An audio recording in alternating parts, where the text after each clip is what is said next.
The dark cave was bitterly cold with withered vines entwining the walls. High above on the dome ceiling a faded mural of a skeletal death god gazed down upon the space. Directly below the death god mural a stone coffin rested. This white marble coffin was intricately carved with strange runes and flying bat motifs, the bats so lifelike they seemed ready to fly off the coffin at any moment. A faint light chanting echoed through the entire cave. Wisps of blue phosphorescent flames drifted around a short figure shrouded in a black robe holding a skull goat staff. Squeak squeak. Several rats with ugly long tails ran in panic along the corners of the wall. Occasionally looking back their beady eyes saw the one holding the skull goat staff drawing strange patterns with blood on the ground around the coffin. With each stroke a harsh jarring chant was uttered. Blood to my blood, flesh to my flesh, I summon you, spirit of the vampire. Through night, through darkness, through blood, through fire, I beseech you to come and fulfill my wish. I offer my life, my soul, and eternal loyalty. Hear my call, shadow beings, and answer my summons. After drawing the last stroke of the magic circle, the necromancer holding the skull goat staff using almost all his strength began to loudly chant the summoning spell toward the stone coffin. As the necromancer chanted, a fierce wind rose in the sealed cave. The blood-drawn magic circle on the ground emitted an eerie red light. Whoosh! Just as the magic circle flared, the surrounding wind was instantly drawn toward the central stone coffin, swirling into its gaps. The necromancer holding the skull goat staff stood up in surprise, her black hood falling back to reveal a girl who looked no more than 10 years old. She wore a black robe and tight-fitting clothes embroidered with silver symbols and patterns. Her hair was silver-white, long and flowing over her shoulders. Her eyes were deep blue, as profound as the sky. Her face was small and delicate, skin fair and smooth, looking pure and spotless. Clank, clank, clank. While the necromancer stared at the coffin in a daze, the lid emitted a series of knocking sounds as if something inside was about to break out. The terrifying sound echoed through the hollow deep cave, making it especially frightening. Gulp. Even the necromancer, who had studied necromancy for years, couldn't help but step back half a step. She nervously tightened her grip on the staff. Boom. With a loud crash, the heavy coffin lid flew open, slamming violently into the wall, leaving a deep dent. The coffin lid slammed into the wall, raising a cloud of dust that filled the entire cave. Did it work? The little lowly necromancer's eyes widened. She pulled the staff closer to her chest and muttered. As the dust gradually cleared, a figure slowly sat up in the coffin. It was tall, with slender, well-defined muscles. Blood Descendant, this must be the Blood Descendant. The little lowly necromancer's big eyes filled with tears of excitement, her voice trembling with emotion. After the dust completely cleared, the little lowly necromancer clearly saw the vampire in the coffin. His hair was thick black and flowed over his shoulders, the ends gently swaying. He had a handsome face with sharp features and well-proportioned visage. His eyes were deep and dark, showing a profound purple as if they could see through one's soul. He exuded a dangerous allure, an indescribable charm that drew people in. Great Blood Descendant of the Vampire King, I am your loyal servant, the necromancer Somerfield Ely. Necromancer Ely quickly stepped forward and respectfully greeted the vampire Blood Descendant. However, Ely waited for a long time, but the vampire sitting in the coffin showed no reaction, appearing to stare blankly ahead. Am I dreaming, or have I transmigrated? The vampire in the coffin reached up and scratched his head, but felt his skin icy cold as if touching a statue. Chen Peng's eyes narrowed slightly as he looked around. The originally pitch-black environment was now crystal clear in his vision. When had his 800-degree myopia become so good?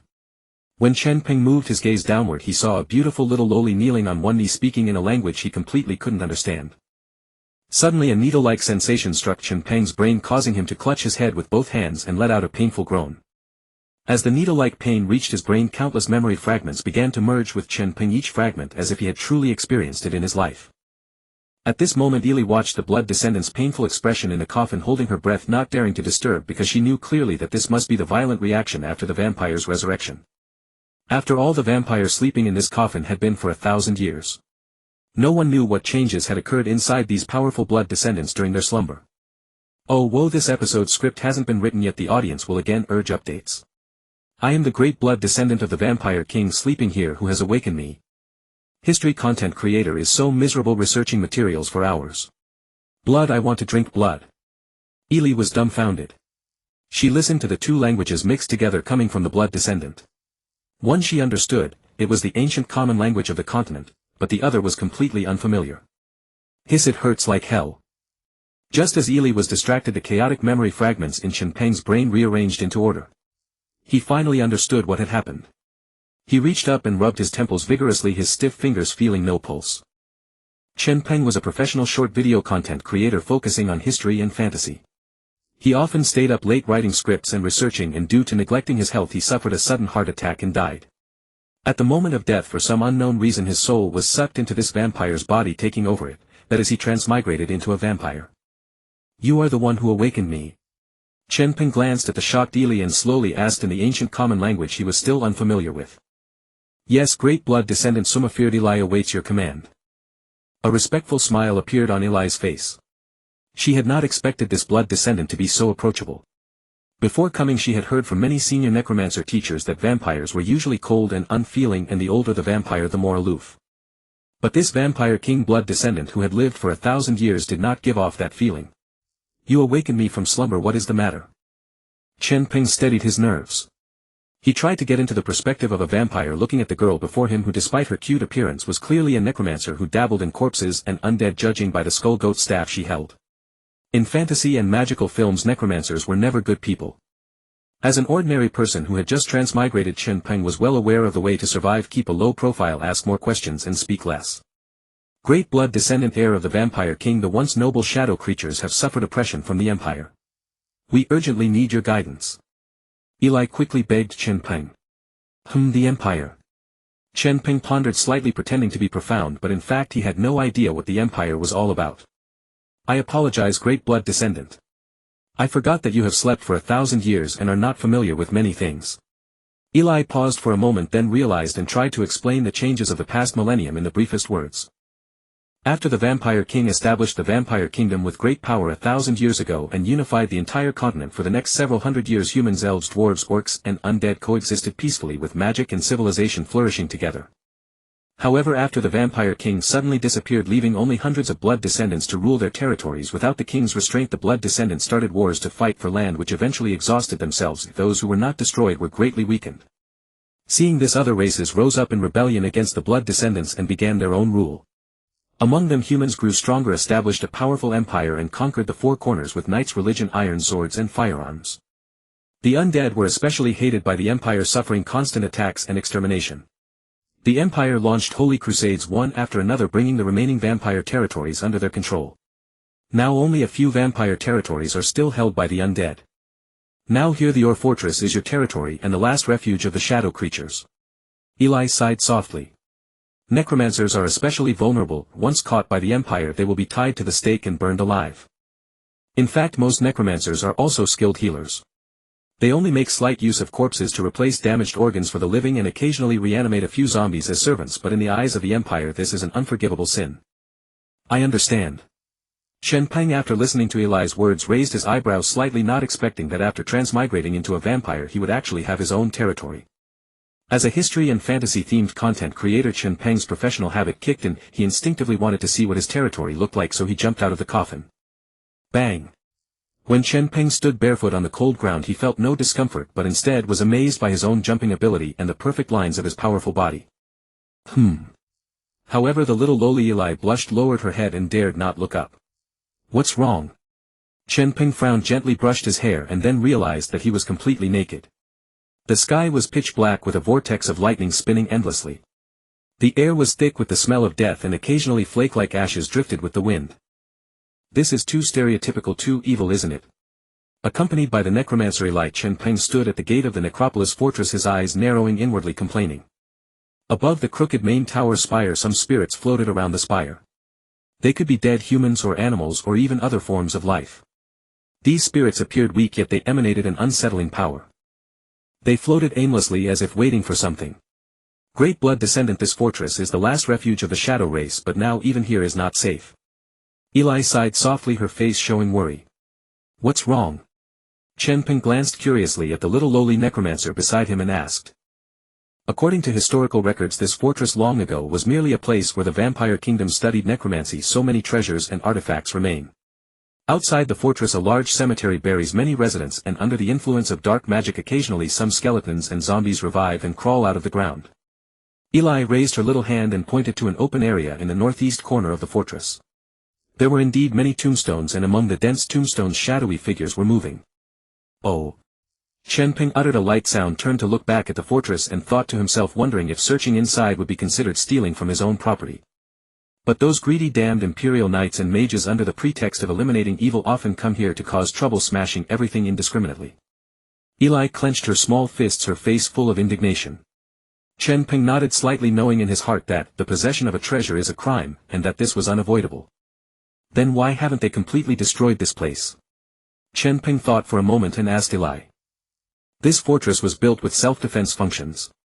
Deep underground there is a crystal that can absorb dark energy. Whenever there is an invader, the crystal will activate the dark energy, automatically awakening a large number of sleeping skeletons and zombies in the fortress to stop the invaders. Eli explained to Chen Peng. In that case it should be enough for self-defense. Why did you still awaken me? Chen Peng continued to ask, somewhat puzzled. Because the invaders are becoming stronger and the fortress alone can no longer withstand them. We need you, Great Blood Descendant, for your guidance. Moreover, this fortress and territory originally belonged to the Blood Descendant. Eli blinked her long eyelashes and said to Chen Peng. Passing the buck. A word popped into Chen Peng's mind. If they hadn't been unable to handle it themselves, they probably wouldn't have remembered the vampire lord still sleeping in the crypt. The little lowly necromancer led Chen Peng through the vampire fortress. From Chen Peng's perspective, it was evident that the stronghold had long fallen into disrepair, yet its essential furnishings remained intact. The hundreds of rooms bore witness to its former glory. These chambers concealed ancient treasures and of course traps. Even you great bloodline heir must tread with caution. Eli pushed open the wooden door of a chamber. Carved upon it were skeletal angels, their wings reduced to mere bones, as if both to repel intruders and to safeguard the room. With a creak, Chen Peng peered inside. The 200 square meter chamber was cluttered with weapons and armor mingled with the remains of ancient human warriors. Their skeletal frames, still clad in battle gear, had become part of the room itself. Amidst the debris, a brass chest stood out conspicuously. As they stepped into the room, the torches on the walls ignited spontaneously, casting a radiant glow upon the chest. What is in that chest? Chen Peng asked, his face impassive, pointing at the brass chest. Noble bloodline heir, the ancient mages placed their treasures in such chests. But they are not opened by keys, they require a secret incantation. Eli regarded the chest with reverent awe. Even as a necromancer she knew she was but an ant before the true might of the ancient mages. Chen Peng, however, was seized by burning curiosity. As a fan of fantasy and games, leaving a chest unopened was an insult. Yet Eli's warning lingered, and he feared that rashness might invite irreversible disaster. After all, in the labyrinthine quest for treasure, impatience is often the precursor to doom. Blood for the lock, blood for the key, let the treasures be set free. At that moment a string of incantations surfaced in Chen Peng's mind, and his lips moved uncontrollably, reciting them naturally. My lord. Eli stared at him in astonishment. Chen Peng's stern countenance grew increasingly solemn. As the spell flowed from his lips, a crimson radiance began to envelop his entire being. Let the power of the undead unlock this chest. Chen Peng's gaze sharpened, focused on the brass chest. An ethereal voice emerged from between his teeth. Click. Suddenly the brass chest responded to the summons. Its tightly sealed lid gently lifted, revealing a glimmer of jewel-like luster within. The incantation of the bloodline heir. Eli covered her mouth, barely suppressing a gasp of excitement. Having studied here for a long time, Eli had never dared to venture into these unfamiliar rooms. The ancient mages' traps were fearsome, and the cursed chests sealed with forbidden spells had never been opened by anyone. Any who tried to force them would suffer eternal damnation. At that moment Chen Peng narrowed his eyes and slowly stepped toward the chest. As he entered the room, a buzzing sound arose. Dark magical energy seeped from the floor. The skeletons that had been huddled in the corners of the room began to rattle, their bones creaking as they staggered to their feet. Their armor clanked and their rusted weapons were once again gripped. My lord, beware. This is an undead trap. Eli warned urgently. Such a trap would summon the skeletons of the formation to attack anyone who entered its range. But Chen Peng, still stoic, simply raised his arm and waved it toward the skeletal warriors. The skeletons that had risen lost their animation and collapsed to the ground. So this is what's in the chest, a suit of armor. Chen Peng approached the chest and looked inside.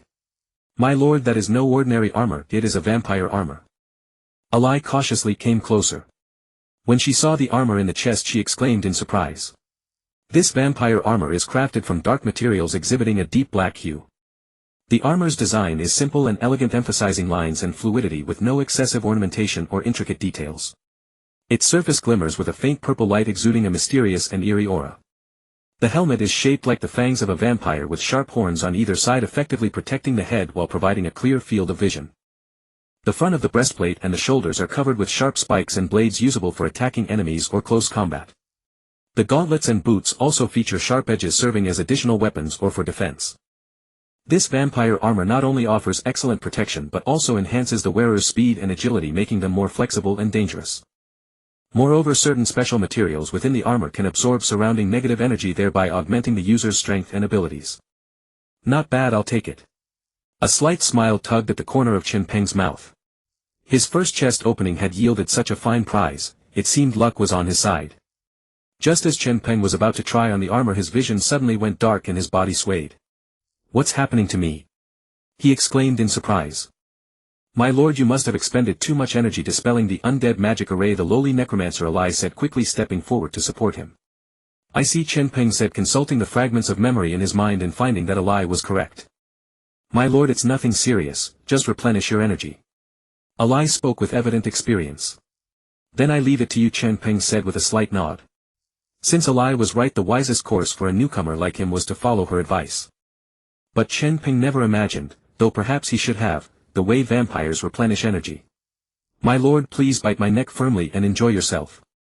Eli removed her hat, letting her silver hair fall over her shoulders. She pulled down her collar, exposing her slender, fair, jade-like neck to Chen Peng. Her eyes were tightly shut and her long eyelashes trembled slightly as if she were both afraid and expectant. "This is too criminal." Chen Peng was stunned. Watching Ellie lean forward slightly with her eyes tightly shut, looking like a lamb waiting for slaughter, Chen Peng ultimately couldn't bring himself to bite into that gently rising fair neck. Even though the soul within the body stirred at the easily accessible food before it as the one in control of consciousness, Chen Peng simply couldn't lay a hand on such a young girl. Morally and psychologically, Chen Peng couldn't do it. Oh right, and physiologically. Damn it. Who had ever heard of a vampire who fainted at the sight of blood? That was exactly him. In his previous life, his fainting at the sight of blood had caused no end of embarrassment. But humans were iron and blood was steel, if he didn't take even a sip he would faint. Combined with the energy he had expended opening the treasure chest, Chen Peng staggered and nearly fell. Fortunately, he managed to steady himself by gripping the wall. Ellie had kept her eyes tightly shut, silver teeth biting hard beneath those cherry-red lips, but the vampire kiss she anticipated never came. Could it be that the master looked down on her simply for being a lowly necromancer? Hearing Chen Peng stumble, she immediately opened her eyes. Seeing him leaning against the wall with his throat bobbing repeatedly and his face deathly pale, she asked with concern, "Master, are you all right?" Faced with the young girl's concern, Chen Peng wanted to smile and reassure her, but what came out instead was, "I am a noble bloodborn. How could anything happen to me? I have merely been asleep for too long. You are my only servant at present. Should I drink from you, who would manage this castle for me?" As the words left his lips, Chen Peng internally groaned. His mouth seemed to have a will of its own. It made sense after all. Vampires were inherently noble and aloof beings, and according to Ellie's account, the bloodborn had once been the supreme rulers of this world. Arrogance was deeply etched into their very genes, always presenting a cold and aloof face to the world. "I will figure out how to replenish my energy later. For now, help me back to rest." Hearing Chen Peng's words, Ellie quickly stepped forward, wrapping her arms around his and supporting him as they made their way back to the room where he had first awakened. Standing only at Chen Peng's chest level, Ellie took the opportunity to secretly observe this legendary figure. The master did not seem as cold and ruthless as the rumor suggested. He appeared quite approachable. Her previous teacher had warned that a vampire's thirst for blood was terrifying and unstoppable. Blood was the foundation of their existence, and without it both their strength and condition would deteriorate significantly. Take the current master for instance, simply breaking an undead spell had left him utterly weakened. Yet he resisted biting her despite having the chance. Was it because he cared? Truly worthy of her loyalty, she resolved to redouble her efforts and serve faithfully from now on. By then they had already returned to the chamber where he had first awakened. Chen Peng gazed at the coffin as though it were a warm bed in winter. It seemed to radiate some enchantment, drawing him inward. With Ellie's assistance, Chen Peng slowly reclined within the coffin and the lid closed automatically. Within the dark confines of the coffin, Chen Peng could sense an invisible dark magic seeping through, gradually enveloping his body and offering some relief from his earlier debility. Yet the magic merely sustained his current state rather than replenishing his energy. Chen Peng internally sighed. He had mistaken this coffin for some kind of power bank. What a pity. This meant the energy problem remained unsolved. He certainly couldn't spend eternity confined to that coffin. If he avoided drinking blood for too long, the young girl would surely notice something was wrong. Should she discover he was an imposter, he was finished. From their brief interaction it was clear that Ellie was a fervent follower of the Vampire King. If she detected any anomalies she might cast some arcane necromantic spell to expel his soul and attempt to awaken the original consciousness within this body once more. That would be the best-case scenario. But if she felt he had defiled this body she could easily extract his soul and transform it into an undead servant or subject him to endless torment. What then? At the end of the day he still needed to resolve the energy shortage without feeding. The thought of fainting while drinking in front of Ellie, and whatever consequences would follow, was too terrifying to contemplate. Thus Chen Peng drifted into slumber amid his racing thoughts. Outside the coffin Ellie watched the lid seal shut and then hear nothing more, her heart heavy with worry and self-reproach. She had awakened her master yet failed to prepare the blood he needed to restore his strength. This was a complete failure as his servant.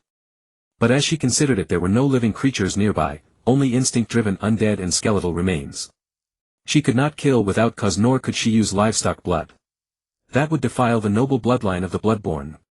She gently brushed aside silver strands framing her face, her expression resolute, then bowed deeply to the coffin. Great bloodborne master, rest assured. I will find a way. As she thought this a sudden explosion shattered the silence. Mice scurried across the floor while bats perched throughout the castle scattered in every direction. Only Ellie's eyes lit up at the news. Perhaps that scientific madwoman Frankna who excelled in alchemy might know how to help. With that thought Ellie grabbed her staff and hurried out of the room toward the source of the explosion. Chen Peng could not tell how long he had slept, but when he felt a summons from deep within his soul he slowly opened his eyes. It was not a dream. Upon waking Chen Peng realized he was still in the coffin, so he waved his hand and the lid slid open. He began to rise only to freeze at the dark figure looming before him. This silhouette crouched low, one eye grotesquely enlarged, gripping what appeared to be a cross. Damn! Had he only just transmigrated and already faced crucifixion? He braced himself for the cross to pierce his heart, but the figure instead stepped backward. The shadow gradually resolved into a clear form, actually a stunning beauty, wearing a monocle and holding 2 test tubes. She had golden hair cascading neatly over her shoulders and deep blue eyes with her left eye magnified by the monocle. The 2 test tubes she was fiddling with had initially been mistaken for a cross. Turning her head slightly she offered a gentle smile, eyes half closing. Little Ellie, he is awake. From somewhere else came a familiar voice, indignant. What do you mean he? I have told you, Frankna, this is the great bloodborne master. Frankna covered her mouth with a test tube and laughed. Era, don't be upset, little Ellie. I am here to help you, aren't I? With that she gracefully extended one of the test tubes toward him, containing an unknown black liquid bubbling within. She paused mid-air, bowing slightly with a smile. Great bloodborne master, please drink this carefully concocted potion. Though Frankna appeared as a gentle, elegant older sister, the potion looked sinister. Yet Chen Peng soon discovered the liquid exerted an inexplicable pull on him as if it were blood itself, and accepted the test tube, drinking it down in one gulp. The potion slid across his tongue, carrying a faintly sour metallic tang that made Chen Peng frown. Yet before he could dwell on it the liquid slipped down his throat, and in an instant he felt his body undergoing a swift transformation. First the dizzying weakness rapidly receded. Focusing his senses, Chen Peng perceived a viscous undulating presence all around him. He could not say what it was, yet he detected it with startling clarity. When Chen Peng half closed his eyes he felt his perception expanding outward, first filling the entire chamber, then unfurling without limit until he could sense even the slightest movement of every undead creature within the castle. But in the blink of an eye that sensation withdrew and folded back into his body. His skin no longer felt stiff and cold. The pallid deathly white of his arms gradually gained a hint of color, save for the paleness he looked almost like a living man again. Chen Peng opened his eyes and surveyed the room. It was far brighter than when he had first awoken. He could clearly discern the runic carvings etched upon the walls and the bats hanging upside down in the shadows. The former decay had vanished without a trace, leaving the chamber immaculately clean. No doubt Eli had tidied it before his awakening. Beside him Eli pressed her hands to her chest, watching as her bloodline lord drank the potion and his skin gradually improved. A glimmer of joy flickered in her eyes. My lord, how do you feel? Before Chen Peng could answer, the woman who resembled a Frankenstein's monster spoke up. Do not worry, the potion I brewed will never fail. Confidence rang in her voice. After all, she was an alchemist feared by the Empire, and a potion of this caliber was child's play for her. At that moment Chen Peng lightly lifted himself and drifted out of the coffin like a withered leaf. With his hands clasped behind his back he looked down at Frankna and said, not bad. Though Chen Peng's face remained impassive, joy stirred within him. The troubling issue of his blood aversion had been neatly resolved. When Eli heard Frankna praised, she too looked at her bloodline lord with eager expectation. After all, this had been her idea. At the thought her eyes sparkled and it was written all over her face, praise me please. Seeing Eli's eager expression, Chen Peng chuckled inwardly, so this little girl cared about such things. My servant, you have done well resolving the problem that plagued this king. Upon hearing this, Eli gave a joyful cry and immediately dropped to one knee. Great Bloodline Lord, it is my honor. Suddenly remembering something, Eli spoke again. Great Bloodline Lord, allow me to introduce Lady Frankna to you. Thereupon Eli recounted everything she knew of Frankna's origins. It turned out that Frankna's father had been an alchemist. From childhood she had been immersed in his craft and grew utterly obsessed with alchemy. But the empire strictly forbade women from becoming alchemists, and her father had no wish for his daughter to enter the trade. Frankna, however, secretly absorbed her father's knowledge, devoured his experiment notes in secret, and eventually became a gifted alchemist in her own right. Later her father perished in an explosion during one of his alchemical experiments, leaving Frankna to continue her research alone. Because Frankna was fascinated by the human body, her father's death convinced her that the human form was far too fragile. Perhaps she reasoned using alchemy to modify and reinforce certain organs would be a boon to humanity. This vision Frankna called glorious evolution. To conduct her human experiments she often prowled graveyards in the dead of night, digging up corpses for dissection and study. Yet her research advanced at a miserably slow pace, and the reports of stolen corpses soon drew the suspicion of the Empire's Holy Knights. After an investigation, the Holy Knights arrested Frankna in the very act of dissecting a body. Following a trial, the Empire sentenced her to death by hanging for practicing alchemy and for desecrating the dead. After Frankna was executed, Eli, who had been searching the world for a blood heir, arrived at the place of her death. Hearing Frankna's tragic story, the kind-hearted Eli used necromancy to revive her.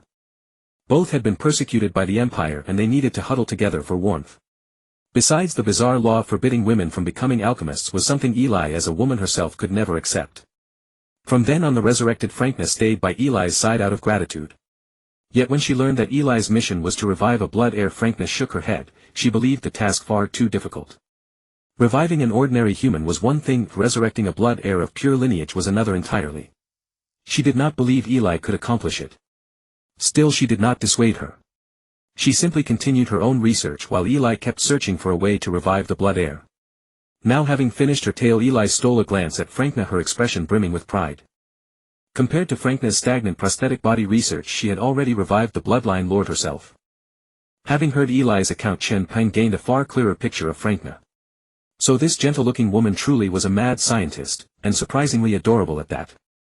Frankna watched Chen Peng drink her potion and visibly improve, and curiosity stirred within her toward this blood heir before her. The blood heirs had vanished from the world 1,000 years ago. They were the sovereigns who once ruled this world and the legends who had brought it prosperity. Seeing a vampire for the first time, she scrutinized Chen Peng from head to toe, his robust towering frame, his body untouched by decay for a millennium, his deep eyes and his handsome features. Apart from those eyes that occasionally flickered with a faint crimson light, he seemed little different from the self-important knights of the Empire. She wondered how a vampire's internal structure differed from a human's. Since a vampire's body could remain undecayed for 1,000 years, wouldn't transplanting such tissue into an ordinary person work better than prosthetic limbs? But wouldn't the two species reject each other? After all, they were different beings. As an alchemist, Frankna did not share Eli's fervent reverence for Chen Peng, and so her thoughts wandered further and further astray. Had Chen Peng known that this elegant smiling woman was at that very moment contemplating how to dissect him, he would likely have snapped her slender neck without hesitation. Feeling uneasy under her unabashed scrutiny, Chen Peng spoke. Frankna, what was in the potion you just gave me? Hearing the question, Eli also looked at Frankna with curiosity. Frankna smiled gracefully, walked over to Chen Peng and reached out to retrieve her test tube from him. Noble Bloodline Lord, I think it is better if you do not know the recipe. It is for your own good. Beside them, Eli pouted in dissatisfaction. Frankna was always like this. Chen Peng paused as well, recalling the indescribable taste lingering from the potion. On reflection, he decided that it was indeed better not to know. The awakened blood descendant Ken Bernhard. Watching the other person suddenly reach out, Chen Peng realized the test tube was still in his hand. He gripped the test tube to hand it back, but the next moment a sharp crack echoed as the tube shattered into glass fragments upon the floor. Chen Peng was stunned, and Frankna's outstretched hand also froze midair. Chen Peng discovered that after his body gradually recovered, his strength had become overwhelmingly powerful. Yet he had not yet fully adapted to this physique, nor could he freely command these newfound powers. Frankna shook her head.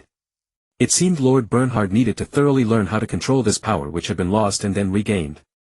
She had a strange feeling about this blood descendant. From his gaze there were occasional flashes of confusion, hardly the demeanor one would expect from a legendary blood royal. Eli blinked her large eyes and protested, "Do not be rude to Lord Bernhard. Master, your servant Eli will assist you in readapting to and mastering your powers. She closed her eyes, raised her skeletal goat staff and softly began chanting incantations.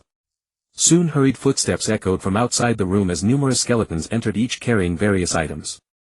With a wave of her staff the skeletons formed a neat row and extended their arms holding up the items they carried. Glass bottles, porcelain bowls, shields, iron swords. Then Eli declared with high spirits, "Allow me to assist the great Lord Bernhard in power control training." Watching Eli's enthusiasm, Frankna couldn't help but chuckle. Such a fiery young woman. Chen Peng also gave a slight nod. Though Eli appeared soft and gentle, she proved unexpectedly reliable when it mattered. Over the following days Chen Peng began learning to control the powers of the blood lineage under the assistance of Eli and Frankna. At first the handle of an iron sword would deform at the slightest squeeze, but now he could delicately manipulate a glass bottle with ease, all within a single day. Had he not maintained his aloof persona, Chen Peng might even have performed some juggling tricks with 3 glass bottles. He had assumed that mastering the degree of force so quickly was already remarkable. Yet Frankna's teasing remark followed, "Little Eli, are you certain there are no errors? Is there really such a weak blood descendant? Shouldn't the legendary blood royals be far more formidable?" Eli puffed her cheeks in dissatisfaction. "There's no problem at all. I can feel it, Lord Bernhard is undoubtedly a blood descendant. It is merely that he has slumbered for too long." To Frankna's doubts Chen Peng felt not offense but a growing sense of crisis. What a perceptive woman. If he did not grow stronger soon his secret would surely be exposed. And as if fate were playing a joke on him, just when he thought the potion had restored his vigor, a sudden dizziness seized his head. Something ancient deep within his soul seemed to be stirring back to life. He staggered backward to the wall, his deep brows knitting together. What is happening? Eli and Frankna immediately sensed something was amiss. Eli hurried forward to support Chen Peng. "Lord, do you require an energy supplement?" Upon hearing this Frankna understood.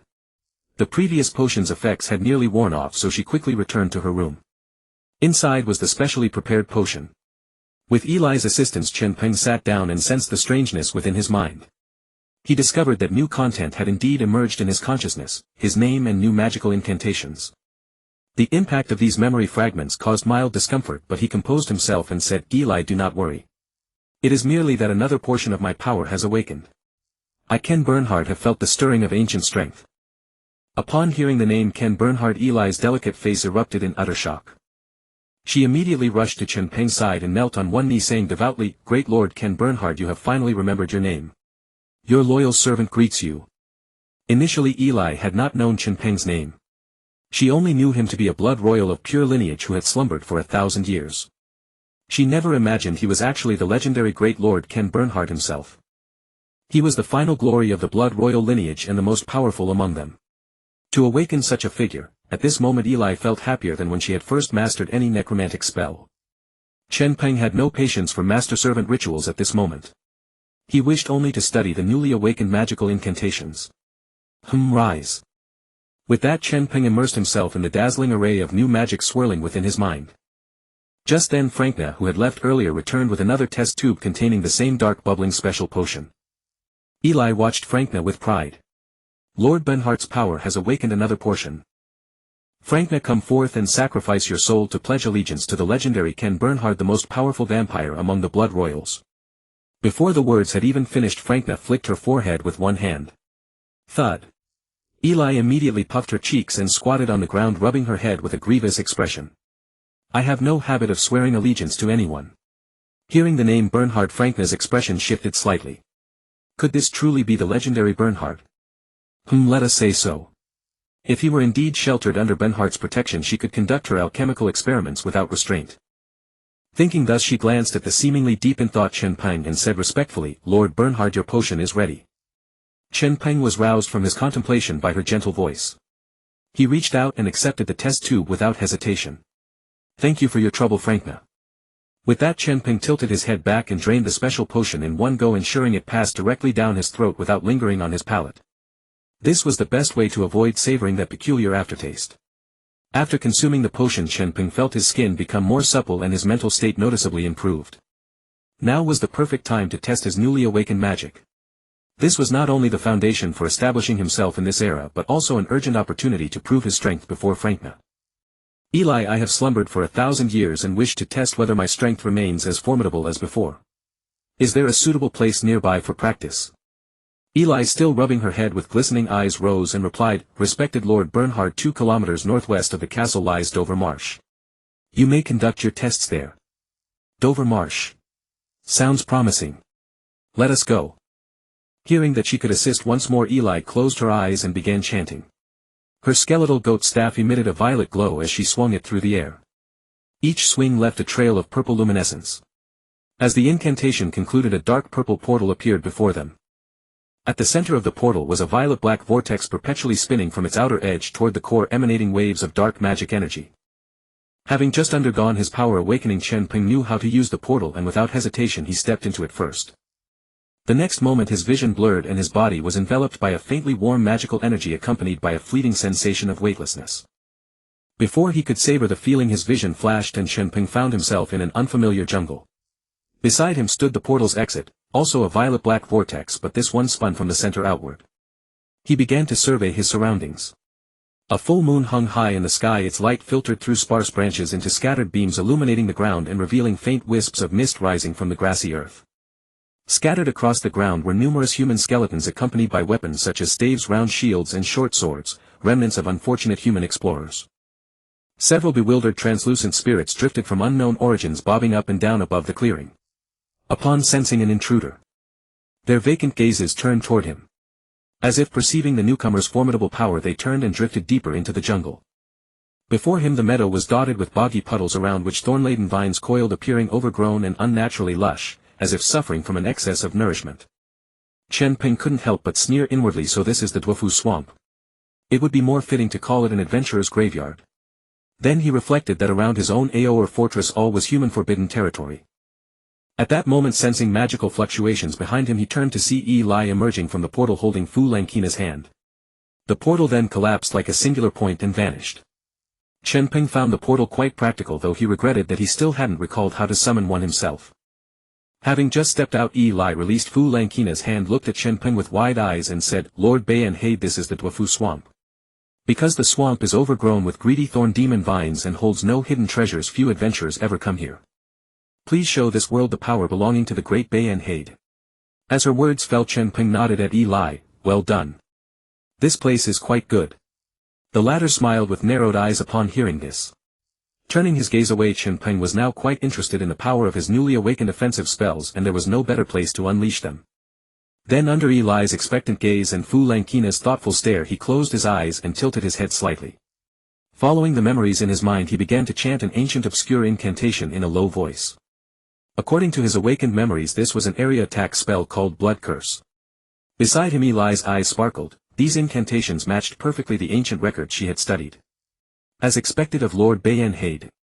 At this rate he will surely lead the undead to overthrow the Empire's rule again. Soon over a dozen seconds passed. Chen Peng finished his incantation, spread his arms and thrust them upward abruptly. Watching this, Fu Lankina frowned slightly and muttered, Is it coming? 5 seconds. 10 seconds. 20 seconds. Time ticked by, yet nothing unusual occurred, except for the occasional night breeze making the rising mist sway gently. Fu Lankina. Just as I thought. Bayan-Haid, you are truly the most pathetic blood descendant I have ever seen. As a royal of the bloodline, your power is even weaker than those broken descendants hiding in forbidden lands. Fu Lankina had completely dropped her honorifics. Whether it was his control over physical strength earlier or his use of magical power now, this so-called blood descendant before her could not possibly be equated with the legendary royal blood descendant. Eli stepped forward and said to Fu Lankina, That's not it. It must be because he slumbered for too long and his power hasn't fully recovered. Midway through she turned respectfully to Chen Peng, Lord Bayan-Haid, why not try another spell? She had heard clearly, the blood descendant's chanting was identical to the ancient texts, there could be no mistake. If there was any problem, it must be due to the long slumber. At this moment Chen Peng stood with his arms slightly spread and an expressionless face, but inwardly he felt extremely embarrassed. Especially Fu Lankina's ridicule made him wonder, could he truly not wield this so-called royal bloodline power with a mortal soul? Fortunately little Eli still encouraged him. Then let's try other spells. Without speaking he continued to chant in a low voice, this time a meteor fireball spell. Shortly the incantation was finished, yet there was still no reaction. Before the two ladies could speak, Chen Peng continued trying other spells. In the following moments he kept his eyes tightly shut, chanting one spell after another while waving his hands in coordination, but he still failed to unleash a single magic attack. Not even the slightest ripple of magical fluctuation appeared. Chen Peng finally gave up, a trace of dejection flashing across his face. Fu Langkina shook her head and let out a sigh, no longer bothering to mock him. There was no need. She could now be certain that this was a counterfeit blood descendant. Perhaps he was merely an ordinary weak vampire who, after being awakened, had fabricated the lie that he was Ken Bayan Haid to win their trust. But the stubborn Eli still believed that the blood descendant she had revived was indeed Bayan Haid. She came before Chen Peng and consoled him, "My lord, perhaps that portion of power has only just awakened and you haven't fully mastered it. Just as your physical strength required training before, wait until you grow familiar with this power, then try again." Chen Peng nodded slightly and said indifferently, "Let's go back." Though he spoke those words, inside he was deeply puzzled. He had done exactly as his awakened memories instructed, yet there was no effect at all. How disgraceful. Where exactly had he gone wrong? Beside him, Eli, upon receiving Chen Peng's reply, summoned the portal once again. Chen Peng was still the first to step in, followed by Fu Langkina. Finally Eli took a deep look at the Dwafu swamp before stepping into the portal as well. With the three gone, the Dwafu swamp should have returned to silence once more. But suddenly a rustling sound came from the distance, and then 4 people dressed in various garments emerged. Among them were 2 men and 2 women. One man wore heavy armor and held a greatsword, the other clutched a dagger and wore cloth armor, while the 2 women were dressed in leather, each holding a staff. These 4 comprised a warrior, an assassin, a mage and a priest, a classic imperial adventuring party. At that moment the warrior wielding a greatsword suddenly spoke, "Stop. Ahead lies the Dwafu swamp. The thorny demon vines within are exceedingly troublesome. Once entangled they will drag you into the marsh and turn you into nourishment." The mage beside him whispered, "All right, everyone, be cautious. Although traversing the Dwafu swamp allows us to bypass the necropolis of the undead and reach the vampire castle, it does not mean this route is free of danger." The 4, as an adventure squad of the Empire, had long coveted the legendary vampire heritage and treasures. Previously they had attempted a frontal assault from the southern side, but the undead creatures in the necropolis proved too formidable to overcome. After several failed attempts they ultimately decided to take a detour through the north. To the north lay the Dwafu swamp, infamous for its thorny demon vines. However, compared to the undead that could move and actively seek out targets, the rooted demon vines, if one exercised caution, could be avoided. By circumventing the Dwafu swamp they could reach Orr Castle directly, where legends spoke of the lost treasures of the bloodline royalty. Though in ancient times the bloodline royalty were great rulers who brought peace to the continent. Now the bloodline descendants aligned with the evil and loathsome undead are reviled by the people. Hence, rather than letting these treasures slumber here for the bloodline, it is better to bring them to light and fulfill their true worth. As for Orr Castle, some adventurers had successfully breached it before, but aside from those blessed with extraordinary luck and strength, most never emerged alive. Despite this, adventurers continue to flock to Orr Castle in endless campaigns driven by the allure of treasure. Heeding the warrior and the mage's words, the 4 stood still and carefully surveyed their surroundings. Within the swamp, aside from faint tendrils of mist, the occasional bones of adventurers could be seen, a testament that they were not the only ones to have entertained the idea of a detour. Those bones had clearly failed, paying a grievous price. After a moment of observation, the female assassin remarked to her companion, "Good, we haven't been detected by the undead yet. Just be careful to avoid the thorny demon vines." The mage then proposed, "Hawa Na, you are the most agile among us, scout the path ahead." Hawa Na nodded, licking her lips. The bloodline treasure lies just ahead. This time the 4 had thoroughly prepared their strategy, determined to claim the treasure. She took a deep breath, then with a light tap of her toes launched herself into the air like a bird landing gracefully on a patch of grass. Touching the ground with the lightness of a dragonfly, she sprang off again toward a more distant spot. Repeating this maneuver, she quickly covered nearly half the distance, each landing precisely avoiding the areas infested with thorny demon vines. Now standing at the center of the swamp, she waved back to signal her companions. The 3 behind her, seeing Hawa Na's effortless progress, brightened with hope. Following in Hawa Na's footsteps they advanced cautiously, and soon the 4 regrouped. Pointing at the faint spire of a castle barely visible in the distance, Hawa Na said greedily, "Look there. Once we cross the Dwafu swamp we'll reach Orr Castle. Just as the intelligence indicated, there are no undead guards here. Let's pick up the pace." With that she prepared to continue. The other 3 nodded firmly. Just then the mage furrowed his brow and halted Hawa Na as she was about to leap. "Wait." But unfortunately Hawa Na had already jumped away. Before the companions could ask what was wrong, a surge of magical energy began to gather above their heads. Kai Er had keenly sensed this anomaly. He looked up to see a dozen meters above a series of dark purple light paths forming, which then began to sketch a magical array roughly 6 meters in diameter out of thin air. Kai Er caught a whiff of extreme danger. He shouted urgently, "Go! Follow Hawa Na. I'll hold them off."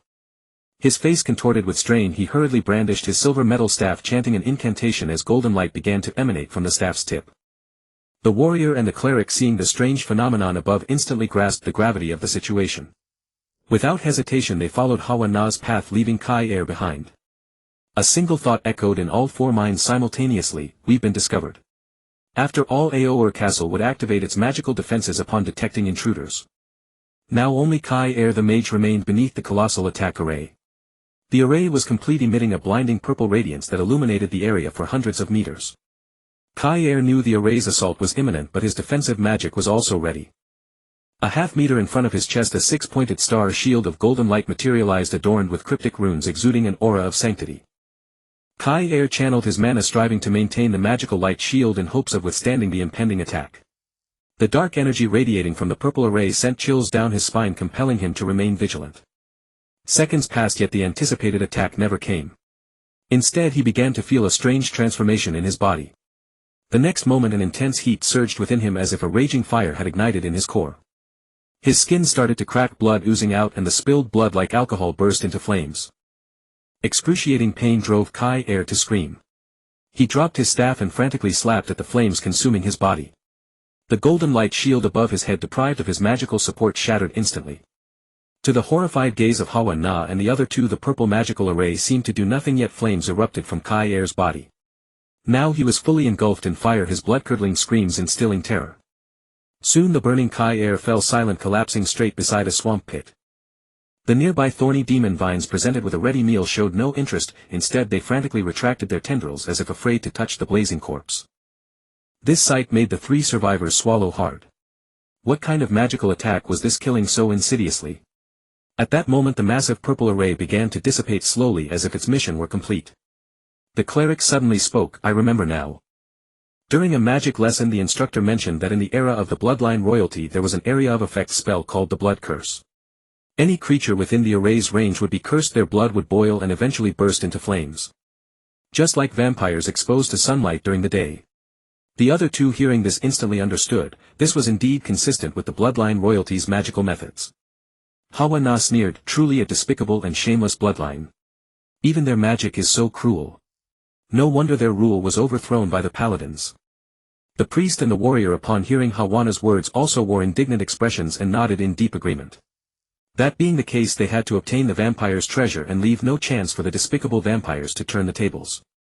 At this thought greed gleamed in the eyes of the three. Just then magical surges appeared above their heads once more, and a massive dark red magic circle materialized out of thin air, nearly covering the entire sky over the marsh. The three looked up at the sky simultaneously. Upon seeing the magic circle they all stepped back 2 paces in unison, their faces filled with terror. From that circle they once again sensed an extremely perilous aura. At the center of the magic circle a blazing dark red hexagram began to rotate with increasing speed. Hawa Na shouted at that moment, "Quick, get out of here."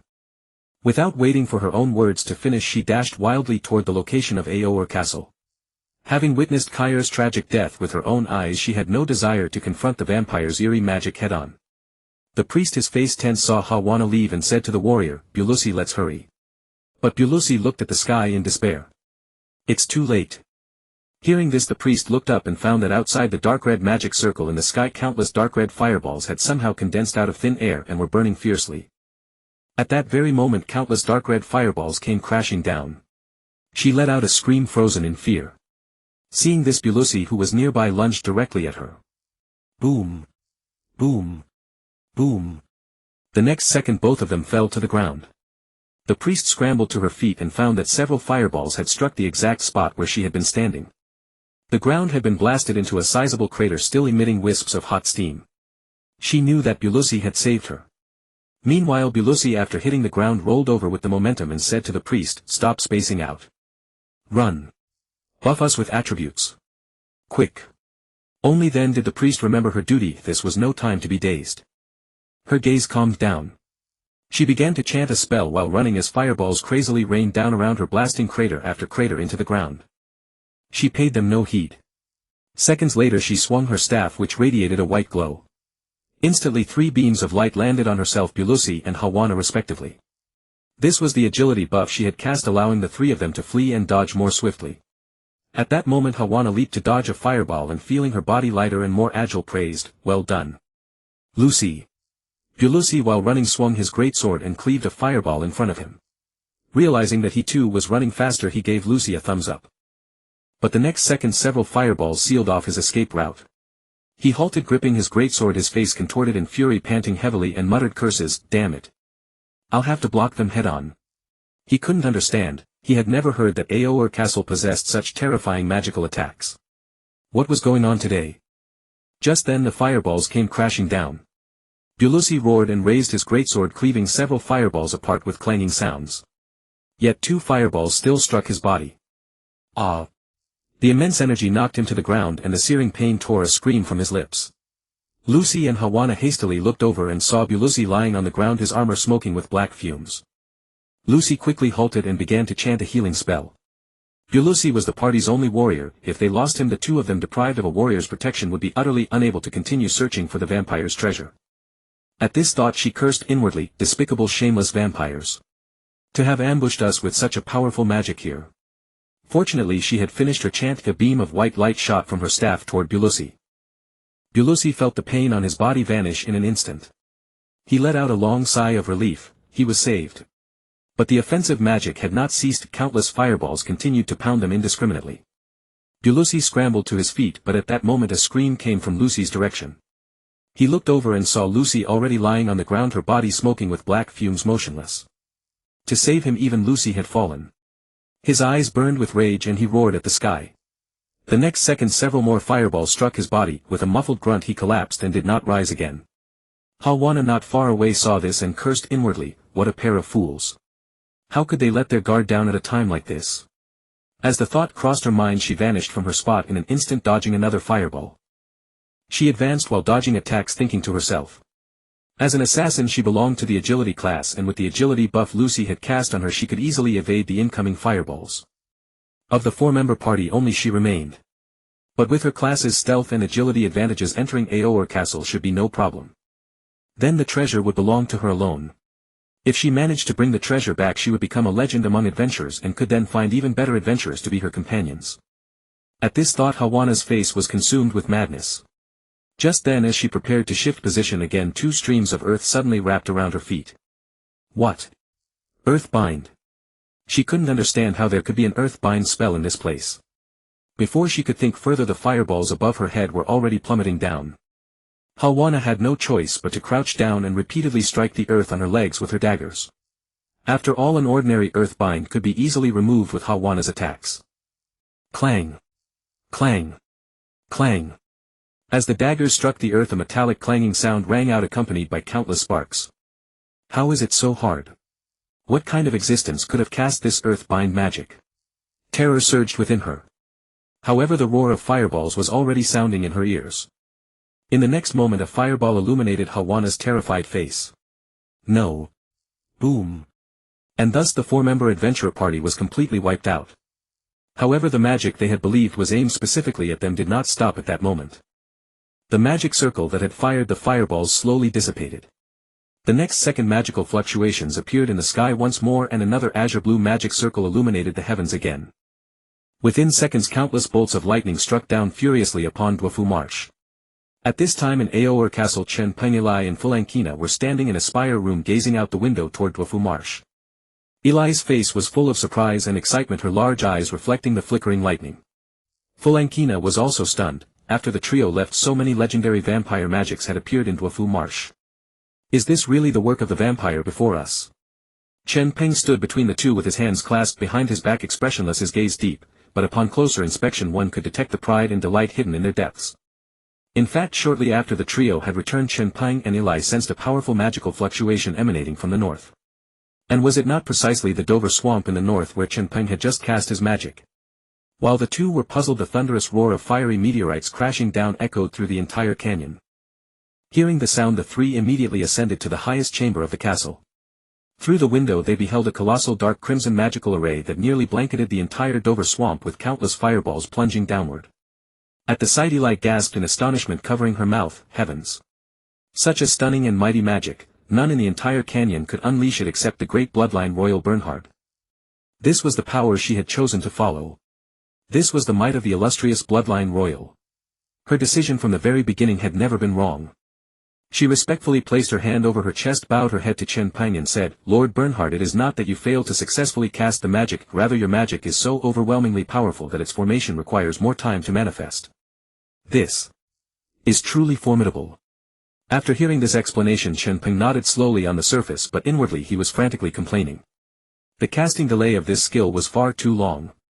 If used in actual combat, the enemy might have already fled or struck before the spell landed. What use was the magic's power, however great, in such a scenario? Was this what they called ostentatious but impractical? Yet on second thought it was likely as Eli had said, just as he had been initially unskilled in controlling his physical strength. He would need time to familiarize himself with this magical power. Frankina, standing by and gazing at the crimson sky outside, could hardly believe that such a world-shattering magic had been unleashed by the seemingly frail vampire before her. Could I have been mistaken? Is he truly the legendary being? No, I must observe further before drawing any conclusions. The three silently watched the rampaging magic over the Dover swamp, completely ignoring the adventure team. They were merely a greedy band of adventurers coveting the treasures of Orr Castle. The Empire, the Bloodline and the Undead were hostile to one another if the lives of enemies were of no concern. Halfway through the lightning magic, Chen Peng again felt an irresistible wave of weakness surging from the depths of his soul. He sensed something was wrong and his legs gave way beneath him. Fortunately, Eli, with a startled cry of, "My lord," who quickly caught him with keen eyes and steady hands. Steadying himself with Eli's help, Chen Peng said slowly, "It's nothing, I've merely expended too much energy." It seemed that unleashing such a powerful magic still took a heavy toll on him. He hadn't expected to need to drink that dark special potion again so soon. Eli, supporting Chen Peng, could feel his weakness and said with concern, "My lord, let me help you to a chair to sit down."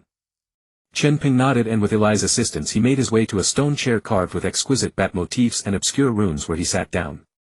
Frankina took in the entire scene, then crossed her arms over her chest and shook her head, saying, "I knew I shouldn't have gotten my hopes up too soon.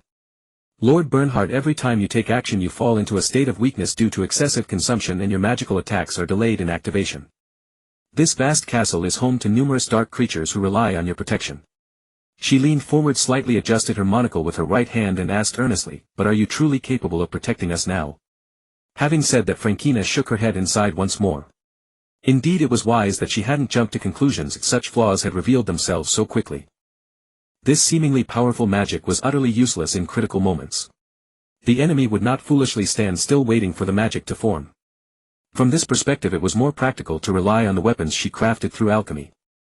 Eli, irritated by Frankina's constant complaints about the great Lord Bernhard, spoke up in dissatisfaction, "Enough, Frankina. At least Lord Bernhard can unleash such a devastating attack. A magic of this caliber, even if you gave me another 10 years I could not cast it. Once he becomes familiar with controlling that power, Lord Bernhard will surely return to his peak." Eli remained fervently devoted to Bernhard, and after witnessing the recent attack she blindly believed in Chen Peng even more. Faced with such a fanatical follower, Frankina felt somewhat helpless. She spread her hands and said, "Fine, fine. Little Eli is always right. I'd better go prepare the potion for your great Lord Bernhard." With that she turned and left. Eli let out a dissatisfied snort. Frankina was always like this. Seated on the chair, Chen Peng felt a warmth in his heart, seeing Eli always defending him. Yet from Frankina's words he also understood the weight of his responsibility. He needed to protect the dark creatures who sought refuge in the castle. It was only proper that he meet them. "Eli, I wish to see those dark beings who have come seeking help." Eli, who had been pouting in displeasure, quickly set aside her emotions upon receiving a new task and replied respectfully, "Yes, my esteemed Lord Bernhard. As you wish, I shall prepare at once." With that she also left the room. Soon Frankina returned carrying the special potion. Chen Peng took the potion from her and drank it immediately, quickly regaining his vitality. The two then proceeded to the central hall of the castle, entering a grand chamber. The hall was not small, seemingly capable of accommodating over 100 people at once. At the far end stood a red and white stone throne carved with bats and bloodline runes. In the center of the hall lay a dark red carpet as if soaked in blood, stretching long all the way to the entrance. On both sides of the hall windows with dark black glass were set every 2 meters, and on the walls between the windows were lifelike vampire sculptures. Eli stood beside the stone throne holding an organ taller than herself. The top of the organ was adorned with a bat sculpture in flight and the body of the instrument bore twisted carvings giving it an eerie appearance. Seeing Chen Peng, Eli stood respectfully and said, "My lord, you have arrived. Your servant Eli has completed the preparations as per your instructions." After speaking she looked at him with reverence. He nodded, walked straight to the stone throne, sat down and said slowly, "Begin." Frankina quickly took her place beside Eli, curious about what would happen next. Upon hearing the command, Eli closed her eyes and her slender fingers began to gently pluck the strings of the organ. The hall instantly filled with melodious music. The tune seemed to possess a magical power, penetrating the walls and spreading throughout the entire castle. Within just a few seconds countless footsteps suddenly echoed from within the castle. As if something had heard the call of the music and was making its way toward the hall. Eli ceased playing the organ and approached Chen Peng, explaining, "My lord, this organ is a relic left by the bloodline royalty. When they awaken, its melody will echo across the world, summoning all dark creatures to unite for the glory of the bloodline royalty." Chen Peng nodded slowly, though his mind was filled with anticipation for the creatures that would arrive. "However, due to my limited mana, I can only summon the dark beings within the castle," Eli said apologetically. Meanwhile Chen Peng imagined ferocious werewolves with thick fur, filthy ghouls, or the lost souls wandering the castle. The sound of footsteps drew near. Chen Peng narrowed his eyes, leaning forward slightly as he fixed his gaze on the main hall's entrance. Suddenly a rapid rhythmic patter echoed. A dark shadow flashed through the doorway, flickering and shifting positions before appearing directly before Chen Peng. As the shadow materialized, Chen Peng's expressionless face lit up with a glint of surprise. He couldn't resist reaching out to touch it. Beside him Frankna's eyes sparkled as she exclaimed, "The husky is the first to arrive." Indeed, before Chen Peng sat a creature resembling a husky, wagging its tail and tilting its head, sizing him up with an almost wise gaze. When Chen Peng's hand touched its head, its tail wagged even faster and it sniffed at him eagerly. But Chen Peng sensed a dark aura emanating from this husky. Could it truly be an ordinary dog? Eli, observing this, puffed out his cheeks and shouted, "Kaluya! Don't be rude to the bloodline lord." "Ugh! The bloodline lord hasn't even patted my head like that. What a sneaky Kaluya." The scolded husky's ears drooped instantly. A flash of white light enveloped it, and after a second both the light and the husky vanished. In its place stood a girl in a white hoodie and black bell-bottoms with a pair of furry ears atop her head. Kaluya stepped back with a hurt expression, her head lowered. "I wasn't being rude to the bloodline lord. I was just familiarizing myself with his scent. It's a werewolf's instinct." Chen Peng finally understood, this was a werewolf. But why was she so adorable? She didn't seem like a dark creature at all. In his past life the werewolves he'd studied had oily needle-like fur, gaping maws, reeking drool, and wolf heads on humanoid bodies. Nevertheless Chen Peng adopted a commanding tone and addressed the werewolf girl, "Are you Kaluya?" Kaluya immediately knelt on one knee before him, saying respectfully, "Honorable bloodline lord, your loyal servant Kaluya has answered your summons and comes to pay homage." Kaluya was overjoyed. After evading the Empire's pursuit for so long, she had finally reached the castle. She never expected Eli to succeed. He truly revived the bloodline lord. Her nose caught the scent of the bloodline. At last she has found protection. Chen Peng hummed in acknowledgement. "Rise. I sense your loyalty." A smile lit up Kaluya's face. "Thank you, my lord." She stood obediently. Just then two clear footsteps echoed, drawing everyone's attention. At the main hall's entrance two tall women walked in side by side, their auras and attire distinctly different. The one on the left wore only a few pieces of dark armor covering essential areas. She had a beautiful face, a hint of a smile, and dark marks under her eyes like smoky makeup. Most striking were the four pitch-black arm-thick spider legs covered in bristles protruding from her back. She looked both alluring and exotic. The one on the right had a cold expression with long pointed elf ears hidden among her crimson hair. She wore a form-fitting purple robe that accentuated her stunning figure. Strapped to her back was a half-human-sized bow radiating a purple glow, making her appear both dangerous and captivating. They stopped a few meters from Chen Peng, placed their right hands over their hearts and knelt on one knee. Spider Queen Iris pays respects to the esteemed bloodline lord. Dark Elf Luna pays respects to the esteemed bloodline lord. Chen Peng's eyes nearly popped out as he looked at them. Iris was not only exotically enchanting but also had an incredibly seductive voice. And the dark elf, both in attire and tone, exuded pure elegance. Why wasn't there a single dark creature here that fit his expectations? Instead they were all irresistibly beautiful women. Chen Peng quickly composed himself, cleared his throat and said, My servants, rise." No sooner had he spoken than the two stood up and a sudden scream echoed from outside the hall. Everyone turned to look. After a long moment a woman in a navy blue mage robe and a wizard hat flew in sideways on a broom, tears streaming down her face. But her mage robe seemed a size too small, unable to contain her ample chest. Luna strode over to her and asked helplessly, "Lillian, what's wrong now?" Lillian dismounted the broom, her large bosom bouncing. She took off her hat, pointed to a large lump on her head and sobbed, "Luna, I was reading while riding my broom and crashed into the wall." All the women present lowered their heads speechless. "That's just like Lillian." Luna shook her head slightly, took Lillian's hand and said, "You're usually careless, but today we're meeting the Bloodline Lord. Please be serious." At Luna's scolding, Lillian wiped her tears, suppressing her grievances, and knelt on one knee, her chest pressing against her knee. "Great Bloodline Lord, your loyal servant Lillian pays respects to you." But time passed and Chen Peng remained silent. Everyone felt a jolt of unease. Had Lillian's carelessness angered the Lord? It must be so. The Bloodline Lord had only just been revived and this was his first audience with them. Lillian had made such a fool of herself. He must think they were all unreliable, hence his displeased silence. Kneeling Lillian was even more terrified. It was all her fault. Why did she read while riding a broom? She had angered the Bloodline Lord and everyone would suffer. However, the truth was different. On the surface Chen Peng sat expressionless, his deep gaze coldly fixed on Lillian. In reality Chen Peng's HP was completely drained. After the shock of successively encountering beauties of different styles like Kaluya and Luna, Lillian's bouncing chest dealt him the final blow. In his past life as a reclusive streamer he had never witnessed such a scene. Especially when Lillian knelt down, Chen Peng's soul felt as if it had coughed up blood. Was this something he was allowed to see? Sensing the oppressive atmosphere, Eli gritted her teeth and stepped beside Chen Peng, saying, "My lord, please calm down. Lillian did not mean to offend you." Luna and the others also wore solemn expressions, hoping that Lillian would receive the Bloodline's forgiveness. She was but a simple-minded harmless witch with no malice. The reason they had been so reverent upon meeting and now so fearful was that deep down they fully acknowledged the Bloodline. When Eli first arrived at the castle and spoke of resurrecting the Bloodline, no one took it seriously. After all, no one had succeeded in 1,000 years. How could Eli, a mere 19-year-old necromancer, achieve such a feat? But just moments ago every corner of the castle felt the intense fluctuations of vampire magic.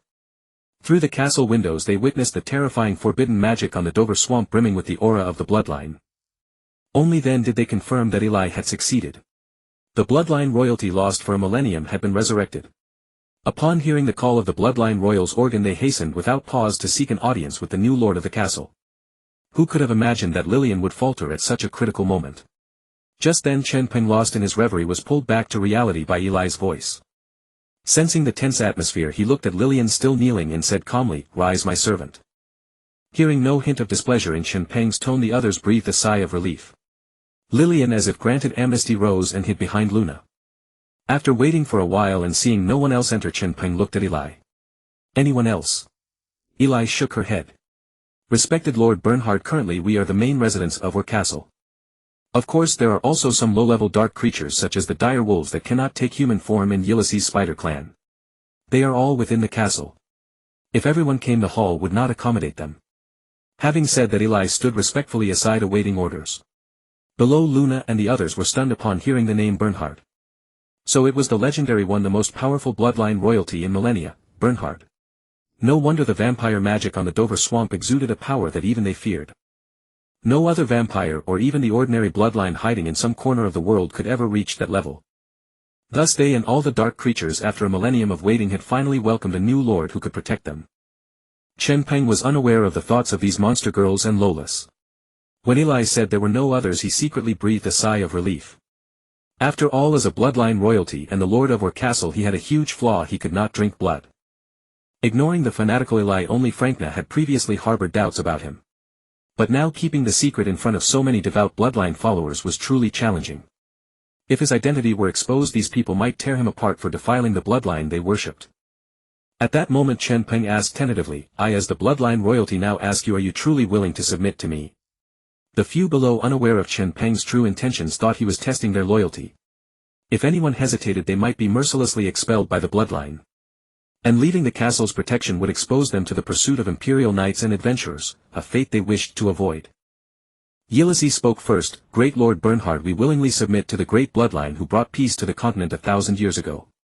And you, through the Bloodline magic displayed on the Dover swamp, have proven your identity.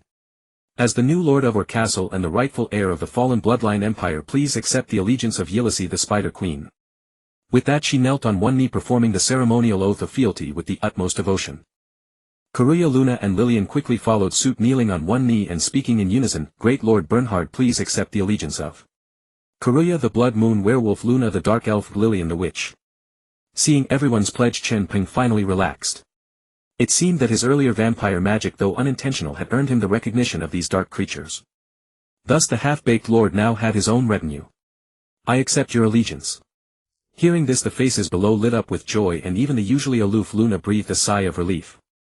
Having been here for so long and with everyone maintaining the castle voluntarily, they now felt a sense of belonging. Chen Peng then spoke, I wish to know how you sustained the castle's operations before I awakened. These people had sought refuge in the castle, living under the blockade of the Empire and adventurers. Chen Peng was simply curious about their daily necessities. To his surprise, Karuya, twitching her furry ears, raised her hand. Lord Bernhard, I am in charge of the castle's security. I have never slacked off. She then sniffed the air, melting Frankna's heart with her cuteness. Luna cleared her throat, her mature voice ringing out, Milord, beneath Orr Castle lies a crystal that absorbs dark energy. It is the power source for the castle and everyone here.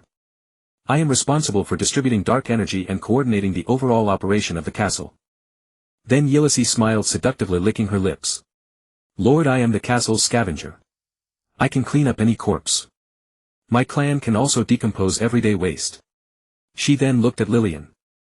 Lillian, when it was her turn, puffed out her chest and said proudly, I am a witch, so I can repair any magical mechanisms in the castle. Hee. It was hard to imagine that Lillian was the same one who had looked so pitiful moments ago, and she seemed to have forgotten the bump on her head from earlier. Finally it was Eli and Frankna's turn. Frankna, knowing Chen Peng's situation, said somewhat listlessly, As for me, as you can see, I am an alchemist. I usually conduct experiments. Then only Eli remained, looking flustered. She stole a glance at Chen Peng. She had been busy resurrecting the bloodline, and now that he was revived it seemed she had no duties left. What should I do? It's my turn to report. Help. Frankna, seeing the panic on Eli's face, shook her head helplessly and said, Eli usually assists me with my experiments. After speaking she saw Eli's eyes shimmering with gratitude. Chen Peng, after hearing everyone's introductions, instantly understood. Security, Sanitation, Administration, Research and Development, wasn't this essentially a company? Good Lord, being a lord might have been a bit beyond him, but managing a company, that was far simpler. After all, hadn't he seen how pigs ran even if he'd never tasted pork? With that thought his confidence surged instantly.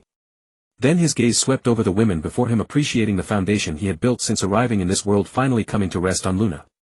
If his memory served correctly, this dark elf was responsible for allocating dark energy and coordinating the overall operations of the castle. That fell squarely within the administrative realm. Could he not make her his secretary? In his past life the executives around him all had personal assistants by their side. Having one now seemed perfectly reasonable. Luna. Upon hearing his call she lowered her head and responded, Yes, my lord. Chen Peng gave the order without a flicker of expression, Since Eli is to assist Frankna with the experiments, you shall serve as my assistant. Yes, my lord.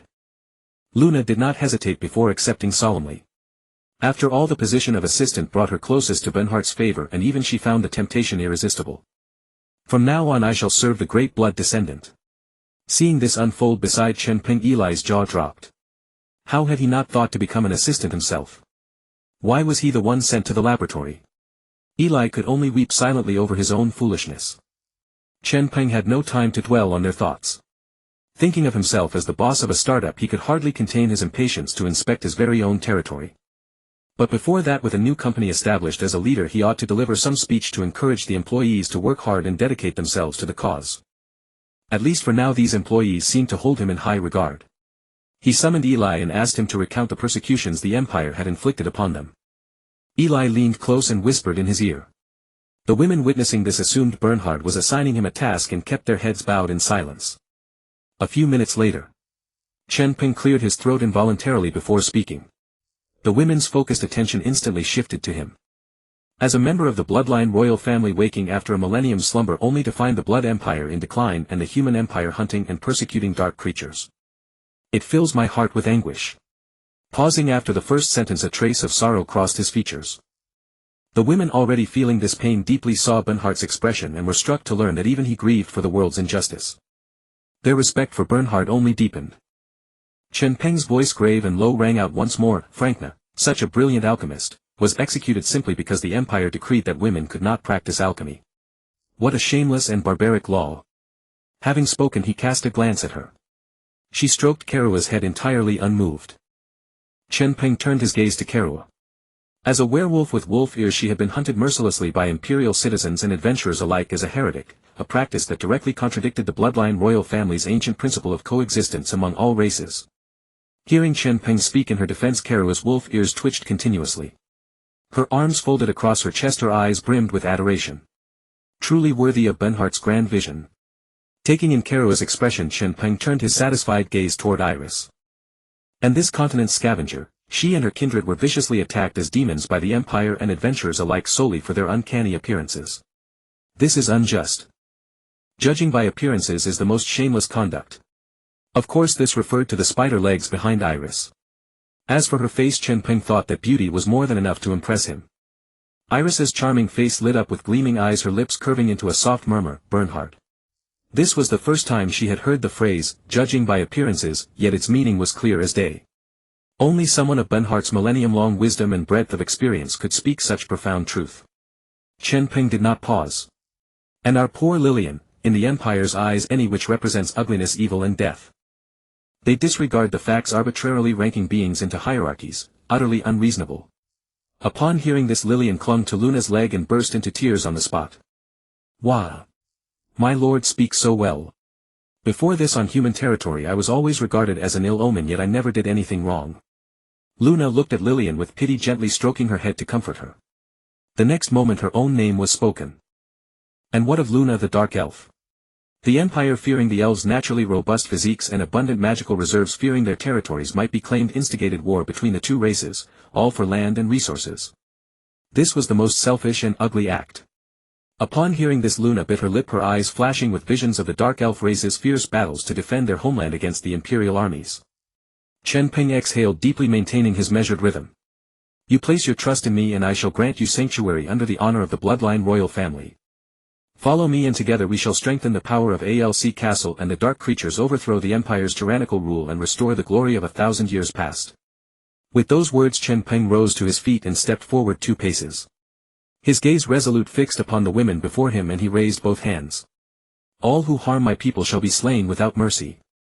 These words paired with his commanding gestures stirred the women's emotions once more. With the exception of Frankna, everyone's eyes sparkled as they looked at Chen Peng with utter adoration.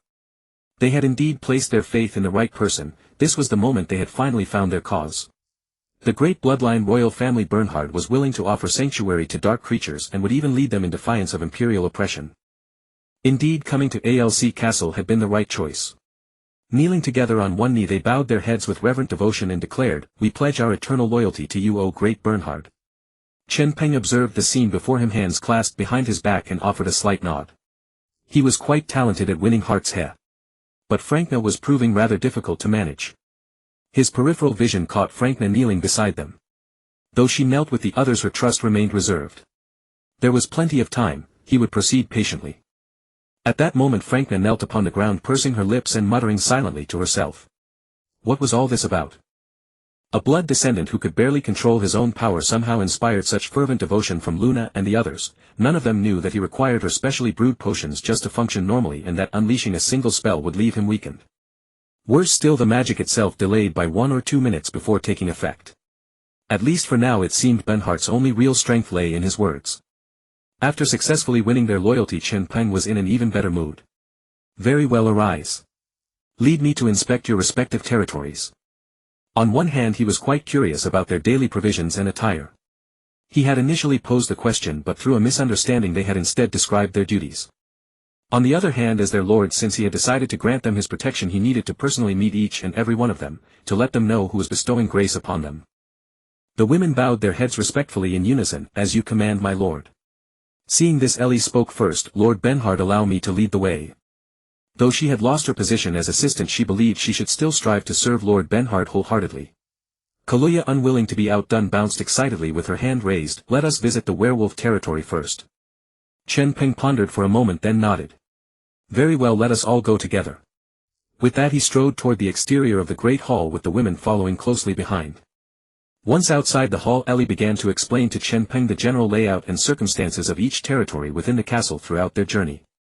Beyond those currently stationed at the more critical posts, there were still numerous other creatures residing within the castle and its surrounding areas. As dark creatures, they did not all congregate haphazardly within the castle itself. Instead, according to their different races and natures, each group maintained its own distinct territory, thereby avoiding unnecessary conflicts and disputes. Upon hearing this, Chen Peng nodded in agreement. This was akin to having separate autonomous zones. After all, dark creatures was a broad umbrella term. Such an arrangement was quite logical. After leaving the castle, the group traveled eastward for some 700 or 800 meters when a cluster of neatly arranged tents suddenly appeared ahead, resembling a tribal settlement. Kaluya, standing nearby, grew instantly excited and let out a howl toward the sky. Awoo! Soon after, a series of echoing howls resounded from the settlement ahead in response. Awoo! Awoo! Ellie explained with a smile, "My lord, ahead lies the territory of Kaluya's clan, the werewolves. Since our castle is flanked by cliffs to the north and south and mountains to the east and west. The mountains on the western side are steep and towering, making them nearly impassable to humans. For the sake of the castle's surveillance duties, the werewolves chose the gentler eastern hills as their territory. From this elevated vantage point they could keep watch over any imperial troops or human adventurers that might emerge from the direction of the necropolis to the south. Upon detecting any threats, they would issue warning howls and swiftly descend the hill to engage and repel the enemy." After hearing the explanation, Chen Peng nodded slightly. This made perfect sense. To protect the last remnants of their kind's territory to the greatest extent possible, they had indeed put considerable thought into these arrangements. By this time the group had arrived at the werewolf settlement. Chen Peng noticed that these werewolves, much like Kaluya, possessed fluffy wolf ears. Aside from that, their bodies were entirely human, only noticeably more robust and muscular. In their humanoid forms they wore clothing, and at this moment they were chatting and laughing, appearing completely harmless. Their dwellings were nothing more than tents of varying sizes, appearing quite crude and dilapidated, constructed from an eclectic assortment of materials. There were tree bark, beast hides, and even canvas from the human world. The number of tents was immense, and throughout the settlement numerous werewolves moved about, giving Chen Peng the impression of strolling through a bustling marketplace. He never would have imagined that the werewolves' way of life was so orderly. As he walked through the settlement, Chen Peng also noticed something else. Within the werewolf community there was also a clear division of labor. In addition to their clan's responsibility for guarding the entire Orr castle, they provided daily necessities to the castle through hunting, foraging, weaving, and other endeavors. At that moment, as Chen Peng led the women past two burly male werewolves, they suddenly halted, straightened with profound respect, and solemnly declared, "Honored lord. The werewolf tribe welcomes you. Salutations to you." Chen Peng paused in surprise. How did these werewolves recognize him on his very first visit? Seeing this, Ellie quickly explained, "My lord, just now Kaluya's howl was meant to announce your arrival to the tribe. They simply did not wish to disturb you, so they continued their work rather than gathering around." Chen Peng then nodded and said to the two werewolves, "Carry on with your duties, pay me no mind." The two werewolves chuckled sheepishly and moved on.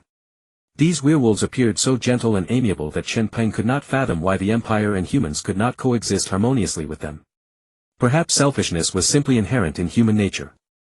At that moment the sound of hurried footsteps drew everyone's attention. A wolf sprinted rapidly out of the forest, kicking up dust, and came to a halt several meters away from the group. With a flash of white light it transformed into a werewolf. He then approached Kaluya and knelt on one knee. "Lord Kaluya, Captain Ken of the 1st Patrol Team reports for duty. The surrounding area is secure, no signs of humans have been detected." Kaluya's ears twitched and she nodded. "Ken, excellent work.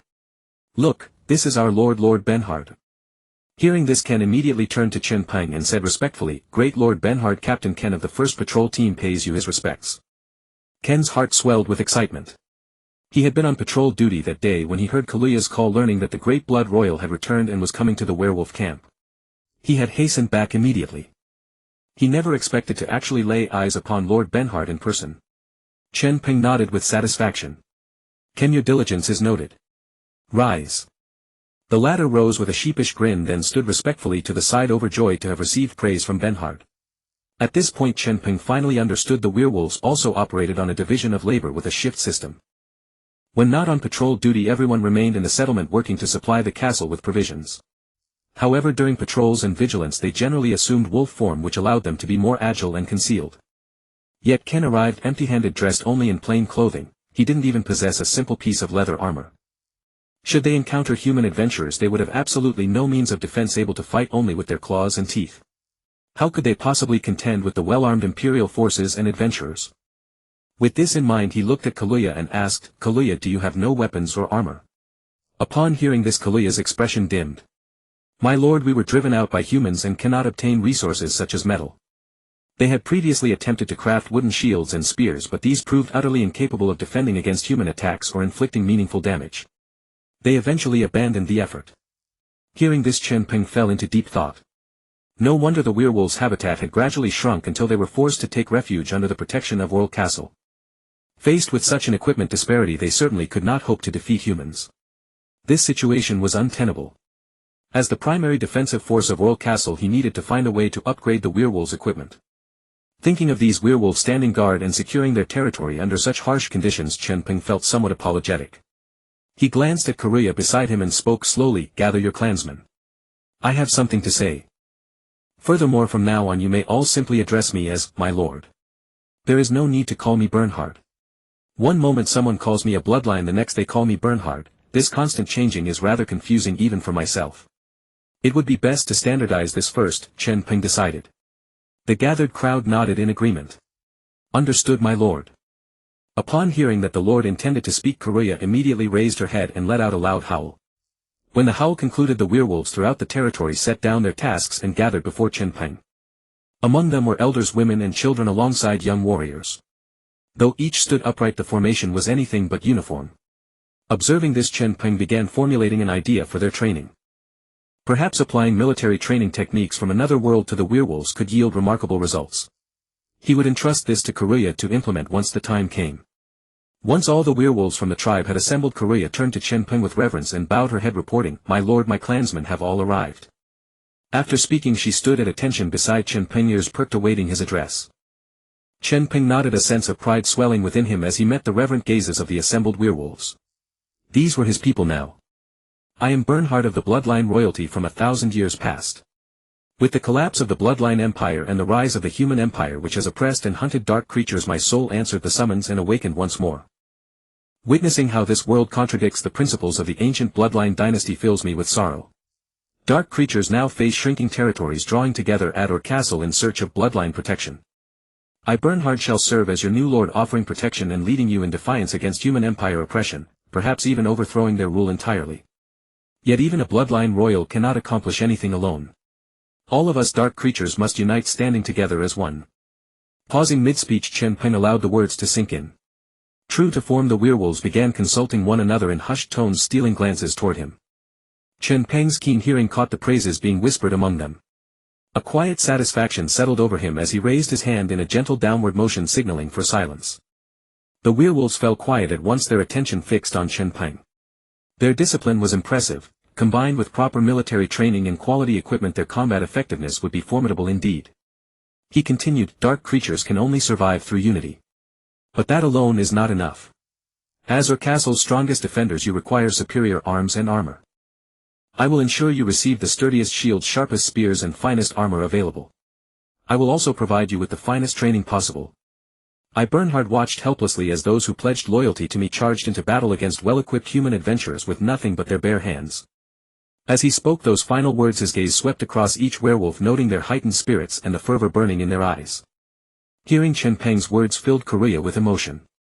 Their lord truly cared for them, willing to prioritize weapons and armor despite their dire circumstances. Unlike those lords of the human empire who treat their subjects with complete disregard. Kaluya led her clansmen in, kneeling on one knee, their voices unified in oath, "The werewolf clan shall pledge our lives and loyalty to Lord Bernhard of Orr Castle." The others, hearing Chen Peng's words, shared Kaluya's fervent agreement. A lord capable of uniting them was precisely the one worth serving. After finishing his speech, Chen Peng dismissed the werewolves and directed Kaluya to resume their duties before departing for the next territory. Guided by Ellie, the group arrived at the witch's domain. This was another swampy expanse, but unlike the Dover Marsh, it lacked the troublesome thorn brambles. The marsh was modest in size, its surface dotted with black mud pits bubbling steadily. The bursting bubbles released waves of dark energy that felt deeply unsettling.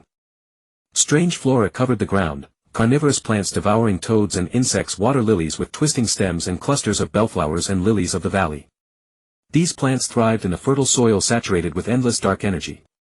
At the swamp's center stood an ancient wooden house. Tilting precariously, the structure rose roughly 20 to 30 meters tall with a footprint of 4 or 5 meters on each side, crowned by a pointed roof. From each level gnarled branches jutted outward, some perched with crows whose pitch-black eyes constantly surveyed the surrounding marsh.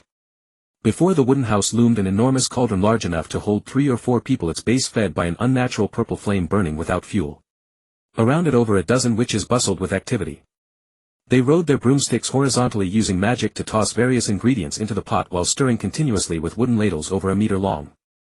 Even from dozens of meters away, Chen Peng could hear the gurgle of the cauldron and the occasional incantations murmured by the witches. The air hung heavy with the scent of magical potions. The aroma was intricate. Beyond the drifting magic it carried notes of blood, rust and decay. The witches noticed Chen Peng's approach but didn't cease their work, as though they had reached a critical juncture in their brew. Lillian, watching from nearby, eagerly wanted to offer assistance. As she mounted her broomstick and prepared to fly over, Luna seized her and pulled her back. "Lillian, our lord is present. Behave yourself and don't cause trouble," Luna chided. At those words Ellie and Korea nodded vigorously in agreement. Lillian pouted and drooped her head, saying grievously, "All right." Hearing this, the other women breathed collective sighs of relief. Chen Peng was puzzled. Wasn't Lillian a witch? Why would helping out be considered causing trouble? There must be some hidden context he wasn't aware of. Noticing Chen Peng's bewildered expression, Frankina assumed he was simply curious about the witches' work and uncommonly offered to explain, "My lord." The witches were brewing magical potions, a process both intricate and time-consuming. It required 1 to 2 days to gather the herbs, then another 2 days of boiling while reciting spells known only to witches. One cauldron of this potion, barring any mishaps, would supply the castle's needs for an entire week. After hearing Frankina's words, Chen Peng keenly caught one word. "An accident." "What accident?" he asked in confusion. Hearing Chen Peng ask it directly, Lillian's face instantly flushed and she slowly moved behind Luna, trying to hide herself. Frankina's expression also changed. For a moment she didn't know how to explain and she cast a pleading look at Luna. Seeing this, Luna could only say helplessly, "Lord, the accident is Lillian. As you can see, Lillian is a witch, but she doesn't brew potions with her clan. Instead she maintains magical equipment in the castle." After saying this, her cool gaze flicked to Lillian beside her, who kept her head down and didn't dare speak. Every time Lillian helped make potions, something went wrong. Either the brewing failed, or there was an explosion, or the potion lost its magic. In short, every time Lillian tried to help, she made things worse. When brewing potions, Lillian absolutely must not be allowed near the cauldron. After listening to Luna's explanation, Chen Peng looked at Lillian and understood. So Lillian had such a hidden special condition. Sensing Chen Peng's gaze, Lillian didn't even dare raise her head, afraid of being scolded and of bringing trouble to her fellow witches. Fortunately, Chen Peng said slowly at that moment, "It's no matter. If she can't do this well, she can do something else. There will always be something she can do well." When his words fell, Lillian couldn't believe her ears. The Lord had not only refrained from scolding her but had even encouraged her. She clenched her hands into fists and silently vowed, "The Lord is the best person in this world." But she didn't realize she had spoken her true feelings out loud. Hearing Lillian's words, Chen Peng was briefly stunned. This really was an easily satisfied girl. At this moment the witches' potion brewing work seemed to have ended. These witches, wearing the same robes as Lillian and similar in age, flew over the swamp on broomsticks and came to Chen Peng's side. After getting off their broomsticks, they removed their hats, knelt on one knee and said, "The witch territory welcomes the Lord. We pray for blessings for the Lord." Looking at these adorable young witches, Chen Peng was in an especially good mood, so he delivered another long speech. It was nothing more than the usual talk of winning people's hearts. He found that he was very good at giving speeches. In his previous life he would certainly have made excellent official material. The witches, who already worshipped the bloodline beyond measure, were so moved by the speech that tears of excitement filled their eyes. One witch said devoutly, "Noble Lord, I believe that under your leadership we will embrace the dawn once more." Another witch said, "Rest assured, Lord. We will follow your footsteps unto death." Since being hunted and persecuted by the Empire, they had come to Orr Castle. They basically only went out at night to find materials, and during the day they dared to stay only in their territory. They had long forgotten what a sunrise looked like. Now, under the leadership of the bloodline royal house, the dark creatures would welcome the most united gathering in nearly 1,000 years. The day to rise against the human empire was fast approaching. At this moment a witch took Chen Peng's hand and said warmly, "Lord, would you like to sit inside for a while?" Chen Peng thought it over. There was still enough time, so sitting for a while wouldn't be impossible. But what he didn't see was that all the women behind him were frantically shaking their heads, their faces full of reluctance and fear. "All right, since I'm here I may as well take a look." Chen Peng said, holding to the principle that he should not play favorites. Seeing Chen Peng agree, the women all widened their eyes, their pupils quaking violently. It seemed every cell in their bodies was resisting. At this the witch invited warmly again, it just so happens that we've finished brewing potions and it's time to eat. Would the Lord like to taste the cuisine of our witch clan? As her words fell, the women behind him were still frantically shaking their heads as if they didn't want Chen Peng to agree. But at the moment Chen Peng's arm was held by the witch girl, his hand pressed against her lethal assets. On the surface he remained expressionless, but in reality his HP was plummeting. He hadn't expected that inspecting the witch territory would bring such enthusiastic witch girls and such a delightful perk. This was simply too blissful.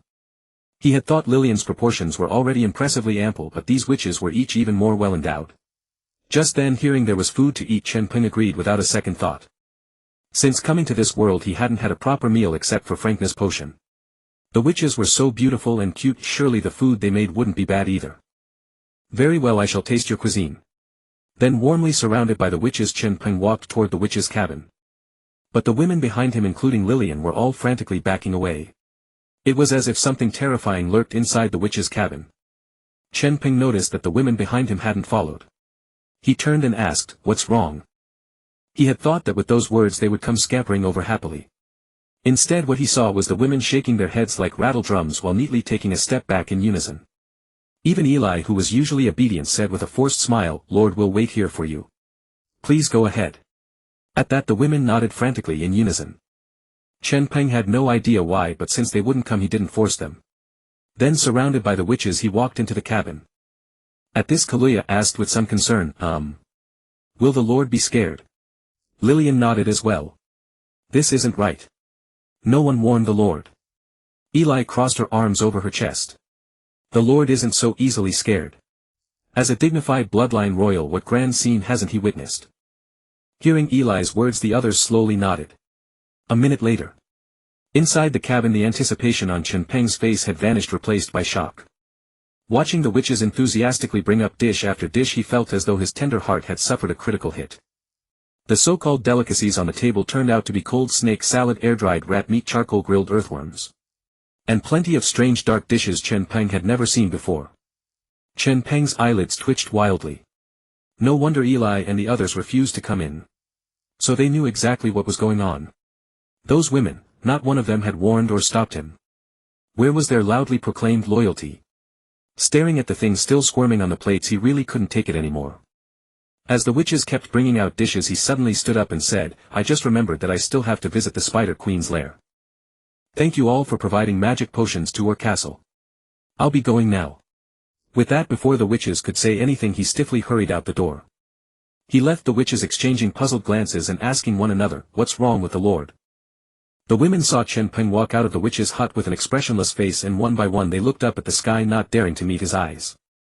Fortunately, Chen Peng wasn't angry with them, instead he found their behavior rather endearing. As Chen Peng approached them, Lillian sidled up and asked, "My lord, the delicacies are so Before she could finish, Eli stepped forward and covered her mouth, then smiled at Chen Peng with a forced grin. "Ahahaha, my lord, we should head to the next place." With that she dragged Lillian forward. Chen Peng smiled faintly and followed. When the others realized the Lord wasn't angry, their hearts settled down. Then Eli led everyone through the dense forest to a cave entrance. The cave was about 3 meters high and 2 meters wide, with many climbing vines covering its mouth. The interior was pitch black, but the sound of many faint rustlings from within made everyone's skin crawl. Iris stepped forward, smiled charmingly, and said to Chen Peng, "My lord, this is my territory. Would you like to go in and take a look?" At these words the others instinctively stepped back in unison, eyeing Iris warily. She, however, remained unbothered and kept smiling at Chen Peng. Given his previous experience, seeing the women act this way made Chen Peng suddenly reluctant to go in. Yet, looking at the trace of expectation on Iris's face, who could refuse a mature beauty's invitation? He gritted his teeth and said, "All right, let's go in and see." After all, he couldn't play favorites. Since he was already here and had survived the witch's delicacies, what else could possibly frighten him? Iris, seeing the Lord agree, turned to Eli. "Little Eli, give the Lord some light."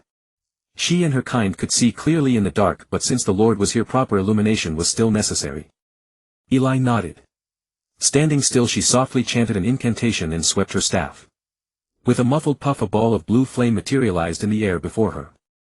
Then she pointed her staff toward the cave mouth and the flame drifted unsteadily into the cave, illuminating the path. Inside, cobwebs covered everything and the ground was littered with bones, some human some animal. Just as Chen Peng saw the light and was about to enter, he suddenly noticed many pairs of eyes glowing in the depths. Then a rustling sound came and the glowing eyes revealed their true forms, spiders of every kind. The sight of these spiders made not only Kaluuya's group shudder with fear, Chen Peng also felt his trypophobia acting up. Then Iris waved her hand and the spiders retreated back into the darkness. Seeing this, Chen Peng finally stepped inside with Iris and Luna following close behind. Eli, Kaluuya and Lillian walked at the rear. The three were reluctant about this cave. They weren't afraid of Iris, but those ordinary spiders looked utterly creepy. As Chen Peng walked, he surveyed the cave. It didn't seem naturally formed. The walls were full of traces of workmanship. The deeper they went, the more he found it resembled not so much a cave as a passage. Iris alone couldn't have excavated such a project. Unlike Chen Peng's calm demeanor, the spiders that appeared now and then along the way kept startling Eli and the others. Thus the cave occasionally echoed with the girls' screams. Chen Peng had thought dark creatures feared nothing, but it seemed that after all they were still girls. Among snakes, insects, rats and ants, at least one was always their nemesis. The deeper they went, the more spiders gathered, and even Chen Peng began to find it hard to bear.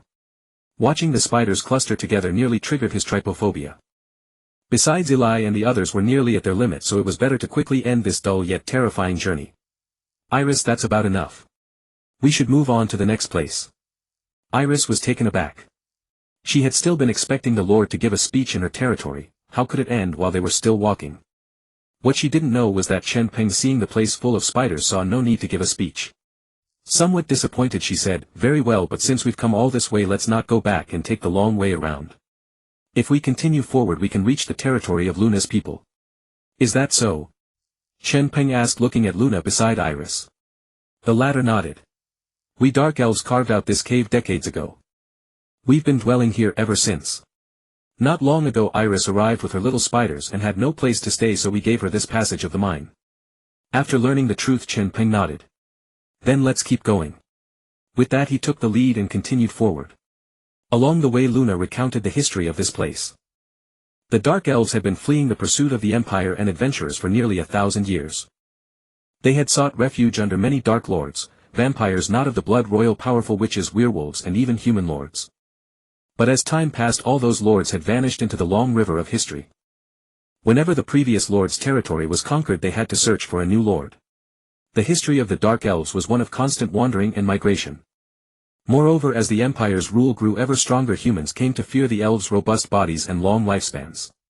They then launched an all-out hunt against the elves. So soon the Dark Elves had no place left to stand on the entire continent. 30 years ago they heard that the last place on the continent that could offer shelter to dark creatures was Orr Castle. So they came here. Then Luna discovered a magic orb beneath the castle that absorbed dark energy, and she took over the task of distributing that dark energy. Meanwhile her kin carved a stone cavern into the mountain wall, hollowing out the mountain to create a territory where they could survive. After hearing Luna's account, Chen Peng nodded slowly, gaining a general understanding of the Dark Elves' history. Soon an exit appeared ahead of the passage. Luna said respectfully, "My lord, we have arrived." As he reached the exit, Chen Peng discovered a colossal hollow cavity within the mountain before his eyes. It was over 100 meters tall and roughly 500 to 600 meters long and wide. Along the edges many dark elves with long pointed ears were still carving away at the mountain. In the wide central open area stood over 100 stone spire buildings. These structures were arranged in orderly rows, their outer walls adorned with exquisite carvings and decorations, making the place look like a small town. Entering this tiny city, Chen Peng found that like the wolf tribe, every elf here had a well-defined division of labor. They carried bows and arrows, weaving through the streets and alleys, busy yet orderly. Chen Peng also noticed a market here, though it appeared to be one based on bartering. If not for their pointed ears, one would think this was simply a human town. He sighed with admiration. Indeed, the Dark Elves truly have a long and storied history. As Chen Peng walked through the city, the Night Elves were astonished to encounter him. Sensing the aura of a progenitor coursing through his veins, they approached him with bows and greetings, and Chen Peng acknowledged each one with a nod. Luna eventually led the group to a structure that resembled a chapel, though within its walls lay a bustling workshop. Dozens of wooden tables filled the space, each laden with an array of glass vials and pottery jars. An elf stood at each table, deftly maneuvering test tubes and other apparatuses. Without waiting for Chen Peng's inquiry, Luna spoke up first. "Our Night Elves specialize in archery, concealed weaponry and poison crafting. They are concocting poisons at present. These can be deployed independently or smeared onto concealed blades and arrowheads alike. It is our proudest craft. Luna's eyes gleamed with pride as she spoke those words. Chen Peng, impressed, remarked, "You are indeed a remarkably astute and wise people." Luna offered a slight bow. "Thank you, my lord, for your kind words." She then escorted Chen Peng and the others toward the armory where weapons were forged. The male elves worked shirtless, their sculpted muscles on full display as they fashioned concealed blades and bows. The women among the group felt their cheeks flush at the sight. Chen Peng reached over and gently covered Eli's eyes. "Children should not witness such things." Eli pouted. "I am 19 years old. I am no longer a child." Though she protested, she dared not defy Chen Peng and obediently shut her eyes. Luya and Lillian, observing this, likewise turned away, averting their gaze from the elves. Chen Peng's spirits lifted at the adorable reactions of the young girls. Yet he soon refocused his thoughts on the matter at hand. Observing the bustling elves, Chen Peng turned to Luna. "Can your kind forge other implements of war? Shields and plate armor perhaps?" Chen Peng had been considering that since the elves possessed such workshops they could commission the werewolves' arms and armor as well. But Luna merely shook her head. "I must apologize, my lord. That would not be feasible. The crafting of heavy armament is the domain of dwarves, a skill we do not possess. Our artistry lies only in smaller works, daggers, throwing knives and arrowheads. Even had we the knowledge, we lack the means. Such endeavors demand vast quantities of metal, a resource we possess in greatest scarcity. The arrowheads and blades we craft today are forged from the melted armor and iron swords left behind by fallen human adventurers." Chen Peng absorbed Luna's explanation, understanding fully, though a sense of regret lingered. He ultimately let the notion pass.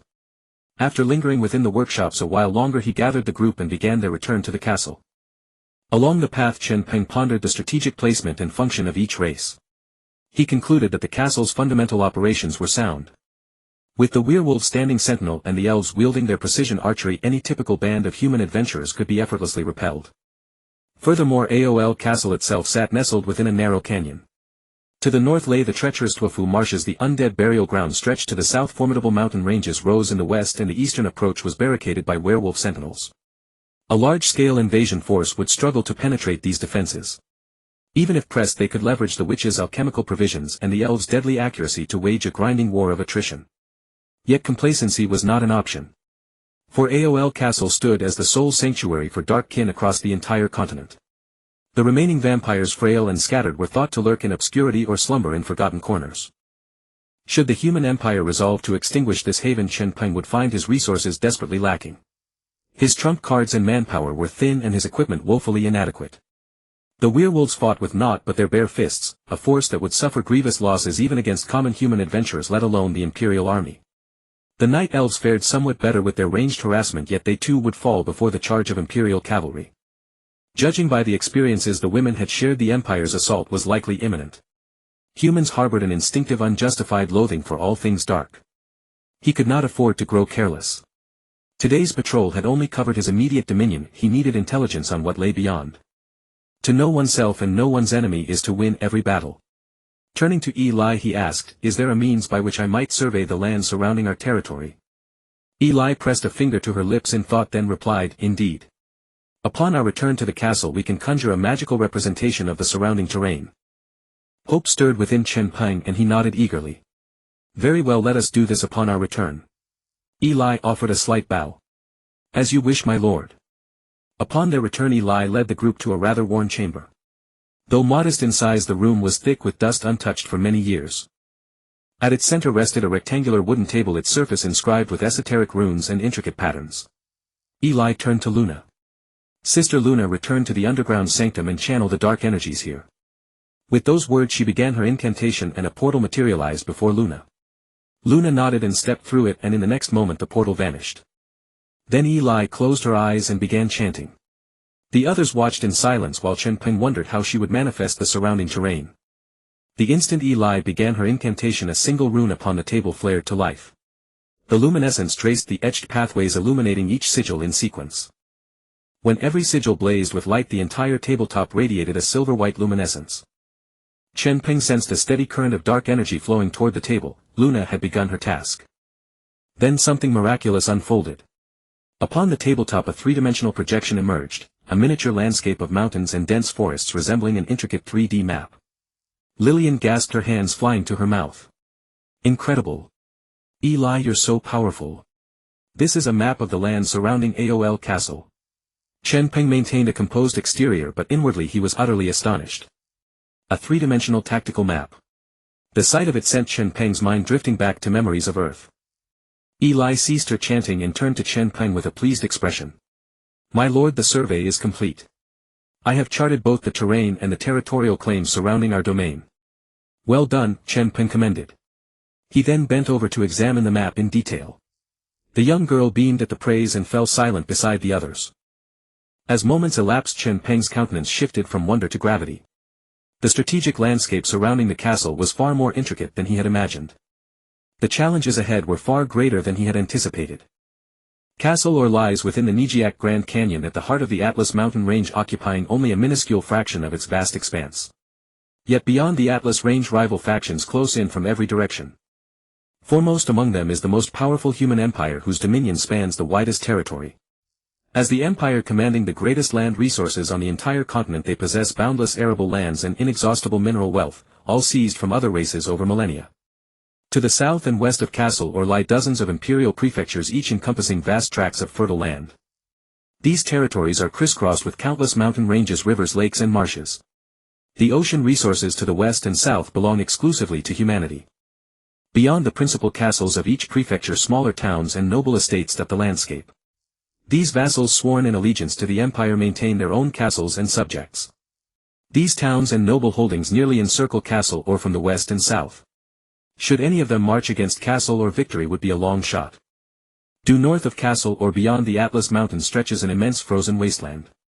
For over half the year this land remains blanketed in ice and snow. This is the domain of the barbaric orc tribes.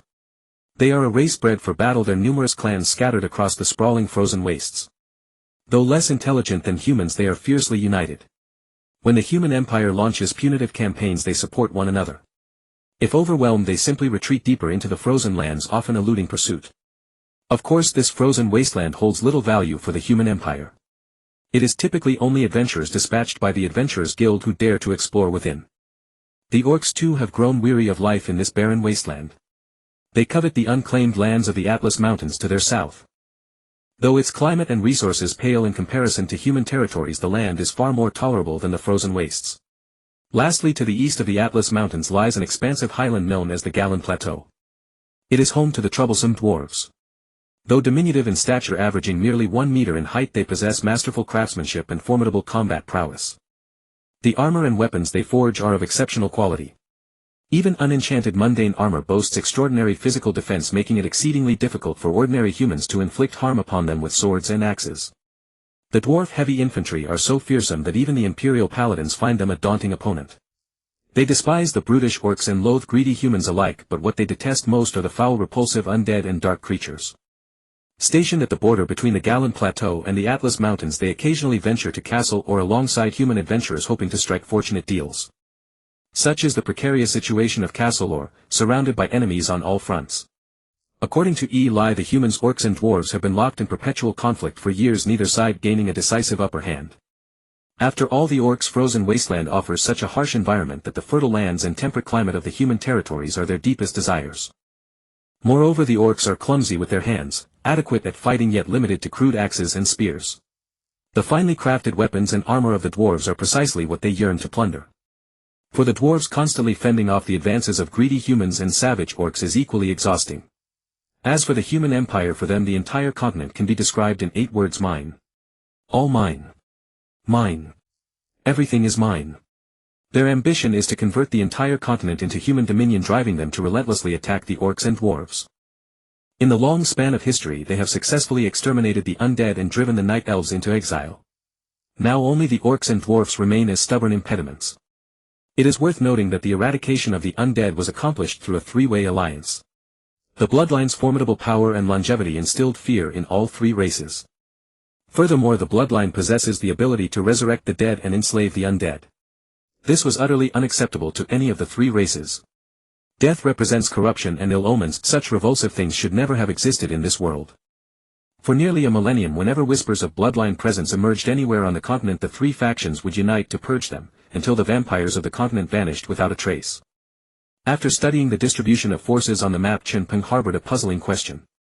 If all three factions despise the undead, why does this unclaimed land still exist today? By all logic, any faction could easily annihilate it. After all, a mere wolf tribe and a handful of surviving night elves could hardly withstand a full-scale assault. He asked directly, why haven't the remaining dark creatures launched a direct strike against this place now that the undead across the entire continent have either been killed or gone into hiding? As a necromancer who had traveled extensively across the continent, Eli possessed knowledge unknown to those present. She stood respectfully beside Chen Peng and said solemnly, this is because the three factions will not unite until they confirm the presence of bloodline here. Neither the orcs nor the dwarves possess strength comparable to the human empire. Whichever side attempts to attack Castle Orr must commit their full might. After all, Castle Orr maintains its own defensive magic. The orcs need not be discussed, they are a brute force rabble. And the dwarves with their fine equipment cannot withstand our magical attacks unless their armor is enchanted. Launching a full-scale assault would leave their rear undefended, vulnerable to attack by the human empire or the other faction. In other words, although the orcs and dwarves covet this land, they lack the means to seize it. Upon hearing this explanation, Chen Peng slowly nodded. Apart from the human empire, both other factions harbored their own concerns. He pondered for a moment before asking, then why hasn't the human empire launched an attack? With their strength they could assemble a formidable army, knights leading the charge, archers providing support backed by countless mages and priests. Such a force could easily destroy Castle Orr. Hearing this, Eli nodded in deep agreement, a look of relief flashing across her lovely face. She explained this is entirely due to the empire's arrogance, conceit and greed. Thanks to these very flaws, Castle Orr has survived to this day. Oh. Intrigued, Chen Peng asked, how exactly did they accomplish this? This mattered deeply to his future strategy, and Chen Peng was eager to understand the reasoning behind it. Eli answered obediently, they believe that after over a millennium of erosion, Castle Orr has become nothing but ruins, rendering any assault pointless. Moreover, this place served as a research site for necromantic magic during the ancient vampire kingdom, concealing numerous treasures left behind by that era. Whether gold coins or magical artifacts, they held enormous allure for humanity. Thus, at the strong recommendation of the Adventurers Guild, Castle Orr was designated as an expedition site. The Adventurers Guild periodically issues quests both to hone adventurers' skills and to have human explorers undertake treasure hunts, thereby sparing the lives and time of imperial knights. Treasures retrieved can be exchanged for gold coins, which is why human adventurers frequently arrive. As Eli spoke, her expression grew grave and the hand not holding her staff clenched tightly into a fist. In recent years, human adventurers' attacks on Castle Orr have grown increasingly frequent, with their presence around the undead graveyard bordering on daily occurrence. Precisely because of this, she tirelessly sought ways to revive the royal bloodline of the vampire clan. Fortunately, she had succeeded. And she had resurrected the mightiest among them, the great Bernhard. She had personally witnessed the terrifying power of the blood clan magic wielded by the Lord. Even the so-called holy knight orders of the empire would be crushed in an instant. With this, not only could the last glory of the vampire kingdom be protected, but there was also the opportunity to restore the former splendor of the blood royal lineage and the dark creatures. She believed that one day this world could return to the era of 1,000 years ago, when all races coexisted in peace and magic and civilization thrived together. At this thought, Eli raised her small fist and said earnestly, now that we have the Lord, I believe everything will turn out fine. Kellua's ears twitched and she nodded vigorously in agreement. Yet a trace of concern still lingered on her face. Lord, the recent human adventurers have begun gradually penetrating deep into the inner chambers of Castle Orr. Adventurers in the outer perimeters of the undead graveyard are also becoming increasingly numerous. As the one responsible for the castle's vigilance, she was most familiar with their movements, which is why she reported the situation at this moment. Luna also nodded with a grave expression. Possessing powerful night elf senses and serving as the second line of defense for Castle Orr, she too had sensed the empire stirring with restless intent. Upon hearing Kellua's words, Chen Peng's expression also grew serious. Greedy human adventurers, increasingly craving the treasures of the vampire kingdom and the blood royal clan, were intensifying their assaults on Castle Orr. So although things appeared peaceful for now, if those human adventurers broke in and discovered traces of his resurrection or existence, that would be a tremendous trouble. It would inevitably provoke a full-scale crusade by the human empire against Castle Orr, and perhaps even a joint campaign by humans, dwarves and orcs. His own ability to defend himself was still insufficient. Not only did his magic casting have delays, but as a vampire unable to consume blood, he would fall into an extremely weakened state after casting spells. A blood descendant unable to even stand, if captured by humans. Chen Peng's mind suddenly conjured the image of himself nailed to a cross and burned alive. This filled him with a profound sense of crisis. His gaze swept across the women before him, all of whom looked at him with expectation. Eli and the others had always regarded him as a savior, placing all their hopes upon him. Then he could not let them down. From now on he would play the part of a cautious schemer. Hold steady, develop quietly, and do not recklessly expose himself. At least until the effects of his series of development strategies became evident, he must not reveal his presence. By the time he could no longer conceal himself, he must possess power that would make the Empire tremble with fear. Dover Swamp. The ground, having endured relentless assaults from meteor fireballs and lightning, was now pockmarked with craters of all sizes. Some of the craters and tree trunks still emitted black smoke. The grotesque and tenacious taboo magic vines had vanished without a trace, whether destroyed by the magical strikes or concealed underground. Occasionally nauseating rats scurried about on the ground, pausing intermittently, rising on their hind legs and scanning their surroundings with crimson eyes, their noses twitching as if searching for something. Crows continuously circled in the sky before diving to the ground. Ultimately they all converged upon 3 corpses. Perhaps they found it puzzling why the corpses that appeared in Dover Swamp had not been entirely devoured by the thorn magic vines, leaving enough remains for them to partake. More than 100 meters away from the 3 corpses, a corpse, wearing a tattered black hooded robe, guarded by several crows. They scanned the scene with crimson eyes but did not rush to feed. Cough, cough, cough. In the next moment this corpse actually moved, emitting a coughing sound. The crows let out quacking cries and flew away. Havana slowly opened her eyes. The cold ground and the pain coursing through her body brought a sliver of clarity to her hazy consciousness. Am I still alive? Havana struggled to rise, but her weakened body trembled violently, her legs threatening to buckle at any moment.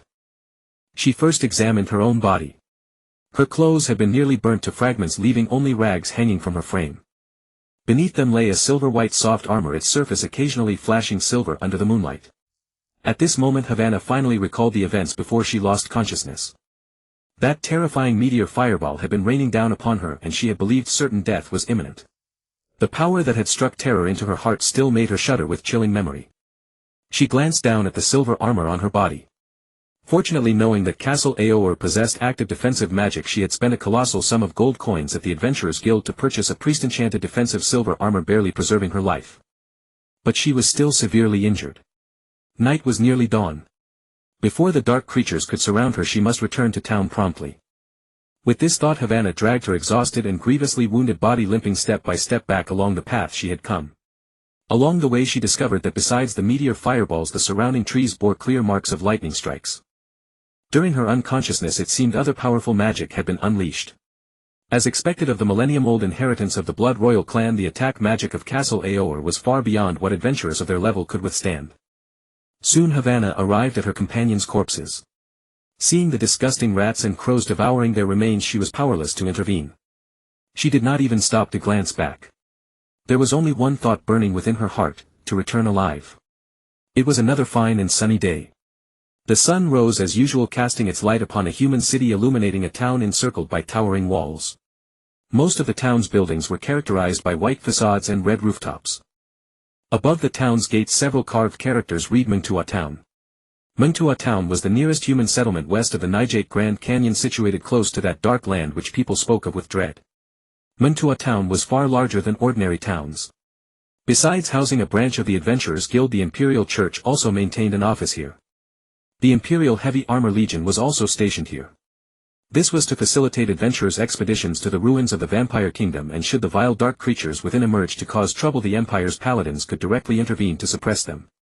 At this hour the residents of Mengtua Town and the explorers had risen with the sun and begun their new day. The streets were filled with adventurers clad in armor and leather, wielding various weapons. They strolled about chatting and laughing, occasionally pausing to inspect the roadside stalls. If they spotted a weapon or a magic potion that caught their fancy, they would haggle earnestly with the stall owner. Most of these stall owners were also adventurers selling items they no longer needed or had specifically sourced. The residents of Mengtua Town made their living primarily by running inns, taverns and weapon shops. For the established Adventurers Guild, these 3 establishments were the most indispensable elements of their daily lives. With the immense number of adventurers in Mengtua Town, these residents could easily sustain themselves. Just then several Imperial soldiers clad in silver armor, carrying spears or greatswords, hurriedly ran down the street.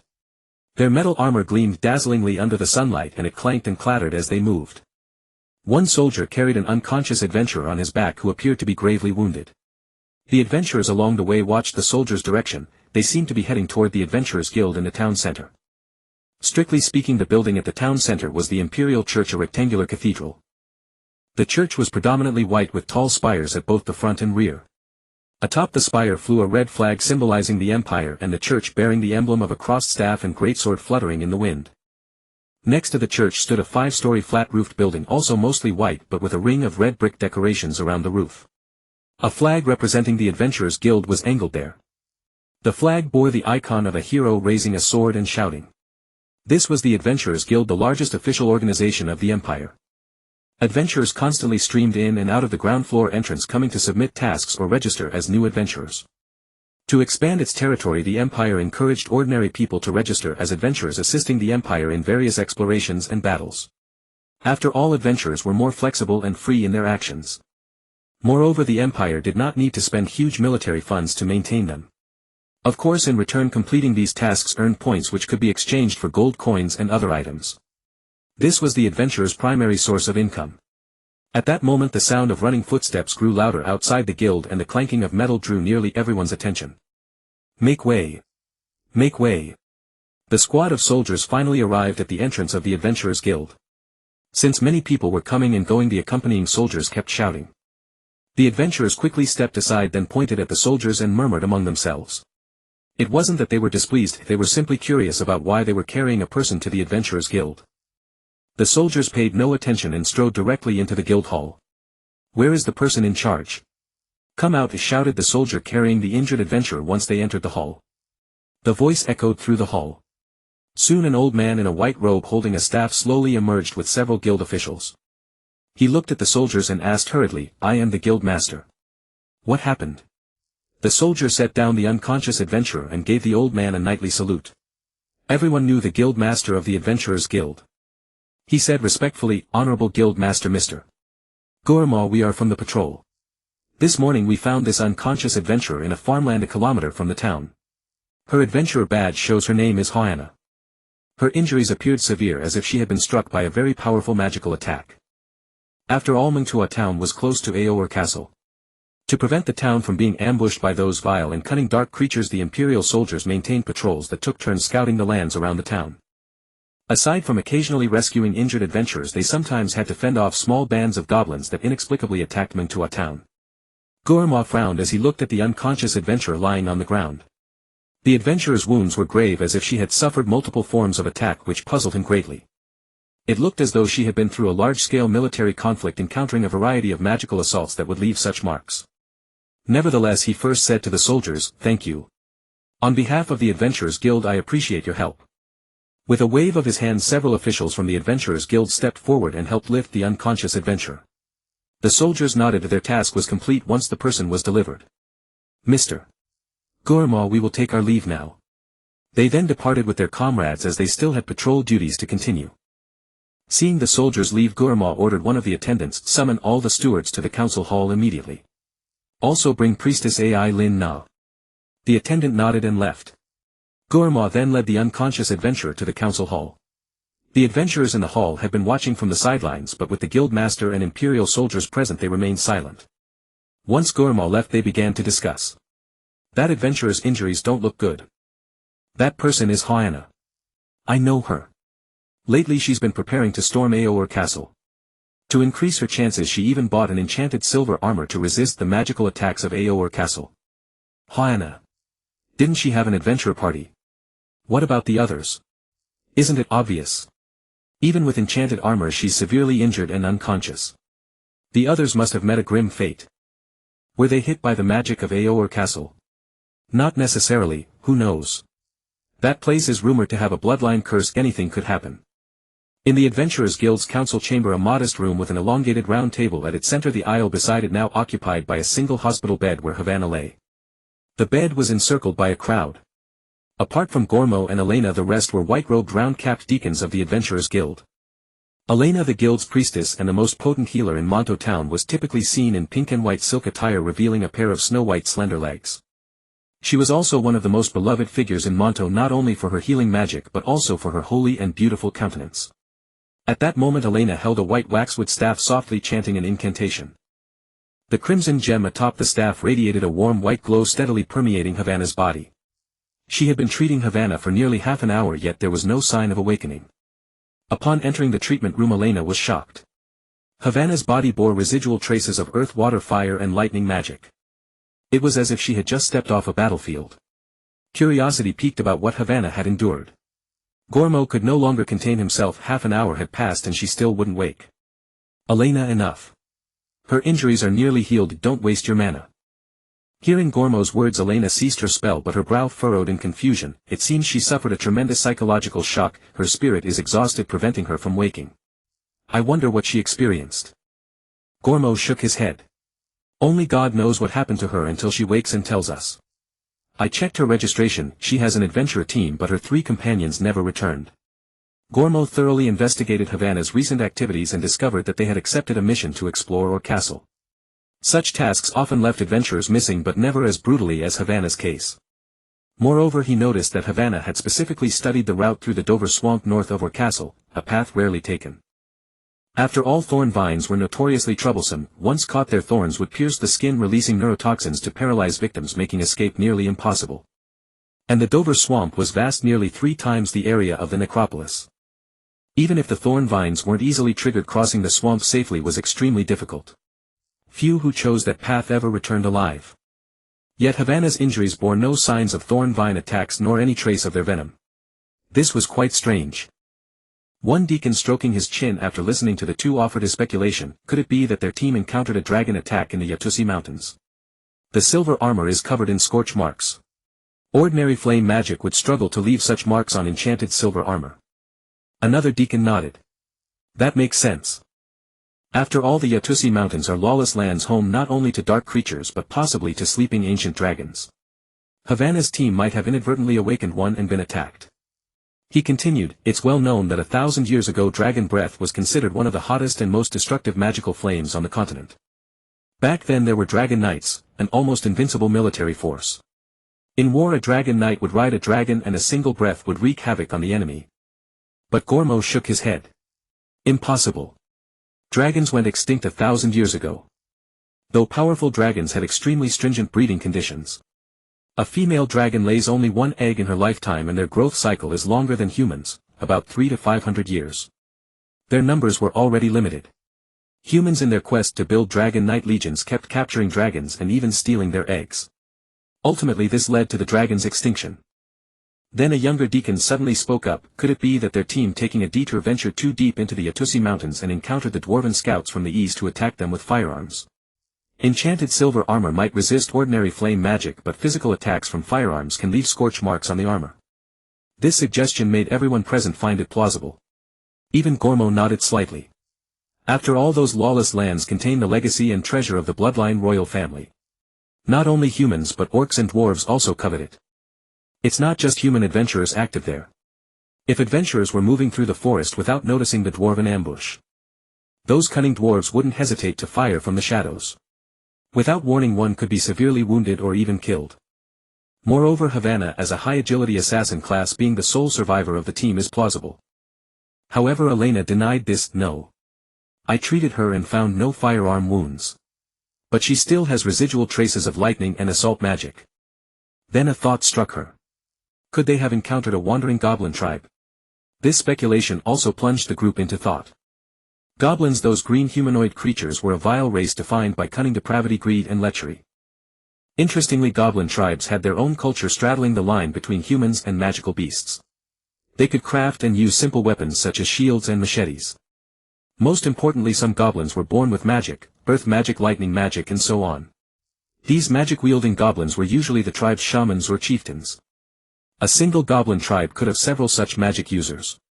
This would explain the multiple magical residues found on Havana. After all, deep forests almost always harbored goblins. And they were a lustful race with prolific breeding, so they had never been truly eradicated.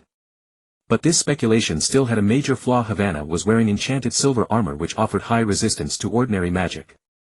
Even if it couldn't provide complete protection, it shouldn't have allowed her to be severely wounded, fall into a coma or be in danger of death. Given the damage to her silver armor, goblin attack simply couldn't achieve that.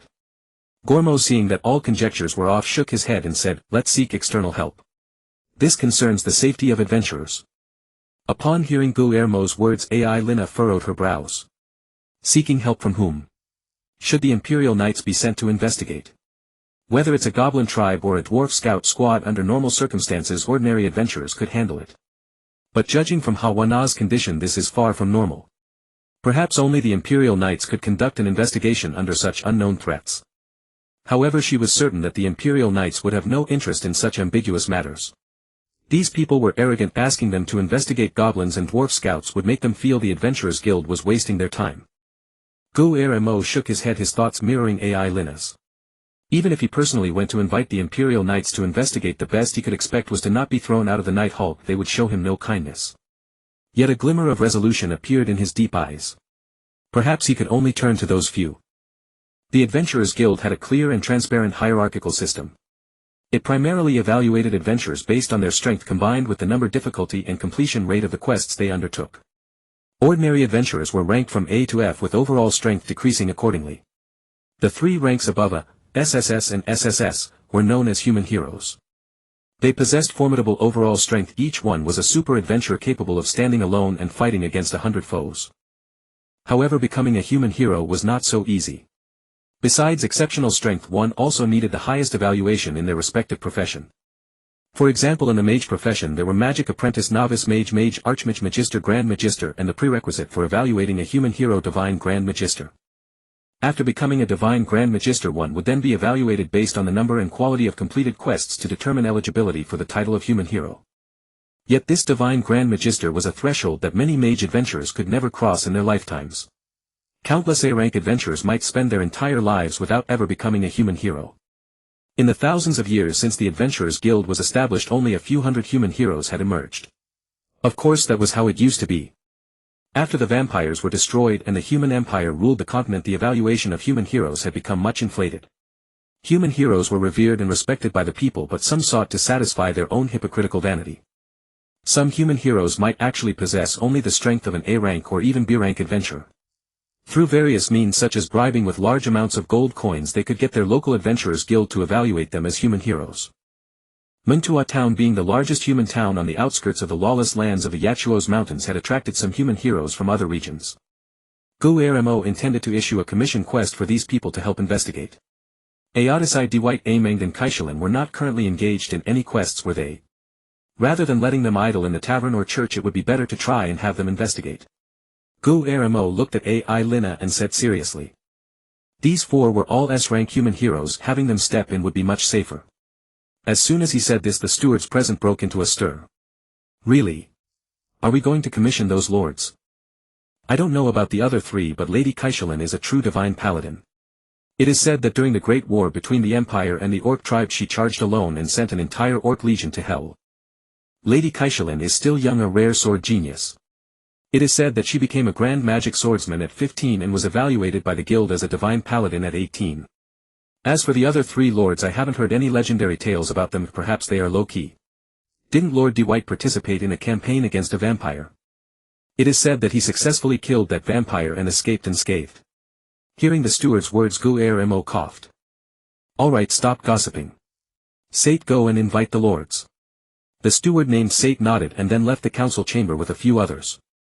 Watching Sate leave, AI Lina, who had remained silent, finally spoke with some concern. Human heroes. Some of them are even more arrogant than the Imperial Knights. These human heroes are not all humble and polite. Some are arrogant beyond measure, even more temperamental than the Imperial Paladins. AI Lina had only met these four human heroes once or twice and didn't know them well. She hoped they would be reasonable. Guillermo sat in a chair nearby looking out the window. Trust me, they will come. An hour later. The bustling Adventurers Guild hall suddenly stirred with excitement. Countless adventurers screamed and shrieked, their gazes all fixed on four figures. Leading the way was a woman clad in golden enchanted armor with occasional streaks of light gliding across its surface. At her waist hung a knight's cross sword, its hilt inlaid with a red magic gem, and the scabbard was adorned with 7 blue gems arranged in the shape of the Big Dipper. Yet her snow-white face remained expressionless, her blue eyes exuding a faint heroic spirit. She strode confidently toward the stairs of the Adventurers' Hall. Look! It's Lady Kaishalin. Oh my God! I've actually seen the legendary hero. Lady Kaishalin. My goddess. Please just look at me. Behind Kaishalin was a young man in a brown mage robe holding a red metal staff. With an arrogant expression he tilted his head up and followed Kaishalin. He paid no heed to the surrounding gazes, his eyes fixed only on Kaishalin ahead. She was the embodiment of wisdom, bravery and beauty. If he could win her favor his life would be complete. A nearby adventurer murmured, "Is that Lord Aotisai behind Lady Kaishalin? I heard he is the youngest divine Grand Magister in history. He looks quite handsome, but I haven't heard any legends about him." Behind Aotisai was a middle-aged man with a bushy beard clad in fiery red enchanted armor holding a golden spear. This is Ameng, the divine paladin who has long campaigned with the Imperial Knights. He appears in every battle, yet no great achievements of his are ever heard. Perhaps he was too low-key, as the surrounding adventurers' gazes merely swept over him and moved to the next person. At this moment the hall erupted once more with adventurers' screams. Adventurers all worship the strong Lord Dwight. It's Dwight. He is a divine assassin master who has successfully hunted vampires. Dwight was a man who looked to be in his 30s. He always wore a black hood clad in enchanted black leather armor with 2 silver daggers tucked at his waist. His most famous legend was that 10 years ago, together with the Imperial Knights, he attacked a dilapidated village where a vampire was suspected of lurking. He then successfully hunted down the vampire hidden inside. Although the one he slew was not of the vampire royal bloodline, it still brought him great renown. Of course this was only a rumor. In truth, no one had ever seen the vampire's corpse. But that did not affect the adventurers' admiration for him. Among the 4, aside from Kaishalin, Dwight had the greatest reputation. Led by Sate, the 4 climbed the stairs to the meeting hall on the 2nd floor. Inside the meeting hall, Hoiana had not yet awakened. Elena and Gurma sat at the round table with worried expressions. At that moment Sate entered and said respectfully to Gurma, "Guild Master, they have arrived." With that Sate stepped aside and Kaishalin and the other 3 walked in one by one. Gurma rose to his feet and said with a smile to Kaishalin and the others, "Honored guests, thank you for making the trip." Elena watched the 4 quietly from the side, making no move. Hearing Gurma's words, a trace of emotion flickered across Kaishalin's frost-like face. "Guild Master, you are too kind. As a member of the Adventurers Guild I would certainly answer the Guild Master's invitation." After speaking she noticed the unconscious Hoiana on the sickbed nearby and asked, "I heard you had something to discuss with us. Was it because an adventurer party was attacked near Orr Castle?" Kaishalin came straight to the point while the 3 behind her stood without speaking. Seeing this, Gurma looked at Hoiana and said, "Yes.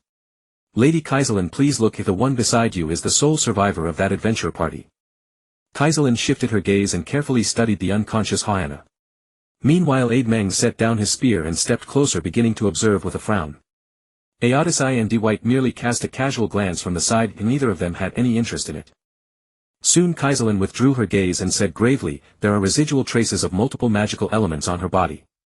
It seems she was struck by several kinds of magic. Could an anomaly have appeared near Orr Castle?" In her memory the Yatusi Mountains were a no-man's land belonging neither to the human empire, the orcs, nor the dwarves. She had once heard that survivors of the Night Elves had entered the Yatusi Mountains, but they were a group of bow and arrow users not skilled in magical attacks. When Kaishalin finished, Ameng's steady magnetic voice rang out, "Judging from the marks on her body, it somewhat resembles a goblin attack. The shamans or chieftains among them can use 1 or 2 kinds of elemental magic. However, the marks on the enchanted silver armor are not something those disgusting lowly creatures could leave behind." Having said that, Ameng fell silent and continued pondering, feeling that his conjecture was probably wrong. After listening to the 2, Gurma glanced at the others who remained aloof. Though he was somewhat displeased, he held it in. He looked at Kaishalin. "We have made many guesses, including goblins, dwarven scouts, even an ancient dragon's attack, but these guesses all have flaws more or less in our view. This is very strange. Some secrets must be hidden near Orr Castle. The guild would like to commission all of you to go deep inside and investigate. Otherwise I fear more adventurers will meet with trouble." Kaishalin nodded. "I understand. Then the route this adventurer and her companions took was at the undead tomb. Knowing the route will be of some help to the investigation." "No. They chose a route with fewer undead creatures, the Duofo Marsh on the northern side." Gurma shook his head in denial. At these words Aotisai, who had remained silent all along, suddenly sneered. "These brats chose Duofo Marsh. Then they were asking for death. What is there to investigate? Perhaps they fought over treasure, clashed with their own party members, and were attacked by a mage companion." With that Aotisai shook his head disdainfully. He had no interest whatsoever in the commissions issued by the guild. They are all just petty squabbles of little brats. What I need is a great battle, one that will spread my name to every corner of the continent. Just like Dwight beside him. At that moment the corner of Dwight's mouth moved slightly beneath his hood. Orr Castle is now the last refuge of dark creatures. Those werewolves and night elves are all cowering inside. Adventurers often see the shadows of werewolves near the undead tomb. Just tell these little ones that if they lack strength they should not go deep inside. As a refuge for dark creatures, Orr Castle probably hides many powerful dark creatures that have survived to this day. Dwight was no fool. Now that he had fame he no longer needed to put himself in danger. Judging by the unconscious adventurer's injuries, the attack must have been B-rank magic or even A-rank or higher. The opponent was not to be trifled with. Elena gave Dwight a long deep look. She had not expected that this assassin expert, legendary for hunting vampires and hailed by adventurers as the Dark Creature Slayer, would actually say such a thing. By all logic, should he not set an example and volunteer to investigate? If dark creatures were truly causing trouble, he could simply step forward and hunt them down. That would be extremely good for his reputation, and the guild would also give a generous reward. Therefore she said, if dark creatures truly are behind this, then it is all the more necessary to investigate clearly. Mentua town was the Empire's frontier town, facing that no man's land and the first line of defense against dark creature invasions. Rebuked by Elena, Dwight said nothing. After all, she was the chief priestess of the Adventurers Guild. Even if he were injured he would have to rely on her for healing. The last person he could afford to offend was Elena. Kaiselin interjected, stop arguing. I accept this commission. I came here from the heart of the Empire to keep watch over Orr Castle. With that her beautiful eyes turned to the other three. Meng was the first to speak. I currently have a commission to train the Imperial Knights and I cannot get away for now. Since you have accepted this commission I will not go. Meng was right. Everyone knew he was now the Imperial Knights instructor in Mentua town. He had to train several hundred people every day and was rather busy. If Kaiselin were not here he would naturally have taken this commission. But since she had accepted it he could simply focus on being an instructor. Aodisai also refused. Instead of wasting time I would rather order a mug of beer at the tavern. Let Kaiselin go. As his words fell, Dwight simply said two words, not accepting. Gormo and Elena had not expected that aside from Catherine and Edmund the other two would so blatantly refuse to go. Nowadays some human heroes after gaining fame and power were truly beginning to disregard the Adventurers Guild. But human heroes were the top combat strength of the Adventurers Guild and their attitude was quite detrimental to the guild. However, for the task at hand with Catherine it should be sufficient. Given Catherine's abilities, unless an ancient dragon truly resurrected those goblins, dwarves and the undead lurking in the shadows should be no match for her. Soon the four of them left the Adventurers Guild. Catherine returned to her residence, a two-story building the Empire had specially arranged for her in Monto town, a privilege granted to human heroes. The house had a sloping roof painted red while the structure itself was built of stone blocks with white walls much like the surrounding buildings. There were windows on both the north and south sides of the first and second floors. At the second floor window stood a young girl who appeared to be only 15 or 16. The girl wore a white maid's uniform and a white headscarf. Her innocent youthful face broke into a lovely smile when she saw Catherine approaching. She immediately hurried downstairs to greet Catherine. Welcome home, Lady Catherine. Did anything interesting happen at the Adventurers Guild today? Catherine, now at the door, looked at the girl's soothing expression and couldn't help but smile. She replied gently, indeed something interesting did happen. I accepted a rather important commission. As she spoke she entered the house, removing her armor as she walked. Bella was Catherine's maid, responsible for her daily care.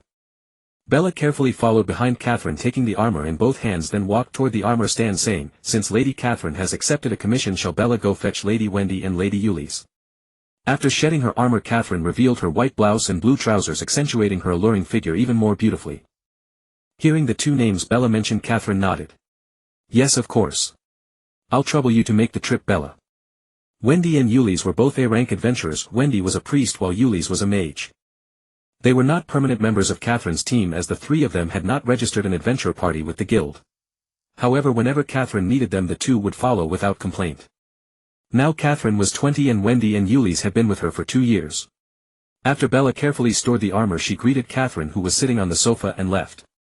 20 minutes later she returned with two young women. One of them wore a purple robe and a purple wizard's hat and carried a purple metal staff with a blue gem embedded in its top. She was Ulysses, an A-rank adventurer of the guild with a class rank of Archmage. The other young woman wore a white short skirt and long white stockings and held a staff made of holly wood, a symbol of rebirth, without any gem. On her delicate petite face sat a pair of wire-rimmed glasses, behind them her eyes seemed devoid of any desire for the outside world. She was Wendy, also an A-rank adventurer of the guild, a priest with a class rank of archmage. Since priests were considered a type of mage, there was no separate priest ranking. Bella led the two to the living room where Catherine was seated, bowed slightly respectfully and said, "Lady Catherine, Lady Wendy and Lady Eulice have arrived. I'll go prepare dinner now." After seeing Catherine nod, she withdrew. Wendy sat down beside Catherine without a word while Eulice excitedly brandished her staff, asking, "Catherine, Bella said you accepted a commission from the Adventurers Guild. Tell me, what thrilling adventure is it this time?" Eulice and Wendy were like two extremes. Wendy was taciturn and indifferent to worldly matters, while Eulice was a vibrant girl passionate about every adventure. Catherine looked at Eulice's excitement and said helplessly, "Eulice, how many times have I told you? Be more reserved, you're a girl." Then she added, "Today Lord Gormo of the Adventurers Guild." Over the next few minutes Catherine recounted everything that had happened at the guild. After hearing the story, Wendy remained as still as a statue. Eulice, however, exclaimed excitedly, "Great! Orr Castle, that no man's land roamed by undead and dark creatures. I've wanted to go there for ages." Catherine glanced at Wendy, who showed no reaction, and said, "All right, since no one objects, let's prepare well tonight and set off at dawn tomorrow." Early the next morning Catherine set out with the three others, and Bella came along as well. Catherine had bought a carriage. She, Wendy and Eulice rode inside while Bella drove. After a morning of travel they ventured deep into the Ottos Mountains, gradually approaching the Nigak Grand Canyon. At this point the jungle had no road for the carriage, so they left it at the end of the path and continued on foot. They were following the same route as Havana's team. The forest grew increasingly eerie. Even though sunlight filtered through the leaves and touched their skin, the air felt cold and clammy, and occasionally drifting spirits could be seen along the way. At first the four were relatively relaxed, but now their eyes held much more vigilance. Catherine kept her left hand on the hilt of her Holy Cross sword, ready to draw at any moment. "Be careful. If there really are dwarf scouts around, they might be hiding in ambush somewhere." Dwarf scouts were short, more agile than ordinary dwarves, and skilled in camouflage and sneak attacks. Their enchanted musket bullets were devastatingly powerful, and Wendy and Eulice could easily be injured. Wendy silently followed behind Catherine while Eulice clenched her fist and said, "Humph. Dwarves. If they dare ambush me, I'll blast them into the sky with a fireball." As an archmage, Eulice was quite confident in her abilities. Unless she encountered an S-rank adventurer or a so-called ancient dragon, she could wipe out dwarves and goblins with a flick of her finger. Just then two emotionless words came from beside her, "We're here." The voice belonged to the usually silent Wendy. Eulice turned to her and asked, "What?" Wendy raised her head, pointed with her staff, and her lips moved slightly. "Ahead, the castle." Catherine and Eulice both looked in the direction she indicated. In the distance the spires of a castle appeared. Not far ahead of them they could faintly see mist rising. That should be the Dover Swamp. Catherine nodded, her eyes full of seriousness. "Ahead is our destination. Stay alert." After all, they were here to investigate. Everything was unknown. Even though she was a divine paladin, every mission required 100% focus. With that she took the lead and walked toward the Dover Swamp. Eulice dropped her playful attitude. She was energetic but neither foolish nor arrogant. She gripped her staff tightly, glanced at Wendy, and the two followed. Bella, bringing up the rear, hurried after them, determined not to hold them back. At the front Catherine had already emerged from the jungle and reached the edge of the Dover Swamp. The sight before her made her gasp. The Dover Swamp had always been dotted with grassy patches and water pits where thorny vines used to dwell. But now the thorny vines were gone. The entire swamp was covered in black gaping craters. All vegetation had vanished, replaced by charcoal. The mist they had seen earlier was actually smoke rising from the still smoldering charcoal and burning trees. Around them many tree trunks bore black cracks as if struck by lightning. This scene of devastation made Catherine frown deeply. It looked like the aftermath of a large-scale elemental magic attack. This was definitely not the work of dwarf scouts or goblins. Not even the most powerful goblin could unleash such a massive and destructive area of effect spell. In all the large-scale battles she had fought in the Empire against dwarves and orcs, she had never encountered magic of this magnitude. Could it really be an ancient dragon resurrected? Only a dragon's breath could create such craters. But then how to explain the lightning element present? Could dragons also perform lightning attacks? While she was pondering, the other three caught up. Seeing the scene, Eulice no longer boasted. Instead she murmured in disbelief, "What in the world happened here? It's a miracle Havana made it back alive. This is a living hell. What did Havana's team go through?" It feels like a battle between archmages. As an archmage herself, Yuli's directly dismissed all previous conjectures. There are too many residual magic elements in the air. And these spells are large-scale, long-lasting, not minor skirmishes. She asked herself honestly, even she could not achieve this. Only an archmage more powerful than herself could cast such spells. Wendy looked at the scene, her face still devoid of emotion. She only needed to cast buffing or healing magic when her companions needed it. As for investigation or who cast this magic, she had no interest in knowing. However, Catherine shook her head after hearing Yuli's speculation. Among the A-rank adventurers in Monto Town, excluding you two archmages, there are only 18 archmages, and I know them all. They wouldn't attack their own. She looked into Yuli's eyes and added seriously, although some of them have questionable character, archmages have their pride. Of course, Catherine had reasons for this. On one hand, Havana's team had not reached her castle, so there was no treasure dispute. On the other hand, archmages were generally wealthy. If they fancied a treasure, they could buy it with money. Facing low-level adventurers like Havana, an archmage's offer would be irresistible. So there was no reason for an archmage to attack their own and risk being hunted and expelled by the Adventurers Guild. Yuli's hearing this rubbed her chin with her small hand, frowned and said, then could it be a wanted mage? Not everyone in this world had joined the Empire or the Adventurers Guild. Among them were those expelled from the guild or empire for wrongdoing, and others who had never joined any organization but were still powerful. These people naturally included powerful mages. Many of them were extremists or madmen, greedy and reckless. They might come to Orr Castle seeking treasure, encounter adventurers and attack without reason. But Catherine pursed her lips and shook her head again. She pointed to the distant spire of Orr Castle and said, no, that's not likely. No matter how crazy these people are, they wouldn't choose to strike here, it's too close to Orr Castle. Remember, Orr Castle has its own defensive magic. The power of these spells fluctuates. If they encounter a powerful one, even an archmage would have trouble dealing with it. Ever since Monto Town was established, adventurers had been coming to try their luck at Orr Castle. As their numbers grew, they had encountered more and more magical attacks and had roughly figured out the nature of the castle's defensive magic. Normally it was just harassment spells. But occasionally devastatingly powerful magic would erupt, sending adventurers fleeing for their lives. Yuli's pouted as her conjecture was dismissed again. She really couldn't think of another possibility. Catherine narrowed her eyes, looking at the spire in the distance, and murmured, could it be a bloodline descendant? If such a magical attack came from a bloodline descendant, it would make sense. Legend has it that every bloodline descendant is a powerful mage. Especially the bloodline royalty, they are all top-tier mages on par with human heroes, which is to say on par with divine archmages. In fact, this was merely a human assessment. In Catherine's view, ordinary bloodline descendants might be similar to human heroes. But the legendary bloodline royalty must be far stronger than human heroes. After all, they were the ones who unified the continent and ruled over all the races of the world. However, she didn't expect Yuli's to assert directly, absolutely impossible. The bloodline royalty vanished 1,000 years ago, and ordinary bloodline descendants have been wiped out over the past millennium. Only a few weakened vampires might be sleeping in some corner. So it couldn't be a bloodline descendant. As she finished speaking, the three suddenly heard a scream behind them. It was Bella. All three turned around simultaneously, only to find that at some point they were surrounded by a horde of zombies and skeleton soldiers. The zombies' skin was withered and pallid, their mouths slightly agape, revealing jagged, incomplete teeth as they let out guttural roars. They dragged their stiff legs forward, slowly, tattered scraps of clothing swaying in the wind, while their sunken eyes fixed upon Kaiselin and the others, brimming with greed and excitement. It was a craving for fresh flesh and blood. The skeleton soldiers, holding shields and rusted spears and broken swords with two ghostly blue flames flickering in their eye sockets, charged forward in uneven steps. The joints of their bones creaked horribly from rapid movement, sending chills down one's spine. The zombies and skeleton soldiers were so numerous that a single glance could not see the end of them. Moreover, the undead creatures were closing the distance between them and the four, shrinking to only a dozen meters. At this moment, Bela sat on the ground with her back to the others, her face contorted in terror, using her hands to push herself backward in retreat. Seeing this, Kaiselin's gaze turned cold. With a clang, she drew her longsword, wondering when these undead creatures had appeared. She hadn't sensed them at all.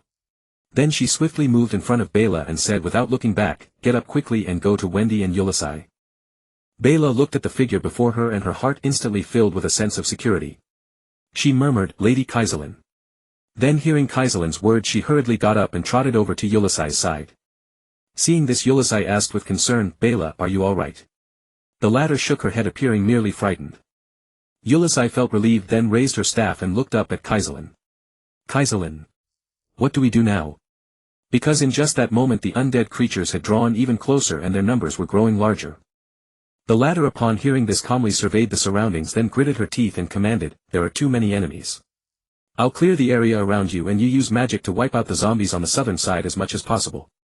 We'll find a chance to retreat." If she were alone, Kaiselin would choose to forcefully break through. But with Yulisai and the others that wouldn't work.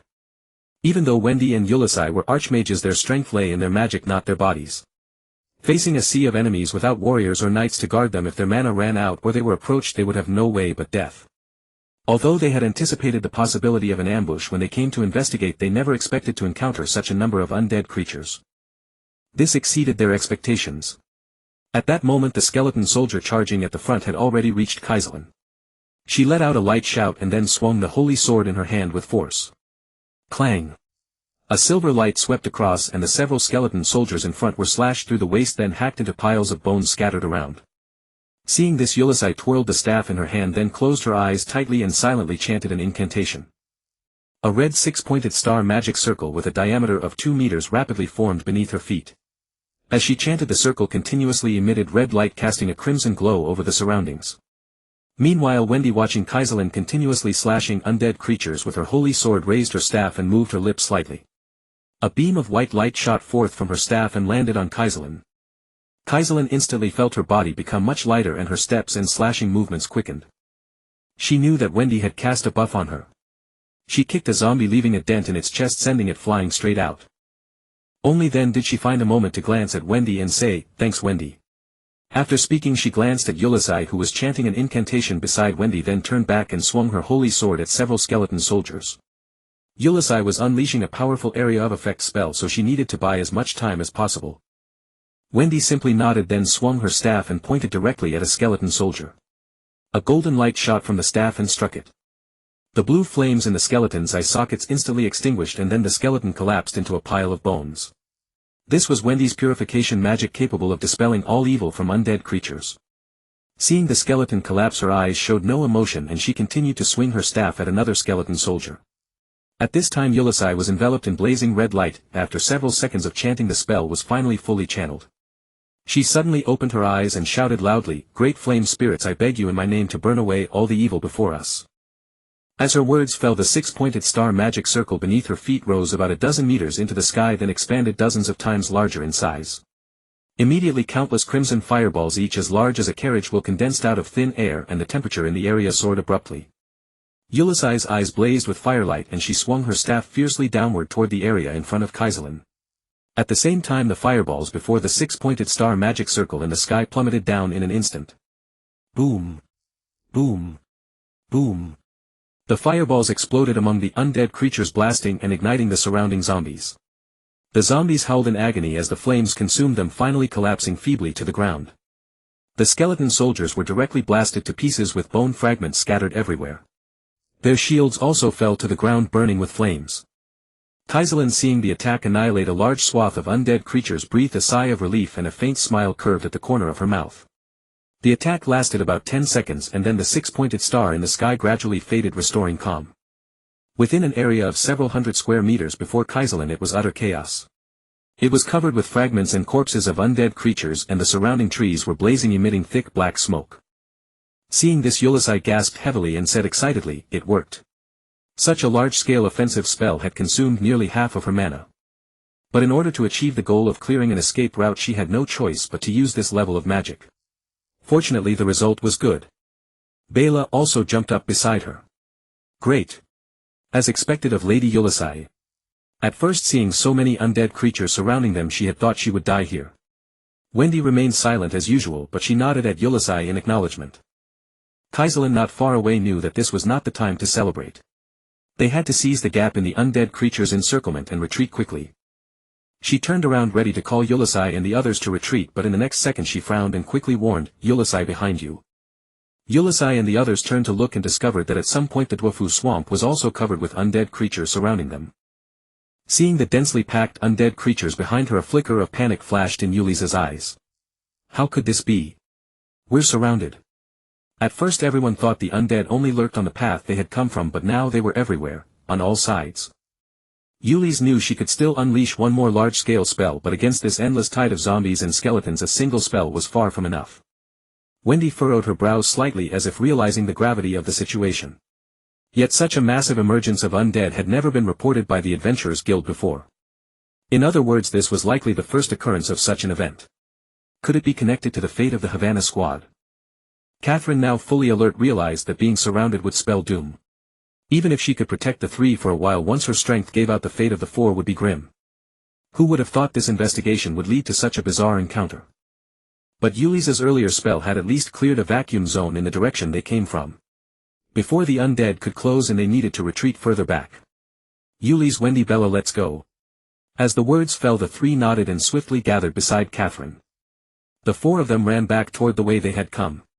The land scorched by Yuli's attack was still free of undead, but deep in the jungle the growls of zombies and the footsteps of skeleton soldiers could still be heard. They sprinted across the warm charred earth, but before they had gone far they halted in horror. Before their eyes countless more zombies and skeleton soldiers appeared. These undead had been slowly drifting toward the Dover swamp, but upon seeing the four they immediately stirred into a frenzy. The blue flames flickering in the eye sockets of the skeleton soldiers wavered, then they charged at the four. The zombies, arms outstretched and groaning, also lunged forward. Yuli swallowed hard, her face a mask of panic. Catherine, what do we do now? There's no way back. She had a premonition that today she would likely die here. Who would have thought that near Orr Castle there would be so many undead? Even as an archmage she was at a complete loss. Catherine gripped her holy sword tightly, her expression cold. Stay close to me, all of you. Don't leave my side for even a step. I brought you here and I will take you out. She never imagined an investigation mission would end up like this. She had originally devised many contingency plans, whether encountering dwarf scouts, goblin tribes or stray undead, all could be handled with ease. But the abnormally large number of undead now rendered all her preparations meaningless. Yet something nagged at her, it felt strange. How could there be so many undead in the jungle without any sign of them on the way in? And if the Havana squad had been surrounded by such a horde, there would have been no survivors. Even she, a human hero, felt a chill at the sight of the endless undead. It was a daunting challenge. Of course now was not the time to ponder these questions, she had to find a way out. Though she could escape with all her might, she could not abandon the three. No matter what, she would lead Yuli's and the others out of this. Just as Catherine was lost in thought, the skeleton soldiers closed in. Yuli's ice bolt struck a group of zombies and the commotion snapped Catherine back to reality. Seeing the skeleton soldiers charging at her, she swung her holy sword with a fierce motion, cleaving them into a pile of scattered bones. Then the four pressed together back to back, slowly moving southward. To conserve mana, Yuli's abandoned large-scale magic and instead cast single instantaneous spells, earth-binding spells, to restrain the undead, single fireballs and hard ice bolts. Whenever an undead creature drew near, she would eliminate it one by one. Wendy's purification magic was remarkably effective against the undead, but unfortunately she lacked area of effect spells and could only use it on single targets. Each burst of holy light caused a zombie or skeleton to lose its energy and collapse. But it was a drop in the bucket, their progress was painfully slow. The undead around them grew in number and their struggle became increasingly arduous. On a nearby thick tree, Chen Peng, disguised as a human warrior, silently watched everything. These undead were of course summoned by Chen Peng. After studying the continent's map, he realized his territory's situation was dire. Surrounded by humans, orcs and dwarves, all three covet his land. The lure of the bloodline royal family's heritage and treasure would eventually drive one of them to launch a full-scale assault on Orr Castle. Taking advantage of the current stalemate among the three factions, Chen Peng devised a clever plan, the 36 stratagems, advance secretly by an unknown path. Since the outside world had designs on his territory, he would create a diversion by attacking himself. If the world believed Orr Castle had been conquered, his territory would be safe. But to achieve this he first needed to become a member of one of the three factions. Compared to the orcs and dwarves, the human empire was clearly the better choice. After all, he looked more like a human and the human empire was stronger, which would be more advantageous for his plan. Just as he was pondering how to integrate into the human empire, a patrolling wolf rider reported that a group of human adventurers had appeared in the Dover swamp. They seemed to be investigating the bloodline magic from earlier. Chen Peng's eyes lit up. What a perfect opportunity. Wasn't this a gift delivered right to his doorstep? So he disguised himself as a human warrior, summoned the undead lurking in this area and set them upon the human adventurers.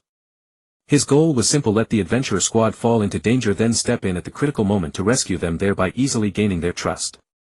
Through this he could blend into human society and execute his plan. Now the human adventurers were besieged by the undead army, their situation perilous. Time for him to make his entrance.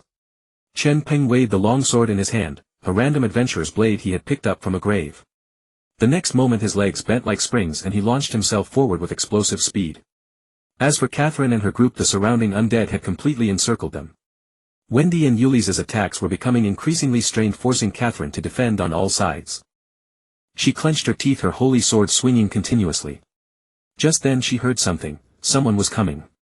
Hearing Catherine's words, a glimmer of hope began to pierce through the panic on the other three's faces. Catherine's statement had breathed life into their fading spirits once more. Perhaps it was another adventurer party, much like the Havana squad seeking passage through Dofu's swamp to reach our castle. If they could lend a hand, even merely additional mages and swordsmen would significantly ease the pressure they faced. As long as the swifter skeleton soldiers were kept at bay, escape might prove effortless. Yet such thoughts flickered and vanished, forcing them back to the grim reality of the undead horde pressing ever nearer. Soon a tearing sound erupted from the sky, rushing toward them with terrifying speed. Then a dark figure plummeted from above, crushing a skeleton soldier beneath its foot into fragments. Gathering their wits, they glimpsed a towering man clad in black armor that shimmered with an eerie purple glow, an iron sword in hand. His helmet was shaped like the fangs of a vampire, with sharp horns flanking both sides, a deeply unsettling sight. It seemed to radiate an aura of malevolent power. Before they could properly assess him, the man blurred forward, appearing beside them in an instant. A mighty shout rang out and his iron sword danced, sending flashes of silver light flying in every direction. Dozens of undead creatures before their eyes were felled in a single stroke. Filled with astonishment yet simultaneously overwhelmed with relief, they realized this mysterious warrior had just saved their lives. But the battle was far from over. With a cold bark the man commanded, "Stop gawking. Lend a hand." In the next moment he surged forward once more, diving directly into the sea of undead. Each swing of his blade sent countless corpses spiraling into the abyss. At his shout Catherine snapped back to awareness first, yet she dared not stray from the other three. If they were surrounded, they were finished. This was precisely the flaw in their party's composition. Against such a large-scale confrontation, an adventurer squad needed both warriors and knights to stand together. While one person carved a path forward, another had to remain behind to protect the fragile mages and clerics. Truthfully, the four had anticipated only encountering a small group of goblins or dwarven scouts, which is why they had brought only a single knight. Catherine glanced back slightly and called out softly, "Yuli." Years of seamless coordination allowed Yuli to immediately nod. Understood. The moment her words fell, Yuli closed her eyes, raised her staff with her right hand and began chanting once more. Immediately a faint tremor began to emanate from the ground. Then within a radius of hundreds of meters the earth softened like liquid, yet remained firm beneath their feet. Then the soil seemed to come alive, extending tendrils that wrapped tightly around the legs of the undead creatures. Before long the mud solidified, pinning the majority of the undead in place. The zombies roared mindlessly, struggling futilely to advance. Deprived of their speed advantage, the mobile skeleton soldiers became helpless lambs awaiting the slaughter. At this moment Yuli's body went limp, but Bela, ever alert, caught her in time. "Miss Yuli, are you all right?" Yuli shook her head. She had merely cast 2 powerful spells, depleting her mana reserves and fallen into a temporary state of exhaustion. "It's nothing. Just a bit drained. I'll recover in a moment." Having witnessed a warrior of extraordinary speed and strength arrive, she had felt secure enough to unleash such a powerful spell. Even in her weakened state she need not fear for their safety. At that moment Wendy raised her staff, softly intoning an incantation. Then with a gentle tap toward Yuli a beam of white light seeped into her body. Yuli instantly felt the draining sensation subside somewhat. She knew this was Wendy's recovery magic. "Thank you, Wendy." The latter simply nodded, once her expression as serene as still water. Seeing that the majority of the undead were now immobilized, the man in black armor intensified his ruthless slaughter even further. Roughly 10 minutes later every undead creature on the battlefield had been annihilated, leaving behind nothing but scattered remains. Only then did the man sheath his iron sword and stride heavily toward the four, his face etched with concern as he asked, "How are you? Are you all right?" Catherine observed the man before her, her brows furrowing slightly. Though he had saved them, the sinister appearance of his armor gave her pause. He hardly seemed the type to be trustworthy. Maintaining her guard internally, she offered a faint smile and replied, "We're fine. Thank you for intervening when you did." The man studied the female knight clad in golden armor before him. Her eyes held an unwavering determination and her fair face bore the marks of battle, a fierce and captivating presence indeed. He never expected a human knight to be so strikingly beautiful.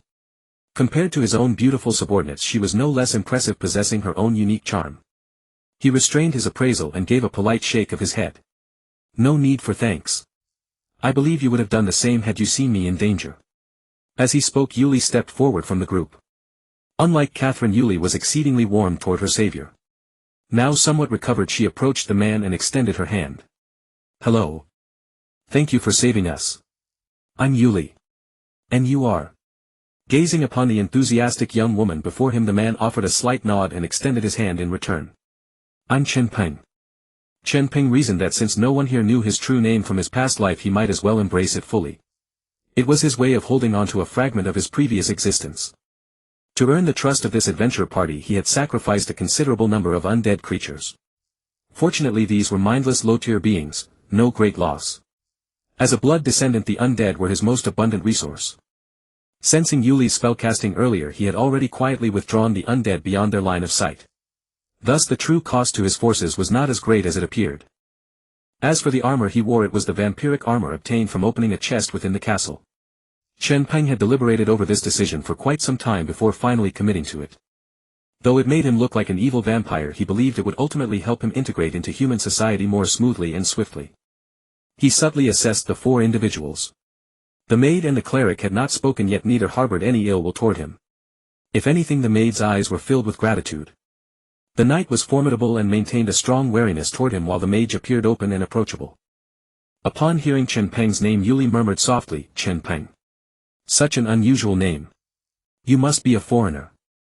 But the next moment, looking up at the warrior who towered nearly half a head above her, she enthusiastically introduced those beside her. Hello, Chen Peng. This is Catherine, she's an incredibly accomplished knight. This quiet one is Wendy, an excellent cleric. As for our last companion, she is Catherine's maid. You appear to be a warrior, correct? How did you end up alone in a place like this?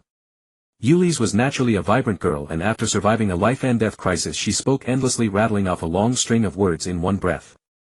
Chen Peng did not mind politely bowing and extending a gentleman's salute to the ladies. Yes, as you can see, I am a warrior, though I walk alone without companions. For I am a lone vampire hunter. Upon hearing this, everyone was stunned. A lone wolf. A vampire slayer. Just how powerful must this man be to hunt vampires single-handedly? After all, even the Weite, the assassin master of Meng Tua town, required assistance when hunting vampires. The crowd remained half convinced by Chen Peng's claims, for even a decrepit camel surpasses a horse in size. Even a common vampire, though currently weakened to no end, cannot be easily conquered by just anyone. Normally it requires a large contingent of adventurers or the Empire's Holy Knight Order to launch a siege. Yuli's had always found the black armor on Chen Peng unsettling, and combining this with his words, she suddenly covered her mouth and asked in surprise, So does this armor of yours mean? Chen Peng gave a calm smile and nodded slightly. Yes. This is the trophy I obtained after slaying a vampire. His tone was light, as though describing something entirely mundane. Yuli's glanced toward the spire of the distant Aoer castle and ventured, Then you came here for? Chen Peng nodded. I wander across the continent searching for traces of vampires. Not long ago I heard there was still an unclaimed territory here, seemingly a sanctuary for dark creatures, so I came to investigate. Upon hearing this, both Yuli's and Bella were visibly shaken. From the battle just witnessed, it was evident that Chen Peng was extraordinary. Now it seemed he was on par with a human hero. He had not only slain a vampire but also claimed their armor. This was simply too formidable. At this moment Catherine was quietly studying Chen Peng. Although his words made perfect sense. Yet as a human hero herself, she had never heard of such a figure existing on the continent. Moreover, why had he appeared here alone without being surrounded by undead creatures? Instead, it was the four of them who were surrounded, and conveniently he happened to arrive to rescue them. Something felt deeply off. Catherine could not pinpoint what was wrong, but a woman's intuition told her there was something profoundly unnatural about this man before her. At that moment Wendy approached Chen Peng of her own accord. Amid the astonished gazes of Yuli's and the others, she placed her hand on Chen Peng's chest and closed her eyes. Yuli's covered her mouth. Wendy. What are you doing? Could Wendy have taken a fancy to this warrior? To be touching another person's chest like this, how shameless. Chen Peng was caught off guard that this priestess would reach out and touch him, but he quickly sensed a scorching, restless energy surging into his body, making him quite uncomfortable. It seemed the priestess was probing his physique. After a few seconds Wendy withdrew her hand, glanced at Chen Peng's face and said to Catherine, He carries a heavy scent of blood lineage, it must be caused by wearing that armor. Then she looked at Chen Peng. That armor holds blood lineage power. Beware of being corrupted by it. Hearing this, Chen Peng breathed a sigh of relief. He had feared his identity might be exposed.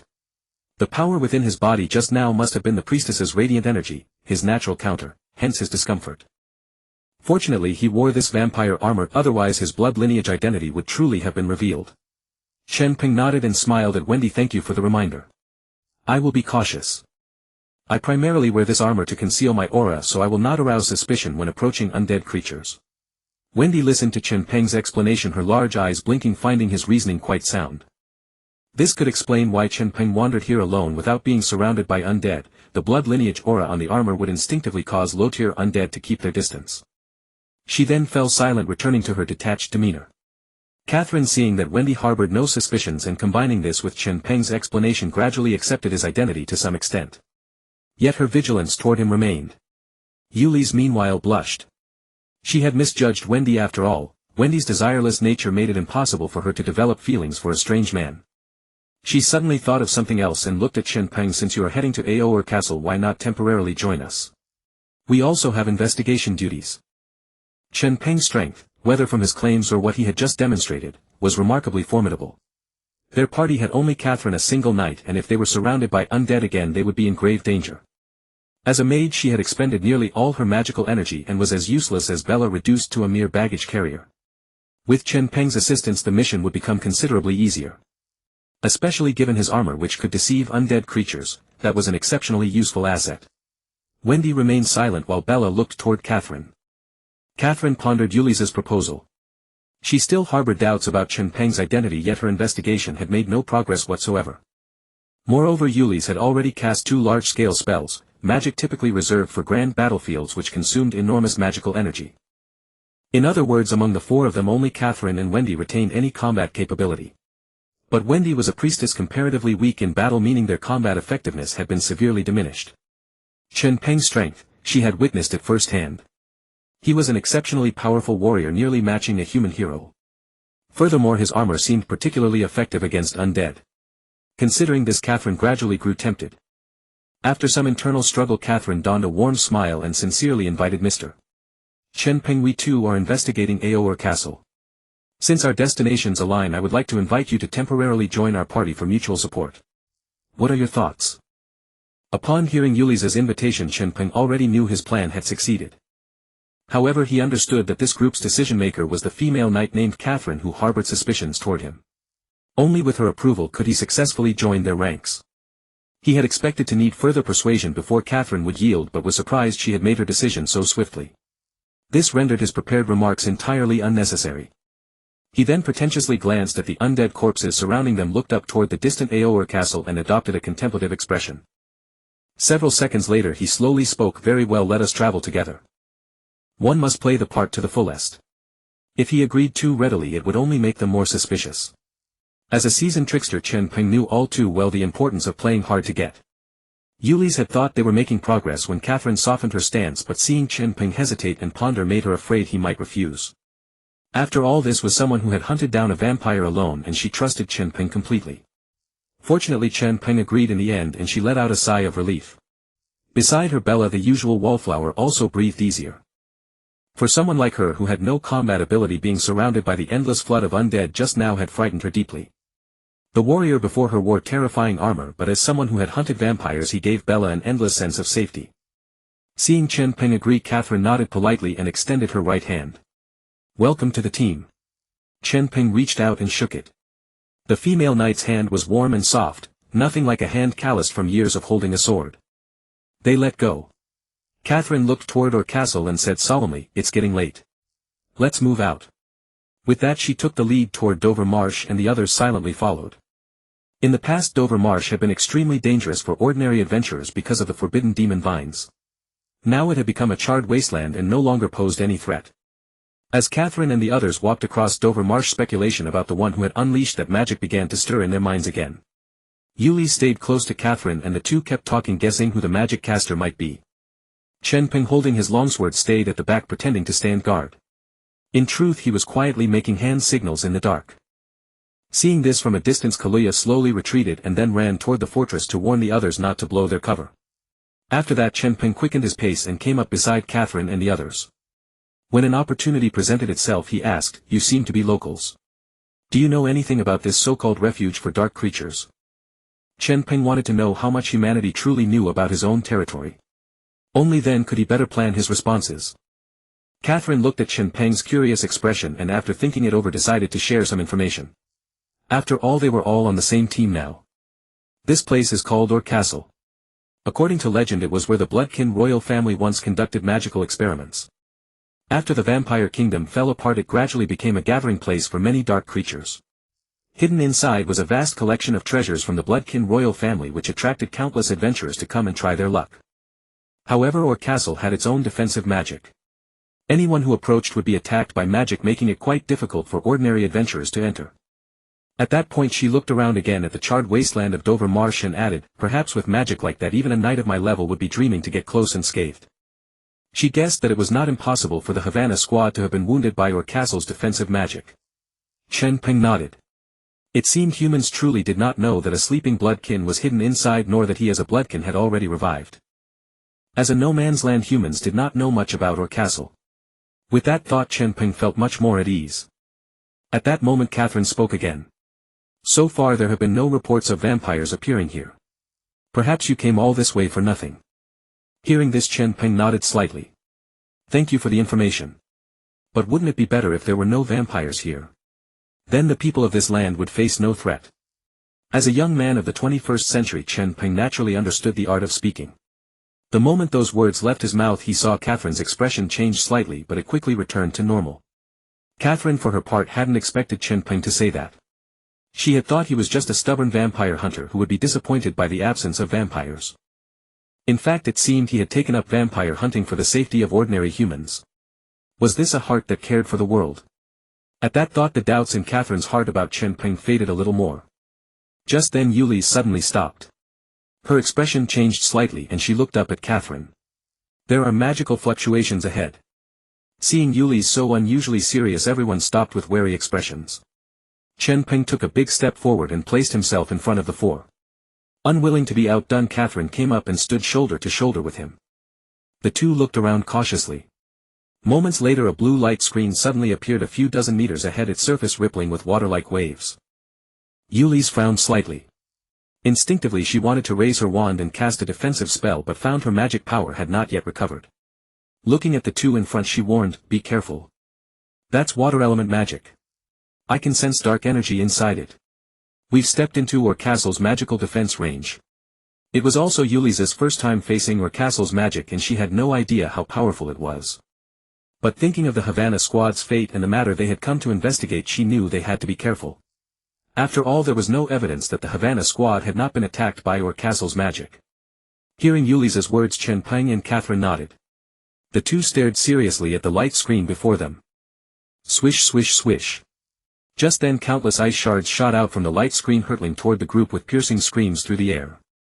Seeing this, Catherine took a shield-shaped piece of armor off her back. She gripped the armor and gave it a slight shake and it unfolded into a half-person tall shield.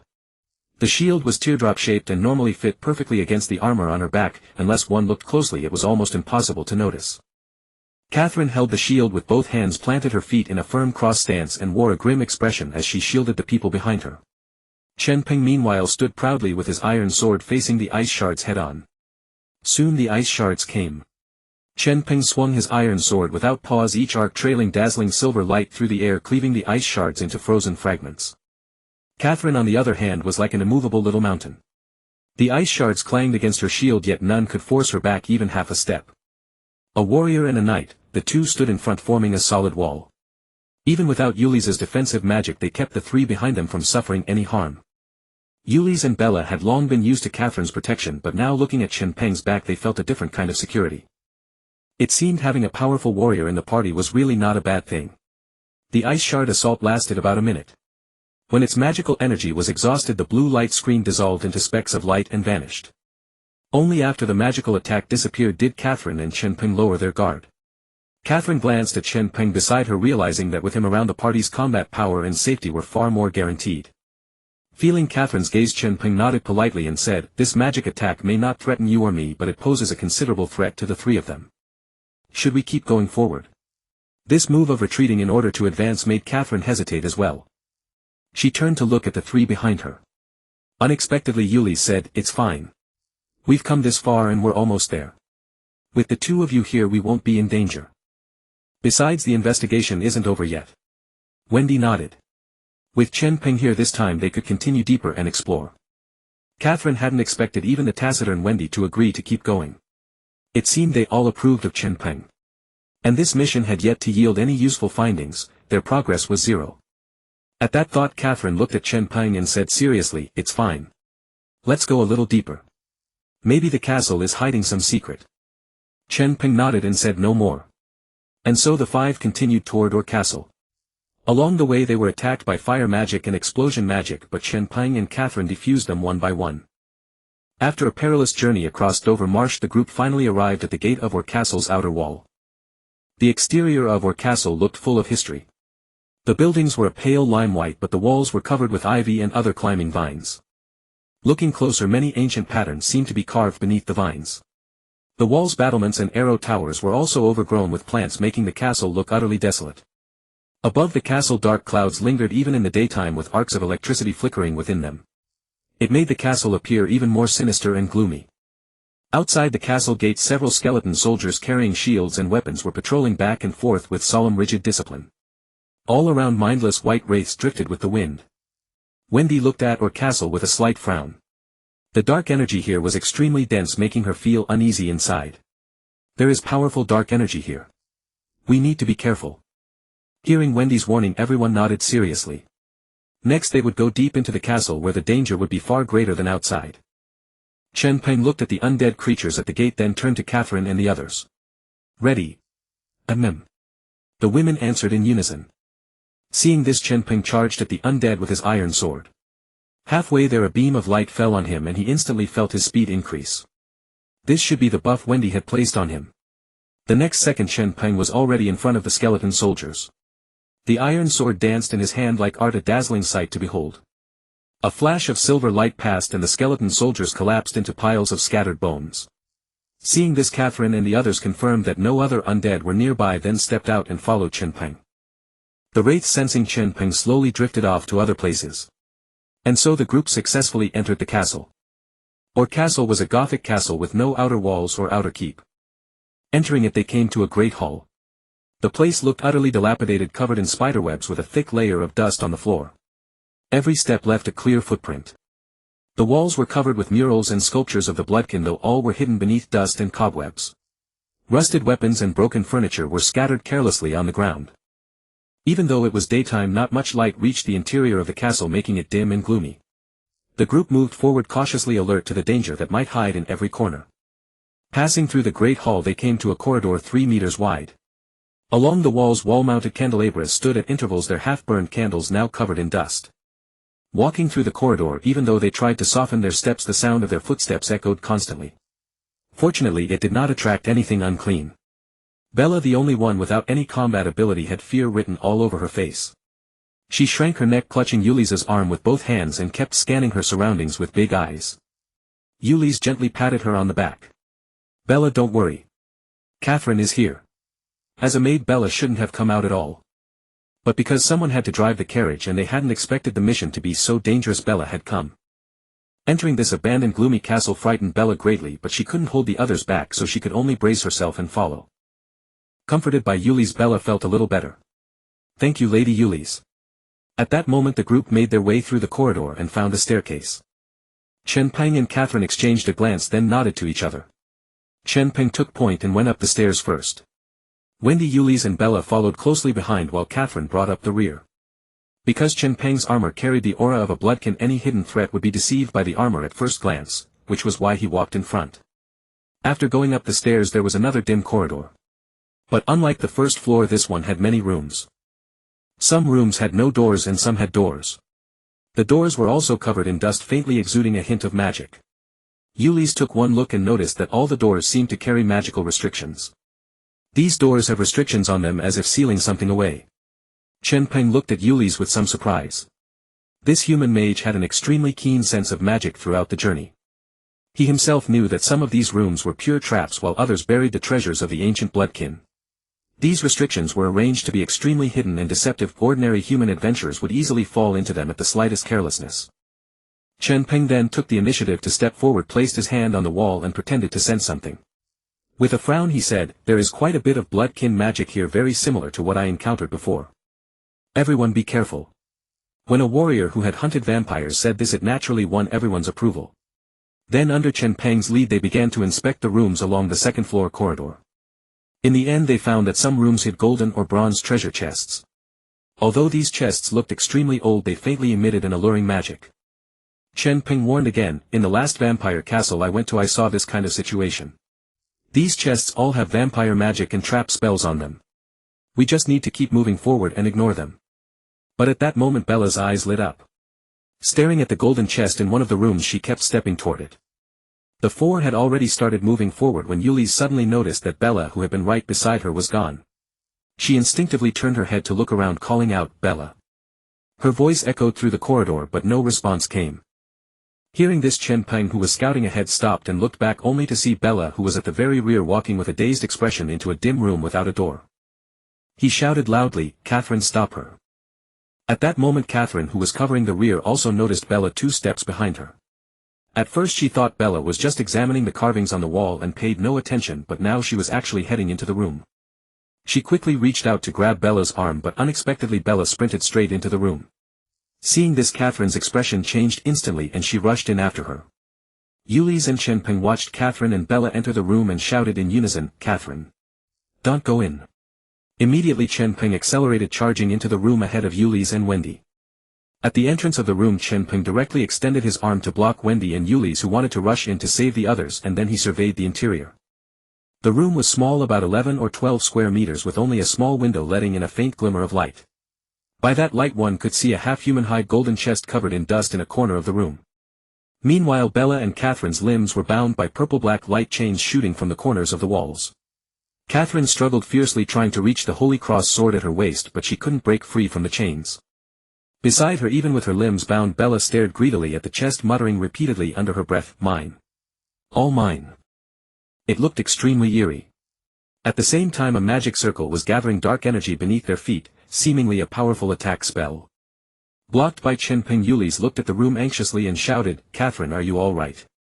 Catherine gritted her teeth and struggled again, then gasped, "I'm fine, but I can't move."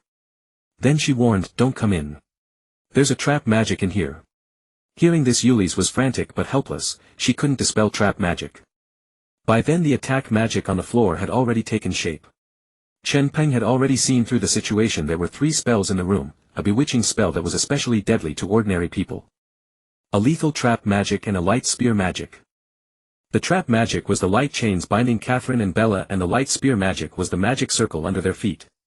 The circle had already condensed countless slender light spears about 20 centimeters long. If they were fired, Catherine and Bella would be riddled with holes. Chen Peng pushed the anxious Yulis and the solemn Wendy back a few steps, saying, "You 2 step back, I'll go save them." Just then, as the light spear magic was about to activate, Chen Peng drew his iron sword, kicked off the ground and shot forward like an arrow. The moment he entered the room, 4 light chains shot from the corners of the walls, aiming to lock his limbs. Moving at high speed, he simply ignored them, relying on his speed to shake off the chains. Then as he passed Catherine, he swung his iron sword. Clang! Clang! A few metallic sounds rang out and the chains binding Catherine snapped instantly. Before Catherine could react, Chen Peng had already reached Bella and swung his sword again, severing the chains around her. All of this happened within a second. Even Catherine only saw a black shadow flash by before her limbs were free. By then Chen Peng had reached the innermost wall.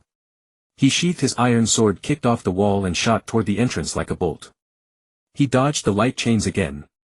Then passing Bella and Catherine, he scooped them up, one in each arm. The next second. Bang! Yulis and Wendy saw a black shadow burst out of the room, crashing into the corridor wall and sending up a cloud of dust. Meanwhile the light spear magic in the room activated, firing countless light spears at the ceiling, which exploded with a roaring sound. If they had been a second slower, all 3 would have been shredded. In the corridor the dust settled. Chen Peng was breathing heavily, holding Catherine and Bella tightly in his arms while the 2 women coughed from the dust. Yulis quickly knelt down, looked at the 3 and sighed with relief when she saw they were all unharmed. Great, no one's hurt. It was then that Catherine realized she was being held around the waist by Chen Peng. Ever since her father held her as a child she had never been so intimately close with a man. Catherine's face turned as red as an apple. She quickly stood up, brushed the dust off her clothes and said somewhat shyly, Thank you. Catherine knew that Chen Peng had saved her, so despite her shyness she couldn't neglect the courtesy of a knight. Seeing this, Chen Peng said casually, It's nothing, we're companions after all. After speaking he looked at Bella in his arms. Her eyes were still full of greed and she was mechanically mumbling, trying to break free from his embrace and return to the room. Seeing this, Wendy began to chant a spell, then raised her wand and pointed it at Bella. A holy white light slowly sprinkled over Bella. A few seconds later Bella's eyes regained clarity. She let out a sound of surprise, then asked in confusion, What happened to me? Then she realized she was lying in Chen Peng's arms and immediately sprang up like a startled kitten. She hid behind Wendy, stammering, I am so sorry. Lord Chen Peng. I didn't mean to. How did I end up in your arms? Woo-woo. As she spoke her face burned hot and her head felt like it was about to steam. She had only felt like she was in a strange dream, and when she woke up this was how things were. Yuli stood up and seeing that Bella had returned to normal began to cheerfully recount everything that had just happened. Wendy on the other hand said calmly to Catherine, Bella was bewitched. As an ordinary person she has no resistance against such enchantment magic. Catherine nodded, somewhat regretting bringing Bella along. The danger here exceeded her expectations. She had originally thought her strength would be enough to protect her teammates, but it seemed that Orr Castle still held many dangerous traps. Chen Peng then stood up from the ground, shook the dust off himself and said nonchalantly, Let's go. Keep moving, let's explore more areas before dark. Faced with this proposal Kaiselin nodded, but when she looked at Chen Peng her gaze involuntarily darted away. Obviously the somewhat ambiguous posture just now had left her unsettled. As Kaiselin prepared to order the group to continue their journey, Bella finally finished listening to Ulysses' account of the entire process. She never expected that her own actions had placed everyone in peril, and she was filled with self-reproach. Wait. Bella mustered her courage and called out. Then under the gaze of everyone she bowed deeply before Kaiselin and Chen Peng. I'm sorry. It's all because I'm so foolish that I nearly put everyone in danger. Chen Peng looked at Bella and suddenly thought of the adorable Eli. He reached out and ruffled her hair. It's all right, you're a commoner with no resistance to magic, it's not your fault. Suddenly being subjected to a head pat, Bella's face visibly reddened. Her whole body stiffened, she lowered her head, clenched her fists and stammered, I understand. Thank you Lord Chen Peng. As a mere maid to be so selflessly rescued by two lords and even held in Lord Chen Peng's arms. Bella felt a little dizzy. Kaiselin composed herself, then looked at Bella and comforted her, It's okay, don't blame yourself. Just stay close to Ulysses from now on. After saying that she cast a glance at Chen Peng, then cleared her throat. Alright, let's set off. Chen Peng naturally withdrew his hand, went to the front of the group and continued leading the way. The team resumed their exploration of the castle. With Bella's experience as a cautionary tale, everyone was doubly careful in the following hours. After exploring several areas the sun had begun to sink westward. The group was now in a room within a spire. Kaiselin stood by the window gazing at the west. The blood-stained sunset dyed the earth crimson and the declining sun like a salted egg yolk slowly sank below the horizon. She couldn't help but exclaim, These blood descendants sure know how to enjoy life. Who would have thought such a breathtaking view could be seen here? Ulysses nodded with equal admiration. If this place weren't the domain of the blood descendants it would be quite nice to buy and live here. Chen Peng, watching the two immersed in the scenery, breathed a sigh of relief. These people haven't found anything. If the Orr Castle should be relatively safe for now. As long as only ordinary adventurers come in the future, the secret of his resurrection won't be discovered. It wasn't for nothing that he had put on this act with them today. Just then Kaiselin withdrew her gaze. She swept her eyes over the group, finally resting them on Chen Peng. Alright, let's end today's exploration here. We've spent the whole day without finding any trace of the blood descendant royalty, not even ordinary vampires. I think our investigation is concluded. Prepare to return to the city. Kaiselin's summary was that aside from the castle's own defensive magic, the only dangers were the trap spells scattered throughout. Although the castle was thick with dense dark energy, as long as no one was greedy and rashly ventured deeper, ordinary adventurers should not encounter danger. As for the Havana squad, they likely fell victim to a powerful defensive spell. Hearing that they could return to the city, the other three visibly brightened. This journey through the abandoned old castle had been far from pleasant. They only wanted to hurry back to civilized society. Especially Wendy, a priest of light for whom the dark energy here was deeply uncomfortable. Ulysses, full of energy, raised her staff and declared, Let's go back and have a feast. Then she instantly wilted. I'm starving, Bella stepped forward to comfort her. Lady Ulysses, I'll roast lamb chops for you when we get back. Upon hearing this, Ulysses' eyes lit up as if she could already see the lamb chops sizzling with oil seasoned generously with herbs and pepper. Kaiselin noticed that Chen Peng showed no particular reaction to her announcement of returning to the city. Could it be that he intended to go his own way again? At the thought, Kaiselin felt an emptiness in her heart. He had saved her twice today, would it be improper to just part ways so abruptly? As a knight, for the sake of knightly honor, it should be perfectly reasonable to invite him back for a meal. With that in mind, Kaiselin cleared her throat. Ahem. Chen Peng was still musing over the future development of his territory when he heard Kaiselin's cough and looked over. She then spoke with a serious expression. Chen Peng, where do you plan to stay? It's almost dark and the dark creatures here will soon emerge. Chen Peng, caught off guard by the question, hesitated. I've been used to this for years. I'll probably just find a place to shelter from the rain and make do for the night. After saying this, he inwardly complained, are you kidding me? I'm already home. You're the ones who broke into my house. Upon hearing his words, Kaiselin's mind conjured the image of a lonely warrior walking through the night, then curling up to sleep in a cold, damp cave. That's too miserable. She quickly said, how about you come back to Mantua town with us? Didn't you say we're companions? After saying that, she noticed Wendy and Ulysses' glances and explained further, you saved us today, so as a knight I should repay you, shouldn't I? She then turned to Wendy and Ulysses. Wendy, Ulysses, don't you agree? The two bystanders. Wendy thought seriously for a moment and said, yes, we should repay him. Ulysses, however, found Kaiselin's demeanor oddly off. Isn't it just repaying a kindness? Why does Kaiselin seem less composed than usual? Seeing Ulysses silent, Wendy lightly tapped her on the back of the head with her staff. Ow. Ulysses clutched her head and quickly added, yes, yes, yes. Chen Peng, come back to Mantua with us, you saved us after all. After saying that, Ulysses rubbed her head vigorously, tears at the corners of her eyes. Chen Peng, seeing their active invitation, thought to himself, maybe I should take this chance to see a human town.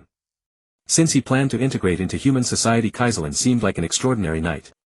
With her around, he could better cover up the Orr castle among humans. He pretended to deliberate and then said somewhat apologetically, wouldn't I be intruding? Hearing this, the others knew he had agreed. Kaiselin breathed a sigh of relief and smiled gently. Not at all. With the mission complete, we have nothing else to do. You can also see what Mantua town is like. It's a good place to stay for a while. Chen Peng took the opportunity to agree. Then I'll be in your care. Kaiselin pointed outside. The sun is setting and it'll be dark soon. Let's go.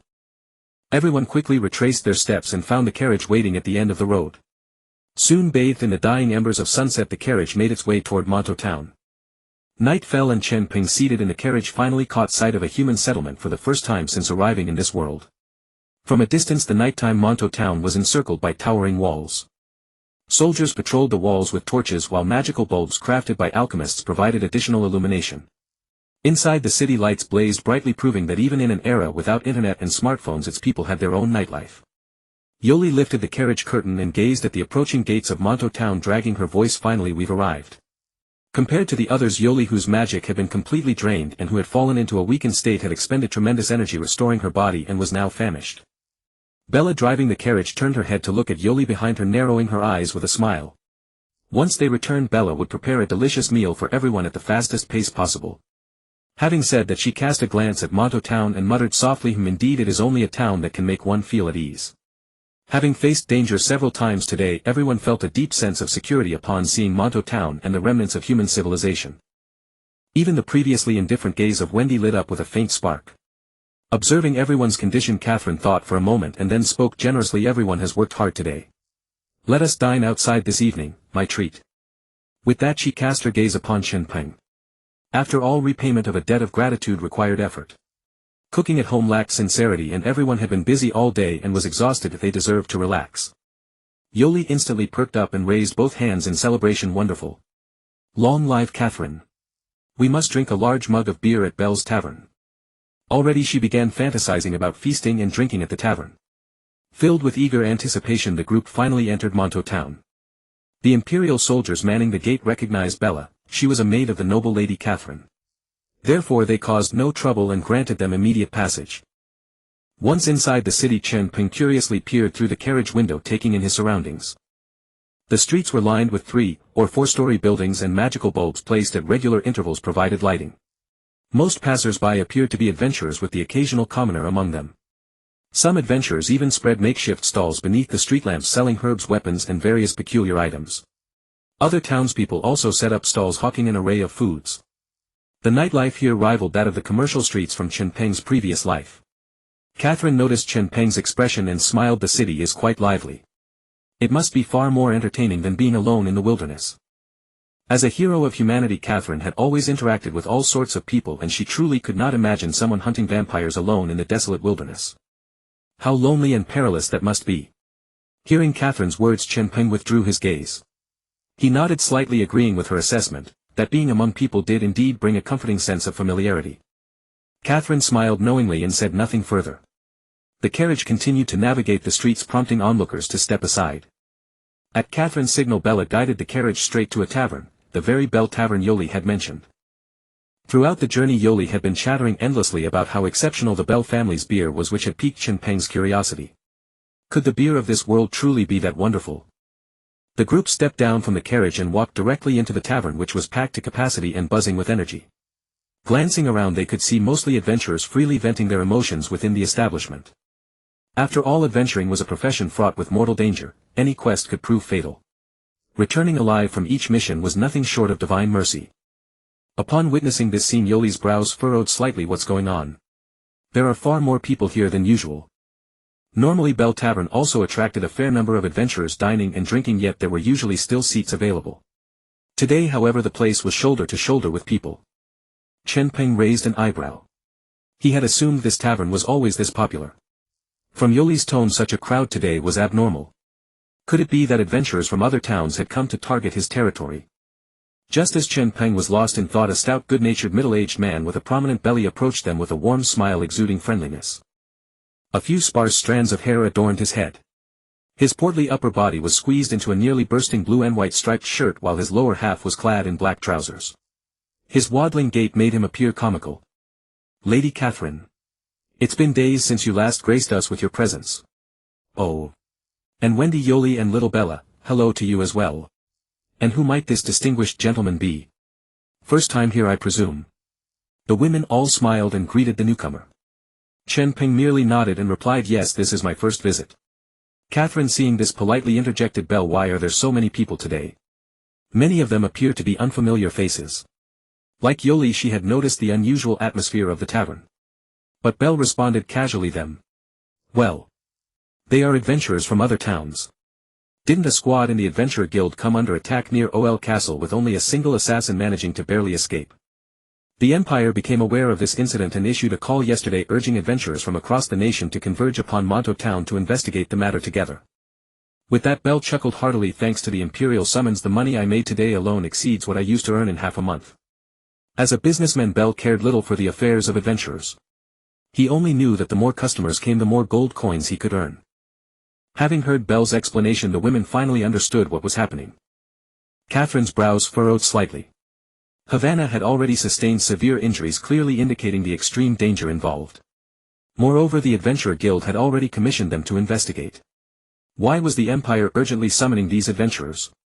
Having delved deeply into Ol Castle that day, she knew firsthand how perilous it was. Most of these adventurers were ranked C or even E, with only a handful reaching B rank. If they went to investigate, they might suffer heavy casualties upon encountering defensive magic. Was the Empire treating these adventurers as expendable pawns to test traps? Listening to Belle's explanation from the side, Chen Peng also furrowed his brows. It seemed he had been too optimistic. The consequences of his trial of the bloodline magic appeared to be more significant than anticipated. These adventurers really were heading toward his territory. Ordinarily, the adventurers of Monto Town were content to hunt undead creatures near the necropolis and collect the equipment dropped by their enemies. Few could approach the castle itself. But now, with such a large-scale and targeted investigation underway, the secret of his resurrection was at risk of exposure. He needed to make plans sooner rather than later. At that moment, Yoli pressed a hand to her stomach, pouting and complaining, "Mr. Belle, with so many people around, there's no room left. I'm so hungry." Ulysses couldn't care less about all that. All she knew was that she was about to faint from hunger. Upon hearing this, Buyer looked around at the crowd, a helpless expression on his face. He didn't want to offend these A-rank adventurers, especially since there was a human hero among them. But there were simply too many people in the tavern, he couldn't drive anyone away. After a moment's thought, buyer said, "I'm truly sorry, but I have no seats left to host you today. How about this? I'll give each of you a mug of beer, and I'll also throw in a whole roast wild boar for you to take home and eat. Besides, eating here would only spoil your enjoyment. These outlanders are all rude and ill-mannered." For buyer, he had already made more than enough money today, so using beer and roast boar to curry favor with Kaiserlin and the others was a completely worthwhile deal. He was a shrewd businessman who knew how to make trade-offs and keep all the guests in the tavern satisfied. Hearing this, Kaiserlin could only nod. Usually they gathered and drank at buyer's place, if they rarely went to the other taverns in Mantua town. And given the situation, the other taverns probably weren't any better, so she might as well accept his goodwill. "Alright then. Thank you, Mr. Buyer." Buyer waved his hand dismissively, then headed toward the back kitchen. Meanwhile, the oblivious Ulysses, upon hearing there was free roast boar, wore a face full of anticipation, her throat bobbing as she swallowed hard. Buyer's roast suckling pig. Normally a whole one costs 3 silver coins, but today she could eat an entire one for free. What bliss! Hearing this, Chen Peng looked at Kaiserlin. Was 3 silver coins very expensive? He could ask such a question because in the anime or games he had watched and played, he could casually kill a monster and have it drop a pile of gold coins. Moreover, Eli and the others had never explained to him in detail the economic structure of the human empire, so he didn't understand human prices, but 3 silver coins didn't sound like much. Kaiserlin looked at Chen Peng, clearly surprised that he could ask such a simple question. "Have you really never gone into a town to buy anything?" Chen Peng's heart jolted at her words. Oh no, had he just asked a stupid question? Would this expose him? As a human, not even knowing basic prices was indeed very suspicious. Kaiserlin looked at Chen Peng's startled expression, but instead felt pity for him. Chen Peng must have been wandering the world alone in search of vampires, so he had rarely come into contact with human towns. If not for her invitation today, he probably would never have thought of stopping in Mantua town. What a pitiful man. Seeing Chen Peng stay silent for a long time, Kaiserlin grew a little flustered, afraid she had hurt his pride, and hastily explained, "Don't misunderstand. I didn't mean anything by it. You've probably been living in the wild all along, so it's normal that you wouldn't know. Since you'll be staying in Mantua town for a while, if you don't understand prices, it'll be a real headache." Chen Peng hadn't expected her not to think the worst, and he breathed a sigh of relief. It seemed he had been overthinking. Kaiserlin meanwhile had already begun explaining on her own. The Empire's currency exchange rate is 100 to 1, 100 copper coins can be exchanged for 1 silver coin and 100 silver coins for 1 gold coin. At that point, Kaiserlin folded her arms across her chest, looking thoughtful. How can I help you understand purchasing power?" Then she suddenly pointed to an adventurer not far away who was drinking from a bamboo cup. "You see a mug of draft beer that big costs 30 copper coins. As for adventurers' commission quests, they are generally calculated by points. 1 point can be converted into 1 silver coin. Only when you reach a full 100 points can you exchange it for 1 gold coin. For commissions taken by ordinary adventurers, completing a quest usually earns only 10 points, and even a failed quest guarantees 1 point. By that calculation, 3 silver coins for a whole roast wild boar, doesn't that seem quite expensive? But today the Adventurers Guild issued us a special commission. As a commission that is dangerous even for A-rank adventurers, Ulysses and the others should be able to earn several hundred points. As an S-rank hero herself, Kaiserlin no longer enjoys point benefits, instead she is directly paid and supported by the Adventurers Guild and the Empire. After hearing Kaiserlin's explanation, Chen Peng nodded slightly. Good heavens, so prices in this world are this outrageous. Adventurers work themselves to the bone, and after 1 commission they can barely afford 3 roast boars. If a commission fails, what can 1 point even do? Drink 3 mugs of beer. Seeing Chen Peng's stunned expression, Kaiserlin smiled and added, "However, buyer's food is naturally more expensive than other places because it tastes better. Generally speaking, a roast wild boar only costs about 1 silver coin. 1 silver coin can buy a lot of things in town. It's not as worthless as you imagine." Seen through, Chen Peng gave an awkward smile. Hearing it that way, it did sound much better. 3 silver coins was indeed a lot for commoners and ordinary adventurers, but Ulysses earns several hundred points from a single commission. Why would she be so reluctant to spend? Could this little girl be short on money? He glanced at Ulysses, who was staring longingly toward the back kitchen, and she didn't look like someone without money. At that moment, someone in the crowd recognized Kaiserlin. "Hey! Isn't that Lady Kaiserlin? Everyone look! Lady Kaiserlin, who went to investigate Orr Castle, has returned." A shout rang out from somewhere and the tavern instantly erupted. Kaiselin, an S-rank adventurer, a legendary figure. Who would have thought they'd see her in a tavern? Although most of the people in the tavern were from other towns, Kaiselin's fame was known to everyone throughout the empire. Some adventurers had even come specifically for Kaiselin. If they performed outstandingly in this operation to wipe out Orr Castle and left a deep impression on Kaiselin, it would all be worth it. What if Kaiselin took a liking to them? To marry such a goddess and bring her home would leave them with no regrets in this life. In an instant the adventurers around them swarmed over. The sheer momentum made Chen Peng click his tongue in amazement. It was comparable to the fanatical fans of those celebrities in his previous life. Soon the fervent adventurers pushed the group apart. The scene descended into chaos and Bela and Ulysses screamed again and again. Chen Peng, being rather tall, was unaffected. He simply grabbed one in each hand, hoisted Ulysses and Bela up and set them on his shoulders. When he freed a hand to help Wendy, she shook her head, took a step back and refused with vacant eyes. "No need, I'm fine." Seeing this, Chen Peng didn't insist. Sitting on Chen Peng's shoulders, Ulysses and Bela breathed sighs of relief. "We're saved." At that moment someone asked, "Lady Kaiselin, did you discover anything during today's investigation?" "Lady Catherine. Is it true that vampires have been spotted in Orr Castle? Were our adventurer squad attacked by the magic of the bloodline royalty? Lady Catherine, please enlighten us." The adventurers encircled Catherine, their eyes gleaming with anticipation. According to the imperial edict, traces of vampires have appeared in this last sanctuary of dark creatures. There are indications that the bloodline clan attacked the adventurers with bloodline magic. Thus they traveled from afar, answering the call to jointly assault Orr Castle. Upon arriving in Monto, they learned at the adventurers guild that Catherine had already gone to investigate Orr Castle. They believed that Catherine, as a divine paladin, would surely make significant discoveries by personally investigating the last sanctuary of dark creatures. Hearing the question, Catherine was still pondering how to respond. Today's journey to Orr Castle had revealed not only a large gathering of undead creatures but also the castle's own defensive magic that posed a threat to them. Yet the so-called dark creatures and bloodline never appeared, not even goblin tribes, dwarf scouts or orcs. "Everyone calm down." She raised her hands and pressed them downward, helplessly trying to control the situation. The adventurers fell silent as Catherine spoke. Catherine then said slowly, "Based on today's investigation of Orr Castle, I believe the Havana squad was attacked by the castle's defensive magic.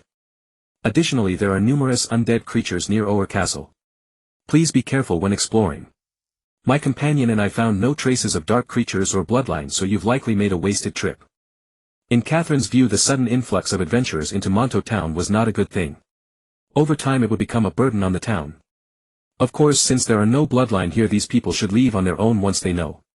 After hearing Catherine's words, the adventurers showed expressions of disappointment.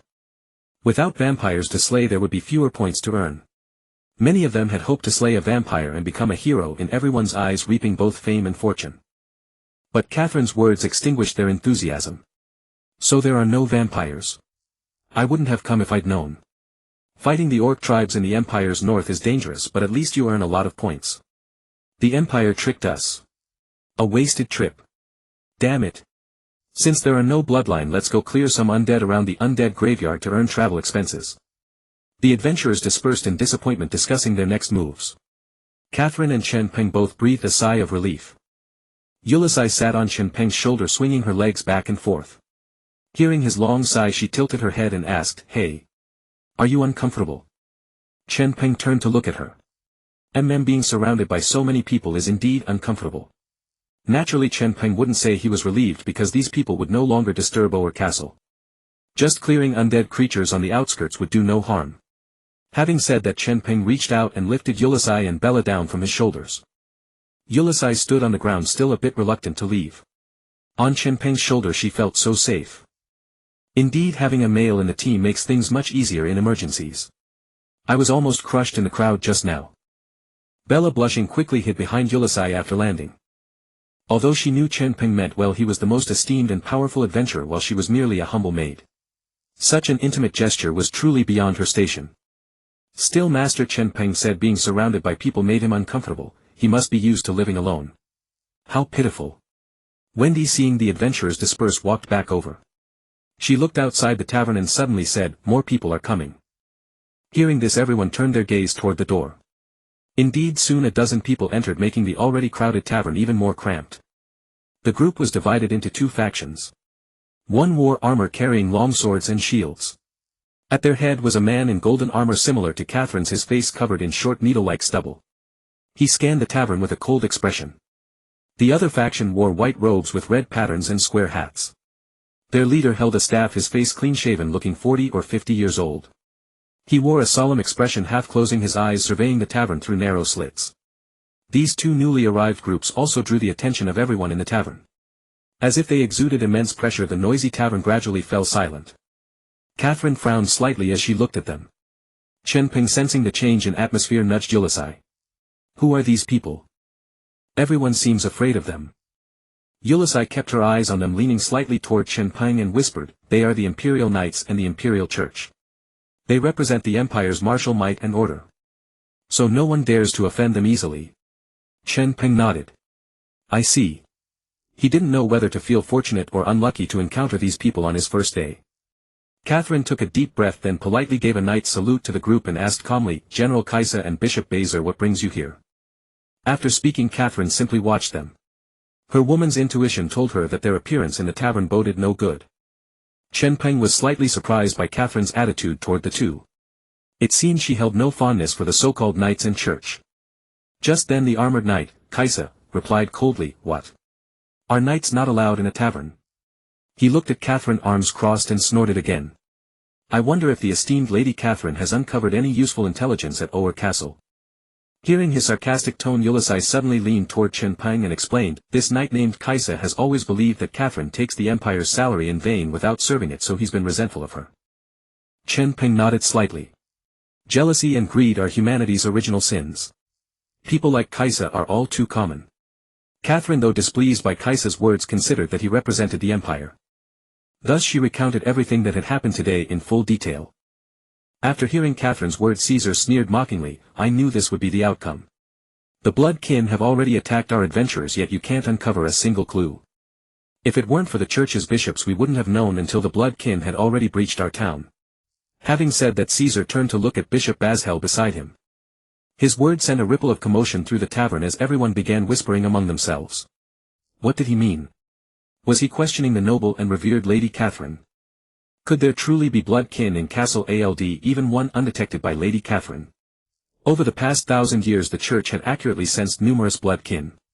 Now that the church's envoys had arrived, could there really be vampires here? Both Catherine and Chen Peng frowned slightly. Catherine's distrust stemmed from the fact that while the church had been mighty centuries ago capable of sensing and hunting down blood kin, the bishops of today were nothing but parasites feasting on privilege. Riding on the legacy and prestige left behind by previous bishops, whatever the church claimed these days would be believed by the Empire without question. Even if the church lied, no one could expose them. They were a bunch of hypocrites using the guise of eradicating blood kin as a cover to amass wealth. Chen Peng, overhearing the adventurers' conversation, grew somewhat wary of Bazhel. If the man could truly sense blood kin, would his own identity be at risk of exposure?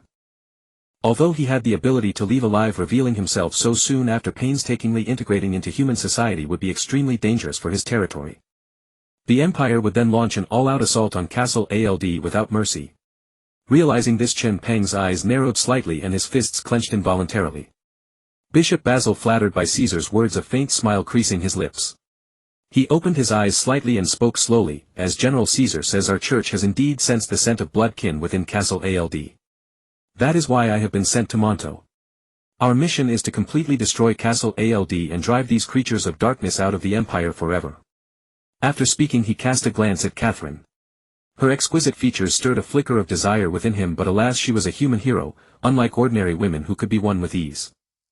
He continued, His Majesty believes it is time to eliminate all threats posed by dark creatures and the undead throughout the Empire.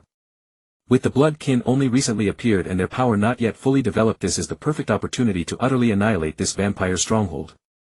As he spoke, his gaze swept across the faces of everyone in the tavern. Seeing their expressions of shock and fear, a profound sense of satisfaction welled up within him. Suddenly his expression froze. His eyes landed on Chen Peng. His brows knitted together as he took a slow, deliberate step toward him.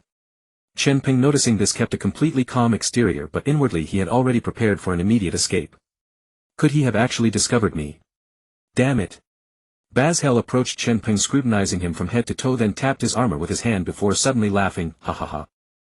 An adventurer in this place wearing armor resembling a vampire, it seems you have an extraordinary obsession with slaying vampires.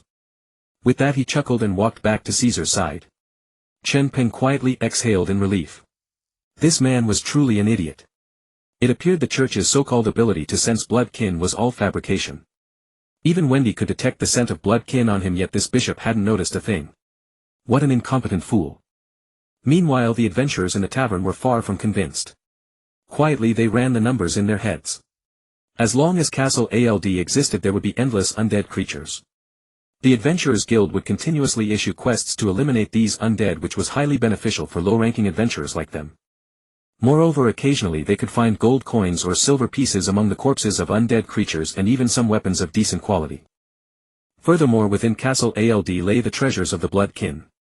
According to some adventurers fortunate enough to have entered the castle, there were numerous treasure chests containing artifacts from the blood kin and the ancient era. If Castle ALD were completely destroyed, all of that would fall into the hands of the Empire, leaving the adventurers with nothing. Having weighed things carefully, some of the bolder adventurers stepped forward to protest. If you want to kill blood kin, then kill them. Why destroy the entire Castle ALD? This is unfair to us adventurers. Exactly. That's our most frequent quest location. Without Castle ALD we'd be forced to fight dwarves and orcs instead. Precisely. Lady Catherine herself investigated and found no blood kin within. You haven't even been there. On what basis do you claim vampires exist? Hearing the adventurers dare to talk back to him, Basil's expression darkened instantly. He slammed his staff forcefully onto the ground, producing a dull thud. The sound silenced the entire tavern at once, though everyone glared at Basil with barely concealed rage. Basil snorted coldly. Are you attempting to rebel? You are adventurers, not Catherine's personal servants. Even the Adventurers Guild dares not defy the Empire, yet you dare show me such disrespect. Seeing this, Caesar likewise gripped the hilt of his sword, glaring fury at the crowd. Catherine, observing the situation, was torn between fearing a conflict between the adventurers and the Empire and feeling that a hasty full-scale assault on Castle ALD would be unsafe. She spoke up, Bishop Basil, forgive my presumption, but I believe launching a direct assault on Castle ALD is highly inadvisable. I myself encountered considerable danger during my investigation today. Castle ALD possesses devastating area of effect magical attacks which even I must dedicate my full defense to countering. Moreover, the castle's interior is riddled with trap magic. If I were to trigger one, there would be no escape. Pausing here, she looked around at the adventurers. If we launch a coordinated assault together, there will undoubtedly be massive casualties. Touched by Catherine's concern, the adventurers' eyes sparkled with admiration. As worthy as ever, Lady Catherine. But before her words could settle, Caesar suddenly erupted in anger. Catherine. This is the Emperor's decree. With the Church and the Imperial Knightly Orders at our disposal, what threat could Castle ALD possibly pose? By inciting adventurers to disobey orders, are you standing against the Empire? With that he drew his sword with a sharp ring, pointing it at Catherine. Knights of the Order, stand ready. At his command the knights behind him slammed their shields in unison, barking in chorus, ah. They then drew their own swords, assuming a posture ready to strike at any moment. You. Witnessing this aggressive stance from Caesar's knightly order, Catherine's brows tightened into a fierce frown. She never expected Caesar to be so arrogantly conceited, so quick to pin labels upon others. If this truly is the Emperor's order, we are in deep trouble. The various magical defenses of Olu Castle are extremely lethal to low-level adventurers. Even the Imperial Knights might not emerge unscathed if they face ambushes there. This is practically sending us to our deaths. It's a pity this is the Imperial frontier, otherwise I would have compelled the Emperor to revoke his decree. Seeing the tense standoff between the two parties, Chen Peng beside them had been ready at any moment to escape with Ulysses and the others. After all, he could not risk exposing himself by coming into direct conflict with the Imperial forces. But upon hearing that the Emperor himself intended to directly assault and destroy Olu Castle, a sense of urgency welled up within him. Should he return to the castle now and prepare defenses with Elaine and the others? However, on further thought, if he were to disappear at this moment, it would only arouse greater suspicion. It seemed he could not leave for the time being. The surrounding adventurers, seeing Caesar draw his sword directly, quickly shut their mouths and retreated in fear. As adventurers they naturally dared not oppose the Empire, their earlier passion had merely been momentary emotion. Nevertheless, their gazes toward Caesar and Basil still carried dissatisfaction. Those two were simply too arrogant. Adventurers after all belonged to the Adventurers Guild and answered directly to no empire. Now it appeared the Empire was summoning them merely to serve as free labor. Seeing that everyone including Kaiselin had been subdued by his authority, Caesar snorted coldly and sheathed his sword. The knights behind him likewise put away their weapons. Only then did Caesar proudly declare, "We have come to inform you that we intend to attack Olu Castle. The Empire expects the adventurers to cooperate fully. Having said that, he turned his gaze toward Kaiselin. I believe as an S-rank adventurer Lady Kaiselin will set a fine example. The assault will take place within the next few days. The specific time will be arranged after the knights and the church confer. I expect Lady Kaiselin to appear among the expeditionary forces. As his words fell, Caesar turned his gaze toward Basil. Only then did Basil nod in satisfaction and say, "Adventurers, I hope you understand that it is the Empire and the Church that have granted you this peaceful life free from the threat of blood kin. Do not attempt to challenge the authority of the Empire or the Church. Otherwise, when disaster strikes your own house, no one will be able to save you." The threatening undertones in those words were exceedingly heavy. Everyone present understood that Basil expected them to remain obedient. This made many adventurers clench their fists. Ulysses, unable to tolerate their demeanor, snorted coldly and moved forward to argue, but both Chen Peng and Kaiselin simultaneously restrained her. Kaiselin shook her head at her, signaling her not to act impulsively. Ulysses pointed at Basil, her teeth gritted in fury, but they... Before she could finish saying, "Bullying is going too far," Caesar's gaze fell upon Ulysses. Meeting Caesar's icy eyes, Ulysses knew that if she dared speak another word the man would draw his sword and attack her directly. She let out a cold snort and turned her head away. Seeing Ulysses restrain herself, Caesar sneered, then waved his hand, leading his party to depart. After Basil glanced over the crowd, he too flicked his sleeves and led his people out of the tavern. Once they had left, the adventurers grew restless again. Many cursed Caesar and Basil mercilessly. Most, however, turned toward Kaiselin. "Lady Kaiselin, is Olu Castle really that dangerous?" Regardless, their own lives mattered most. Compared to Caesar's words, they were more inclined to trust Kaiselin, who was an adventurer like themselves. Since Kaiselin had said Olu Castle held many dangerous magics, a shadow of apprehension naturally fell over their thoughts regarding the castle. Kaiselin nodded and replied seriously, "The area of effect magic there is unpredictable, incorporating multiple elements, and possesses tremendous power. Only a magic tutor could hope to defend against it. Furthermore, once inside Olu Castle, the interior is saturated with extremely dense dark energy, while traps lie hidden throughout.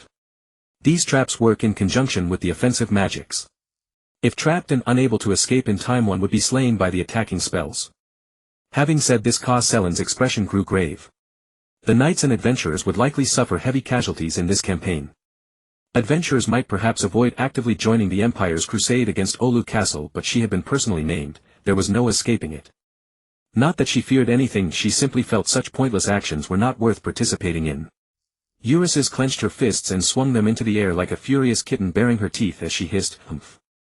If you hadn't stopped me, I would have given Caesar a piece of my mind. What does he think he's showing off for?" After saying this, she grabbed Kaiselin's hand and grumbled indignantly, "Caesar is simply jealous of you, which is why he doesn't want you staying out of it. You already said it's dangerous there, yet he insists you must go.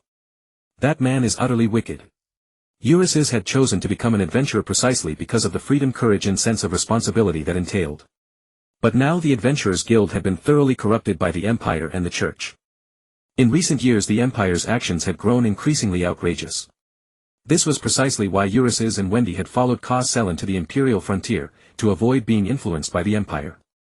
Fortunately, there was also an unclaimed territory here touted as the last sanctuary for dark creatures. They had stationed themselves here and the Empire had never said a word. Unexpectedly, after merely a year or two of peace, trouble arose. Beside her, Wendy also nodded slightly. That man reeked of jealousy and arrogance. As a priestess of the light attribute, Wendy was highly sensitive to all forms of negative aura. She harbored no fondness for Caesar either. Among them, only Chen Peng's expression remained completely unchanged. As though everything had nothing to do with him at all. However, Kaiselin and the others harbored no suspicion toward him, for he had lived alone before, which could be understood. Ulysses turned toward Chen Peng. "So Mr. Chen Peng, since the Empire plans a full-scale assault on Olu Castle and you are a vampire hunter, you will join, correct?" Upon hearing this, Chen Peng lowered his head slightly. Looking at Ulysses, he nodded slowly. After all, I am somewhat curious. If there truly are sleeping vampires within the castle, I must kill them with my own hands. This is my mission." Hearing this, Ulysses nodded and laughed heartlessly. "That's wonderful. In that case we can act together again." "Ah. Wendy, don't you agree?" Watching Ulysses's demeanor, Chen Peng's inner voice screamed, how can this person change her mood so swiftly? She was in a rage just moments ago. Wendy, observing Yuri's, expressionlessly raised her staff and struck Yuri squarely on the head. Thud. A muffled sound. Yuri's instantly crouched down, clutching her head, tears welling in her eyes as she pouted in grievance. Wendy-chan. If you hit me again I'll become stupid. Wendy ignored Yuri's. She looked into Chen Peng's eyes, blinked and finally nodded. She also agreed with Yuri's statement, but Yuri's had been too obvious. Catherine then spoke up. Well, Chen Peng, we should still stick together then. After all, we are companions. As her words fell, Wendy and Yuri's all looked at Chen Peng with eager anticipation. Chen Peng was momentarily stunned. He didn't know that in just one day of contact the girls had gradually developed a sense of dependence on him. His strength, his calmness and his tall stature had brought a great deal of security to the entire team. Without much hesitation, Chen Peng said in his usual deadpan tone, "No problem. Let's continue to team up." This was exactly the effect Chen Peng wanted. After all, he was about to put on a grand show, and that grand show needed an audience. Through a day of contact, Chen Peng knew that Catherine was a powerful S-rank adventurer bearing the title of human hero, a holy knight. And she also held immense prestige among the adventurer community. This was a very weighty audience. However, he still needed to carefully plan how to stage this grand show. Hearing Chen Peng's agreement, the girls all felt an inexplicable relief. Catherine suddenly realized this and her face flushed. What was wrong with her? Why did she care so much whether Chen Peng stayed in the team? It must be because he was powerful. With him the team's strength had improved qualitatively, granting them greater survivability in Orr Castle. Yes, that must be it. By then the adventurers in the tavern were gradually leaving. After all, Caesar and his group had dampened the mood, so everyone wanted to return to their lodgings and plan the upcoming assault on Orr Castle.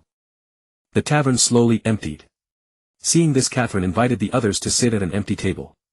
At that moment Chen Peng saw Belle emerge from the back kitchen carrying a large wooden tray with another tavern employee. On the tray lay a wild boar weighing at least 50 jin. The boar was roasted to a reddish-brown color, still emitting thick steam with glistening oil sizzling on its surface. It looked quite appetizing. No wonder it could sell for 3 silver coins. The portion, the color, the aroma and the taste, it was absolutely worth it. Even Chen Peng, who had come from a land of gastronomy in his past life, couldn't help but have his taste buds stirred. Yuri's, who was sitting with her back to the kitchen, suddenly sniffed the air, then turned around in surprise. Ooh! Roasted suckling pig is here. Yuri's rubbed her hands together excitedly like a little glutton waiting to be fed. Soon the roasted wild boar was brought to the table and placed in the center. Belle thoughtfully provided knives and forks, never once mentioning that they should take the food back to their rooms. My esteemed guests, sorry for the wait. Please enjoy. I'll bring you the beer shortly. After setting down the boar and utensils, Belle greeted the group and left. He then walked to the counter, brought over 4 bamboo cups of beer and placed one before each of the 4 except Bella. Chen Peng noticed this and couldn't help but ask, aren't there 5 people here? Why only 4 cups of beer? Was Bella, as a maid, not even entitled to a complimentary beer? Bella was quick to react. She knew Chen Peng was speaking up for her, and she hurriedly blushed, shaking her head and hands like a rattle drum. Lord Chen Peng, Mr. Belle knows I don't drink. I get drunk easily. She lowered her head. As a maid to an adventurer being unable to drink, wasn't that too embarrassing? Chen Peng felt a bit awkward after hearing this. He said to Belle, I see. My apologies for being presumptuous. Belle laughed heartily and waved his hand dismissively. He then fetched a glass of milk from the counter and placed it beside Bella, saying with a smile, no worries. After all, you didn't know the reason. I'll be busy now. Call me if you need anything. Belle smiled and left. As a tavern keeper, Belle's life seemed simple and happy. Just then Yuri's interrupted, Arg. You're all so annoying. I'm digging in. Having been hungry all day, Yuri's, before finishing her sentence, sliced a large piece of meat from the roasted boar with a knife and shoved it into her mouth. The piece was too big, stuffing her small mouth completely. She closed her eyes and bliss, cheeks bulging, and mumbled indistinctly, This is Mr. Belle's signature dish. So delicious. Wah wah wah. Catherine shook her head helplessly at Yuri's eating manner. She then looked at Chen Peng. Let's forget about today's unpleasantness. Let's end this tiring day with Mr. Belle's roast meat. Come on, try it. Mr. Belle's roasted wild boar is really good. With that, Catherine also set aside her human hero dignity, smiled, cut a small slice of meat from the boar, put it in her mouth and chewed slowly. Delicious. Mr. Belle's skill is always top-notch. She gave a thumbs up to Belle, who was wiping glasses at the counter. Belle noticed and, squinting with a smile, returned a thumbs up to Catherine. By then Wendy and Bella had also joined in eating the roasted boar, thoroughly enjoying its flavor. Watching this scene, Chen Peng suddenly recalled the anime about adventurers he had watched in his past life. The way adventurers behaved in a tavern was too similar to what he was experiencing now. At that moment it was as if he were still that otaku programmer who stayed home after work watching anime. Seeing Chen Peng in a daze, Catherine suddenly raised her glass. Everyone, let's have a toast to celebrate Chen Peng's joining. Yuri's quickly swallowed the meat in her mouth and raised her glass too. Yes, a toast to Chen Peng. Wendy and Bella also quietly raised their glasses in agreement. At that moment Chen Peng looked at the girls and suddenly felt that the empire wasn't entirely full of bad people. At least these few in front of him were genuinely kind to him. He recalled Catherine's words, let's forget about today's unpleasantness. Let's end this perfect day with Mr. Bell's roast meat.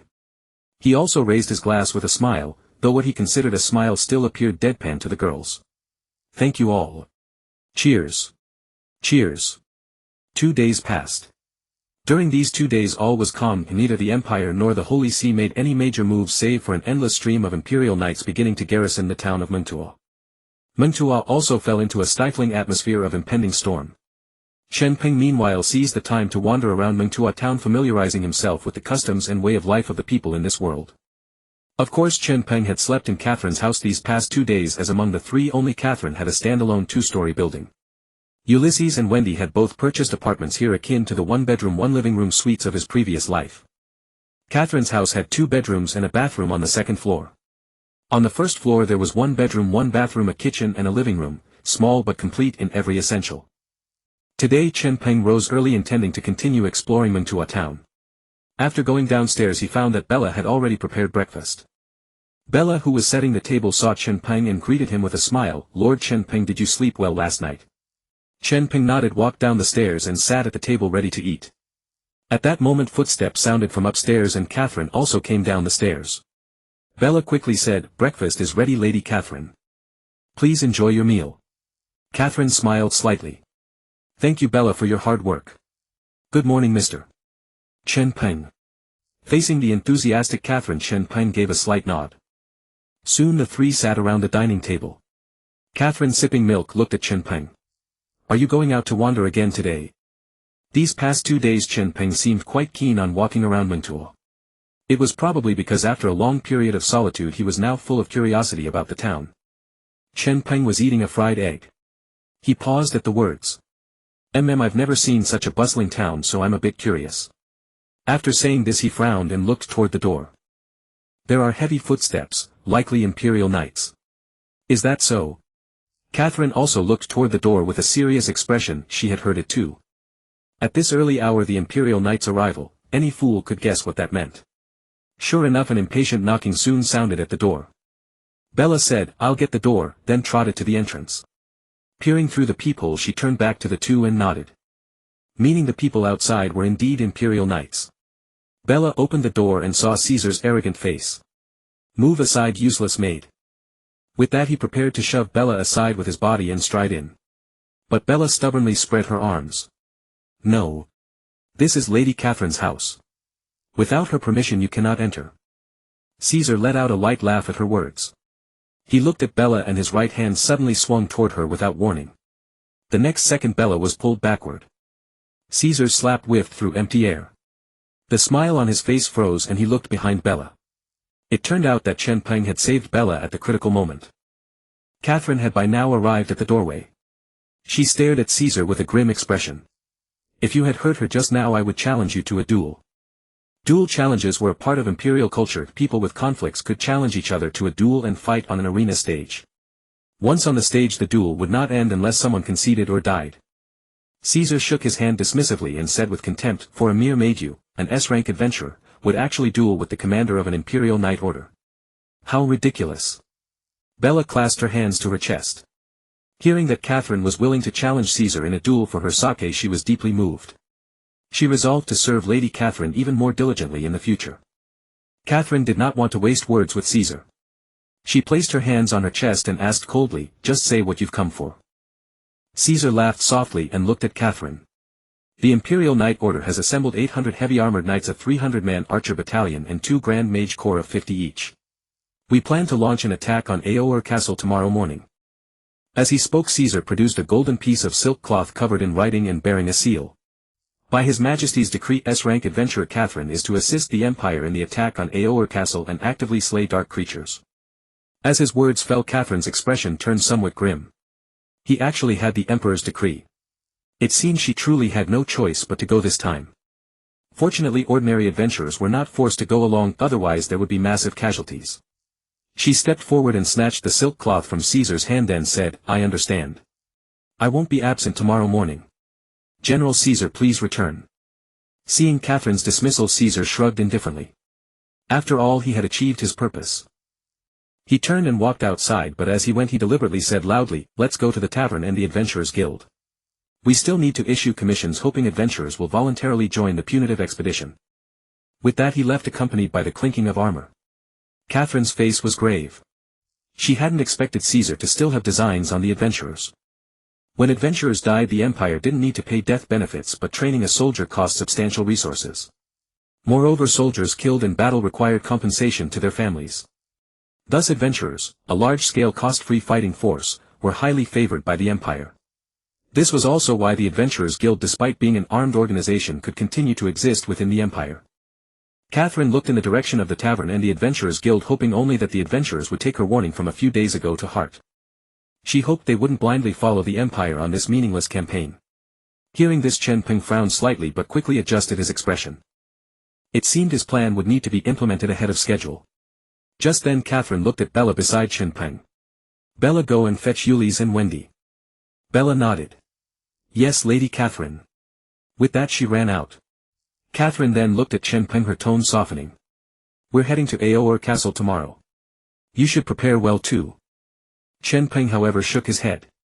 "There's nothing to prepare. Just call me when we set out tomorrow. I'm heading out." With that he walked outside. After all, he needed to contact Eli and inform his family to prepare for the Empire's attack tomorrow.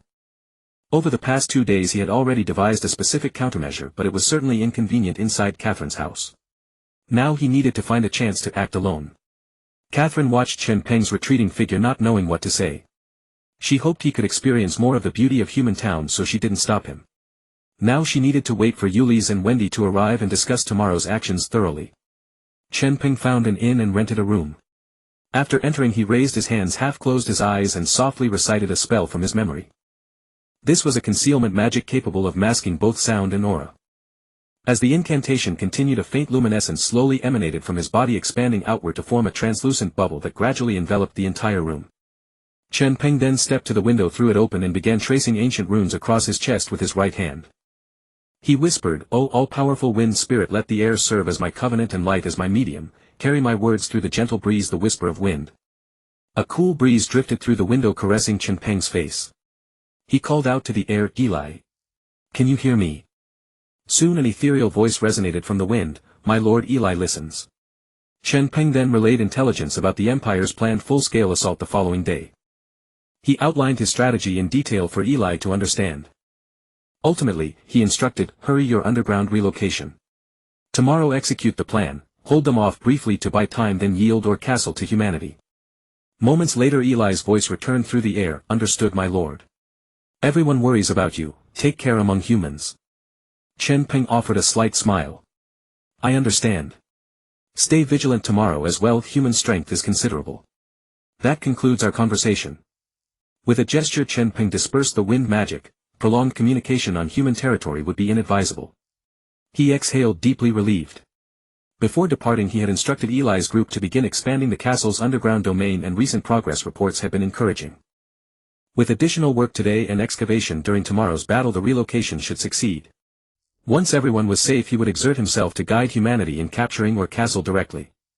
The dark creatures, though seemingly vanquished above ground, could then flourish undisturbed beneath the earth. With this plan set, Chen Peng left the inn free of worry and spent the day exploring Monto Town at ease. Early the next morning, descending the stairs, Chen Peng found Catherine, Ulysse and Wendy already assembled in the living room, fully attired in their combat gear. Catherine remained clad in her golden heavy armor, the crossblade at her waist gleaming silver. Wendy and Ulysse wore the same attire Chen Peng had first seen them in. Upon seeing Chen Peng descend, Catherine said gravely, "Let us go. The Empire's forces have assembled in the square." They nodded in agreement and followed Catherine outside. Bella stood at the doorway watching them depart murmuring, "I hope everything goes smoothly." In Monto Town Square Chen Peng discovered 4 neatly arranged battalions. Heavy cavalry, light infantry, archers and 2 mage formations stood ready. The heavy knights wore matching silver armor with visored helmets leaving no vulnerable points. Their commander Caesar stood apart in golden heavy armor. 800 heavy cavalrymen projected formidable presence. Adjacent stood common soldiers in red padded armor armed with spears and iron swords. These were the Empire's rank and file, for the Knight Corps demanded extraordinary resources to maintain. 1,000 ordinary soldiers proved indispensable. The archer battalion followed clad in silver scale armor and wielding enchantment-infused bows. Though only 300 in number, their magical arrows dealt devastating blows. 2 mage formations in brown robes completed the deployment, each comprising 50 mages. Even the least skilled were wizards, with archmages forming the majority led by 2 magisters. Scattered nearby were dozens of adventurers who had accepted Caesar's commission from the Adventurers Guild. Expecting to scavenge spoils after the Empire's victory, they followed behind the knightly vanguard. Of course, most adventurers heeding Catherine's counsel had stayed away. Caesar had fumed over the sparse participation the previous day, far too few adventurers had answered his call. Desperate for cannon fodder, he urgently reinforced the ranks with 1,000 common soldiers overnight. The knights could not bear the entire burden of combat alone. Observing the dense ranks before him, Chen Peng felt relieved. His cautious strategy had been the right choice. If they had faced this force head-on, these troops could easily crush Orr Castle. Kaluuya and Luna's people stood no chance against 800 charging knights. Even relying on the castle's great magic, they could not hold out long. Once dark energy depleted, the fortress would inevitably fall. Beside him, Ulysses covered her mouth in astonishment at the sheer scale of the deployment. Good heavens! For the Orr Castle campaign, Caesar had committed so many forces. 2 full mage battalions and 800 heavy knights. This force alone could wage a minor war. She had anticipated only 20 or 30 mages to provide necessary defense or dispel enemy magic during combat. Instead, 100 mages stood ready. 100 mages deployed against the Orcish war front could repel 10,000 charging warriors. Catherine surveyed the assembly with a faint snort. It seems my words have frightened Caesar. Despite his bravado, he fears death. After learning of Orr Castle's situation, he reinforced his forces. Ulysses finally understood. No wonder he claimed the attack timeline needed further discussion at the tavern that night. He was gathering reinforcements. Wendy nodded approvingly. The roasted boar wasn't wasted after all. You've grown shrewder. Facing Wendy's teasing, Ulysses crossed her arms and huffed proudly. Naturally. Caesar approached with measured steps upon spotting Catherine and the others. Lady Catherine graces us with her presence, he said with a thin smile. I feared you might defy His Majesty's decree. Catherine replied coldly. She never showed a favorable countenance toward Caesar. I will obey the Emperor's orders. We are assembled, let us depart. However, Caesar shook his head. Not so fast. We await the Inquisitor's arrival, then we shall move. Upon hearing the word Inquisitor, Catherine's brow furrowed sharply. The Inquisitor. No sooner had these words fallen than the sound of a carriage approaching could be heard from not far away. The carriage was white, adorned with many red gemstones and red ribbons, giving it a strong religious aura, yet it seemed excessively lavish. The horses were clad in soft armor with white base and red patterns and wore soft caps that only members of the church possessed, making even the horses appear profoundly devout. The carriage driver was a deacon of the church. He stopped the carriage beside Kaisa, and then the curtain was drawn open, revealing a clergy member dressed in church vestments. The man appeared to be in his 30s, also squinting slightly and holding his head high with an air of superiority. Kaisa respectfully addressed him, Your Excellency the Inquisitor, the troops are assembled and ready to depart. The Inquisitor nodded slightly and said, General Kaisa, you are the commander in charge of today's operation. Just follow your own procedures, I am merely a small overseer here. With that he pulled the carriage curtain shut. Kaisa smiled faintly, thinking that the Inquisitor had a favorable impression of him. This was a good thing. Then he cleared his throat, puffed out his chest and drew his sword. Target Orr Castle. March. As he spoke, someone brought him his warhorse and he mounted it, leading the way at the front. Immediately after, the Knight Order followed in orderly steps with the Archer Corps and Mage Corps behind them. Chen Peng along with Kaizilan and others led the adventurers at the very rear of the formation. Gazing at the imposing army, Chen Peng then glanced at the rising sun in the east and couldn't help feeling a hint of tension about today's operation. At this moment in Orr Castle everyone was busy and bustling. Today was the day the Imperial Army would attack the castle, so they were all the more urgently preparing for the evacuation and the act of cooperating with Chen Peng's plan. In the basement of Orr Castle there was a hole about 2 meters in diameter on the ground sloping downward into the earth. Many spiders were entering and exiting the hole making chirping sounds. Inside the cave there were even more spiders of various kinds constantly moving their furry legs digging deeper into the earth. Ulysses stood nearby directing them. The spiders worked in perfect coordination, the excavated soil was completely cleaned up by the spiders behind them.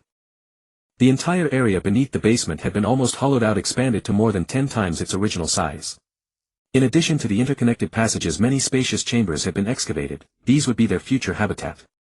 Just then Kaluya suddenly dashed over to Ulysses, her furry ears twitching, and asked, "Ulysses, how is the cave digging going?" "I'm about to start moving things."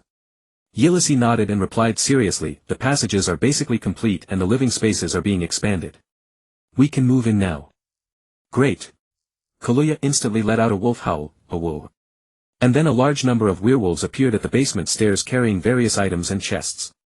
Among these were items belonging to the werewolf clan as well as those from the bloodline within the castle.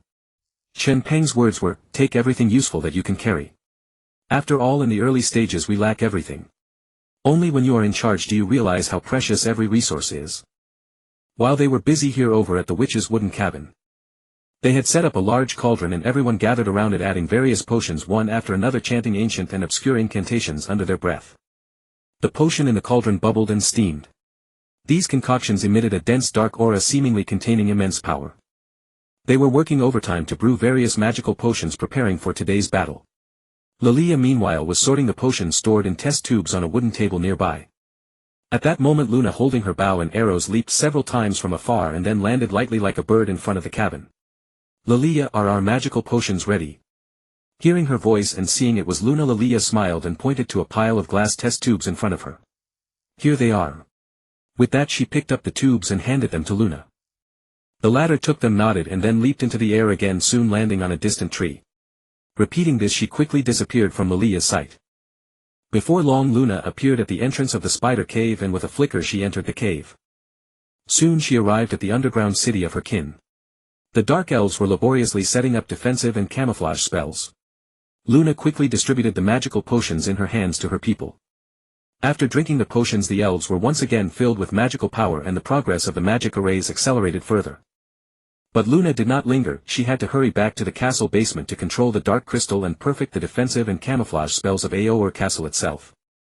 They had been working on these tasks for the past few days with considerable progress. But yesterday they suddenly received word from the Lord that the human empire would attack today. This made them suddenly tense, and they had been tirelessly busy ever since receiving the news. According to Chen Peng's information, the empire would send powerful night orders and mages. Luna, as one of the earliest dark creatures to arrive here, knew that with the current strength of Orr Castle there was no capacity to resist. Fortunately Eli had resurrected the Lord, and the Lord had devised an excellent plan. The Lord called it, Ndu Chen Tsang, a cunning strategy of feigning one move while secretly undertaking another. Although they couldn't understand these words after the Lord's detailed explanation, they all thought the plan was incredibly ingenious and should help all the dark creatures of Orr Castle escape this crisis. As she thought this, Luna had already arrived in the basement room where the dark crystal was kept. The room was very clean, with only a half-human high altar made of enchanted stone in the center. On the altar rested a diamond-shaped crystal. It appeared only as large as a knight's helmet, yet it was continuously absorbing dark energy. This made it emanate a purplish-black glow extremely eerie. Eli was standing beside the crystal with closed eyes, her staff pointing at the crystal, chanting an incantation. "In the name of the covenant I summon my guardian deity, the Flame God King. Lord of Flame, grant me infinite power, manifest your wrath and use your world-destroying magic to annihilate my mortal enemy. In this moment unite our fury and reveal the supreme divine power, Red Lotus Karma Fire." Hearing Eli using the crystal to cast a fire spell, Luna smiled with relief. Everyone was working hard for the castle. "Eli, you've worked hard. I'm back. Go help Falankina." Eli opened her eyes and let out a long breath. Releasing a grand magic of archmage level even with the aid of the dark crystal had taken a heavy toll on her. "I'll go then. Falankina's bottles and jars still need my help to tidy up." After Eli had gone, Luna stood before the crystal continuing to weave all manner of enchantments over the castle. Meanwhile, on the outskirts of the necropolis, a few wandering lost souls drifted through the air, while nearby several skeletons clad in shattered armor swung rusted iron swords at one another. Metal clashed, clang clang clang. At that very moment a hasty whistling sound tore through the air. Whoosh! An arrow trailing white light instantly reduced a skeleton to a heap of scattered bones. The other skeleton soldiers froze their hollow eye sockets, turning toward their collapsed companion as if puzzled. The next instant several more arrows flew out, turning them one by one into piles of bones. Not far away Caesar caught sight of Orr Castle through the sparse trees. Beside him the soldiers were lowering their bows. Along the way, apart from a few skeleton soldiers, they had encountered no threat whatsoever. Caesar raised his right hand, signaling the column to halt. The knights stopped in orderly fashion, the clink of their armor echoing as they came to a standstill. Caesar gazed with triumphant pride at the necropolis ahead. Once they crossed it they could charge straight into the castle. Seeing the column stop, Chen Peng, Catherine and the others walked up. Caesar had already dismounted and was arranging a scout squad to survey the path. Seeing Catherine approach, he crossed his arms over his chest and gave a contemptuous smile. "Lady Catherine, didn't you say that the area around the castle was extremely dangerous? Look around, apart from a few useless undead creatures there isn't a single threat in sight."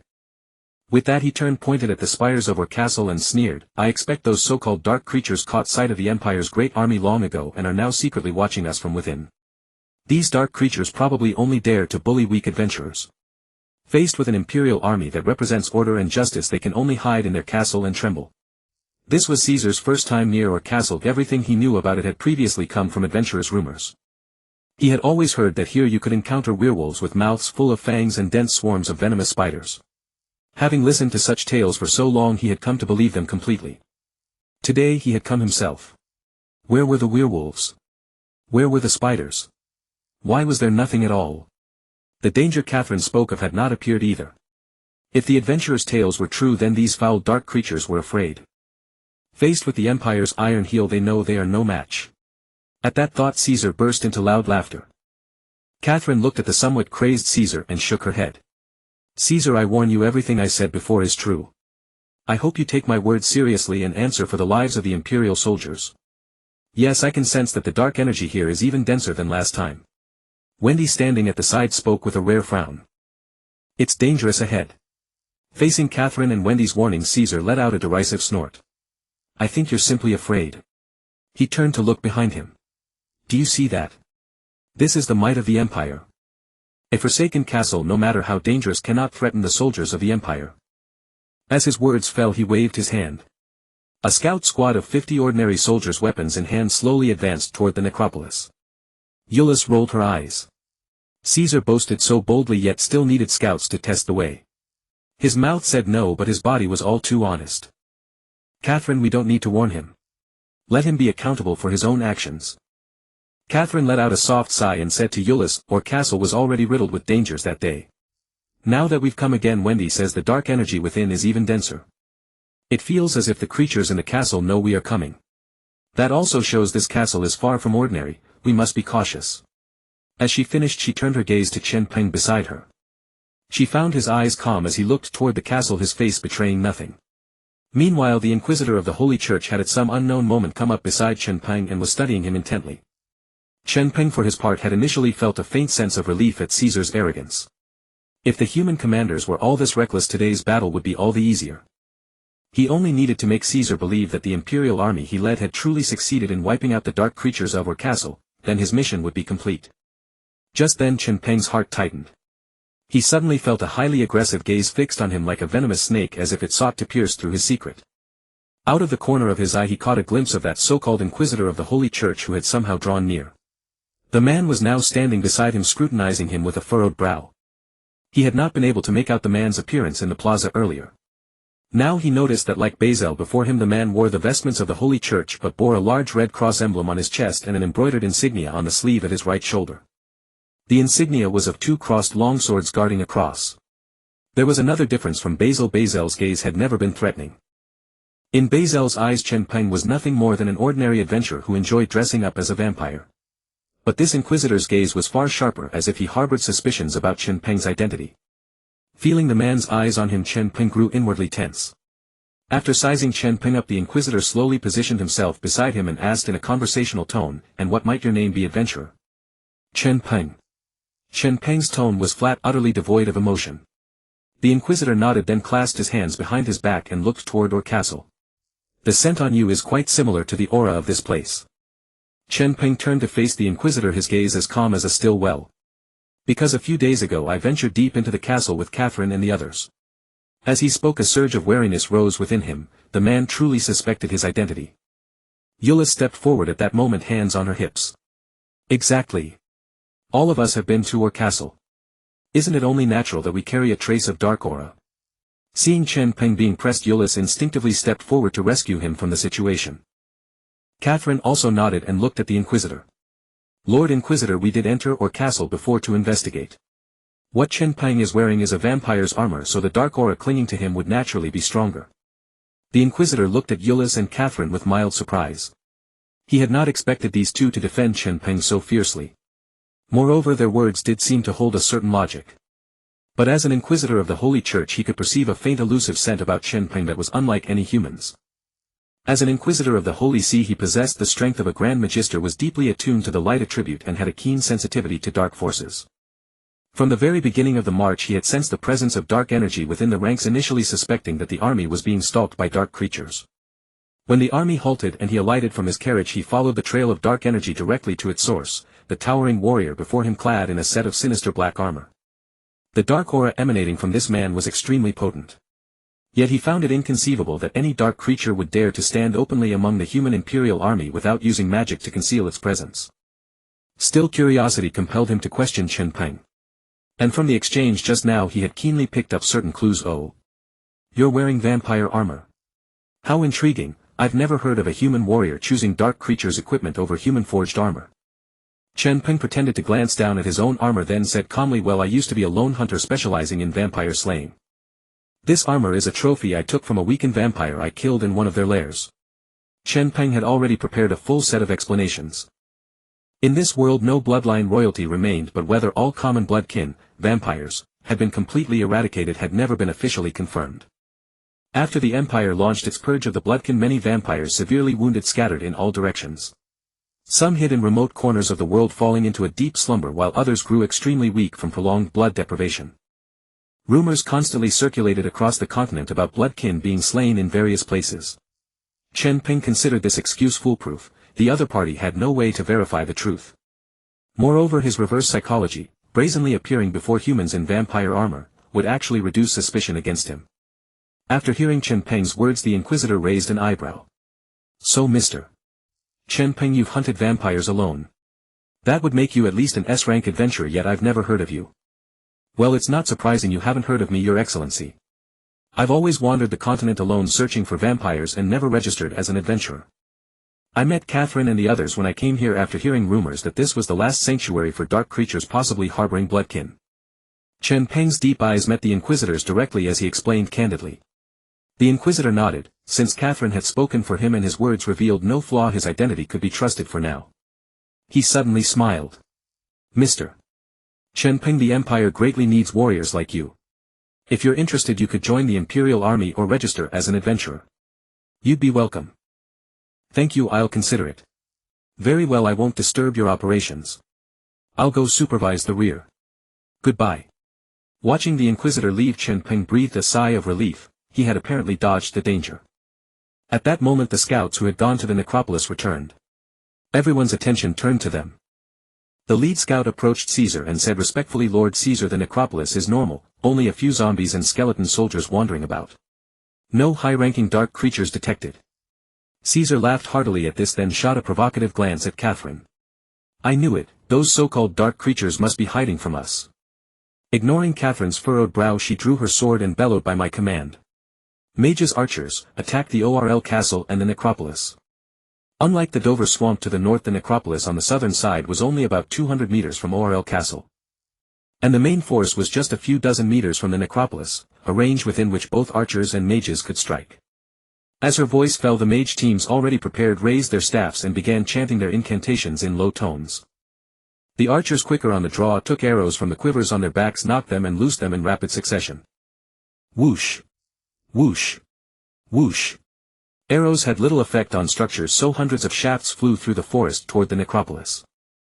The undead creatures seemed to sense the commotion, looking up dazedly at the sky.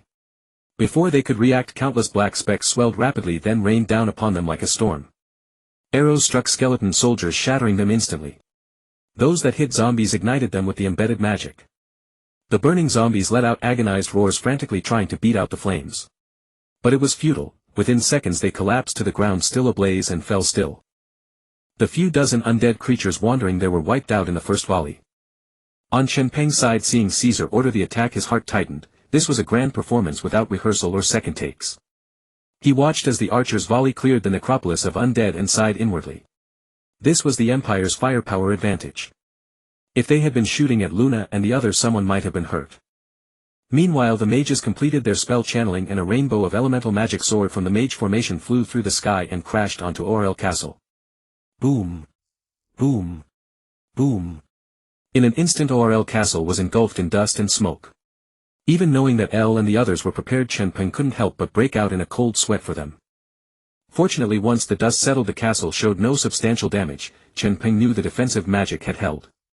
Inside the castle the busy occupants suddenly felt a tremor and dust rained from every ceiling. Lilia and Elle screamed in unison. When the shaking stopped, everyone frowned. They knew the Imperial army had arrived. The women quickly converged toward Luna's position to begin resisting the Empire's assault. In the basement inside the dark crystal chamber, Luna was perfecting the castle's defensive magic when the attack struck unexpectedly. She bit her lip hard. Many of the castle's large-scale spells were incomplete. If only she had more time. Damn it. At that moment Elle and the others entered the room. Luna, what's the situation? Seeing everyone rush over, Luna let out a soft sigh. Time was too tight. Many large-scale defensive spells had not yet been fully arranged. Fortunately, the enemy's earlier assault had not caused any damage to the castle. Hearing this, the women also looked helpless. Time truly was too short. Eli thought for a moment, and seeing their low morale, she clenched her fist and encouraged them earnestly. It's all right. Don't lose heart. Remember, for our safety the Lord is still amid the Empire's army, putting himself in danger. We must work hard as well. As long as we follow the Lord's plan, we are sure to get through this successfully. With those words the women nodded. Indeed, the Lord was still striving to buy time for them. It was simply a matter of insufficient time, not anyone's fault. The blame lay with the Empire pressing too hard. Now was not the time to be discouraged. They still had the Lord and they still had hope. Luna smiled gently. Eli is right. Let's all do our best. I'll continue perfecting the castle's magic. Everyone follow the Lord's plan and get moving. All right. According to the plan, I'll lead our people to launch the first wave of attack soon. I'm going to prepare. Kaluya, who was nearby, wrinkled her nose and said. On the Empire's side. After the first wave of attacks, Kaisa saw no counterattack from the castle, so he waved his longsword and ordered, infantry phalanx. Attack. Then the Empire's ordinary soldiers let out a unified thunderous shout. They split into 1,000-man phalanxes, formed two columns and began marching toward Orr Castle in orderly steps. Chen Peng frowned at the sight. He had been keeping an eye on the surroundings. Logically, Kaluya should have led the werewolves out for a sneak attack by now. Why was there still no movement? Had something gone wrong? Could it be that they weren't ready yet? And there was no way to contact Eli and the others right now. He had no idea what was happening inside the castle. Forget it. I'll just buy them a little more time. With that thought, Chen Peng crouched down, then lay on his side, pressing his ear to the ground and pretending to listen for sounds. In reality, he was quietly chanting summoning incantations, pressing both hands on the ground to summon undead creatures. His movements caught Kaiselin's attention. She half-squatted, tilted her head and asked, Chen Peng, what are you doing? Hearing this, Chen Peng stood up and said seriously, I heard movement underground. I feel something is about to crawl out. Is that so? Kaiselin was taken aback, then looked around. I don't sense anything at all. Just then the infantry phalanx happened to arrive in front of the undead graveyard. At that moment the ground of the undead graveyard suddenly began to crack and countless withered hands reached out from beneath the earth. The soldiers halted, and looking past the undead creatures toward Orr Castle, they realized that undead were crawling out of the ground all over the area. They cried out in alarm. Enemy sighted. Undead creatures are appearing. Prepare for battle. God. There are too many of them. Kaisa naturally saw the situation. Countless undead were emerging from the ground, too many to count. Kaisa hastily ordered, infantry phalanxes fall back. Archers, mages attack. At the command the Empire's army began to move. Kaiselin looked at Chen Peng with astonishment. You really did hear it. But I didn't sense anything at all. Chen Peng smiled slightly. When I used to venture alone into the territories of dark creatures, I often encountered this kind of situation, so I'm quite sensitive to it. Chen Peng had casually made up an excuse. there was no way to verify it anyway. After speaking he looked toward Orr Castle hoping this would buy them a little more time. A flicker of heartache appeared in Kaiselin's eyes. Chen Peng's past had been filled with loneliness and danger and yet he had managed to endure all those years. Ulysses was right beside them and naturally overheard their conversation. The look she gave Chen Peng was also full of sympathy. Chen Peng, this place is the last sanctuary for dark creatures. If this place were truly conquered there would be no refuge left for blood descendants in the world. You wouldn't have to wander anymore, you could live with us. Her invitation came from the heart. Although Chen Peng was usually taciturn he fit in remarkably well with the team. Moreover she truly couldn't bear to let him return to his former life. Was that any way for a person to live? Chen Peng nodded. I'll consider it. Humph. With a great enemy upon us you're still here chatting. Kaisa simply couldn't stand it any longer. There were so many undead creatures appearing ahead, though they were only the lowest tier zombies and skeletons they were overwhelming in number. Everyone else was on high alert yet these few were chatting away. Ulysses rolled her eyes at Kaisa. General, haven't you already ordered your mages to strike? Besides these are just low-tier undead. Do you really expect us A-rank and S-rank adventurers to deal with them? Kaisa gave a cold snort. Ulysses' words made sense so he couldn't say much. Meanwhile the infantry had already fallen back but the undead legion was in hot pursuit behind them. The mages' magical attacks had also finished channeling. A torrent of all kinds of elemental magic flew through the forest and descended upon the undead army. As the Empire's well-organized magical corps their spell attacks were highly coordinated. Ice magic greatly slowed the undead army's advance while various lightning, holy and fire spells directly inflicted heavy damage on the undead forces. Archers also loosed enchanted arrows without pause and many undead creatures fell along the way. After just 2 rounds of attacks more than half of the undead legion had been destroyed. Of course zombies continued to crawl ceaselessly from the ground. Unfortunately many zombies were blasted apart by fireballs halfway out or pierced by arrows until they resembled hedgehogs. Soon countless undead corpses were left on the battlefield. Seeing that no more undead were emerging from beneath the earth the ordinary soldiers erupted into cheers. Ha ha ha. Disgusting zombies. You felt the Empire's might, haven't you? Long live the great mages. Thousands of undead creatures were slain without accomplishing anything. The Empire truly is invincible. Long live the Empire. Long live General Kaisa. Trample Orr Castle to dust.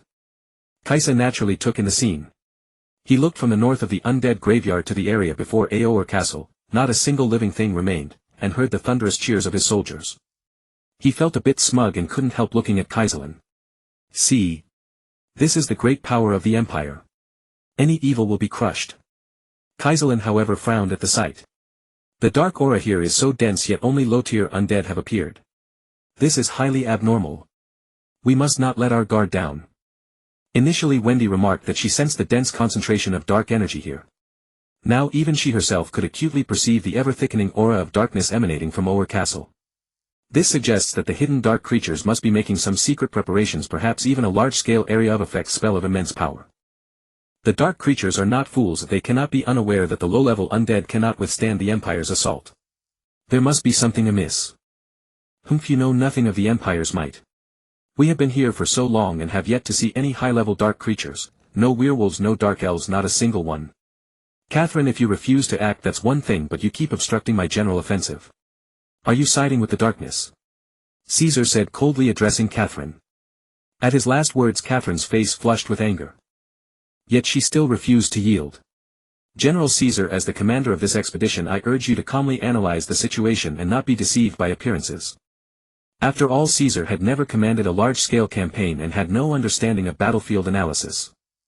Catherine had fought alongside the imperial army against orcs and dwarves many times. She knew that even those simple-minded orcs knew how to use tactics. The dark creatures are now guarding their only sanctuary. They will never give up easily and will surely find ways to contend with the Empire. Even a lion uses its full strength when hunting a rabbit. Caesar is too eager for glory. In response to Catherine's words, Caesar merely snorted and ignored her. He was the commander. Infantry phalanx advance. Cavalry 400 follow behind. The remaining cavalry guard the archers and mages. With that he himself took his sword and walked at the forefront of the infantry.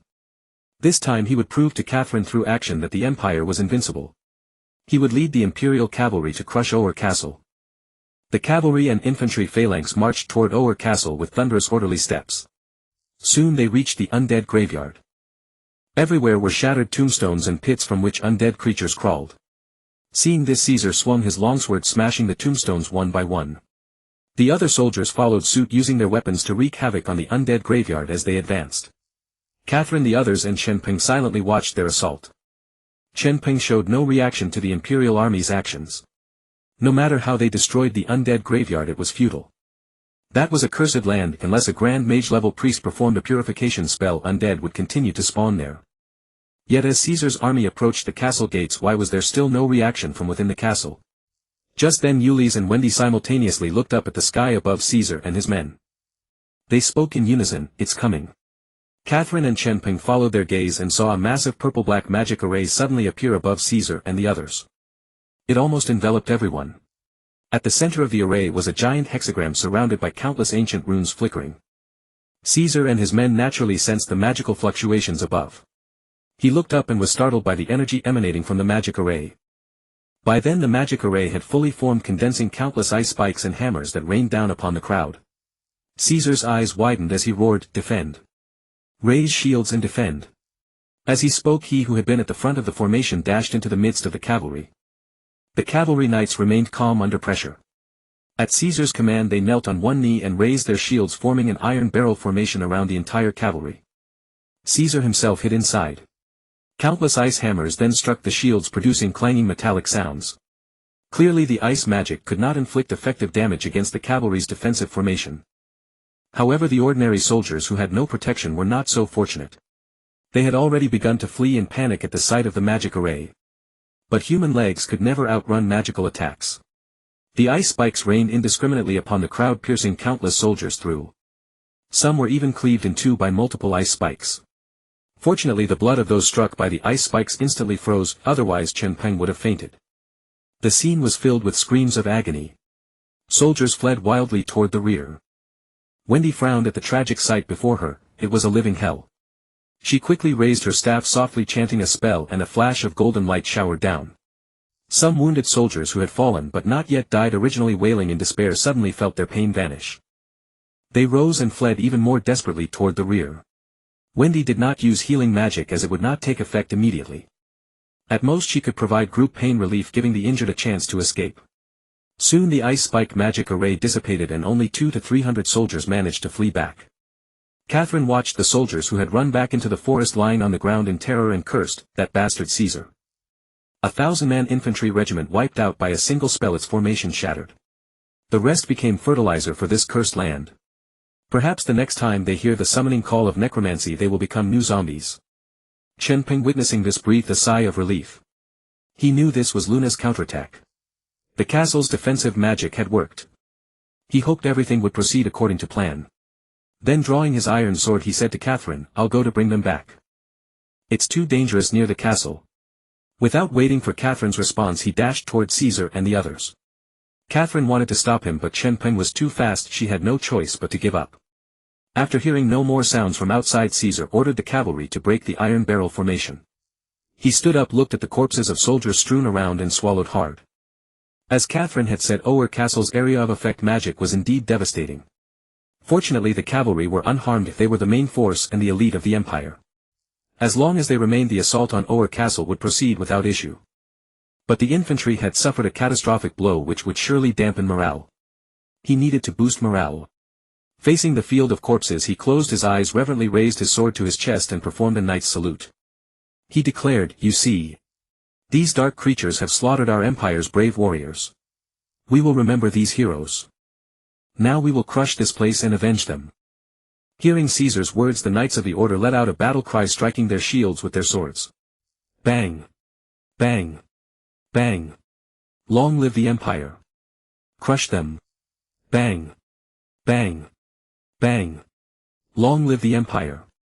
Crush them! At this moment the knights' morale soared. As knights they valued the empire's glory above their very lives. Orr Castle had slain so many imperial soldiers. This was a provocation to the empire. They would crush this cursed land under General Caesar's command.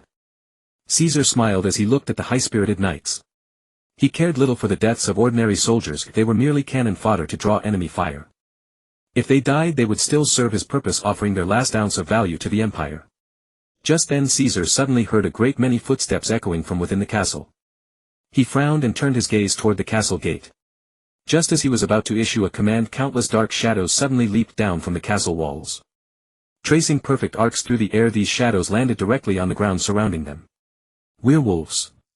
Caesar realized they were all wolves, each larger than a man. There seemed to be over 100 of them. These must be the wolf-form werewolves. Caesar was not afraid. He did not believe werewolves could harm them in their heavy armor. Imperial knights, slaughter these werewolves. Caesar bellowed and charged at the nearest werewolf. The knights behind him raised their swords and followed suit. Soon the two sides clashed in a chaotic melee. At that moment Chen Peng, who was halfway to the scene, shouted, "Lord Caesar, be careful. You are no match for the werewolves. Werewolves are nothing like humans, if they possess powerful muscles and incredible speed. An ordinary werewolf can easily take down a gold knight. For your information, the knight hierarchy is as follows: apprentice knight, bronze knight, silver knight, gold knight, paladin, and divine paladin. A gold knight is already a formidable existence, and the order's members consist of silver and gold knights. Yet facing the sharp claws of a werewolf, even a gold knight could fall if not careful." Caesar swung his sword, but a werewolf dodged nimbly. He snorted coldly, ignoring Chen Peng. As a paladin he had no fear of werewolves. However, on the battlefield, the other knights, burdened by their heavy armor, could not even touch a single hair of the werewolves. In contrast, the werewolves seized opportunities, sinking their claws into the knights' enchanted chestplates, leaving deep gouges. The 400-strong knight order soon found themselves at a disadvantage against the 100-odd werewolves.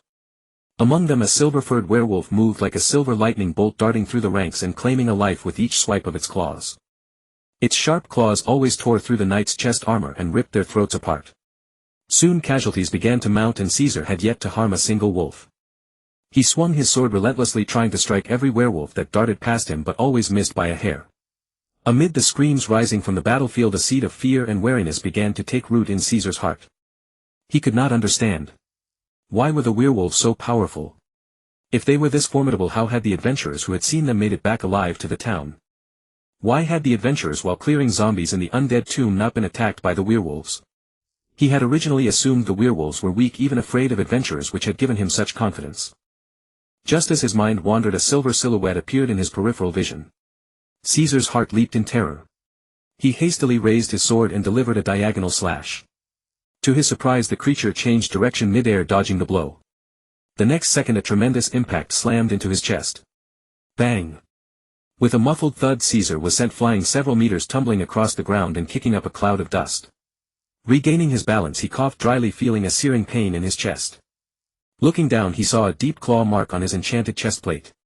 The wound was so deep it had cut into his flesh and blood was oozing out.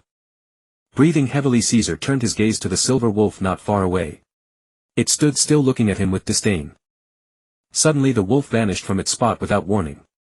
Caesar saw only a silver flash hurtling toward him. "It's over." His eyes widened and he had no time to defend. Just then a dark figure rushed to his side and shielded him. "Chen Peng." Caesar murmured the name. Clang! A metallic clash rang out. Both Chen Peng and the silver wolf staggered back several steps. Chen Peng turned slightly and said coldly, "Withdraw your men. Werewolves are not so easily dealt with." With that he charged at the silver wolf, sword in hand. Soon man and wolf were locked in combat. Caesar could see sparks fly each time Chen Peng's iron sword met the silver wolf's claws. He glanced at the other side. The 400-man knight order was in disarray, with many already fallen. If this continued, all 400 might be lost here. The consequences of returning would be dire. With no other choice, Caesar gritted his teeth, rose painfully and roared, "Everyone retreat! Retreat!" Hearing this, the knights seized the opportunity like a lifeline and fled toward the rear. Faced with the ferocious werewolves, honor and empire meant nothing compared to their own lives. Leaning on a knight for support, Caesar retreated toward Kaiselin and the others. Kaiselin and her companions watched anxiously. But Kaiselin could not join the fray. She and Caesar could only one of them engage at a time. Unless they launched a full assault, leaving a portion behind to guard, the rear would be vulnerable to ambush if both went to the front. This was a cardinal rule of warfare. Caesar had paid the price for his arrogance. Kaiselin sighed as she watched the knights slowly retreat. Ulysses snorted, "I think Chen Peng shouldn't have saved him. A man like that only harms the empire and adventurers. Chen Peng probably thought everyone was as good as us." Thump. Ouch. That hurts. Ulysses clutched her head and looked at Wendy with a pout. Wendy pointed her staff at the judge behind them and said flatly, "Watch your tongue." Ulysses pursed her lips, but seeing the judge's icy glare she knew she had spoken out of turn. She turned her attention back to the battlefield. With the knights retreating, the other werewolves no longer occupied began to surround Chen Peng. She watched with growing concern. Even Caesar had suffered against the silver wolf, and now Chen Peng was facing the entire pack. Chen Peng, clad in black armor, moved with astonishing agility. He wielded an iron sword, his speed turning him into a streak of shadow as he clashed repeatedly with the massive silver wolf. The onlookers could only see the sparks flying from the duel between the man and the wolf, but could barely discern the details of their exchange. The other black wolves bared their enormous jaws, revealing sharp fangs, crouching low and letting out deep continuous growls. Occasionally a black wolf would seize an opportunity to lunge at Chen Peng, but always missed. Ulysses noticed that while dealing with the silver wolf, Chen Peng also managed to evade the sneak attacks of the other black wolves, seemingly not at a disadvantage. So formidable. This is Chen Peng's true strength. He had acted twice before, once against a horde of low-level undead and once to rescue Kai Se Lin and Bei La trapped by a trap spell. At that time they only thought Chen Peng was a powerful warrior but had no concrete concept. Now seeing him fight the werewolf priest, they realized he could single-handedly challenge an entire werewolf clan. Kai Se Lin was utterly stunned watching Chen Peng. She had never fought werewolves before, but from the earlier clashes between the werewolves, the Night Order and Kai Sa, she could see that the speed and strength of werewolves far surpassed humans. Even a paladin like Kai Sa couldn't withstand the silver wolf for a single exchange. He was defeated in a single encounter, utterly powerless. Yet Chen Peng, under the siege of the werewolf pack, could trade blows with that formidable silver wolf. This strength was truly terrifying. Even she dared not guarantee that she could easily handle the silver wolf while fending off sneak attacks from other werewolves. Most frightening of all, Chen Peng as a warrior wearing heavy armor possessed agility far surpassing that of an assassin. How could he be so versatile? Compared to when he saved them earlier, the power Chen Peng displayed today completely overwhelmed her.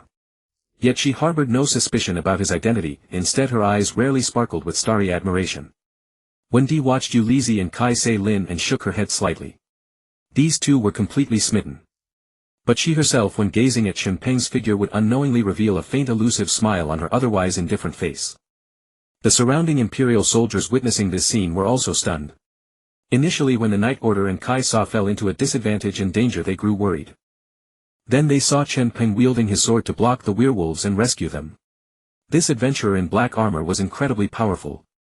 The adventurers who had followed also raised their arms in cheers among the crowd. As fellow adventurers seeing Chen Peng so formidable, they felt pride as well. My God! This warrior is too strong. His agility surpasses that of an assassin. Kai Sa couldn't even defeat a single wolf, but this man can take on a whole pack. This is insane. Go on. Crush these disgusting werewolves. What a true man. 1 against 100. By now Kai Sa had fled back in disgrace, leaving over 100 of his 400-strong Night Order dead on the open ground before Orr Castle. Kai Sa and the surviving members of the Night Order gasped for breath, their hearts still pounding. Many of the wounded slumped to the ground, resting and groaning softly. The priests and the mage team hurried forward to heal the wounds of the Night Order members. Over a dozen priests chanted spells simultaneously, then released a massive group healing magic. A huge green magic circle appeared above the Night Order, showering specks of green light onto the injured knights. Soon the knights' wounds began to heal slowly. Before long the Night Order was fully recovered. Kai Sa now looked at Chen Peng, who was still entangled with the werewolves. The thought that he had been saved by an adventurer he despised made his face burn with shame. Moreover, he had been knocked back by the silver wolf with a single paw, while Chen Peng stood undefeated under the siege of many werewolves. He was too strong. If the Night Order couldn't defeat them but Chen Peng could, didn't that mean the Empire's forces were weak? At this thought he felt no gratitude toward Chen Peng, only jealousy and resentment. He even hoped Chen Peng would die in the midst of the werewolves. A flicker of madness gleamed in his eyes. Kai Se Lin, seeing Kai Sa return, wanted to order the archers and mages to help cover Chen Peng's retreat. After all, Chen Peng couldn't be defeated, but he also couldn't overcome the silver wolf, so he was pinned down and unable to escape. Prolonged engagement would naturally be unfavorable to Chen Peng. But seeing Kai Sa and the others' injuries, she patiently waited for the priests to heal them. Now that the healing was done, she hurried to Kai Sa's side and politely requested, "Lord Kai Sa, Chen Peng is trapped. Please order the mages to support him so he can retreat as well." Kai Sa turned to look at Kai Se Lin. She hadn't helped when he was in danger, and now she wanted to use imperial forces to aid an adventurer. What was she thinking? Chen Peng had stolen the Empire's glory. Wasn't he so powerful? If he was that strong he could get himself out. The mages had already used several magic attacks and must be exhausted by now. Let them rest first and recover their mana. With that he turned away and began mending his damaged armor. Kai Se Lin frowned. Lord Kai Sa. But Chen Peng saved you, wouldn't it be wrong to abandon him? What's wrong? You saw it too, the dark creatures are so powerful. We must act cautiously and not waste our current strength carelessly or today's campaign will fail. As you said, I am the commander and I must be responsible for the overall situation. Look at Chen Peng, he's so strong he can free himself. Kai Sa had 1,000 reasons not to help. He had no goodwill toward adventurers at all. Kai Se Lin was angered by Kai Sa's words, but she couldn't cause a scene here. After all, they were in the middle of a battle, there could be no infighting. She looked toward Chen Peng's direction, her eyes filled with worry. On the field Chen Peng and the Silver Wolf appeared to be in constant combat but were actually communicating covertly. This was why the two had been locked in a stalemate, it was an excellent opportunity for communication. The Silver Wolf was naturally the werewolf form Koluya. Each time they clashed it was their moment to speak. Koluya, how is the castle transfer progressing? Clang. Claws and iron sword collided, sparks flying. The two separated, then charged at each other again. Lord, the transfer is still underway. It's going smoothly, but the castle's magic array hasn't been perfected yet. Time is too tight. Hearing this, Chen Peng let out a sigh. The Empire had indeed pressed them too hard, leaving him and the others precious little time. The two separated, then clashed together once more. Chen Peng said, it's fine. According to the plan, by leading the clansmen out you've posed enough of a threat to the Imperial army. Combined with the casualties caused by the earlier magic, they'll have to reassess the level of danger here. They won't dare launch a rash attack again. The two kept exchanging words as they fought, and Chen Peng added some of his own thoughts, telling Korea to be sure to return and relay them to Eli and the others. All of this was to ensure Chen Peng's plan could come to fruition. At this moment Korea suddenly asked, Lord, how much longer do we have to keep this up? The two kept fighting back and forth without any casualties, repeating the same monotonous exchange. If this went on too long it might arouse the Empire's suspicion, after all humans were extremely cunning and treacherous. Stealing a glance at the Imperial army, Chen Peng saw Caesar and the others busy healing their wounds, paying them no attention at all. That ungrateful little bastard, he'd saved his life yet the man had completely abandoned him here. Soon he noticed Catherine, Yuri's and Wendy all watching with worried expressions. A thought struck Chen Peng and he suddenly said, Korea, listen, here's what we'll do next. Catherine watched Chen Peng, torn over whether she should go help him. Chen Peng had saved her twice, as a knight she certainly couldn't stand by and watch him die. But Catherine knew that Chen Peng could hold his own against 100 foes while she might not be able to. If she rushed in recklessly and ended up dragging him down, she would only become a liability. Catherine was a clever woman, she knew this was not the time to strike blindly. At that moment the battle on the field reached a white-hot intensity. Both Chen Peng and the Silver Wolf attacked with even greater frenzy. Catherine murmured, how could it come to this? Could it be that the werewolf wanted a quick resolution? The next moment the Silver Wolf and Chen Peng separated after one exchange. The Silver Wolf glared with blood-red eyes, killing intent radiating from its gaze. With a low growl it charged straight at Chen Peng. Chen Peng's gaze turned cold. Gripping his sword with both hands he calmly waited for the beast to close in. A flash of silver light, the Silver Wolf's claws lashed toward Chen Peng's chest. This time Chen Peng chose not to block. Instead, in a life-for-life gamble, he swung his sword and thrust it straight at the Silver Wolf's abdomen. Man and wolf gave no quarter, each looking determined to send the other to the grave. Yuri's was shocked. Why isn't Chen Peng dodging? Had they lost their tempers? The next second the Silver Wolf's claws slammed into Chen Peng's chest while Chen Peng's sword struck the beast's abdomen. But the Silver Wolf's pelt was extremely tough, an ordinary iron sword could not harm it in the slightest. Chen Peng's vampire armor was equally unyielding and was not breached. Still, man and wolf were both sent flying more than 10 meters each, crashing into the ground and leaving a large crater on either side. It was clear just how immense the force of both sides had been. The Silver Wolf rolled over and sprang to its feet, glaring at Chen Peng with predatory intent. Chen Peng meanwhile rose with some difficulty, his movements had become sluggish as if he had been injured. At that moment the surrounding black wolves saw this and with a fierce howl charged straight at Chen Peng. Catherine cried out in alarm, Chen Peng. Watch out! With those words she drew her Holy Cross sword and rushed forward. This was no time to hesitate any longer, Chen Peng was wounded and might well be surrounded by the wolf pack. She had to act now. Even if it meant death, she could not watch Chen Peng face danger alone. When Yuri's and Wendy saw Catherine suddenly charge in, they too panicked. There were hundreds of werewolves, how could Catherine be so reckless? Yuri's hastily began chanting a spell, "O Fairy of the Crimson Lotus, exhale the breath of flame and burn away the bodies of all foes. O fire molecules condensed within my hand, follow the arc of my swing and trace a perfect crimson fan. Flame of the dancing fan." With that she swung her staff. Dense fire elemental particles suddenly gathered at the top of her staff, quickly forming a fan-shaped wall of flame over 100 meters long that soared into the sky. The fan-shaped wall of flame flew briefly through the air and landed directly in front of Chen Peng. A violent explosion followed immediately, fireballs and black smoke billowed into the sky. The explosion intercepted the charging werewolves, cutting them off on the other side. Seeing this, Catherine rushed to Chen Peng's side. She crouched down with a concerned expression, supporting him as she asked, "Chen Peng, are you all right?" Chen Peng sighed in relief when he saw Catherine approach. After getting up he gasped, "I'm fine. I didn't expect the silver wolf's hide to be so tough, my iron sword couldn't break through. It's incredibly strong, I let my guard down." With that he looked toward the silver wolf, faintly visible through the thick smoke. "We have to drive them off, or if they attack the night order the losses will be severe." Catherine followed his gaze, then said firmly, "All right. I'll help you." Chen Peng nodded. "Good. Be careful." The two stood shoulder to shoulder, one clad in gold armor and the other in black. Unexpectedly, when the silver wolf saw the two of them, it actually took a step back, a trace of wariness flashing in its eyes. Then it let out a fierce growl, and the wolf pack answered with a chorus of snarls before turning and running into the castle.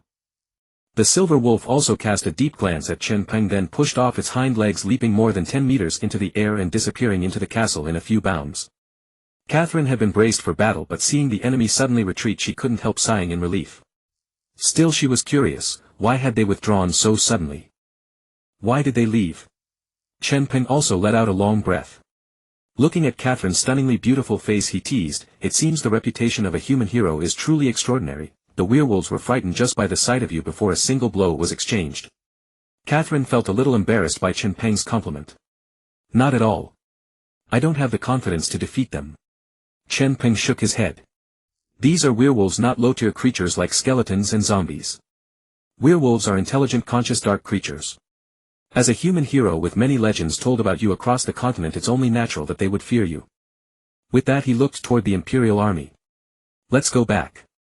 Meanwhile on Caesar's side the adventurers cheered when they saw the werewolves retreat. As expected of Lady Catherine. "See that?" The werewolves ran the moment Lady Catherine stepped in. "Lady Catherine is so incredible.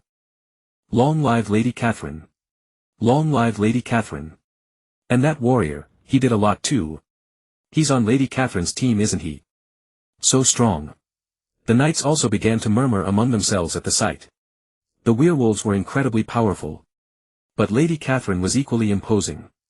She scared off the werewolves outright. Tisk as expected of an S-rank adventurer. So cool. Karuya led the werewolves back to the castle where everyone had reverted to their human forms. Standing on the open ground, Karuya said seriously to the other werewolves, "Good work everyone. For now there are no combat assignments. Continue helping out." Upon hearing this the werewolves didn't hesitate, nodded and headed toward the basement. Meanwhile Karuya went straight to Luna's room where all the women had gathered. Above the magic crystal hung a pale blue luminescent screen approximately a meter long and half a meter wide with faint white light flowing across its surface. In the center of the screen the scene in the open area before the castle's entrance was being displayed. Outside the castle at that moment numerous Imperial soldiers' corpses remained scattered about, and under the sunlight the knights' armor and metallic weapons still gleamed. This luminescent screen was Luna's projection magic enhanced by the dark crystal. Earlier she and the others had used this screen to watch the Empire's forces assault castle or in real time. Seeing Karuya return, Elle hurried forward and asked, "Karuya, are you alright?" With her fluffy ears perked up Karuya waved carelessly and replied, "Those Imperial knights were too weak, what harm could come to me?" She huffed twice in a haughty manner, then recounted her exchanges with Chen Peng during the battle. The women listened and smiled with satisfaction. Everything appeared to be proceeding smoothly. Elle turned her gaze back to the screen, supporting her left wrist with her right hand as she rested her fingers against her lips. After a moment of thought she said, "Excellent. The Imperial army has shown no signs of advancing since the Lord's withdrawal, just as he predicted before the battle. As long as we demonstrated our strength and inflicted casualties on them, they will grow wary and hesitate to attack us recklessly again." Karuya nodded repeatedly, The Lord also mentioned that humans care greatly about their dignity, but there's nothing more valuable than survival and gain. Honor means nothing if you're dead. Having lived as a human in his past life, Chen Peng understood certain human weaknesses well. Adding his recent interactions with the Empire and the Church in Monto Town, he found them no different from the humans of his previous existence. Understanding human nature and exploiting sins like greed and arrogance would prove crucial in helping Castle Orr endure. Frankina murmured after hearing this, "It's strange, a vampire who understands humans so well." Heard her voice, Elle looked up at Frankina and asked, "What's wrong?" The latter smiled gently and replied, "Nothing." Elle returned her attention to the screen. "The Imperial forces will likely reconsider their assault strategy, so we shouldn't expect an attack soon. Let's focus on perfecting the illusion spell." Upon hearing this, Luna nodded and agreed. She then turned to Lilia and asked, "Have your clan members arrived at the castle?"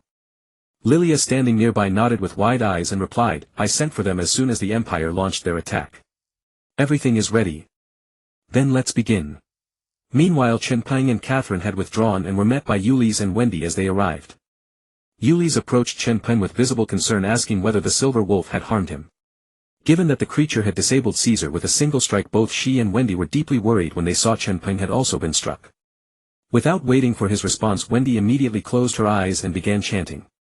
She raised her staff and pointed it toward Chen Peng, releasing a soft green light that enveloped him. A gentle warmth spread through Chen Peng's body as the healing energy seeped into him. His limbs grew slightly warm as though trying to mend his wounds, but the sensation quickly faded away. Chen Peng looked at Wendy and smiled calmly, saying, "Wendy, I'm not injured.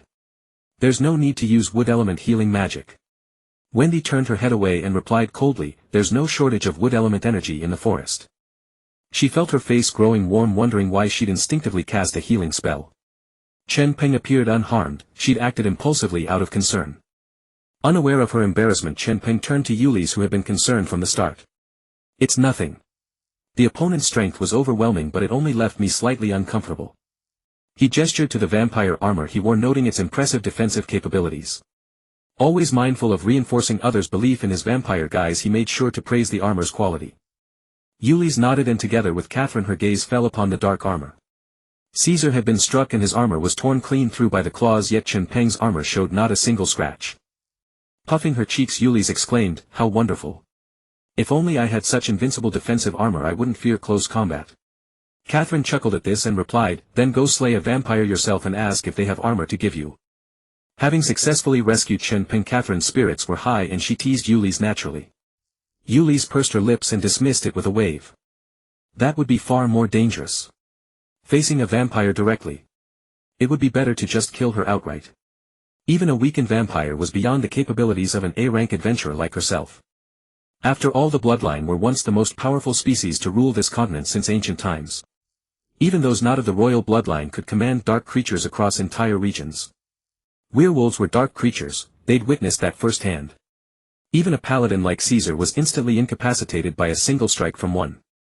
As a fragile mage, she couldn't even handle a werewolf, let alone a vampire. Only with 100 mage squad launching sustained magical bombardment would she stand a chance. Of course that was impractical.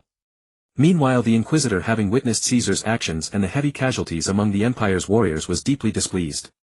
Caesar had boasted confidently before departing that he could destroy Castle Orr in a single stroke, but the opening engagement had ended in a devastating defeat. Once Caesar's wounds had healed, the Inquisitor had been constantly whispering in his ear. At the same time, he had been closely monitoring Chen Peng, observing every detail of the young man's battle against 100 opponents alongside the werewolf. Chen Peng was shrouded in mystery and his strength was extraordinary. Compared to Caesar the Holy Knight and Catherine the Divine Holy Knight, Chen Peng was at minimum a Divine Holy Knight, yet his true power rivaled that of an S-rank adventurer. For someone so formidable, it was astonishing that the Inquisitor had never heard of him. The Empire and Church maintained intelligence networks across the entire continent. Even if Chen Peng traveled alone, there should have been some record of him. This person clearly harbored many secrets, and the Inquisitor was determined to uncover his true identity. Now that Chen Peng had returned safely, he approached him, ready to strike up a conversation. Chen Peng engaged in conversation with Kaiselin, and her companions naturally noticed the approaching magistrate. Why is this man so persistent? Kaisa suffered a defeat, yet instead of seeking him out to demand an explanation, he keeps lingering around me. As the magistrate drew near, Kaiselin and her two companions also noticed him. Your Honor, is there something you need? Kaiselin put away the playful expression she had been sharing with Ulysse and asked seriously. The magistrate merely glanced at Kaiserlin and said sternly, The empire has suffered heavy losses, yet I see you all laughing and having a good time here. Hearing this, Kaiserlin frowned. The empire's casualties should be addressed to General Kaisa, not to us. Yuli's not to be outdone added, it's not like we were the ones who commanded the troops to their deaths. Upon hearing their words, the magistrate suddenly rebuked, as adventurers serving the empire, why didn't you rush to the aid of the imperial army when it was in danger?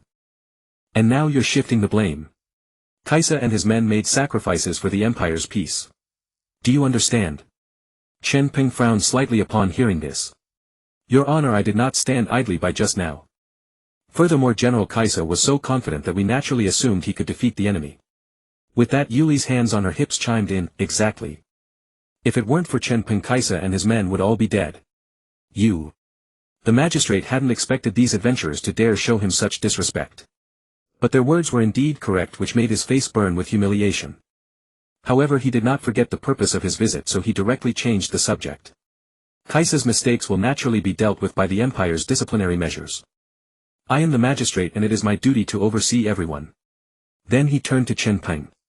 Furthermore, the dark aura emanating from you is extremely intense. After this battle you will accompany me back to the church. We need to thoroughly investigate your identity. Upon hearing this, Kaiserlin beside him grew indignant. Chen Peng risked his life to rescue Kaisa and you still doubt his identity. The magistrate's gaze fell on Kaiserlin as he explained, a man of such power, unregistered as an adventurer, not a soldier of the empire, and radiating a dense dark aura, how can we not investigate him thoroughly? After saying this, he cast a meaningful glance at Chen Peng. I am responsible for the empire's security. Upon hearing this, Kaiserlin and the others grew even angrier. Is being powerful a crime now? Because he is uncontrollable, he deserves such unfair treatment. Fine, I agree. Chen Peng stopped the women who wanted to continue arguing with the magistrate. He knew that the other party had begun to suspect his identity again. Of course he would not be foolish enough to go to the empire's church, that would be no different from walking to his death. However, since this man was so unreasonable, he would have to think of a way out or he would be exposed sooner or later. Having obtained the answer he wanted, the magistrate smiled smugly, then flicked his sleeves and strode toward his carriage. As long as Chen Peng entered the church with him, all the secrets on that man would be stripped bare. The magistrate had also inquired about Chen Peng from the accompanying adventurers, learning that he had met Kaiserlin and the others while they were investigating Orr Castle. This timing is too coincidental. Powerful emanating dark aura appearing at Orr Castle, no matter how you look at it, it seems suspicious. Seeing the magistrate leave, Yuli's pouted and said discontentedly, Chen Peng, why did you agree to that? We can just go to the empire and file a complaint. Chen Peng shook his head. Only when my background is cleared will the empire truly accept me. He said so, but he certainly had no intention of going. These words were merely for Kaiserlin and the others to hear, to gain their trust. Before they could exchange a few more words, another uninvited guest arrived. Kaisa, wearing armor with claw marks on the chest and breathing heavily, walked up to Kaiserlin, but he completely ignored Chen Peng, who had saved him. Kaiserlin, after my earlier reconnaissance with the knights, we discovered that the castle is filled with numerous attack magics and dark creatures. The magistrate and I have just discussed and decided to revise the battle plan. Reinforcements are already on their way from the town. Therefore, until the reinforcements arrive, I want you to lead the adventurers to stand guard on the perimeter. Chen Peng and the others realized that the man had shamelessly described his reckless attack as a reconnaissance. Even more shamelessly, after seeing the strength of Orr Castle, he made the adventurers stand guard in order to reduce his own losses. Kaiserlin looked at the adventurers Kaisa had brought. They were gathered in small groups in the territory, seemingly discussing the recent battle. These are all low-level adventurers of C and E ranks. They can handle zombies, but they'll be dead meat against high-level dark creatures. She frowned. We can take on the guard duty, but is it appropriate to have these adventurers join us? At the very least you should assign some knights to help. Kaisa shook his head. The knights need to conserve their strength. As the main attacking force facing such a formidable enemy, we cannot waste their power. With that he left straight away, ignoring Kaiserlin's objections. After all, with the Emperor's orders, Kaiserlin had to obey his commands. He was not afraid that Kaiserlin would dare to refuse. Yuli snorted coldly. It feels like the Empire and the Church have all gone mad. They keep targeting us. Kaiserlin, what should we do? Before the frowning Kaiserlin could speak, Chen Peng smiled lightly and said calmly, it's fine. We'll just stand guard. As long as we don't get close to Orr Castle, there shouldn't be a problem. Upon hearing Chen Peng say this, the three women looked at him with complex expressions. To gain the Empire's trust, he had agreed to such an unreasonable and unfair task. He had barely survived alone in the wilderness, and after finally returning to human society he was constantly targeted. This man was truly pitiable. Chen Peng looked at the gazes the three women cast at him and felt bewildered. They always suddenly gave him looks of pity which he couldn't quite understand. Could these three women have some strange fetish? Inside the castle, a basement room. The room was not large, only about a dozen square meters. Candle holders lined the walls, their candles casting flickering light that brought a faint glow to the space. It was barely enough to make out the carvings of bats and werewolves on the walls. In the center of the room stood a cauldron large enough to hold 4 or 5 adults. In the deep pot an unknown liquid seemed to be boiling. Glub glub. Beneath the cauldron a heap of eerie blue flames burned without any firewood heating the pot and casting a purplish glow on the floor. Around the cauldron stood over a dozen witches arranged in 2 circles. Their eyes closed, they chanted ancient incantations. The obscure language reverberated through the room. Lilia stood at the door watching them anxiously, murmuring to herself, "The most critical incantation is coming. It must succeed." As Lilia's voice faded, the witch's incantation also concluded. A brilliant 7-colored light suddenly flickered from the cauldron, casting diverse hues upon the witches' faces and illuminating the room with an eerie glow. Success. Lilia placed her hands over her chest and exhaled in relief. Then thick white mist began to billow continuously from the cauldron. The mist, as if conscious, drifted along the ground out of the room and then spread into every space. Soon it filled the entire castle and expanded outward, enveloping the fortress in a thick shroud. Finally the mist seemed to be controlled by an invisible hand, ceasing its spread into the forest. The castle wrapped in mist appeared indistinct and even more mysterious.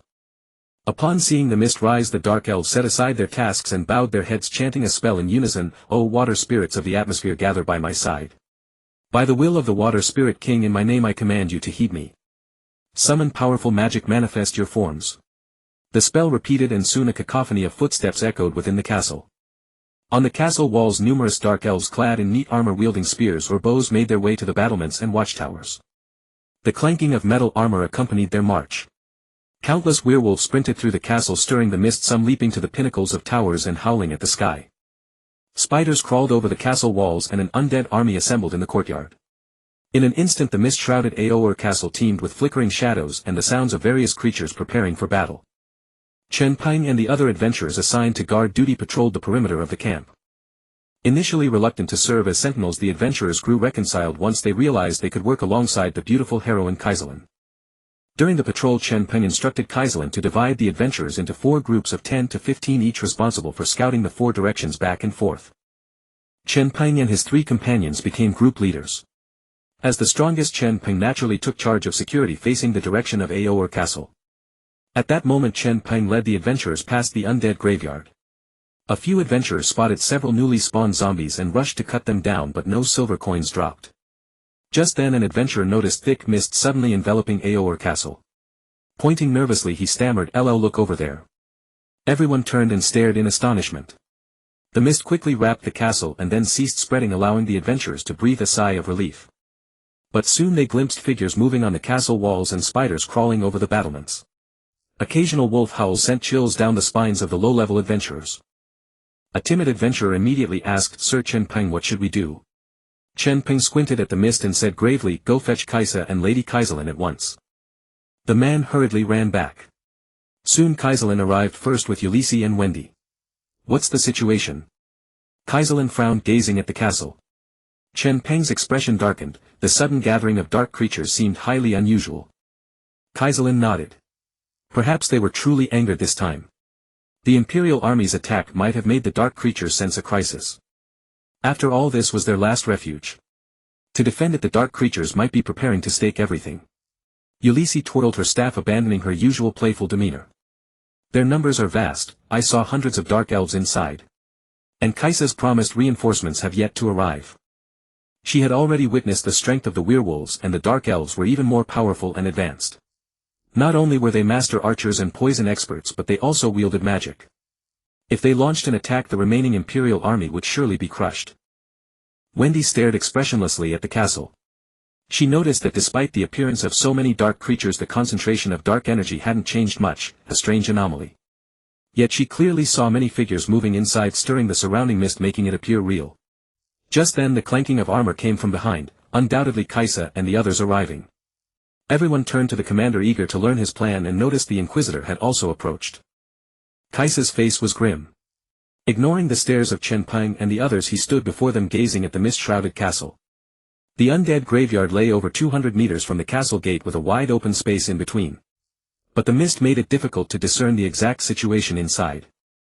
Just seeing the dense shadows of creatures within Kaisa was filled with dread. Even the werewolves alone were fearsome, and now so many dark creatures had appeared. With no reinforcements in sight, Kaisa felt uncertain. Fortunately, the creatures seemed only to occupy the battlements and arrow slits, not charging out directly. Perhaps they were uncertain of their enemy's strength and dared not act rashly. The Inquisitor withdrew his gaze from the castle and looked at Kaisa. "What do we do? It seems we won't get reinforcements. Although the dark creatures show no signs of attacking, yet they could pounce at any moment. If that happens, we're all finished." Kaisa took a deep breath. "While they haven't reacted, have the mages summon forbidden magic.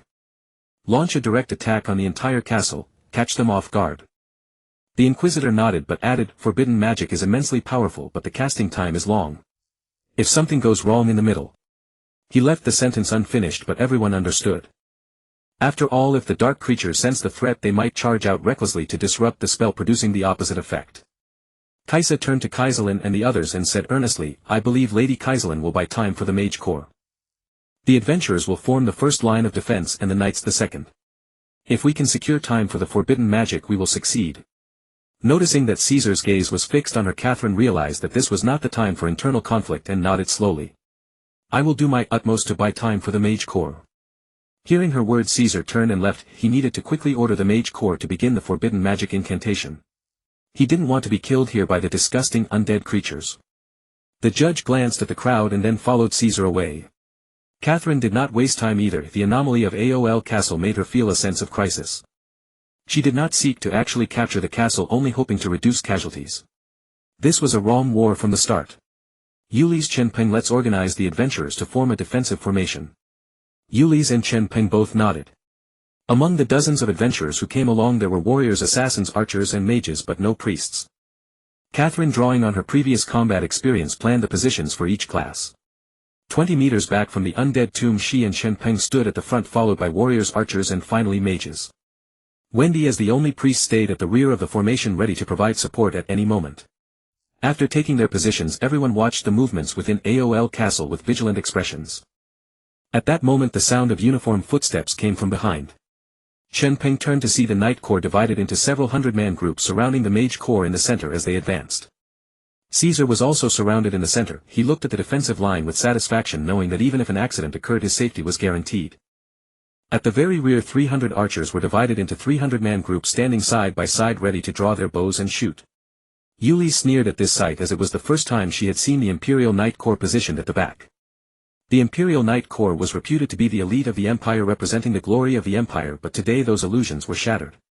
At this moment, after the mages had taken their position, Caesar shouted, "Forbidden magic, wrath of the fire god.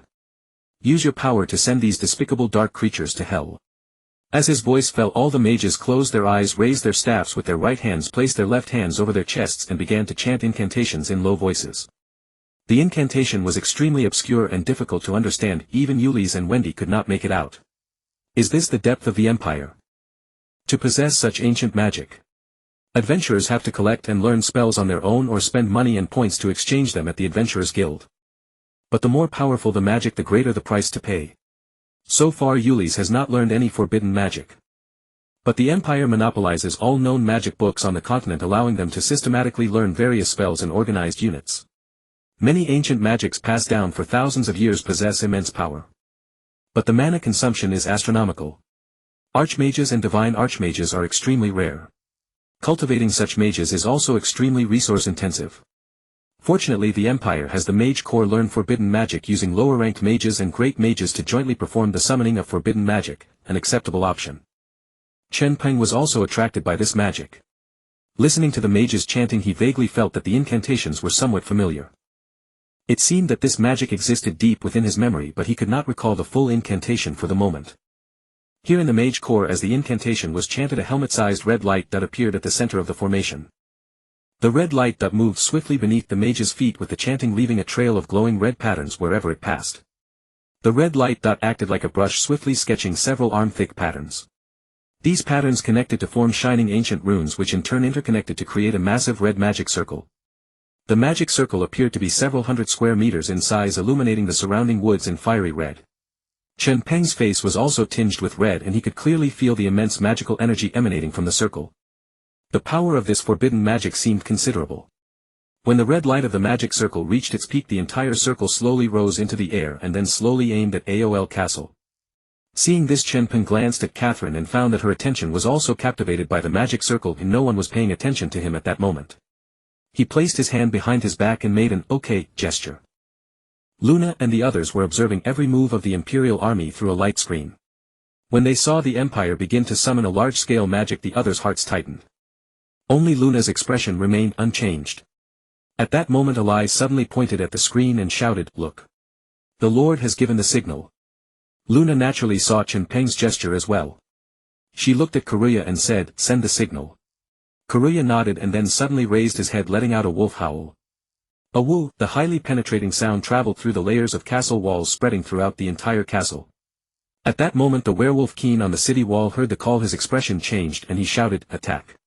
Hurry!"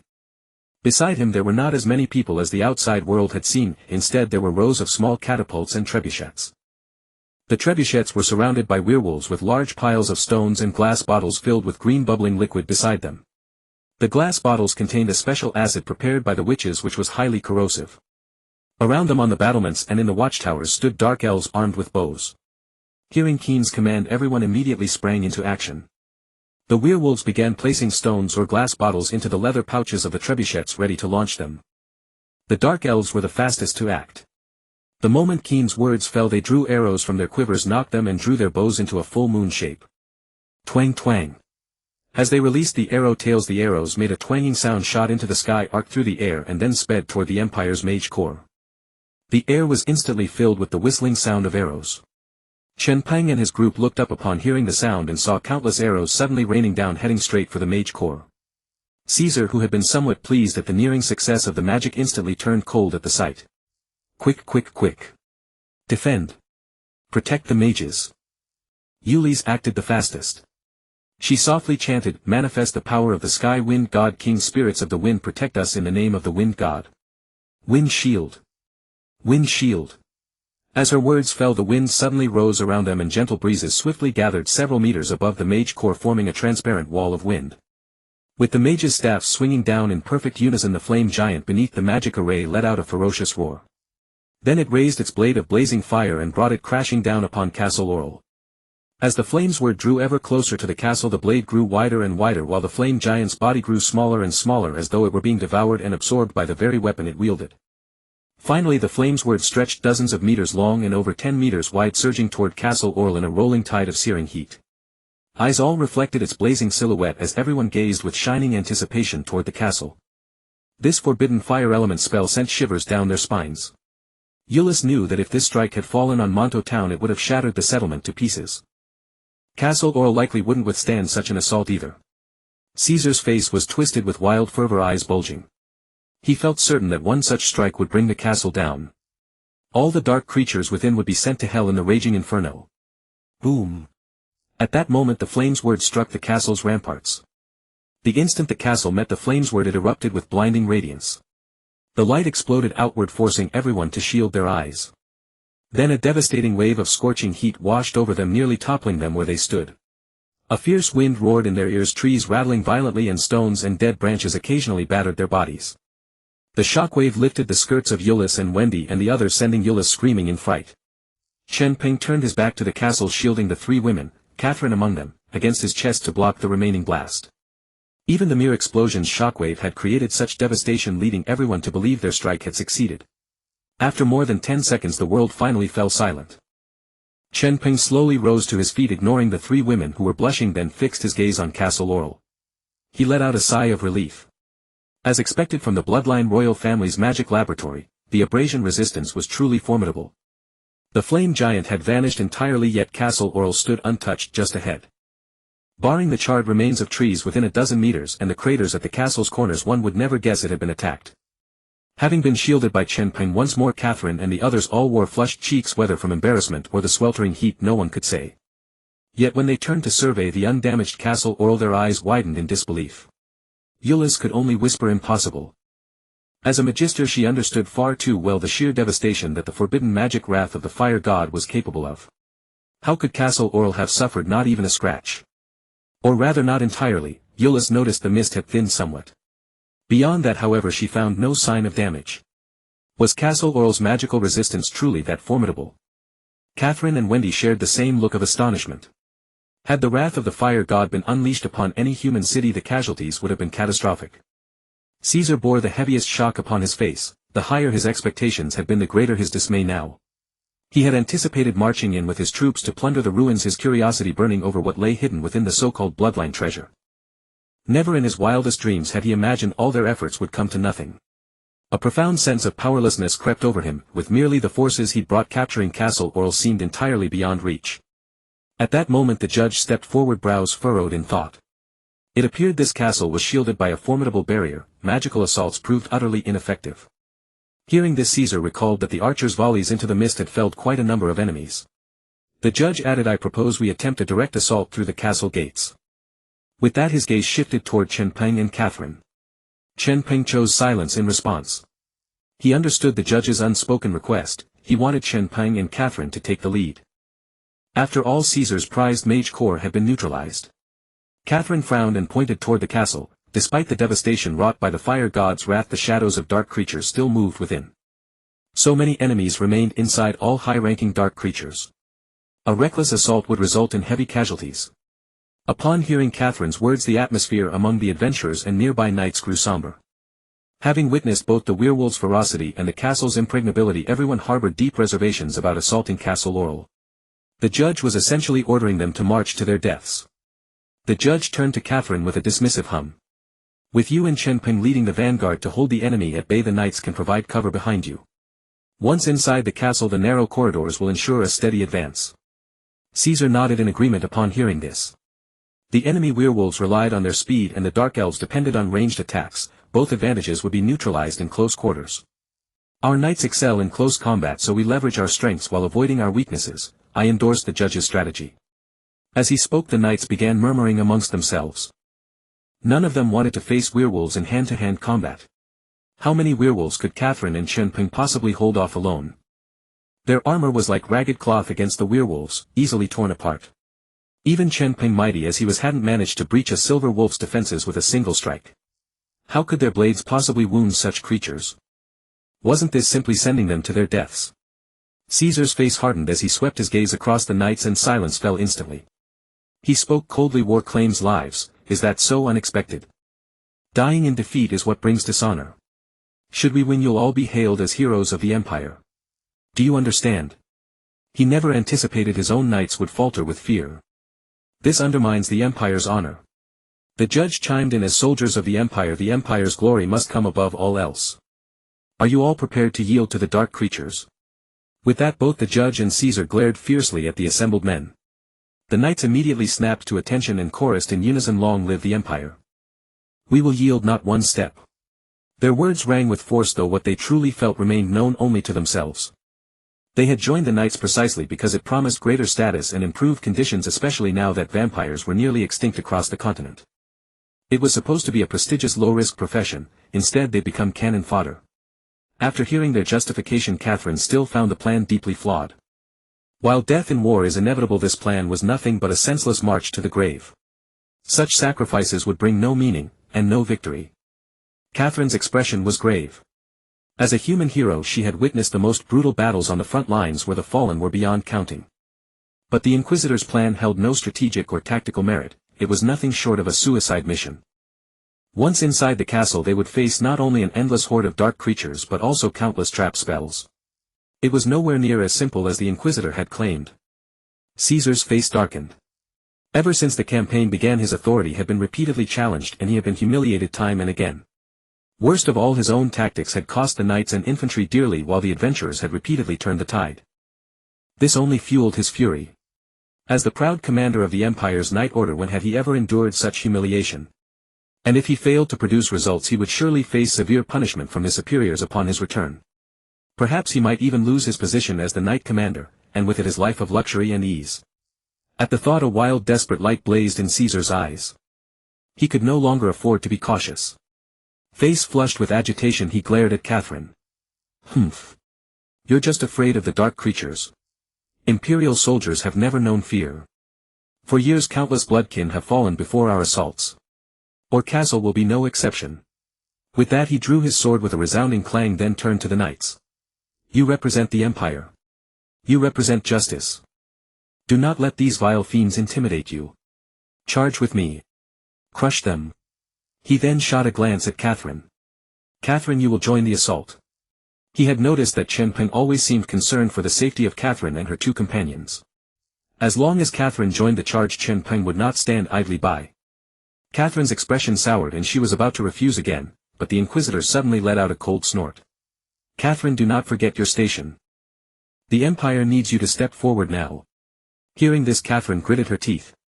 She looked at the knights who all gazed back at her with desperate hope in their eyes. These men could not defy the order, to do so would bring ruin upon their entire families. Their only hope rested on Catherine. If she stayed with them, perhaps they might still have a chance to survive. At last Catherine nodded in reluctant agreement. Caesar smirked contemptuously, thinking, see. She still has to obey me in the end. Adventurers. TCH. Whatever the outcome inside the castle, Caesar's twisted ego was satisfied for the moment. Archers, cover fire. We move out now. Yes, sir. The knights and archers answered in unison. Seeing that they were truly set on this course, Chen Peng frowned slightly, then spoke up. Commander, I have an idea, one that can destroy our castle with ease. The moment those words left his mouth, all eyes turned to him. Even Catherine looked at him with eager anticipation. Unknowingly, Chen Peng, who never failed to surprise them, had made Catherine feel a deep sense of security. It seemed no difficulty could ever defeat the man before her. Perhaps this is the capability forged by years of wandering alone, she thought. Caesar frowned at Chen Peng, wondering what this man was scheming now. Yet no matter how much he despised this man who always stole the spotlight, he had to admit that Chen Peng did possess real skill. If the plan could truly help him take the castle with ease and atone for his failures, there was no harm in listening. Speak then. But if your plan proves useless, I will have you punished for disrupting military morale. You. At Caesar's words, Ulysses was trembling with fury. She pointed at Caesar. Never had she met such an unreasonable and ungrateful man. Chen Peng, however, simply ignored Caesar's shameless threat and said directly, Our castle has stood for thousands of years. During our exploration a few days ago, I noticed that many parts of the castle showed signs of severe aging. Especially the foundation. After all these centuries with no maintenance whatsoever, it must be badly deteriorated. If we strike the foundation, the entire castle will collapse, one pull at the head and the whole body follows. He then pointed toward the castle's outer wall. There where the path of the fire god had struck, a massive crater several meters deep had been blasted into the flat ground beside the wall. The pit hugged the wall's base. The castle itself was protected by a barrier, but the ground outside it was not. The pit was still pitch black, wisps of black smoke curling upward. A portion of the castle's foundation was exposed and the stone blocks were riddled with cracks, clearly in terrible condition. His words left everyone stunned for a moment, and they all followed his pointing finger. Wendy for her part gave a slight nod. What he said was true. After a brief moment of thought, Ulysses broke into a grin. Oh my! I never even thought of that. Chen Peng, you're brilliant. Caesar pondered for a moment and found the reasoning sound. Since the castle itself was protected by defensive wards, they should abandon attacking it directly and instead target the foundation. That should work. Still, he turned to Catherine with a questioning look. Despite her resentment towards Caesar, Catherine nodded and explained, That's right. We've explored most of the castle already, and many parts of it are severely dilapidated from years of neglect. I believe the foundation buried underground for so long should indeed be its weak point. Hearing Catherine's confirmation, the knights all breathed a quiet sigh of relief. As long as they didn't have to go face to face with the werewolves, anything was fine. And little by little they had also come to appreciate Chen Peng, no matter what he had already saved them several times. He's a good man. Caesar calmed himself, judging the plan feasible. He said coldly, All troops hold your positions. Then he shot the Inquisitor a meaningful glance and walked toward a quiet spot away from the others. The Inquisitor followed. Clearly the two were going to discuss the plan in private. Inside the castle, Luna and the others were still watching the Empire's every move through the glowing screen. Only Iris was absent. After Chen Peng had bought them time, she had gone down to the underground excavation site. In the cavern, the burrow that served as the dark creature's lair had been dug out. But Krua had brought back a new order: expand the cavern further, ideally large enough to house the entire castle. Though she didn't understand why the Lord wanted such a thing, she trusted that he had his own plan. It was for this reason she had gone to set her beloved spiders back to work. Just then Iris finally returned. Hearing the sound of footsteps, Luna turned to face her. "Iris, I've finished perfecting the castle's defensive wards. Is the burrow ready?" Fine beads of sweat still clung to Iris's face and her chest rose and fell rapidly. Clearly she had given everything to get the cavern done. Iris smiled, her voice mature and seductive as she replied, "I have not failed your trust. Everything is ready." The women nodded in acknowledgement. Frankna, however, crossed her arms and teased, "So mysterious, and you still won't tell us what all this is for?" On Chen Peng's side, everyone was awaiting the outcome of Caesar and the Inquisitor's deliberation. The two stood beneath a large tree not far away, glancing alternately at Chen Peng and toward the castle. Due to the angle, Chen Peng could not see the Inquisitor's expression, only Caesar's face alternating between a frown and an excited look. He did not understand. He had practically fed them the solution, yet they still hesitated. Ulysses pouted in dissatisfaction, opting to concentrate her firepower on the foundation, eager to finish early and return to the city. What were those two stalling for? Wendy replied expressionlessly, "I have a feeling something will go wrong." Chen Peng looked at her, the girl blinked at him and said no more. After a while longer, Caesar and the Inquisitor finally finished their discussion and walked toward the group with solemn faces. Caesar stopped in front of Chen Peng and said earnestly, "The Inquisitor and I have deliberated. Your proposal is rejected." "What?" As the words fell, exclamations erupted from those around. Chen Peng frowned and asked, "Captain, why is that?" The others, also curious, turned to Caesar. Such a brilliant plan could effectively avoid casualties, so why? Caesar's eyes were solemn. He thumped his chest heavily with his right fist, producing a few dull thuds. "We are knights of the Empire. We must vanquish evil entities head-on." The Inquisitor had said that the previous failed assault had already disgraced the Empire. The Knights' Order must capture the castle directly to prove themselves. Hence Caesar had changed his stance. The Inquisitor beside him raised his head proudly and declared, "We are the righteous army, the church that brings light to the continent. I do not oppose Chen Peng's plan, but I cannot accept the Knights' Order being cowards who fear death. Fighting for the Empire is your fate. Dying for the Empire is your destiny. The clergy of the church will guide you into paradise." As he finished, everyone understood it was the so-called imperial glory that had made Caesar abandon Chen Peng's plan. Chen Peng could not help rolling his eyes. Were these two out of their minds? What kind of twisted logic was that? Fear was a normal human emotion. Moreover, since an easy method existed, why choose the difficult one? As someone well versed in the art of playing safe and developing stealthily, Chen Peng had no regard for such imperial glory. One's body was the true capital, only by living could there be hope. What was the point of rushing headlong into death? More importantly, when his plan was just one step away from completion, Caesar had vetoed it. At that moment Caesar stood tall with his chest out, his gaze free of previous distractions. It seemed the Inquisitor had said something to him as he now looked toward Orr Castle with a righteous air. Around Orr Castle smoke still rose from many places, the devastation caused by the wrath of the fire god was still vivid. He declared, "The righteous empire shall crush the wicked dark creatures. The Church and His Majesty will protect us. Knights Order Mages Corps, hear my command, follow me into the castle." Hearing this, the knights knew they had no choice but to walk through the gates of hell. Yet they dared not show any slack, for the Inquisitor was watching. The summoned knights raised their longswords and the mages lifted their staffs, shouting in unison, "For the Empire! Long live His Majesty!" Watching the aggressive imperial army, Chen Peng sighed inwardly. It seemed Caesar was determined to send these soldiers to their deaths. Then he would have to let Alai and the others receive the guests. He needed to find a chance to send a message. Caesar turned to Chen Peng and Catherine, commanding, "You two will come with us. The rest of the adventurers stay behind to protect the archers." Catherine, though reluctant to join such a mindless assault, had to nod. The adventurers, relieved they did not have to enter the castle, patted their chests and assured Caesar they would guard the remaining imperial archers. Caesar nodded in satisfaction. Then he waved his hand and shouted, "Move out." With that he led the way toward Orr Castle. Behind him a portion of the knights escorted the mages, following closely. Chen Peng and Catherine exchanged a glance and prepared to follow. Ulysses and Wendy also wanted to join. Chen Peng shook his head. "Ulysses, Wendy, stay behind. Only a few archers and low-level adventurers are left outside. If dark creatures launch a surprise attack, it could be disastrous." Of course that was just an excuse Chen Peng made up. Since Ali and the others were about to act, the more of their own people who entered, the harder it would be to control casualties. With only himself and Catherine, he only needed to ensure Catherine's safety. The knights would have to fend for themselves. Chen Peng was no saint, he only wanted to protect his own territory. Ulysse was taken aback. But it's fine, Ulysse. There are nearly 100 mages with us. Nothing will go wrong. Catherine interrupted her directly, and Ulysse could only drop her head in resignation. Wendy remained silent, but she did not step forward again. She agreed with Chen Peng's words. Seeing this, Chen Peng and Catherine finally caught up with the main force.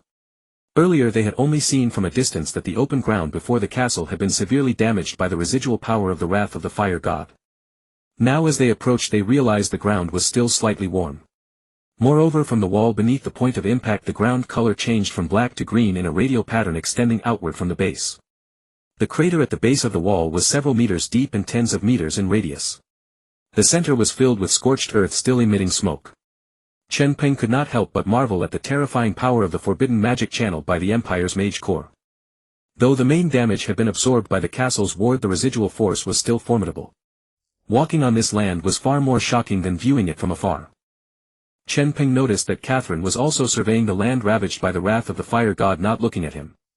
He knew that Luna and the others were monitoring the battlefield through the light screen, so he quickly made a hand signal. During his clash with Karua, he had outlined 3 scenarios: the Empire withdrawing, the Empire attacking from a distance, and the Empire launching a full assault. He had prepared countermeasures for each. Before the light screen, everyone was startled to see the Imperial army advancing. Had the casualties inflicted by Karua and the earlier long-range attack not instilled fear in them? Lilia gripped her staff with both hands and said worriedly, "Are the Imperial troops also fearless?" Watching the scene on the light screen, she felt helpless. It seemed the enemy was undeterred by casualties. Were they determined to conquer Orr Castle today at any cost? Just then Ali pointed excitedly at the light screen and exclaimed, "Look! The Lord has given another signal." All eyes were drawn to Chen Peng by Eli's words, and they noticed his right hand repeatedly forming a gesture. Luna immediately said to Karuya, "This is the Lord's attack signal." With that she turned to the others. "Yilisi, Lilia, take your clansmen and help." The 3 women without hesitation nodded firmly and rushed out. Luna glared coldly at Caesar and the Imperial Knights. "Since you dare to attack our last sanctuary, then stay here and find your eternal rest." As one of the first dark creatures to arrive at Orr Castle, Luna held deep affection for the fortress. Moreover, if this place fell, the Dark Elves would have no foothold left on the continent. Seizing this opportunity, they must make the Empire taste their might. Caesar had now reached 100 meters from the castle gate. The castle was still shrouded in thick mist through which he could vaguely see the walls crawling with spiders, their eyes gleaming like stars in the night, dense and countless. On the battlements, countless figures wielding weapons stood along with werewolves leaping about. It seemed the castle still harbored many dark creatures. Caesar believed that once they breached the gates, the knights' advantage in close combat would prevail. The castle's gate was the greatest obstacle. The castle gate was a massive wooden structure 5 meters high and 3 meters wide, adorned with iron plates and thick iron spikes for both decoration and defense. Caesar stared coldly at the figures in the mist and roared, "Ram the gate." Immediately a 100-man squad stepped forward, quickly splitting into 2 columns of 50 each, then charged simultaneously at the castle gate. Bang! The gate let out a dull thud under the impact, then swayed back and forth with a creaking sound. Seeing the gate still unbroken, the squad retreated a dozen steps to prepare for another charge. Just then Chen Peng's ears twitched and he hastily shouted, "Watch out!" Before his words faded, numerous arrows shot forth from the castle, streaking toward the group 100 meters away. Caesar immediately yelled, "Defend!" The knights instantly raised their shields, covering themselves and the mages. The next second a cacophony of clangs rang out as arrows struck the shields. Catherine also knelt, raising her shield before her. Chen Peng was the most brutal. Wielding an iron sword, he swung his right arm so fast that afterimages appeared, cleaving every incoming arrow. After the first volley, Caesar peeked out to check the ramming squad. Seeing that the castle walls protected them from the arrows, he breathed a sigh of relief. Once the gate was breached and they charged in, the enemy archers would be useless. But before he could rejoice, over 100 dark figures leaped down from the walls. These figures landed with guttural roars. Caesar knew, the damned werewolves were back. And that wasn't all. Suddenly a rustling sound filled the air. Caesar saw countless spiders of all sizes crawling out from the castle walls. Some were only helmet-sized, covered in eerie stripes that suggested deadly venom. Others were larger than werewolves, their 8 hairy legs and mandibles looking grotesque and terrifying. Soon the werewolves and spiders clashed with the Imperial Knights in a chaotic melee. The Knight Order that came numbered 600. Besides the 100 ramming the gate, another 100 protected the Mage Corps. Only 400 knights were truly available for combat. Caesar gripped his sword with both hands and immediately engaged a spider larger than a man. The spider reared up, stabbing at Caesar's chest with its two pitch-black front legs. Each time Caesar blocked with his sword, but the spider's seemingly thin and fragile legs were as hard as steel. Every swing felt like striking an iron rod. He couldn't even breach Yin Lang's defense, and now he couldn't even pierce a spider's. At that moment Caesar questioned his own existence. Then came the whistling of more arrows, another volley. But everyone was pinned down, unable to defend. He alone could easily block the rain of arrows. Swish, swish, swish. Ah! Ah!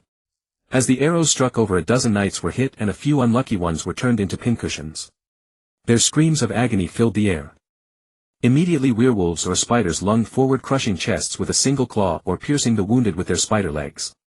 Meanwhile the 100-man ramming squad caught the attention of the werewolves. Forced to abandon their task, they joined the fray. Elsewhere. Clang! Catherine blocked the spider's leg sweep with her shield, then rose to stab at its head. Just as she was about to succeed, a dark shadow lunged at her. She was knocked to the ground and the spider seized the chance to retreat. The next second another shadow flashed by. Catherine felt a gust of wind and the werewolf was sent flying backward. The shadow was naturally Chen Peng. After kicking the werewolf away, he turned to Catherine. "Are you alright?" She stood up, her fair face smudged with soot from the ground.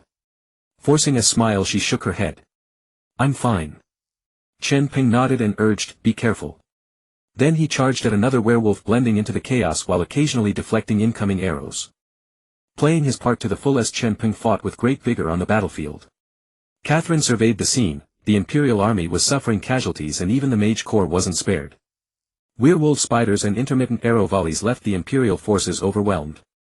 Their formation had crumbled, each fought for himself, their initial morale long gone. The mages could only cast single-target spells at the werewolves and spiders to avoid hitting allies.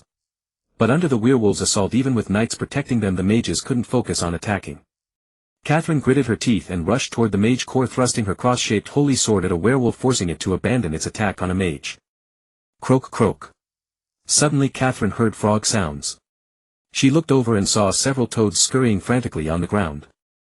Where did these toads come from? As she wondered, she saw a knight who was shielding a mage from arrows suddenly vanish with a poof. His weapons and armor clattered to the ground and a toad hopped out from the armor. A witch.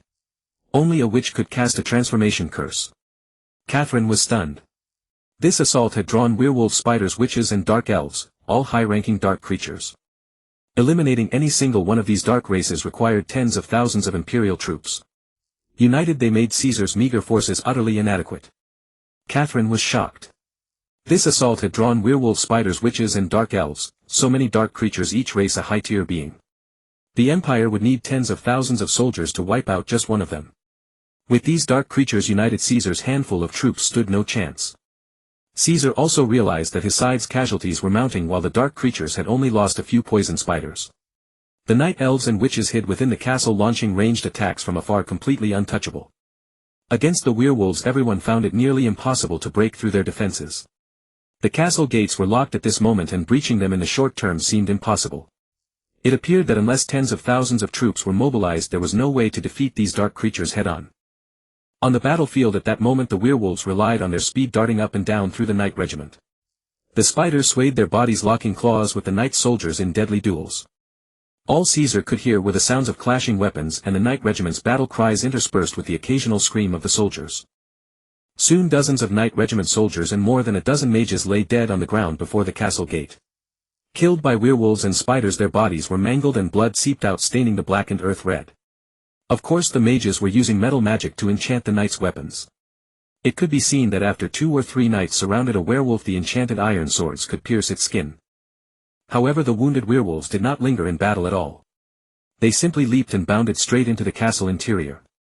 At this point Caesar also noticed that some knight regiment soldiers had suddenly transformed into toads. In the mage team, some were using restoration magic to turn certain toads back into humans. But this back and forth indirectly weakened the Empire's military combat effectiveness. Seeing that the Empire's casualties far exceeded those of the dark creatures, Caesar felt anxious yet powerless. His gaze shifted toward the castle gate. They had to find a breakthrough. At that moment another dark shadow attacked, its claws aimed straight for his face. Caesar's expression darkened and he raised his sword to block the claws. Clang! Sparks flew between the blade and the claws. Immediately after, Caesar kicked the creature in the abdomen. The black wolf let out a terrified howl and was sent flying backward. Without hesitation Caesar rushed toward the gate. Two giant spiders, each over 2 meters tall, attempted to block his path on either side, but he sprang into the air and landed squarely on the back of the first spider. Sensing Caesar on its back, the spider screeched and twisted its body repeatedly, trying to shake him off. Not wanting to waste time, Caesar adjusted his posture and leapt again toward the castle gate. Thud!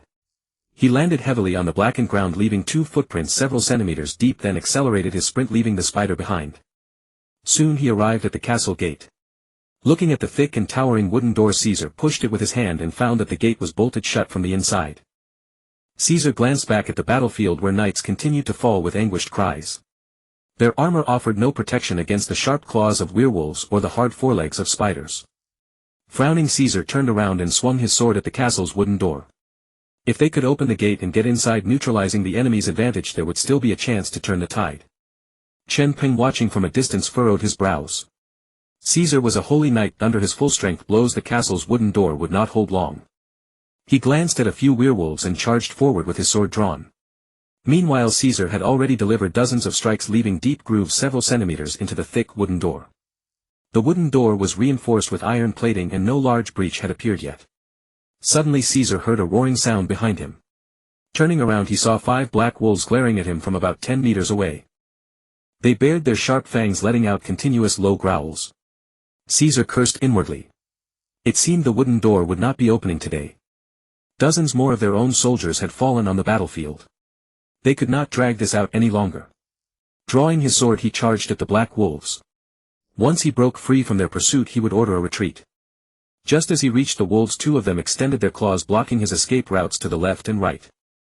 Caesar scanned his surroundings and could only raise his sword to defend. Clang! The 2 black wolves struck once and retreated. In the next instant a werewolf leaped into the air and landed, cutting off his approach to the gate. In an instant 5 black wolves surrounded him. Just then a silver figure burst out of the castle's mist and landed not far from Caesar. Caesar realized it was the silver wolf that had been attacking him, and cold sweat instantly broke out. He looked down at his chest armor where the claw marks were still visible. The silver wolf lowered its head, its blue pupils fixed intently on Caesar. Caesar felt as though he were locked in place with no way to escape. The silver wolf suddenly vanished from sight and a flash of silver light surged toward him. Caesar narrowed his eyes, tightening his grip on his sword, waiting for the right moment to strike. Bang! Caesar was suddenly sent flying backward, disbelief filling his eyes. How had he been hit? One moment he had been carefully judging the timing to counterattack, and the next he was already airborne. Caesar's body flew through the air for dozens of meters before tumbling across the ground several times. Only after being covered head to toe in blackened mud did he finally come to a stop. He looked down and saw a deep dent in the area of his abdomen. The silver wolf had not used its claws but instead kicked him directly in the stomach with its hind legs. Fortunately, his armor absorbed most of the force. His abdomen felt uncomfortable, but he suffered no serious injury.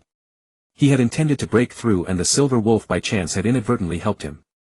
He shouted loudly, "Everyone retreat." Chen Peng had just helped Catherine repel 2 black wolves when he heard Caesar's order. Looking toward Caesar's position, he saw he was already at the far left edge of the battlefield. Catherine, watching Chen Peng space out, said directly, "We need to retreat." Catherine noticed the constant casualties within the knight regiment and wanted to urge Caesar to issue a retreat order. However, she had been entangled by several black wolves and could not break free. It was only because Chen Peng had come to her aid just now that she was freed. If they had delayed any longer, the Empire's casualties would have been even greater. At this point, others hearing the retreat order were already beginning to withdraw. Hearing Catherine's words, Chen Peng turned to look at her and said solemnly, "You lead them to retreat. I will cover your rear." Catherine grew anxious and rushed to say, "I'll stay with you." This battle was no different from previous ones. With spiders, night elves and the mysterious, which added to the mix, Chen Peng alone would not be able to handle it. Chen Peng shook his head. "Don't hesitate. If we're entangled, we won't be able to leave. Trust me." Saying that, he gave Catherine a firm push to the side, dodging an arrow from a night elf. Gritting her teeth, Catherine watched the knights continuing to fall around her. She threw over her shoulder, "Then be careful. Before she could turn away she grabbed her sword and shield and ran toward the mage formation. The mages were the most vulnerable. Chen Peng smiled faintly at the sight, then once again charged at the silver wolf. Seeing that everyone had begun to retreat and Kaiselin was covering the rear, Kaisa let out a sigh of relief, then joined the rearguard as well. The main issue was that the knights had suffered too many casualties, making it hard for him to report back. The soldiers fought while retreating. After falling back dozens of meters they realized that these werewolves and spiders seemed unwilling to stray too far from the castle, and upon seeing the Imperial army retreat they did not give chase. Soon the knights successfully withdrew, leaving behind more than 200 corpses. Chen Peng did not linger. Seeing the last knight escape, he and the silver wolf separated and he retreated at full speed toward the Imperial camp. Seeing this, the silver wolf let out an unwilling howl, watched Chen Peng disappear into the distance, then growled lowly, calling its companions back to the castle. The spiders, seeing the werewolves retreat, also crawled along the city walls back into the castle, soon vanishing into the thick fog. On the battlefield, apart from a few croaking toads, only the mutilated corpses of Imperial soldiers remained. Some corpses were still seeping blood. A gentle breeze swept by, carrying the stench of blood to the Imperial army's encampment. The knights who retreated were almost all wounded, their armor bearing more or less traces left by spiders or werewolves. The mages, protected by the knights' desperate defense, had lost over 20 of their number, yet the survivors were unharmed, but each face bore a hint of relief at having narrowly escaped death. Facing high-tier dark creatures they experienced what it meant to be utterly powerless to fight back. This was 10,000 times more difficult than fighting orcs and dwarves. Seeing them retreat back, Wendy immediately cast a large-scale healing spell. Above the camp hovered a green magic circle roughly 100 square meters in size, continuously raining down colorful healing holy light. The knights were now bathed in the holy light, their wounds slowly healing. Kaiselin and Chen Peng returned to Wendy and Ulysses' side, watching the weary knights. Kaiselin sighed. I suppose Kaisa and the Inquisitor should now realize that a frontal assault truly cannot succeed. Chen Peng nodded. Given the enemy's current strength, even without vampires, relying solely on these dark creatures, it would be difficult for the Empire to launch a successful frontal assault without over 10,000 troops and specialized siege equipment. Chen Peng kept stealing glances at Kaisa, who had gone straight to privately converse with the Inquisitor upon returning. This attack had failed again. Surely the two must be afraid now. With just a few hundred men, even if they all died, they still couldn't break in. Beside them, Ulysses crossed her arms, her face filled with anger. All they cared about was their own positions. Heavy soldier casualties would only hinder their promotions. She saw Kaisa going straight to the Inquisitor. The moment he returned, anyone with half a brain knew he was looking for excuses to shirk responsibility, showing no concern for his own soldiers at all. How could such a man be worthy of being the captain of the knights? Kaisa looked at the Inquisitor with an aggrieved expression. My lord, you've seen it too. We did our best. As for His Majesty. The Inquisitor, looking at the disheveled Kaisa, also knew that a frontal assault was not viable. He had seen it just now. In fact, the Knight and Mage Corps had tried their best and coordinated fairly well. Facing the onslaught of werewolves and spiders as well as ranged attacks from within the castle, they had not simply collapsed. Everyone fought tenaciously, but it was difficult to inflict fatal blows on the dark creatures, and without siege equipment it was hard to enter the castle. The Inquisitor waved his hand and said solemnly, Enough. I understand. You need not worry. Hearing this, Kaisa's expression softened a little. If the Inquisitor told His Majesty that he had commanded improperly, causing heavy casualties, he would certainly be done for. Kaisa glanced over at Chen Peng, and seeing that Chen Peng was also looking at him, he averted his gaze. My lord, I think we should adopt Chen Peng's plan. If he returned like this, he couldn't explain to the town mayor. They had lost so many men and still hadn't captured the castle. Even with the Inquisitor speaking up for him, it wouldn't be convincing. Using Chen Peng's method, if they succeeded in capturing Orr Castle, casualties would be considered normal. Hearing this, the Inquisitor also turned to look at Chen Peng, his eyes narrowing slightly. Even though he had seen Chen Peng fight hard on the battlefield, he didn't quite trust the man. Because he had noticed several details. Chen Peng was obviously very powerful, and as a magic swordsman it would be easy for him to break through the Black Wolf's defenses. Yet during the battle, Chen Peng avoided the enemy's vital points and only made token strikes. If Chen Peng had unleashed his true strength, he would have slaughtered all the Black Wolves except for the Silver Wolf. But over 2 battles Chen Peng had not wounded a single Black Wolf. This man claimed to be a vampire hunter, yet he showed no killing intent toward any dark creature at all. It simply didn't add up. However, the man had also proposed a plan that could destroy the castle. If Chen Peng were on the side of darkness, he shouldn't have offered a plan to destroy Orr Castle. Fortunately, Chen Peng had agreed to cooperate with the Inquisition's investigation after returning, hoping that his identity could be uncovered. Using his plan would also verify whether Chen Peng's words were true or false. Very well, then gather the mages and attack the foundation. With that, he gave Chen Peng a meaningful look. Kaisa nodded upon hearing this and immediately went to arrange the mages to prepare attack magic. At this moment Chen Peng's heart tightened. Kaisa and the Inquisitor had looked at him multiple times, could they be suspicious of him again? Especially the Inquisitor's final gaze, which was truly thought-provoking. Could it be that his deliberate slackening on the battlefield had been discovered? In any case, this Inquisitor had to be eliminated. After all, there was no way he could actually follow him to the Inquisition later to have his identity investigated. Just as Chen Peng was contemplating, Kaiselin suddenly said, "Look, Kaisa seems to have something to say." Chen Peng looked at Kaisa, who walked up to the mage corps and directly commanded everyone rest for 5 minutes, then unleash fire magic. Attack the castle foundation. The mages answered in unison, "Yes, Captain." At this moment the mages, having already channeled a round of Wrath of the Fire God and just come through a battle, were severely drained of mana. It was very difficult to cast a forbidden spell again. Ulysses rolled her eyes. So they finally compromised. But those mages are severely depleted and they only get 5 minutes of rest. Kaisa is truly inhuman. As her words fell, the mages each took out a small glass bottle containing a blue potion. Ulysses' face flushed red. She had forgotten that the Imperial Army uniformly issued mana-restoring potions. Chen Peng raised an eyebrow upon hearing this. So that was the mana-restoring potion. It was his first time seeing one. To prepare for the magic, 5 minutes later the mages unscrewed the caps and drained the potions in one gulp. Kaisa watched the mages preparing earnestly, a faint smile playing upon his lips. Yet unease lingered in his heart, for the casualty toll already tall was staggering. This assault upon the foundation brooked no failure, only triumph or death. He had served as Knight Commander of Mengto Town, a settlement upon the far fringe of the Empire, for many long years. Remote from the imperial capital and perpetually shadowed by the threat of Aula Castle, a nesting ground for dark creatures. These circumstances had denied him any chance of transfer or promotion elsewhere. At last an opportunity had presented itself. Aula Castle had unleashed a formidable bloodline magic. Hence his fervent insistence on leading troops to assault the castle and eliminate the menace. He had not hesitated to petition His Majesty to summon the famed Kaisesalin for assistance. His sole aim was to win a decisive victory, granting him the chance for promotion and preferably a transfer to a central city. Thus, despite his deep contempt for adventurers like Kaisesalin, who lived off past military merits yet accomplished nothing in border cities, he had insisted upon cooperation. Ordinarily, as a proper knight of the Empire, his station should have outranked that of any adventurer. What right did Kaisesalin have to be hailed as humanity's hero and beloved by all? And himself merely a regimental commander.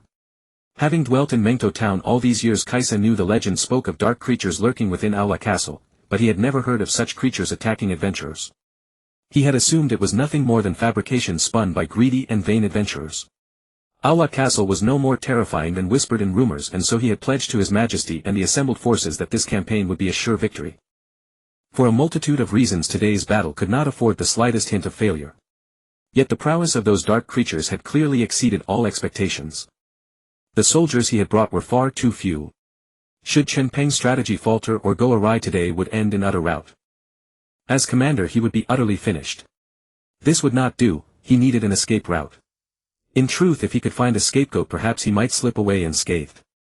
At this thought Kaisa's gaze suddenly locked onto Chen Peng and he strode over. Chen Peng was still listening to Ulysses' complaints when she fell silent. Looking up he saw Kaisa approaching. Kaisa's armor bore wolf-claw gouges through the chest plate, a massive dent across the abdomen, and the entire surface was scoured with scratches and blackened mud. His face and hair were caked with dust, rendering him thoroughly grimy and wretched. Chen Peng, however, found the man ridiculous. His own refusal to heed counsel had brought this suffering upon himself. Not a shred of pity stirred in Chen Peng's heart. Pfft. Before Chen Peng could smile, Ulysses burst out laughing. Ha ha ha. She found him utterly comical. Ulysses covered her mouth, thinking that the sight of such an odious man marching toward them with a glowering face yet miserably battered and bruised was deeply satisfying. The stark contrast made her unable to suppress her laughter. By then Kaisa had arrived before Chen Peng. He cast a dismissive glance at Ulysses covering her mouth and sneered without bothering to acknowledge her. Then turning to Chen Peng he asked seriously, "Chen Peng, are you certain this plan will work?" Ulysses' laughter died away. She, along with Kaisesalin and Wendy, turned their puzzled gazes toward Kaisa. Chen Peng narrowed his eyes. "What do you mean?" Kaisa glanced toward the mages, then turned back. "The entire army has been rearranged to accommodate your plan. If it fails, you will bear primary responsibility for the defeat." "What? What are you talking about?" Before Chen Peng could speak, Ulysses and Kaisesalin fired back. Yulisai stood with hands on her hips, her face a mask of indignation barely restrained from leaping into Kaisa's face. Kaisesalin was equally bewildered. Why should Chen Peng bear blame for today's battle going awry? Kaisa's own strategic missteps had been patched up time and again by Chen Peng. Even if today's expedition failed, Chen Peng deserved credit for his efforts. Yulisai snorted, lifting her chin to meet Kaisa's gaze directly. This is simply unjust. Chen Peng has been aiding the imperial forces all day. Without him the casualties would have been far worse. How can you be so unreasonable? Kaisa regarded Chen Peng with an expressionless face, refusing even to look at Yulisai.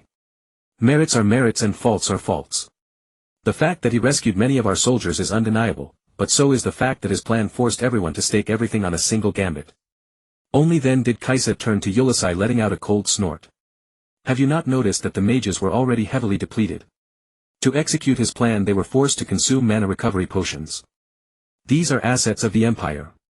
Moreover, should the mission fail and the dark creatures be enraged, the mages would be rendered defenseless. Since this was Chen Peng's idea, he alone should bear responsibility. Hearing Kaisa's shamelessly unreasonable justification, Yulisai ground her teeth in fury. It was Kaisa and the Arbiter who had rejected Chen Peng's plan outright and insisted on a frontal assault. Only after the frontal assault failed did they resort to this desperate gambit. Where had they been all along? Had they struck the foundation while the mages still possessed mana, they might have concluded the operation and returned in triumph. They would have suffered far fewer casualties as well. Enough, Yulisai. Chen Peng shook his head at her.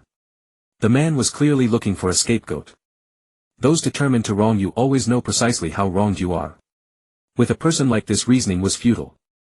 Chen Peng suddenly recalled a film by Stephen Chow from his past life. In it, after a precinct mission went badly wrong, a superior officer turned to Chow's traffic police character and asked, "Do you have any connections?" "None," Chow replied. "Excellent. Then you will take the blame for us." He was now the scapegoat. But Yulisai grew anxious. She could not bear to see Chen Peng bullied. His backstory was pitiful enough already. Why must he suffer injustice despite working so hard to help others? Chen Peng shook his head and offered her a confident smile. "Rest assured, everything will be fine." Seeing Chen Peng's confidence, Yulisai nodded. "All right then." Beside them, Kaisesalin had also wanted to defend Chen Peng further. Kaisa was simply being too oppressive. But seeing his assured demeanor, she kept silent. Chen Peng was no fool and she trusted his judgment. He would not err. Kaisa noticed that although Chen Peng had not spoken directly to him, those words, "everything will be fine," had carried clearly enough. That was precisely the attitude he wanted. If the operation failed, he could return and tell the mayor that the defeat resulted from following Chen Peng's relentless recommendations. As an outsider, Chen Peng had no backing or connections. Kaisa could fabricate any excuse he wished. In this way his own responsibility could be minimized to the greatest extent. "Very well. Remember your words." After Caesar spoke, he departed directly. A profound sense of relief washed over him, dispelling the gloom left by the two failed assaults. Chen Peng watched Caesar's retreating figure, his thoughts drifting elsewhere. Caesar was merely a selfish official posing no real threat to him. What concerned Chen Peng now was the Inquisitor, who had long harbored suspicions about his identity. When Caesar had approached to speak earlier, Chen Peng had caught the hostile gaze the Inquisitor directed his way. The man did not resemble the fanatic religious zealots Chen Peng had known, yet that very difference made him uneasy. If all proceeded as planned, once the foundation was struck, the fortress would collapse and the mission would be accomplished. Upon their return, he would have to accompany the Inquisitor to the Holy See for an identity verification. His past could not withstand close scrutiny, so he needed to resolve this matter before they returned. Of course, if he could not handle the problem itself, then perhaps he should eliminate the person who created it. Pushing these thoughts aside, Chen Peng focused on addressing the matter at hand. Before long, 5 minutes elapsed and the mages organized themselves into formation without need for further instruction. After their brief respite, their stamina had recovered somewhat, and with the aid of mana restoration potions their magical reserves had replenished sufficiently to unleash another forbidden spell. Caesar stood at the forefront of the mage corps, having already determined which spell would prove most effective. The fire god's wrath was limited to a single strike, making it ill-suited for this purpose. The fortress was far too substantial to collapse easily even with a compromised foundation. He spoke directly, "Mages, prepare. Forbidden spell, Hellfire Sphere." As soon as the words left his lips, every mage raised their staffs overhead with their right hands, closed their eyes and began chanting the incantation. Chen Peng nodded silently to himself, familiar as he was with this forbidden technique. This was a vastly amplified version of the basic fireball spell capable of relentlessly launching immensely powerful exploding fireballs at their target for an extended duration. Such sustained bombardment would inflict steady damage upon the foundation. The Imperial mages proved remarkably skilled, having mastered no fewer than several forbidden spells. Had they possessed greater numbers, a direct magical assault might have overwhelmed Orr Castle's defensive barriers in short order. As the mage corps chanted, a crimson circular formation materialized above the necropolis, angled precisely toward Orr Castle. The formation spanned roughly 50 meters in radius, inscribed with runes and patterns distinct from those of the fire god's wrath. Its crimson light intensified as the entire formation aligned itself toward the impact crater left by the earlier spell. After a minute of chanting, those gathered could feel the ambient temperature rising noticeably. The blazing red formation cast a crimson glow across the surrounding forest and ground, the sigils shadows falling upon every face present. The mages fell silent as their chanting ceased, and Chen Peng knew the magical channeling was complete. In unison all the mages opened their eyes and cried out, "We invoke our guardian deity by the power of our covenant, Flame King. O Sovereign of Flame, grant us infinite power and reveal your wrath. Borrow your world-shattering magic to destroy our enemies. In this moment let our anger merge with yours and manifest the supreme divine force, Hellfire Sphere." As the final words echoed, every mage turned their furious gaze toward the foundation of Orr Castle. Above them the formation began condensing countless fireballs the size of carriage wheels. Then, as if drawn by an invisible force, the fireballs screamed through the sky toward the castle's foundation.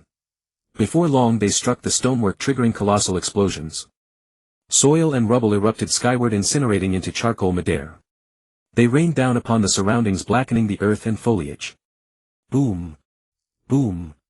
Boom! Chen Peng felt the very ground tremble beneath him, while the mist within Orr Castle churned violently with each explosion.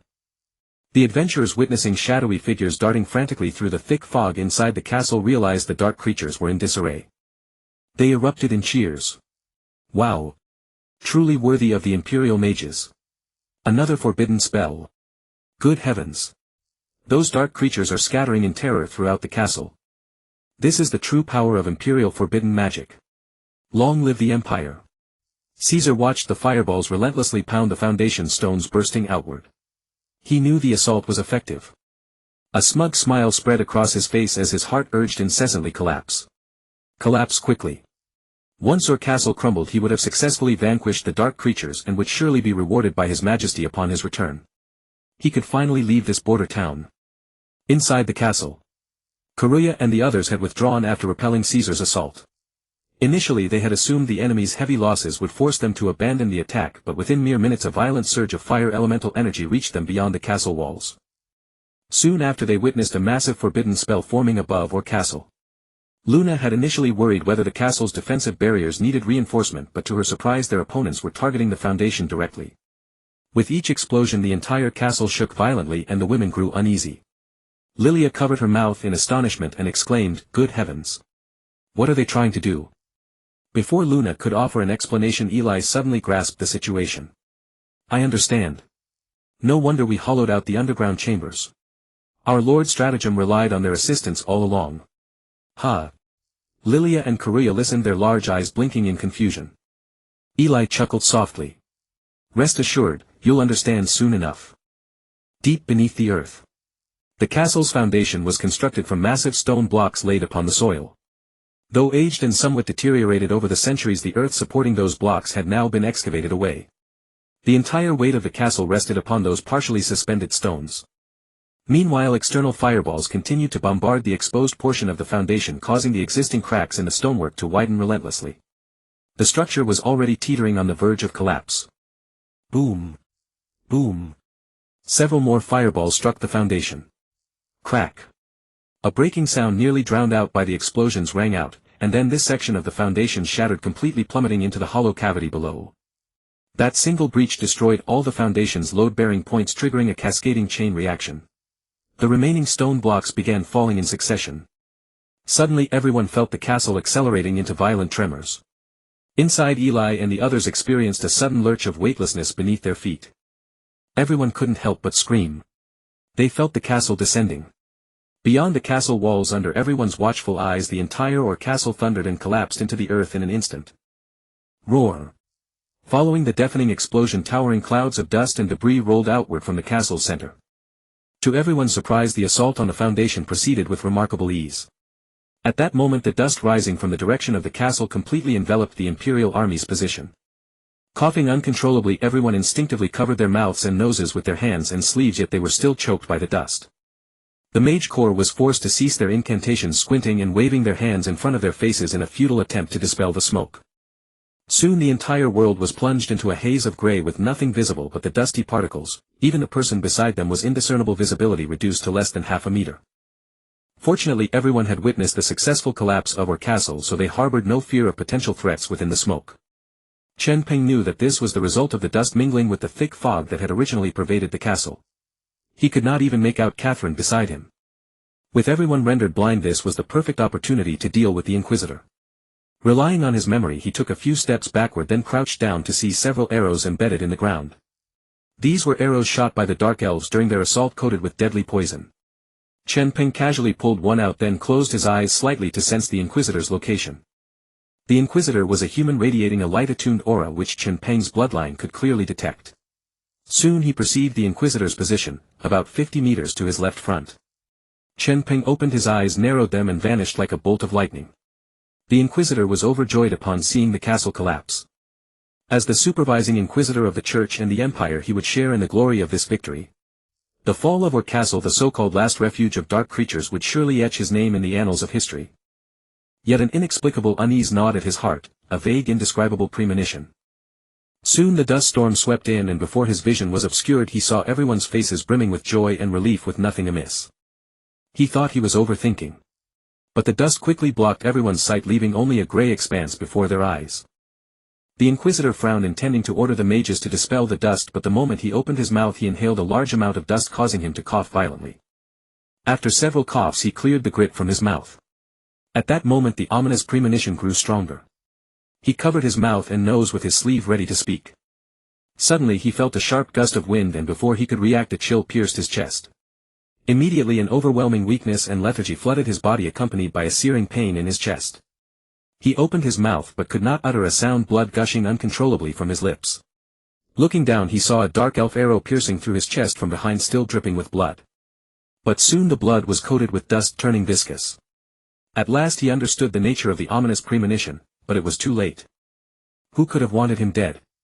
Before he could ponder further his wide eyes lost focus and he collapsed to his knees, then fell forward.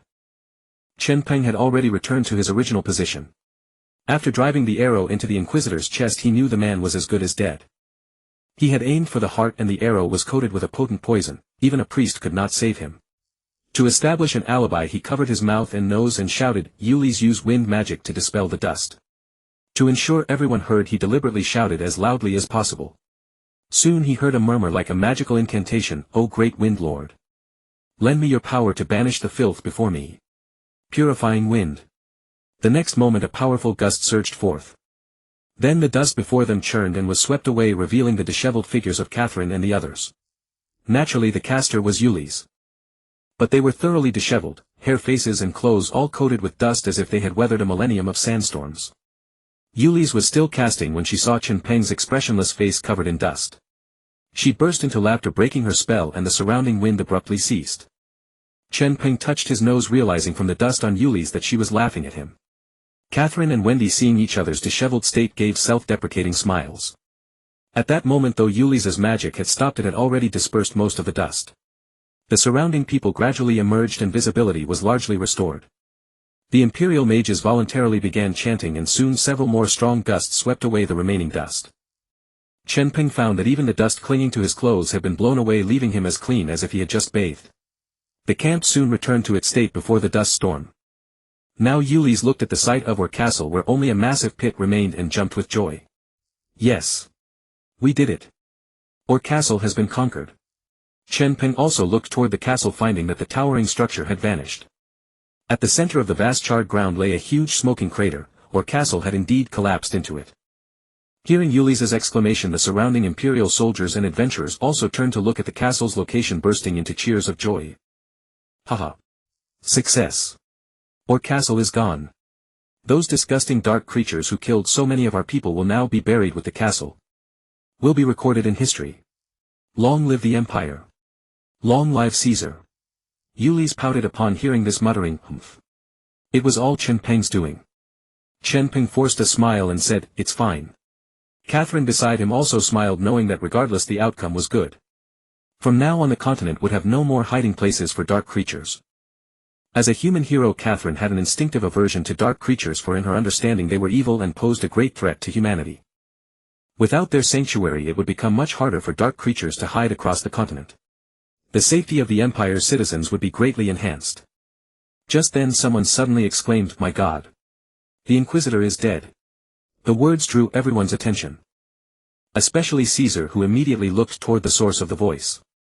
He saw a familiar figure lying prone a dozen meters away with a dark elf arrow protruding from its back. He hurried over and turned the prone figure over, only to find it was the judge. The judge's face was still etched with terror and reluctance, and the blood at the corner of his mouth had not yet congealed, indicating he had died not long ago. Caesar was instantly filled with doubt. He frowned and looked around, observing the expression of every person. The arrow had pierced the judge's body from behind. It was undoubtedly a sneak attack that killed him. It must have been during the chaos of the dust that someone seized the opportunity to strike. Unfortunately, the closest people to the judge were the Imperial mages, yet all he saw on their faces was shock and bewilderment. No one seemed to be the one who killed the judge. Who could it be? If there was anyone with a strained relationship, it was Chen Peng. Thinking of this, he glanced at Chen Peng, who was looking back at him with an expressionless face. But Chen Peng had been beside Catherine and the others over 50 or 60 meters away. Without a clear line of sight he couldn't even see where they were, let alone mount an attack. Caesar put himself in the situation. He was only a dozen meters from the judge, yet even he couldn't have executed a precise assassination under those conditions. It was even less possible for Chen Peng. Caesar immediately ruled out Chen Peng as the perpetrator and shifted his gaze away from him. Who could it be? Could it be that when the castle collapsed, some fleeing dark elf, disoriented, stumbled upon this place, encountered the judge in the poor visibility, and was forced to kill him before escaping? That seemed quite plausible. With this thought, Caesar's face showed a look of regret as he announced loudly, "The judge's back is pierced by a dark elf's arrow. It must be that a fleeing dark elf mingled with our group, ran into the judge and killed him. Salute." After saying this, he stood up, took off his helmet and performed the knight's salute to the judge's corpse. The Imperial soldiers and mages also saluted in turn. Chen Peng's eyelids twitched. Well, that's a verdict already. He had prepared a speech and was waiting for Caesar's interrogation, but the latter hadn't questioned anyone, just looked at the body and reached a conclusion. Chen Peng silently praised his professionalism. Catherine, seeing Caesar close the case so hastily, said nothing more. She knew that with the judge dead, Caesar would be held accountable by the church. Now that Caesar had achieved a great victory, he certainly didn't want any complications. Blaming the dark creatures was Caesar's wisest choice. Of course it had nothing to do with her. She looked at Chen Peng, pursed her lips and asked, "What are your plans next?" At these words, Yulis and Wendy both turned to look at Chen Peng. Chen Peng had come here to hunt vampires. Now that her castle had been successfully conquered with no trace of blood descendants, Chen Peng had no reason to stay with the team or in Monto Town. They were worried that Chen Peng would leave. Chen Peng looked at the three women and smiled faintly. "Let's head back to town and rest for a while." Chen Peng had a good impression of Catherine and the others. In his past life as a human he felt a natural affinity toward them, so he didn't want to leave immediately. Besides, Eli and the others were busy with the camouflage work of the underground world and the castle. He could take a break, like a vacation. Hearing this answer, the three women felt a little relieved. Although it sounded like Chen Peng would still leave eventually, the fact that he wasn't going now made them feel better. After spending this time together, Chen Peng's strength and calm demeanor had made them feel increasingly secure, and their dependence on him had grown. Even though Chen Peng spoke little, being with him was simply comfortable. At least it was much more relaxed than facing the Imperial Knights. Sensing the slightly somber atmosphere, Catherine suddenly smiled. "All right, today is a great day. Tonight at Bell's Tavern let's drink until we drop." Yulis raised her hand cheerfully. "Great." Wendy silently watched Chen Peng, saying nothing. Caesar had already arranged for people to clean up the battlefield. They prioritized collecting the judge's body, then gathered the bodies of the fallen Imperial soldiers. The soldiers who had fallen at the castle gate were reduced to ashes by the forbidden magic, so there was no need to worry about them. Chen Peng also noticed that the Imperial archers were collecting the Dark Elves' arrows from the ground. Seeing Chen Peng's puzzled look, Catherine explained, "Dark Elf arrows are sharp and poison, very effective against dwarves and orcs." Chen Peng nodded in agreement. The Imperial soldiers sure knew how to make the most of things. Soon the battlefield was cleared, and at Caesar's command everyone returned to Monto Town. That night, the townspeople sang and danced with joy. Having heard that the imperial expedition had returned victorious in the afternoon, the residents were overjoyed. This was the pride inherent in being an imperial citizen. The empire's victory was their own victory, and as citizens it was also an honor. The town mayor also declared that he would commend Caesar and the others and would petition the emperor to reward them generously. The soldiers and the commoners were all elated. Of course the adventurers were not happy. At Belle's tavern, Chen Peng and the others sat around a table on which sat 4 glasses of beer and a glass of milk. The milk was naturally for Bella. In the center was a whole roasted wild boar which Chen Peng had paid for. The atmosphere at their table was the only one that was pleasant, everyone else was quite unhappy. Alas! Orr Castle is gone. All the treasures are buried. I heard the necropolis was also purified by the mage core, so no undead creatures spawn anymore. Monto Town seems pointless to stay in now, there are no commissions. Without Orr Castle, Monto Town is just an ordinary town. Unless goblins show up, there won't be any major quests. I'll head north to the imperial frontlines against the orc tribes. That's where the steady stream of commissions is. Listening to the surrounding adventurers talking about their plans, Chen Peng also asked, "And you? What are your plans for the future?" Catherine had said before that she came here because of Orr Castle. Now that the castle was gone, she had no reason to stay. Wendy and Ulysse followed Catherine wherever she went, they would go. Catherine took a sip of beer, her cheeks slightly flushed under the influence of alcohol. Me? I'll probably head north too. The orcs often clash with the Empire there, and I might be able to help. Chen Peng nodded at this.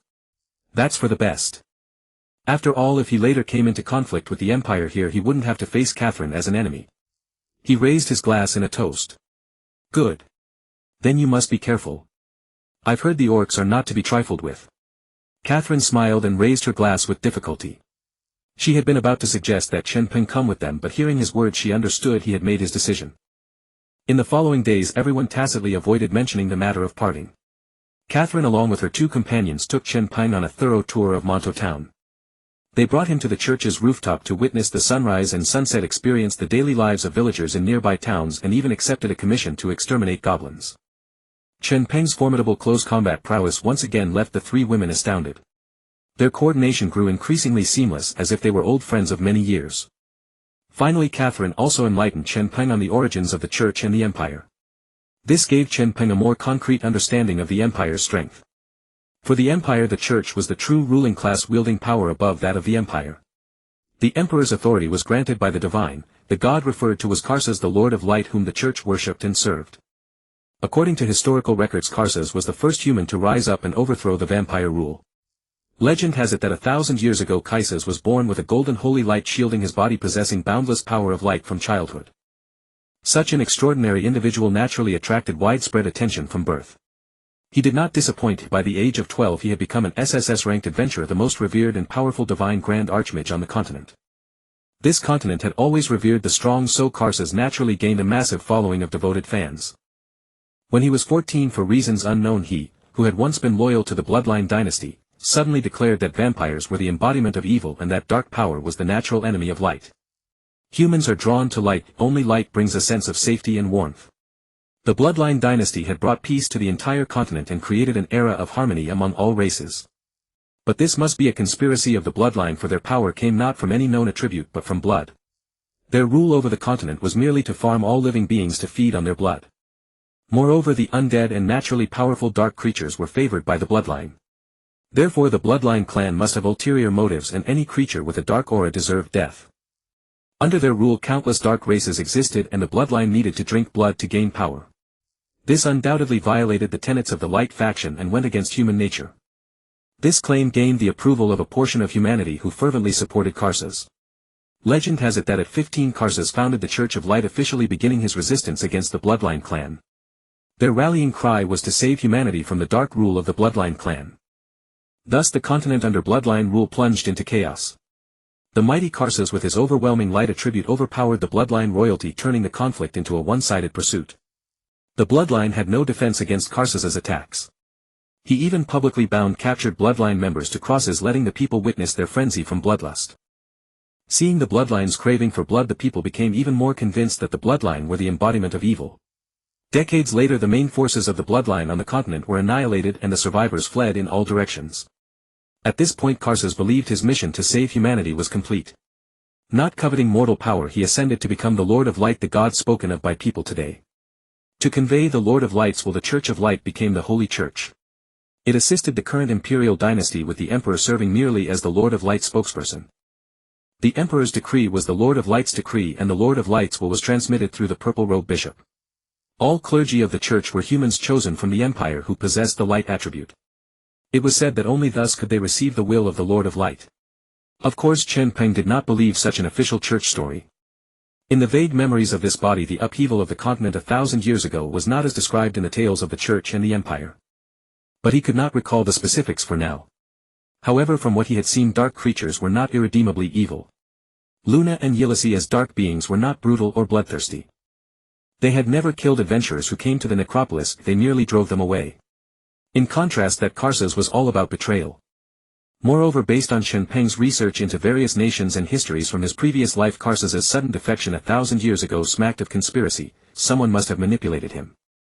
Chen Peng speculated that someone coveted Karsus's power and also eyed the authority of the bloodline dynasty. After all, that dynasty had ruled the entire continent and was far more powerful than the current empire. Thus there must have been those who grew envious. Envy inevitably breeds conspiracy. Moreover, from his memories he knew that this world had no such god as the Lord of Light. People could use magic only by chanting spells as a medium to communicate with the elemental lords existing in nature. The church's claim of divine right of kings was clearly a pretext to consolidate its rule. In his view, the essence of the current empire was this: religious faith had pervaded the state, separating political power from the secular, and all benefits flowed into the church's pockets. The God spoken of by the people was praised and believed in. Although pure faith could grant believers responses and power, darkness always breeds in the midst of money and power. It was always easy for the church to deceive the devout, blinding their eyes and ruling the world as easily as taking something from a pocket. These were all tricks that the people of Chen Peng's previous world had long abandoned. However, it seemed that Catherine and her companions, though not particularly fond of the church and the so-called God, remained loyal to the empire. In their understanding, the bloodline and all dark creatures were evil and deserved death. Therefore Chen Peng could not stay with them for long until his territory was capable of self-defense. Catherine and the others were not bad people, they were simply influenced by a distorted worldview. He believed that in the future there would be a chance to make them see the truth. Even Chen Peng himself had not fully recovered his memories from 1,000 years ago. Everything must proceed slowly. During this period Chen Peng had been staying at Catherine's home. On the fourth day, when Bela got up to prepare breakfast, she noticed a note left on the table. She let out a soft exclamation, picked up the note and opened it. Her expression changed drastically and she quickly rushed upstairs, urgently knocking on Catherine's door. Hearing the knock, Catherine rubbed her eyes and opened the door. Bela, looking anxious, handed her the note. Catherine, look. Seeing Bela's anxious expression, Catherine seemed to realize something. She drew a deep breath and took the note, examining its contents. The handwriting was somewhat twisted, like a child just learning to write. Yet Catherine could still make out the meaning. Chen Peng had left. The message on the note indicated that in order to avoid letting their parting dampen everyone's triumphant spirits, he had chosen to leave without saying goodbye. Of course, if fate allowed, they would meet again. Catherine suddenly smiled. Chen Peng had always been a wanderer. Writing these words must have cost him no small amount of effort. As she spoke, she seemed to picture Chen Peng before a candle, writing with earnest yet clumsy strokes. It was only natural that a lifelong wanderer like him was not skilled with a pen. She carefully tucked the note away and silently bid him farewell goodbye. Then she turned to Bella with a smile. Bella, after breakfast remember to notify Wendy and Uris. Tonight we're going to the Bell Tavern and we're not leaving until we're drunk.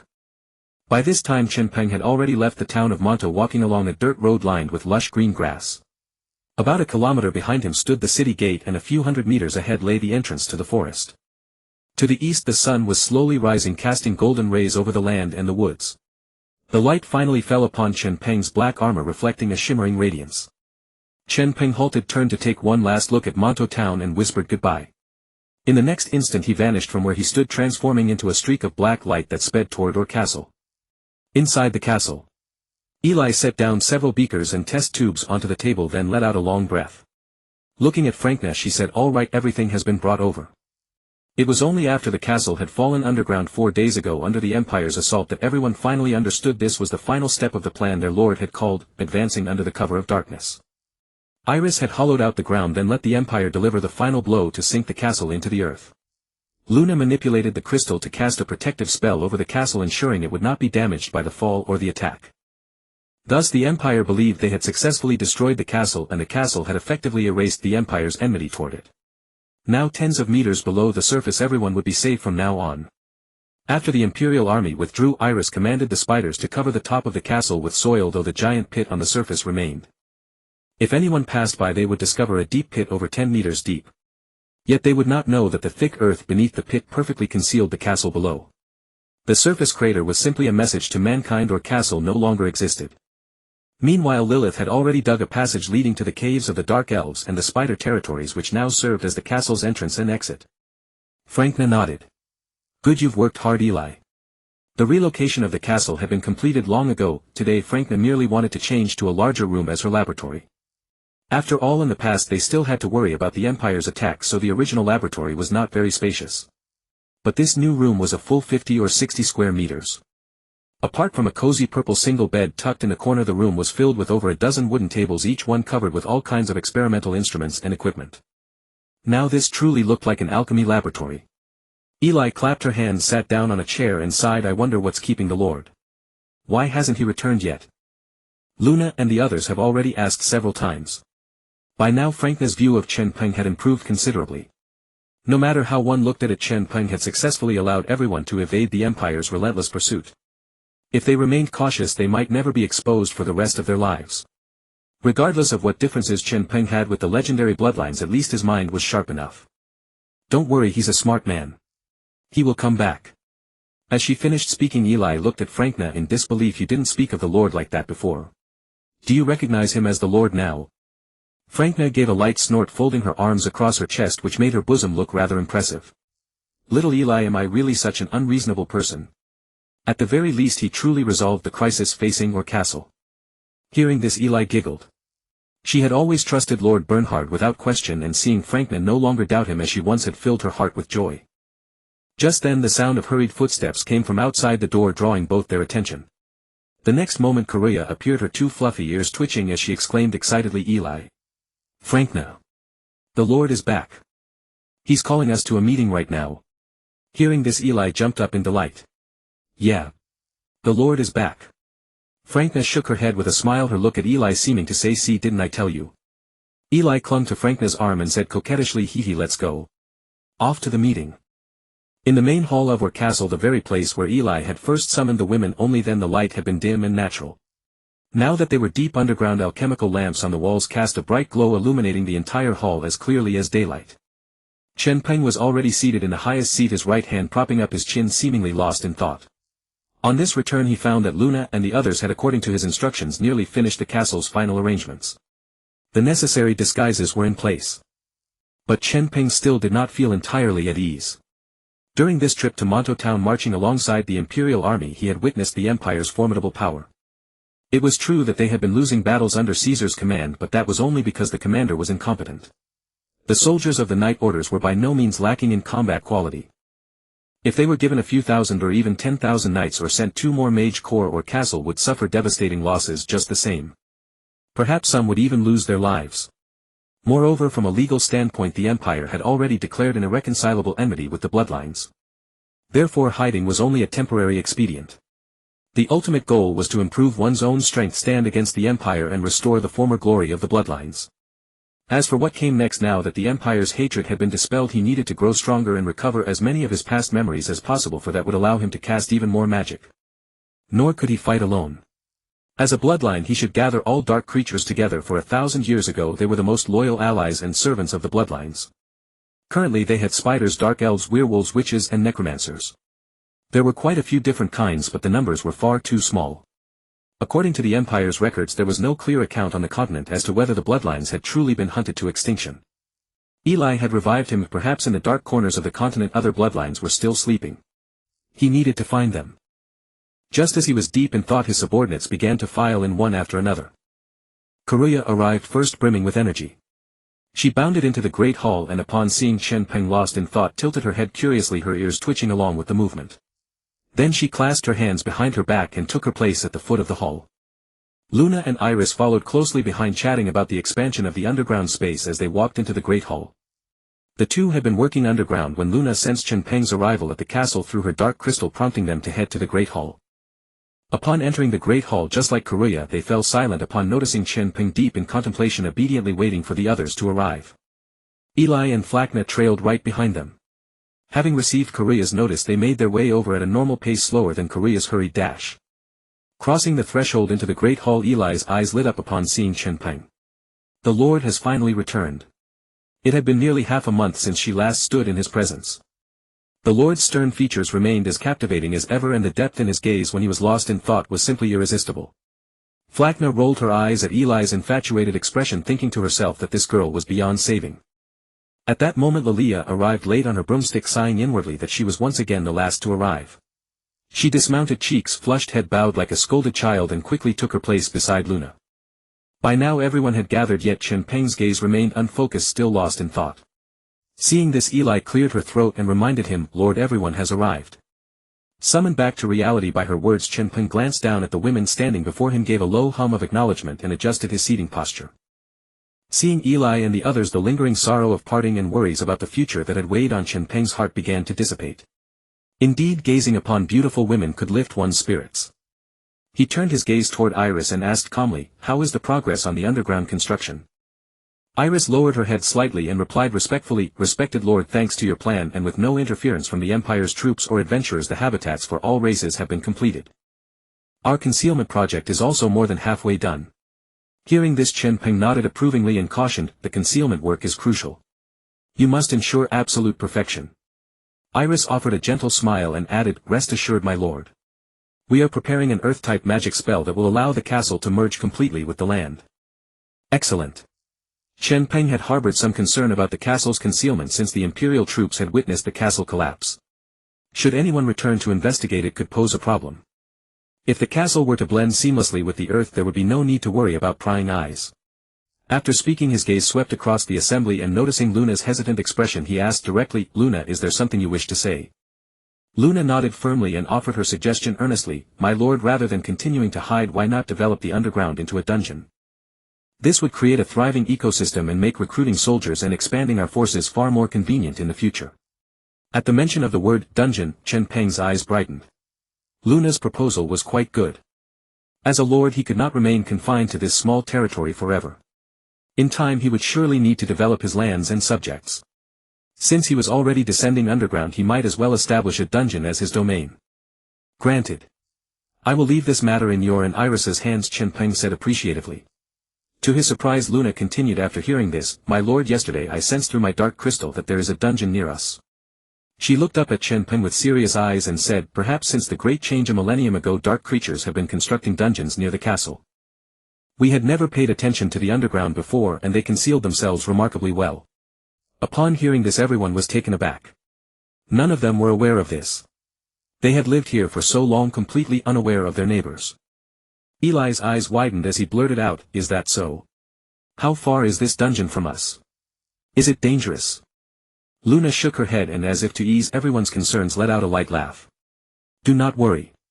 The dungeon is approximately 10 kilometers away, not nearly as close as one might imagine. That is precisely why I suggested building a dungeon.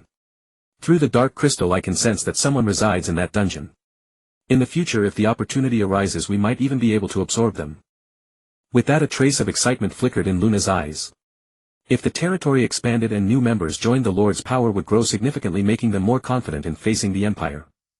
Eli nodded vigorously, a spark of anticipation in her eyes. "Sounds wonderful. Let the dark creatures of that dungeon know that the noble Lord Benhart has returned." Hearing that the dungeon was far away, the worry on the others' faces vanished. Not only 10 kilometers, if it were 5 kilometers they would still be safe. Dark creatures would not dare to appear openly on the surface for fear of attracting the Empire's attention. Beneath the ground, not everyone possessed a powerful dark crystal capable of sensing their surroundings. 5 kilometers of solid rock served as the most natural barrier. Chen Peng had remained silent throughout, searching his memories for information about dungeons. He recalled that a millennium ago dungeons did exist, but they served as dwellings for specific dark creatures. Most beings lived on the surface alongside humans. It was likely because they were pursued by the Empire that many creatures retreated underground, gradually developing into dungeons over time. The people of the nearby dungeon were clever as well. With Alt Castle drawing attention on the surface, they could live in peace underground. If one dungeon existed, then others must lie beneath the continent. His future mission would center on exploring dungeons across the land, building his strength, recruiting powerful subordinates, and biding his time. With these thoughts in mind, he looked at Luna and praised, "Luna, this discovery is very important. Well done." Upon receiving Chen Peng's praise, Luna lowered her head, a faint blush coloring her cheeks as she smiled and replied reverently, "Thank you, my lord, for your kind words." Chen Peng turned to the others. "Is there anything else to report?" Everyone shook their heads. For the past 2 days they had been fully occupied completing Chen Peng's plans with nothing else to report. Chen Peng rose to his feet and said, "Then for now it is decided. First perfect the castle's concealment magic. Then begin constructing the dungeon and expanding our territory." After the meeting ended, Chen Peng returned to his room wanting to rest for a while. Throughout this period he had been actively engaging in combat, and although he carried the special potion supplied by Frankna, he had not experienced any weakness. However, as a vampire lurking within the human empire, constantly worrying about matters pertaining to Orr Castle, it was truly exhausting. Previously the greatest challenge had been the Empire's threat against the castle. Now that the danger had temporarily subsided, a wave of exhaustion washed over him. Chen Peng gazed at the coffin positioned in the center of his room, utterly dumbfounded. Had they really failed to provide him with even a bed?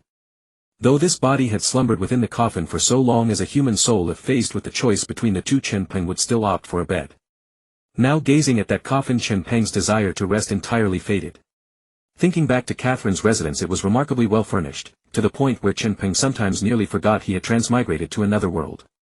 As a noble lord, having no decent furnishings in his room was quite pitiful. Just then he heard footsteps approaching from outside and turned to see Frankna entering. She carried a tray behind her back laden with numerous glass test tubes filled with a special potion designed to replace blood. Upon noticing Chen Peng's gaze, Luna halted a step before him and smiled. "I presume the special potions I prepared for you earlier have run out. These are the new formulas I have developed for you over this period." When Chen Peng departed, Frankna had already prepared an ample supply of potions for him to take along. It would be foolish to show weakness on human territory and blow his cover. Chen Peng reached out and collected all the test tubes from the tray, nodding to Frankna. "Thank you for your trouble." Frankna shook her head, tucking the empty tray behind her back, then regarded Chen Peng with genuine interest. "I never expected you to actually resolve the castle's problems. I apologize for my attitude in the past." Chen Peng waved it off casually. "No matter. But tell me, why do you differ from the others? You do not appear to fear me." Frankna offered a gentle smile, brushing a strand of hair from her face as she met Chen Peng's gaze without flinching. "I am simply a madwoman devoted to experiments. Besides, I was originally human. Your bloodline suppression has no effect on me. The medicine has been delivered, so I shall take my leave now." In truth, this was merely an excuse to apologize to Chen Peng, since she would need to rely on his protection going forward. Chen Peng nodded, stowing the test tubes away, then suddenly recalled something. "Please ask Kaluoya to bring paper and a pen to me." Luna did not even turn her head, merely raising a hand to wave as she walked, signaling her understanding. Chen Peng paid it no mind. Meanwhile, in the castle's underground chamber, Luna and Elaine stood solemnly beside the dark crystal. Kaluoya stood nearby, watching them with curiosity. What they were undertaking was the final safeguard for the castle, an exceedingly rare earth magic spell designed to merge the fortress with the earth itself. This ancient magic was straightforward in its fundamentals, but the castle's massive scale presented a challenge. Luna, being a dark elf, lacked Elaine's mastery of sorcery, which is why she required both Elaine and the dark crystal's assistance. They placed their hands upon the dark crystal and closed their eyes, beginning to chant in hushed tones. "O boundless Mother Earth, hear my invocation. I beseech you." The incantation stretched on for nearly 30 seconds. The dark crystal gradually emanated a pure white radiance, casting their faces in brilliant light. Kaluoya's eyes widened in astonishment, and she let out a startled gasp. She observed countless white threads emerging from beneath the altar where the crystal rested, alive and pulsing, spreading outward across the floor and filling the entire chamber. They burst through the walls and threaded into every corner of the space, leaving behind trails of white luminescence as fine as a single hair. Before long, the filaments had woven themselves throughout the entire castle. Even Chen Peng noticed them suddenly appearing in his own quarters. Every inhabitant of the castle paused, captivated by the sight. The white threads clinging to walls and floor created such a striking visual that they could not help but stop and admire them. Then, watching with wide eyes, Kaluoya observed as Elaine and Luna abruptly opened their gaze, both irises transformed into pure white, devoid of any pupils. "World of Earth, manifest," they proclaimed in unison. As their words echoed, the white light in their eyes gradually shifted to a brownish-yellow hue mirroring the color of rich soil. The white threads across the floor likewise transformed into that same earthen tone, pulsing and flashing with relentless intensity, forcing everyone present to instinctively shield their eyes. Moments later the luminosity faded entirely and the castle settled into stillness. Elaine and Luna's eyes returned to their natural state. Elaine exhaled in relief, turning to Luna with a smile. "Phew. We did it." Luna beamed, reaching out to ruffle Elaine's hair. "Indeed, thank you for your aid, Elaine." From this moment on, no one on the surface could detect the castle hidden beneath the earth. Kaluoya burst into excited cheers beside them. "Wow. That was amazing. Your eyes were completely white just now." Her fascination lay not in the spell's practical effect but in the spectacle itself. Elaine struck a proud pose, chest puffed out, hands on her hips, and declared triumphantly, "Right. I told you I'm quite impressive." Kaluoya pumped her fist in enthusiastic agreement. "MHM. MHM. I have always thought the same." Luna watched their antics and shook her head with an amused smile. These two were essentially children at heart. At that moment Frankna appeared unexpectedly and tapped Kaluoya on the shoulder. "The Lord requests that you bring paper and a pen to him." Kaluoya's fluffy ears twitched and she nodded enthusiastically. "You got it." With that she bounded off in high spirits. Frankna then fell into casual conversation with Elaine. In his chamber Chen Peng watched the luminous threads fade from existence and understood the spellwork was complete. He then closed his eyes and reached out with his spirit to sense the castle. To his amazement, when he opened his eyes the castle remained clearly visible, yet the moment he closed them he felt entirely encased in a mass of earth. This concealment magic was astonishingly powerful. He possessed strength comparable to an S-rank human adventurer, yet he had been thoroughly deceived. Ordinary folk probing the landmark of Orr Castle from the surface would certainly find absolutely nothing. His subordinates had proven reliable as ever. With this measure in place he could now set out to explore the dungeon below without worry. Lost in thought he heard hurried footsteps approaching from outside. Chen Peng knew immediately it was Kaluoya. Her footsteps were far too distinctive. Ever bursting with boundless energy. In the next instant Kaluoya appeared at the doorway clutching several sheets of paper and a pen. In the room Chen Peng used the coffin lid as a desk, writing on a piece of yellowed coarse paper with a quill producing a soft scratching sound. The quills in this world were not easy to use, writing was far from smooth. Moreover the paper was rough, making the entire writing experience rather unpleasant. He decided to also write down the method for making fountain pens and papermaking. Since he was already here he might as well improve the quality of life. Kaluoya stood nearby tiptoeing and gazing at him with charm. The light from the alchemy lamp in the room illuminated Chen Peng's face, revealing only his sharply defined profile, which captivated her. The Lord had told her to wait, saying there would be a task assignment soon. She wondered if it had anything to do with what he was writing now. At that moment Chen Peng stood up, handed the quill and the paper filled with text to Kaluoya. Then he said calmly, "Kaluoya, give the first sheet to Frankna and please collect the items listed on the second sheet so Frankna can make them." Kaluoya quickly extended her hands, respectfully taking the papers. "Understood, my lord." "Ahem. You may go." Chen Peng waved his hand. Kaluoya nodded and exited the room. Walking along the castle corridor she looked at the papers in her hand, studying the crooked characters, and let out a chuckle. After laughing she suddenly realized it was inappropriate. She closed her mouth and turned to look behind her. Seeing that Chen Peng was not there she breathed a sigh of relief. Then she skipped along, continuing to read while muttering softly, "Hee hee, so the Lord's handwriting is this ugly." However she soon became fascinated by the content. Fountain pen. What's that? Papermaking. Don't we already have usable paper? Driven by curiosity she flipped to the next page. Collect feathers and cut down trees. And catch sheep. What is this for? How strange. 5 days later in Frankna's laboratory. Chen Peng held the fountain pen, examining it closely. The feel and weight were excellent. He glanced at the delicate white paper on the nearby table and felt the results were highly successful. Frankna, a genius alchemist, had quickly crafted such trinkets according to his formula. Frankna stood nearby with her arms crossed, smiling at Chen Peng. "This fountain pen idea of yours is quite good. Such a pen writes very smoothly. Of course your improved papermaking technique is also excellent. Even without enchantment this paper will last much longer. I never expected you to have such ideas." Papermaking and fountain pen manufacturing were trivial for Frankna. Moreover Chen Peng had provided specific steps and methods. After receiving Kaluoya's paper she was immediately astonished by Chen Peng's ingenuity. She then began smelting the materials needed for the pen. In just 3 days she produced a prototype, then refined the feel and nib material.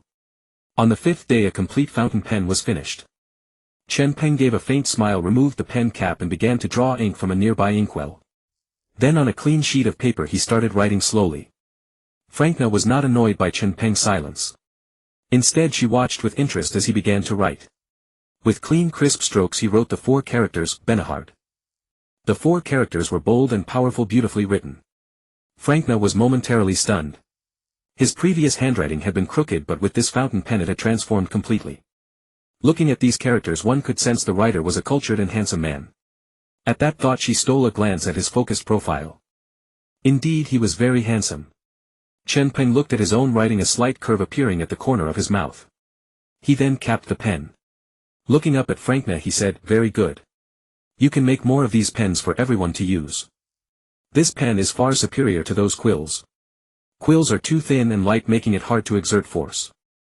Frankna, who had been secretly watching Chen Peng, was caught off guard when he suddenly looked up. Her eyes darted away slightly and she quickly composed herself. I know. Then she added, "If you have any more good ideas in the future feel free to tell me. If I have time I wouldn't mind helping you realize them." Chen Peng nodded. Good. At that moment Lilia and Eli walked arm in arm into the laboratory chatting. They were surprised to see Chen Peng there. Eli's eyes lit up. "My lord, you're here." Lilia smiled and greeted Chen Peng, her eyes narrowing into slits. "My lord, I pay my respects." Chen Peng smiled and nodded in response. Then Eli suddenly thought of something. She blinked and said, "My lord, Yilisi mentioned that the passage to the dungeon is almost cleared. We can set out tomorrow." Oh. Chen Peng's interest was piqued. After 5 days Yilisi had finally had her spiders clear the passage. He was very curious about that neighboring dungeon. How big is it? What dark creatures live there? Are there any other cute girls there? I'll go and find out tomorrow. Good. Tell Yilisi to start building our own dungeon in the remaining time. I've already planned the specifics. You just need to implement them. With that Chen Peng pulled a piece of paper from his chest covered in details about the dungeon's functions and area divisions. Eli stepped forward to take it, saying respectfully, "Understood, my lord." She carefully tucked the paper away and asked, "My lord, are you going alone tomorrow? Do you need any of us to accompany you?" She looked at him expectantly. Whenever the lord went out he would be gone for at least 10 days or a month and they wouldn't see him for a long time. She wished she could go with him. Chen Peng ignored Eli's gaze and shook his head.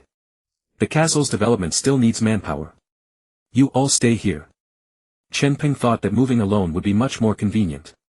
Moreover, he didn't know the situation of the other dungeon. With fewer people the target was smaller and he needed to play it safe in the early stages. Frankna, noticing Eli's thoughts, stepped forward and suggested, "I recommend you take Eli with you. After all, you'll be dealing with dark creatures. You just awakened not long ago and your memories haven't fully recovered. You need someone who understands dark creatures. That way you might avoid unnecessary misunderstandings when encountering strangers." She then looked at Eli.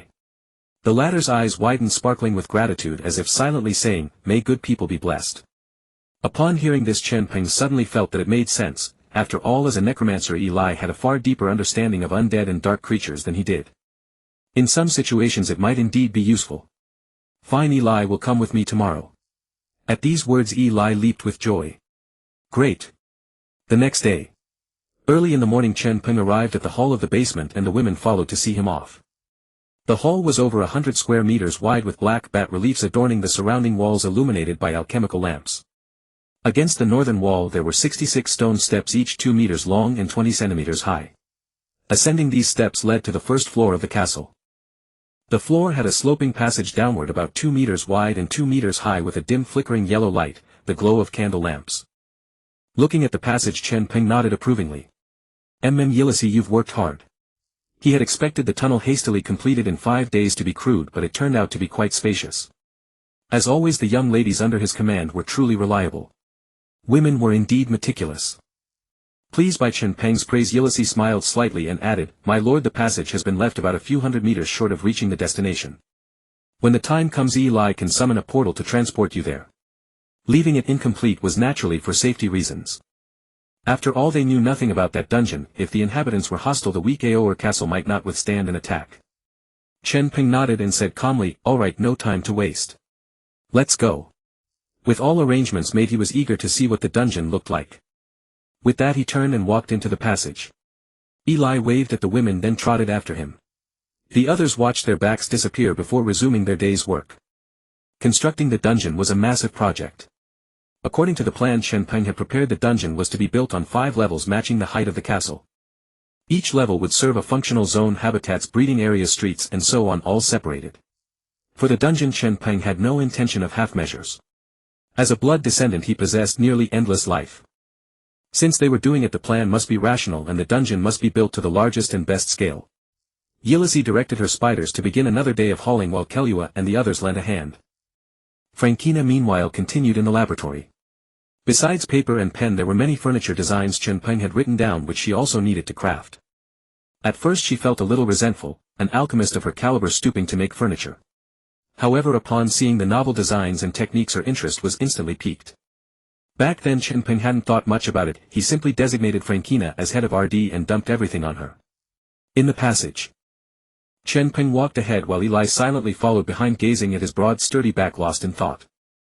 Suddenly Chen Peng halted. Bang! Eli, whose attention was fixed on Chen Peng's back, collided directly into him, her head hitting his armor hard. Clutching her head, Eli quickly apologized, "Forgive me, my lord. I didn't mean to." She stole a glance at the turned around Chen Peng, holding her breath. "I was the one who insisted on coming, yet I'm so clumsy. My lord won't be angry, will he?" Chen Peng looked at her, cradling her head and acting so deferential, and felt a pang of sympathy. He reached out and gently rubbed her head, asking softly, "Does it hurt?" Eli was startled, feeling the slightly cool touch on her forehead, the temperature of a blood descendant. Before she could speak, Chen Peng added, "You all keep too much distance from me. Try to interact with me like Frankina does." At that moment Eli was melted by Chen Peng's gentleness. Blushing, she dared not meet his eyes and turned her head slightly away. I understand, my lord. Ah. The lord is so kind. And he's never scolded me." Chen Peng smiled and turned to look at the seemingly endless passage which stretched nearly 10 kilometers.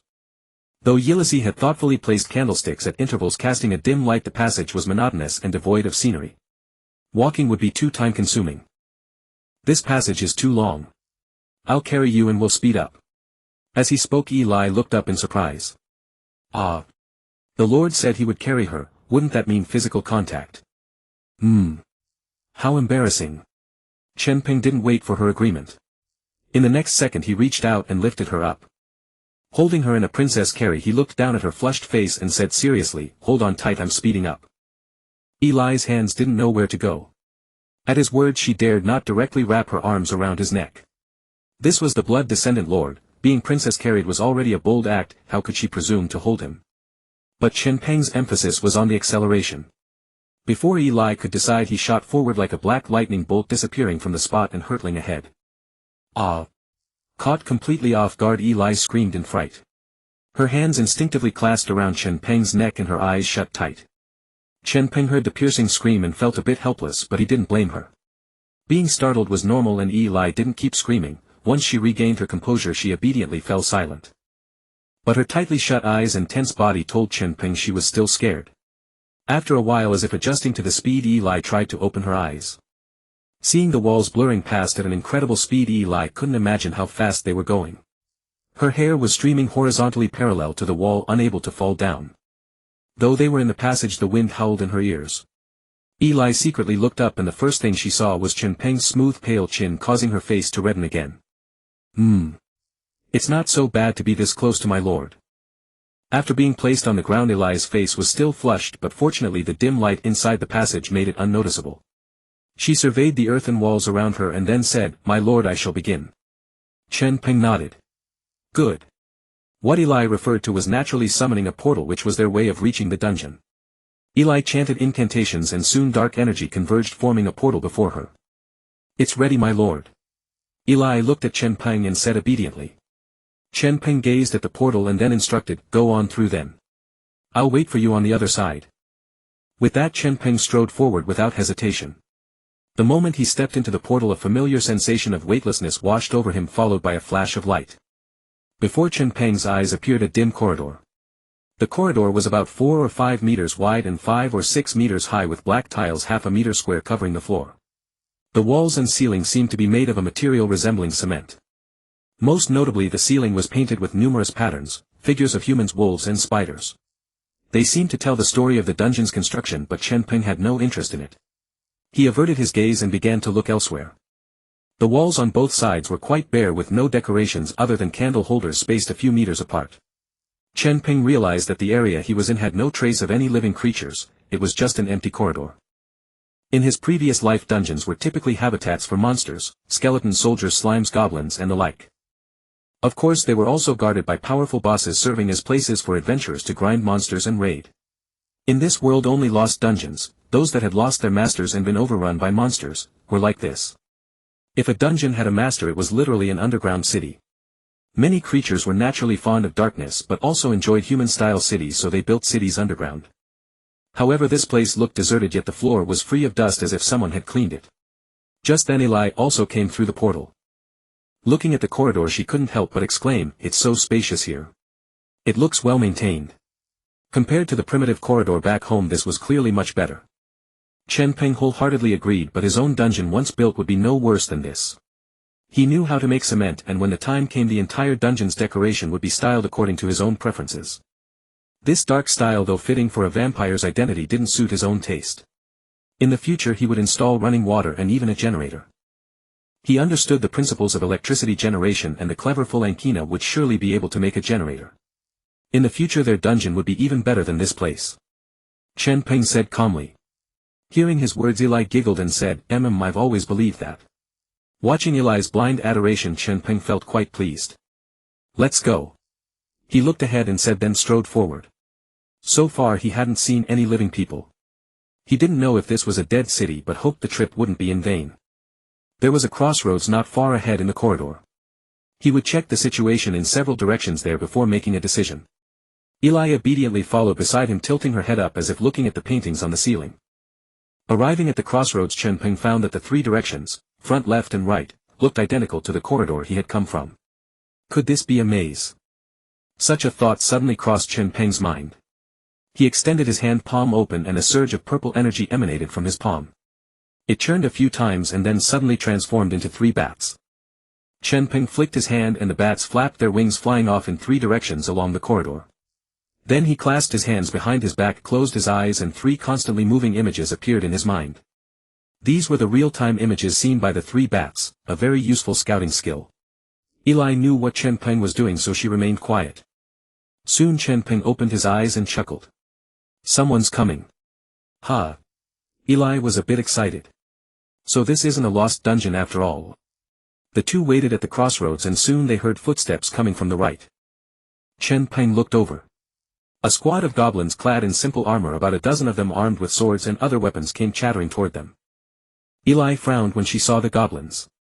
Goblins were different from zombies or skeleton soldiers. They were an extremely detestable race, loathed by humans and other species alike.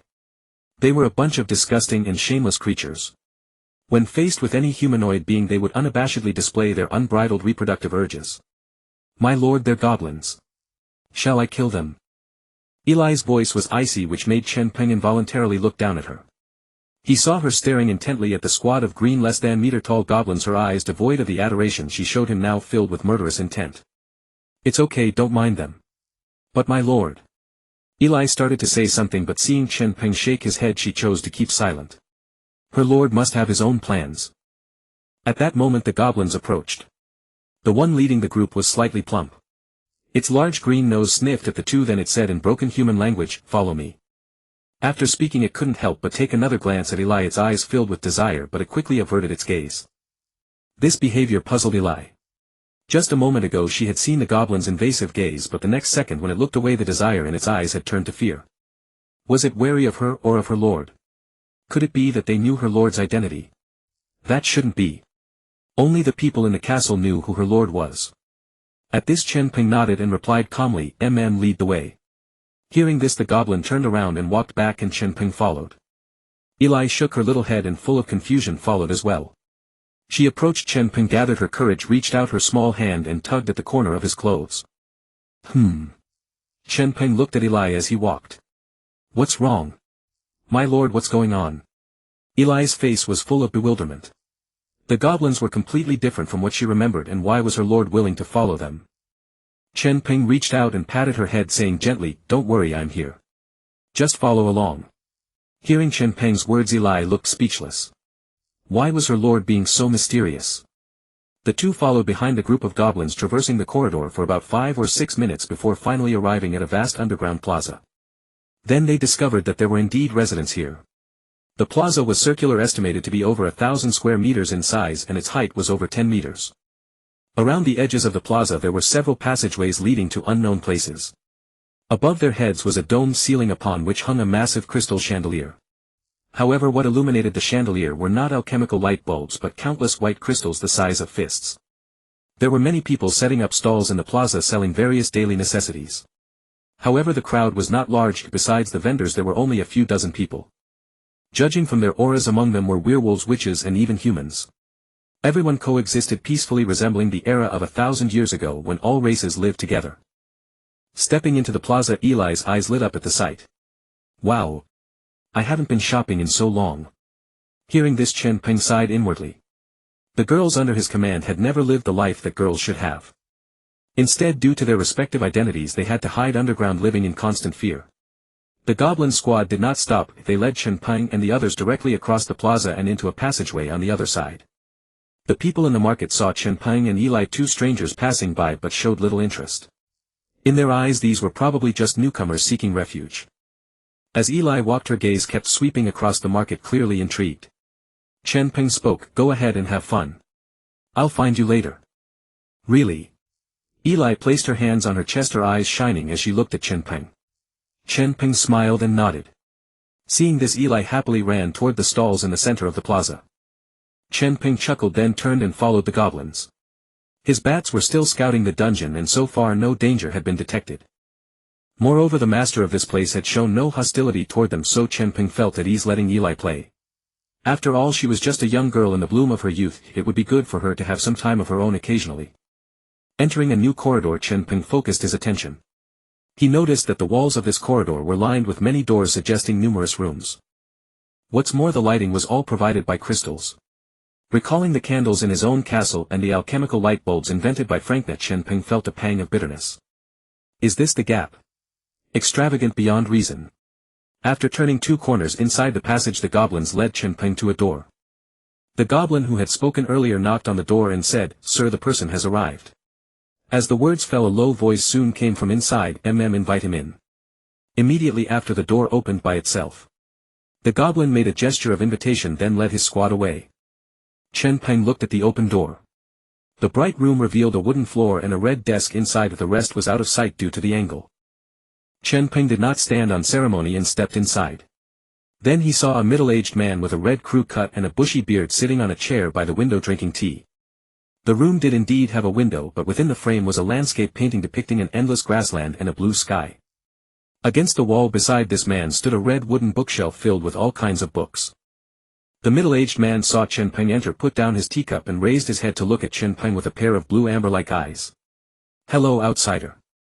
He then stood up and extended his hand. "My name is Ferguson. I am. Well, how should I put it? Let's just say I'm a person." Hearing Ferguson's introduction, Chen Peng raised an eyebrow. "What do you mean, let's just say?" It seemed this man was hiding some secret and was not at liberty to reveal his true identity. Then Chen Peng also extended his hand and shook with him. "I am Chen Peng, a vampire." Chen Peng did not hide his identity. The other party seemed to harbor no ill intentions. Moreover, apart from humans, other creatures generally held vampires in high regard. Ferguson showed no surprise upon hearing Chen Peng's words. He pointed to the chair beside him and said kindly, "Please have a seat. I can smell the scent of bloodline on you. You came from our castle." Chen Peng had expected the other to be surprised by his identity, but Ferguson's calm demeanor made him uneasy inside. "How do you know?" Although this man spoke kindly, he seemed like an old fox. Not only was he unconcerned about Chen Peng's bloodline identity, but he also knew where he came from. It was as if Chen Peng had no secrets. Seeing Chen Peng silent, Ferguson laughed heartily. "Don't be surprised. I am not a dark creature. Bloodline has no bloodline suppression on me. So I won't hold you in awe like a werewolf would." Moreover, the scent of bloodline has indeed been coming from the direction of Orr Castle recently. Hearing this, Chen Peng simply stared at him as if trying to see through the man's secrets. Being able to perceive the scent of bloodline from 10 kilometers away deep underground in a dungeon. It was understandable to sense the magical fluctuations from the battle a few days ago, but to detect his own aura meant this man must be very powerful. He had better be careful. Chen Peng sat down on the chair beside him and said calmly, "It seems Mr. Ferguson must be very powerful." These words were a compliment on the surface but in reality a probe. Ferguson smiled. "I won't deny it. However, I am also curious. The bloodline royal family should have been wiped out by humans 1,000 years ago. Only ordinary bloodlines should exist in this world. Were you resurrected by someone?" Hearing this, Chen Peng became even more unsettled inside and quickly pressed on, "Do you know about the events 1,000 years ago?" The memories of this body were still fragmented, he had only heard bits and pieces about the catastrophe 1,000 years ago from others. Chen Peng was still curious about the past. Ferguson nodded noncommittally. "I know a bit, but I have been underground here for nearly 2,000 years. Not all the details are clear." 2,000 years. Even Chen Peng could not control his emotions. This man had lived for at least 2,000 years. The Ferguson before him was definitely not human. Could he also be a bloodline? But he didn't have the aura of a vampire. His ears were not like Luna's either, so that ruled out dark elves. What other races were long-lived? Chen Peng could not think of any. Well, when I was here, Orr Castle had not yet been built. The entire continent was still in chaotic multiracial warfare and the bloodline was attempting to unify the continent. Ferguson spoke with a wistful expression, his eyes wandering as if recalling past events. Chen Peng took a deep breath and asked politely, "Senior, please tell me about the catastrophe 1,000 years ago." Looking at Chen Peng's expectant face, Ferguson shrugged. "As I've said, I've been confined in here for nearly 2 millennia. What happened 1,000 years ago, the useful information I can provide is quite limited." Chen Peng thought for a moment, then replied politely, "No matter, Senior.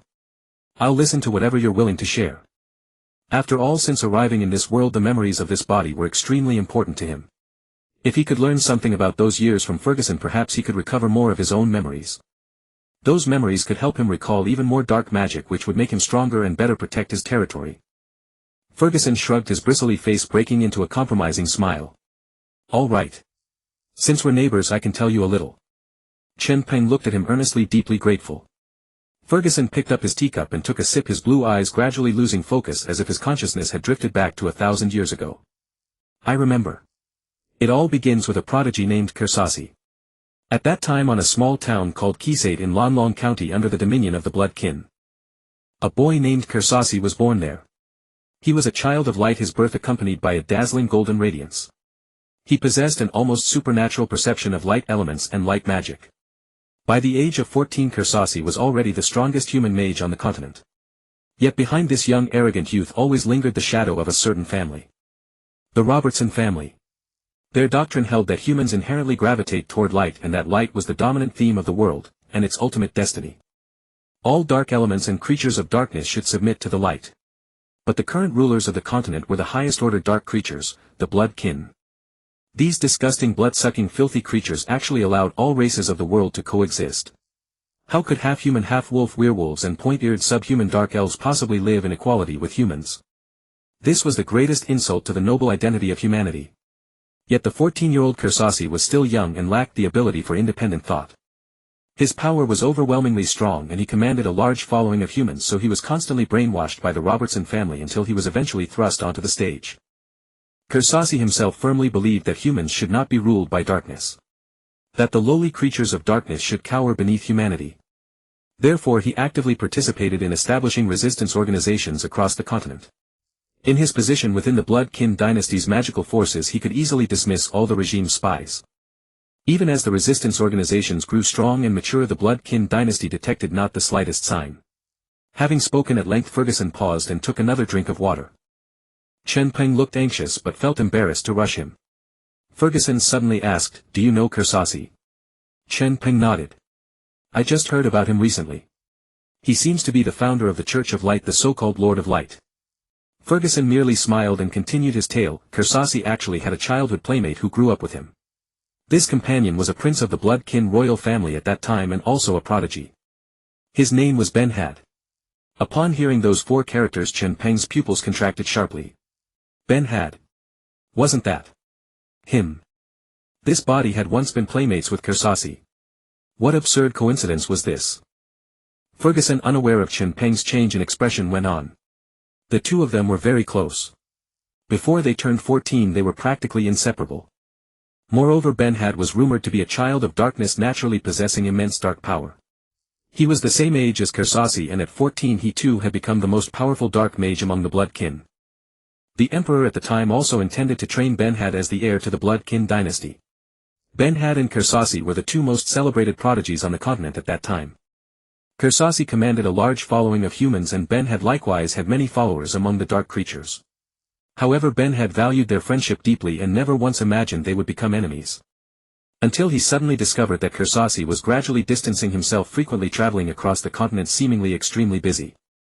Nevertheless, he still refused to think ill of it, believing simply that Kersasi must have had his own affairs to attend to. Then one day Ben received an invitation to a gathering from Kersasi. Naturally overjoyed at the invitation from his childhood friend, Ben attended in high spirits. The gathering was held in Kersasi's hometown, the town of Barbados in Lonlong County. Far from the Blood Kin royal capital, Ben assumed it was some gathering of special significance and brought his dragon knight along. But by the time the banquet ended, Kersasi had still not appeared. Early the next morning Ben returned to the capital in a sullen mood. However, upon returning to the capital he discovered the entire city had been engulfed in flames, with thick smoke almost obscuring the sky.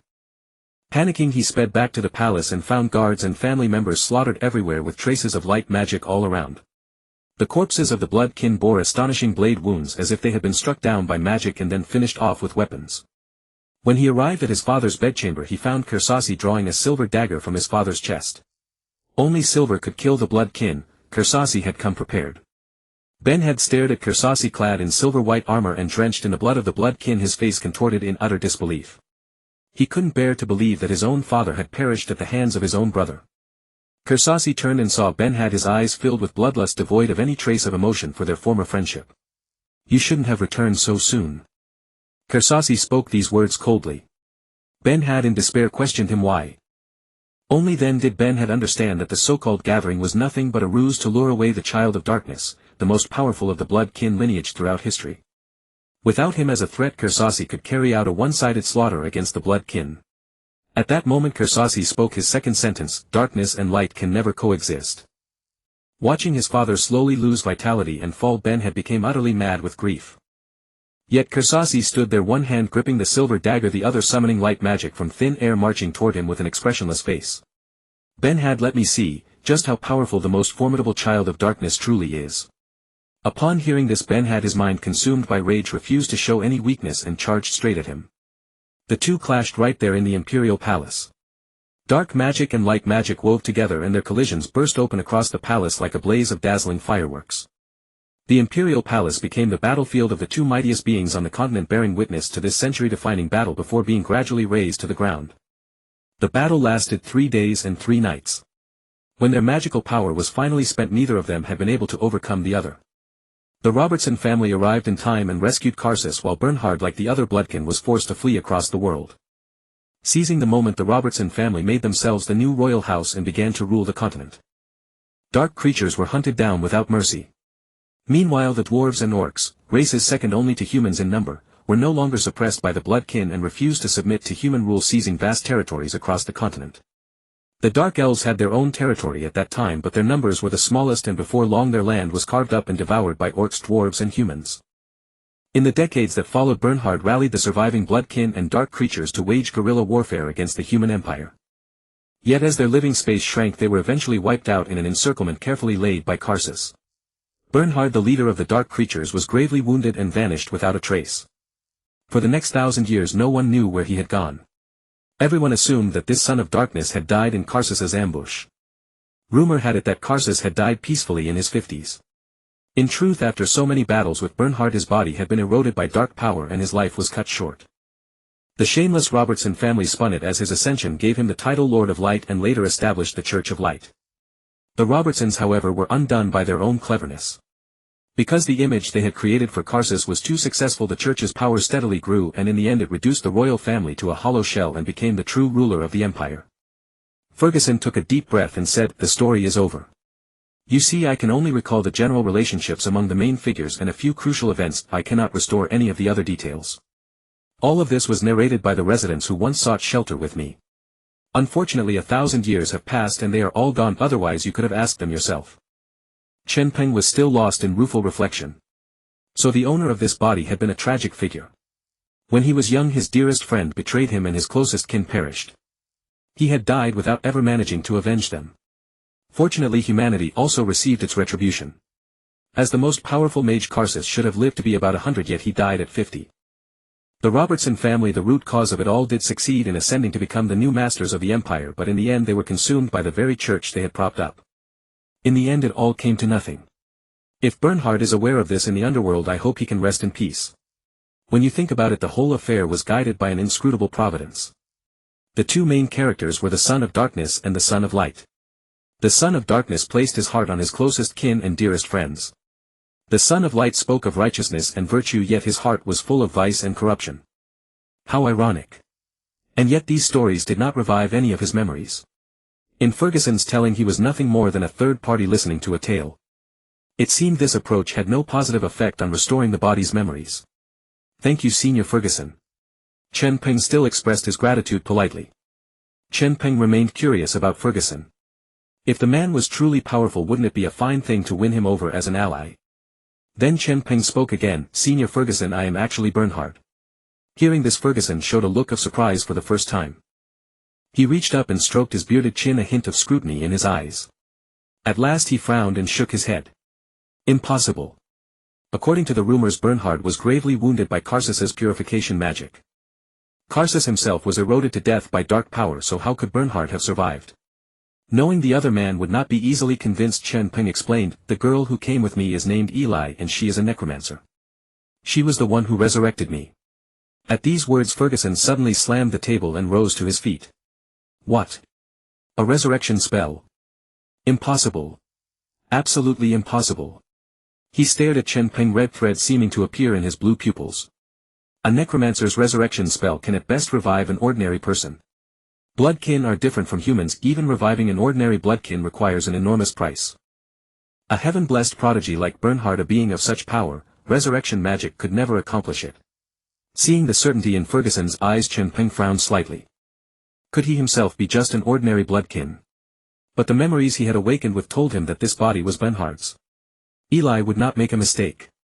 Lord Ferguson, although my memories are incomplete since I woke, I know that I am Bernhard. What Chen Peng meant to convey was that this body was absolutely Bernhard's beyond any doubt. After he said this he met Ferguson's gaze, but he could not tell from the other's eyes whether he had been believed. There was a glimmer of expectation in Ferguson's eyes and also a trace of confusion. Ferguson sank weakly back into his chair and said, if that is truly the case, then the Eli you speak of should not be an ordinary person. If she is really that powerful, perhaps it is not impossible for her to resurrect other ancient beings who lie dormant.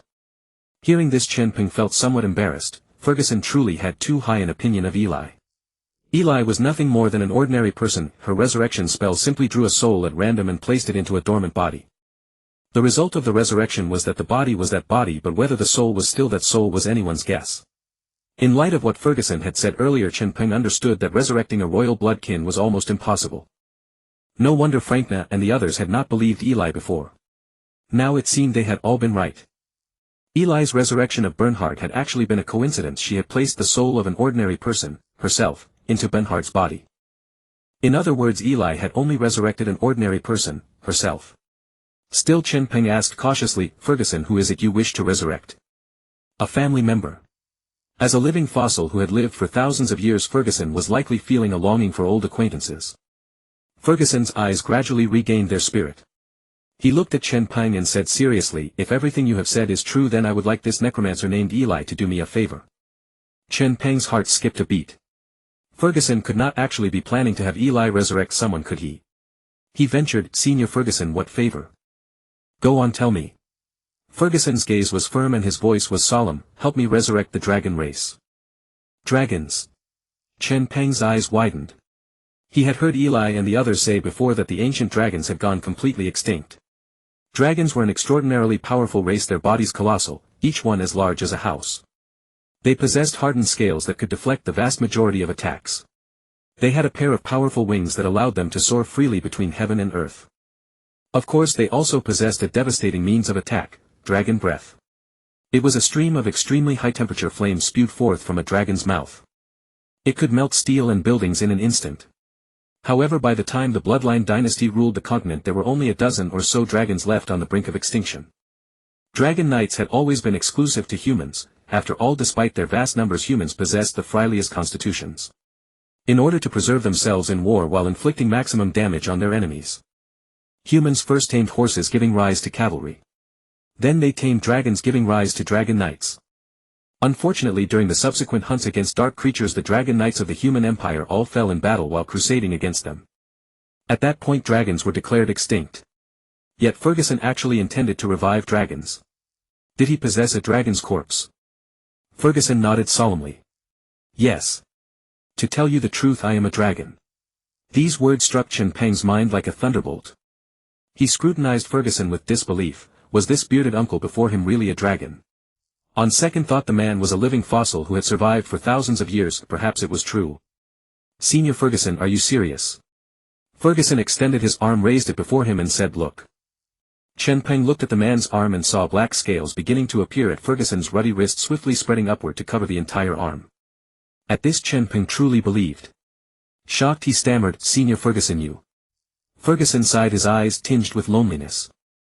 Back then, in order to escape capture by humans and avoid being tamed as a dragon knight's mount, I came to the Otto's mountains and built an underground city. Very few people knew of this underground city. Over more than 2,000 years including the deceased, its population had only been a little over 900. In 2,000 years I have gone outside only 3 times. Once when my parents died, once when my beloved died, and once when my son died. They all died in battle after becoming mounts for human dragon knights. As his voice trailed off, Ferguson's eyes were filled with desolation. Chen Peng realized that Ferguson was also a pitiable soul. Across the entire world all of his kind had died. Only he remained hiding underground, barely surviving through the endless years. But on second thought, it seemed that nearly all dragons had died at the hands of the Bloodline. If so, wasn't Chen Peng himself Ferguson's enemy? I'm sorry. By that logic, many of your kin died at the hands of our Bloodline. Ferguson smiled bitterly and shook his head. I don't blame you. After all, it was humans who used cruel methods to tame dragons. They used anchor hooks to capture my kin, and to make dragons obey they embedded saddles into the dragon's flesh with iron hooks, controlling them through pain. So all of this was caused by humans. You were merely trying to protect yourselves. To be honest, the era of Bloodline rule was the most beautiful era I have ever witnessed. There was a hint of positive emotion in Ferguson's last sentence. Chen Peng looked at the desolate Ferguson and felt a sense of sympathy for him. It seemed that Ferguson was an ally who could be won over to their side. With a dragon as a major combat power, he would have far greater confidence when facing the Empire's reckoning in the future. This continent, as well as the Empire's power, was all seized from the Bloodline by the Empire. The Church and the Empire had their hands stained with the blood of dark creatures. Since he had occupied Bernhard's body, he would have to settle these accounts on Bernhard's behalf. Of course, the two sides were already locked in a conflict to the death. Senior Ferguson, regarding the resurrection of the dragon race, I cannot guarantee success, but I will have Eli do her best to attempt it. Hearing this, Ferguson smiled. Thank you. So what do you ask in return? Chen Peng was slightly taken aback. Ferguson was indeed quite direct. In that case, he couldn't afford to be too modest. Well, I wouldn't presume to call it a request. I only hope that one day when I clash with the Empire, Senior Ferguson will lend me your aid. Ha ha ha ha. Ferguson laughed at this. What boldness, you even think of taking revenge on the Empire. Now I'm beginning to believe you are Bernhard. Chen Peng pursed his lips. The Empire was targeting him, he certainly wouldn't just wait for death. If he could, Chen Peng would love to lie flat, but he had subordinates like Eli who believed in him, he couldn't let them down. He shook his head and said, I merely want to take revenge on the Robertson family and the Church. After saying this, Chen Peng suddenly thought of something and furrowed his brow. Senior Ferguson, since I could be resurrected, could Carlsas also be resurrected? Eli, through her own personal efforts, had managed to resurrect him. The Church's power should not be underestimated. Perhaps they also possessed secret arts to resurrect Carlsas. They had to prepare for the worst. Ferguson's expression changed slightly at this. If that is truly the case, the continent will once again face a bloody storm. In Ferguson's understanding, Carlsas had been brainwashed by the Robertson family into an extremist. Light and darkness are eternally opposed, just as day and night can never exist simultaneously. As for whether the two could ever coexist peacefully, it's not impossible, but it would be like dawn and dusk, beautiful yet very brief. Such a possibility did not exist in Carls's eyes, but with Bernhard there was a small chance. Chen Peng shook his head. Forget it, let's not talk about this, it's still too far away. Ferguson also nodded. Indeed, the Bernhard before us is still too weak. He didn't even have the capital to contend with the church, let alone Carls's. Ferguson then asked, what are your plans now? Chen Peng took a deep breath and said, win over allies, build strength and bide my time. Senior Ferguson, do you know where else there are underground cities? Ferguson chuckled lightly. You've got quite an appetite, kid. Planning to visit every underground city? Chen Peng sighed softly. I have no choice. You should know the situation at Orr Castle, I'm starting from scratch with nothing. I can only try my luck around. Ferguson neither confirmed nor denied this. After a moment of deliberation he said, stay here for 2 days. I'll find a way to help you look into the situation of other underground cities. Chen Peng was overjoyed. Great. Thank you, senior. Ferguson's perception was extremely powerful, with his help finding underground cities would be twice as effective with half the effort. After their conversation, Ferguson led Chen Peng on a thorough tour of the underground city. Ferguson's underground city was actually not large in area, as he had said over the past 2 millennia far too few people had entered the underground city. He had no desire to be a lord, so he had not built the place to be particularly expansive. The entire underground city consisted of only one level with few functional areas. Apart from a necessary grand plaza, there were just some living quarters. There were also many labyrinthine areas like the passageways Chen Peng and his companions had traversed upon arrival. If the underground city were ever discovered by enemies, these mazes could buy precious time against them. As for supplies, he had enslaved many goblins from the mountains, tasking them with gathering most of the necessities for the inhabitants. As for the rest, if the residents were willing, they could go up to the surface themselves to scavenge, and they could also trade through barter. Of course, the goblins were also responsible for security. Another point was that this underground city had no true exit, only a teleportation array inscribed by Ferguson in a cave allowed entry and exit. This was also one of the reasons the population here was so small. Ferguson further explained that for the safety of the underground city, any resident who grew tired of living there and wished to leave would have to undergo memory erasure. Of course, only the coordinates of the underground city were erased. In Chen Peng's view, Ferguson was truly cautious enough. It was clear he genuinely did not want to be captured and tamed as a mount. Of course, had it not been for this, he would not have become the last great dragon of the dragon race. It was precisely because of his caution that the dragon race had not yet gone extinct. After touring the underground city, the two arrived at the central plaza, which was the location of the small market. Chen Peng mentioned that Eli was playing here, and Ferguson was eager to meet this necromancer who had managed to resurrect Bernhard. At that moment Eli sat on a wooden stool, her arms filled with trinkets, jewelry, toys and various spices and herbs, her face beaming so brightly that her eyes were squeezed shut with joy. These were all things she had bartered for at the market. It had been so long since she had gone shopping. Today was truly an unforgettable day. Humming a little tune, Eli took out a wallet-sized yellow cloth pouch from her bosom and began placing her purchases into it one by one. This cloth pouch was called a 100 Treasures pouch, a product of spatial magic. Though it appeared small on the outside, it contained an expansive dimensional space within, perfect for storing things. However, 100 Treasures pouches were exceedingly rare. In this world, space attribute mages were scarce to begin with, and the cost of crafting a single 100 Treasures pouch was immense. Across the entire continent, very few people could afford to use one. By then Chen Peng and Ferguson had arrived at the plaza. Chen Peng immediately spotted Eli, who was swinging her legs while packing away her belongings. He couldn't help but smile, then pointed at her and said, "She's Eli." Ferguson watched as Eli stuffed an entire large bundle of spices directly into a small pouch, his eyes widening in shock. A necromancer actually possessed a 100 Treasures pouch. Now I believe she really can resurrect you. Having lived for thousands of years, Ferguson had only seen a 100 Treasures pouch 3 times. And this was the third. He knew full well how precious the 100 Treasures pouch was. Those who could use one were either nobles of distinguished status on the continent or exceptionally powerful mages. Now it seemed that Eli belonged to the latter category. Hearing Ferguson's words, Chen Peng didn't know how to respond, for Eli had previously told him the origins of the 100 Treasures pouch. It was a gift from her mother. Perhaps Eli's mother was a powerful space attribute mage after all. By this time the two had arrived before Eli, who had just finished packing all her belongings into the 100 Treasures pouch. Sensing the light before her dimming, Eli, immersed in her own little world, hastily looked up and saw Chen Peng and Ferguson. She quickly rose to her feet and called out somewhat shyly, "My lord, you're here." Chen Peng smiled and gestured to Ferguson beside him saying, yes. Allow me to introduce you, this is the master of the underground city Mr. Ferguson. Eli quickly gave a polite bow. Mr. Ferguson, how do you do? Looking at the well-behaved little girl, she seemed nothing like a formidable necromancer. Nevertheless, Ferguson still smiled amiably and said, Miss Eli, hello. After all, who could resist a cute and polite little girl? Then he seriously confirmed, I've heard that you resurrected Bernhard.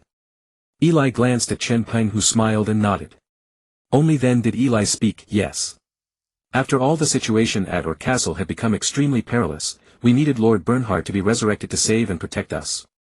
Ferguson chuckled softly, revealing a row of pearly white teeth, and then asked, in that case, may I ask a favor of you?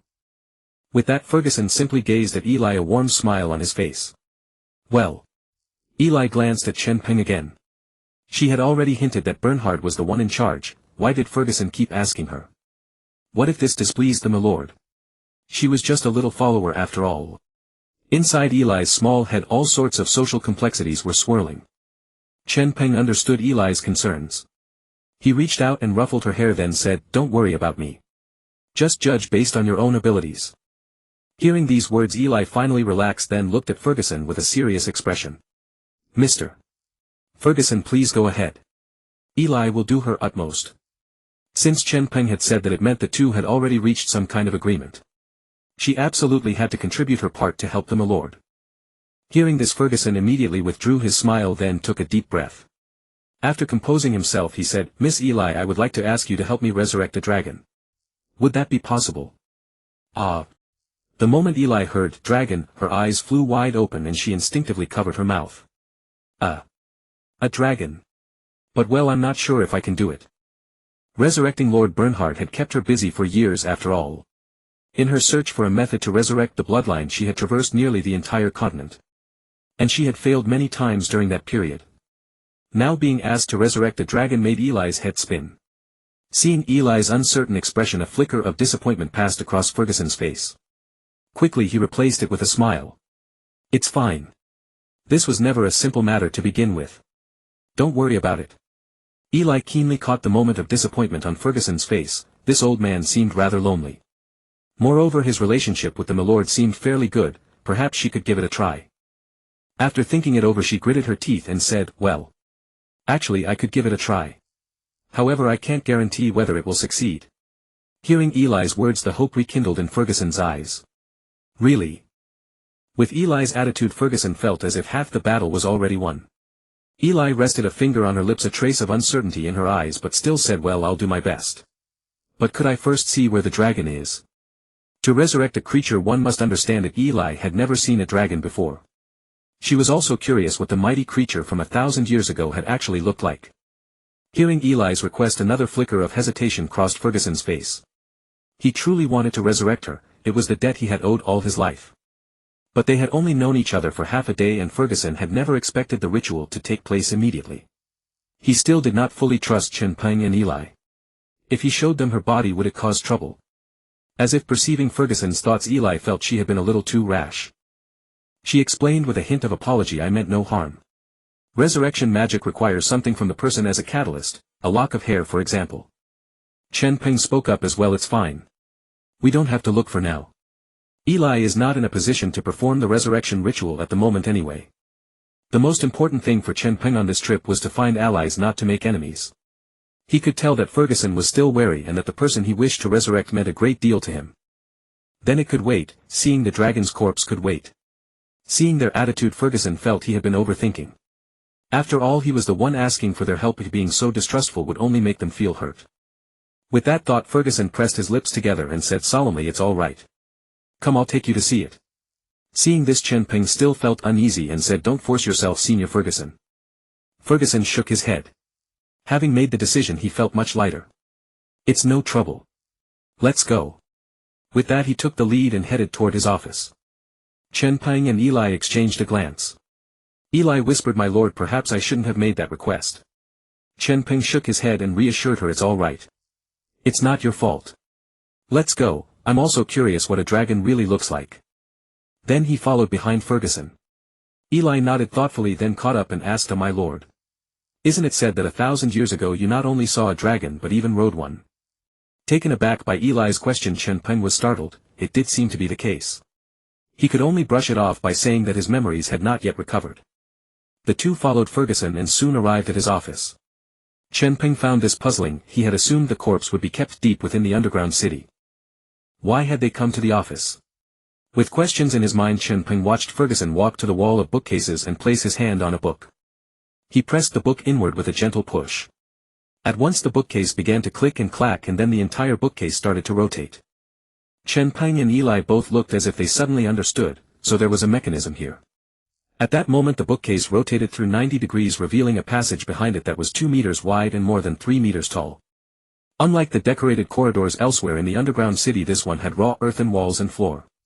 Moreover, a patch of moss had grown on the ground at the entrance. It looked as though Ferguson had dug it out himself with no decoration whatsoever. The passage was pitch black with no lighting at all. Ferguson turned and walked to his desk, opened the drawer and took out 3 white crystals. Immediately the room grew much brighter. Chen Peng recognized them as the light crystals that could be seen everywhere in this underground city. But if there were spare crystals, why hadn't he simply placed them in the passage? Ferguson came over and handed a crystal to Eli, and Chen Peng then said, to protect the secret of the corpse I didn't dare take any chances, so I didn't put light crystals in the passage. I was afraid light might leak out from inside. Chen Peng and Eli accepted the crystals and nodded at Ferguson's explanation. Both of them felt even more strongly that the one he wanted to resurrect must be someone extremely important to him. Let's go. Ferguson led the way into the passage. Chen Peng and Eli nodded and followed closely behind. With the light crystals the passage was as bright as day.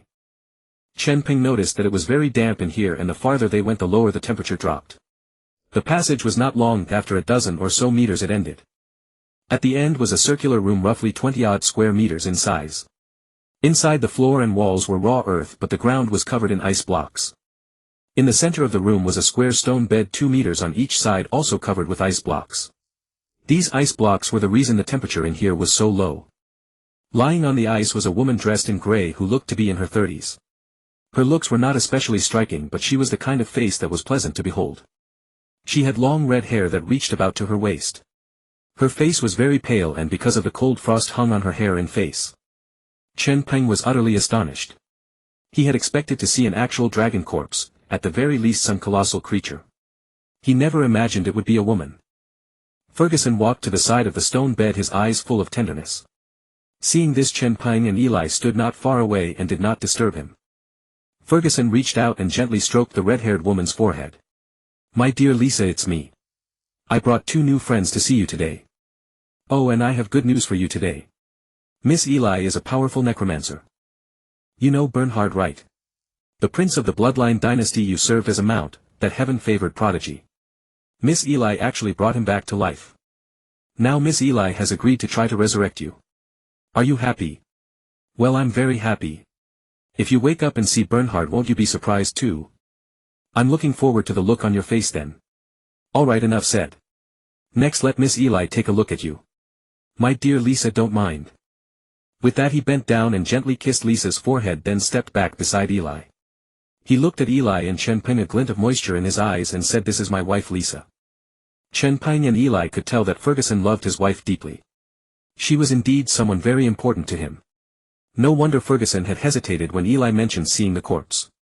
Seeing this, Eli's eyes also glistened with tears. She was moved by Ferguson's affection for Lisa. After all, she was a young maiden in the flower of youth. Such feelings were enough to move her easily. She clasped her hands to her chest and murmured softly, "Sister looks so beautiful." Hearing Eli's praise, Ferguson also smiled proudly, looking quite elated. Indeed. In those days she and I were the most envied couple in the clan. She had countless suitors, but in the end I was the one who stood out and won her heart. As he finished speaking, his face quickly turned to dismay. What a pity I was a coward back then. Chen Peng and Eli exchanged a glance. It seemed that Ferguson was also a man with a story. Before the two could ask, Ferguson began recounting the story of those years on his own. It turned out that the dragon clan had dwindled drastically, and humans were still capturing dragons on a large scale, attempting to tame them as mounts. At that time the northern wilderness was the primary habitat of dragons, as its harsh climate made it a haven far from humans. However, for the sake of their nations, dragon knights, human adventurers, would still form large expedition teams venturing into the wilderness to steal dragon eggs with premeditated schemes. Dragons did not live in communities like humans. Once they reached adulthood, and married couples would leave their families and seek a new habitat for themselves in the wild. Thus whenever they encountered human adventurers, no matter how powerful the two dragons were, they could not withstand the human swarm tactics. Moreover, humans often employed numerous traps and cunning methods against dragons, who usually ended up at a disadvantage. After Fu Gissen and Li Sha became husband and wife, they too left their respective parents and settled on a high mountain in the wilderness. Their early life together was smooth and blissful. Moreover, the habitat they chose had steep cliffs, making it difficult for humans to find them. But the good times did not last long. Shortly after Li Sha laid a dragon egg, a human expedition team came knocking. That day Fu Gissen had gone out foraging, leaving Li Sha home alone. Under attack, Li Sha fought desperately but was eventually captured, and the dragon egg was taken by humans. When Fu Gissen returned, he happened to see humans carrying away a dying Li Sha on a huge wooden cart. At that time Fu Gissen was only over 600 years old, which in human terms meant he had just come of age. Having long heard from his clan about the cruelty of humans and their enslavement of dragons, he was terrified of humans and dared not step forward to rescue Li Sha when he saw her captured. After that he came directly here and built an underground city to hide away. Fu Gissen let out a long sigh, then looked at Chen Peng and Eli with a self-deprecating smile. "Don't you think I'm useless? I was so afraid that I didn't even have the courage to stand up and protect the woman I loved." Eli bit her lip, not knowing how to respond. Ah. This. After hearing the story, she was indeed furious inside. What nonsense. That was his own wife. No matter what, he couldn't just watch her get captured. But she didn't dare speak the truth, stammering and at a loss for words. Suddenly a voice sounded from the side, "Scumbag." Fu Gissen and Eli both looked at Chen Peng. Although it was the first time they had heard the term, scumbag, they understood from the literal meaning that it was not a good word. Chen Peng took a deep breath and looked at Fu Gissen. He had thought Fu Gissen's guilt was for not protecting her well, but he hadn't expected that there was no protection at all. Is this even a man? How could I dare to cooperate with a man who doesn't even have the courage to protect his own woman? How could I trust him to watch my back? He said seriously, "I believe that protecting the woman one loves is the bottom line that any man must uphold. Just as you said, she chose you from among countless suitors, so you should have taken on the responsibility of guarding her. To be honest, Senior Fu Gissen, your actions are disgraceful." Eli looked at Chen Peng with stars in her eyes. "Master." She hadn't expected Chen Peng to dare speak the truth directly at this moment when they were supposed to be recruiting an ally. But the master's words made perfect sense. Senior Fu Gissen's actions didn't even meet the most basic standard of a man. How infuriating. And I thought he was a devoted man. Hearing Chen Peng's words, Fu Gissen was not angry, he accepted the label calmly. "Well, a scumbag, huh? Very fitting. I also think I was a real jerk back then. So later I tried to make amends." As he finished, Chen Peng and Eli became interested again. Chen Peng in particular knew that Fu Gissen had gone out 3 times, and one of those times was when his beloved died. Perhaps there was more to the story. Then Fu Gissen continued recounting the events of that time. At first, after Fu Gissen arrived here, although he blamed himself daily, he lacked the courage to seek revenge. Moreover, dragons bound by bloodlines could sense each other's general condition through aura. Fu Gissen sensed that Li Sha was still alive, so he comforted himself that she must be doing all right. Thus about 1,000 years passed. Suddenly Fu Gissen sensed that his parents' auras were fading, their lives ebbing away rapidly, and Li Sha's aura was also nearby. So that time he left the underground city without hesitation, heading toward the location of his parents and Li Sha. After emerging, he discovered that a war was raging across the entire continent. At that time several human kingdoms were warring with each other.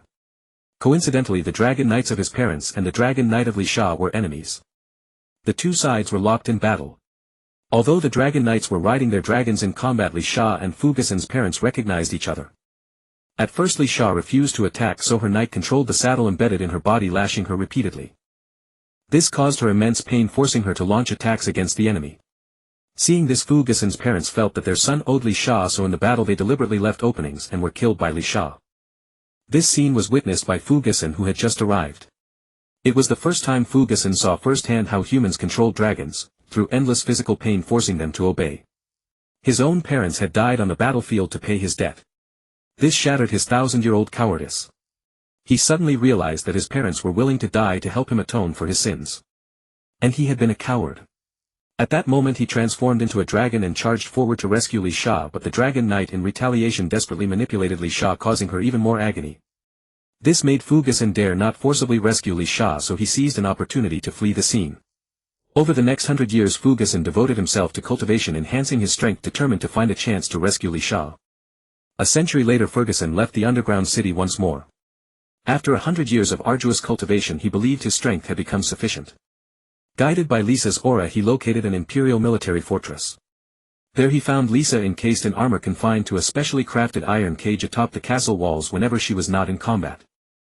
Her body bore countless scars from years of relentless battles. Ferguson hesitated, not transforming directly into a great dragon and launching his assault on the fortress. Humans were puzzled as to why a dragon would suddenly attack them, but they knew that capturing a dragon meant they could train another dragon knight. Though human dragon knights lived fleeting lives, dragons enjoyed longevity spanning millennia. For any nation, gaining even one additional dragon meant a tactical advantage that could endure for 1,000 years, so long as the beast survived. Consequently the fortress soldiers redoubled their efforts against Ferguson, while several dragons under the control of dragon knights charged forth from within the stronghold. Many dragons once enslaved by humans gradually grew to accept their captors, enduring less suffering through willing submission over time. Thus, with the exception of Lisa, all those dragons attacked Ferguson with fierce determination, showing no mercy simply because he was one of their own kind. Ferguson had arrived brimming with confidence to rescue Lisa, but under the relentless assault of the dragon knights and human soldiers he quickly found himself at a disadvantage. He soon sustained injuries. Lisa naturally understood why Ferguson had come, and she harbored no resentment toward him. As long as he carried her in his heart, that was all that mattered. Watching Ferguson reckless and desperate as he charged toward her only to be savagely struck down by the surrounding dragon knights, Lisa's heart ached with sorrow. To protect Ferguson she forcibly defied her dragon knight's commands and joined forces with him against the other dragons attempting to cover his escape. The dragon knight riding Lisa sensed her rebellion and urgently manipulated the saddle to restrain her. Yet Lisa disregarded the searing pain, indifferent to how her flesh hung in tatters from the knight's brutal punishments. She ferociously battered against the other dragons, seizing moments to unleash dragonfire upon the fortress soldiers. Seeing Lisa aid him, Ferguson fought back with desperate intensity. Through their reckless assault the fortress was shattered and the dragon knights atop the other dragons fell. Stripped of their riders' control, those dragons fled in disarray. Believing victory, Ferguson carried Lisa toward the underground city. But Lisa had already reached her breaking point. The saddles humans used to enslave dragons were fitted with iron hooks that sank deep into the flesh beneath the wings, dangerously close to the heart. The dragon knight who had ridden Lisa racked the saddle with merciless force, inflicting severe damage to her heart. After the battle above, Lisa was utterly spent. She lost her strength mid-flight and plummeted from the heavens. Terrified, Ferguson descended to find Lisa already reverted to her human form and barely clinging to life. Ferguson tearfully apologized to her, and as Lisa drew her final breath she whispered that she bore him no ill will. Thus, though Ferguson had rescued Lisa, she closed her eyes forever in his arms. Left alone, a racked and sobbing Ferguson broke down in anguish, consumed by regret. Perhaps if he had acted swiftly the moment Lisa was taken, she would never have endured a millennium of human enslavement nor died in his embrace. In the end, Ferguson carried Lisa's body back to the underground city. He then enslaved goblins, seeking out those skilled in ice magic to provide regular blocks of ice for preserving her remains. Upon finishing his tale, Ferguson was overcome with tears. Today he had revisited those tormenting memories. Little Elaine beside him was equally weeping, her sobs echoing through the chamber. Sister Lisa was so pitiful. She endured 1,000 years of bondage, barely escaped, yet still perished. How devastating. Young and impressionable Elaine was utterly moved by the story.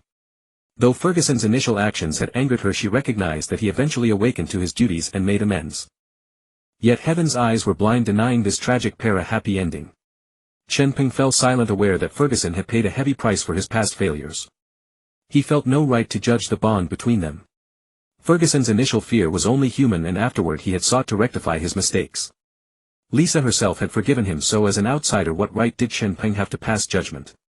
Ferguson wiped his tears and offered a wry smile. Forgive me for this display. Let us attend to business now. Miss Elaine, what does the resurrection ritual require? Hearing this, Elaine dabbed her eyes and approached the stone bier. Gazing at Lisa's pale face, she nearly broke down again. Suppressing her tears, Elaine looked up at Ferguson. Mr. Ferguson, may I take a strand of Sister Lisa's hair? Give me some time and I will research how to resurrect a dragon. Resurrecting a mere zombie or skeleton was something Elaine could accomplish with ease. But retrieving a soul and restoring the deceased to their living form, as she had done with Frankna, was far from simple. The more powerful the creature, the more intricate the resurrection spell. Moreover, the procedures varied depending on the species. Dragons were among the most powerful beings, and despite her desire to restore Lisa, Elaine felt the weight of immense pressure. Ferguson nodded. Very well. A few strands of hair, Lisa would not mind. I had only preserved her body as a keepsake, never dreaming of resurrection. Now you have given me hope. With that he gazed at Elaine with profound gratitude. Regardless of whether she ultimately succeeded, Ferguson now possessed a new purpose. Hearing those words only intensified Elaine's pressure. Ferguson's hopes made her feel that failure would consume her with guilt. She clenched her fist and gave it a resolute shake. Yes. Mr. Ferguson, I will do my very best.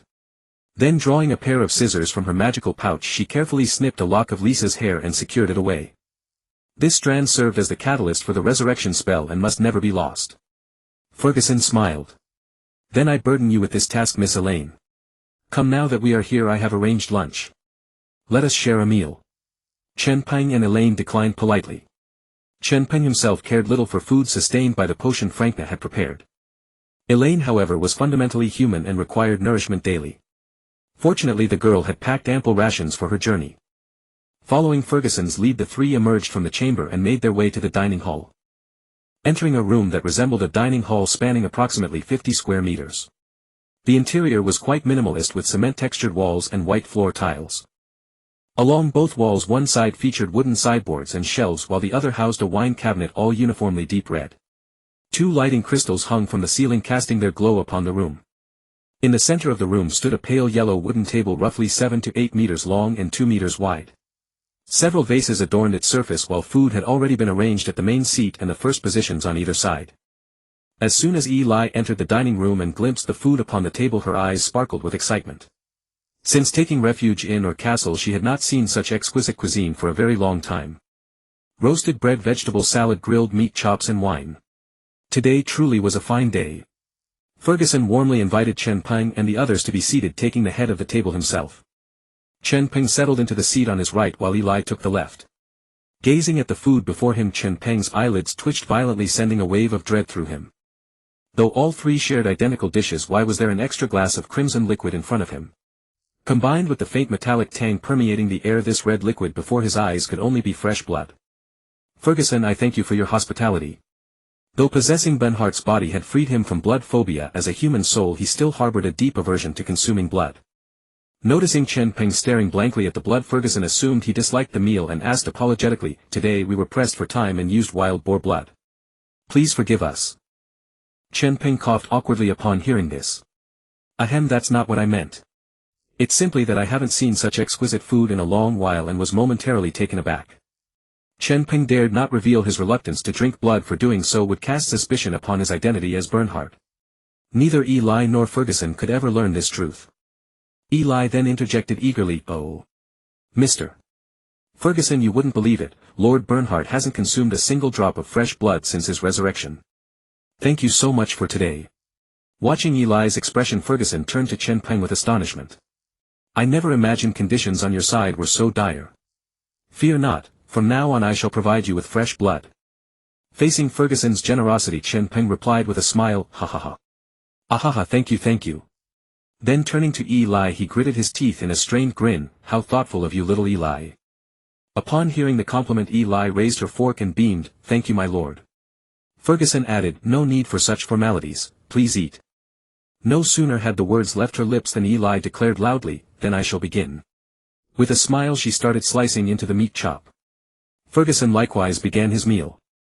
Glancing at the glass of fresh blood, Chen Peng suddenly lost his appetite for the exquisite feast before him, picking at his food absent-mindedly. Meanwhile his mind raced with strategies to bluff his way through.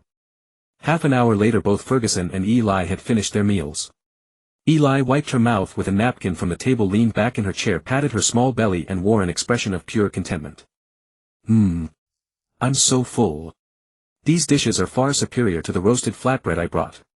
Ferguson elegantly wiped his mouth and asked Eli, "Miss Eli, were you satisfied?" Hearing this, Eli nodded vigorously. "Mr. Ferguson, this is the finest meal I have had in 2 years." Upon hearing these words, Chen Peng across the table couldn't help but look up at her.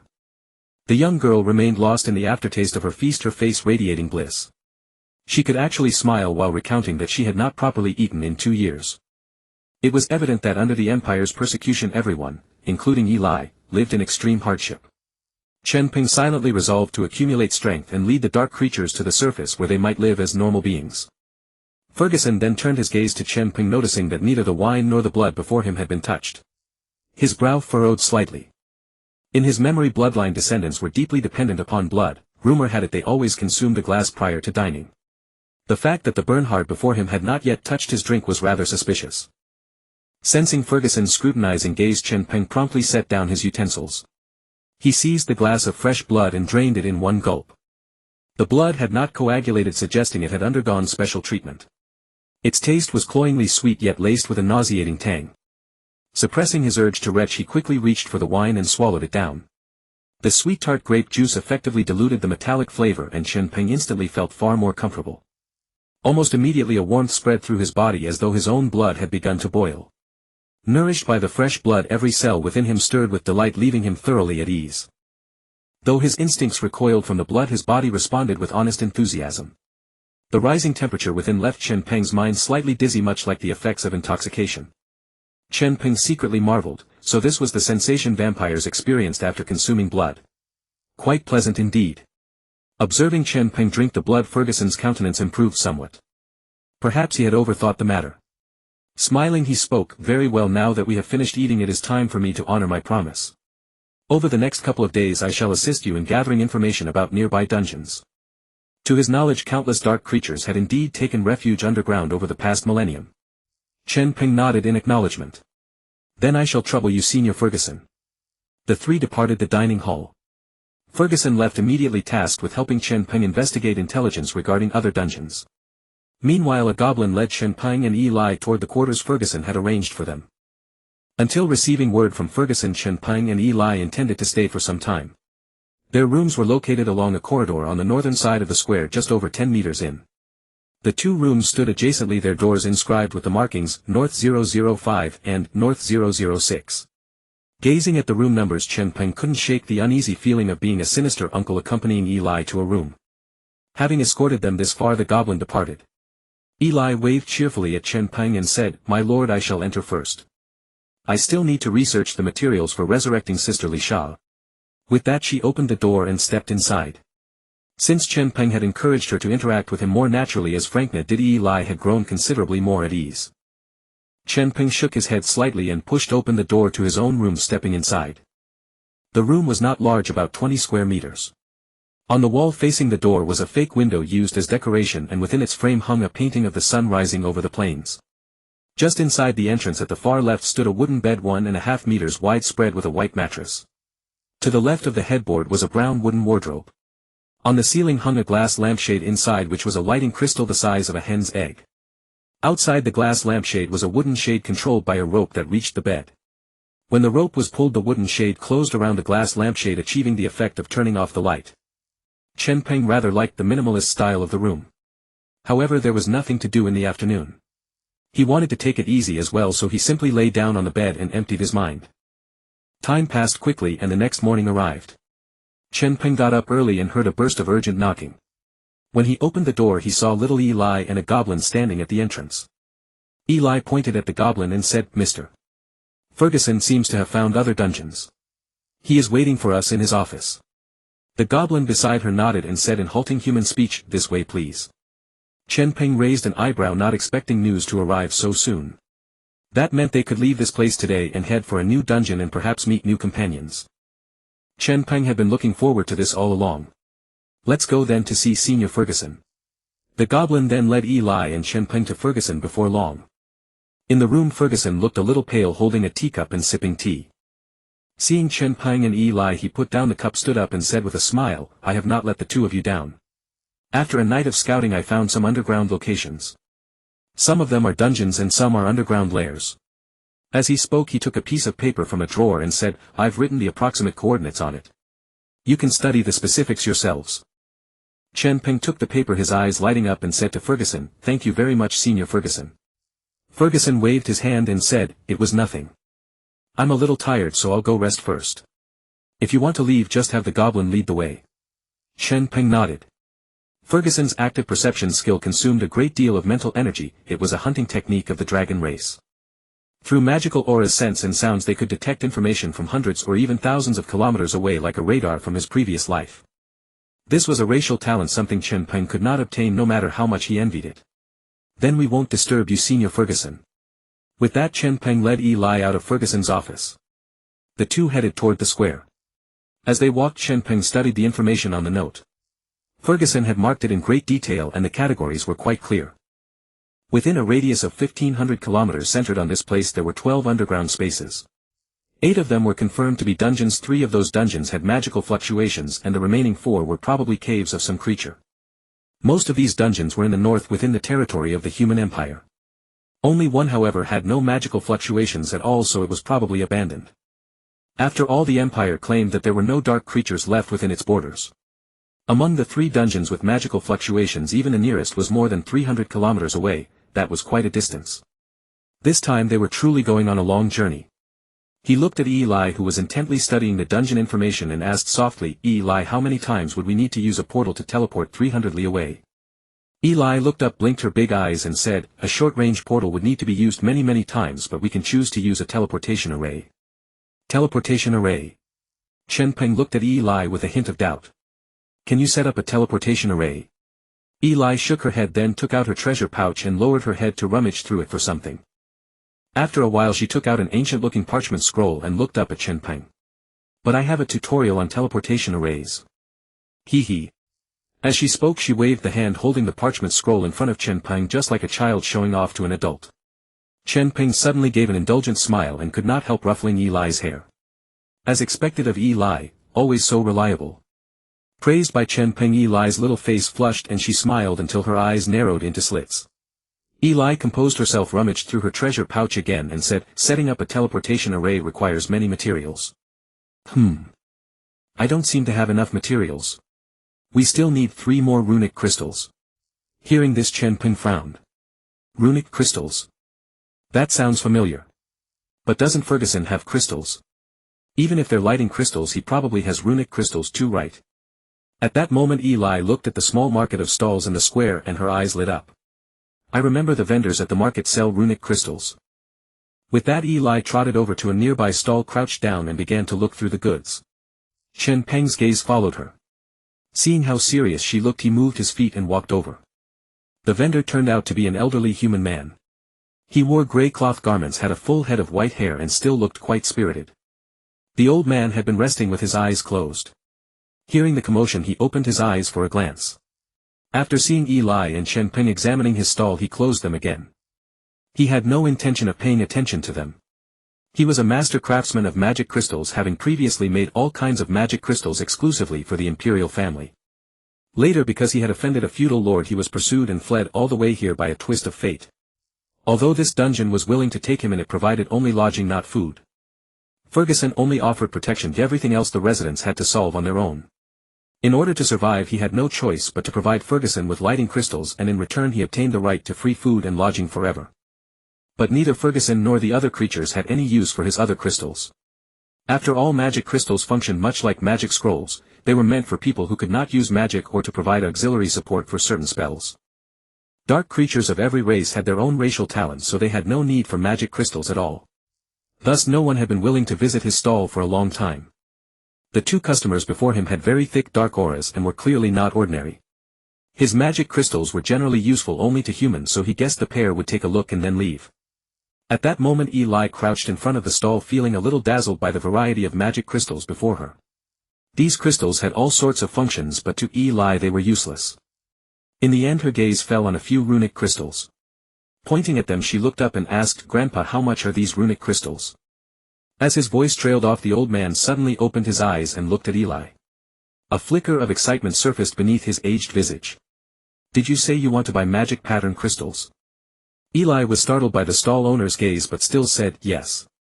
The old man, his face animated with excitement, pointed at the magic pattern crystals and said, take them all. "Just trade me something of yours, anything will do." "Ha!" Eli was bewildered by the old man's words. Although magic pattern crystals were not exceptionally precious, they were still valuable. How could the old man be so casual about the transaction? Seeing Eli lost in thought, the old man eagerly gathered 5 or 6 magic pattern crystals and handed them to Eli. He murmured to himself, this old man's crystals have finally found their use. The old man had spent a lifetime inscribing and crafting crystals. Ever since he came to the underground city, the skill he once prided himself on had become useless. Now that he had a customer, how could he not be excited? Eli took the crystals instinctively, then felt a bit embarrassed as he rummaged through his treasure pouch. He pulled out a few silver coins from the human world and handed them over. Although the stall owner said anything would do, Eli knew the old man was human, so silver coins might be useful to him. The old man took the silver coins and casually tossed them onto his stall. Then he asked, "Young lady, take another look. Is there anything else you fancy?" Faced with such an enthusiastic stall owner, Eli felt at a loss. She had never encountered such eagerness before. She stepped back 2 paces, hid behind Chen Peng, and peeked out with half her head, looking at the stall owner with a hint of fear. Seeing this, the stall owner felt a bit awkward, as if he had been too ardent. Chen Peng comfortingly patted Eli's head and asked politely, "Hello, do you have any more magic pattern crystals? We need quite a large quantity." The stall owner turned to look at the tall man in black armor, nodded enthusiastically, and even extended his hand. "Hello, my name is Courtier. I am a magic crystal craftsman. How many magic pattern crystals do you need?" Chen Peng was taken aback when he heard that the other party was a magic crystal craftsman. Just then Eli tugged at Chen Peng's clothes and whispered, "Sir, a magic crystal craftsman is a powerful all-around mage proficient in all elements of magic. He is at least a grand archmage." After hearing Eli's explanation, Chen Peng raised an eyebrow, surprised that such a formidable figure was hidden here in Ferguson. He looked like an ordinary person wearing plain cloth with none of the bearing of a grand archmage. Nevertheless, Chen Peng knew he had to leave a good impression on this hidden master. He extended his hand and shook Courtier's. When their hands touched, he could clearly feel thick calluses on the other's palm, very rough. "Hello, my name is Bernhard. Mr. Courtier, I'll take as many magic pattern crystals as you have. After all, with many long journeys ahead, teleportation arrays would be crucial. The more magic pattern crystals, the better." The two released their hands. Courtier, upon hearing the name Bernhard, furrowed his brow, feeling a strange familiarity as if he had heard it somewhere. But soon the mention of "as many as possible" diverted his attention. "It seems you're planning to make a teleportation array with the magic pattern crystals. Large-scale use of magic pattern crystals only points to teleportation arrays." Chen Peng nodded slightly. "Yes, so Mr. Courtier, how many magic pattern crystals do you have?" Courtier rubbed his smooth chin and frowned. "I'm out of magic pattern crystals. If you need them, I'll have to craft new ones from blank crystals. If you're not in a hurry, you can wait half a day for me." As his words fell, Chen Peng and Eli exchanged glances. Eli nodded, and then Chen Peng said, "All right, we can wait. But Mr. Courtier, for helping us like this, what would you like in exchange?" Hearing that Chen Peng could wait, Courtier began packing his stall excitedly. But when he heard the question about an exchange, his eyes dimmed slightly. "No exchange is needed. The silver coins from this young lady just now are enough. I'm just an old man who has spent his life crafting magic crystals. Knowing that my crystals can be put to use makes me very happy." With that, he finished packing his stall and said, "I'll go get busy now. I'll be here waiting for you in 5 hours. Then he left. Although he was a grand archmage, his back looked very lonely. Eli pouted and whispered, "Mr. Courtier seems so pitiful. A grand archmage on the surface could live a very comfortable life anywhere, let alone a master magic crystal craftsman. Such a profession and status would easily secure a noble title in the empire with fine clothes and abundant food. But Courtier was here in this obscure underground city, running a stall, waiting for someone to appreciate his magic crystals." Chen Peng nodded, then murmured softly, "I wish Courtier would join us." It felt like poaching from Ferguson, but Ferguson wasn't exactly a lord. Well, it wasn't really poaching. I'll find a chance to ask Courtier. 5 hours later, Chen Peng and Eli arrived at Courtier's stall on time, where Courtier was already waiting. Seeing Chen Peng and Eli approach, Courtier stood up enthusiastically and took out a leather pouch from his stall, handing it to Chen Peng. "Mr. Bernhard, here are the magic pattern crystals you requested." Eli looked at the heavy pouch, took it for Chen Peng, opened it, and her mouth formed an "oh" of astonishment. Eli gasped. "My goodness. That's so many." Seeing Eli's shocked expression, Chen Peng curiously leaned in to look at the pouch. He found the pouch filled with glittering magic pattern crystals, at least 30 or 40 of them. Having not seen a magic pattern crystal clearly before, Chen Peng now noticed that each one was the size of an egg, predominantly orange with diamond-like facets on the surface emitting a faint magical fluctuation. Eli exclaimed, "Incredible. Crafting a single magic pattern crystal is no easy feat. To make dozens in 5 hours, Mr. Courtier is truly amazing. Chen Peng had no concept of the difficulty, but hearing Eli's words made him realize Courtier's skill was even more impressive. Looking at Courtier, who was beaming at Eli's praise, Chen Peng spoke up, Mr. Courtier, I am the lord of Orr Castle. My domain needs a talent like yours. Would you be willing to join my territory? Both Courtier and Eli were taken aback and neither expected Chen Peng to extend an invitation so suddenly. Courtier stood frozen for a few seconds, then nodded vigorously. Yes. No problem. As long as I can continue crafting magic crystals, I'm willing to join you. Upon hearing Courtier's words, Chen Peng maintained a calm demeanor with a nod, but inwardly his heart was already blooming with joy. This trip was not in vain. First he had secured a dragon's promise and then gained the allegiance of a grand mage. For our castle this was a remarkably favorable beginning. With a smile gracing his lips he looked at Courtier. Rest assured, once you arrive at my territory you may craft magic crystals to your heart's content. At that moment Chen Peng was eager to bring Courtier back to our castle without delay. After all, it wasn't far. However, Ferguson had mentioned that residents leaving this place needed to have their coordinate memories erased. But as a grand mage, Courtier surely wouldn't need such a procedure. Let's go find Ferguson. With that he took the lead, heading toward Ferguson's office. Courtier followed with a smile, finally having found a true patron. Staying with Ferguson offered nothing but escape from the Empire's pursuit, no other pleasures. Once in Bainhardt's territory he could freely craft magic crystals. Eli paused for a moment, her little mind finally catching up. She gasped softly, oh my. We actually have a master magic crystal crafter. Magic crystals and magic scrolls were highly coveted items in the human empire. They allowed even ordinary people without any magical power to use spells. Many auxiliary scrolls or crystals could also assist mages, warriors and other professions in battle more effectively. Creating scrolls was something ordinary mages could do. But crafting magic crystals required a grand mage and one who was proficient in all types of magic. This meant Courtier was no slouch in combat either. This was a tremendous boost to our castle's combat strength. However, Eli soon became puzzled. Why would someone so sought after in the human empire hide in such a remote dungeon? With this thought, Eli scurried on her little legs toward Chen Peng and Courtier. Reaching Courtier's side, she tilted her head and asked, Mr. Courtier, why are you in Ferguson's dungeon? As a magic crystal craftsman you should hold a very high status in the empire. At Eli's inquiry the smile on Courtier's face froze slightly. After a moment's thought he let out a long sigh and said, it's a long story. Would you care to hear it? No one here had ever asked about his past before. Not even Ferguson had shown any interest in his history. People here only sought refuge, never inquiring about others' affairs. Rarely asked, Courtier was willing to share. Eli nodded, please Mr. Courtier, I am a good listener. Chen Peng, walking ahead, pricked up his ears upon hearing their conversation. Courtier's eyes grew distant as if his thoughts had drifted back to the past. It all began like this. Courtier was a magical prodigy, becoming a grand mage at the age of 25. But he had no interest in killing or fighting. However, his family had always served the imperial court.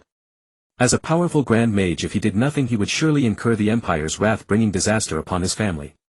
Thus he chose the path of a support role, allowing him to continue serving the empire while distancing himself from battle and bloodshed.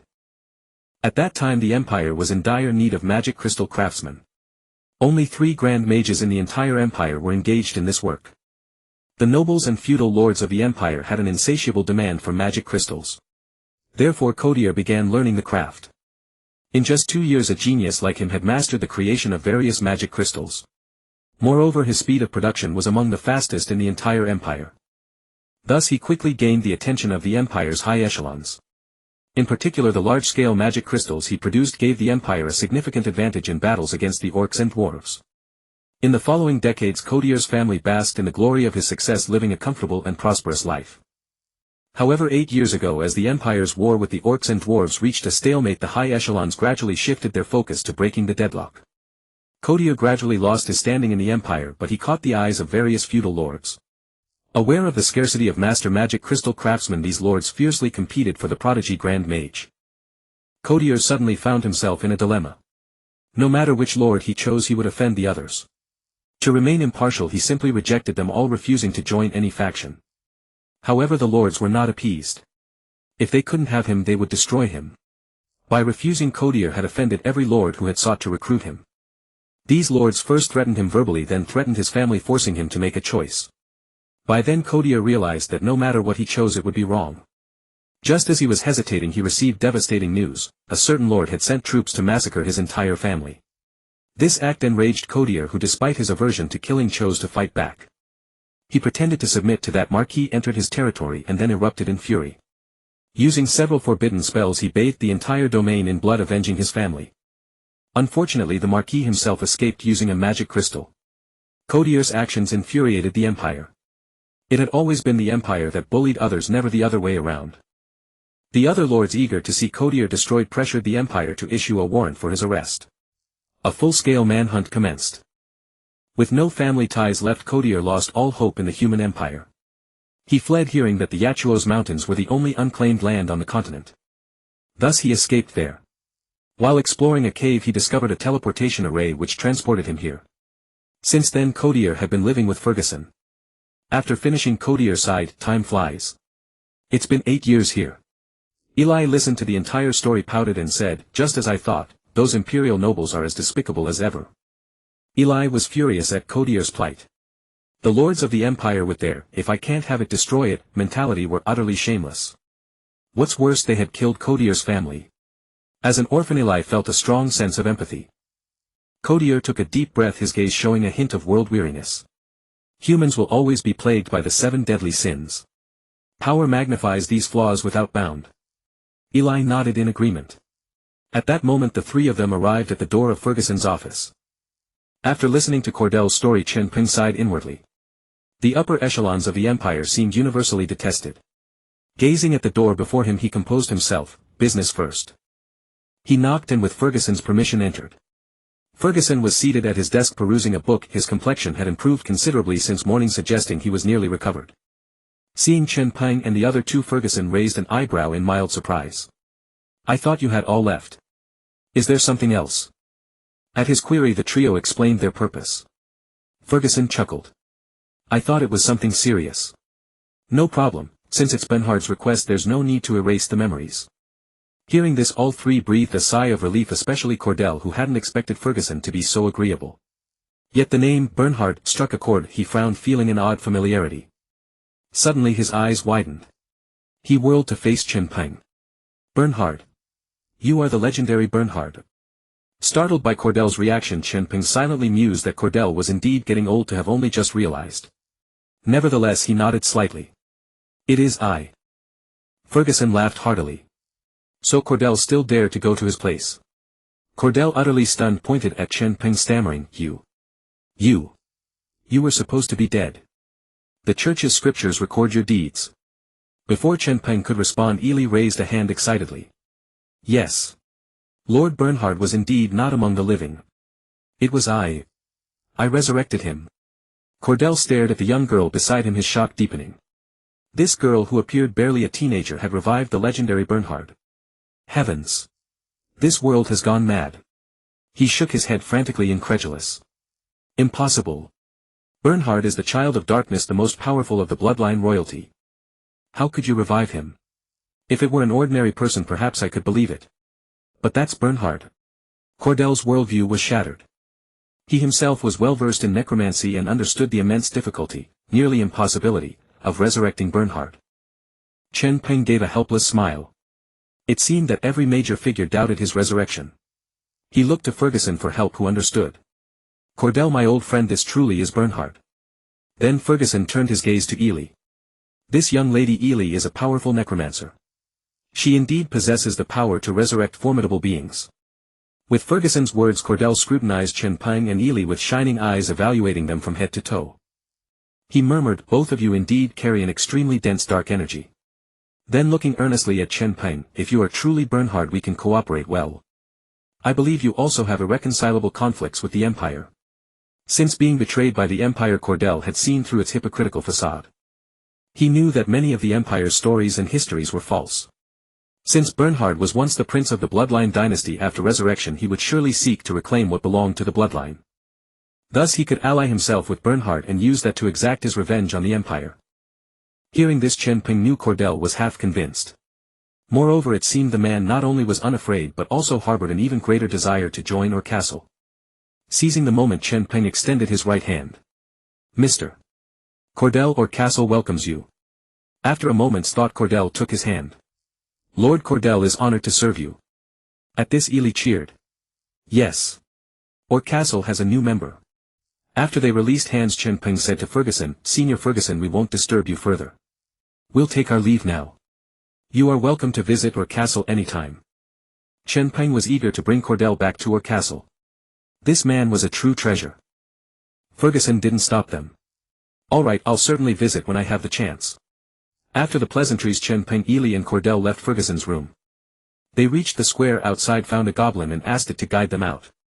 Originally Chen Peng planned to head directly to the next dungeon, but with Cordell he decided to return to the castle first. After walking through the labyrinthine tunnels for over 10 minutes they arrived at the spot where Chen Peng and Ely had first teleported in. Once the goblin left, Ely quickly summoned a teleportation array bringing them back to the underground passage of Orr Castle. Meanwhile Iris and Luna were in the basement studying the blueprint Chen Peng had left behind. Suddenly they heard footsteps from the nearby underground passage. The two exchanged glances, their eyes filled with confusion. Then they heard Ely's chattering laughter followed by her running out. Iris. Luna. We're back. Both smiled at Ely. Like Kyria she was eternally adorable and endearing. Then they saw Chen Peng and an unfamiliar white-haired old man emerge from the passage. Iris and Luna bowed respectfully.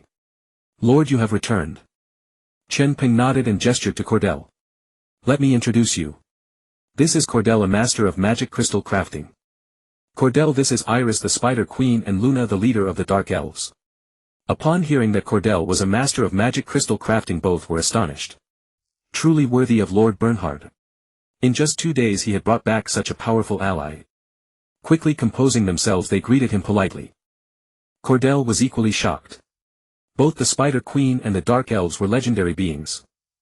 Especially the Dark Elves, a subhuman race nearly wiped out by the human empire, extinct on the surface for ages. Yet here they were under Bernhard's command. It seemed only Bernhard could gather such legendary dark creatures under his banner. His decision had been correct. Now this is truly latching onto the right patron. Chen Peng said, Cordell will help the castle craft various magic crystals. Please cooperate with him. Time is short, Ely and I won't stay long. We'll set up the teleportation array and then leave. Upon hearing Chen Peng's declaration of an immediate departure Luna and Iris both faltered. Though he had only been away for 2 days their spiritual dependence on him was profound. Having seen Chen Peng return they had felt a flicker of joy only to realize he was leaving again. Luna nodded with understanding. Very well, my lord. We will cooperate fully with Mr. Cordell. After all, Chen Peng's journey was for the sake of the castle. They would manage it well, leaving him free to seek allies without worry. Only then could Orr Castle grow swiftly, eventually gaining the strength to return to the surface. Chen Peng nodded to Luna, then turned to Cordell with a smile. If you need anything, just speak with Luna and the others. There are more people in the castle, you'll get to know them gradually. Cordell nodded. His first impression of Orr Castle was quite favorable and he looked forward to the life ahead. But having heard Chen Peng mention a teleportation array he spoke. I can help with the long-distance teleportation array. Ellie's eyes lit up at this. As a necromancer she could summon short-distance portals with ease, but constructing a teleportation array was far more taxing. With Cordell's assistance building the teleportation array would be much simpler. My lord, let Mr. Cordell help with the first array. Chen Peng nodded. Earlier Ellie had admitted she couldn't do it alone. Now with Cordell's demonstration and Ellie's parchment scroll she would likely grasp it quickly. He looked at Cordell seriously. Then I'll trouble you, Mr. Cordell. Luna interjected promptly, the castle basement has many empty rooms, we can use one for the teleportation array. Chen Peng gave an affirmative grunt. Lead the way. The group followed Luna from the clearing and after half a minute they arrived at an empty room. The room was only about 20 square meters thick with dust and had not been visited in a long time. As they entered, Cordell stood frozen at the sight of the grimy space. He had thought Ferguson's place was a wretched underground city, but Orr Castle was even more shocking. Bernhard's domain was truly desolate. Yet considering that the Dark Elf and the Spider Queen were also present, Cordell found these minor flaws tolerable. He turned to Ellie. Miss Ellie, pass me the magic pattern crystals. Ellie obediently complied, retrieving 6 magic pattern crystals from her magic pouch and handing them over. Cordell took the crystals, walked to the center of the room and placed them at 6 points 1 meter away from himself, forming a circle. Suddenly he pulled a small golden rod only about 10 centimeters long from his pocket. Ellie gasped, covering her mouth in astonishment. Oh. Good heavens. That's the legendary tin gold magic wand. Chen Peng, seeing Ellie's surprise, was utterly bewildered.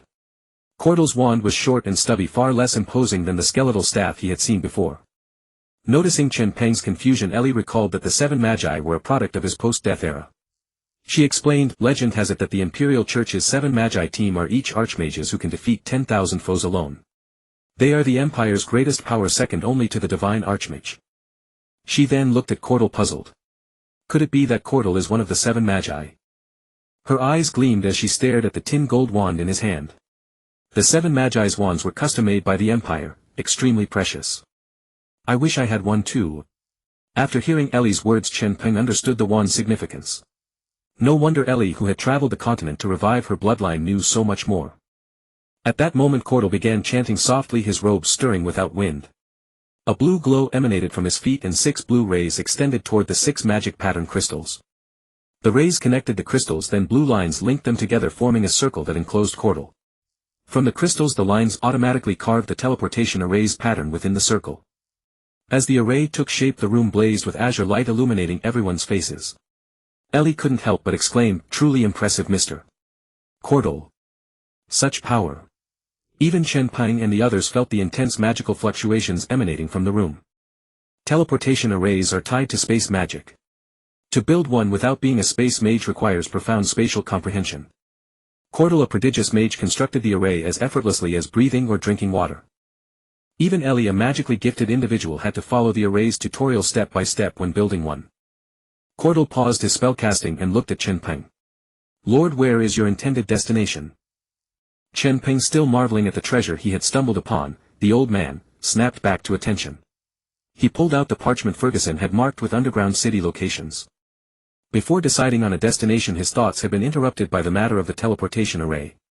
Now he opted for caution and chose the nearest underground city. Mr. Cordell, please set the coordinates to 330 kilometers east. That should place us right at the border of the Dwarven territory. Chen Peng wished to avoid conflict with the dwarves, hoping for a smooth journey. Cordell nodded upon hearing the coordinates and began incorporating them into his incantation. Half a minute later Cordell ceased chanting and stepped out of the array. He approached Ellie. Remember the key coordinates of this array. Next time you can build a teleportation array from outside to connect with it and return directly. The array is complete and ready for use. Ellie nodded her cute little head earnestly. I've got it. Then she looked up at Cordell with bold curiosity. Mr. Cordell, are you one of the Imperial 7 Magi? The question caught Cordell off guard. After a few seconds he gave a wry smile. I didn't expect anyone in the dark world to recognize me as a member of the 7 Magi. He raised the tin gold wand in his hand with a helpless expression.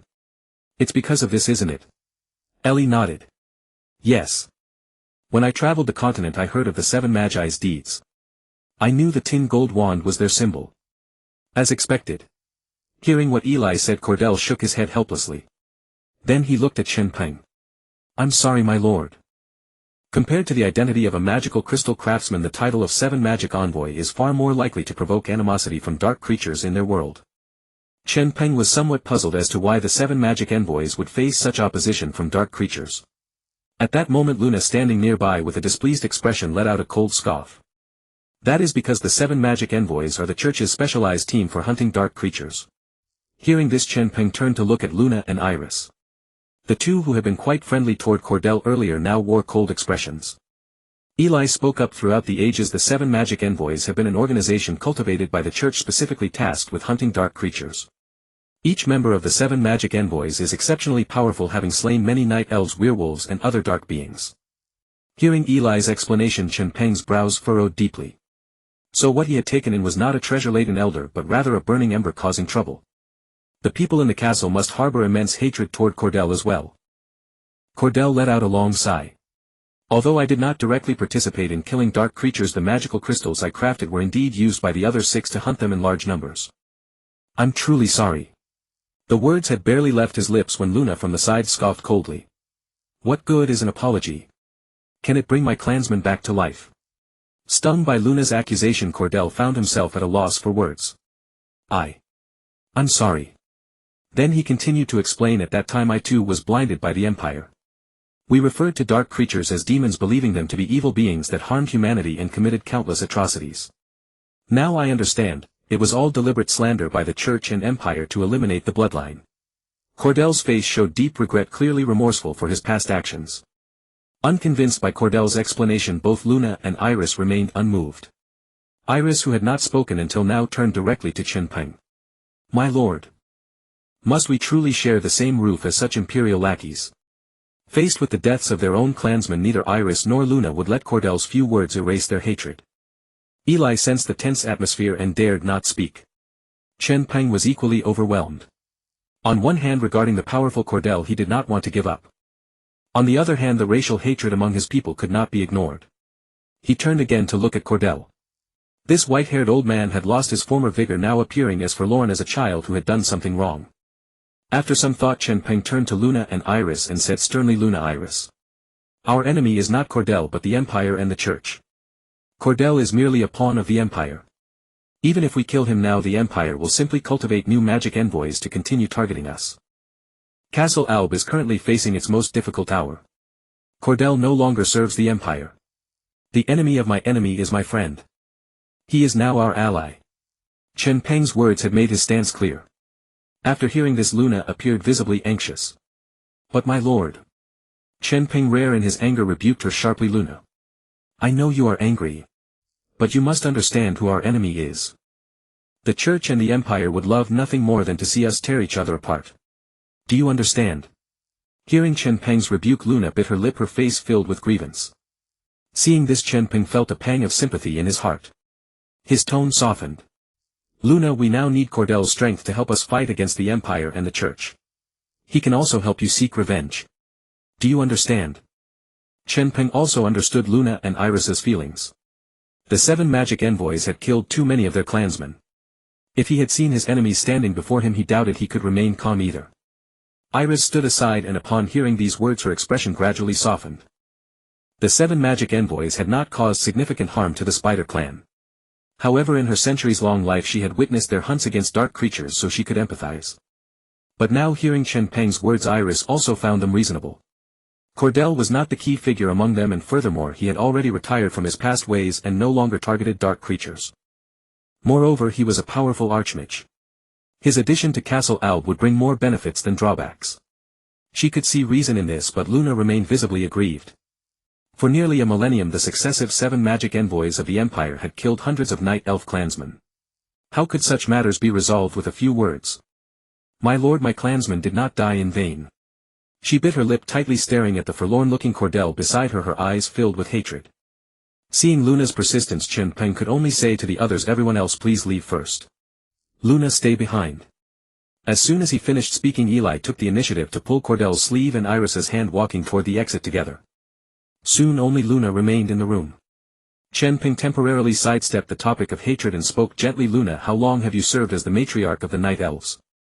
Faced with Chen Peng's change of subject, Luna's delicate face paused slightly. Looking into Chen Peng's earnest gaze, she turned her head and said softly, 400 years, my lord. Chen Peng sighed deeply. Bearing the rise and fall of an entire race must be terribly difficult. Seeing Luna now, he could not help but think of his own homeland and people. Racial hatred should not be forgotten. However, the principle that the enemy of my enemy is my friend was one he also understood. As long as he could win over their enemies to strengthen himself, it would deal a devastating blow to their enemies. Luna, I am sorry about your clansmen. Look at our bloodline, we have also been pursued by the Empire to the brink of extinction. We need to understand where the hatred originates. Only by removing the root can the fundamental problem be resolved. Our enemy is the Empire and the Church. Now Cordel's interests are tied to ours. He can become our weapon to take revenge on the Empire and the Church. Do you understand? Luna nodded slightly. My lord, I. Facing Chen Peng's gentleness, Luna calmed down somewhat. After composing herself and reconsidering Chen Peng's words, she found them quite reasonable. Chen Peng slowly approached Luna, then reached out and gently pulled her into his embrace. He comforted her softly, it is not wrong to remember hatred. You have done well in this regard.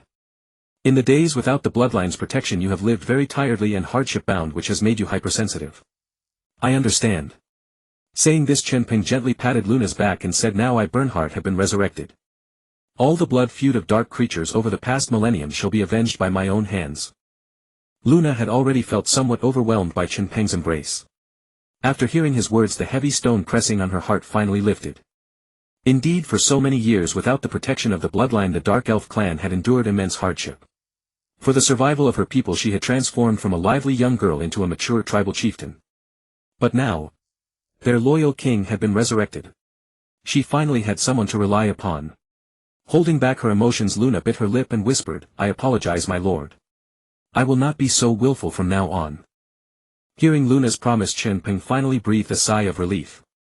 As long as he could lighten the heavy burden on her shoulders, her hostility toward Cordial would diminish. Chen Peng gently pushed Luna away and looked at her slightly flushed face, speaking softly, "Regarding Cordial's work, you must cooperate fully. If others harbor ill will toward him, you should help explain the situation. Cordial is a valuable combat asset for us. He understands the human world well and will play a significant role both in daily life and in battle. I can trust you, right?" Looking into Chen Peng's sincere eyes, Luna nodded and replied earnestly, "My lord, you can trust me." Chen Peng smiled faintly and said, "Go ahead and summon Eli. We are ready to depart." Luna nodded and exited the room. Soon Eli entered. Chen Peng stated directly, "Let us set out." With that, he led Eli into the teleportation array. Eli stood beside Chen Peng's staff in hand, murmuring incantations under his breath. Moments later, the teleportation array beneath their feet erupted in brilliant blue light. 2 seconds later, a pillar of blue light rose from the ground, completely enveloping the two figures. Another 2 seconds passed, the light faded, and Chen Peng and Eli had vanished from the chamber. 300 kilometers away in a mountain forest, the sun had already set and the entire woodland was shrouded in darkness. A small black lizard paused and proceeded along a slender branch, moonlight casting an ethereal glow upon its scales. It twisted its head, brown eyes scanning alertly, watchful against predators while searching for prey to satisfy its hunger that night. Not far away, a green tree frog croaked from the bushes, its throat pulsing. A mosquito buzzed past, and in an instant it shot out its tongue, capturing the insect before retreating. It then continued croaking as if nothing had happened. Meanwhile, on the nearby open ground, a blue ring approximately 1 meter in radius suddenly appeared, illuminating the surrounding space. As if startled, the nocturnal insects and frogs fell silent all at once. The ring swiftly streaked upward from the ground, growing dimmer as it rose. When it reached a height of about 2 meters, two figures materialized upon the earth, none other than Chen Peng and Eli. As the blue light dissipated, darkness reclaimed the area. Chen Peng stared ahead, momentarily stunned. He had expected a precise teleportation to the underground city, yet they had arrived on the surface instead. Eli retrieved an illumination crystal, restoring some light to their surroundings. Aside from towering trees and shrubs, there was nothing in sight, not even a trace of the underground city's entrance. Looking up at Chen Peng, Eli asked seriously, "My lord, what should we do now?" Chen Peng drew out a map marked with the underground city's location and studied it carefully by the crystal's glow. According to Ferguson's markings, the underground city lay directly beneath their current position. To enter it, they would need to locate its entrance. Unlike their previous teleportation from Orr Castle to Ferguson's underground city, where Luna had precisely pinpointed the location using a dark crystal, they now lacked that luxury. At this moment, they only knew an underground city existed beneath their feet but had no idea of its exact depth. A blind teleportation could deposit them directly into solid earth. Chen Peng folded away the map and frowned. "This is dwarven territory. We must avoid conflict with the dwarves. There should be an underground city entrance nearby, let me search for it." Underground city entrances varied in form. Some, like Ferguson's, used teleportation arrays, while others employed conventional surface passages. Generally, entrances utilized surface passages to facilitate easier access for the lords within their territories. After speaking, Chen Peng waved his right hand. In the next instant, dozens of bats with crimson eyes materialized from nowhere, flapping their wings and chittering with their dark-furred mouths. They circled Chen Peng once before scattering in all directions, diving into the dense jungle to gather intelligence for him. Eli watched Chen Peng's actions from the side and asked, "My lord, what should we do if we encounter dwarves?" The dwarves, much like the human empire, were a unified kingdom. If they encountered a group of dwarves and offended them, it would amount to offending the entire dwarven kingdom. Though the two did not fear for their safety. However, with the empire's looming threat watching from afar, making enemies of the dwarves would only worsen the external situation around Orr Castle. Chen Peng pondered for a few seconds, then slowly said, "Harmony is most precious. After all, the dwarves were master smiths. Should they establish good relations, they could procure fine weapons and armor for Kiyua's people." Eli nodded, though a trace of worry remained in her eyes. Like humans, dwarves harbored deep loathing for dark creatures. Their hatred stemmed partly from human propaganda and partly from their refusal to ever be ruled again. Having experienced a millennium of freedom, they cherished autonomy and resented any who would tread upon them. The bloodline, their former overlords, naturally became the target of their ire. Only when the bloodline was eradicated could they be certain no one would dominate them again. As for the humans, the dwarves and the human empire had fought near 1,000 years of war, neither gaining the upper hand. The dwarves did not fear humanity. Observing the illumination crystal in Eli's hand, Chen Peng said, "Put the crystal away. We no longer need it. In the night any light could attract unwanted trouble." Eli suddenly realized how foolish her earlier action had been. She playfully stuck out her tongue, feeling relieved that Chen Peng had not reprimanded her as she stowed the crystal. Without its light the world plunged back into darkness. At that moment Chen Peng suddenly seized Eli's hand, kicked off the ground and leapt onto a broad leafy tree nearby, concealing their figures among the branches. Standing on the branch beside Chen Peng, Eli had yet to comprehend what was happening when his fingers suddenly pressed against her lips, followed by a hushed whisper from Chen Peng. Feeling the adult's cold fingers, Eli's face flushed slightly as she obediently fell silent. Soon, dozens of meters away, numerous torches suddenly flared to life. Illuminated by the firelight through the gaps in the leaves before them, they could see many figures moving about. Eli finally understood that the adult had sensed someone approaching. From a distance of several dozen meters the group slowly drew nearer. Eli saw that they were dwarves, roughly 30 or more in number. The dwarves each stood just over a meter tall, with the tallest barely reaching 1 meter 30 or 40. They wore red or brown armor, horn helmets on their heads, and sported uniform bushy beards on their faces. Each one held a torch in their left hand, but while some wielded axes in their right, others carried flintlock rifles. It seemed this troop of dwarves had been drawn by Chen Peng and Eli, likely attracted by the glow of the illumination crystal like moths to a flame. Among the dwarves, one clad in red armor with a large red nose walked at the forefront, apparently the leader of this group. At that moment the red-nosed dwarf had arrived at the spot where Chen Peng and Eli had just been. He frowned, scrutinizing the surroundings carefully, then said, "Spread out. They can't have gone far." "Yes." The dwarves behind him, upon hearing the command, paired up in twos and headed into the surrounding woods. The red-nosed dwarf snorted coldly, muttering to himself, "Those turtles from the dungeon actually dared to come out. If I catch them I'll take them back and display them soaked in mercury."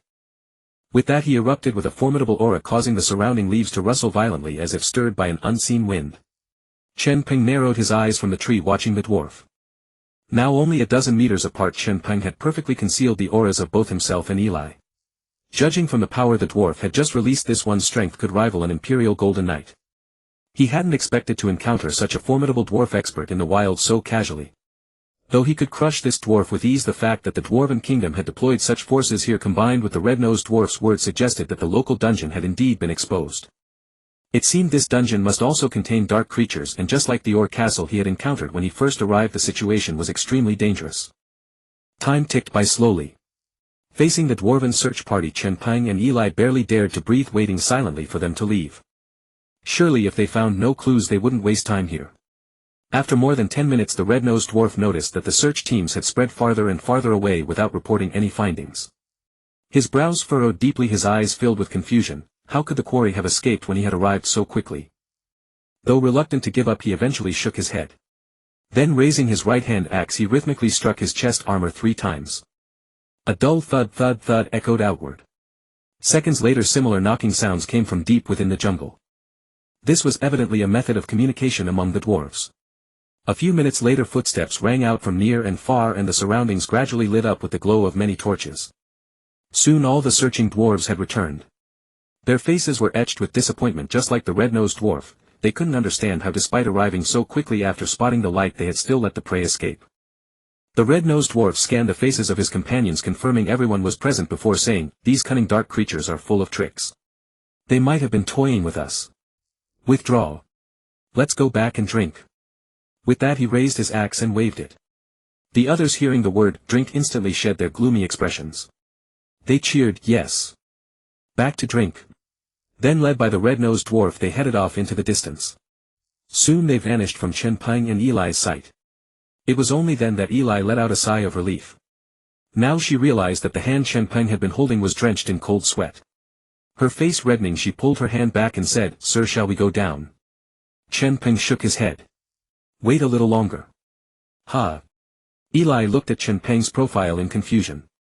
Hadn't those dwarves already left? Just then hurried footsteps suddenly sounded from nearby. Startled Eli quickly covered her mouth, her eyes wide as she peered in the direction of the noise.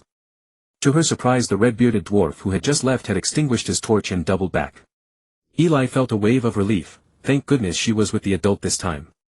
If she had been alone, she might have descended and been caught by the dwarves' counterattack. Who would have thought these dwarves were so cunning and full of tricks? Chen Peng merely snorted coldly. Fortunately, he had summoned bats to scout outside. One of those bats had been keeping a close watch on the dwarves' every move, so their scheme of leaving then extinguishing torches and returning was all seen by Chen Peng. The red-nosed dwarf surveyed the clearing once more before muttering, "It seems there really are no dark creatures here. Let's go back." The other dwarves also sighed. The military merit that had been within reach had slipped away again. This time they departed much more slowly than before. They walked in small groups, chatting idly as they headed off into the distance. After a few minutes, when the surroundings had fallen completely silent, Chen Peng finally led Eli down from the tree. At that moment Eli gently tugged at the corner of Chen Peng's robe. Chen Peng looked down. He saw Eli looking up at him with a pout, her voice tinged with grievance. "I'm sorry, sir. I almost caused trouble today." Chen Peng knew she was referring to what had just happened. He smiled gently, reached out and ruffled her hair, comforting her. "It's all right. Be more careful next time."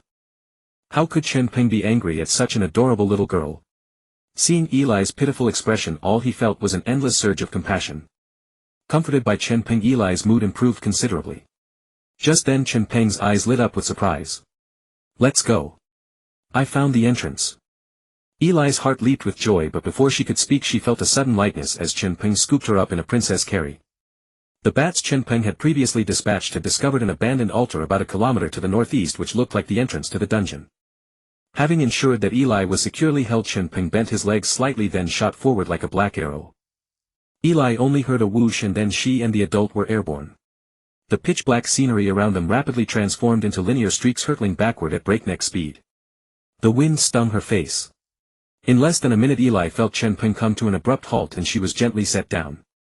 After setting Eli down, Chen Peng gazed at the clearing before him, a faint smile playing on his lips. He sensed the aura of his own kin here. That is to say, 300 kilometers away from Al Castle there were apparently surviving vampires. Composing himself, he focused his attention on the open ground before him.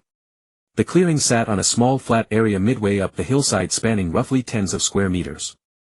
Tall trees encircled the clearing, and at its center stood a circular stone altar with a 2-meter-high stone archway at its heart.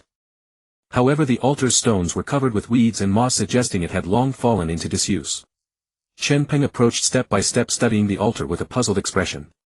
Though it appeared abandoned for a long time, he could faintly sense the fluctuations of dark energy within. As subtle as they were, as a child of darkness, his perception of dark auras was virtually uncanny. This was most likely the entrance.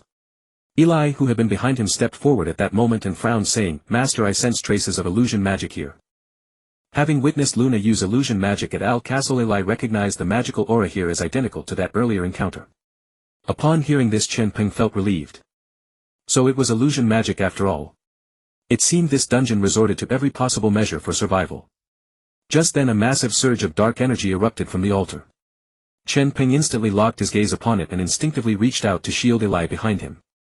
In an instant, voluminous purple magical energy materialized around the altar, beginning to rotate at about a meter above the ground, gradually increasing in size. Beneath Chen Peng's watchful gaze it slowly transformed into a purple portal. Then a young man clad in purple robes stepped out from within. Like Chen Peng, he possessed pale skin and a head of short purple hair, giving him a somewhat pallid appearance. His eyes held orange-red pupils, his nose was high and straight, and his features were strikingly handsome.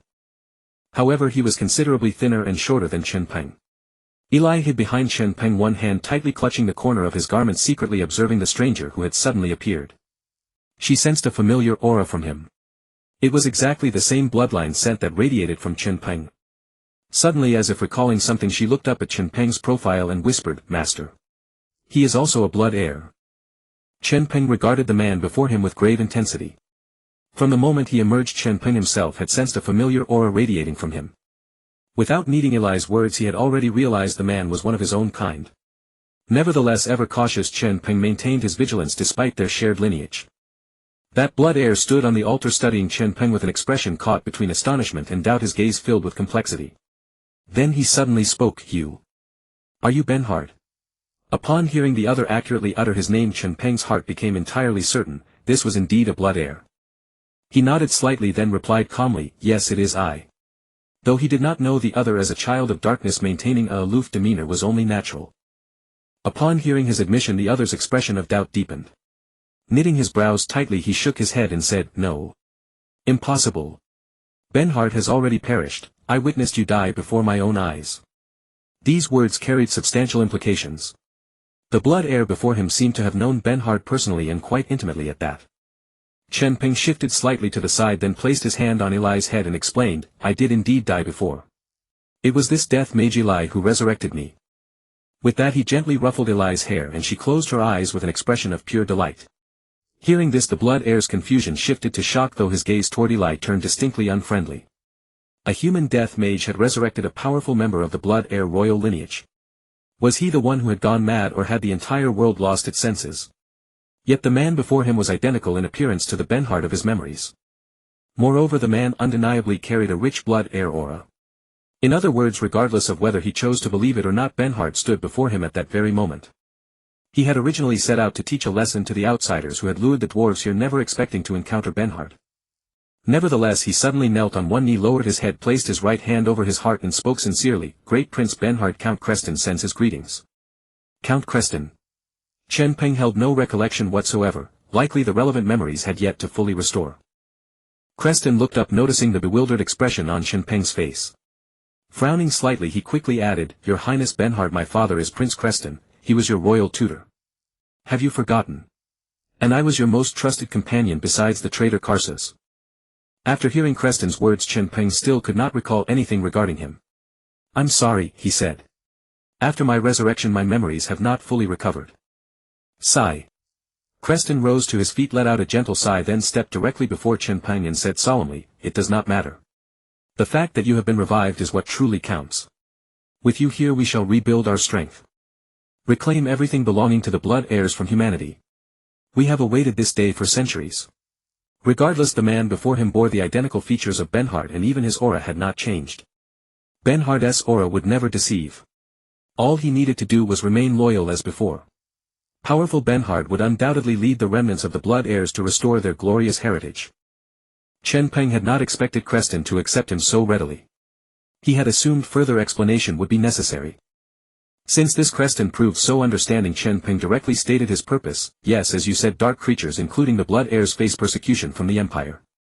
I am currently searching for dungeons in various locations, recruiting allies and strengthening the forces of dark creatures. Indeed, that is most desirable. Since the dynasty's fall, dark creatures have been like scattered grains of sand with no one able to unite us. But your highness is different. I believe that under your leadership we shall surely defeat the human empire. Creston's face flushed with excitement. Having grown up alongside Benhard since childhood, he knew intimately the depth of Benhard's power. Before Benhard at his peak, he himself was merely insignificant. Of course, this did not mean Creston was weak. On the contrary, as a member of the blood heir royal lineage he possessed strength equivalent to an SS rank hero among humans. However, the Kelleistone family was merely a prince, not a member of the orthodox royal family, so their influence over dark creatures was not strong. Watching his newly acquired devoted fan, Chen Peng did not feel much joy, instead a trace of disappointment crept in. Glancing at Eli, he sighed inwardly. Female fans were indeed more pleasing to the heart. But since she was one of his own, Orr Castle would soon gain another formidable warrior. However, the situation with Kelleistone seemed far from favorable. Chen Peng spoke directly, So how are things on your end? Upon hearing Chen Peng's sudden inquiry, Kelleistone let out a long sigh. Alas, in recent years the dwarves have been expanding westward. Without the humans and orcs to hold them back, they reached this vicinity a year ago. I had lived here peacefully for centuries, guarding the resting place of your highness. But once the dwarves' tendrils extended here, I was forced to seal the dungeon entrance and hide underground. These dwarves seem to know the general location of my domain. They have built a military fortress nearby and regularly send scouts to search for me. It's only a matter of time before they find me. Kelleistone shook his head, his face filled with resignation. Chen Peng understood that Kelleistone was not afraid of the dwarves. With the abilities of a blood descendant, ordinary dwarf scouts were no match for him. But engaging the dwarves meant a huge risk of exposure. The pressure of being hunted by dwarves was manageable, but if the human empire discovered the existence of blood descendants, that would be the beginning of a nightmare. It seems we are both in dire straits. Chen Peng reached out and patted Kella Stone on the shoulder, offering comfort. Kella Stone forced a smile and said, "It's not safe out here. Let's talk inside the dungeon." Recalling the dwarf squad just now, Chen Peng nodded. "All right." Kella Stone stepped aside, bowed slightly and gracefully extended his hand toward the purple portal. "Your Highness, please." Chen Peng did not stand on ceremony, he strode straight to the purple portal and stepped through. The familiar sensation of weightlessness returned and suddenly his vision brightened. Chen Peng found himself standing in the center of a strange grand hall. He glanced around and noticed a ring of stone pillars at the edges with torches mounted on them, casting a dim flickering light throughout the hall. This hall was twice as large as the one in his own castle. Even though it was underground, it did not feel oppressive. Chen Peng looked up. The ceiling was about 20 to 30 meters high, but it was entirely natural rock, not man-made. It seemed the dungeon's depth was at least 100 meters. At the front of the hall was a staircase of about 20 to 30 steps, atop which stood a stone throne draped with a red cloak. Behind the throne were two stone pillars, each topped with a stone brazier containing two flickering ethereal blue flames that burned perpetually. Turning around, Chen Peng saw a narrow passage about 10 meters long and only 2 meters wide at the back of the hall, ending at a tunnel entrance flanked by cliffs on either side. He walked to the edge of the cliff and peered down into an abyss of pitch-black nothingness. This hall reminded him of the Demon Lord bases he had seen in anime in his previous life. But why haven't Eli and Kella Stone come in yet? He frowned at the portal, wondering what was taking so long. He was naturally worried about Eli's safety. That clingy one should have followed him in almost immediately. After a moment's thought, he stepped back into the teleportation array. After a brief sensation of weightlessness, he reappeared at the altar. The scene that greeted him made his blood run cold. Kella Stone was gripping Eli by the neck, holding her aloft and snarling, "Humph. Human speak. What is your purpose in approaching His Highness? The resurrected Lord has become so strange. What scheme are you plotting?" Eli was frantically beating Kella Stone's arm with both hands, her legs kicking wildly in the air. Her small face was flushed red from the chokehold and she let out pained moans. At Kella Stone's feet, her goat-headed staff lay silent on the ground. Chen Peng's expression changed drastically. In a flash he appeared before Kella Stone, seized his arm and applied a sudden force that made Kella Stone release his grip in pain. Thud.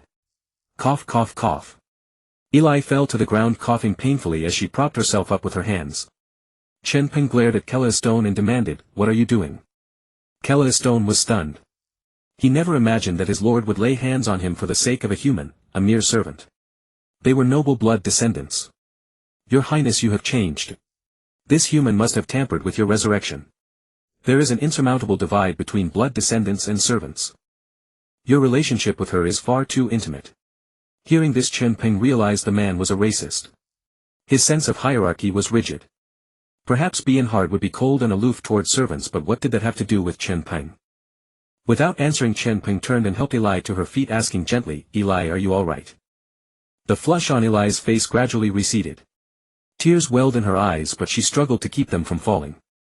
Though aggrieved, she shook her head bravely, "My lord, I'm fine." Indeed, her teacher had been right. Vampires were usually cold and aloof. The more ancient the vampire, the more indifferent they were. Kella Stone was warm to his lord only because the lord was his sovereign. Once the lord was away, Kella Stone would coldly interrogate her. She still remembered the terrifying look in his eyes, as if he would kill her without hesitation if her answer did not satisfy him.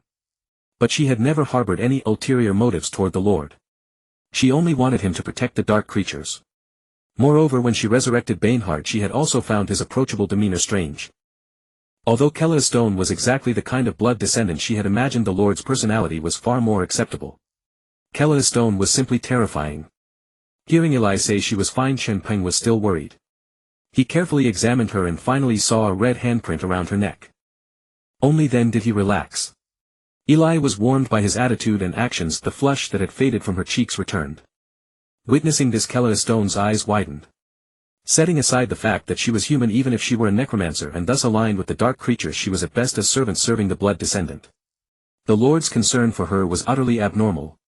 The strict hierarchy in his heart was absolute. Perhaps Bianhard would be cold to servants, but that had nothing to do with Chen Peng. He had always believed that Bianhard's drastic change in temperament was somehow connected to Eli. Just as he was still pondering, Chen Peng slowly rose to his feet, gazing at him with cold eyes. "From now on, do not harbor such hostility toward your own kind. Water can carry a boat, but it can also capsize it. It was only because the dark creatures supported us that we became the rulers of all races 1,000 years ago. Have you not noticed that since humanity rebelled, quite a few other races have also risen up to stand alongside against the bloodline? That is because many within the bloodline hold high positions and have grown accustomed to being served by other races, believing themselves superior, a direct consequence of their oppression. The dynasty fell 1,000 years ago, yet you have not yet awakened.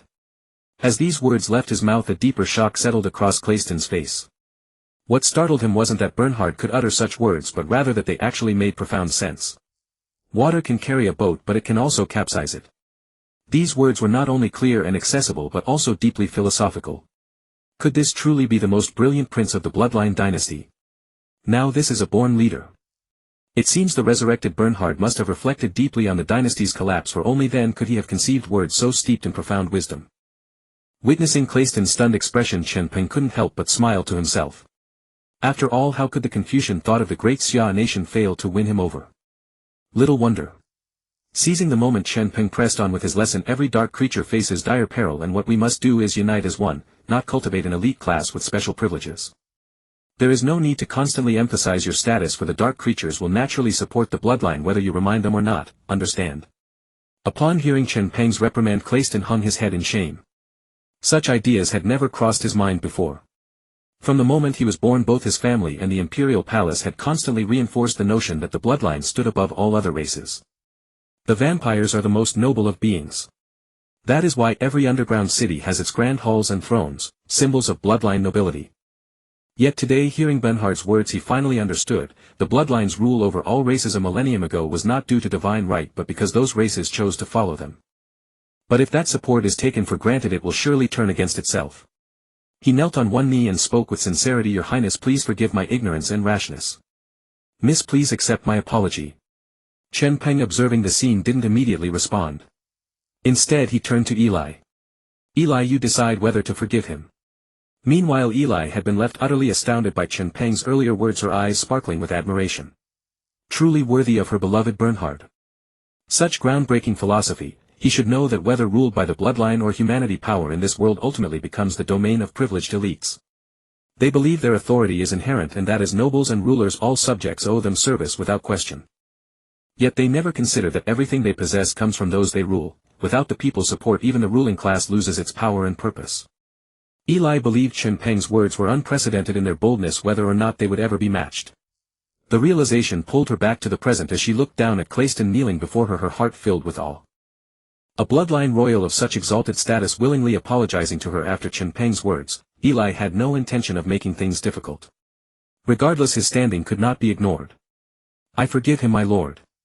She raised her gaze to meet Chen Peng's with sincere conviction. Nodding, Chen Peng gestured to Clayton. Rise. Let us enter the underground city first. Clayton slowly rose at these words, mindful of propriety this time. Your Highness, please proceed ahead.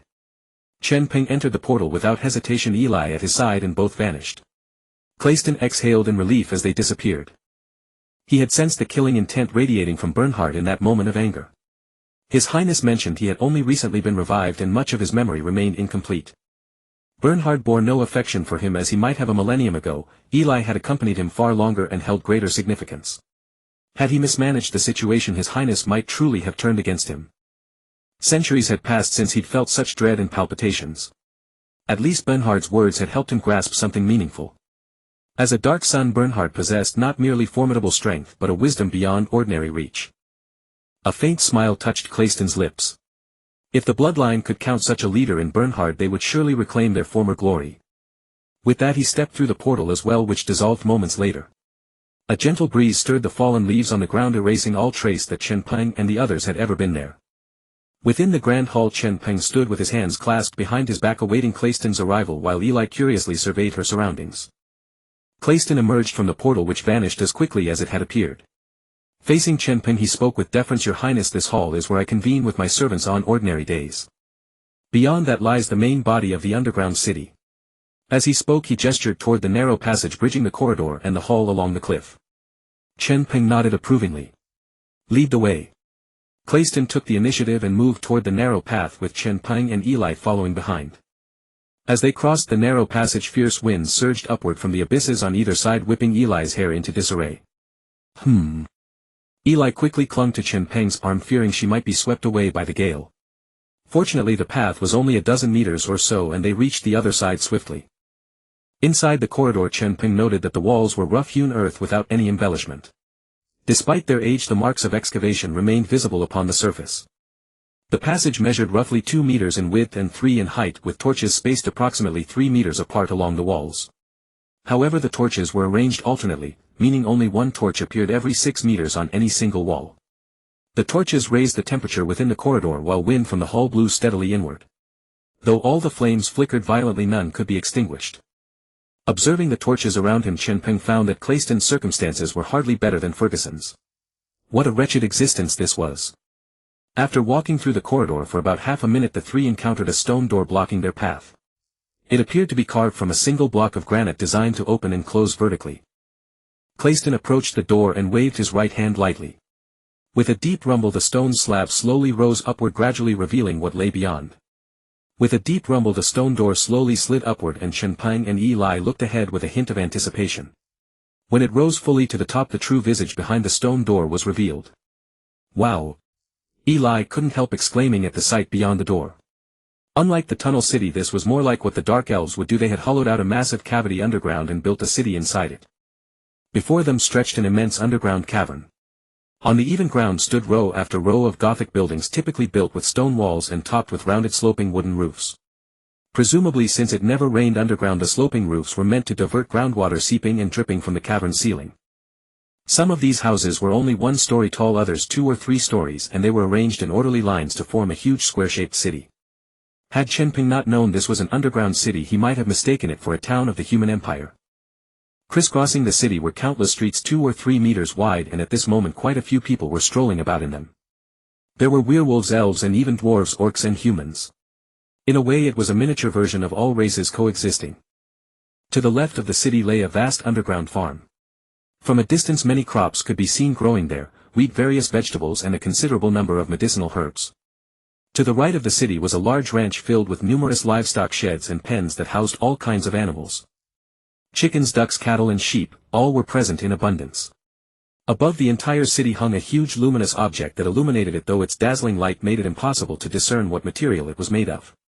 Judging by eye Chen Peng found the city nearly as large as Mengtua town only without city walls. It seemed that Callista had lived here for nearly 1,000 years and had always managed and administered this city with great care. Seeing the two standing there surveying his city Callista said slowly, I have always firmly believed that one day the blood descendants would walk the surface once more and restore the glory of 1,000 years ago. That is why I have been waiting for a miracle and why I have carefully managed this underground city. Hearing this Chen Peng turned to Callista and said, you have done quite well. Chen Peng felt a pang of shame. He had just been privately deriding Callista's city as inferior to Fujisan's and now his words were a resounding slap in his own face. Indeed the difference between Fujisan's easygoing management and Callista's meticulous stewardship was like heaven and earth. The quality of life here was more than a match for that of Mengtua town's residents. Praised by Chen Peng, Callista's face instantly shed the gloom from being lectured earlier and he brightened considerably. Then with great excitement he said, Your Highness, I built all of this for you.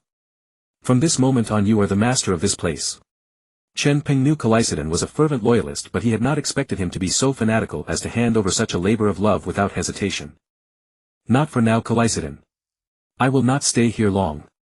I need to continue searching the continent, find more allies and as far as possible unite the dark creatures once again. Callista was somewhat disappointed by Chen Peng's refusal but as he heard the plan that followed a fanatical gleam gradually spread across his face. I knew it. Your Highness. With those words the restoration of the dynasty is within sight. Back then I laid you to rest in Aoer Castle only because it was unclaimed land free from the threat of the Empire and other powers, an ideal resting place for you. At that he said, his eyes filled with boundless hope, I never imagined that your Highness would one day return to life. It seems that in the inscrutable workings of fate everything is destined. As the son of darkness your Highness is the true chosen one. After such a torrent of praise from Callista, Chen Peng subconsciously touched his nose. After all he was merely an ordinary person who had taken over this body, he was not truly the resurrected Bayan Haid. He waved a hand dismissively. Don't be so excited. Those who achieve great things are reserved in manner and untroubled by trivialities. Admonished by Chen Peng once again, Callista felt somewhat awkward and lowered his head slightly. Yes, your Highness. I was just too excited to see you. I will correct these bad habits. After saying this he continued to savor Chen Peng's words: those who achieve great things are reserved in manner and untroubled by trivialities. Any offhand remark from His Highness was full of profound wisdom. A ruler cannot casually reveal his emotions or character nor allow trivial matters to delay important affairs. Compared with 1,000 years ago, Your Highness has truly grown a great deal.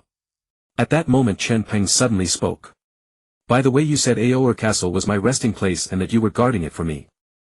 But this place is more than 300 kilometers from Orr Castle. How could it be so far? In Chen Peng's understanding, if one was guarding a place, shouldn't one live in the castle itself?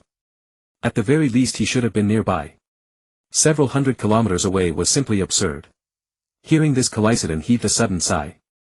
Your Highness, at the time of your death Orr Castle served as the kingdom's magical experiment base, and there was not a single power within 1,000 li around it. The human empire's reach had not extended to the Yatusi mountain range either. When humanity rose in rebellion, many dark creatures were hunted down. The other races chose neutrality one after another, while the orcs and the dwarves rose up together, forming a three-way balance of power with humanity.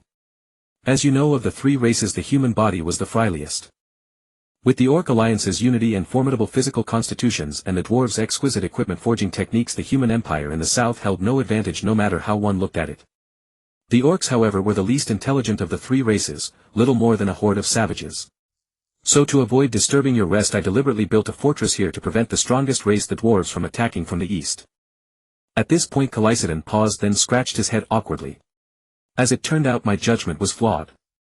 Over the course of 1,000 years humanity actually grew into the most powerful empire, driving all the orcs from the western part of the continent to the northern territories and expanding eastward until it directly threatened the vicinity of Orr Castle. By the time I tried to establish a stronghold at Orr Castle there was no longer enough time. So I laid many wards within Orr Castle and placed the most precious dark crystal from the royal palace inside it to supply those wards with energy, hoping to protect Your Highness in your rest. This subordinate has failed in his duty. Please punish me, Your Highness. After Creston finished speaking he knelt down on one knee once more, assuming a posture of accepting punishment. Chen Peng remained silent, still digesting the flood of information contained in Creston's words. So the wards over Orr Castle had been laid by Creston, and the dark crystal in the basement, the very core of the castle, had also come from his hand. With this revelation Chen Peng's understanding of Orr Castle deepened considerably. He looked down at Creston and said, there is no need for self-blame, Rise. From now on there's no need to casually observe the rights of lord and vassal, for the bloodline dynasty no longer stands. Let us simply communicate as equals. As his words fell, Creston, who had kept his head bowed, lifted it slightly, a trace of astonishment in his eyes. I never imagined that Your Highness would be so approachable. This is the mark of a wise sovereign. Slowly rising to his feet he drew a deep breath and struggled to suppress his surging emotions before replying, as you command, Your Highness. Your Highness, shall we go into the city for a look? The three had been standing at the passage entrance for several minutes already. Chen Peng nodded, his gaze falling upon the city in the distance, his face brimming with unconcealable curiosity. Let's go. He genuinely wished to see the true face of this city. By now he had already affixed the label of rare talent to Creston in his mind. Creston walked ahead to lead the way while Chen Peng and Ely followed behind. Ely opened her big eyes wide, gazing at everything around her with fascination. Her awe at this city was no less profound than Chen Peng's. As a necromancer who had wandered across the continent she had seen countless human cities. Creston's underground city was truly remarkable. The orderly arrangement of houses and the meticulous street planning were practically a boon for anyone with obsessive-compulsive disorder. Moreover, one could sense the rich flavor of the bloodline dynasty in the city. The ubiquitous Gothic architecture alone conjured the image of the dynasty's prosperity 1,000 years ago. Even so, Ely's heart remained shadowed by inferiority. As Creston had said, she was merely a human necromancer, whereas the Lord and Creston both belonged to the bloodline royalty. Thus Ely kept silent the entire way, knowing she had no standing to interject. She had remained quiet ever since stepping through the passage. Still, Creston's earlier words had also revealed to her some of the past of Lord Bernhard and Orr Castle. She and Luna had long wondered who had laid all those wards around the castle. And why a powerful dark crystal would inexplicably appear within a castle built as an experiment. Now everything had found its answer. As for the gains of this journey, Ely felt quite satisfied. By then the three had stepped into the city proper, and many residents greeted Creston with respectful salutations as they passed. Chen Peng and Ely by contrast drew curious glances. Soon enough though the townsfolk returned to their own affairs, for in their eyes the newcomers were nothing more than freshly arrived settlers. Walking along the main street, Chen Peng occasionally noticed zombies, goblins and similar creatures being used as laborers, a practice he found perfectly reasonable. Zombies and skeletons being mindless undead were ideally suited for hard labor. And as for goblins, creatures universally loathed, even with his understanding of their nature Chen Peng could muster not a shred of sympathy for their toil. At that moment Chen Peng suddenly asked, Creston, how exactly does this city's system of operation work? He had also observed many people conducting transactions with an ancient currency. A city that had developed commerce rather than relying on simple barter indicated that its internal system was highly self-sufficient. Thus Chen Peng was extremely curious as to how Creston had accomplished it. Creston began to explain, Your Highness, when we were outside earlier you saw it yourself. On the left there are farms and on the right pastures, both quite extensive. They require a massive workforce. At first as the Lord I issued a call to the settlers hiring them to work for wages paid in the currency of the bloodline dynasty. Once they had money I leased the farms and pastures to them. The settlers contracted the land for planting and herding and their produce could be sold and circulated within the city. After a simple supply and demand dynamic took shape I built houses in the city to sell and opened taverns and restaurants to encourage spending. Gradually a commercial system formed and the city began to sustain itself. Chen Peng slowly nodded upon hearing this. Creston truly had a head on his shoulders, this was definitely a man of talent. When the time came he would surely summon him to Orr Castle to help build up the underground city there. At that moment the three arrived at a tavern. Creston smiled and invited, Your Highness Miss Ely, shall we go in for a drink? Chen Peng naturally accepted with pleasure while Ely felt both flustered and honored to be invited as well. She quickly nodded, Thank you Marquis. Creston waved his hand with a smile and led the way inside. The tavern was called the Sprighton and its interior differed little from the taverns of the human empire. It was a single hall covering over 200 square meters filled with square wooden tables. Outside it was already deep night but the underground city was illuminated by artificial light so it was still nominally daytime here, thus there were plenty of patrons. Several dwarves and human waiters moved busily through the hall serving the customers. Directly opposite the entrance stood a large bar counter where two female dark elf bartenders clad in scant cloth that proudly displayed their cleavages attended to the customers at the counter. Behind the bartenders was a deep red wooden liquor cabinet filled with an array of bottles. Creston found a secluded corner and raised his hand. Soon a red-bearded dwarf scurried over on his short legs. With his sunken eyes wide he asked respectfully, Lord, what would you like today? Creston glanced at Chen Peng and said, Joseph, ask this guest first. After all, Chen Peng was still in his formative stage and had clearly stated he intended to continue expanding his influence, so Creston did not plan to expose Chen Peng's identity directly, not even to his own people. Joseph turned to Chen Peng and asked, Honored guest, what would you like to order? Chen Peng glanced at the paper menu on the table and said, I'll have a mug of beer. Then he looked at Ely, who thought for a moment and said, I'd like a glass of grape juice. Only then did Creston speak up, Give me a mug of beer and 2 glasses of fresh sheep's blood. And a few plates of house specialties. Joseph acknowledged the order and turned to leave respectfully. Meanwhile, the moment Chen Peng heard 2 glasses of sheep's blood, his scalp went numb. He had completely forgotten about this. Creston was a bloodkin, so of course he would drink blood. And the second glass of sheep's blood was unquestionably meant for him as well. Calaisting could not discern the expression on Chen Peng's face, as Chen Peng was usually stoic. He explained, After all, I am a bloodkin, so this tavern provides fresh blood specifically. Your Highness was unaware, so I took the liberty of ordering a portion of sheep's blood for you. Chen Peng nodded. You are thoughtful. He knew he could not avoid the second cup of blood since his transmigration. Although his first experience was not unpleasant as a human soul, he still harbored a deep aversion to blood. Since he could not avoid it, he stopped dwelling on it and asked, I noticed that in the city besides dark creatures there are also humans, orcs and dwarves. How is that? Calaisting explained, Your Highness, many orcs and dwarves were subjects who submitted to the bloodkin when the dungeon was first established. Some are people who stumbled upon the dungeon seeking to escape worldly conflicts. For many this place is like a paradise far from war and noise. Hearing Calaisting's words, Chen Peng understood. Yet he added, But it seems the dungeon situation is not good now. What are your plans? Calaisting had previously mentioned that dwarf scouts had built a fortress nearby apparently to locate this dungeon. Thus the current calm and tranquility of the dungeon was merely a fragile illusion. If the dwarves discovered this place, the illusion would shatter and everything would vanish. The dungeon would face a siege from dwarves and humans, turning into a hellscape. Returning to this grave issue, Calaisting's expression darkened once more. I have sealed all artificial entrances and disguised the teleportation array as an abandoned altar using camouflage magic. I have also revoked the array's permissions so only my short-range portal can control access. Moreover, dwarves are not sensitive to magic, so this might buy us some time. After speaking, he looked at Chen Peng with hopeful eyes. Of course this is not a permanent solution. I only hope your highness can grow strong quickly. Once we have the strength to contend with the empire and the dwarf kingdom we need not live in fear. Meeting Calaisting's gaze, Chen Peng understood the weight of the burden on his shoulders. Moreover, this dungeon was one of the embers for reviving the Bloodkin dynasty. It would be a great pity if it were destroyed by the dwarf kingdom or even the human empire. As Calaisting had said, hiding and evading were not long-term solutions.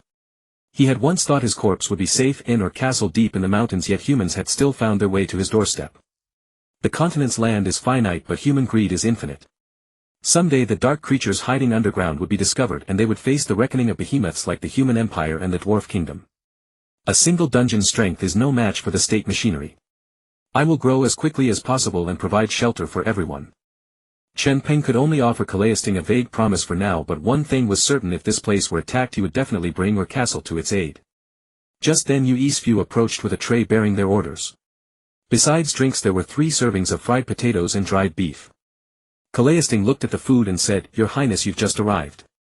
Let's not discuss those topics. Try the food here."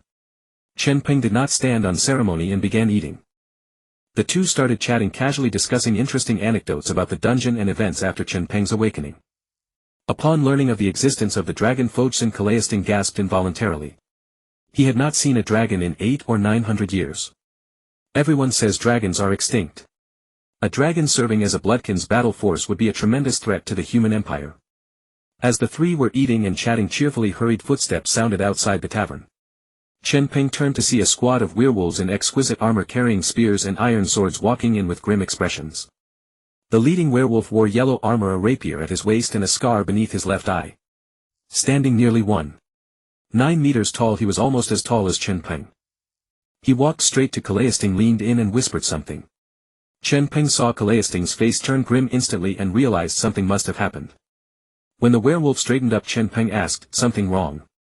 Calaisting, his face dark, glanced around and nodded. "Your Highness, let us return to the palace first." Chen Peng understood that the matter must be serious and that Calaisting wanted to avoid causing panic among the residents. He stood up. "Let's go."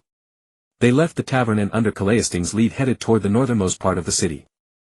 There stood the tallest building in the dungeon, a pure black structure adorned with Gothic spires resembling a palace. Soon they arrived before the palace and entered. Chen Peng now saw the full view of the palace. In front of it was a large square covering several hundred square meters with a staircase of dozens of steps leading up to the palace entrance. The palace stretched about 100 meters from east to west, with the height gradually increasing from the sides toward the center, forming a symmetrical structure. The lowest parts on the east and west were 3 stories high, while the central spire soared to at least 40 or 50 meters. Numerous well-armed werewolves patrolled the square. Calaisting walked beside Chen Peng and said, "Your Highness, this is my Marquis Palace." He deliberately emphasized Marquis Palace, rather than simply calling it his palace. This was his recognition of his own status and a demonstration of his submission to Chen Peng, ensuring no offense to the prince's rank. Chen Peng nodded. "It is very impressive." He offered a simple verbal compliment, but inwardly he was greatly envious of this palace. Although Orr Castle was 5 or 6 times larger, it was a functional fortress, whereas this was a typical royal palace, more majestic in design and more specialized in function, lacking the many small rooms for experiments found in Orr Castle. Entering the palace, they soon arrived at Calaisting's office, a bright room. The werewolf squad waited obediently at the door, with only the scarred werewolf following the 3 inside. Chen Peng noticed that the office was lavishly decorated, presumably adhering to the standards of the former Bloodkin dynasty. After all, Calaisting had once been a staunch hierarchist. Chen Peng discovered that the office was about 50 to 60 square meters in size. A black desk sat by the entrance on the right, and behind it a wall was adorned with a magnificent painting of the Bloodline Royal Palace. The lines of the painting appeared to be executed with cinnabar and gold powder, exuding an opulent splendor. Facing the desk, the wall on the right housed a stately black wooden bookcase filled with ancient tomes and adorned with delicate vases as decorations. Near the window on the left was a reception area with genuine leather sofas arranged in a square formation. The central glass coffee table was rimmed with a ring of colorful gems.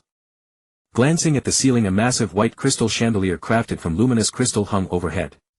The floor was covered in a woolen carpet, soft and plush underfoot, exuding a sense of quality. Chen Peng recalled his room at Orr Castle, which contained only a coffin. The disparity was immense. Creston approached the desk and said to Chen Peng, "Your Highness, please have a seat." Chen Peng nodded and directly sat in the master seat that originally belonged to Creston. Creston Ally and the Scarred Werewolf stood opposite the desk. Throughout the journey the Scarred Werewolf was intensely curious about the identities of Chen Peng and Ally. First he detected the scent of dark creatures emanating from both of them. Second, Chen Peng carried the same bloodline aura as the Marquis. He speculated inwardly whether Chen Peng might also be a bloodline descendant. At that moment, witnessing the Marquis's deference toward Chen Peng, he realized that the tall man before him must be a bloodline royal with a status even more exalted than the Marquis. Creston then introduced to Chen Peng, "Your Highness, this is my personal guard, Captain Becken. He is a werewolf and very reliable."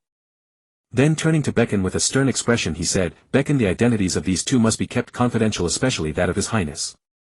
Becken nodded solemnly, "My Lord Marquis, I understand." Only then did Creston continue, "This is Miss Ally, His Highness's attendant. And His Highness is the Prince of the Bloodline Dynasty, the legendary Lord Bienhard." At these words astonishment leaped across Becken's face. After a brief mental blank he quickly stepped back 2 paces, knelt on one knee, lowered his head devoutly and said, "Becken pays homage to His Highness." Chen Peng shook his head with a hint of helplessness, disliking such formalities. "Rise, no need to be so solemn. Don't waste time, isn't there an urgent matter?" Hearing this, Becken promptly rose and said, "Yes, my lords. Our detection magic has sensed a large wave of orcs heading this way. They are currently 15 kilometers away." "Orcs?" Chen Peng was startled. "Isn't this dwarf territory?" "Yes, orcs. I just sent scouts and found at least 2,000 of them. I wonder if they are simply passing through." Becken voiced his speculation while explaining to Chen Peng. Creston, propping his chin with his left hand, mused, 5 kilometers west of us lies the military fortress of the Dwarf Kingdom. Could it be that these orcs are heading for the fortress? Becken frowned and agreed, "I think that's possible. The orcs are faring poorly on the northern front against the human empire. This area has minimal dwarf military presence, so perhaps they intend to seize this territory." Both subconsciously felt the dungeon's concealment was safe for now, ruling out the possibility that the orcs were targeting the dungeon. Chen Peng then reminded, "We should still consider the possibility of exposure. Don't give in to wishful thinking." Creston and Becken both nodded. The former said, "Becken, have someone monitor the orc tribe's every move at all times. Report immediately." Becken nodded, "I've already arranged it." As he finished speaking his ear twitched and he quickly strode to the window, pushing it open. He then listened intently. The others refrained from disturbing him, knowing he was deciphering the wolf howls conveying information.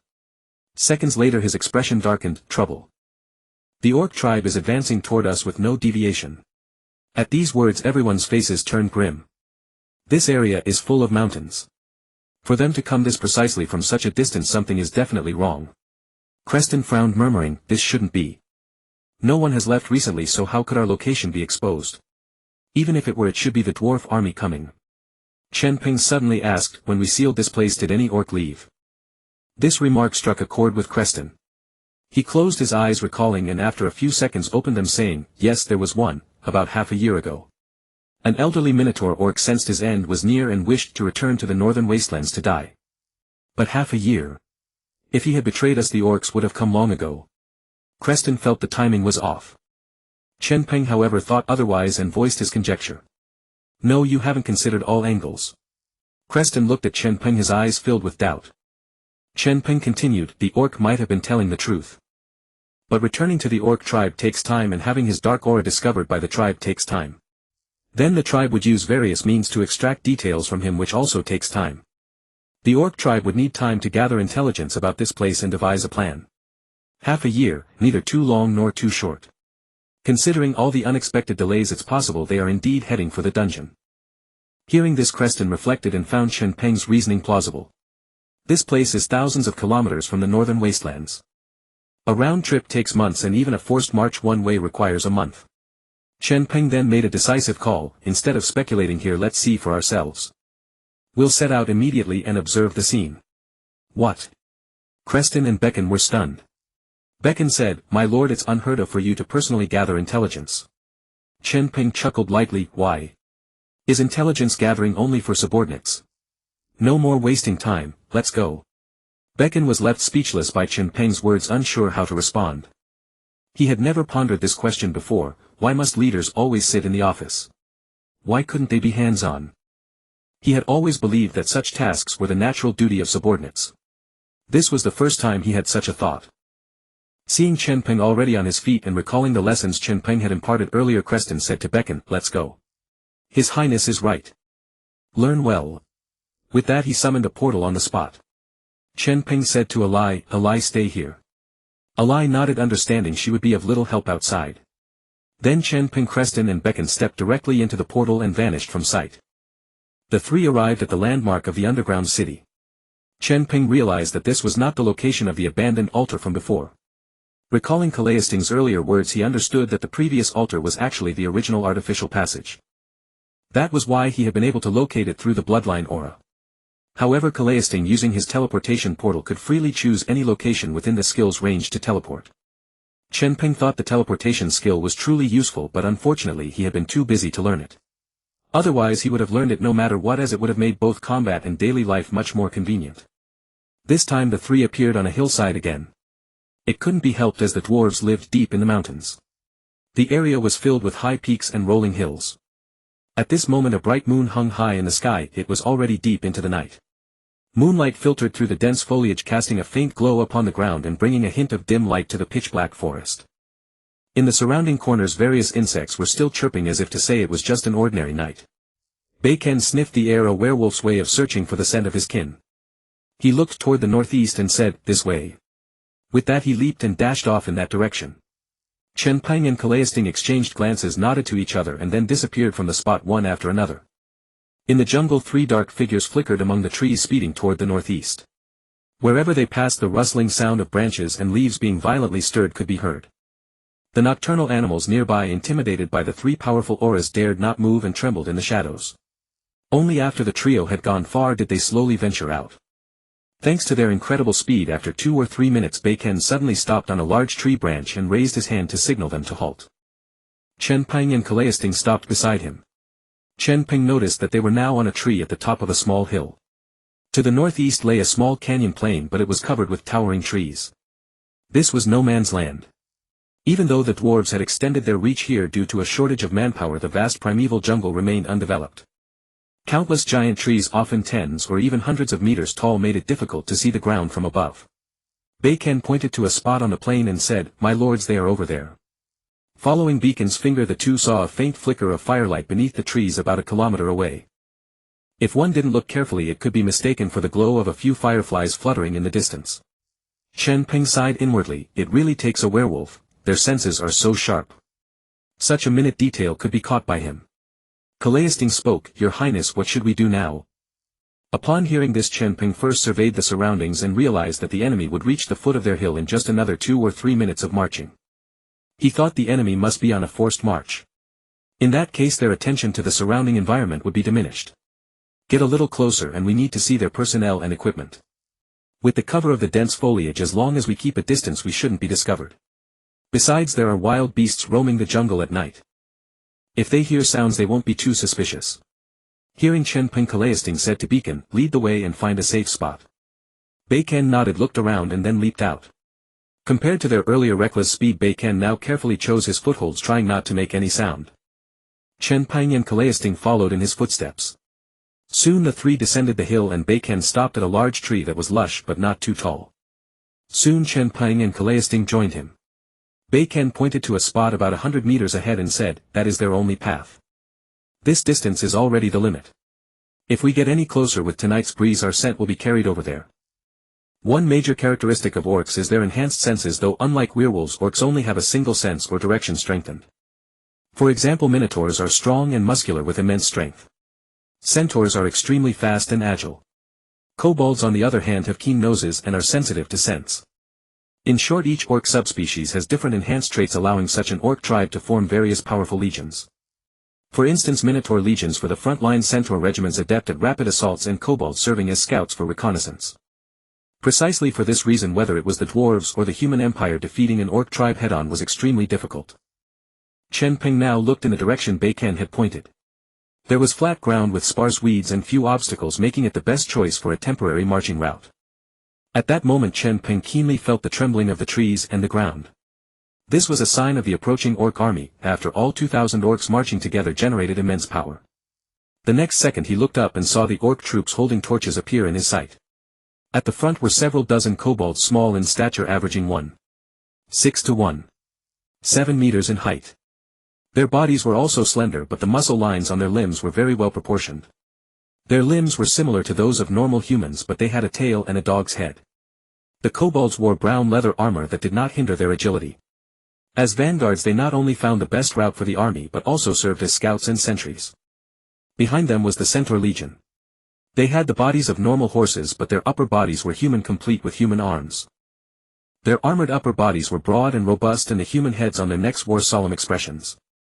They wore metal helmets on their heads and uniformly held a red spear. The centaurs were tall, over 2 meters in height, looking extremely imposing. Roughly estimated at 400 to 500, those behind were not visible due to the jungle obstacles. Fortunately, the orcs marched quickly, and soon the kangaroo men behind came into view. They were about the same height as ordinary humans, but their leg and tail muscles were exceptionally developed. Kangaroo men had human heads and kangaroo bodies, wearing green metal armor and metal gauntlets on their hands.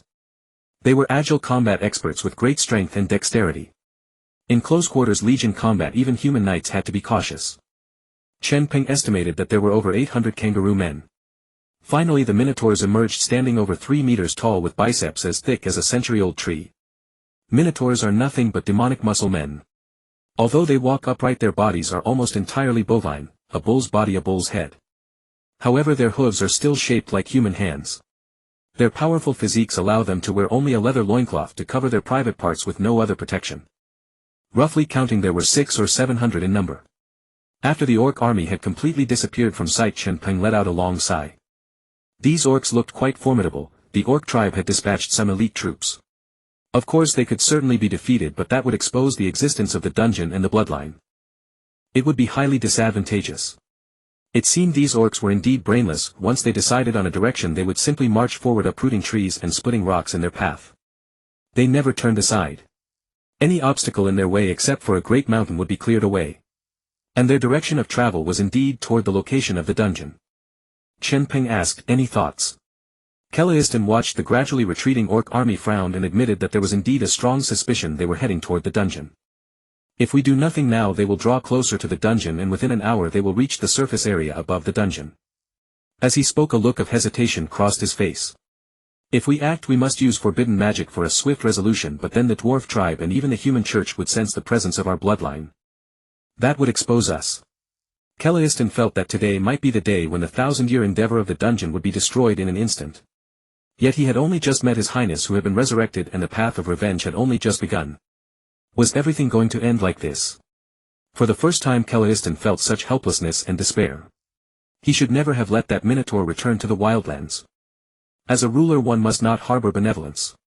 But then he looked at Chen Peng. His Highness possessed both a merciful heart and the bearing of a king. Why was that? At this moment Bacon gritted his teeth and said, "How about I let the brothers attack and then lure them away?" Chen Peng shook his head and directly vetoed it. "No, like this you'll be entangled by the kobolds and hunted until death. Moreover, they came prepared. If they know about the dungeon, even if you interfere, they might not pay attention." After these words, Bacon looked reluctant, but had to admit that Chen Peng was right. He asked anxiously, "What should we do now?" Delaying is not a solution. The orcs marched quickly. Every second wasted increased the dungeon's danger. Chen Peng closed his eyes, forcing himself to calm down. Then he began to contemplate a countermeasure. The dungeon side absolutely could not act, but how could this crisis be resolved? Could any of the 36 stratagems be useful? Please. Cicada shedding its shell.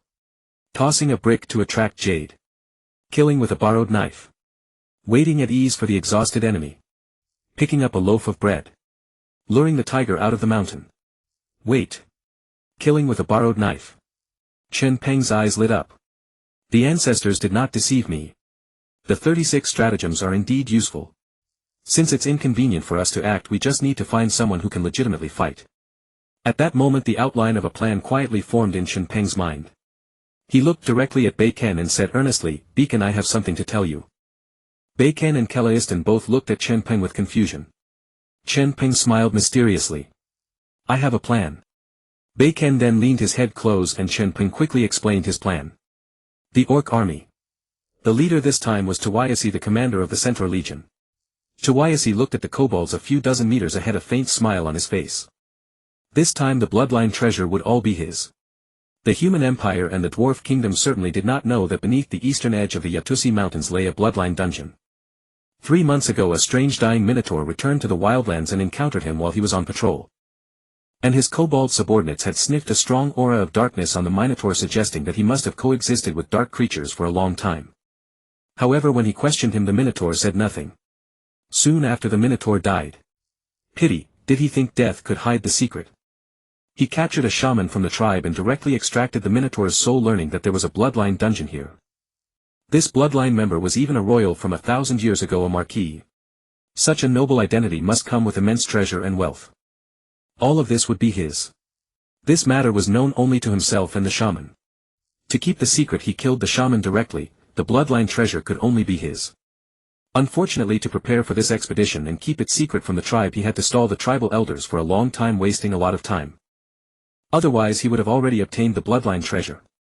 Of course it was not too late now if the secret had not leaked, and everything would be his. Thinking of this, Tawayasi's smile grew even thicker.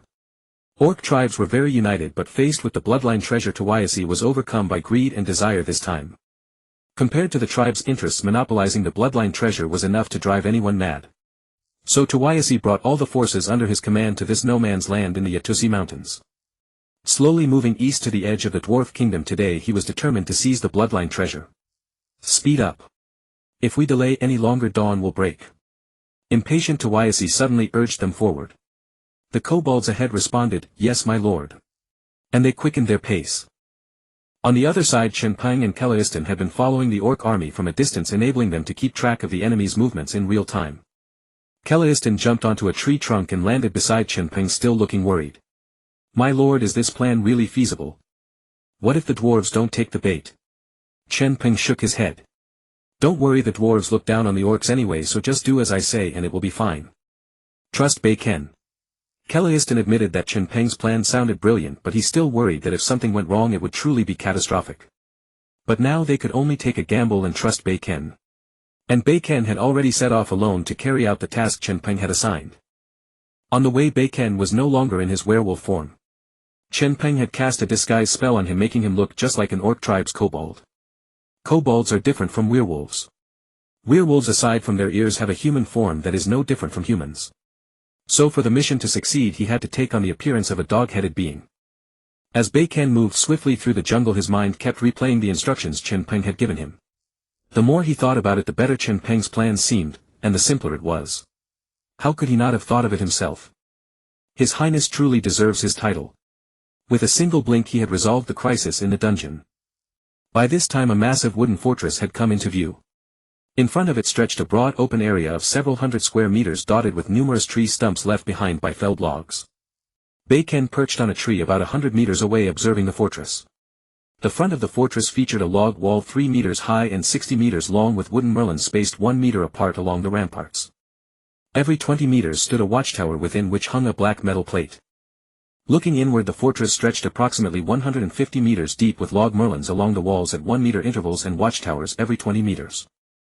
Inside the walls stood several wooden barracks.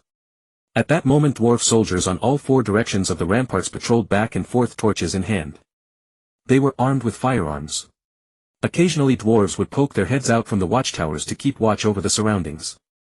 Yet the barracks within were unusually quiet, as though everyone else had already fallen asleep. Bei Ken thought for a moment, then deliberately tumbled from the tree, shouting loudly, "Ouch!" That shout was like a boulder hurled into still water, sending ripples in every direction. Instantly all the dwarves on the wall turned their gaze toward him, and someone began striking the metal plate. Dang, dang, dang. The shrill ringing echoed throughout the fortress. Soon lights blazed to life inside, and the place began to stir with activity. Within 3 minutes a scout party of dozens of dwarves emerged from the fortress gate, torches in hand, some carrying firearms and others axes, marching directly toward Beacon's location. Seeing this, Bei Ken cried out even more painfully, "Ouch, my leg." The dwarf scouts followed the sound and rushed over quickly. Then a red-nosed dwarf looked at Bei Ken in surprise. An orc. A flicker of panic crossed Beacon's face, but he quickly composed himself and retorted with a sniff, "Humph. You dwarves, your death has arrived. I advise you to carry me back to your camp and treat me well. Otherwise, when my clansmen arrive, they will show you no mercy." At these words all the dwarves present erupted in fury. These simple-minded, brute-bodied lowland orcs actually dared to threaten the mighty dwarves. The red-nosed dwarf cursed loudly, "You insolent pup. What are you yapping about? What are you yapping about? At that moment a dwarf behind him spoke up, that dog-headed orc is a scout for the Orcish tribes. Lord Harrison, if you found one orc scout there must be countless others lurking in the darkness. Exactly. Lord Harrison. Orcs are disgusting and cunning creatures. They appeared at midnight. Could this be an attempt to sneak attack our fortress? Hearing his subordinate's words Harrison's brows knit together. Glancing at the dog-headed orc before him he too felt something was amiss. Earlier that first half of the night that patch of land where the dark creature's aura had appeared showed abnormalities. He and his men had gone to investigate but found nothing. Now it dawned on him, wasn't this an orc scout playing tricks? He asked directly, insolent pup. Are your Orcish kin hiding deep in the mountains preparing to ambush the dwarf kingdom? Bacon let out a cold snort and said indignantly, I will never tell you. I am merely the vanguard sent to scout your fortress. The great Orcish army is but a few kilometers away. You shall perish. With that he turned his head away, refusing to look at Harrison any longer. Harrison sneered at these words, mockery flooding his heart. As expected of these simple-minded orcs, so easily coaxed into revealing their secrets. At this point he asked again, in which direction are your forces? Speak or I'll chop off your dog head and stew it in a hot pot. Bacon let out another cold snort, remaining silent, yet his eyes guiltily drifted toward the northeast. Harrison, seeing this, understood immediately. He turned to his men and commanded, assemble the troops and follow me out to strike. These lowly orcs dare trespass upon the kingdom's lands. Let us teach them a lesson they will never forget. Just then someone asked, my lord, what of this orc? Harrison glanced at Beacon, his eyes darting as he said, imprison him. He is our captive. The king will surely reward us for this. At these words the nearby dwarves erupted in cheers. Long live Lord Harrison. With a sweep of his hand Harrison declared, move out. Assemble the troops. Bacon was bound with ropes by two dwarves and dragged into the fortress, where he was locked in a wooden cell. Leaving only a few men behind to guard the fortress, the dwarves gathered nearly all their warriors, a force of 1,000 strong. Seeing this Harrison added, I have already sent word to the nearest town for reinforcements. We will strike first. The 1,000-dwarf column marched rapidly toward the northeast. Among them 600 were heavily armored close combat warriors and roughly 400 were firearmed soldiers. Orcs are naturally insensitive to magic, considered the forsaken children of the world in this regard. Their tribe possesses only a few shamans skilled in witchcraft. Only a rare few orcs are born with the ability to wield magical skills. Thus orc combat is exceptionally straightforward and brutal, relying entirely on their physical advantages for hand-to-hand fighting. Meanwhile the dwarven firearmed soldiers, facing no threat from mages, can unleash devastating firepower as long as they break through the enemy's defenses.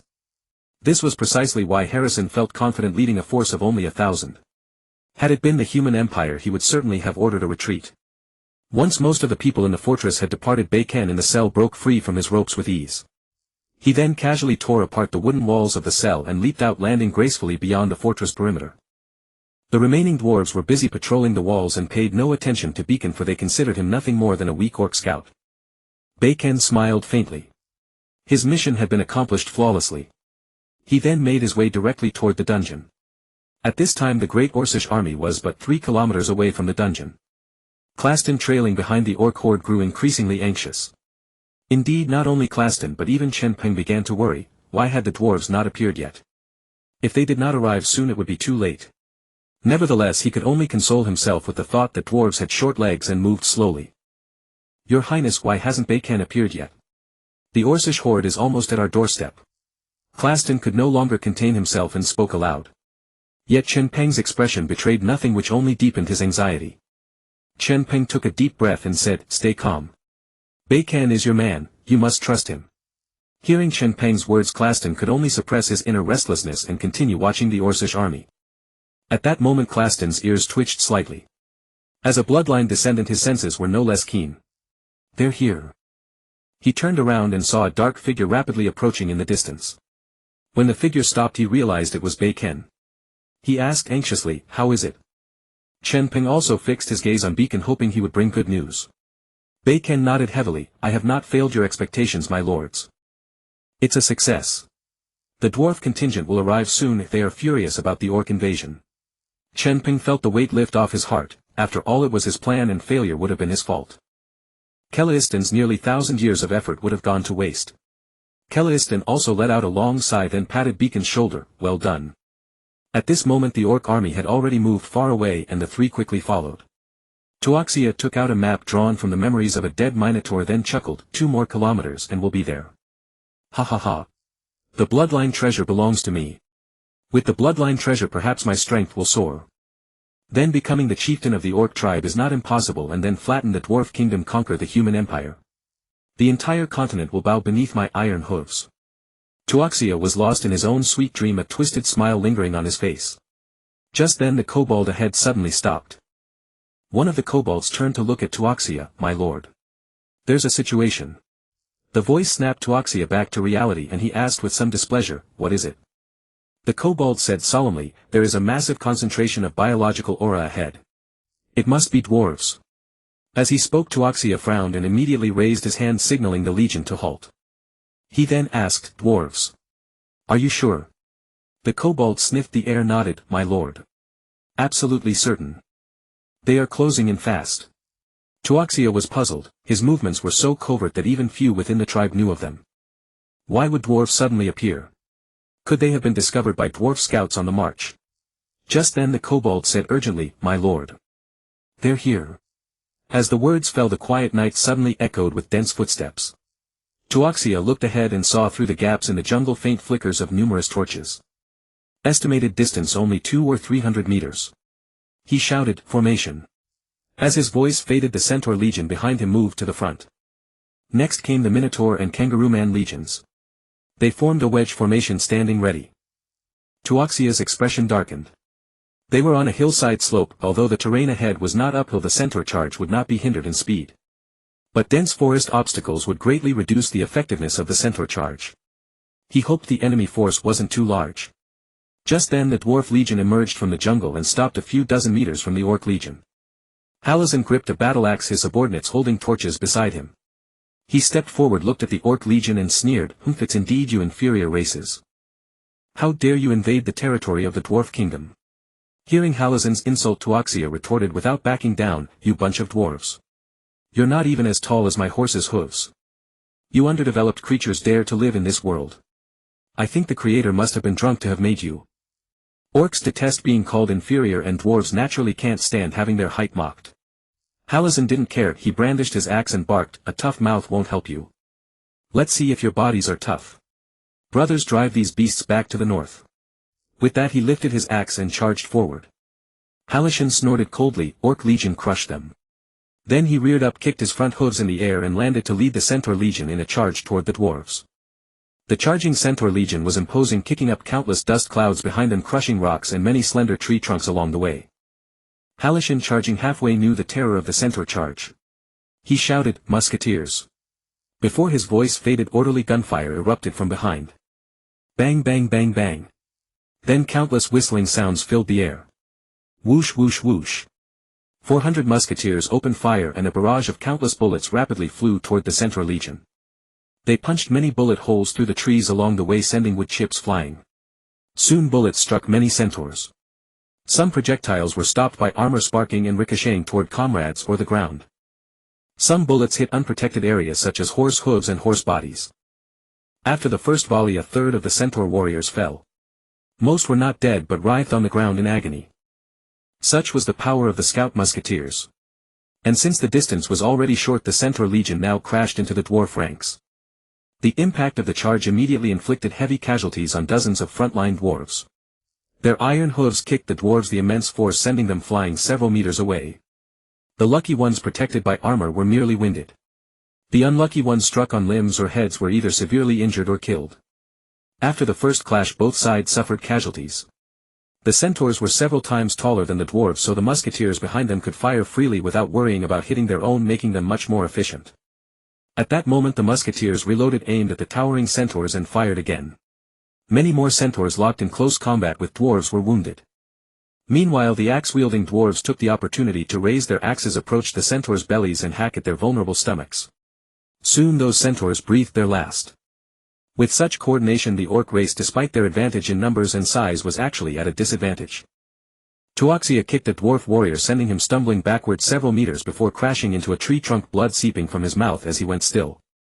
He saw the huge casualties inflicted by the enemy musketeers on the Centaur Legion and shouted curses, "You sneak attack! You can't play fair. You have no martial ethics. Minotaur Legion break the musketeers' formation. By now the Minotaurs and Kangaroo Men had just entered the battlefield. The Minotaurs with their thick hides were not afraid of ordinary musketeer attacks. Hearing the command, the Minotaurs let out long howls to the sky and then charged toward the musketeers at the edge of the battlefield. The musketeers also spotted the Minotaurs and began to turn their guns to prioritize targeting them. But the bullets only left shallow marks on the Minotaurs' bodies, unable to penetrate their defense. Though the Minotaurs moved slowly, they drew closer and closer to the musketeers. Chen Peng observed the battle from a distance in the shadows, his heart tightening as he saw the Minotaur drawing closer to the dwarf musketeers. Although the dwarf heavy infantry possessed a tremendous advantage in equipment, their stature was far inferior to that of the orcs. Without the support of the musketeers, a dwarf warrior on the front line would require 2 or even 3 comrades to fight a single orc. Moreover, the dwarf forces were clearly insufficient in number, and now the orc Kangaroo Men had joined the fray, overwhelming the dwarves with sheer numerical superiority. If the dwarves were defeated, the orcs would still turn their attention to the dungeon. It seemed this borrowed blade was not sharp enough. At that moment a sound of something cutting through the air reached him. Chen Peng narrowed his eyes, instantly extending his right index and middle fingers to catch a thin dark projectile. Looking closely, he saw it was a metal pellet about 1 centimeter in diameter, still warm to the touch, likely a stray bullet from the musketeer's volley. The material resembled the steel balls of his own world. No wonder it couldn't penetrate the Minotaur's hide. If pointed ammunition were used, it might be able to pierce their bodies. He also noticed that the musketeers displayed a certain tactical discipline. The 400 musketeers were arranged in 4 rows. The front row crouched while the 3 rows behind stood. They fired in staggered sequences. While the first row reloaded, the second row fired. As the second row reloaded, they crouched, and the third row fired. When the third row reloaded, they crouched, and the fourth row fired. Chen Peng roughly estimated the reload time at about 5 to 6 seconds.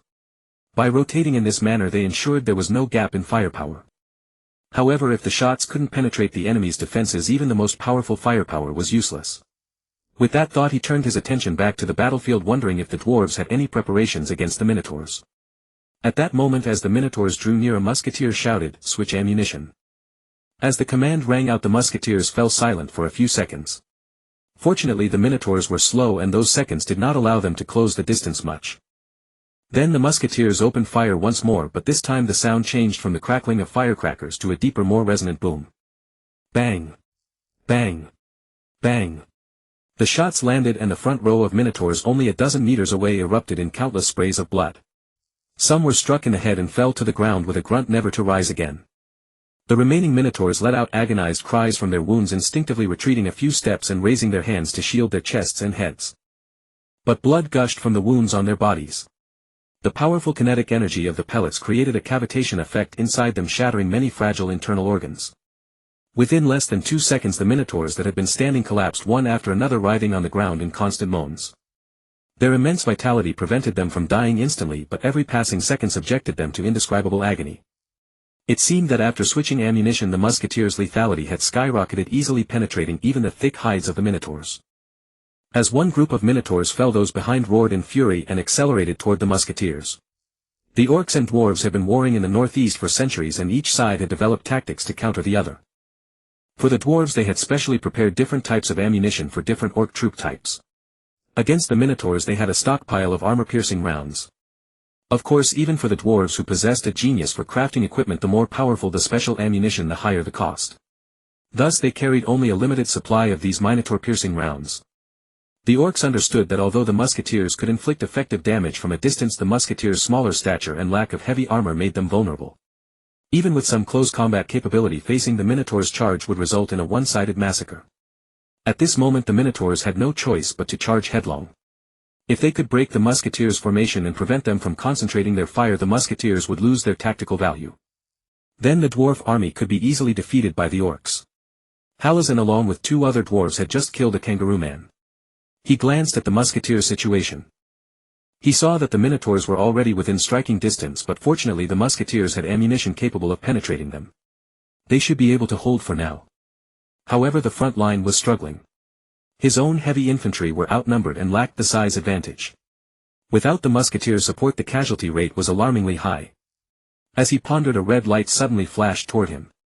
Clang! He swung his axe to parry the thrusting spear and then slashed at the horse's hooves. But then a Kangaroo Man swung a metal fist at him. In the chaos Halazin had to abandon his attack and hastily change the direction of his axe to block the kangaroo man's strike. Clang! Another metallic clash rang out, sparks flying. Halazin frowned.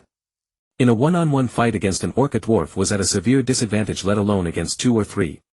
He could only defend passively. This couldn't go on. Soon they would be routed. He looked around and saw many warriors forced to fight against multiple enemies. Just then he spotted a dwarf warrior entangled by a centaur's spear, and a kangaroo man punched him in the head. The dwarf staggered sideways several steps, his eyes vacant. Despite the protection of his helmet, his body went limp and he collapsed to the ground. Although sharp weapons struggled to penetrate the dwarf's heavy armor, blunt force combined with immense strength could inflict severe internal injuries. Helpless, he could only command 4th echelon of musketeers assist the front line. There was no other choice, he had to rely on the musketeers' support to relieve the pressure. He had sent scouts to request reinforcements. He could only hope to hold out until they arrived. With that he wiped the blood from his nose and charged angrily at a kangaroo man. Upon hearing the order, the 4th echelon immediately left the musketeer formation, moved to the flank and formed 3 rows of 30 men each. Though this reduced firepower, the gap in firing was shortened to about 2 seconds, which was acceptable. The musketeers facing the minotaurs had no time to change formation and remained in 3 batches. They also had to endure a total firepower gap of about 2 seconds, since firing took only a fraction of a second but reloading required about 5 seconds. Fortunately, the firepower of each batch of 100 men was still fierce, barely enough to hold the line. Already over 200 minotaurs had been wounded, most not dead but lying on the ground moaning, incapacitated.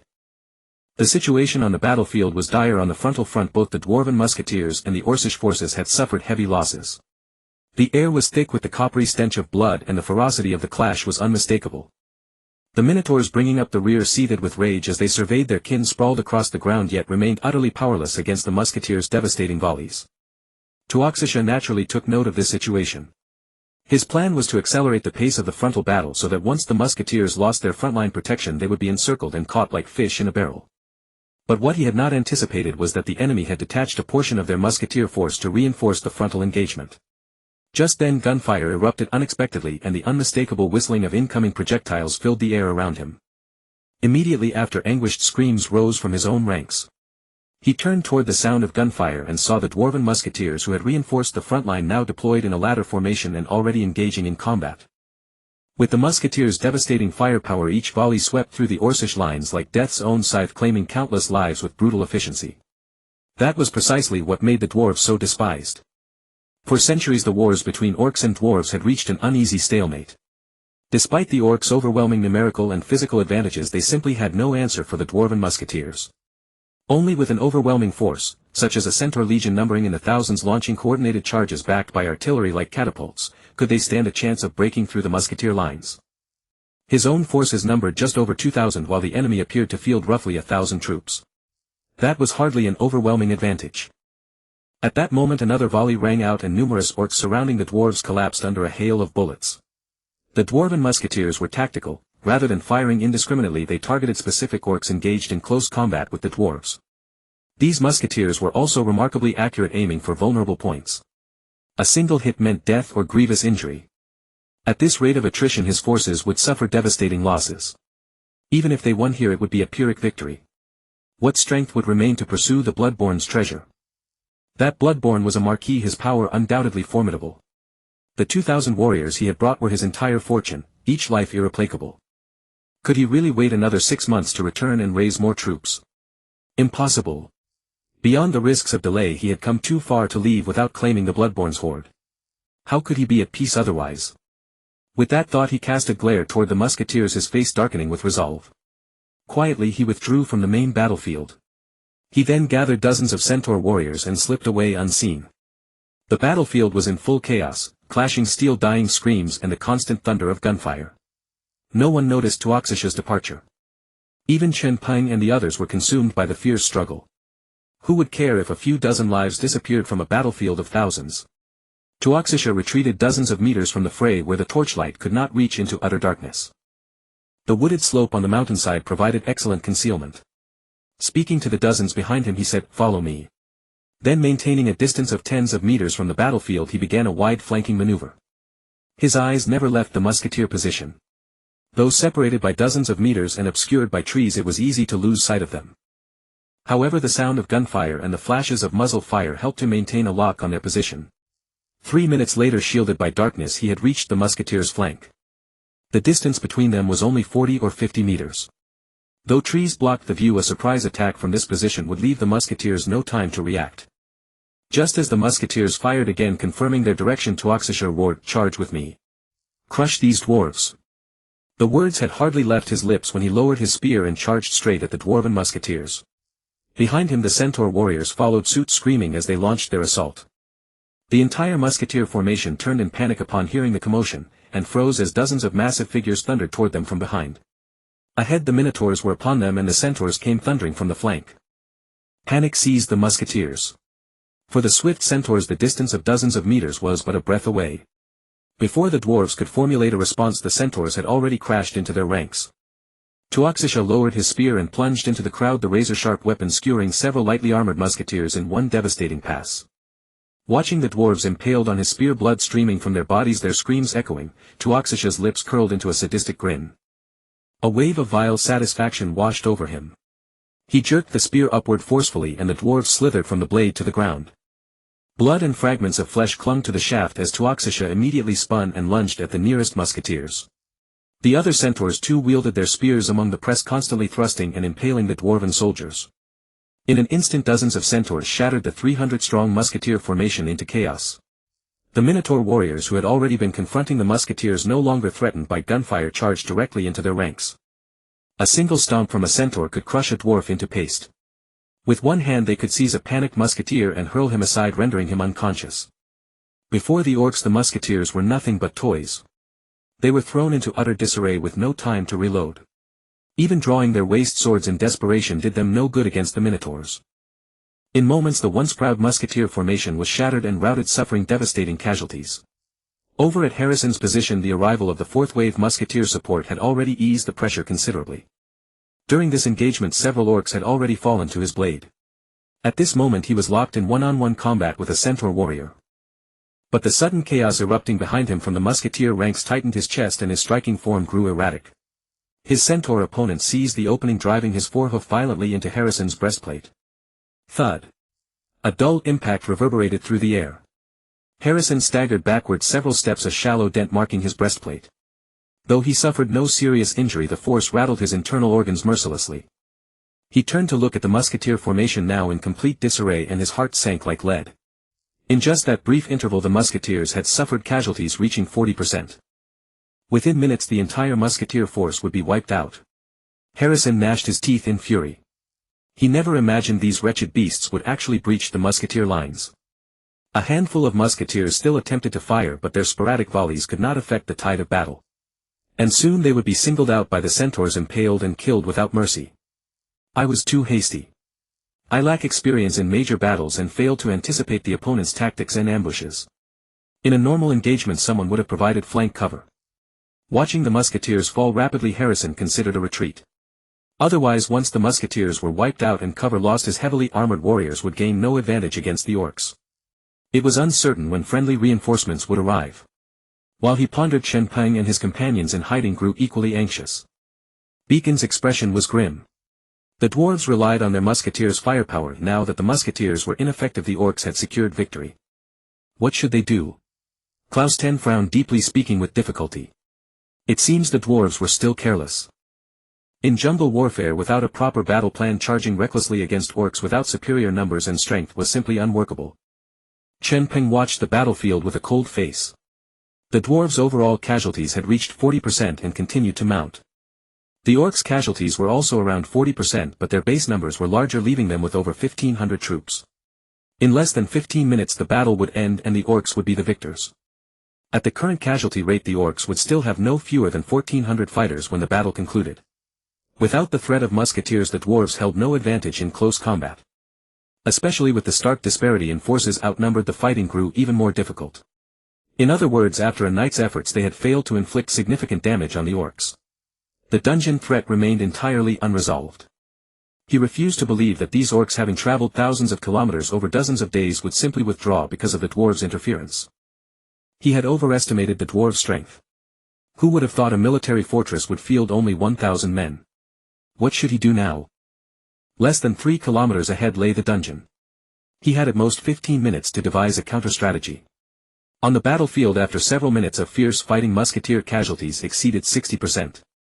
The remaining survivors fought on with sidearms, their resistance futile. 3 or 4 dwarves would hack at a minotaur relentlessly yet fail to leave even a scratch. Instead the minotaur would sweep its arm horizontally, sending dwarves sprawling. Before they could rise, a spear would thrust toward their chests, or a foot larger than their heads would crush down upon them. The musketeer ranks had become a one-sided slaughter. Dying in desperate screams, the musketeers fell to the orcs. The fourth wave musketeers had long been overrun, plunging the main force dwarf heavy infantry back into dire straits. Harrison panted heavily, struggling to evade the coordinated assault of centaurs and kangaroo-like humanoids. His short frame continually retreated, showing clear fatigue. Fortunately his combat prowess was not weak. For any other dwarf warrior a single exchange would have exposed an opening leading to immediate death. Harrison could no longer hear musket fire, only the desperate screams of fallen dwarf gunners. Mixing with the acrid scent of blood, a wave of powerlessness rose within Harrison alongside an ever-growing hatred for the orcs. He could not fathom why the orcs had suddenly appeared here. If this were merely a scouting force, why would they deploy minotaurs? Moreover, such a force consisted of only about 2,000 troops. Was this merely a vanguard? Were 100,000 soldiers behind them? But what purpose drove these bastards through these remote mountains? This area held no strategic value and lay 700 or 800 kilometers from the heartland of the dwarf kingdom. Stationed here, they had only heard rumors within the kingdom of a bloodline dungeon, prompting the king to dispatch this 1,000-strong contingent to fortify the area and search for the dungeon's entrance. The composition of this 1,000 men itself indicated the kingdom's limited investment, after all the bloodline had vanished from the continent long ago. Finding it would be ideal, but even if they failed, sustaining 1,000 men posed no burden. So had these orcs come for the dungeon as well?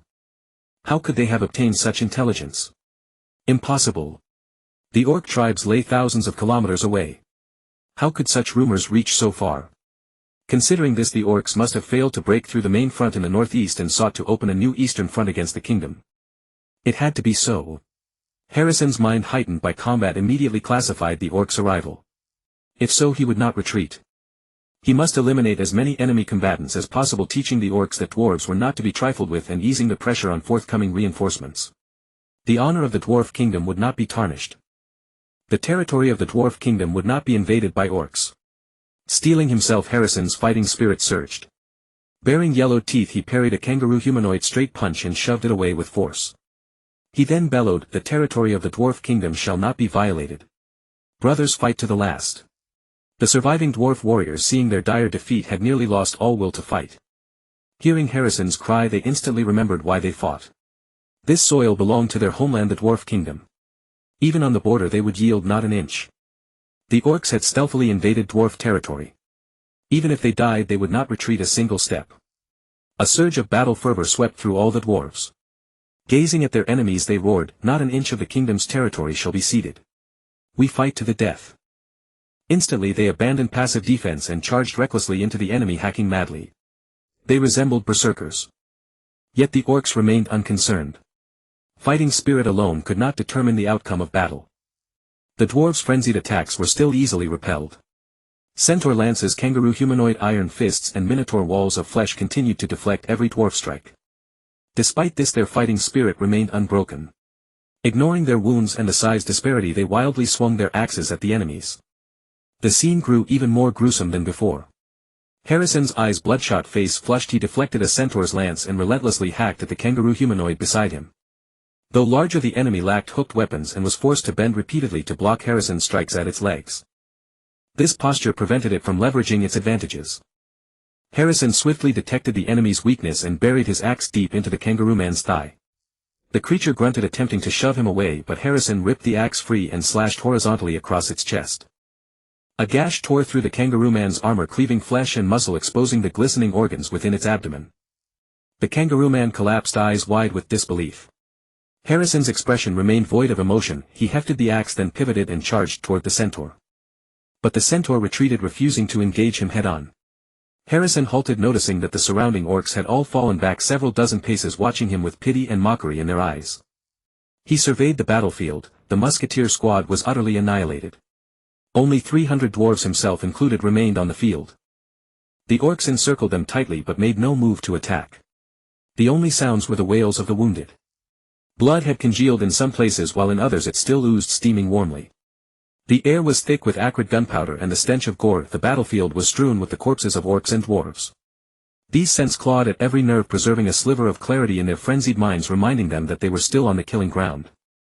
One lapse of vigilance and they would fall, never to rise again. Clop clop clop. Toja approached, spear stained with blood, his iron-shod hooves striking the earth in a rhythmic cadence. He halted a few meters before Harrison and spoke with condescension, "Surrender. Without your musketeers you are no match for the great warriors of the orcs." Toja's face bore contempt and ridicule as he awaited Harrison's reply. Yet inwardly he was not as calm as he appeared. After wiping out the dwarf musketeers he realized his own losses had exceeded his tolerance.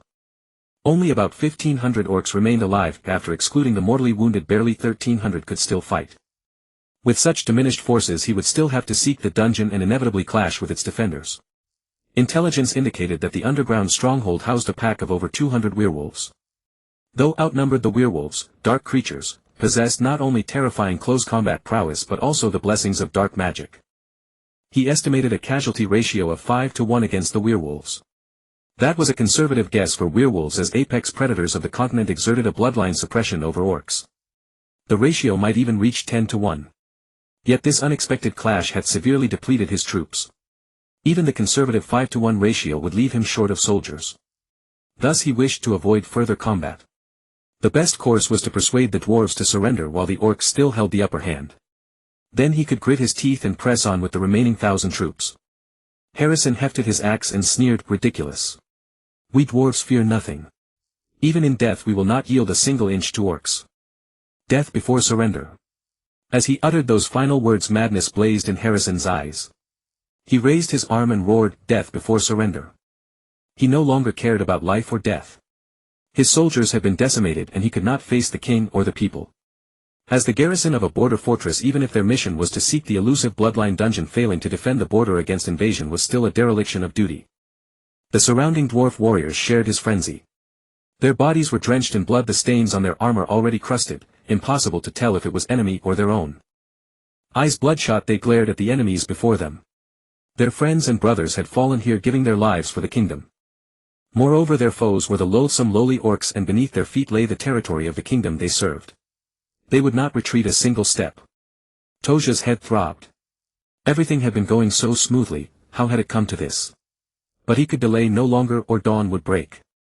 If the main dwarf army arrived, not only would the treasure be lost but he himself would be buried here. At this thought his expression hardened into icy ruthlessness. "Kill!" At Toja's command Harrison also bellowed, "Kill!" The soldiers clashed once more in a chaotic melee. The battlefield erupted with screams and the clash of blades, blood spraying through the air. Harrison, eyes burning crimson, charged straight at Toja.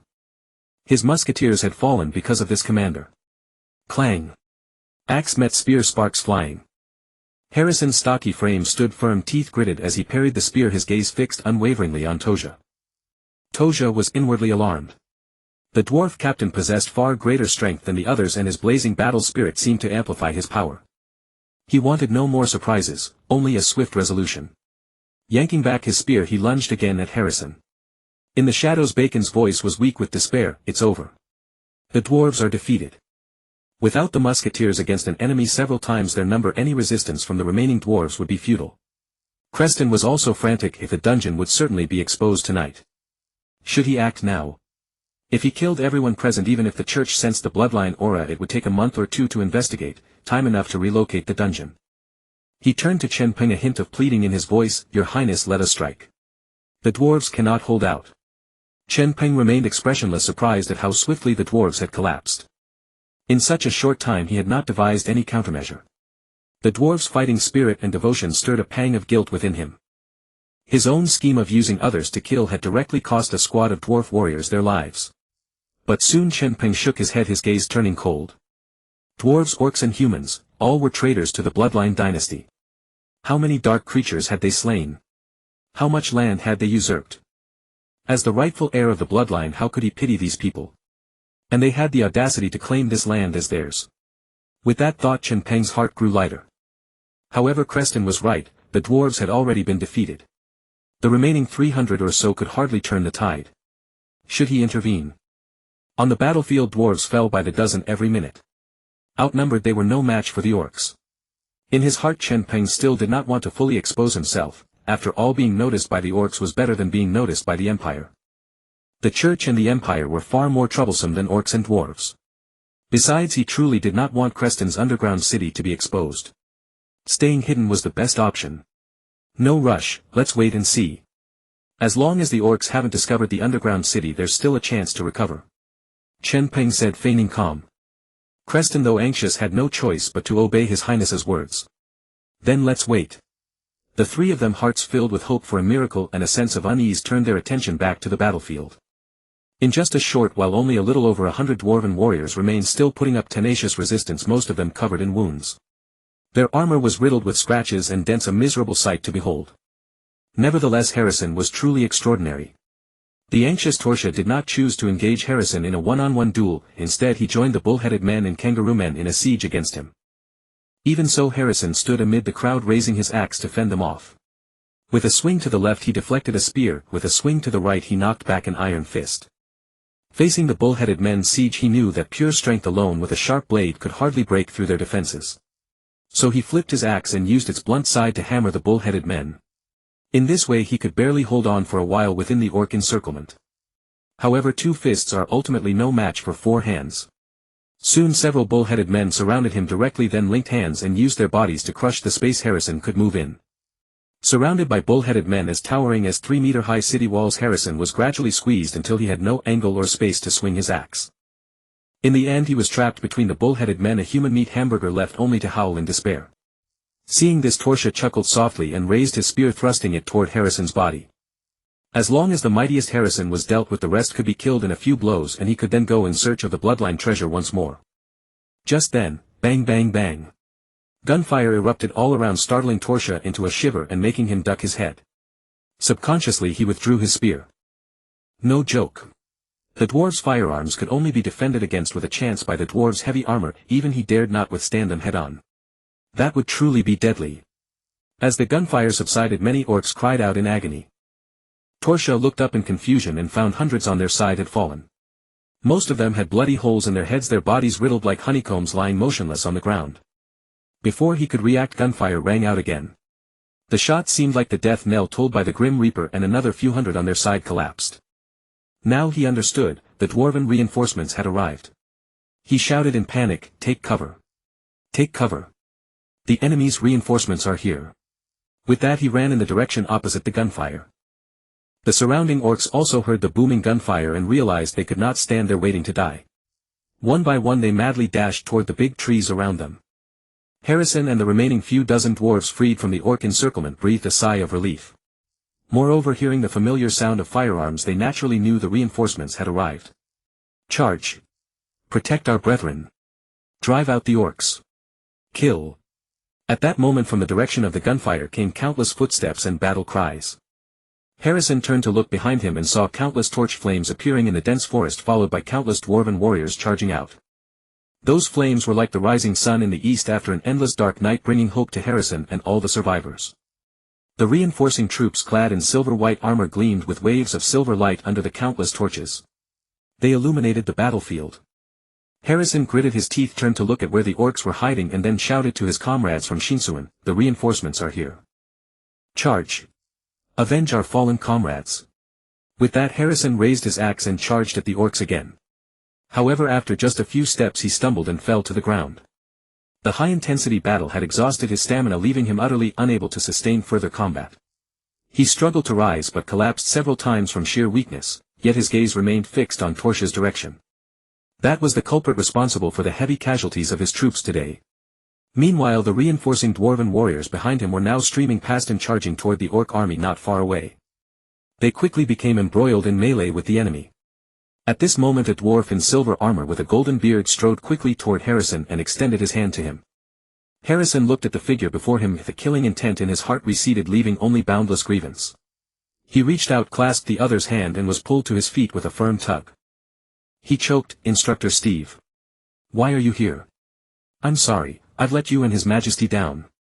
He had never expected that the one coming to his aid would be Steve, his instructor from his military days. Steve was the commander of the Silver Armor Legion, one of the kingdom's 7 ace legions. He commanded a force of 200,000. Logically, Instructor Steve should have been on the northern front. Steve's eyes were filled with both pain and pride. He said with a smile, "It's all right, lad. You did your best. You dared to fight to the death with 1,000 men against an orc force that outnumbered you by far. You have defended the honor of the dwarves and the honor of His Majesty. You have also safeguarded the kingdom's territory. Well done." With that, his gaze turned icy as he looked at the battlefield still engulfed in carnage. "I was on the northern front when I suddenly received word from the kingdom that orc forces had appeared in the west. We suspected they intended to open a western front against the kingdom, so we used a teleportation array to come directly to this area. Good thing we made it in time." He then drew the axe from his belt, walked toward the battlefield and said without looking back, "Don't worry. I will make these orcs regret ever setting foot on our land." With those words he accelerated straight into the battlefield, leaving Harrison only a back view. Harrison let out a long breath. Looking around at the numerous dwarven corpses lying on the ground, he felt a pang of pain in his heart. He then looked at the dozens of dwarven subordinates from Shinsuan. Each of them covered in blood and grime sat slumped on the ground, their faces filled with numbness. This unfair war allowed Harrison to witness the cruelty of war for the first time. In just less than half an hour of battle, over 1,000 corpses had been left behind here. He could only close his eyes weakly and sigh, alas. Hidden in the shadows, Chen Peng and his 2 companions finally felt a heavy weight lift from their hearts. They had not expected the dwarves to have reinforcements after all. Bacon explained with a grave expression, "The reinforcements appear to be the Silver Armor Legion of the Dwarf Kingdom, reputed to be one of its 7 great legions." The legion commander was a formidable middle-aged man named Steve. Stationed year-round on the northern border, they had won countless victories for the Dwarf Kingdom over the centuries. Clayton frowned. Why would the Silver Armor Legion, which fights the orcs in the north, appear here? I recall that a border town of the Dwarf Kingdom is only a few dozen kilometers away with several thousand troops stationed there. If reinforcements were to come, it should have been the garrison of this town.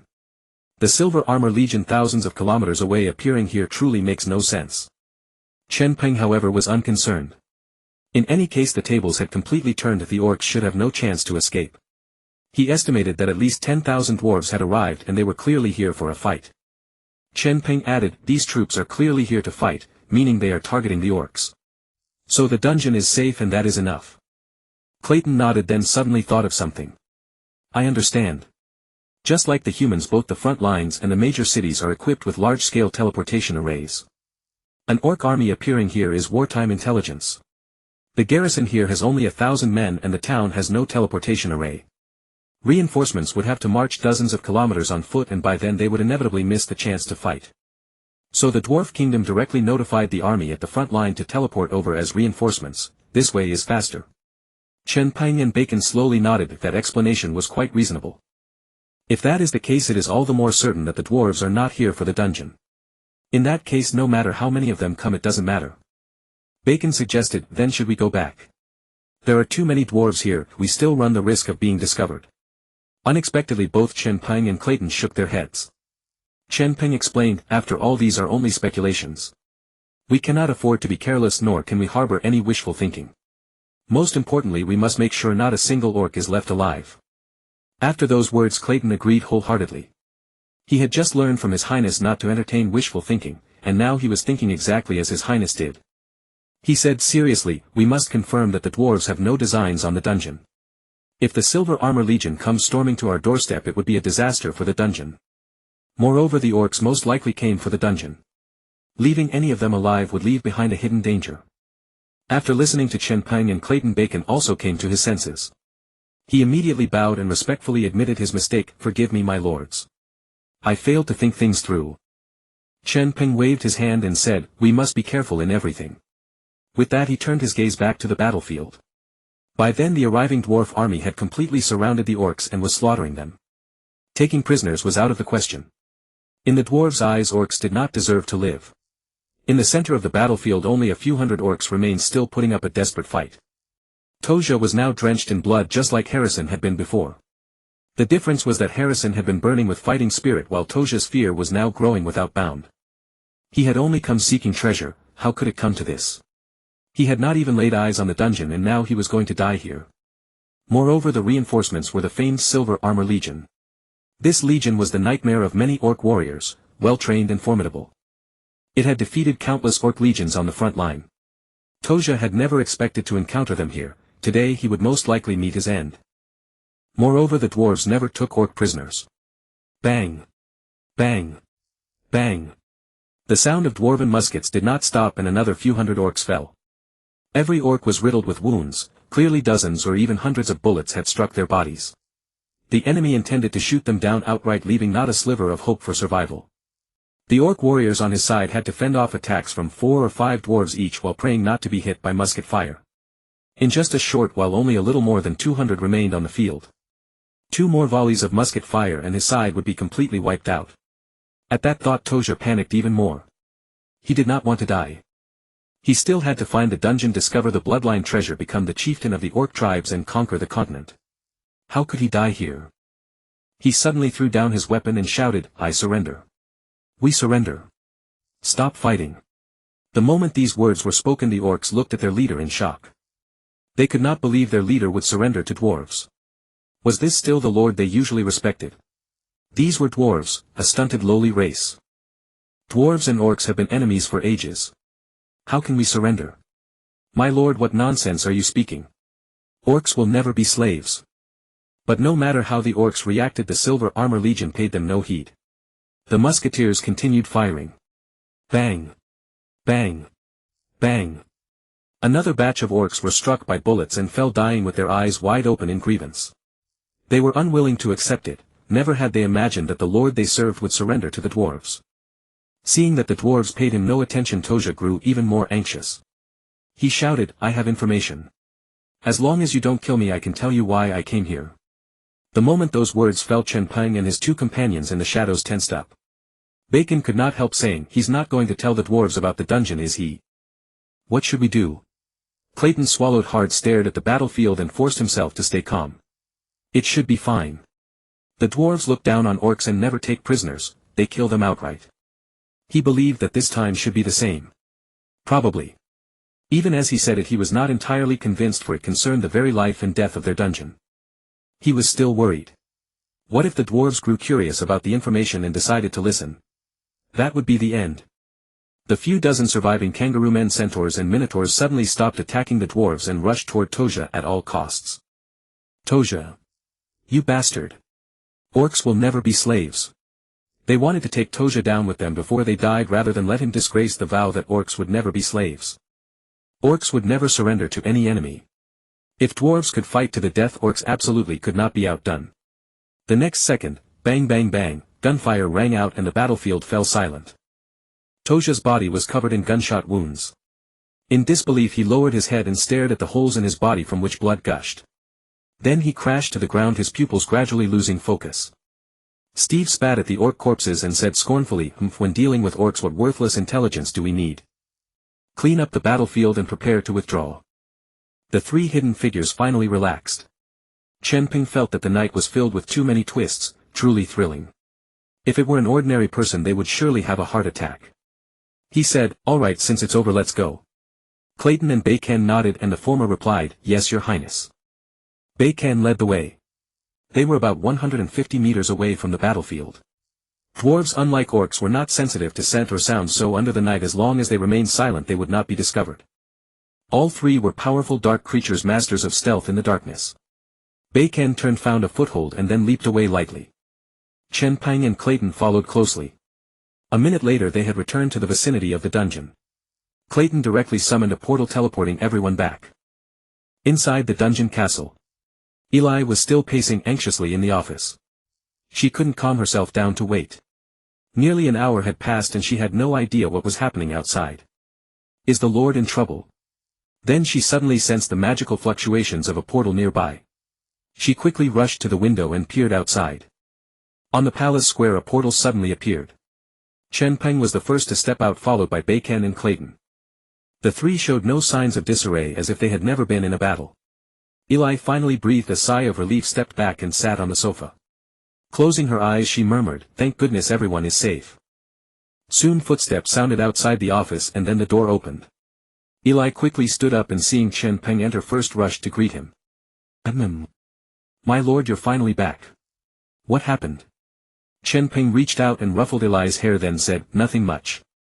Tonight was quite eventful, but it was a close call. Ha! Hearing Chen Peng's words, Eli became more curious. However, since Chen Peng didn't elaborate, she felt too embarrassed to press further. Then Clayton said, "Since everything is safe to celebrate the dungeon surviving this crisis, let's hold a victory banquet." Chen Peng naturally didn't refuse, and Eli hadn't eaten properly yet. Their previous meal had been interrupted. "Alright, arrange it." An hour later in the palace dining hall. The area was nearly 100 square meters with a ceiling almost 10 meters high. The walls were adorned with rich Gothic-style sculptures, mainly of figures and dark creatures. The sculptures were either inlaid with red or gold gemstones or directly gilded with gold powder. On the left side of the dining hall stood a large number of reddish-brown wooden cabinets holding various sculptures and antiques. On the right was a wine cabinet displaying many bottles of wine and goblets. On the ceiling a massive metal chandelier with gem-encrusted lamps held dozens of alchemical light bulbs illuminating the dining hall. In the center of the dining hall was a rectangular table over 10 meters long and nearly 5 meters wide, covered with a white tablecloth adorned with intricate golden patterns. On the tablecloth were various dishes and utensils, while the floor beneath the table was a large patchwork woolen rug. The rest of the floor was tiled in alternating gold and gray, making the entire dining hall look opulent. At that moment Chen Peng and the others entered, led by an elf server dressed in a white vest. Eli was once again stunned by the luxurious decor, her mouth agape. "This is almost as grand as a human palace." Clayton chuckled, taking it for granted. As a marquis, his dining hall naturally couldn't be as plain as an ordinary person's. "Miss Eli, you don't know this, but during the zenith of the Bloodline dynasty the imperial palace cost more than the combined construction expenses of the current human, orc and dwarf palaces. After all, it was a dynasty that unified the entire continent, possessing the wealth of the whole land. Naturally it was extravagantly magnificent." However, his eyes quickly dimmed. But back then the battle between His Highness and Karlsas in the palace nearly destroyed the entire imperial palace. After hearing this, Eli nodded with a look of regret. Then everyone took their seats. Chen Peng sat at the head of the table with Clayton on his right and Eli on his left. Beacon, as a personal guard, was not qualified to attend the banquet. Although Chen Peng invited him, Beacon firmly declined, so he didn't insist. Chen Peng looked at the table, which held a large roasted sheep. Its brown skin glistened with oil, exuding a crispy aroma. There were also various vegetables and pastries, all looking exquisite. Each of the three had a goblet before them filled with wine. Clayton then said with a smile, "Time was short, so I had the servants prepare a simple meal." Chen Peng nodded. "It's already quite good." He glanced at the table and saw no blood, which made him sigh in relief. "As long as there's no blood, everything is fine." Clayton waved his hand and a server began carving the roasted sheep, distributing the meat to the three. Eli, however, showed no joy at the sight of the food. She was still preoccupied with what had happened outside. Chen Peng hadn't revealed anything, leaving her itching with curiosity. She really hated people who spoke in half-sentences. But when it came to her lord, she couldn't bring herself to dislike him. She bit her lip and asked, "My lord, could you tell me what really happened outside?" She felt that if she didn't find out, she would definitely lose sleep. Chen Peng nodded. Earlier, when Eli had asked, he was still too excited to organize his thoughts. Now during the meal he could slowly tell her. Just as he was about to speak, Clayton interjected, "Tonight was truly thrilling. Miss Eli, His Highness was incredibly formidable." Seeing Clayton eagerly recounting, Chen Peng was content to enjoy the quiet bragging. In summary, he had used a borrowed knife to kill, and despite some minor hiccups the outcome was quite successful. Without his subordinate present, Clayton dropped his reserve and began regaling Eli with the events outside. Eli listened intently, her expressions shifting dramatically. One moment she was curious, the next shocked, then worried. When she heard about Chen Peng's plan of using a borrowed knife, she was filled with awe, stars in her eyes. Her lord's method was truly brilliant. When she heard the part about the dwarves almost being annihilated, Eli felt as if she were there herself. Her palms were sweating. When she heard that Toja was about to reveal the secret, her heart was in her throat. Finally, when Toja died with the information, she breathed a sigh of relief. After Clayton finished, Eli sighed emotionally. The dungeon has survived a crisis. Tonight was indeed thrilling. At the victory banquet, after resolving the dungeon crisis, everyone's mood was relatively light. The conversation topics were quite mundane. Chen Peng and Clayton discussed the future of the Bloodline dynasty. Having witnessed the growth of Bernhard after his resurrection, Clayton was filled with confidence in defeating the human empire. He spoke endlessly to Chen Peng about his visions, expressing his loyalty. However, Chen Peng knew that the Bloodline currently had no people, no money, and could only live like rats hiding underground. Achieving the great revival of the Bloodline would still take time. Thinking this, Chen Peng said slowly, "The road ahead is long and arduous. The conditions at Orr Castle are too poor. Clayton, who had been smiling optimistically, restrained his smile. He had been a bit too excited. He had been managing this place for nearly 1,000 years and only had this much to show. Orr Castle had just started. Achieving success would indeed require a great deal of time. The path of development was still long. Your Highness, if Orr Castle needs anything, just tell me. I will do my utmost to assist. Chen Peng nodded. From their brief interactions he could see that Clayton's loyalty was genuine. He said, I won't hold back. Orr Castle does need your support. Clayton was not only experienced in building dungeons but also managed them well. Chen Peng was determined to take him back to let Luna and the others learn from him. Moreover, having a powerful bloodline ally would greatly boost morale. He then added, let's establish a fixed teleportation array between our two sides, allowing free travel. When the time comes, you can come with me to meet my subordinates. While I continue searching for helpers outside, you can assist them in completing the dungeon project at Orr Castle. Hearing that he was entrusted with an important task, Clayton was overjoyed and quickly nodded. Rest assured, Your Highness, I will not let you down. After the banquet, Chen Peng didn't want to delay and directly asked Clayton to build the teleportation array. Originally there were no magic crystal runes here and Clayton had planned to gather them first. But Eli directly produced a large bag, stunning Clayton. I haven't seen so many magic crystals in a long time. During the Bloodline Dynasty, magic crystals were plentiful, but since the dynasty fell and they went underground, his territory lacked a master of magic crystal craftsmanship, making such consumables rare. After receiving the magic crystals, Clayton said, let's build the teleportation array in the great hall we visited earlier. It's spacious there. Chen Peng nodded. The hall with the precipice was a good location. Teleportation arrays were precious and even the wealthy humans only had them in major cities. Therefore placing the array in a more private place was safer. As the three walked through the city toward the corridor connecting the tunnel, they suddenly saw a well-equipped werewolf patrol on the street. Chen Peng's eyes widened at the werewolf's gear. He turned to Clayton and said, I've been wanting to ask, why are your werewolves so well-equipped? Clayton replied nonchalantly, we have specialized dwarf artisans. Dwarf artisans. Chen Peng knew there were dwarves in the city, but he hadn't expected there to be dwarf artisans. Those were treasure-level individuals. The equipment crafted by dwarf artisans far surpassed that of human craftsmen. It was a hard currency across the entire continent. Even the orcs in the north would collect dwarf weapons after battles with dwarves. Of course, only weapons were usable. Due to the size difference between the two races, armor and protective gear wouldn't fit. Clayton pointed to the back of the city and said, this cavern is an iron ore mine, so we have abundant iron resources. With dwarf artisans we can steadily supply weapons and armor for the werewolves. Chen Peng was stunned. Iron ore too? This was like a landed gentry. He looked back. Behind the city the ceiling of the cave glowed with a faint yellow light from the illuminating crystals. Indeed, it was iron ore. What a contrast. Why did Orr Castle have nothing? Clayton here had an iron ore mine. This was fantastic. Countless ideas exploded in Chen Peng's mind. He had Frankna and Clayton had artisans and iron ore. With his knowledge of scientific theories from another world, couldn't he combine them to usher this world into the steam age? With steam engines, wouldn't life become much more convenient? TSK. Though these ideas were still far from realization, at least the equipment for the Korea clan was now within reach. At that moment Clayton led Chen Peng in the opposite direction. Chen Peng asked, where are we going? Clayton smiled mysteriously. You'll see when we get there. Chen shrugged, didn't ask further and followed him with a curious Eli. The three walked along the street to the back of the city where they found a row of enormous wooden cabins. Each cabin was 5 or 6 meters high and covered several hundred square meters. The door of each cabin was locked with an iron padlock and 2 werewolves stood guard outside. When they saw Clayton approaching they saluted respectfully. My lord, what brings you here? One of the werewolves asked after the salute. Clayton replied with a smile, just taking a look. Open the door. The werewolf still looked puzzled. The lord rarely came here. What business did he have today bringing 2 strangers with him? Nevertheless he obediently obeyed the command, turned and pulled out the key from his waist to unlock the padlock.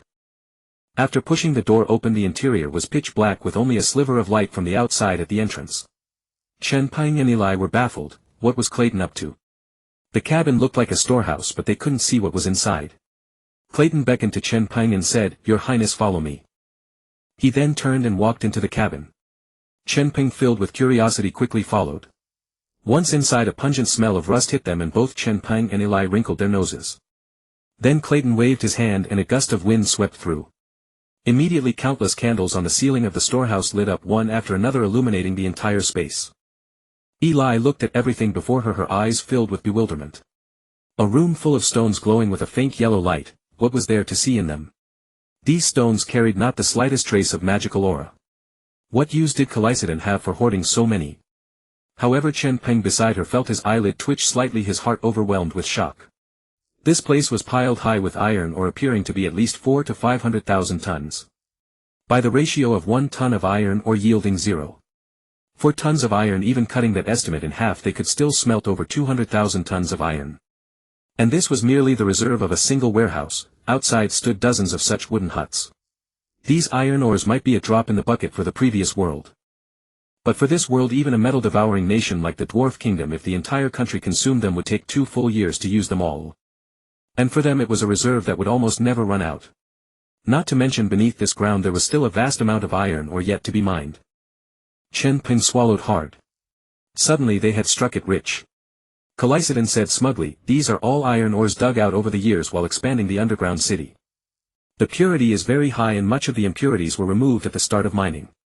Hearing this, Chen Peng took a deep breath and said, "Callicidon, the equipment matters for Orr Castle are entrusted to you. Any problem? With this much iron ore they must use it without restraint. Since Orr Castle was starting from nothing, they would enhance their strength through equipment. In this way Kaluya and the others wouldn't need to transform into werewolves to stand a chance against enemies." Callicidon nodded. "Understood, Your Highness. I will arrange everything properly." Chen Peng let out a sigh of relief. This trip had been truly worthwhile, the gains were immense. "Let's go. Establish the teleportation array." This time the three walked straight into the great hall, passed through the tunnel and the cliff passage, and now stood at the center of the hall. Callicidon held 6 magic pattern crystals in his hand, placing them in 6 directions 1 meter away from himself, with his own body as the center. Every step was almost identical to how Kadir had arranged the formation. Callicidon chanted incantations, and in an instant blue light lines appeared once more, rapidly tracing out a teleportation array. Callicidon completed the construction of the teleportation array with great proficiency.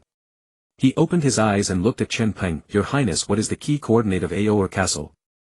After all, Orr Castle had already been moved underground and there was now a teleportation array inside the castle. All that remained was to connect this array to the one at Orr Castle, and it would be done. Then Eli said, "I know the key coordinate of the teleportation array, Mr. Kadir told me." She then passed the key coordinate to Callicidon, who used it and continued chanting incantations. The key coordinate was like a secret key for every teleportation array. Without it, other teleportation arrays could not connect to the array in question. Once he knew the key coordinate, the teleportation array beneath his feet blazed with blue light, almost turning the entire great hall blue. At that moment, beside one of the magic pattern crystals in the array, the words, Orr Castle, appeared in the empty space. It was as if the formation had gained a tattoo. Then Callicidon stopped his movements and the blue light of the formation dimmed, pulsing rhythmically in waves like a heartbeat. At this he looked at Chen Peng and said, "Your Highness, I have connected this teleportation array to the one at Orr Castle. Now we can teleport from this side. Next we need to imprint this location's coordinates onto the array at Orr Castle. Then the 2 sides can teleport to each other at any time. Every teleportation array has 6 magic pattern crystals. This is a mandatory requirement for constructing one. And conveniently each teleportation array can be bound to 6 fixed teleportation arrays. All it takes is inscribing the key coordinates of 2 arrays into each other's formations, just as Callicidon did. Of course this only fixed the teleportation locations. It did not mean that once the 6 slots were used, teleportation to other places was impossible. As long as coordinates were entered even after using up the 6 slots, each teleportation array could still send one to any desired destination. Chen Peng nodded and said, "All right, let's return to Orr Castle." Callicidon also nodded, his heart filled with anticipation to meet His Highness's subordinates.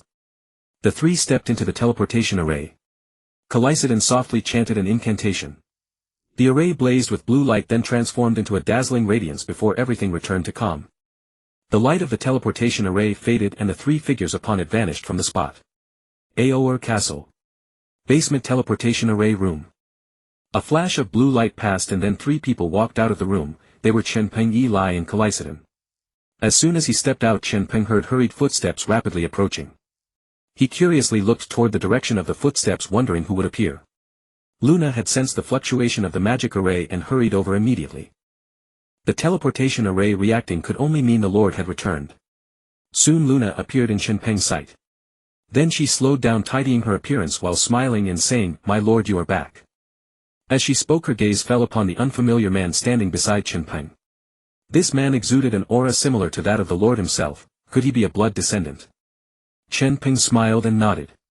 I found a powerful ally, so I brought him back for everyone to meet. As his words fell, Eli stepped forward, hugged Luna's arm and said, "Luna, this time the Lord has brought us a big surprise." Hearing the words of Chen Peng and Eli, the clever Luna placed even more importance on the unfamiliar man beside Chen Peng. Luna nodded. "My lord, please wait in the council hall first. I will go summon the others." "All right, go ahead." Chen Peng truly appreciated Luna. This administrator was diligent in her work and incredibly clever. She was so considerate. Luna turned and left with Eli. From their silhouettes one could see the little girl Eli secretly whispering something to Luna. Presumably she was recounting everything that had happened in Calliceden's underground city. It was only then that Calliceden said in astonishment, "Your Highness. Was that a dark elf just now?" In his understanding, dark elves were almost extinct. The dark elves in his own underground city had followed him underground during the Bloodline dynasty. "Unexpectedly, I can see a dark elf here at your Highness's place. It seems your Highness also has many surprises." Chen Peng said, Luna and her people are all loyal to me." At these words Calliceden clicked his tongue in admiration. Tisk tisk tsk. Every dark elf is a master archer. If there were a dark elf unit, they could even stand against the dwarven musketeers. As Creighton spoke, he recalled the Bloodline dynasty from 1,000 years ago. In those days the dynasty commanded several elite forces, including the Centaur Legion of the Beastmen, the Musketeer Regiment of the Dwarves, and the Archer Corps of the Dark Elves. Orr Castle was home to an entire Dark Elf race, and rebuilding such a force would undoubtedly be a tremendous boost to the castle's military strength. However, Chen Peng standing nearby thought otherwise. He murmured, "Let's go head to the council hall first." In his mind, the Dark Elf population was far too small, and pinpoint archery was a racial talent that other races could hardly learn. Rather than a corps of master archers, Chen Peng leaned toward establishing a musketeer force. Yet this firearm would be nothing like the dwarves' guns. Chen Peng intended to apply certain firearms technology from his own world to craft guns with greater power, higher accuracy, and longer range. The dwarven musketeers had to be close to deal effective damage to their enemies. Usually within 100 meters, beyond that distance both accuracy and power fell off drastically. Were it not for this flaw, the dwarves would have long since slaughtered every beastman across the wild lands with their muskets. To put it bluntly, the fighting range of the musketeer corps wasn't even as far as that of the archers. Creighton had an abundance of iron ore, which meant ample raw materials for experimentation. At this thought, Chen Peng became even more determined to build a more advanced musketeer force. The three of them then reached the hall of the underground chamber, where they saw many spiders, werewolves, and dark elves still busily at work. Though dawn was nearing, they continued hauling bricks and digging earth, striving to shape the framework of the underground city. To save time, Luna had divided the entire workforce into 3 rotating shifts. Each group worked 8 hours, then rested for the remainder of the time. This way work continued without pause, while everyone's stamina and spirits remained high, boosting overall efficiency. The werewolves and dark elves greeted Chen Peng warmly, deeply grateful for his protection. Creighton was delighted by this as well. His Highness's inner circle was by no means lacking, and their loyalty meant the castle would inevitably flourish in time. Seeing the familiar underground chamber again, he felt a strong sense of recognition. Though he had not set foot there for several hundred years, the layout remained unchanged, just as it had always been. Still as shabby as before. Orr Castle, having been built as a magical experimentation fortress, was never intended for habitation. It contained numerous rooms for various experiments, yet now they were practically useless. The furnishings were exceedingly poor and entirely unsuited for living. Both floor and walls remained bare stone without a single trace of decoration. He vaguely remembered that apart from the main hall and a few corridors, almost no space had been furnished in later years. The two climbed the stairs and left the underground chamber. They soon arrived at the great hall where meetings had been held before the so-called council chamber. Chen Peng led Creighton inside and walked straight to the seat of honor.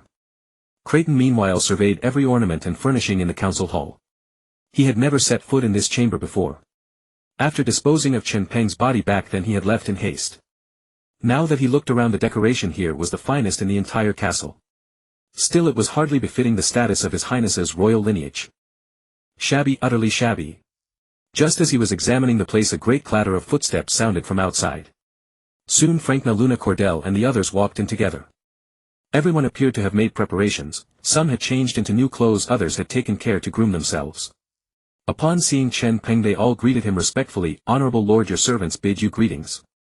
After all, with outsiders present they still had to show Chen Peng due respect.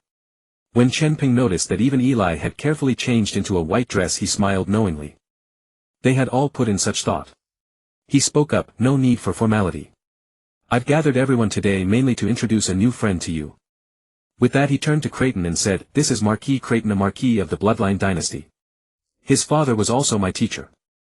As he finished speaking the women below all bowed politely and said, "We pay our respects to the Marquis." Creighton watched the row of beautiful women before him showing him such deference and his heart swelled with delight.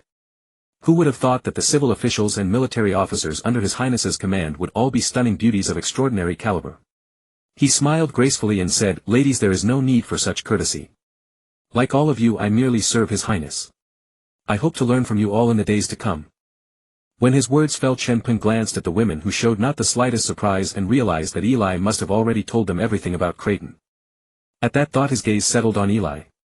Sensing his eyes upon her, she blushed and edged closer behind Luna. Chen Peng shook his head helplessly, then said, "All right, introduce yourselves to Creighton." With that he simply watched them. Luna stepped forward first. She had changed into a purple gown, its cut revealing her fair neck and collarbone with a pleated skirt below showing off her long legs, elegant, noble and mysterious. "Marquis, I am Luna, current chieftain of the Dark Elves responsible for the castle's resource allocation."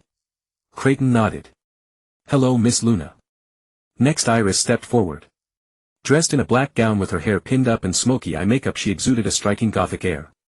"Marquis, I am Iris, the Spider Queen in charge of the castle's construction and cleaning." Creighton smiled slightly. "Hello, Miss Iris." As she finished, Frankna came forward still wearing the same clothes as before. She beamed at Chen Peng and Creighton and said generously, "Marquis, I am Frankna, an alchemist responsible for all research, development and manufacturing within the castle." Creighton looked at Frankna with some surprise. He hadn't expected an ordinary human to be here under His Highness's command. "Hello, Miss Frankna." Krua then jumped out full of pride and said, "Humph. I am Krua, chieftain of the werewolf clan. I'm in charge of the castle's security." "Marquis, you have the scent of a werewolf on you too." She sniffed the air as she spoke. Creighton guessed her identity from her furry ears, then said, "Indeed, Miss Krua. There are also werewolves in my underground city, they handle its patrols and defense. Perhaps you can get acquainted sometime." Upon hearing these words, Korea's eyes narrowed into a cheerful smile. Wonderful. She naturally looked forward to encountering more of her kin. After all, among the dark creatures most races had suffered severe massacres, the more of her people survived the happier she would be. At that moment Lilia was pushed forward by Eli.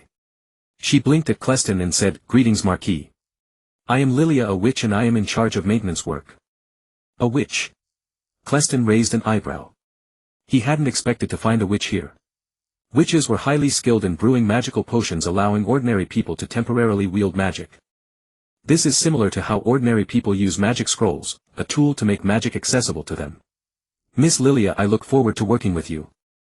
Eli needed no introduction, so lastly it was Courtier's turn.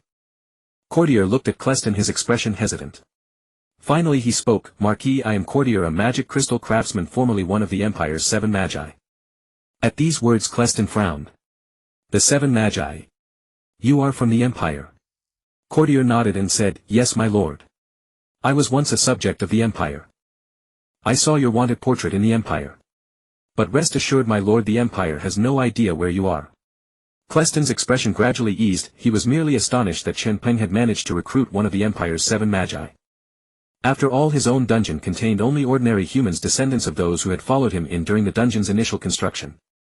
Since the establishment of the dungeon, aside from the native inhabitants and dark creatures, he had never taken in any dwarves, beastmen or humans. These were all unpredictable elements. Only His Highness would dare to recruit one of the Empire's 7 Magi. He adjusted his emotions and smiled. "Mr. Courtier, do not worry, I bear no ill will toward you.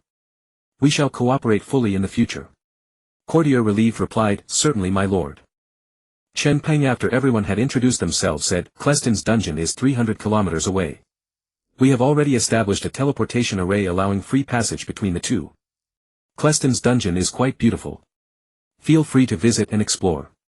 There was little surprise on the faces of the others. Chen Peng turned his gaze back to Eli. That girl had spilled everything. The surprise he had prepared was completely ruined. Eli, catching his look, tightly clutched Luna's arm, not daring to meet his eyes. Chen Peng sighed helplessly. Since Eli has told you everything, I won't repeat myself. Seeing his expression, the women chuckled softly. Chen Peng added, but I must emphasize a few things. Luna, from now on coordinate your work in the dungeon with Cleston and heed his advice. Luna suppressed her smile and replied seriously, understood my lord. Chen Peng looked at Korea. Cleston will arrange for his craftsmen to forge equipment for your people. Find time to finalize the handover with him. Both Cleston and Korea nodded earnestly. Yes, your highness, my lord. At that moment Chen Peng noticed the growing excitement on the women's faces. It suddenly dawned on him, aside from wanting to put on a good show for him, their new clothes were likely driven by a desire to visit Cleston's dungeon. They had been on the run for so long, hiding in or castle for so long. It had been ages since they had lived the lives of normal women. Chen Peng waved his hand. All right, dismissed. I'll give you 3 days off, go enjoy yourselves. The women cheered with joy. Long live the Lord. With that they pulled Eli along and headed toward the basement. Chen Peng suddenly called out, Frankna, wait. Frankna, who had been happily following the others, stopped and looked at Chen Peng with a plaintive expression. Chen Peng had intended to discuss some ideas about the steam engine with her, but seeing her face he relented. Never mind. We'll talk after you return. Frankna smiled and waved at him, then quickly caught up with her friends. Chen Peng let out a long sigh and noticed Courtier still standing there. Why aren't you going? He asked. Courtier shook his head. I'm an old bone, I won't meddle with the young ones. My lord, I'll take my leave, I still have work to finish. With that he departed. Chen Peng watched Courtier's lonely retreating figure and shook his head slightly. The rift between him and the dark creatures had yet to be mended. Your highness, is this how you interact with your subordinates? Cleston was accustomed to the rigid formal demeanor of his own underlings. Seeing Chen Peng's easygoing rapport with the women was a shock to his worldview. In his former days he would have sternly reprimanded such a lack of propriety. But now, after spending time with Chen Peng, he understood that this was a reflection of his highness's growth. Chen Peng nodded. At first they were still afraid of me. But as they grew familiar I told them not to be so formal, and gradually this became the norm. Chen Peng knew that a company with a tense, oppressive atmosphere would never thrive. This is good. When it comes to serious matters everyone is disciplined, in daily interactions it's relaxed and pleasant. It's fine. Chen Peng continued, go and join them. Take them out to have a good time and build closer ties.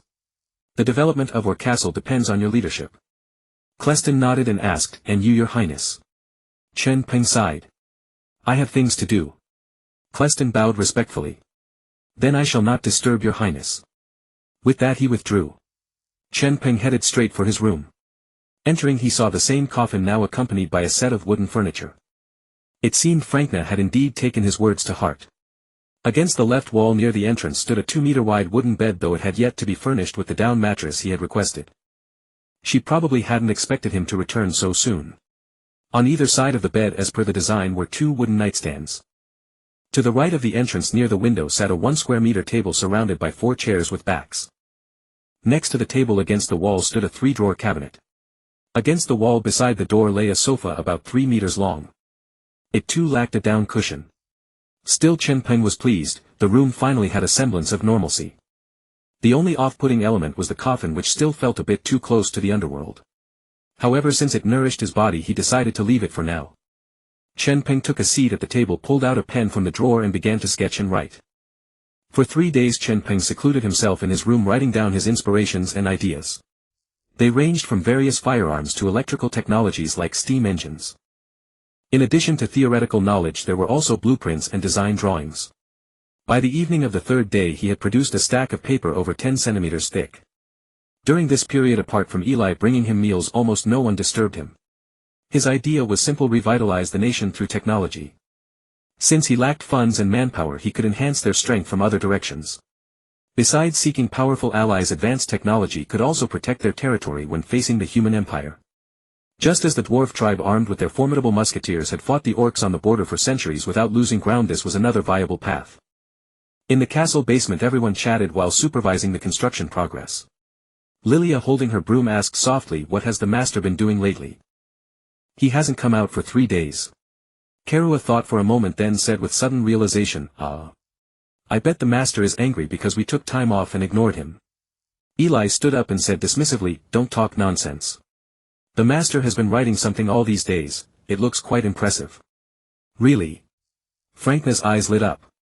She had spent the past 3 days exploring the underground city of Clayston and hadn't had the chance to go shopping properly. So she hadn't returned to see Chen Peng in 3 days. Hearing that he had been writing something, Frankna became excited. Perhaps Chen Peng had come up with another brilliant idea. As an alchemist, turning bizarre technologies into reality was immensely satisfying. I'll go take a look. You all keep chatting. With that, Frankna left the group and headed for the stairs. The others felt relieved after hearing Eli's words. Luna laughed and said, all right. We've had our fun, now it's time to work.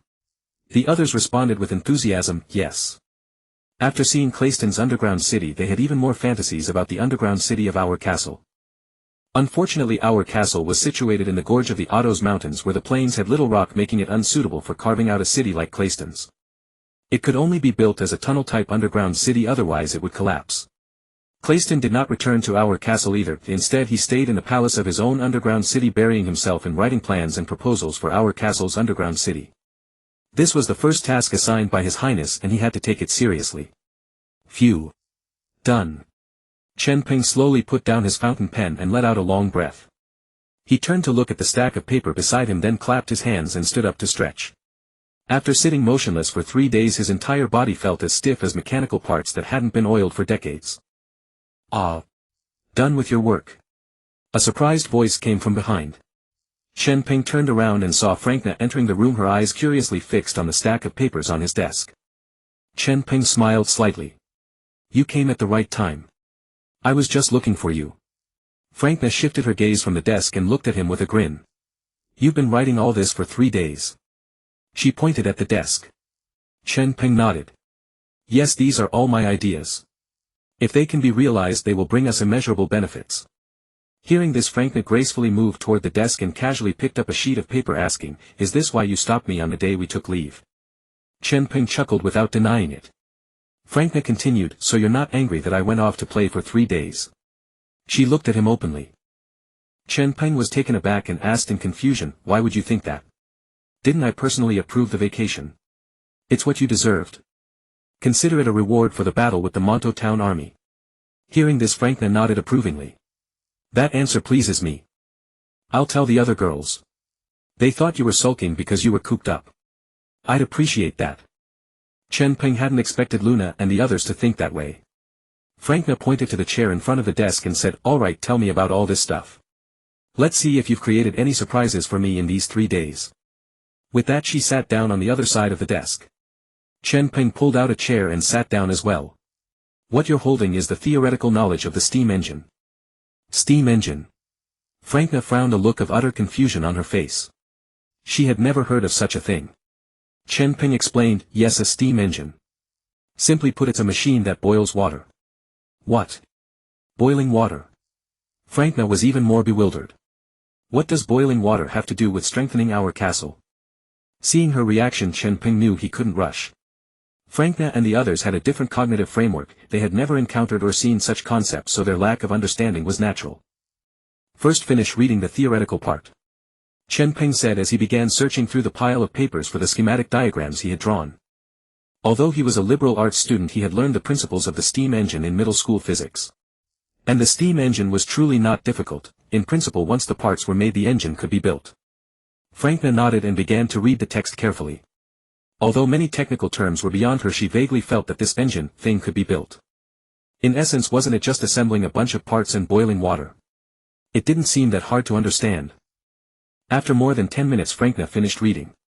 She put down the paper and said seriously, This, whatever it's called, engine seems quite impressive. In theory, it can be built.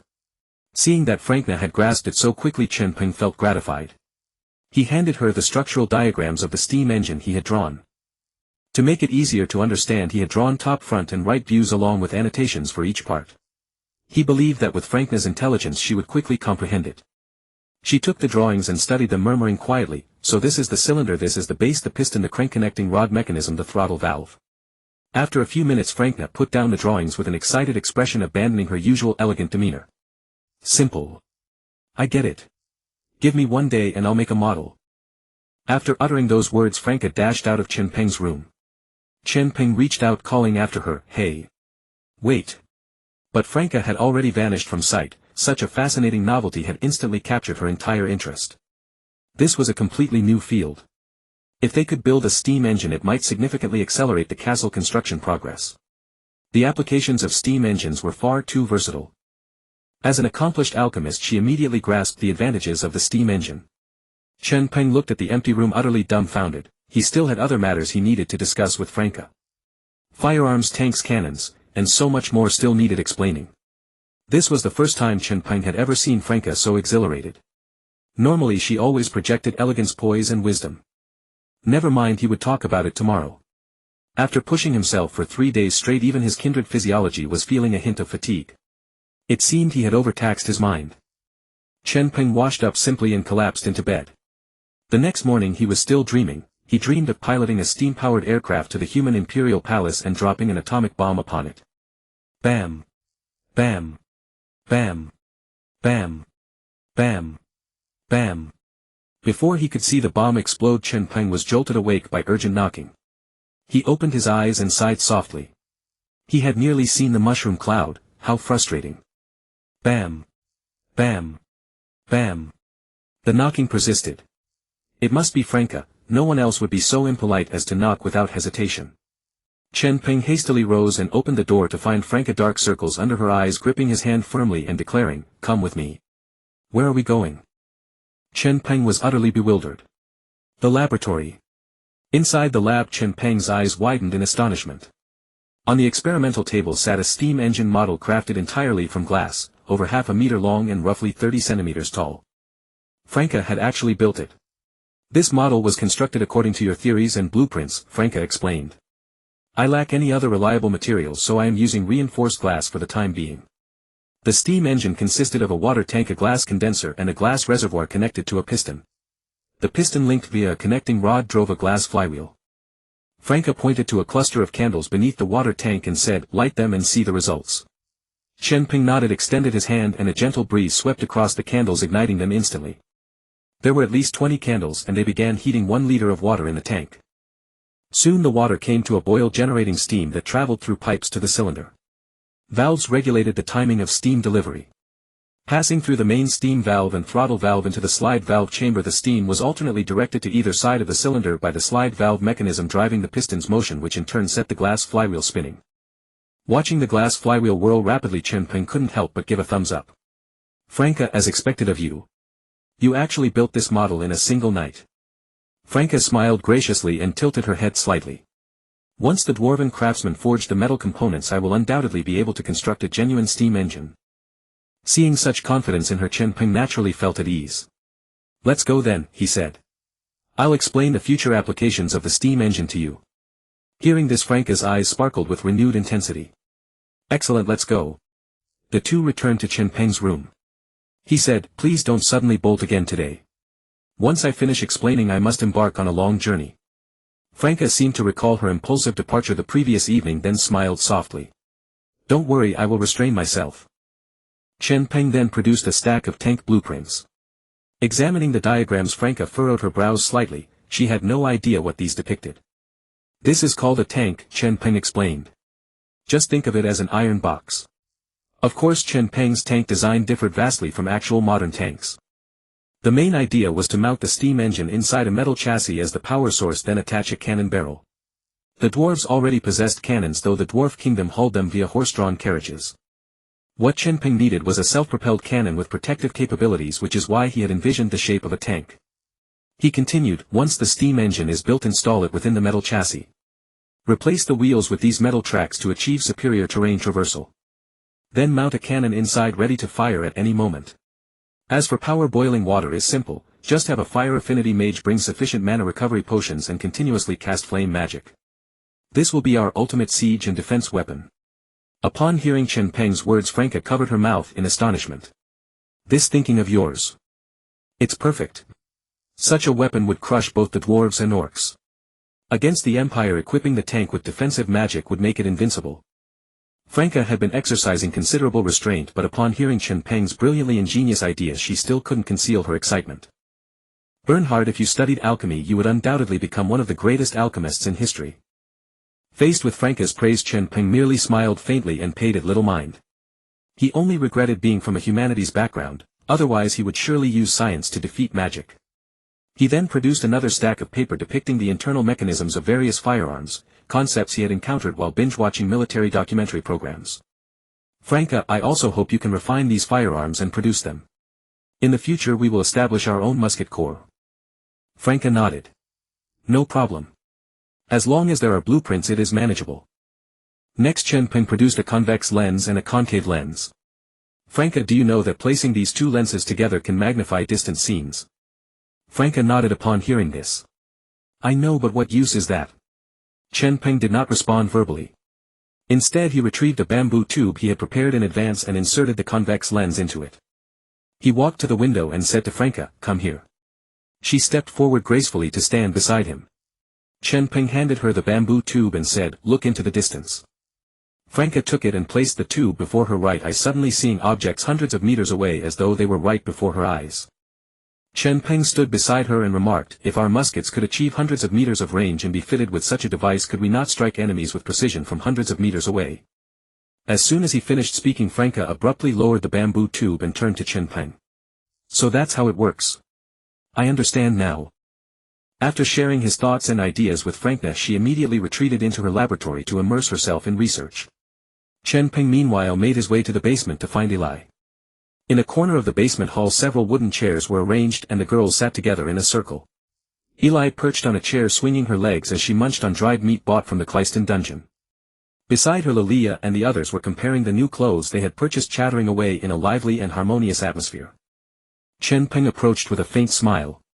Lilia was the first to notice him, snapping to attention, my lord, you're here.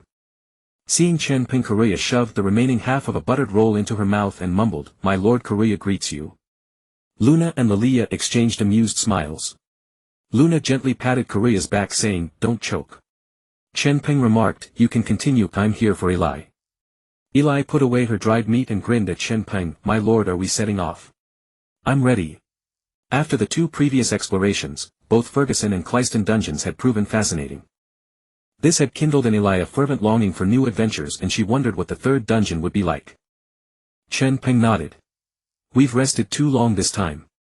Let's hurry. Let's go. Eli hopped off the chair and wrapped her arms around Chen Peng's arm, okay. Let's go, let's go. The others rose to their feet. Korea finally swallowed her food and pumped her fist, time to work, time to work. Ever since the connection with Clyston was established and the dwarf smiths began forging equipment for their kin, Korea had been in high spirits. Chen Peng had fulfilled his promise to her and her people, so she would naturally devote herself fully to the castle's development. Luna and the others also began their new day's tasks. Chen Peng led Eli to the small chamber containing the teleportation array. Inside the dormant array lay bare only etched lines upon the floor devoid of any glow. Eli released Chen Peng's arm and stepped into the teleportation circle first. As she channeled her mana, every line of the array seemed to come alive, emanating waves of blue light. Chen Peng stepped into the array while pulling out the slip marking the Ferguson dungeon's coordinates. This time the destination is 830 kilometers away beneath the wasteland. He handed the slip to Eli, who glanced at the coordinates and said, understood, my lord. Let's go. With that she closed her eyes and chanted an incantation. Chen Peng felt the familiar blue light erupt from the array, enveloping him completely. Then his vision went white and he lost all sense of direction and gravity. After 5 or 6 seconds his sight returned and his perception of the surroundings rapidly re-established. Before him stretched a long dim tunnel. The teleportation is complete, my lord, came Eli's voice beside him. She was clutching his arm tightly. In the unfamiliar environment the young girl was still a bit frightened. Chen Peng gently tousled her hair to comfort her, then began surveying the surroundings. It seemed they had been teleported directly into the dungeon, not onto the surface. Moreover, this dungeon was saturated with a dense aura of undead. The tunnel they were in had no normal illumination, the dim light came from faint blue flames flickering in the air not far ahead. Chen Peng recognized these as will-o'-the-wisps or phosphorus flames. By the light of these flames he could see that the tunnel was square, about 3 meters wide and 3 meters high, with half-meter black bricks lining both floor and walls. However, the tunnel seemed to have gone uncleaned for years. Dust lay thick on the floor and tattered cobwebs clung to the corners of the ceiling. Chen Peng frowned. Hadn't he followed Ferguson's mark to a dungeon teeming with life? This dilapidated place looked nothing like a habitat for living creatures. He glanced behind him. The same drifting will-o'-the-wisps provided dim illumination for the passage. Eli whispered, my lord, what now? Chen Peng replied with a stoic expression, let's walk ahead a bit. He then strode into the depths of the tunnel. After a few steps a faint rustling sound came from ahead. Chen Peng narrowed his eyes and halted, focusing on the source, ready to strike if danger emerged. A few seconds later several rats with glowing red eyes and disgusting slender tails emerged, scurrying along and sniffing the air with twitching noses. Upon spotting Chen Peng and Eli they immediately turned and fled back the way they came.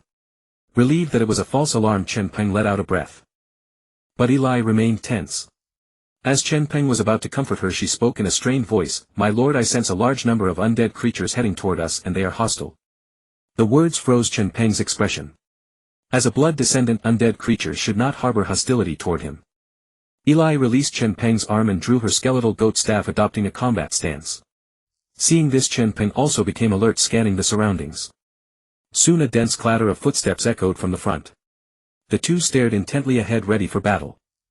As the footsteps drew nearer, Chen Peng first saw many small red and blue flames flickering in the darkness.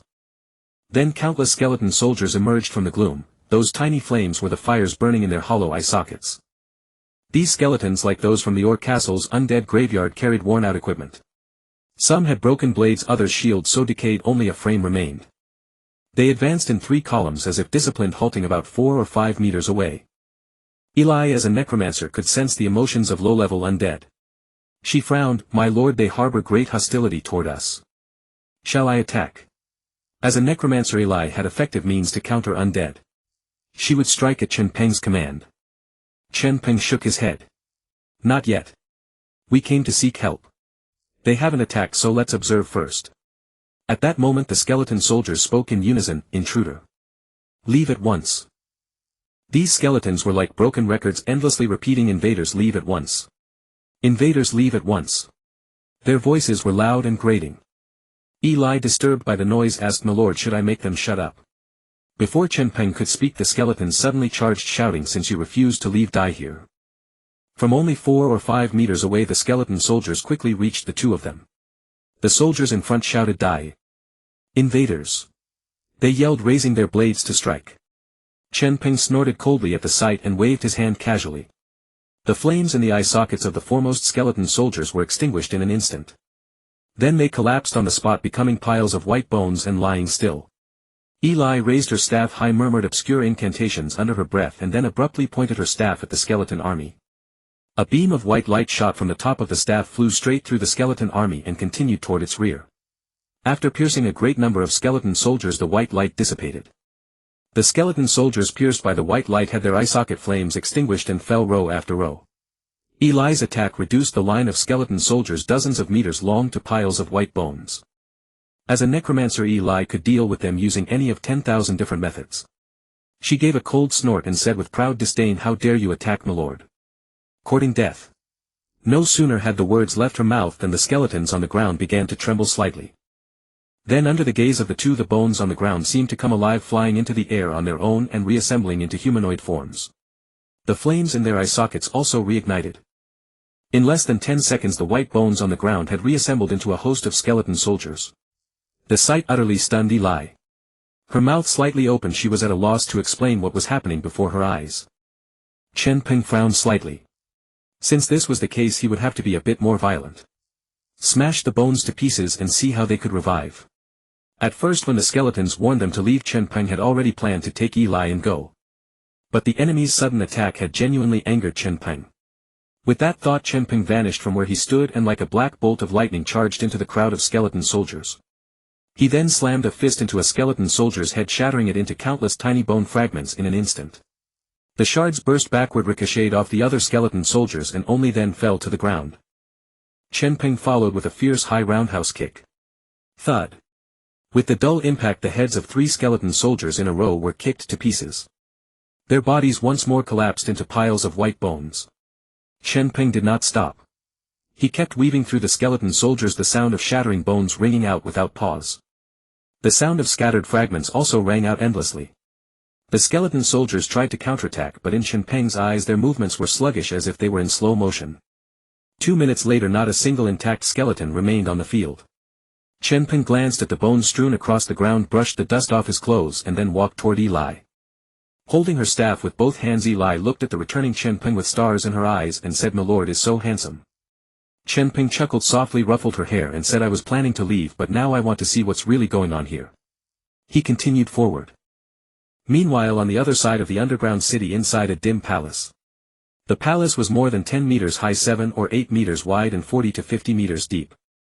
Along each side of the great hall stood 3 stone pillars, each as thick as a person could embrace, connecting the floor to the ceiling. The pillars were carved with reliefs. On closer inspection, the carvings were all images of skeletons. The pillars stood more than 3 meters apart. Between every 2 pillars was a small pillar as slender as bamboo, about a meter tall, topped with a metal brazier half a meter in diameter. Wood burned inside the braziers, casting faint light through the great hall. The floor was decorated with neat half-meter square tiles. At the far end of the great hall was a staircase of more than 10 steps leading to a platform of several square meters. On the platform stood a stone throne covered with many eerie reliefs. At this moment a figure sat on the stone throne wearing silver-white metal armor with a red cape draped over his back. But he was not human, he was a skeleton. Unlike the other skeleton soldiers, this skeleton had floating eyeballs in its eye sockets instead of burning flames. His fleshless face betrayed no emotion, but he kept muttering to himself. "Who are these two? They carry such a dense dark aura. Could they have come seeking revenge? No, that's impossible. I've been hiding here for over 3,000 years and have never gone out. Who could have found this place? That woman carries a familiar necromantic aura, she seems easy to get along with. But this man is far too strong. I've cultivated for 3,000 years and I don't know if I can beat him. It's over. The two are heading this way, but my soldiers can't stop them. What should I do?" Chen Peng and Eli meanwhile were still moving through the passageways. The underground city was a warren of tunnels as complex as a maze. Fortunately, as a necromancer, Eli was highly sensitive to necromantic aura. At every intersection she guided Chen Peng according to the density of the necromantic aura in each passage.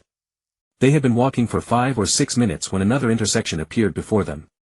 Eli stared intently at her staff. The staff in her hand was even more sensitive to necromantic aura.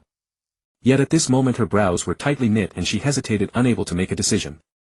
Seeing this, Chen Peng asked, "What's wrong?" Eli bit her lip and then said, "My lord, I sense an extremely powerful aura at the end of this passage." She then pointed to the tunnel on the right. Chen Peng laughed dryly. "How strong could it be? Stronger than me?" Unexpectedly Eli nodded firmly. "This aura is definitely not weaker than yours, my lord." Hearing this, Chen Peng's expression shifted slightly and he instantly turned serious. It seemed they had encountered a formidable enemy. Having already clashed and forged enmity, this expedition appeared far more difficult than the previous 2. "It's fine. Since we're already here, let's go meet him." With that he walked straight toward the passage on the right. The stronger the opponent, the better it would be for the castle once he joined their side. Of course he also wanted to see just who this opponent, one who attacked at the slightest disagreement, really was.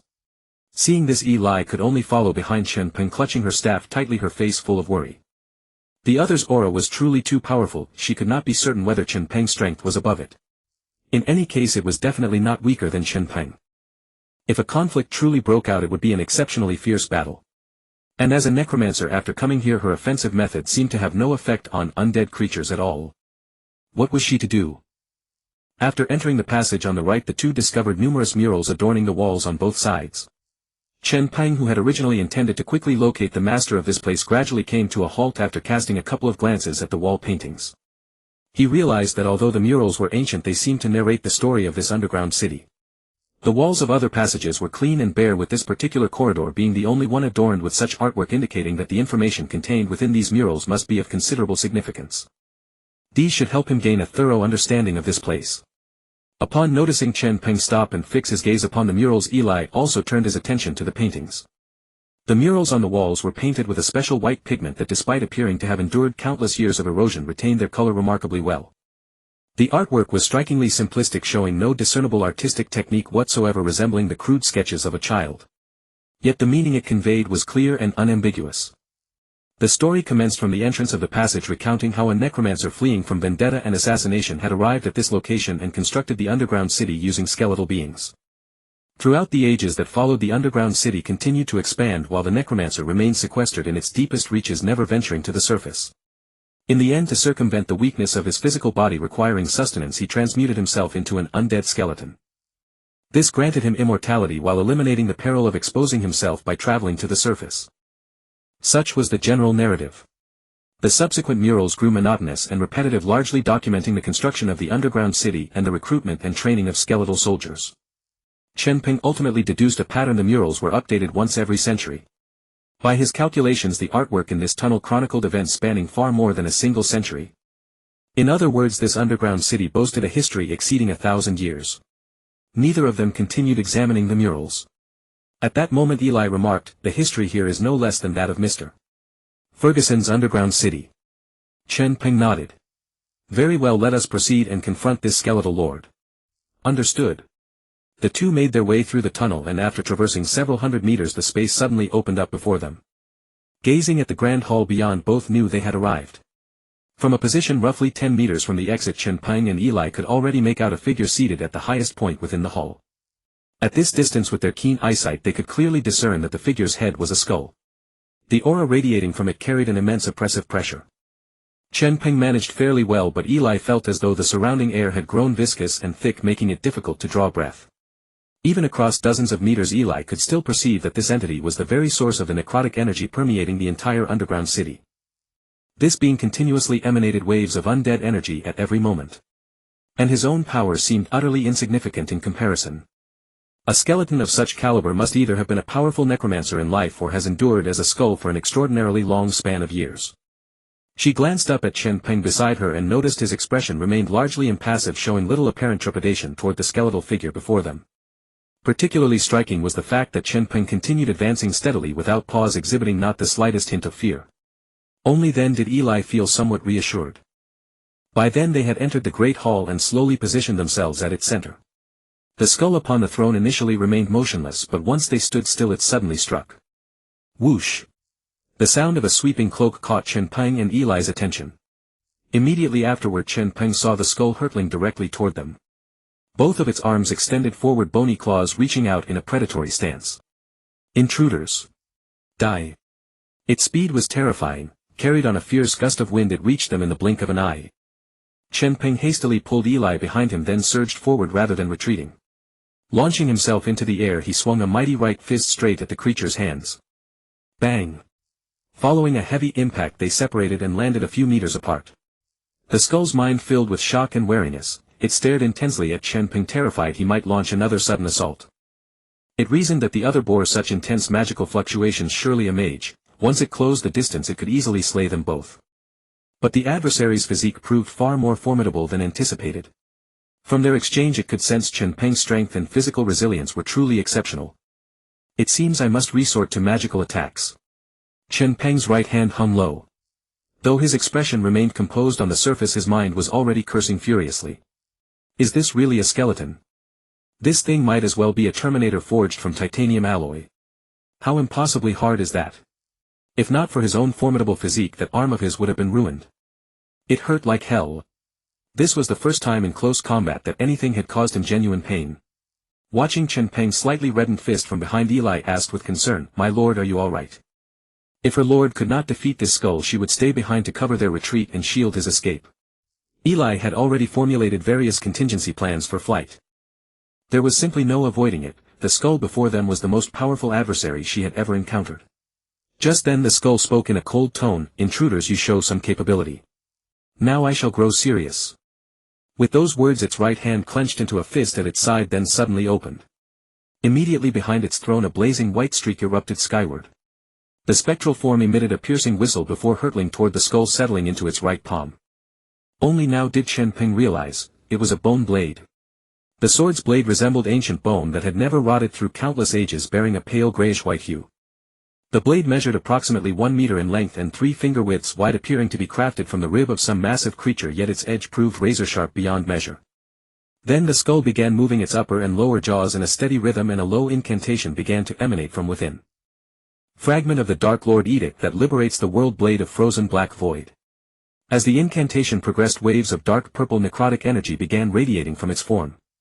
Drawn toward the bone sword like iron to a magnet, the necrotic energy gradually converged along the path, guided by his body pooling upon the sword. An utterly staggering aura erupted from its being. A fierce wind swept through the great hall. The flames within the surrounding braziers danced wildly, yet not a single one showed any sign of extinguishing. The corners of Chen Peng and Eli's garments flapped loudly in the gale. Eli instinctively narrowed her eyes and raised a hand to shield herself from the blustering wind. Upon witnessing this, Chen Peng was momentarily taken aback. This creature actually wields a weapon. How dishonorable. Can it not see that I fight unarmed? When he had journeyed alongside Catherine and the others, the iron sword in his grip had merely been a scavenged adventurer's blade, poor in quality and craftsmanship. After completing the covert operations at Orland's castle, he had discarded it long ago. Careless of him. He had never anticipated combat upon arriving here. Past adventures had simply made him overly complacent. At that moment the skull's incantation was nearly complete, merging with my power and my body marching together toward the path of destruction. Even the souls of the gods were shattered. Dark crescent slash. As the words fell, the bone sword in his hand was already enveloped in purple-black necrotic energy, emanating a force that struck terror into the heart. He raised his hands, lifted the bone sword high, and then slashed downward fiercely. The instant the bone sword descended, a crescent-shaped 3-meter-tall purple-black energy blade flew out from the sword, slicing through the void and hurtling straight toward Chen Peng's face. The energy blade touched a corner of the ground, carving a half-meter-deep trench along its path. Sand and stones flew in all directions. Chen Peng's expression turned grave. If this move could not be taken head-on with his physical body, or he would surely be severely injured. Then he abruptly closed his eyes, frantically chanting a spell under his breath. Souls drifting through the world, the deceased wandering the mortal realm, all returned to the land of the dead in accordance with the laws of nature.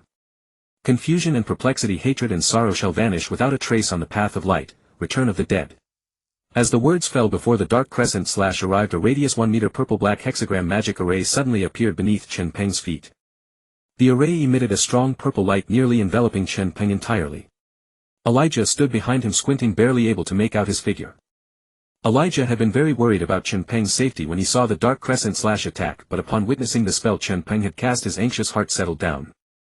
Just then the light faded and a purple-black spatial gate, only 1 meter wide but exactly the same height as the dark crescent slash, abruptly appeared before Chen Peng. The spatial gate radiated an incredibly dense necrotic aura. Elijah knew that behind this teleportation gate lay the lifeless realm of the dead. The dark crescent slash instantly slipped into the spatial gate, causing no harm to Chen Peng behind it. The spatial gate then closed abruptly, and Chen Peng, seeing this, stopped his spellcasting. The hexagram under his feet also dimmed and vanished. The skull stared at the trench carved by the dark crescent slash between them, and Chen Peng's unscathed state, its eyes filled with disbelief. This move of his would have been a one-hit kill against a human S-rank adventurer. Even an SS-rank adventurer would be severely injured if caught off guard. He never expected that this person could use such an advanced necromancy spell, the necrotic barrier directly transferring his attack away. It seemed that this person's necromancy skill was not inferior to his own. At this moment Elijah, seeing Chen Peng successfully counter the opponent's attack, also came to his senses. Milord is so adept at using necromancy and such a complex and powerful necrotic barrier. I had only heard of it and didn't even know the incantation. Truly worthy of Lord Bernhard, so powerful. Chen Peng himself looked at the skull with an air of calm indifference. But in his heart he kept thinking, close call, close call. For this spell, which had just awakened from his memories, Chen Peng had deep confidence. Earlier he had wanted to use his Winjiao X-shaped slash, but he had no weapon to execute it. Fortunately, at the critical moment his memories suddenly revived again, unlocking a large number of necromancy incantations. He had selected a defensive spell from among them, and it turned out to be so effective. If you have any other tricks, use them now or you won't have a chance. Chen Peng said coldly to the skull. The skull's mentality was somewhat shattered. It had only wanted to quietly hide in the dungeon. Why did it have to encounter such a powerful enemy? With the opponent so strong, it wondered if it could escape this ordeal. Having hidden for over 3,000 years without contact with the outside world, perhaps its strength had fallen severely behind. Even a random invader could fight it to a draw. Everyone said I, Harriman, am a coward, afraid of death, timid as a mouse. Today I must prove myself. Impudent invader. I am Harriman. The Bone King. The Bone King. After saying this he sneered, since you insist, I shall comply with your request. He then gripped the bone sword with both hands, stretched his arms straight perpendicular to his chest. Next he reversed the bone sword, pointing the tip to the ground, and began to chant a spell in a low voice. O Dark King, who rules all realms by the bond of your fragments, through all your power grant me even greater magical strength. Fallen beings summoned by the messenger in the darkness, open your embrace, descend upon the world and devour everything. Evil spirit descends. As the words fell he knelt on one knee and forcefully drove the bone sword into the ground. Chen Peng saw streams of necrotic power transmitted into the earth along with the bone sword. Then the entire hall began to shake violently with debris constantly falling from the ceiling. Ah! Behind him Elijah let out a cry of pain. Chen Peng turned around and saw Elijah had fallen due to the shaking ground. Elijah looked at Chen Peng's concerned eyes and said, "My lord, I'm fine. Be careful. Evil spirit descends is very troublesome."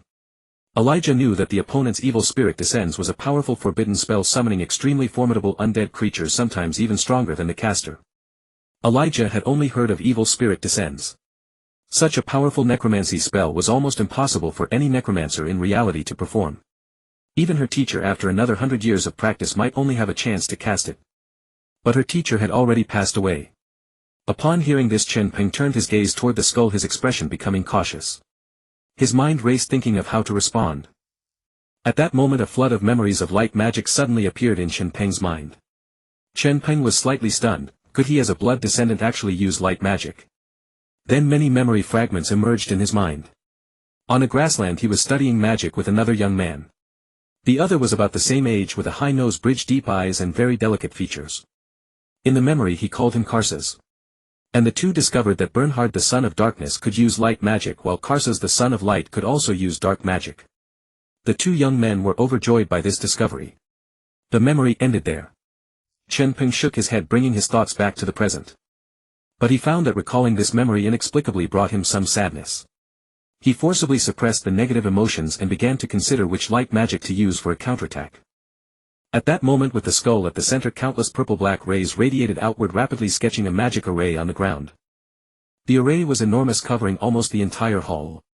When the array was complete, the shaking of the hall intensified. The magic array blazed with intense light, illuminating every corner of the place with dazzling brilliance. Then a black head emerged from the array and slowly rose upward.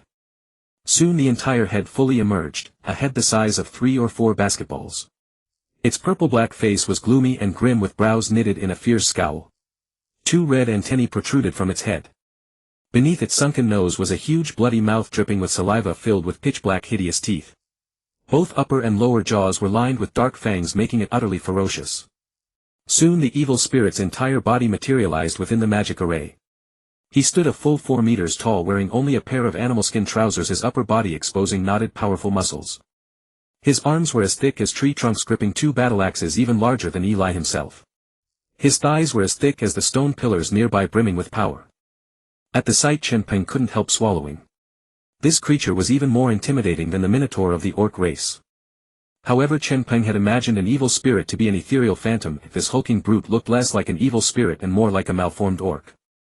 The evil spirit's crimson eyes fixed on Chen Peng, brimming with boundless desire. He let out a roar, swung his battle axe and charged at Chen Peng, slashing toward his head. Trapped in the endless hell, he craved flesh and blood. Having finally escaped, he was determined to hunt to his heart's content. Chen Peng, as light as a swallow, vanished from his spot with a gentle tap of his toes, then reappeared on the evil spirit's right. At the moment he hadn't decided what kind of magic could counter the clumsy brute before him. However, he had no intention of simply evading forever. Adjusting his angle, he instantly dashed to the evil spirit's side and drove a full-powered punch into his belly. The punch was so fierce it nearly produced a sonic boom. Bang! The fist slammed into his abdomen, producing a dull, violent thud. The dust beneath their feet was sent flying into the air by the impact. Seeing the blow land, Chen Peng looked up at the evil spirit. Unexpectedly, he found himself staring directly into his eyes, catching the excitement and greed burning within them. Chen Peng's heart skipped a beat. This creature had taken his full power punch without suffering any damage. Meanwhile, his own fist was still tingling with numbness. As expected of forbidden magic, the creature it had summoned was incredibly tough. The evil spirit didn't hesitate, he swung both battle axes at Chen Peng's waist. Seeing this, Chen Peng instantly leaped away from his spot. Clang! The evil spirit's axes struck nothing but each other, sending sparks flying. "Milord, be careful." Watching this, Eli's heart was in her throat again. This evil spirit summoned by that Bone King was indeed extraordinarily powerful, and Eli gazed at it. A wave of hopeless despair rose from the depths of her heart. Beside her, Ha Li Sun laughed heartily, his smile full of smugness. "Run away. Run to your heart's content. Become the evil spirit's prey." Ha ha ha.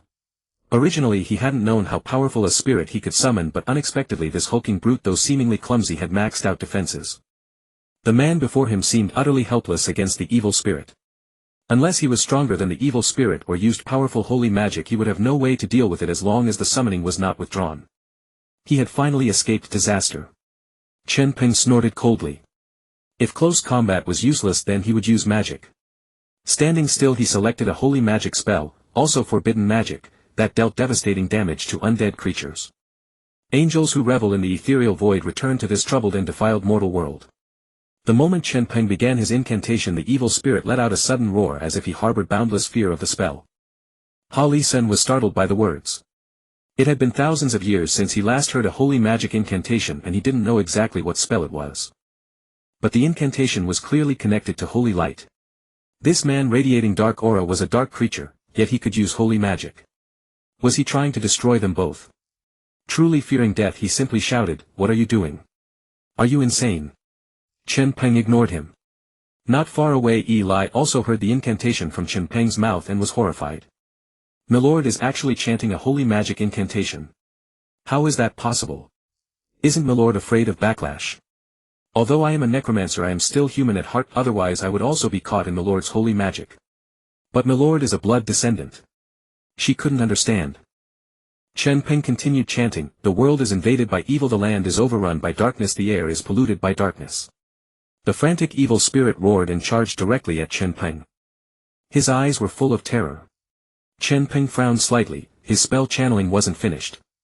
At that moment the evil spirit suddenly hurled the axe from his right hand, which whistled through the air at terrifying speed toward Chen Peng.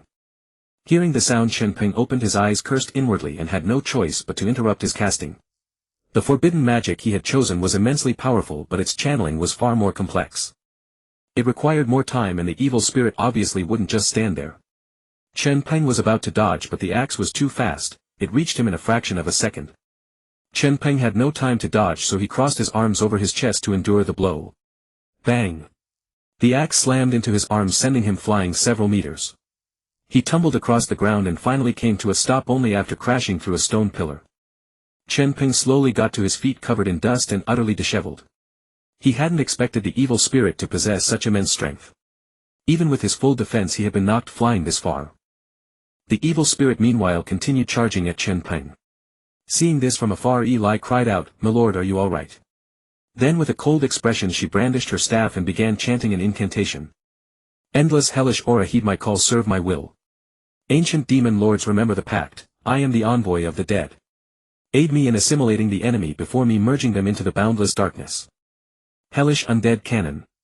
Eli hovered about half a meter in the air, radiating pure purple light. A purple vortex with a diameter of 1 meter appeared 1 meter in front of her chest. Then boundless energy converged, and the purple vortex fired a beam of purple light half a meter in diameter. The beam carried endless deathly aura, illuminating its path, and struck the evil spirit violently in the back. A violent explosion followed. The entire hall was enveloped in the blinding light of the blast, and debris flew in all directions. Both Eli and Chen Peng couldn't help raising their hands to shield their eyes. A few seconds later, once the dust settled, Eli looked at the evil spirit with anticipation, hoping her attack had worked. Yet the truth was cruel. Although the explosion had left a massive crater where the evil spirit stood, it remained utterly unscathed, rising from the spot. It turned its gaze toward Eli, fury blazing in its eyes. Eli murmured in disbelief, how could this be? His own attack had inflicted not a single shred of damage upon the evil spirit. Hallie Man burst into maniacal laughter, ha ha ha ha. To think of using necromancy against an evil spirit. How utterly ridiculous. Unless one's power is overwhelmingly superior, evil spirits are completely immune to necromancy. Chen Peng furrowed his brow. He was well aware of Eli's strength. If even that had failed to harm the evil spirit, its power far surpassed Eli's by an entire order of magnitude. "Eli, I can handle this. Fall back." As the words left his mouth, Chen Peng was about to act when, to his astonishment, the evil spirit abandoned its attack on him and charged straight at Eli. Eli, terrified, stumbled backward only to trip over a stone and fall to the ground. Staring at the mountain-like evil spirit rushing toward him with murderous intent, despair filled his face. Chen Peng was horrified. He hastily began chanting a spell while sprinting toward the evil spirit. "In the name of the god of light, bind all darkness. Light shackles." This was a supplementary spell nearly instant, requiring no magical array to empower it. As the words fell, a sacred golden light erupted beneath the evil spirit's feet. The light then coalesced into a golden chain that coiled around the evil spirit's legs. The next second the evil spirit was tripped crashing to the ground just 2 meters away from Eli. The wind from its fall swept Eli's silver hair backward, scattering it in the air. Seeing that the binding spell had worked, Chen Peng breathed a sigh of relief. He turned to Eli and said, "Eli, let me handle this. Fall back."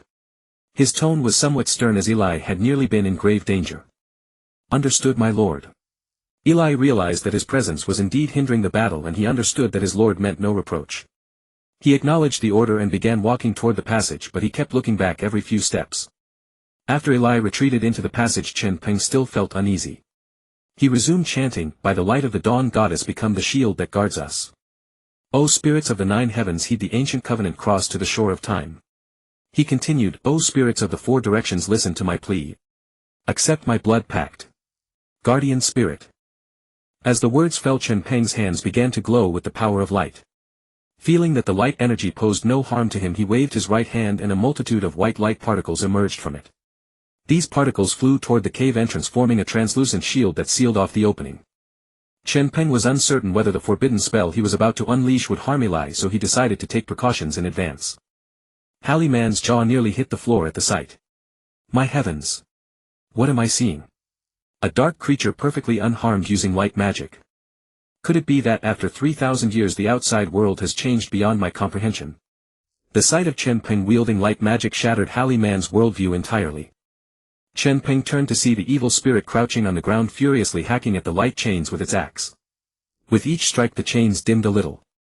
He knew he could delay no longer. Closing his eyes on the spot, he focused on sensing the power of light and began chanting the forbidden spell. "O angels who revel in the ethereal void, return to this troubled and defiled mortal world. Evil has invaded the realm, darkness has tainted the land, and the air is polluted. I need your power to purify this fallen earth. Purifying holy light."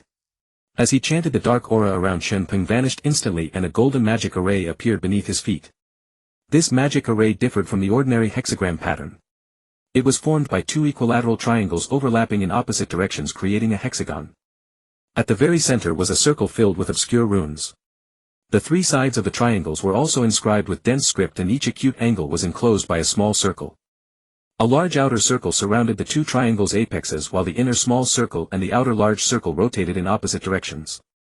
Then the magic array rose into the air, turned and aligned itself with the evil spirit on the ground.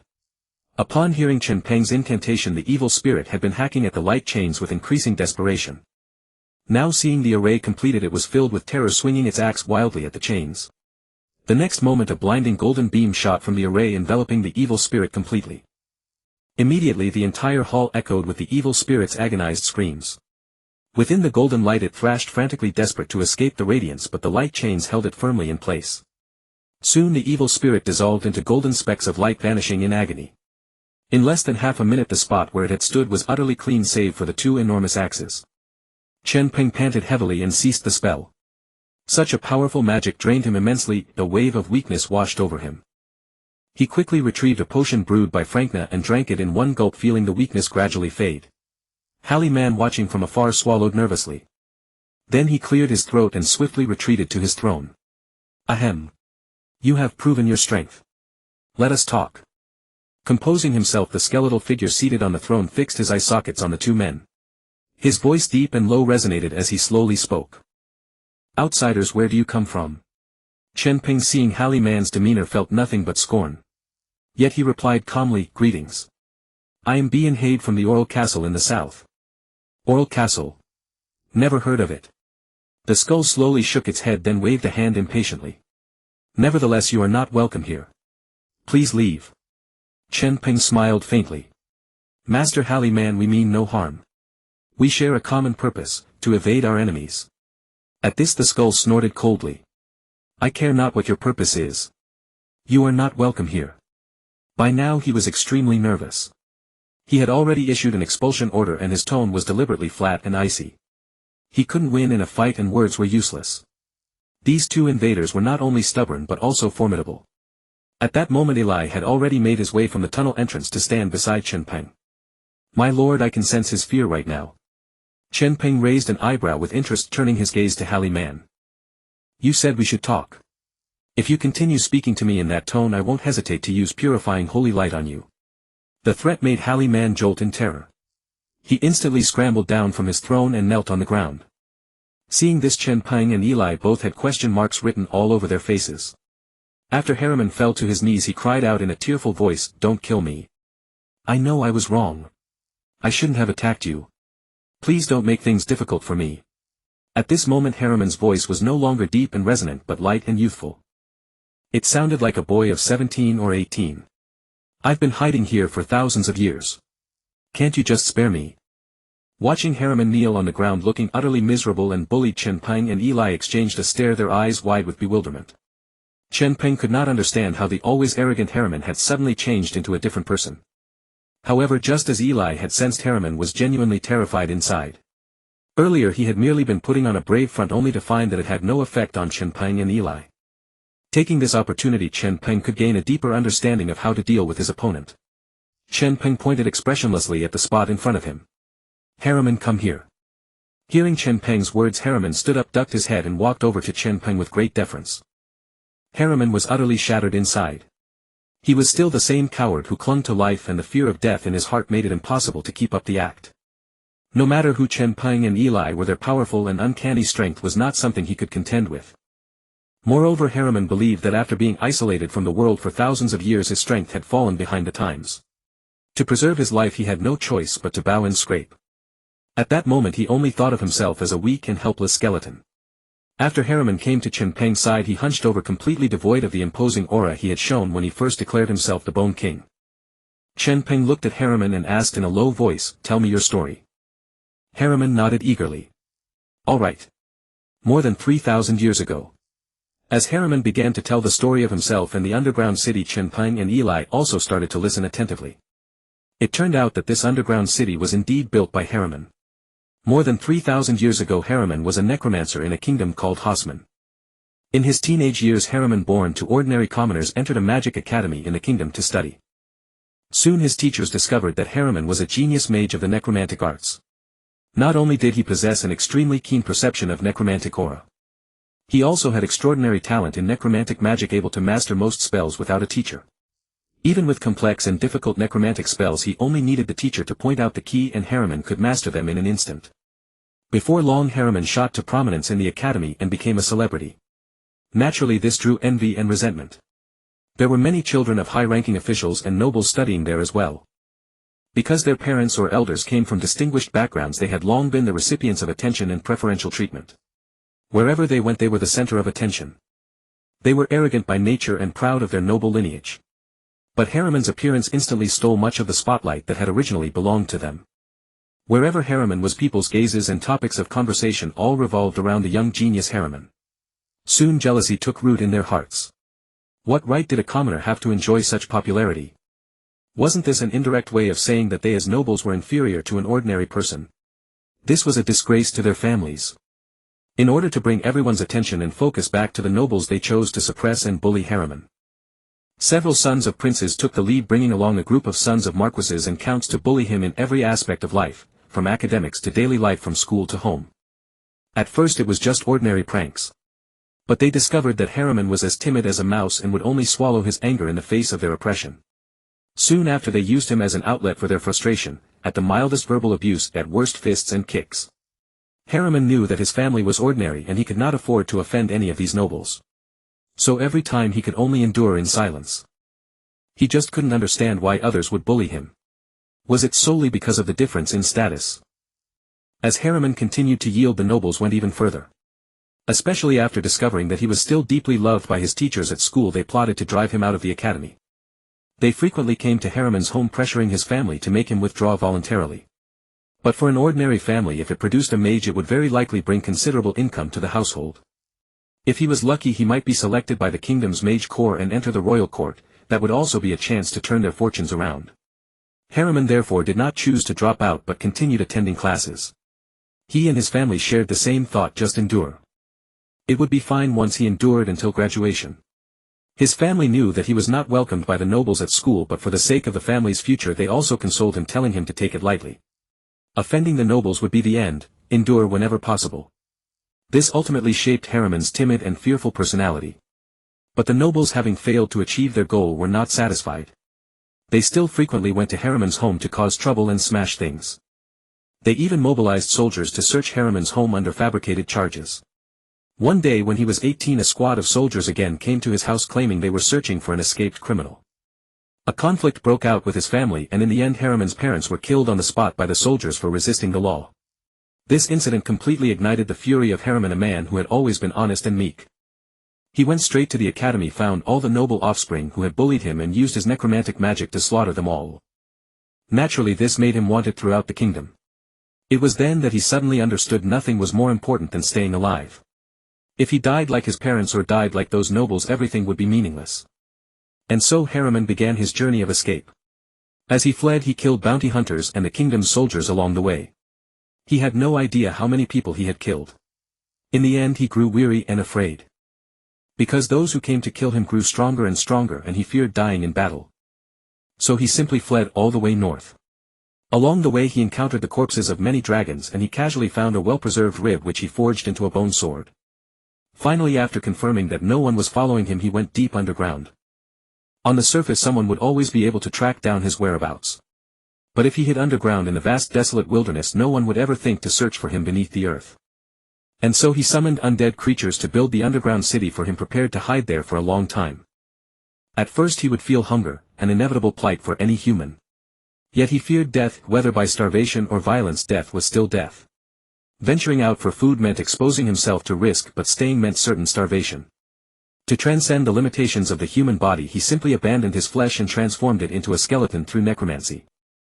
However, ordinary skeletons have brittle bones, so he began to relentlessly fortify his own body, rendering his bones harder than metal.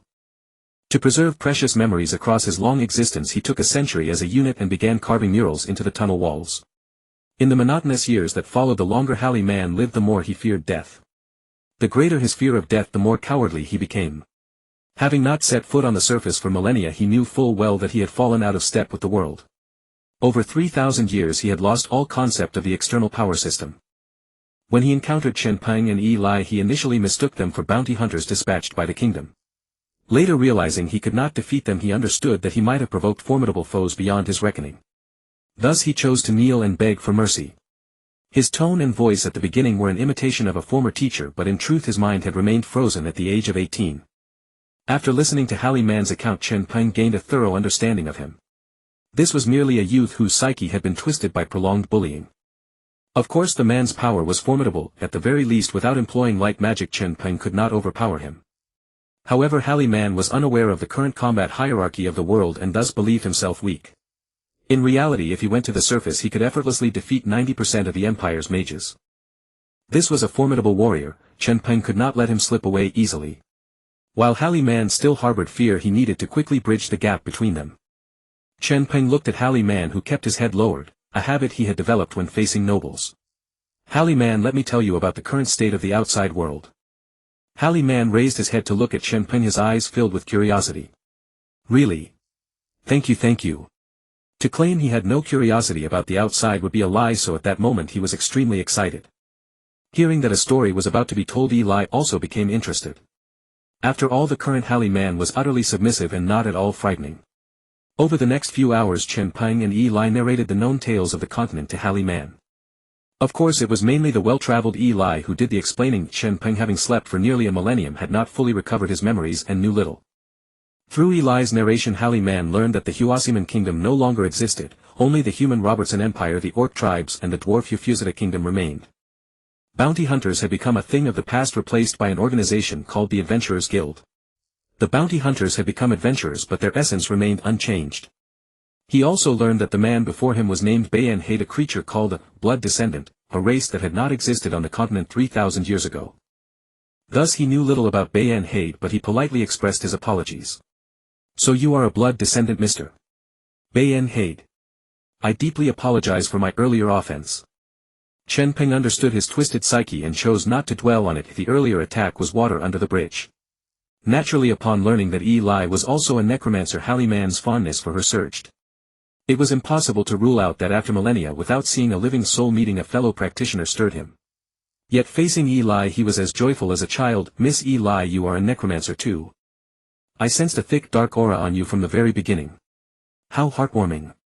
Eli could only respond with a giggle, unsure how to handle the suddenly enthusiastic Hallie man. After several hours together, the two parties had become friends through their initial conflict. Hallie man, sensing no murderous intent from Chen Peng and the others, ceased to fear them and grew more talkative. I never imagined that the continent would see new species like blood descendants and that dragons would go extinct. He sighed in a world-weary tone. Time waits for no one. Seeing Hallie man relax and the relationship deepen, Chen Peng probed, Hallie man, what are your plans from now on? Not only was Hallie man himself immensely powerful, but his skeleton soldiers were also extremely useful. Compared to the skeletons and zombies summoned at Orr Castle, which only attacked by instinct, Hallie man's skeleton soldiers were far more effective. After all, he had trained them for millennia, and as the Bone King himself, these skeletons were almost like his avatars. They were more agile and nimble. They could be used as laborers for castle construction or as expendable soldiers against enemies, both excellent choices. Chen Peng now began to set his sights on Hallie man. Hallie man, with his hands behind his back clad in armor and a cape, looked very mature, but his voice was that of a youth. On the surface, three powers stand in a stalemate, constantly warring. I think it's better for me to stay here. Hearing this, Chen Peng rolled his eyes. Why was this man so afraid of death? He explained, the Huasiman kingdom has fallen and no one will come seeking revenge on you. What's so good about staying here? Hallie man turned and looked at Chen Peng, a hint of pride in his voice. Mr. Bayan Hade, war means death. As long as I don't go out, the flames of war will never reach me. Thus I can live safely forever. Hallie man was determined to adhere to his survival philosophy for life. Seeing Hallie man's stubbornness, Chen Peng was somewhat vexed. Don't you want to live with friends? Hiding underground in such solitude, never seeing the light of day, is that truly what you desire? Even rats venture to the surface. Faced with Bayan Hade's temptation, Hallie man remained unmoved. His mind, frozen at 18, still harbored a streak of rebellion. Of course, his past made him deeply averse to social interaction. Friends. What use are they? I only know that if I die, everything becomes meaningless. Hallie man was as stubborn as a mule, wanting only to survive in hiding. Chen Peng and Eli exchanged a glance, seeing each other's helplessness. Neither realized that Hallie man had never had a friend and had no concept of the word. Eli understood Chen Peng's intentions perfectly. They had come seeking allies to expand their power, and Hallie man's strength made him a prime candidate to recruit into Orr Castle's faction. Her eyes darted as she suddenly said, friends can help you when you're in trouble. Hallie man chuckled softly. Miss Eli, I've never encountered any trouble living here. The words Eli was about to speak were instantly choked back by those of Hallie man. Here the other had shed the shackles of flesh and was nearly devoid of desires. His sole wish was to survive. Eli furrowed her brows slightly, pondered for a moment, then her eyes lit up. What if this place of yours comes under siege? Hallie man was taken aback. Chen Peng and his companion's attitude had made him forget they were invaders. Eli keenly caught his shift in mood and pressed on, see, even Lord Bayan Hade and I found your hideout, couldn't others do the same?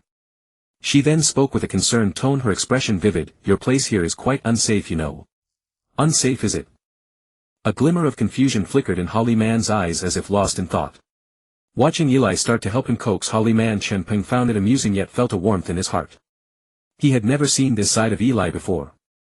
With a mischievous air, Eli approached Hallie man, a sly glint in her eyes. Yes, exactly.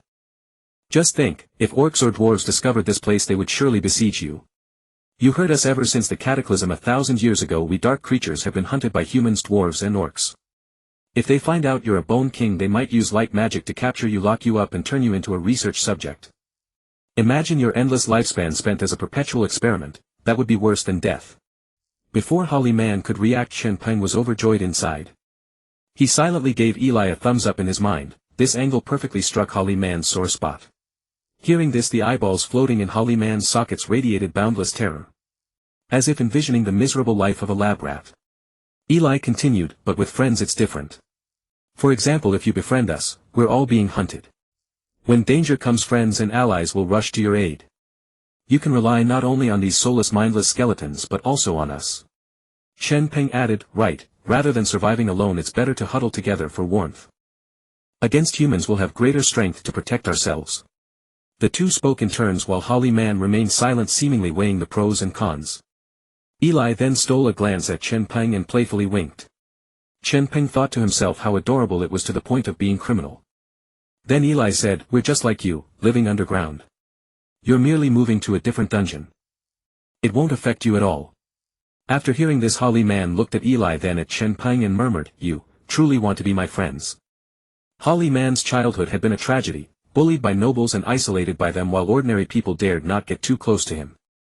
Unbeknownst to Eli and Chen Peng, he hadn't absorbed a single word they had said. But their constant chatter in his ears reminded him of the millennia ago when he was nagged at home and listened to classmates' discussions at school. Having not spoken with anyone for over 3,000 years, the loneliness could not be understood by merely looking at cold numbers. Seeing Holly Man relent, Chen Peng nodded. "From now on we're family." Holly Man slowly lowered his head. He felt that having someone always talking nearby might not be so bad. They were right, he was merely moving to a different dungeon. Moreover, with someone as powerful as Mr. Bayan Hada around, even if danger arose, it wouldn't easily threaten his life. After witnessing Chen Peng, a dark creature simultaneously wield both dark and light magic, Chen Peng had already been branded as a powerhouse in his mind. "Alright, I'll join you." Hearing this, both Chen Peng and Eli breathed a sigh of relief. Eli looked at Chen Peng and blinked as if seeking credit, and Chen Peng smiled, reaching out to ruffle her hair. Chen Peng then said, "Let's not delay, we're heading back to our castle." Though the start had been rough, the return journey turned out to be the fastest. In less than a day they had reaped such tremendous gains. Eli giggled, "Great. I'll set up the teleportation array." With that she began bustling about. It was the first time she had personally constructed a teleportation array. Previously Kudier and Kolai Si Dun had done it. Holly Man too looked forward to it, having heard that our castle housed many more people. Thinking he was about to bid farewell to solitude and start a new life, Holly Man felt a surge of excitement. Watching Eli take out a magic rune crystal and begin laying out the array. He curiously approached, pointed at the crystal and asked, "What's this?" Eli was taken aback. "A magic rune crystal." "Magic rune crystal? What's it for?" Holly Man's voice was full of doubt. He had never heard of needing a magic rune crystal for a teleportation array. Eli held the crystal, shaking it casually, and said matter-of-factly, "For setting up the teleportation array, of course." "Isn't that what magic rune crystals are for?" Holly Man looked at Eli with a strange expression, then softly chanted an incantation. "Fragments of time and space drifting in the void, I summon you in the name of the god of time and plead with you in the name of the god of space. Your servant needs aid, open the gateway to the destination." As the words fell, endless black energy mist began to emerge beneath Holly Man's feet. The mist rapidly traced a black array of 1 meter radius around him. The outer part of the array was a large concentric circle enclosing a massive 12-pointed star. Inside the 12-pointed star was another concentric circle no larger than a palm. Within the 12-pointed star countless cryptic runes were inscribed. Then the small concentric circle began to rotate clockwise while the large one rotated counterclockwise, turning the array into a vortex of swirling black energy. The portal constantly emitted vast amounts of black mist, which were also replenished, giving it an eerie appearance. Eli noticed that the incantation for Holly Man's teleportation gate differed from what she had learned. Moreover, the portal exuded an indescribable aura, seemingly filled with endless loneliness and darkness. Nevertheless she spoke up, "But the teleportation gate's range is too short, we're over 800 kilometers from our castle." She then prepared to continue refining her own array. Unexpectedly Holly Man said, "No matter, just give me the coordinates of our castle." Upon hearing this, Eli paused what she was doing and looked at Chen Peng. Chen Peng nodded. Halamon seemed to have something remarkable about him. He knew certain ancient magics that had been lost for thousands of years. The teleportation array was a perfect example. After receiving Chen Peng's permission, Eli told Halamon the incantation containing the coordinates of Orr Castle. Halamon began to chant the spell again, but this time apart from the coordinates of Orr Castle the two of them could not understand a single word of it. As Halamon's incantation echoed through the air, the black mist within the teleportation array on the ground began to churn endlessly. 2 seconds later Halamon said, "It's ready. As long as you step into the array you can reach Orr Castle." Eli stared at the black teleportation array before her with utter disbelief. Her heart wavered. Could it really open a long-distance teleportation array without rune crystals? Despite her concern, Eli could indeed sense the aura of spatial magic emanating from it. Chen Peng, however, did not think much of it. Even if the teleportation went wrong, Eli could rebuild the array and teleport them back to Orr Castle. Besides, this underground city did not match his aesthetic at all. Once he left, he had no intention of coming back. Using 6 rune crystals to construct a magic array would have been far too wasteful. He said bluntly, "Let's go. Together." Hearing Chen Peng's words, Eli finally set aside her concerns. The three of them stood before the black vortex and leaped in together. Chen Peng felt as though his vision had gone completely dark, as if he had been cast into outer space and left to drift aimlessly. He could not feel the passage of time nor could he tell where he was. Soon his heart was flooded with a sense of bewilderment that made him uneasy. After an unknown span of time light flashed before his eyes and suddenly his feet found solid ground. He discovered that he had truly appeared in the basement of Orr Castle. He turned around and saw Eli and Halamon beside him. Only then did he let out a sigh of relief. Still, this teleportation experience was the worst. The feeling of being invaded by endless darkness, the emptiness and fear that gripped his heart while surrounded by eternal solitude, and the inability to perceive the passage of time, all of it left him deeply shaken. It was as if he had drifted through a boundless void for countless ages. That was too terrifying. No wonder such a teleportation array had never been passed down. It truly was not as comfortable as one assisted by rune crystals. However, it did have an advantage: it could perform long-distance teleportation anytime, anywhere. At that moment Eli saw Chen Peng and immediately threw herself into his arms crying. "Woo-woo! Milord, I thought I would never see you again. I thought I had been banished to the void." Clearly Eli had been terrified. The teleportation experience just now had made even Chen Peng's heart clench, let alone a young girl like Eli. Chen Peng gently patted Eli's back and said softly, "It's all right. I'm here." But Eli still clung tightly to him, sobbing. Seeing this, Halamon felt a little awkward. "I forgot to tell you, this teleportation array has that side effect. You'll get used to it after a while." Chen Peng looked up, still gently stroking Eli's back, and said, "It's not your fault. This teleportation array really is convenient." As his voice faded, footsteps suddenly sounded from outside. He did not need to think to know who it was. Luna was stationed beside the dark crystal, and every movement within the castle was under her surveillance. Luna soon appeared in the room with the teleportation array. After seeing the scene inside, she was stunned for a moment, then said respectfully to Chen Peng, "Milord, you've returned." Her gaze then swept briefly over Halamon before settling on Eli, who was weeping in Chen Peng's arms. Her face was full of confusion. Chen Peng nodded, then looked at Halamon and introduced, "Luna, this is Halamon, a powerful necromancer and the Bone King. Halamon, this is Luna, a dark elf." Luna looked at Halamon and nodded politely. "Hello, Mr. Halamon." Seeing yet another beauty, Halamon's eyes went wide. "I've lived among bones for thousands of years, how can Bayenhade's place be full of beauties?" He was still staring at Luna, greeting her in a boyish voice, "Hello. Please take care of me from now on." Luna gave him a kind smile, then her gaze fell on Eli's sobbing back. Chen Peng gave a wry smile. "It's nothing. She was just frightened. Call everyone over to meet Halamon." Hearing this, Luna relaxed, nodded and walked out. Sensing that Eli's mood had improved, Chen Peng teased, "Eli, if you keep crying, Kaluya and Lilia will come and laugh at you." Hearing this, Eli reluctantly pulled away from Chen Peng's arms, pouted and muttered, "No. I'm going to go freshen up." With that, she ran out of the room. Eli's face was red. Feeling her heartbeat and her burning cheeks, she was overcome with embarrassment. There was no helping it, holding Milord truly gave her a sense of peace. The moment she had teleported out, frightened out of her wits, and thrown herself into Milord's arms, the panic vanished in an instant. She truly hated to leave Milord. In the grand hall of the castle, Chen Peng sat upon the throne while everyone in the castle stood below, Halamon among them. Looking at the crowd of beauties around him, Halamon felt his decision had been right. Apart from his mind being frozen at 18, his youth had also been frozen at 18. An 18-year-old youth dropped into a garden of beauties, felt his head swimming. What kind of life have I lived for over 3,000 years? How much youth I've wasted. Chen Peng then spoke up. "You've all met our new companion. Halamon is a powerful necromancer with a vast store of knowledge from 3,000 years ago. He will be of great help to our development." The women nodded. Every time Chen Peng went out, he brought back allies for the castle. Fugizan, the dragon Kadir of the Empire's 7 archmages, Callicidon and Halamon, 4 powerful allies, along with Callicidon's stockpiled resources. With these things for Orr Castle to digest over a few years, it would definitely be able to return to the surface and contend head-on with the Empire.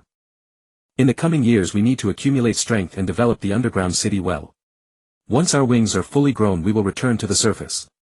Does anyone have anything to say? Everyone shook their heads. Chen Peng's performance was nothing short of perfect. From his revival to now, he had completely reversed the crisis and decline of Orr Castle. Now no one had any objection to Chen Peng's words. Seeing their attitude, Chen Peng nodded with satisfaction. He had already finished exploring the 3 underground cities provided by Fugizan. In the time ahead, they only needed to develop in peace. Seeing no objections from everyone, Chen Peng said, "In that case, let us meet our new member. Harmon, please introduce yourself."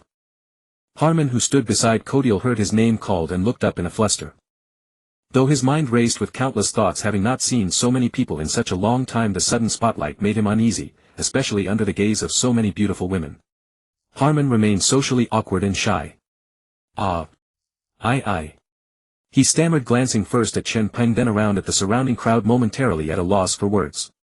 Fortunately he was already a skeleton, or else this 18-year-old youth would have been blushing furiously. Chen Peng raised an eyebrow, wondering to himself, could this fellow actually be shy? Back at home he was fine enough, Chen Peng thought. He glanced at Elaine and the others standing to his right as if understanding something. Could this guy have caught a crush on Elaine, Luna and the others? How ridiculous. They were all his. Mine. Harmon quickly composed himself and said, My name is Harmon. I come from the Huasiman kingdom over 3,000 years ago, and I am a necromancer. After saying that, he stole another glance to the right, then hastily added, I am 18 years old. With that he lowered his head and fell silent. Chen Peng sneered inwardly. Oh really? You have lived over 3,000 years and still claim to be 18. Even if you were 18, Elaine and the others would never take interest in you. What a puny dog. Codiel and the others stared in astonishment at Harmon's display. Clad in armor with a cape slung over his shoulders, this so-called Harmon had remained silent all along, and they had mistaken him for some powerful yet humble elder. Never expecting such a stark contrast. His voice was youthful, his manner shy and boyish. What was going on? Still they greeted Harmon one by one, for they would be allies from now on. Cleston stepped forward first, extended his hand and said politely, Hello. I am Sir Cleston, the personal guard of your highness. Upon hearing this, Chen Peng was taken aback, surprised that Cleston would introduce himself in such a manner. A personal guard. It seemed he was truly devoted to him.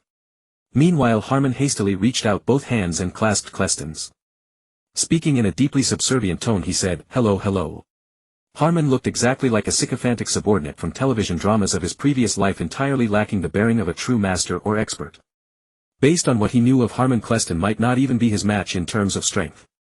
Harmon's peculiar personality was somewhat headache-inducing. Codiel then stepped forward, nodded to Harmon and said, I am Codiel, a magic rune crystal craftsman.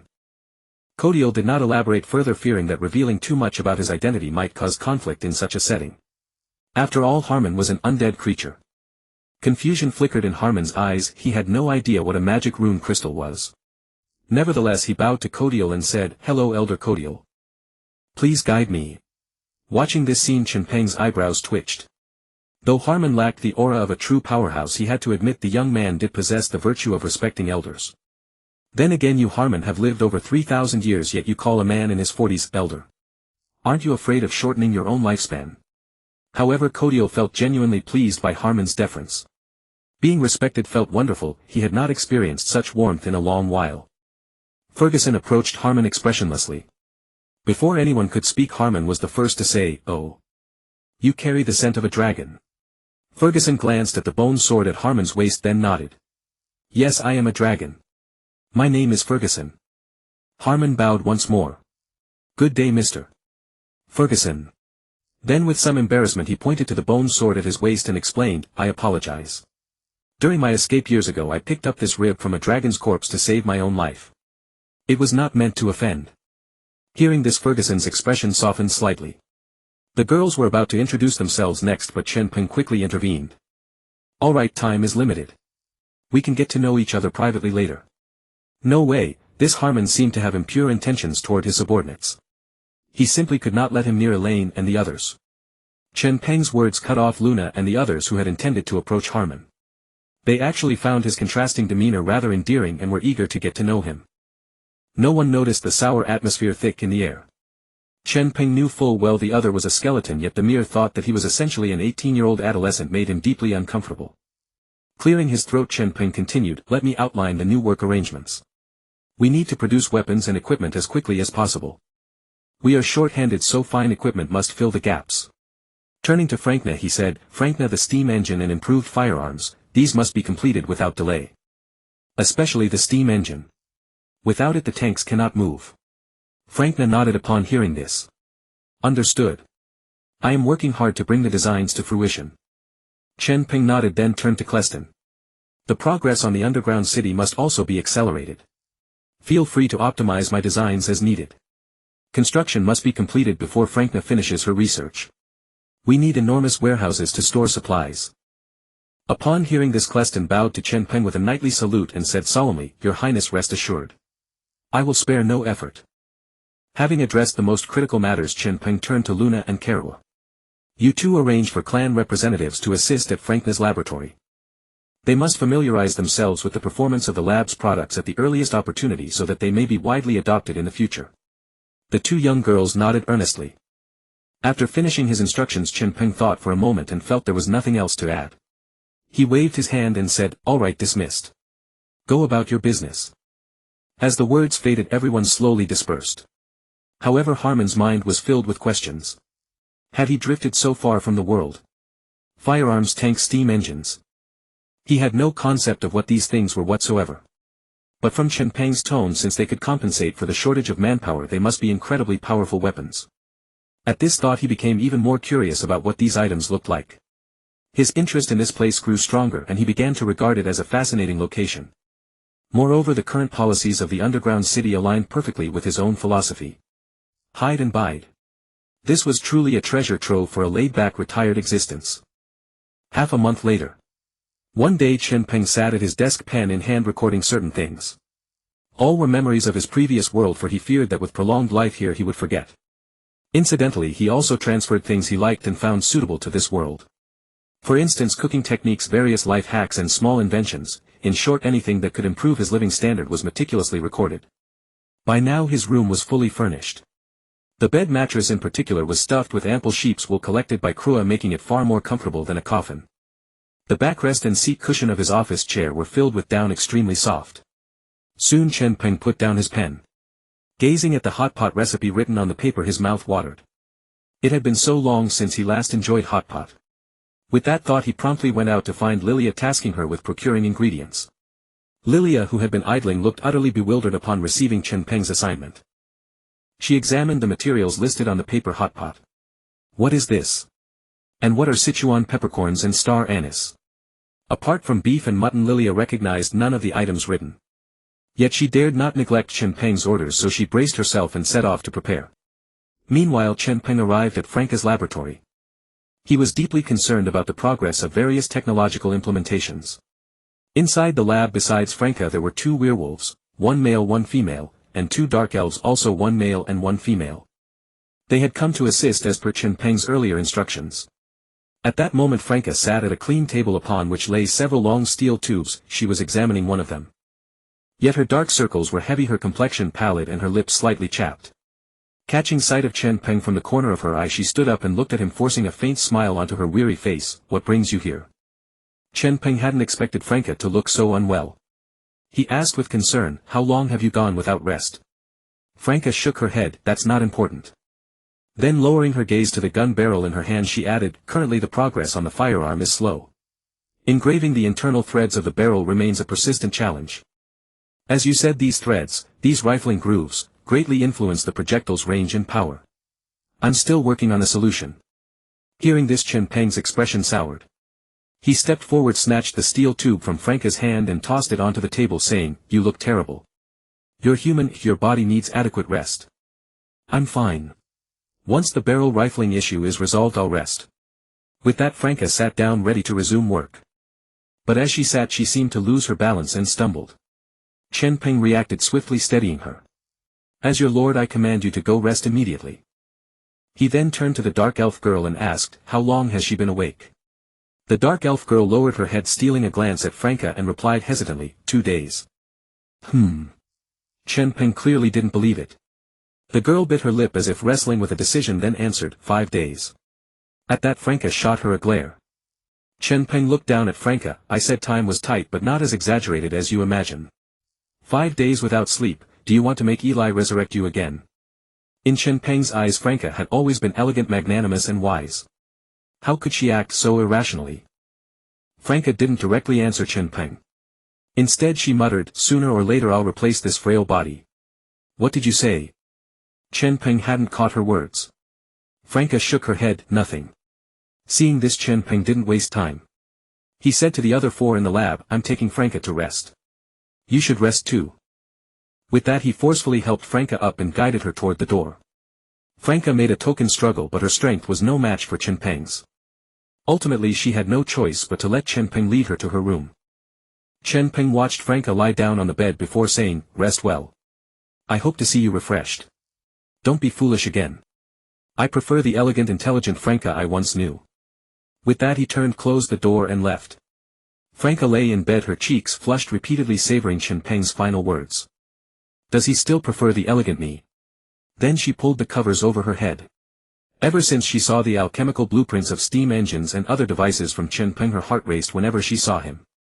Especially after Chen Peng said he wanted these blueprints realized as soon as possible, she made it her top priority. She had intended to start with the easier task, crafting the firearm, and then proceed to the steam engine, but the firearm proved far more complex than she had imagined. The rifling grooves directly stalled progress. Franca discovered that alchemical methods couldn't carve rifling into the steel tube, which meant the expected range of 500 meters would be reduced to a mere 100. Such a weapon would fall far short of Chen Peng's expectations. During this period she had been immersed in the lab, determined to overcome this obstacle. Otherwise Chen Peng would be unhappy. She didn't understand why she cared so much about his mood, but she knew that if he was unhappy she would be unhappy too. Thus she hadn't rested for several days. "Franca, what is wrong with you?" Under the covers she muttered in a muffled voice. Chen Peng's words about preferring the elegant intelligent Franca struck a chord. She realized that recently she had indeed lost herself, deviating from her former self. Huff. After taking a deep breath, Franca revealed her eyes. Removing her glasses, her blue eyes were strikingly beautiful. Blinking she closed her eyes and thought, "Sleep. When I wake up I'll be the normal Franca again." Soon overwhelming drowsiness swept over her and her mind gradually relaxed. The room soon filled with the sound of steady breathing. Chen Peng meanwhile returned to the lab, sat in Franca's chair and began studying a gun barrel. He hadn't expected rifling to become the greatest hurdle in firearm production. He picked up the barrel, placed one end near his right eye, leveled it and peered at the smooth inner wall. Chen Peng was also pondering how to solve the threading issue.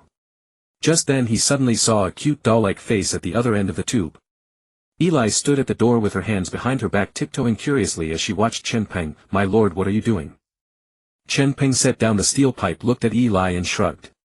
"Nothing. I'm just studying this gun barrel." Then he turned to Eli. "What's up? Is something the matter?" Eli lowered her head, tapped the ground with the toe of her right foot and said sheepishly, I was bored and thought I'd come find Fulankina to see if there was anything I could help with." As Fulankina's assistant, being caught by Chen Peng when she was not in the laboratory made Eli afraid that she would be blamed. Chen Peng simply nodded and said nothing. The next moment he suddenly looked at Eli, then at the gun barrel in his hand, and said excitedly, "Eli, come here." "Huh. All right." Seeing Chen Peng's sudden change of expression, Eli thought she was about to be scolded and walked toward him in fear and trembling. Chen Peng held the gun barrel in front of Eli and asked Eli, "Can your portal open up a view of the other side?"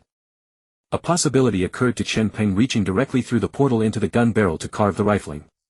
It would be like performing a seamless surgery on the barrel. But this required a view of the other side of the portal. Eli had been staring wide-eyed, a little frightened, but after hearing Chen Peng's words she shook her head and blinked her big sparkling eyes. "A portal can't show what's on the other side." "Oh, I see. What a pity." Hearing this answer, Chen Peng deflated like a balloon with its air let out. It seemed that carving rifling without damaging the gun barrel was unrealistic. The rifling machine was actually not difficult. In his own world, rifling had appeared in the 15th century, and by the 19th century rifled firearms had become widespread. At that time a skilled carpenter could easily build a rifling broaching machine. Unfortunately Chen Peng himself did not understand the principle behind it, so no matter how simple it was he could not get started. If this problem were not solved, the musket's accuracy and power would be greatly compromised. Seeing the disappointment on Chen Peng's face, Eli walked over, sat down beside him and picked up a steel pipe. "Milord, what is it you want to do?" Chen Peng looked at the gun barrel and said, "This is a gun barrel. The inner wall is too smooth, so the projectile's flight will be unstable and its accuracy will drop. I want to carve spiral grooves inside.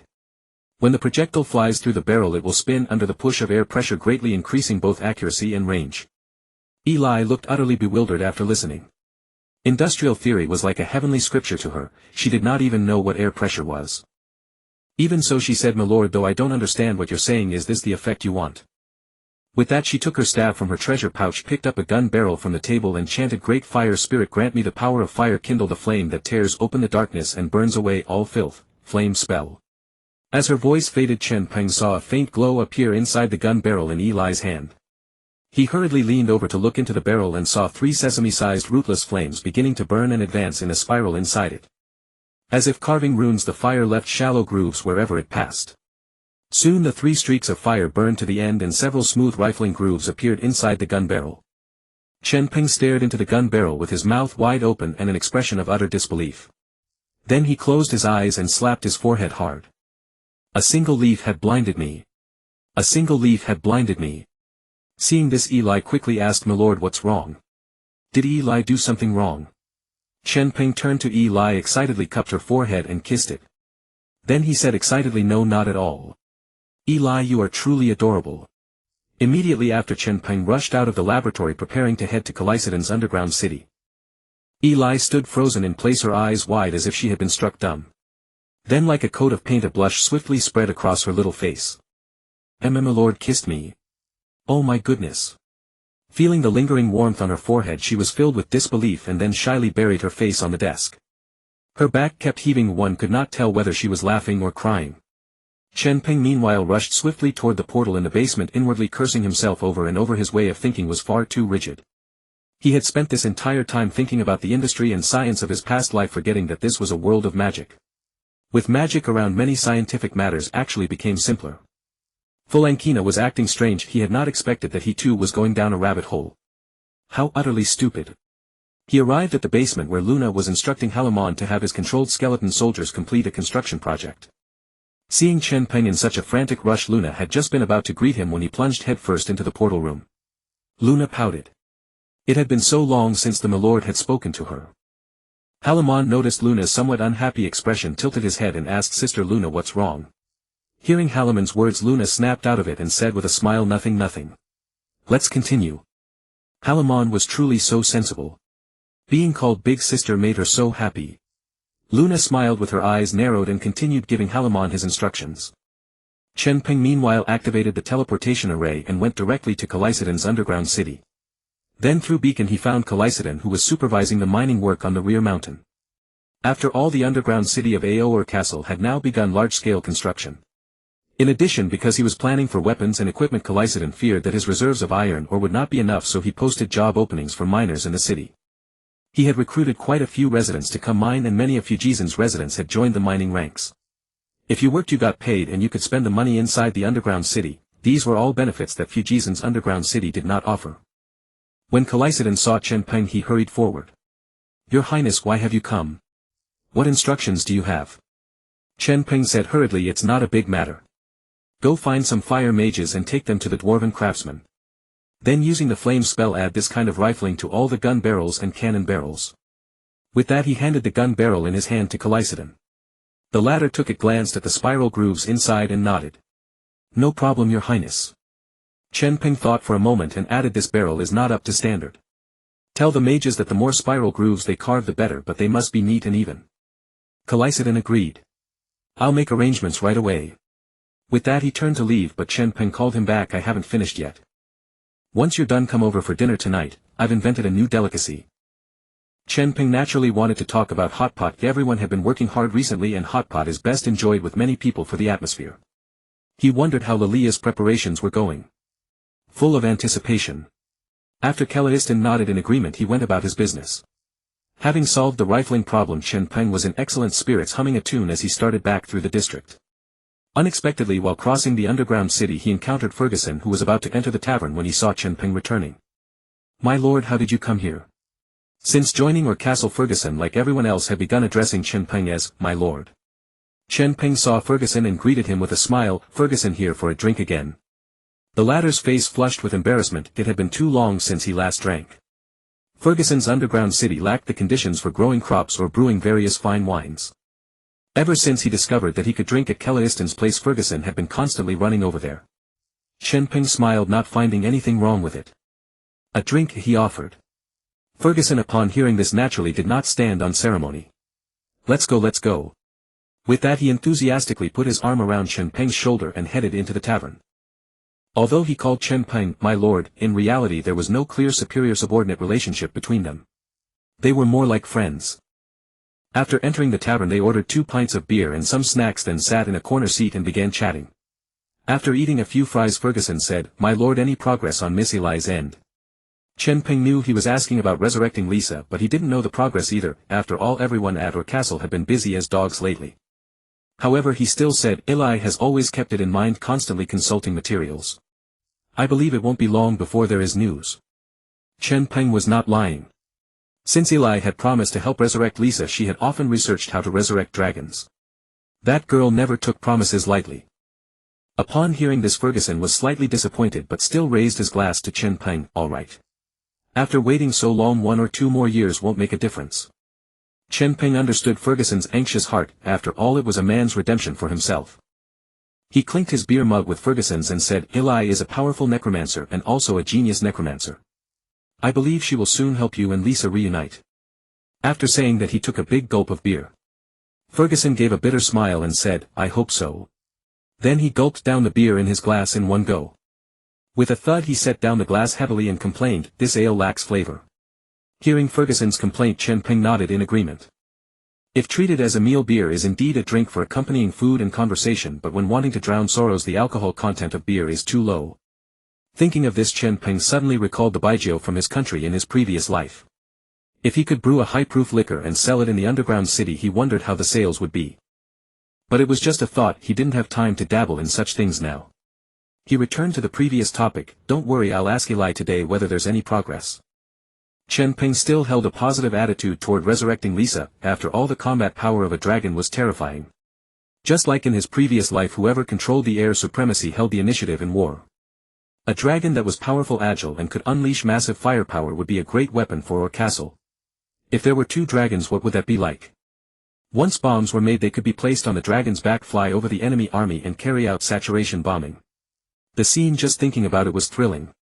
Suddenly Chen Peng frowned, feeling that he had missed a key piece of information. Seeing his change of expression, Ferguson asked, "What's wrong?" Chen Peng took a big gulp of beer and said uncomfortably, "Tsk. I feel like I just said something that is crucial for resurrecting Lisa." "Oh. Really?" Ferguson became animated upon hearing this. "Let me think. You just said, 'Don't worry, I'll ask Eli today whether there's any progress.'" Chen Peng shook his head. "No." Ferguson thought for a moment and then said, "Eli is a powerful necromancer and also a genius necromancer." Before Ferguson could finish, Chen Peng suddenly slammed the table, the noise drawing all eyes in the tavern. But he still said excitedly, "That's the sentence." Then, under Ferguson's bewildered gaze, he smiled and said, "We have more than one genius necromancer." After saying that, he raised his eyebrows frantically, hinting at Ferguson. The next second Ferguson also slammed the table, producing a loud bang. The gazes in the tavern once again turned to the 2, thinking they were 2 drunkards. They'd been here so short and already drunk. A man's character shows in his drinking. These 2 are no good. Ferguson then looked into Chen Peng's eyes and seriously said 3 words, "Heroine." Chen Peng nodded heavily. Ferguson directly threw down a silver coin, stood up and walked out of the tavern. "Go back and find Heroine." Seeing this, Chen Peng laughed heartily and followed Ferguson. He had been muddled recently. Heroine was a genius necromancer from 3,000 years ago. In that era, dragons were at their peak. Heroine might have a way to resurrect dragons. Without delay, the 2 headed straight for the teleportation array, Ferguson's face unable to conceal his excitement. Nothing was more important than resurrecting Lisa.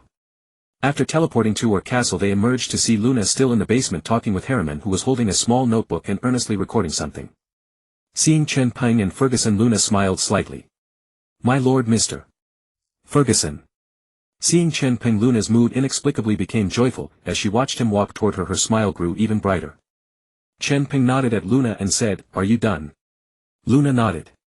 "Almost, my lord." Chen Peng smiled and said to Luna, "Then Ferguson and I will borrow Heroine for a bit, we'll return him shortly." With that, without waiting for Luna's reply, he directly pulled the bewildered Heroine away. The 3 of them headed straight for a clean room. Seeing this, Luna's smile froze on her face and then she quickly looked dejected. "I thought my lord came to care about me." Sigh.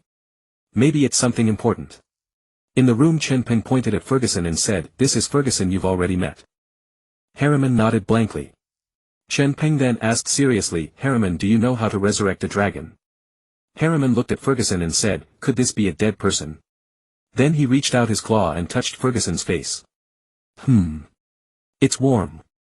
Chen Peng and Ferguson were both speechless, thinking Harriman's thought process was indeed something.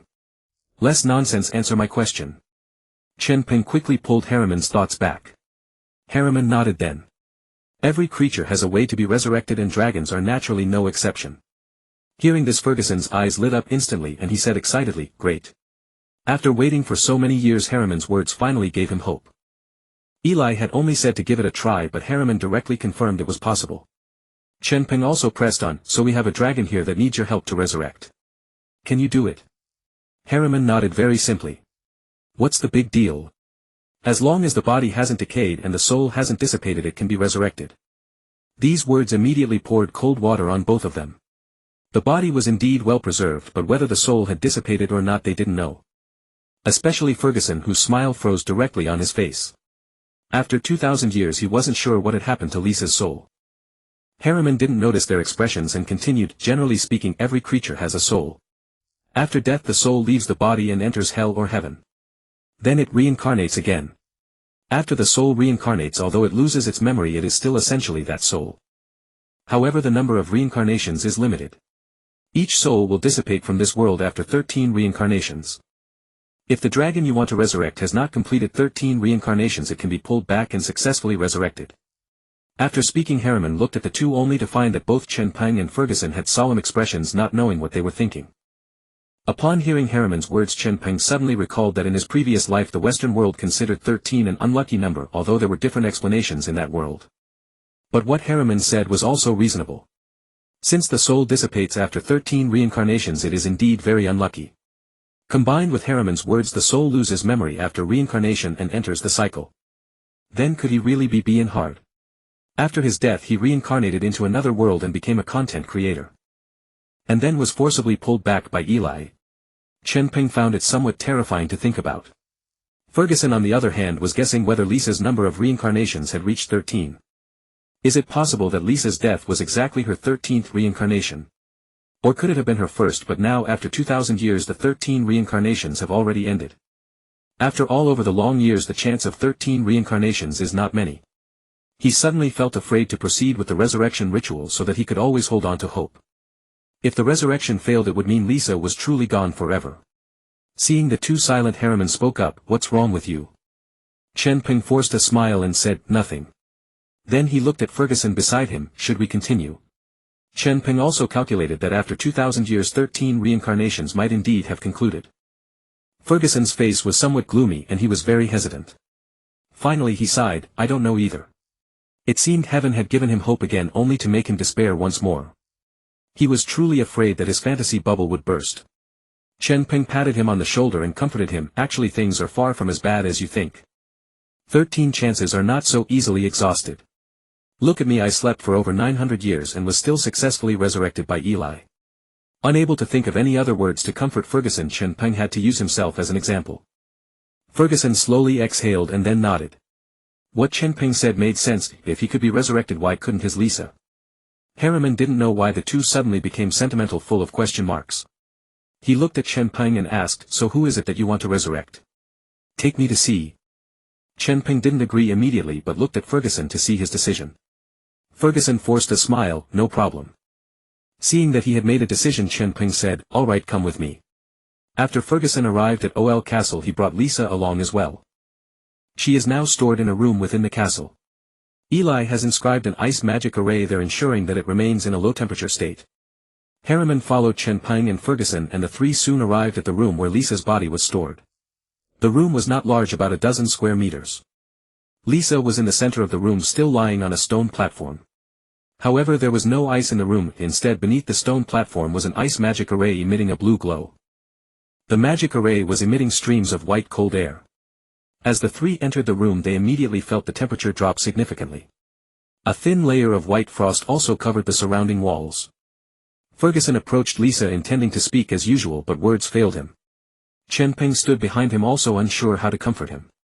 Even though Harriman was slow to react, he sensed something was off, since a female corpse was lying on the stone platform. Combined with Ferguson's emotions, he could roughly guess their relationship. He came to Chen Peng and asked softly, "Is this Ferguson's wife?" Chen Peng nodded without speaking. Harriman then asked, "The body is well preserved. How long has she been dead?" At that moment Ferguson turned and replied, that doesn't matter anymore. Harriman, I entrust Lisa to you. With that he stepped back 2 paces. At this point Ferguson had come to terms with it, if this was his redemption regardless. Even if there was only a 1 in 10,000 chance he had to try. If it truly succeeded and his Lisa returned, he would spend the rest of his life making it up to her. If Lisa didn't come back, then he should move on. Upon hearing this, Harriman stepped forward, looked at Lisa's pale body and said solemnly, forgive the intrusion. Then he extended his bony claw and placed it on Lisa's forehead. The corpse was ice cold.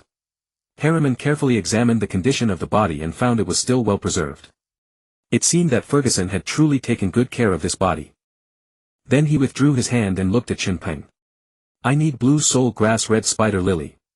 After rattling off a long list of herb names, Harriman added, prepare these herbs and I can attempt the resurrection ritual. Ferguson, after listening, looked disheartened. The herbs mentioned by Harrison were mostly extremely rare. Moreover, some herbs were exclusive to the human empire or the dwarf kingdom. Gathering these herbs in the Yachuo's mountains was simply unrealistic.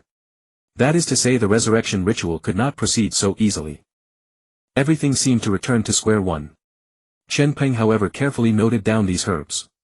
Elijah had traveled across the continent to resurrect himself, perhaps he might have some stock. Find a chance to ask. Ferguson, looking at Chen Peng and Harrison, forced a faint smile and said, I want to be alone with Lisa for a while. Chen Peng and Harrison, naturally sensing Ferguson's low spirits, tactfully left the room. After they had gone a distance, Harrison suddenly spoke in a serious tone, Sir, I must inform you of something beforehand. Chen Peng felt a sudden foreboding. Go ahead. I just tried to sense whether Lisa's soul aura had dissipated and I detected no soul fluctuation belonging to Lisa at all. Hearing this, Chen Peng's heart sank to the depths. Harrison continued, of course this does not mean there is no hope. It is possible that Lisa's soul has not yet reincarnated and is still in heaven or hell. However, personally I feel the success rate of the resurrection ritual is slim. After finishing, Harrison glanced at the room where Lisa's body was stored, from which came low sobs. I didn't dare say it in front of Mr. Ferguson just now. I sensed he was very down. Chen Peng nodded with some relief. You did well. I will do my best to prepare those herbs we mentioned. We should still give it a try, this is Ferguson's own decision. Of course I respect everyone's choices. Harrison replied. Chen Peng pointed at Luna, who was watching from not far away, and said, go ahead. Then he smiled at Luna. Luna, seeing this, quickly turned her head away. Harrison said respectfully to Chen Peng, very well sir, I'll get to work. After Harrison left, Chen Peng headed toward his own room. For some reason Ferguson's matter also left him feeling somewhat down. Halfway there he suddenly saw Francona in the corridor. She was now wearing a white silk top and light blue fitted trousers, looking full of energy. Still, Chen Peng was concerned about her health. Why are you up? Calculating Francona had only slept for 5 or 6 hours, was that enough? However, her complexion was indeed much better, showing no signs of fatigue. I've rested enough, I woke up naturally. Francona walked gracefully to Chen Peng and said with a light laugh. I know you care about me, but I'm awake, you can't force me to rest. Seeing Francona's state, Chen Peng felt relieved. The familiar Francona was back. Chen Peng suddenly remembered that he had solved the rifling problem that morning and said, by the way, I have good news. I've solved the rifling issue, the production of muskets can move forward. Francona raised an eyebrow and suddenly said, let me guess, did you have the mages do the engraving directly? Huh? How did you know? Chen Peng hadn't expected Francona to guess so easily. Logically no one had told her since she woke up. Francona giggled and said, the moment I woke up I thought of this solution myself. I was too impatient before, always thinking of solving it with alchemy, that was foolish. Hearing Francona's explanation, Chen Peng instantly understood. Francona was a clever woman, it wasn't surprising she thought of this method. Still he was curious why such a smart woman would suddenly get stuck on a trivial point. You know it yourself. 5 days without sleep. Do you think you're a werewolf or a night elf? Francona just grinned at this and said, are you concerned about me? Chen Peng shrugged, yeah, but I'm more curious why you made such a basic mistake. At these words Francona, who had been composed, suddenly blushed and said, nothing, I need to get to work. With that she headed toward her laboratory. Chen Peng watched her back and after a moment asked, I've got nothing to do, want some help? Francona, hands behind her back, turned around and said with a smile, suit yourself. Chen Peng shrugged and followed Francona's steps. The two arrived at the laboratory and Francona took out the steam engine drawings to study. Although they had made a model, there was still a considerable gap to a practical machine. Chen Peng asked, do you have any ideas about the applications of the steam engine? Francona looked down at the blueprints and said, inspired by you, besides serving as a power core, the steam engine can also be used in production. Smelting iron and steel or windmill mills. Chen Peng looked at Francona with some surprise, not expecting her to immediately come up with practical examples. Chen Peng added, exactly. But later, if we have our own land and cities on the surface, we can also build steam locomotives or steamships. Such a classic power source as the steam engine, wouldn't it be a waste not to use it on trains and ships? Francona looked at Chen Peng with curiosity and confusion. I understand ships, but what is a steam locomotive? Chen Peng raised an eyebrow and explained, a train is a very efficient means of transport. Then he picked up paper and pen from the nearby table and began to draw while talking. A train looks like this, driven by a steam-powered locomotive moving on specially laid tracks like this. It can pull many carriages at once. After saying this, he drew a simple sketch of tracks and a train on the paper. Francona watched intently, her eyes full of wonder. Chen Peng continued, trains are fast, have large capacity, and are far more efficient than horse-drawn carriages.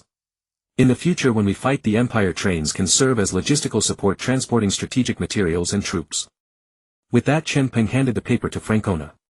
He thought that there would eventually be a war with the Empire, and of course to unify the continent they would also have to deal with the orcs and dwarves. As the ancient said, the supreme art of war is to subdue the enemy without fighting, the next best is to use diplomacy, the next is to defeat the enemy in the field, the worst is to besiege walled cities. If they could peacefully win over the orcs and dwarves, so much the better.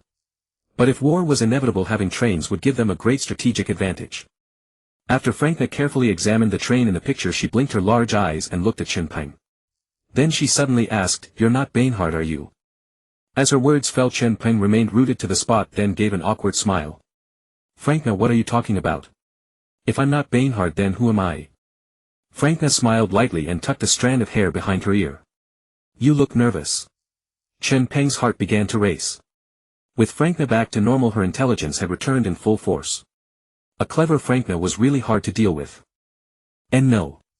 Not at all. Chen Peng hurriedly composed his expression and forced himself to calm down. Seeing him like this, Francona's smile faded, but her tone carried no malice at all. "I'm only guessing. First, you're too weak. As the son of darkness, a bloodkin royal who could contend with Karsa's, your strength is hardly worthy of mention. Second, many of the concepts you've brought up, like the steam engine and trains, seem to be things you know well, yet this world has never had them." At this point she looked at Chen Peng with a faint, unfathomable smile. "So I guess you're not being hard." Hearing this, Chen Peng didn't know how to explain. In the past he would have insisted with all his heart that Eli's resurrection had gone wrong, that he was not Bainhard but merely a soul that had taken over another's body. But today Harriman had told him a few ideas about souls and resurrection, leaving him unsure of what he truly was. Perhaps he really was one of Bainhard's reincarnations, only he had been reborn into a previous world and Eli's resurrection had yanked his soul back. Alternatively, everything Harriman had said was merely religious theory, the so-called 13 reincarnations were false, a delusion of this world's undead creatures. After thinking it over, he decided to confess, since Francona had already guessed the truth. "To be honest, I don't know whether I'm being hard either." When he finished speaking, he walked to the laboratory door and closed it. Then he sat back down beside the table. Francona hadn't expected her guess to be true. Although she had been 80% sure, she had thought Chen Peng would insist he was being hard and would never admit to a false identity. After all, the entire castle had been united only because of being hard. If everyone, especially Eli, learned that Bainhard's body housed another person's soul, this sturdy alliance would probably collapse in an instant. But Francona didn't care whether the man before her was being hard. She had no feelings for the being hard of 1,000 years ago, nor for that bloodkin dynasty. She was not an undead creature and had no bloodline loyalty to the bloodkin. She was nothing more than a human alchemist heartlessly abandoned by her own kind. Moreover, she only knew the being hard before her, and this man had a special charm. He seemed clearly weak, yet he always managed to bring surprises and steer our castle away from danger. She asked with great interest, "Tell me more." Chen Peng nodded and continued, "According to my memories, I truly don't belong to this world. The world I came from had no magic, only technology." At that, Chen Peng suddenly smiled at Francona.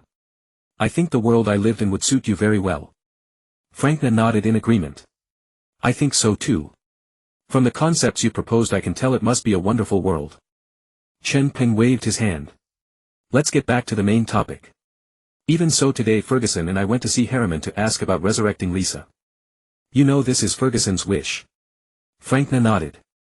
"I know the story of Ferguson and Lisa. What does that have to do with you?" "Not so fast. Chen Peng continued, Harriman said that a person's soul reincarnates 13 times and once the cycle ends the soul dissipates.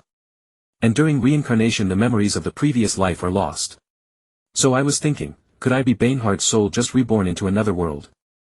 Eli resurrected Bainhard and forcibly pulled my soul back. Having said that he looked at Frankna as if hoping she would confirm his speculation. If he hadn't heard Harriman's theory, no matter what Frankna said, Chen Peng would never have said that he wasn't Bainhard. He had originally planned to keep this secret buried in his heart forever. After all, as a leader every word and action had to be carefully weighed. He had to be responsible to those loyal to him and to Orr Castle. The secret that he was not Bainhard was strictly speaking taboo.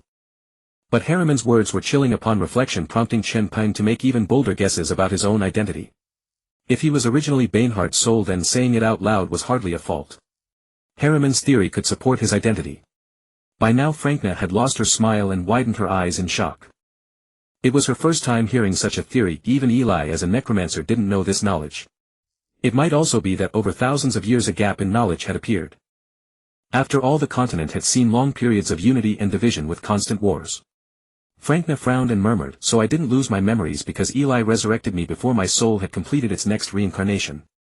Chen Peng nodded. I think that's the case. After all, you were resurrected very soon after the Empire carried out your execution. Frankna smiled in relief. So you should still be Bainhard. In that case there's no need to worry. Although Frankna didn't particularly care about Orr Castle, if Chen Peng was unhappy she would be unhappy too. Previously she had lived for her own ideals and now she lived for Chen Peng. Of course Frankna was extremely unwilling to admit that in her heart. Chen Peng let out a long breath. I hope so. Keeping a secret was a painful thing. Now that he had unburdened himself he felt much more at ease. Frankna sat across from him, propping her chin on her hands, and said with a smile, all right, tell me about your world. What amazing things does it have? With just a steam engine, Frankna had already fallen in love with Chen Peng's world. As an alchemist she had an almost obsessive fascination with all kinds of technology, and she was now extremely eager to know about the technology of that other world. Chen Peng smiled and shook his head. So that's what you were leading me to. He had even suspected Frankna of tricking him because of her passion for technology. Fine, I'll tell you all about it and show you what a technological world really is. In the following moments Chen Peng began to tell Frankna about the technology of his world. He started by explaining that the steam engine was the most basic power core, followed by internal combustion engines and motors. He spoke of airplanes, tanks, satellites, rockets and nuclear weapons, as well as computers, mobile phones and the internet. As he described these wonders Frankna's eyes sparkled with stars. What a magnificent world it was. That so-called airplane, wasn't it just a man-made dragon? And its flight speed completely surpassed that of a dragon. An aircraft equipped with weapons had far greater firepower than a dragon, which could only spew dragon breath. Even more astonishing was the rocket. It could carry people tens of thousands of kilometers into the sky, even landing on other stars or the moon. Stars, how romantic. She longed to go to the moon and see what it looked like. And the internet, searching and storing data and knowledge so conveniently. And artificial intelligence, could humans really create conscious robots? If she could build a robot and upload her consciousness into its computer, wouldn't she be able to shed this fragile flesh and achieve a glorious evolution? TSK. I wish I could live in your world. Seeing Frankna's yearning gaze he could only smile helplessly. Don't get any wild ideas. Don't think about killing yourself and reincarnating. You might not even end up in my world through reincarnation. Frankna seemed to have been caught red-handed and she blushed, looking away. Chen Peng rolled his eyes and reached out to tap her on the forehead. You actually thought about it. You lunatic. Frankna rubbed her forehead and said, what's so good about this world? It's all magic, so boring. Chen Peng warned, don't do anything rash. What if you reincarnate as a pig? Fattened up and slaughtered. Frankna was a fervent alchemist obsessed with discarding her physical body and replacing it with a powerful new form. The computers and internet of his previous world held an irresistible allure for her. Chen Peng decided he would have to keep a closer eye on Frankna lest she have a sudden impulse and pursue a glorious evolution. Frankna snorted, you're the pig. I wouldn't be foolish enough to do that unless absolutely necessary. Chen Peng rolled his eyes again, looking unconvinced. All right, remember to keep today's conversation secret. Just between you, me, the heavens and the earth.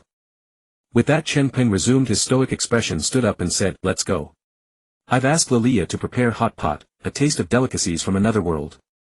Frankna nodded and rose as well, curious about the culinary wonders of another world. They left the room to find the corridor empty. Chen Peng breathed a sigh of relief. He had been worried about eavesdroppers. He sent Frankna to the dining hall and began searching for Lilia only to discover she had vanished. Neither in the castle nor in the underground city of Clayston did he find Lilia. He found Karuya in the basement and asked, "Karuya, do you know where Lilia went?" Karuya's fluffy ears twitched and she shook her head, "No idea." Then she clenched her little fists and said, "Master, do you need me to help find her?" Karuya was always full of energy and enthusiasm. Chen Peng nodded. Her nose was the best tool for tracking someone down. "Once you find Lilia, tell everyone to gather in the dining hall." Karuya stood at attention, saluted Chen Peng, then sniffed the air and trotted off.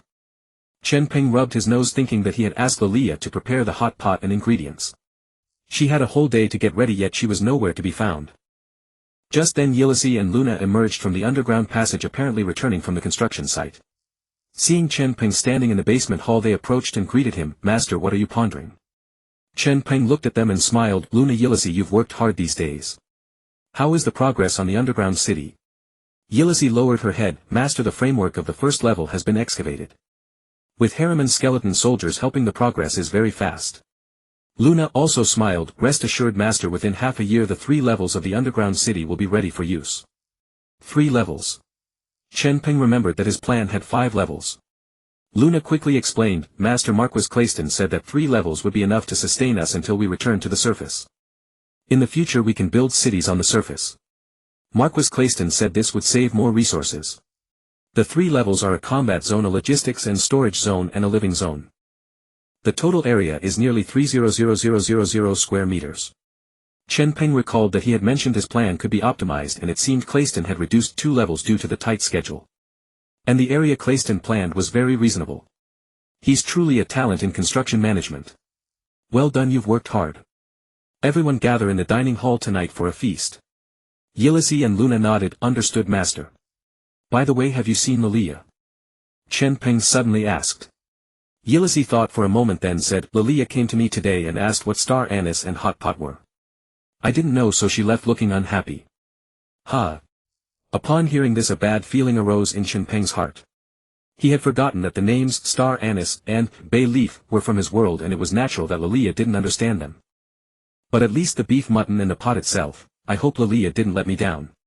Ulysses also sensed something amiss. Master, did you entrust Lilia with something? Chen Peng nodded unconsciously. Then he saw both Ulysses and Luna press their hands to their foreheads in exasperation. What's wrong? Ulysses shook her head. Nothing, Master. Whatever you wanted Lilia to do, I'll handle it. Chen Peng realized it was almost mealtime and Lilia was still missing. Relying on her was unrealistic. He nodded. All right. Here's what I need. He listed the hot pot ingredients for Ulysses, especially the various spices, and even gestured to describe them. Ulysses assured him she understood completely and went to prepare. Luna sighed. Master, from now on just leave things to us. Lilia. Although she is enthusiastic, she really is a bit unreliable when it comes to getting things done. Chen Peng immediately scolded. Hey Luna, how can you speak about your comrade like that? Everyone has their strengths. You need to see Lilia's shining points. Luna shook her head, knowing that today's incident would teach Chen Peng a lesson. Just then Karuya arrived at the basement with Lilia in tow. Naturally no one objected to Chen Peng's request. Beiken respectfully replied, My lord, please proceed. Kaluya and the other werewolves witnessing this revealed joyful expressions. To be able to stay alongside Lord Benhard was forever an honor. Moreover, these equipments were precisely what the Lord had promised to give everyone. Little did they expect that the promise would be fulfilled so soon. Kaluya also stepped forward, approaching Chen Peng, and said excitedly, My lord, Kaluya is so thrilled. Originally organizing patrols in the castle, she was suddenly found by Beacon, who informed her that they could collect the equipment. Upon hearing this news, Kaluya nearly let out a long howl on the spot. Her clan's equipment had always been poor. They could only salvage human gear and reforge it. Yet due to scarce resources and backward craftsmanship, even then not every clan member could possess a metal armor. When fighting humans, they could only rely on their formidable physical bodies. Fortunately, they had only encountered human adventurers or regional militias. Had they faced a large-scale regular army, their losses would have been devastating. Of course, all this would come to a perfect end today. The days without fine equipment were gone forever. Watching Kaluya's expression, Chen Peng felt a great sense of accomplishment. He took a few steps, then suddenly looked back at Luna and Ulysses behind him. Leaving them here alone while he departed seemed somewhat inappropriate. Moreover, he could see the curiosity in their eyes, so he said, "Would you like to come along?" Luna and Ulysses exchanged glances and smiled. Yes. Thus the group headed toward the teleportation chamber. However, there were too many people and the teleportation array could not send everyone at once.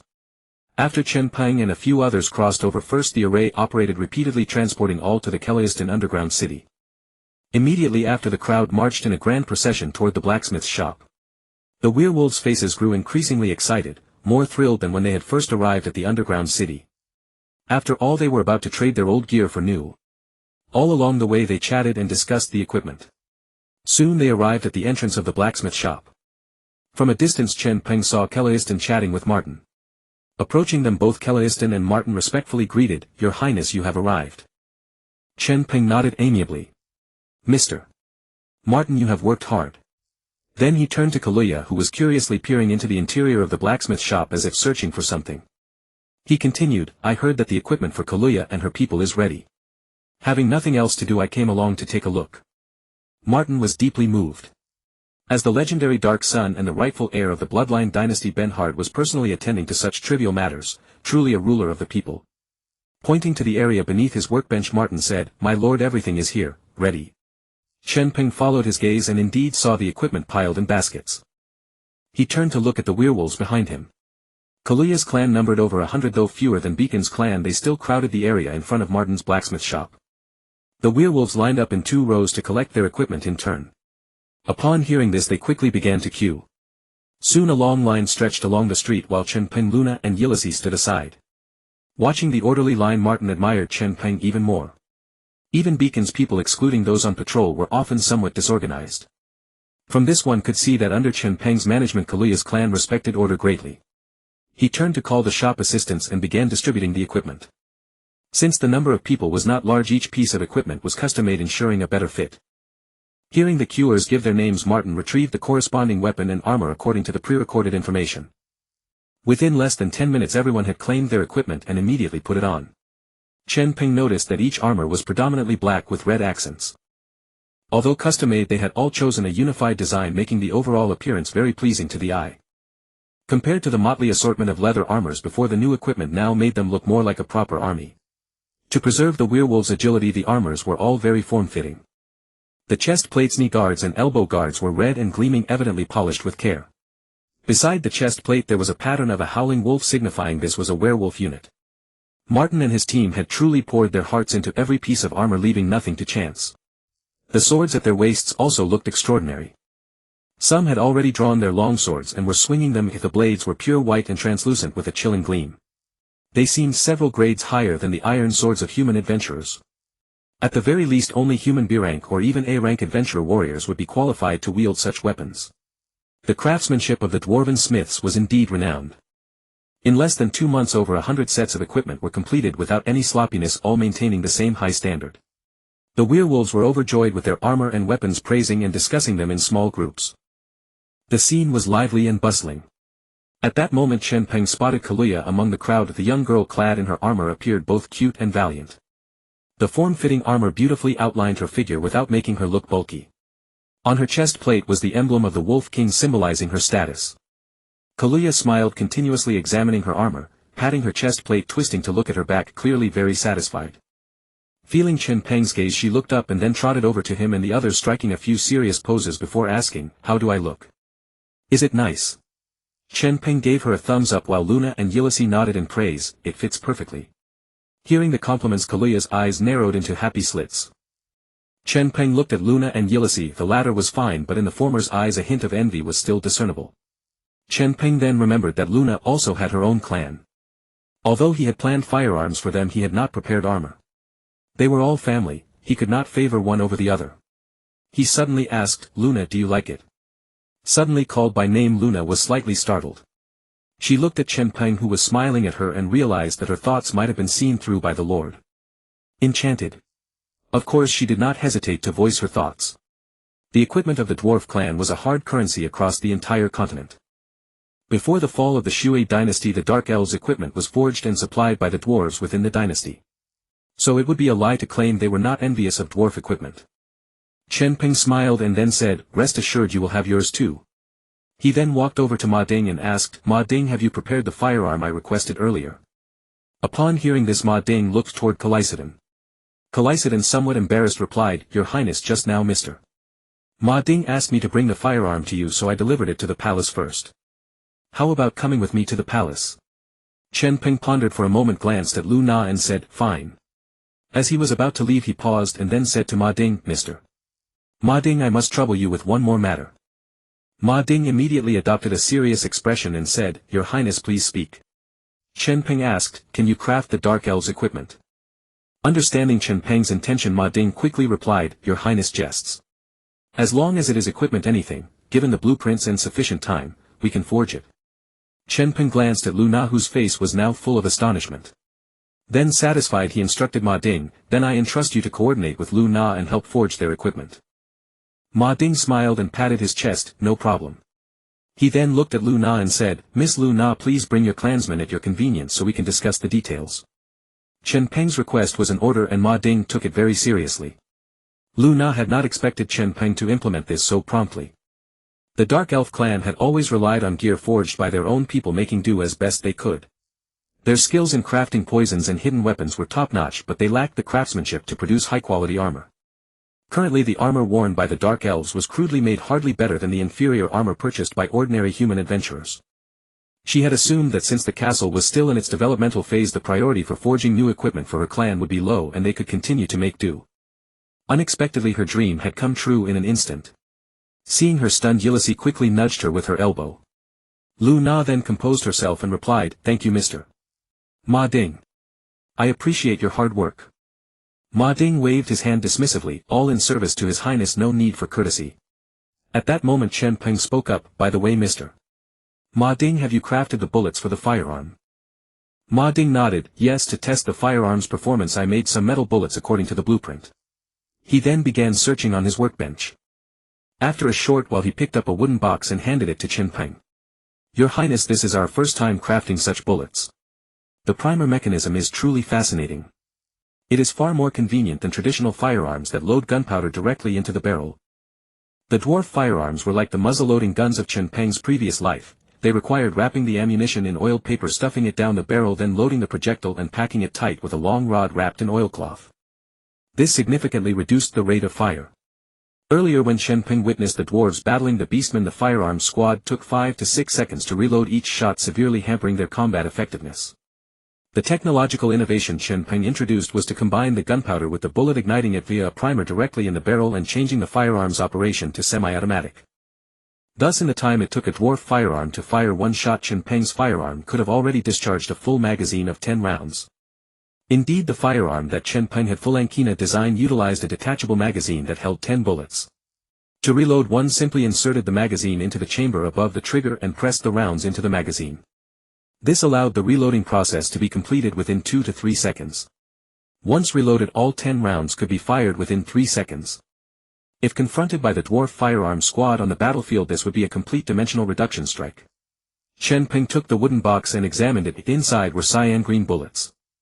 There was no alternative but to use steel as the material, as the conditions here did not permit copper casings.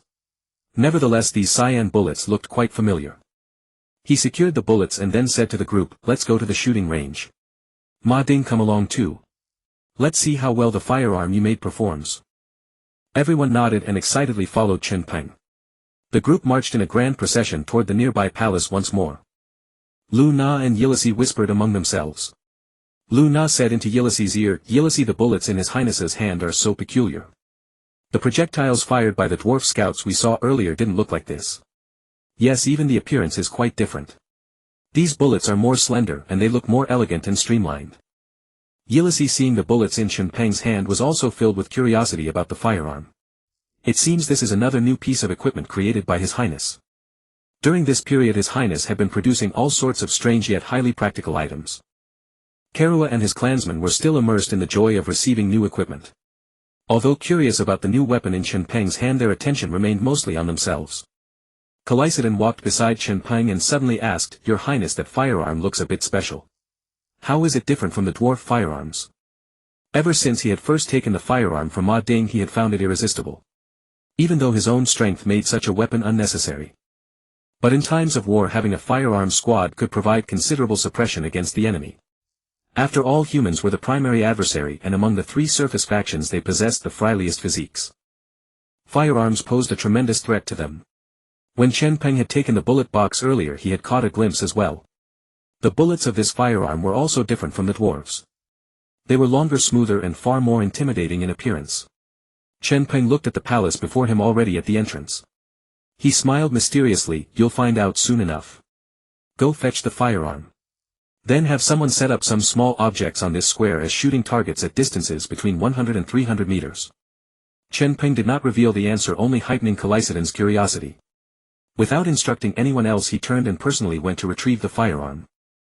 Chen Peng was not idle either. He instructed Kaluya to settle his tribesmen to avoid accidental injuries when the gunfire started. The palace faced south with walls on the east and west sides of the square and no other obstacles. Kaluya arranged all his people on the east side, so Chen Peng set up the targets directly on the west side. Soon Clayston brought over the firearm. Approaching Chen Peng, he held out the firearm with both hands and said, "Your Highness, the gun." Chen Peng took it excitedly and examined it carefully. The firearm was long and slender. The barrel was steel, the stock wooden, weighing about 5 or 6 Jin. For various reasons, Chen Peng had never even touched a real gun in his previous world. But what boy has never fantasized about holding a steel gun and charging with passion? Feeling the texture of the firearm in his hand, Chen Peng's excitement was no less than anyone else's. Everyone now saw the firearm in Chen Peng's hand and realized it was indeed different from the musket they had imagined. Kaluya and his tribesmen also fixed their eyes on Chen Peng. Chen Peng raised the gun and aimed, finding that the rear sight and front sight on the 3-point line were perfectly straight. The sight line had no flaw. Putting down the gun, he said to Clayston, "Prepare 5 targets at 100 meters. Then he took out a bullet box, placed it on the ground, removed 5 bullets, opened the firearm's magazine and pressed them in one by one. After all, there were no magazines yet, if the bullets were loose, so they had to be loaded one by one. Luna and the others watched this novel loading method with curiosity, especially since it loaded several bullets at once. The dwarves' muskets could only load 1 projectile at a time. The efficiency gap was obvious. Meanwhile, upon hearing Chen Peng's instruction, Clayston directly chanted a spell: "Ice spirits in the space, gather your power into my hands. Let the earth freeze, let the mountains turn to ice, shroud everything in the world in white." Freezing spell. As his words fell, a small white magic circle appeared beneath his feet and a white light emanated from his body. He waved his right hand and several white beams shot out from his palm. They stopped 100 meters away, and the white light slowly condensed into 5 round blocks of ice, each the size of a human head, suspended in the air. Chen Peng had just finished loading the ammunition. Seeing the ice targets at 100 meters, he raised an eyebrow. Not a bad idea. In the future, when forming a firearms squad, such targets could be used for shooting practice. In a magical world, many things were indeed more convenient than in a technological world. He took a deep breath, raised the gun, released the safety, and closed his left eye to aim. In the past, Chen Peng would never have dared to fire recklessly because a novice holding a gun would have trembling hands, making aiming difficult. For an ordinary person just starting with a gun, hitting a 100-meter target was not as easy as it sounded. Even a slight tremor in the hand could cause a huge deviation in the point of impact. 100 meters hitting an object the size of a head was no easy task. Fortunately, Chen Peng had inherited Bainhard's body. His hands holding the gun were as steady as a rock, truly standing like a pine tree. As long as the gun's accuracy was fine, after aiming and firing he would definitely hit the target. At this moment the most nervous person was Martin. He had built traditional muskets, but the firearm modified by His Highness had multiple technological innovations. He was not sure if it would work. The others also watched Chen Peng seriously, expecting the result of his shot. Bang! Chen Peng pulled the trigger. A faint orange-red flame flashed from the muzzle, and then everyone heard a dull roar echoing through the underground city. One of the ice blocks 100 meters away shattered, instantly blasted into countless ice shards by the bullet's kinetic energy, scattering everywhere. 2 seconds later, numerous echoes reverberated through the underground city. The residents of the underground city were also startled by the sudden explosion, turning their heads toward the palace. Soon footsteps could be heard from all around. Several patrols of werewolves ran toward the palace with panicked expressions. Seeing the palace full of people, they grew even more worried that something had happened. "What happened?" a patrol captain shouted as he ran over, only to immediately see Becken and Clayston. Becken waved his hand. "Go on patrol, His Highness is testing the firearm. Also reassure the city residents and tell them not to panic." The werewolf captain breathed a sigh of relief upon hearing this. For a moment when he heard the gunshot he thought the dwarf army had invaded. He nodded to Chen Peng and the others, then turned and left. Chen Peng paid no attention to these trivial matters. Holding the gun in his hand, he gave Martin a thumbs up. "Mr. Martin, well done. This firearm is a great success." Martin had already relaxed after seeing the result of Chen Peng's shot. Now hearing Chen Peng's praise, he was overjoyed, unable to hide the smile on his face. "Your Highness flatters me." Clayston and the others were also amazed by the firearm's power. The bullet's flight speed was extremely fast and its accuracy was extremely high. The firing range was also very long. Judging from the way the ice block exploded, if it had missed the ice, the remaining kinetic energy could have carried it another few hundred meters. Such accuracy and range were simply unmatched. If they could fire from beyond the range of human Empire archers, wouldn't the humans become sitting ducks? And as for the power, unless it was a high-grade armor enchanted with magic like a paladin's armor, it could stop the bullet. If it had no magical enchantment, relying only on the current armor that could defend against arrows and sword slashes, this firearm could easily penetrate it. Chen Peng felt unsatisfied, thinking 100 meters was no challenge, and said, "Clayston, move the targets back another 100 meters. Hearing this, Clayston waved his hand lightly and the ice blocks moved back 100 meters before stopping again. Bang! This time Chen Peng was very decisive. He raised the gun, aimed and fired in a smooth fluid motion that took less than a second. The bullet flew for a fraction of a second before shattering the target ice block. Luna and the others were wide-eyed.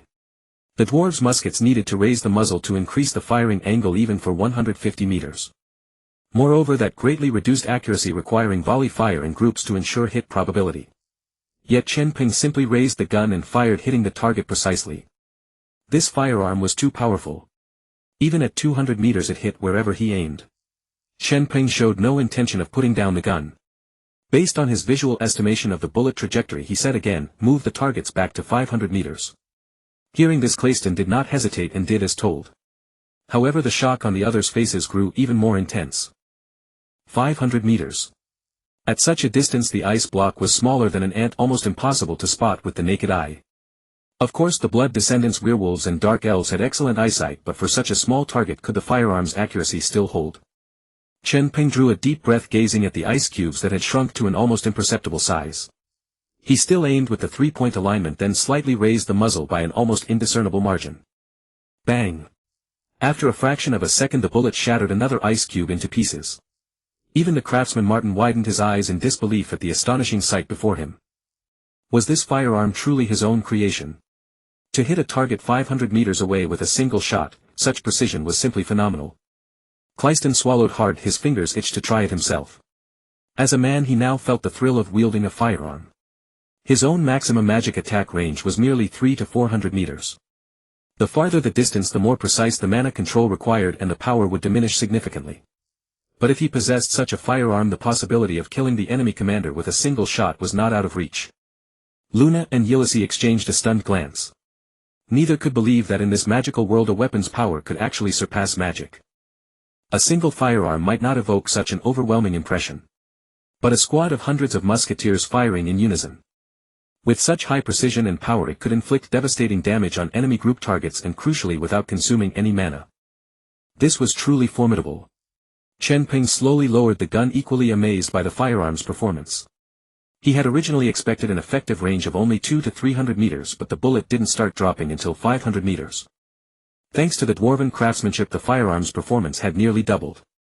This was a pleasant surprise. At 500 meters it could accurately hit a target the size of a human head. With a scope attached, its combat effectiveness would rise another level. Chen Peng, observing the diverse expressions of the crowd, felt a profound sense of accomplishment. After all, this was a technology from his own era. He handed the firearm to Clayston. "You all have a go. You can use up all the bullets in the box. Let everyone get familiar with the feel of this gun."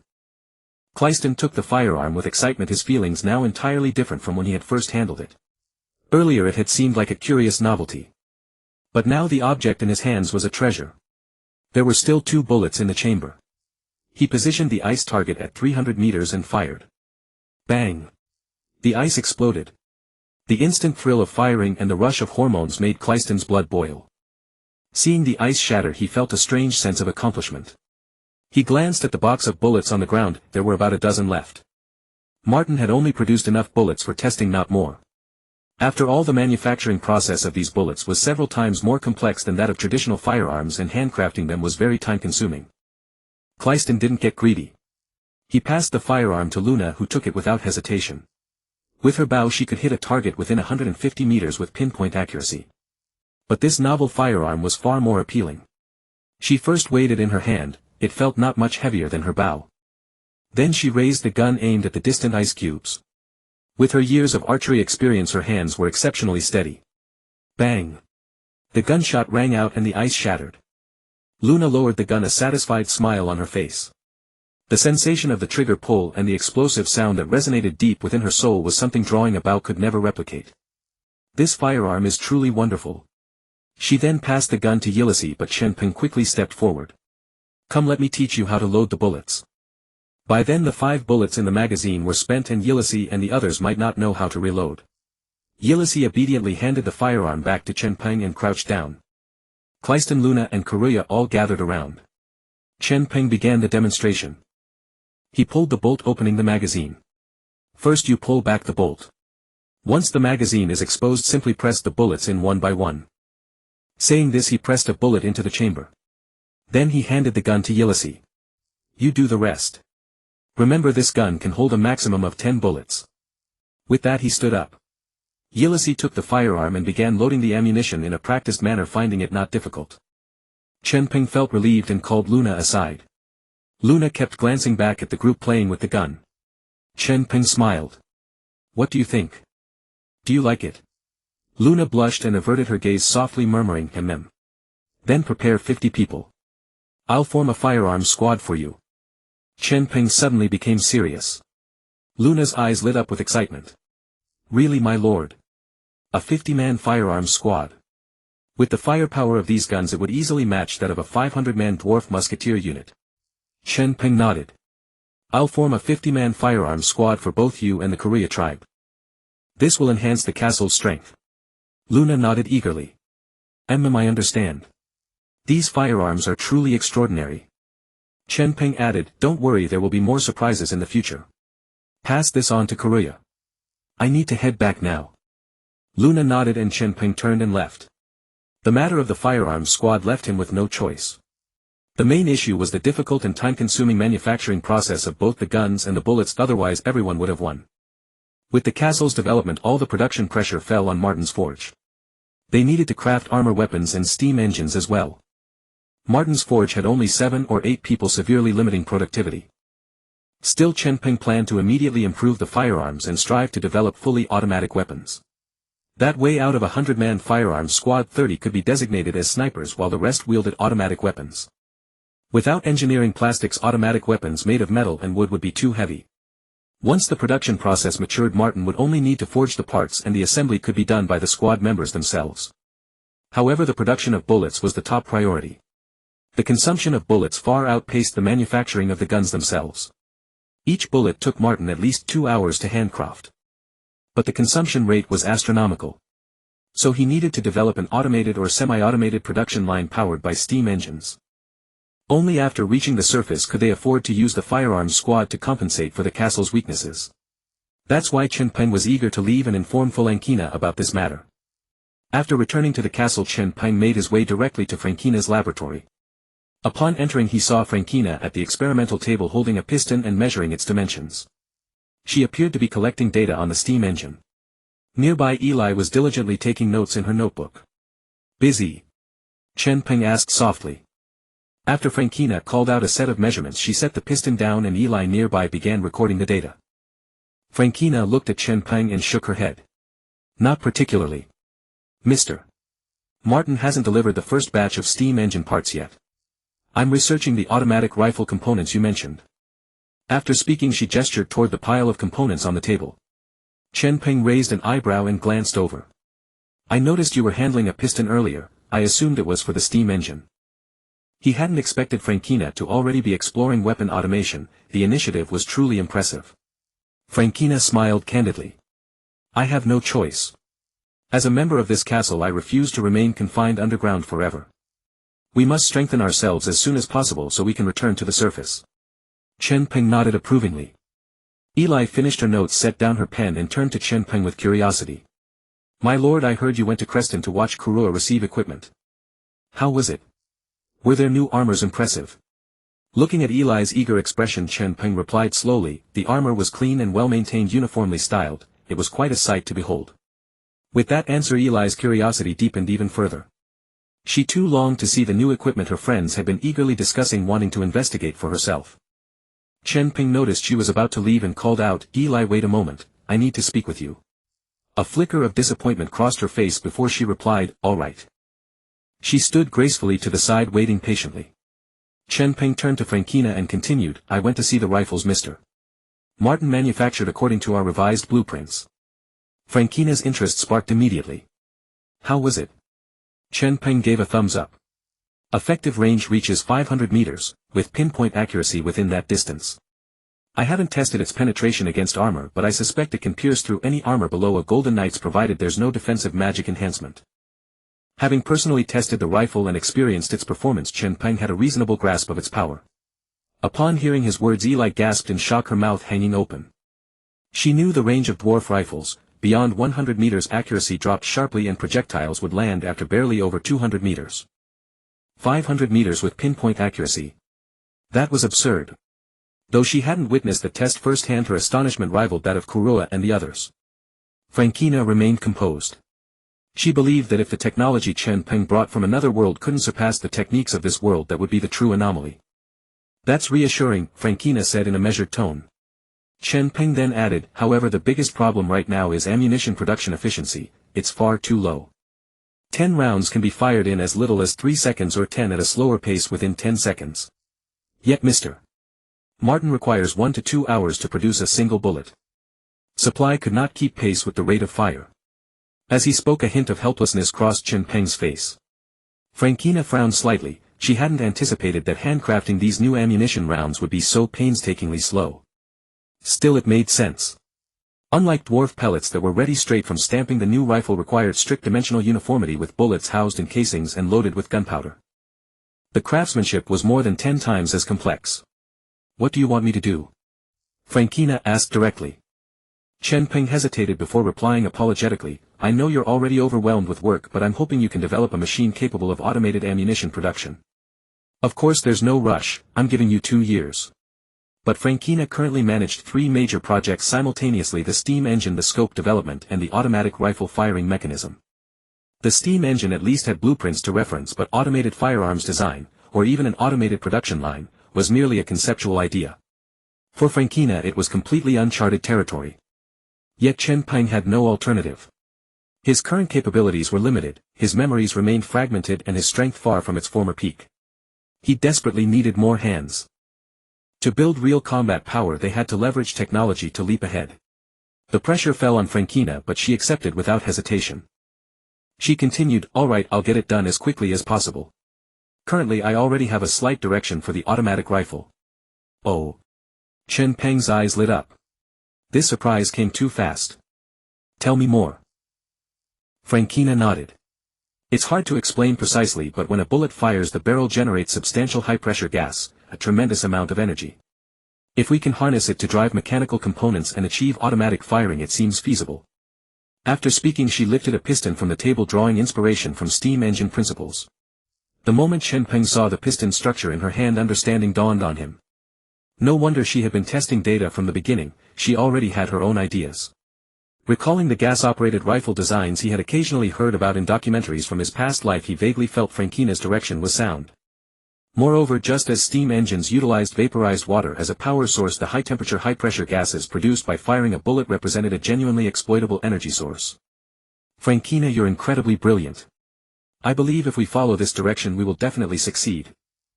Chen Peng spoke with visible excitement.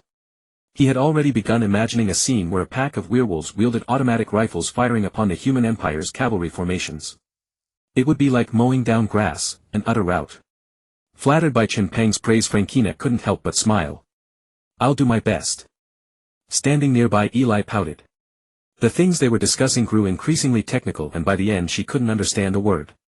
Feeling completely out of the loop as Frankina's assistant was humiliating. Chen Peng noticed Eli's expression and assumed she was upset because he had kept her waiting too long. He suddenly said to Frankina, let me borrow Eli for a moment, I'll return her shortly. Frankina glanced at Eli and smiled gently. No problem. Feeling both their gazes, Eli's cheeks flushed and she quickly composed herself. Chen Peng said, "Eli, come with me for a moment." Eli obediently followed behind Chen Peng, leaving Frankna's laboratory.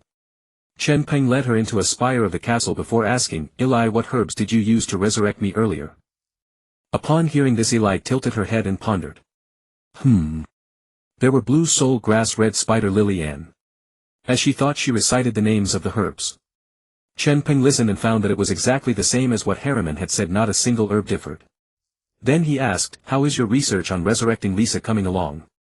As his words fell, Eli suddenly became bashful. She clasped her hands behind her back, lowered her head and dared not meet Chen Peng's eyes. "Master, I haven't been slacking off, but there's still no progress." Seeming worried that Chen Peng might be disappointed in her, she explained, "I've truly worked hard and have consulted over a dozen ancient texts. However, none of them record the method to resurrect a dragon. It seemed that because most dragons fell in battle as mounts of dragon knights, there had never been a precedent for resurrection." Seeing Eli's flustered expression, Chen Peng reached out and ruffled her hair, comforting her, "Don't worry, I'm just asking for Mr. Ferguson's sake, not to blame you." Hearing this, Eli's emotions stabilized somewhat. But her tone remained dejected. She whispered, "Alas, I'm going to disappoint Mr. Ferguson this time." It seemed Eli was unaware that Harriman knew how to resurrect dragons, nor did she know about the 13 cycles of the soul. Chen Peng smiled and said, "It's all right, little Eli just needs to do her best. However, we found Mr. Harriman. As a genius necromancer from thousands of years ago, he knows the method to resurrect dragons." Then Chen Peng recounted everything Harriman had said to Eli. After listening, Eli's eyes widened. So the soul dissipates after 13 cycles. Why hasn't such knowledge been passed down? Then she turned serious and said, "Nevertheless, the fact that Lord Harriman knows how to resurrect a dragon, indeed as a necromancer from the ancient era, his knowledge far surpasses mine." As she spoke, her eyes burned with an insatiable thirst for necromantic knowledge. Seeing this, Chen Peng smiled and said, "It's fine, since Harriman has nothing to do, I'll have him give you proper training." "Really?" Eli's eyes lit up. All of Eli's teachers had passed away and she had already read every book stored in her magical pouch. To acquire new knowledge, she would either have to find an experienced necromancer as a teacher or go to the Imperial Library to consult materials. But both options had been impractical before. Across the continent, aside from Eli, most necromancers were either dead or in hiding. The older generation of necromancers had been nearly wiped out by the Empire, and among the younger ones none openly surpassed Eli in power. Of course, some powerful necromancers might be lurking in some corner of the continent, but finding them would be extremely difficult. Now she could receive guidance from a genius necromancer of millennia past. How could Eli not be thrilled? Chen Peng said casually, "That Harriman fellow, except for when he first arrived and insisted on overseeing his skeleton soldiers, now he spends his days idle wandering around. It's good to give him something to do." After saying this, Chen Peng realized he had strayed from the topic. He had come to ask about Eli's herb stock, but now he was getting sidetracked. He turned serious again. "By the way, do you have any of the herbs used to resurrect me left?" Eli giggled, took out her magical pouch and said, "Humph. Of course. Earlier I failed many times trying to resurrect you. Later I gathered a large amount of materials in one go. Unexpectedly you revived before I could use them all." As Eli spoke, she suddenly felt she had no reason to be happy. She was clearly foolish enough to fail so many times, yet she had the audacity to laugh. Nevertheless, she still took out all her remaining herbs. Thanks to the spatial properties of the magical pouch, the herbs were still fresh as if just picked. Seeing this, Chen Peng crouched down and rubbed Eli's cheeks with satisfaction. As expected of Eli. "When it matters, you're the one I can rely on." Eli's chubby cheeks were squished out of shape and she laughed with a lisp, "Hee hee hee. Master, stop rubbing. Or my face will puff up." Chen Peng withdrew his hands, took Eli by the hand and headed toward the castle basement. "Come on, let's go resurrect Miss Lisa." Half an hour later. In the room where Lisa's body lay, Chen Peng, Eli, Harriman and Ferguson were all present. Eli was taking out various herbs from her magical pouch while Harriman looked at Chen Peng with a grave expression. He had said earlier that he could not sense Lisa's soul in this world. Although this did not necessarily mean the soul had dissipated, the probability of a successful resurrection was very low. He had thought that gathering the herbs would buy some time, but they had been prepared so quickly. Despite having only the mind of an 18-year-old, he had lived for thousands of years and did not want to see Ferguson crushed by cruel reality. Chen Peng caught Harriman's gaze and gave him a subtle signal indicating that he should proceed as normal. Ferguson meanwhile gazed tenderly at Lisa's body. For both him and Lisa, today was an important day. Today everything would be settled. With Harriman here he still held great hope for Lisa's resurrection. Alright. These are all the herbs. Suddenly Eli's voice broke the silence in the room. Everyone looked over and saw a small mountain of herbs piled on the floor in front of Eli. These are all the herbs needed to resurrect a person plus a lock of Lisa's hair. Harriman glanced over briefly and found that everything was complete. He looked at Eli with an incredulous expression, not expecting this girl to be so capable. After all, many of these herbs were extremely rare. Some herbs were even guarded by powerful magical beasts. With insufficient strength they would be very hard to gather. Of course he didn't know that some of the herbs had been obtained by Eli through anonymous commissions at the Adventurers Guild. Eli wasn't foolish. When she could find herbs herself she did, when she couldn't she made good use of the handy tool that was the Adventurers Guild. After all, she just needed to conceal her identity. Harriman withdrew his gaze and said softly, "The herbs are fine. Mr. Ferguson, I'll begin now." Harriman's words pulled Ferguson, still lost in royal memories, back to reality. He snapped out of it and his weary face showed a trace of determination.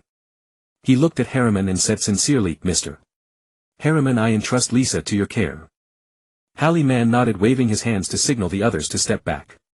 Chen Peng led Eli to the doorway and Fu Guosen also stood to one side.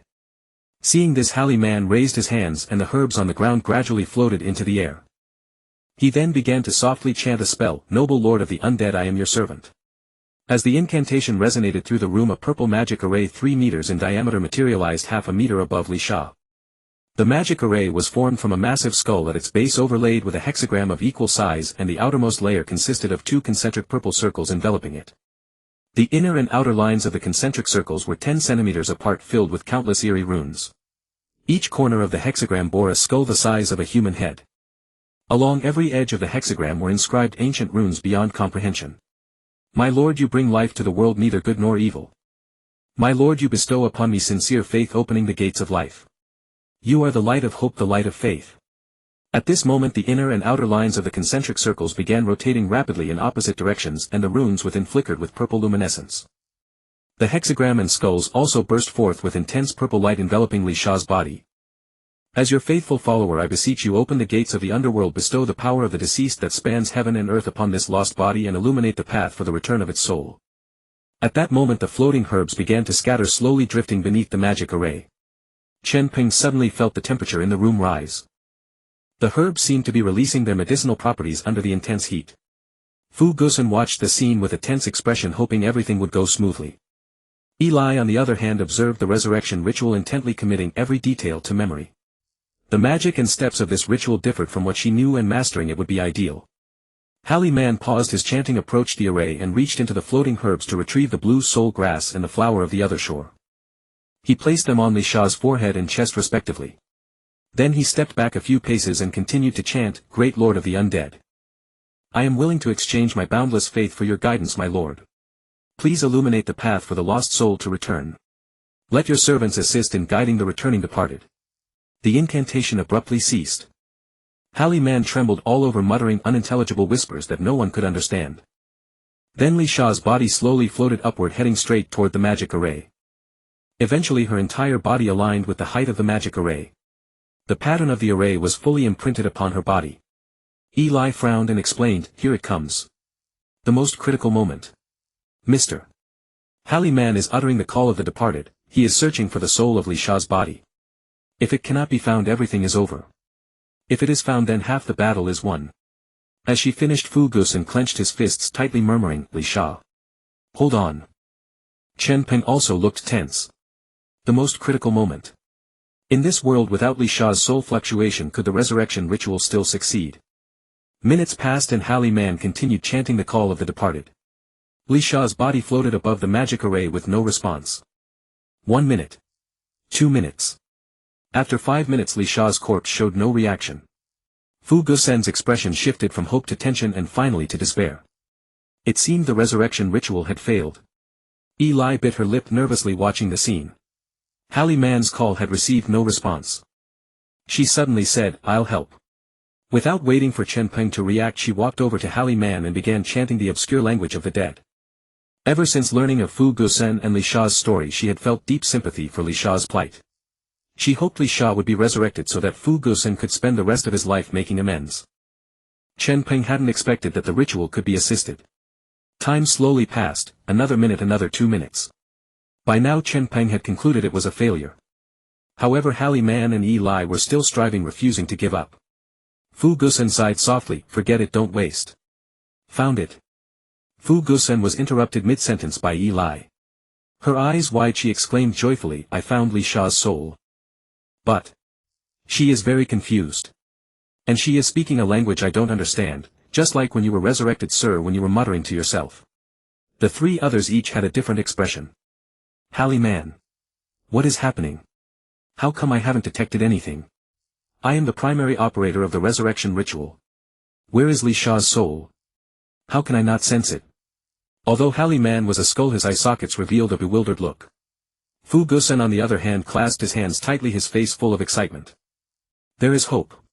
Eli had said that finding the soul meant half the battle was won. But Chen Peng was uneasy. What did she mean by, "just like when you were resurrected"? When he was resurrected his consciousness was chaotic and he had rambled in the language of his own world. Could it be? Chen Peng seemed to guess something and his eyes were filled with astonishment. It couldn't be such a coincidence. He had a bold conjecture Li Sha's soul, like his own, was in the same world. That was why Halley Man couldn't sense it. And somehow, because Eli had resurrected him once before, this time she inadvertently sensed Li Sha's soul from his world. If that were true, it would be utterly mind-blowing. He swallowed hard and continued watching the ritual. Halley Man realized he could not sense Li Sha's soul, so his part of the ritual had failed. But since Eli had sensed it, the ritual could proceed. He said solemnly, "Eli, take the lead now. I will assist you. Read this." As he spoke he waved his hand and the remaining incantation instantly appeared engraved on the opposite wall. Eli nodded firmly and continued to the next step. Although Halley Man's resurrection ritual differed from hers, with his assistance she only needed to follow her own approach and he would handle any imperfections. Eli resumed chanting the resurrection incantation, "Great Lord of the Undead, your servant is on the journey home. Hope and dawn shall guide the departed in the shadows. My Lord, let your servant traverse the boundless void and return." While she chanted her incantation, Harriman was not idle. He waved his hands and the herbs suspended above the magic circle began to burn in midair. This was the hellfire of the underworld, which would burn away all impurities and filth. All the magical herbs condensed into droplets of various colors, while the herbs themselves were incinerated completely, leaving not even a trace of ash. The herbal essences merged into a fist-sized sphere of liquid. Then under Harriman's control it slowly descended onto the corpse. Lisa's body seemed to come alive, absorbing the potion directly into her skin. Her complexion shifted from deathly pale to moist and radiant. Though still lacking in color, it was now hardly different from an ordinary person. At that moment Harriman shouted, "Now!" Eli began chanting the final stage of the incantation. "Lost soul, follow the guidance before you and return to your body. Spirit of the dragon, traverse the night, traverse the darkness, traverse the blood, traverse the flames. Hear my call, shadowy being, and answer my summons. Wraith, descend." Eli cried out the final 4 words. The prepared strand of hair beside Lisa suddenly flew into the air and ignited spontaneously. The burned portion turned into specks of purple light, slowly dispersing. Then a faint purple light path formed between Lisa's forehead and the magic circle. The blue soul grass and spider lily on Lisa's chest withered rapidly, and then the magic circle drawn by the purple light path gradually merged into Lisa's body. Finally Lisa's body slowly descended onto the stone platform. The room fell silent, but Chen Peng could sense an extremely dense necromantic aura within. Eli then said, "The ritual is complete." Her voice was weak and she swayed unsteadily. Even when she had revived Chen Peng before, she hadn't been this exhausted, suggesting that Harriman's resurrection ritual had some side effects. Chen Peng quickly stepped forward to support Eli while Harriman comforted, "Eli is fine. It's just that the necromantic aura is too dense and her body can't handle it. She'll recover after some rest." Ferguson slowly approached the stone platform and looked at Lisa's renewed body. He turned to Harriman and asked excitedly, "Harriman, what now? Is Lisa alive?" In response he received a merciless shake of the head. Harriman confessed, "The resurrection ritual is complete, but that doesn't mean it succeeded. I didn't sense Lisa's soul earlier. I don't understand how Eli did. Even if I had sensed it, the ritual might not have succeeded. All we can do now is wait." Hearing this, Ferguson's excitement turned to disappointment once more. So even now success was uncertain. Eli then spoke, "Yes, I failed to resurrect Lord Bienhard many times. Mr. Ferguson, don't worry. I can sense Sister Lisa's soul. If not this time, we'll try again. Alai was accustomed to failure. She had lost count of how many times she had failed to revive Chen Peng. Heroine continued to console, the more powerful the being the lower the success rate of resurrection. After a soul enters reincarnation, the new body it inhabits may not be very powerful, so returning to a strong original body becomes more difficult. Since Alai can sense her a few more attempts and it will succeed.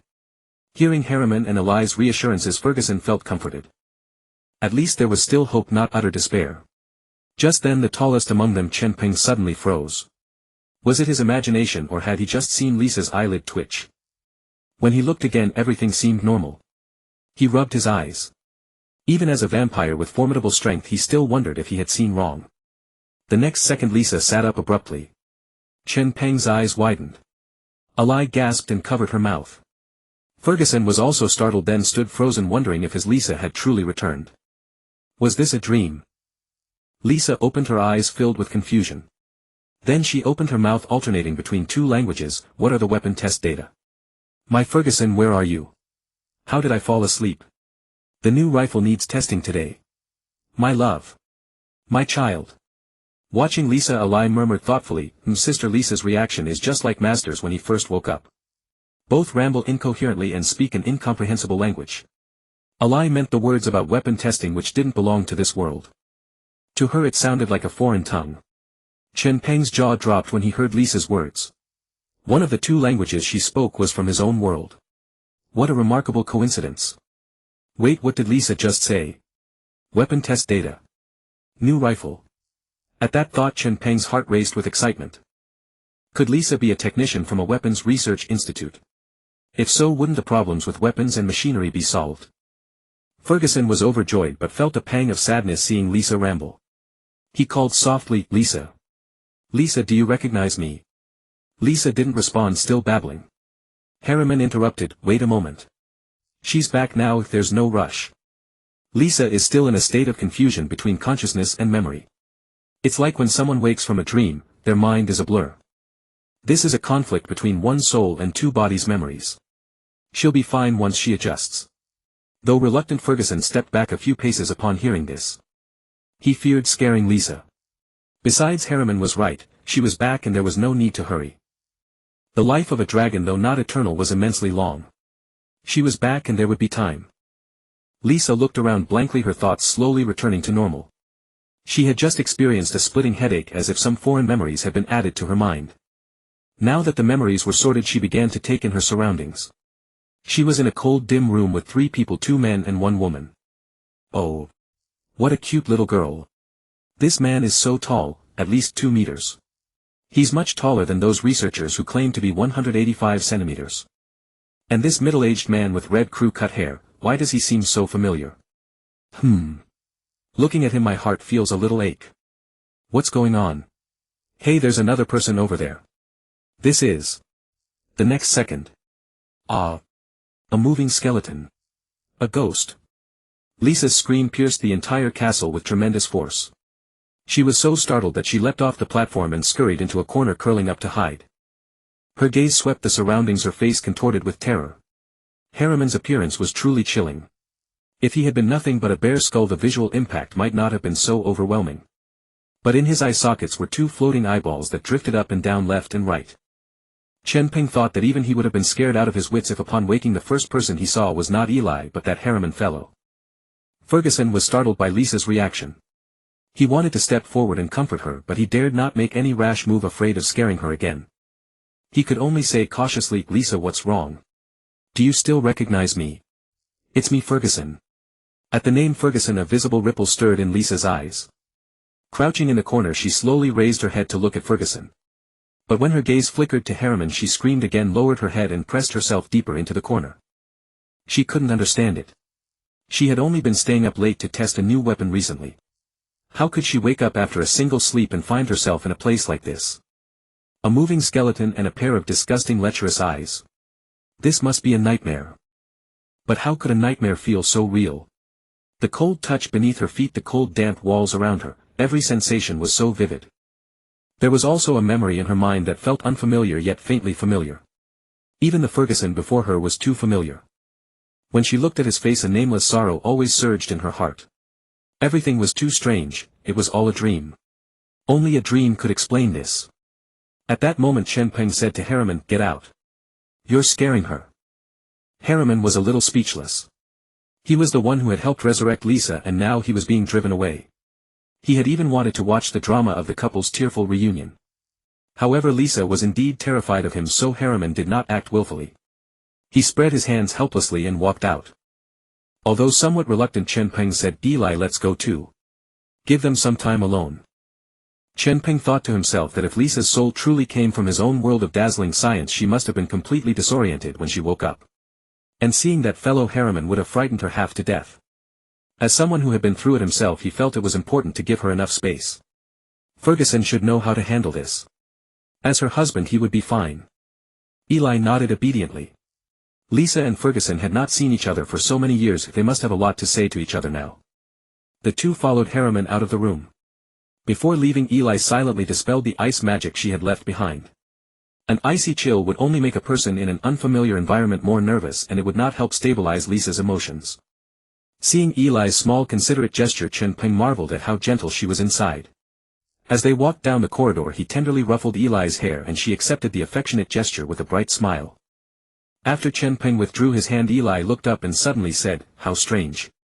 Why did both the Lord I revived and Sister Lisa have their language systems all mixed up when they woke up?" Then she looked at Chen Peng with curiosity. "Earlier I thought the Lord's language system just hadn't recovered, so the other language he spoke was just nonsense I couldn't understand. I never expected Lisa to do the same today." After saying this, her face was full of confusion. Chen Peng felt a little awkward. Eli had noticed this anomaly. Could she have guessed something? Should he confess to Eli just as Frankna had?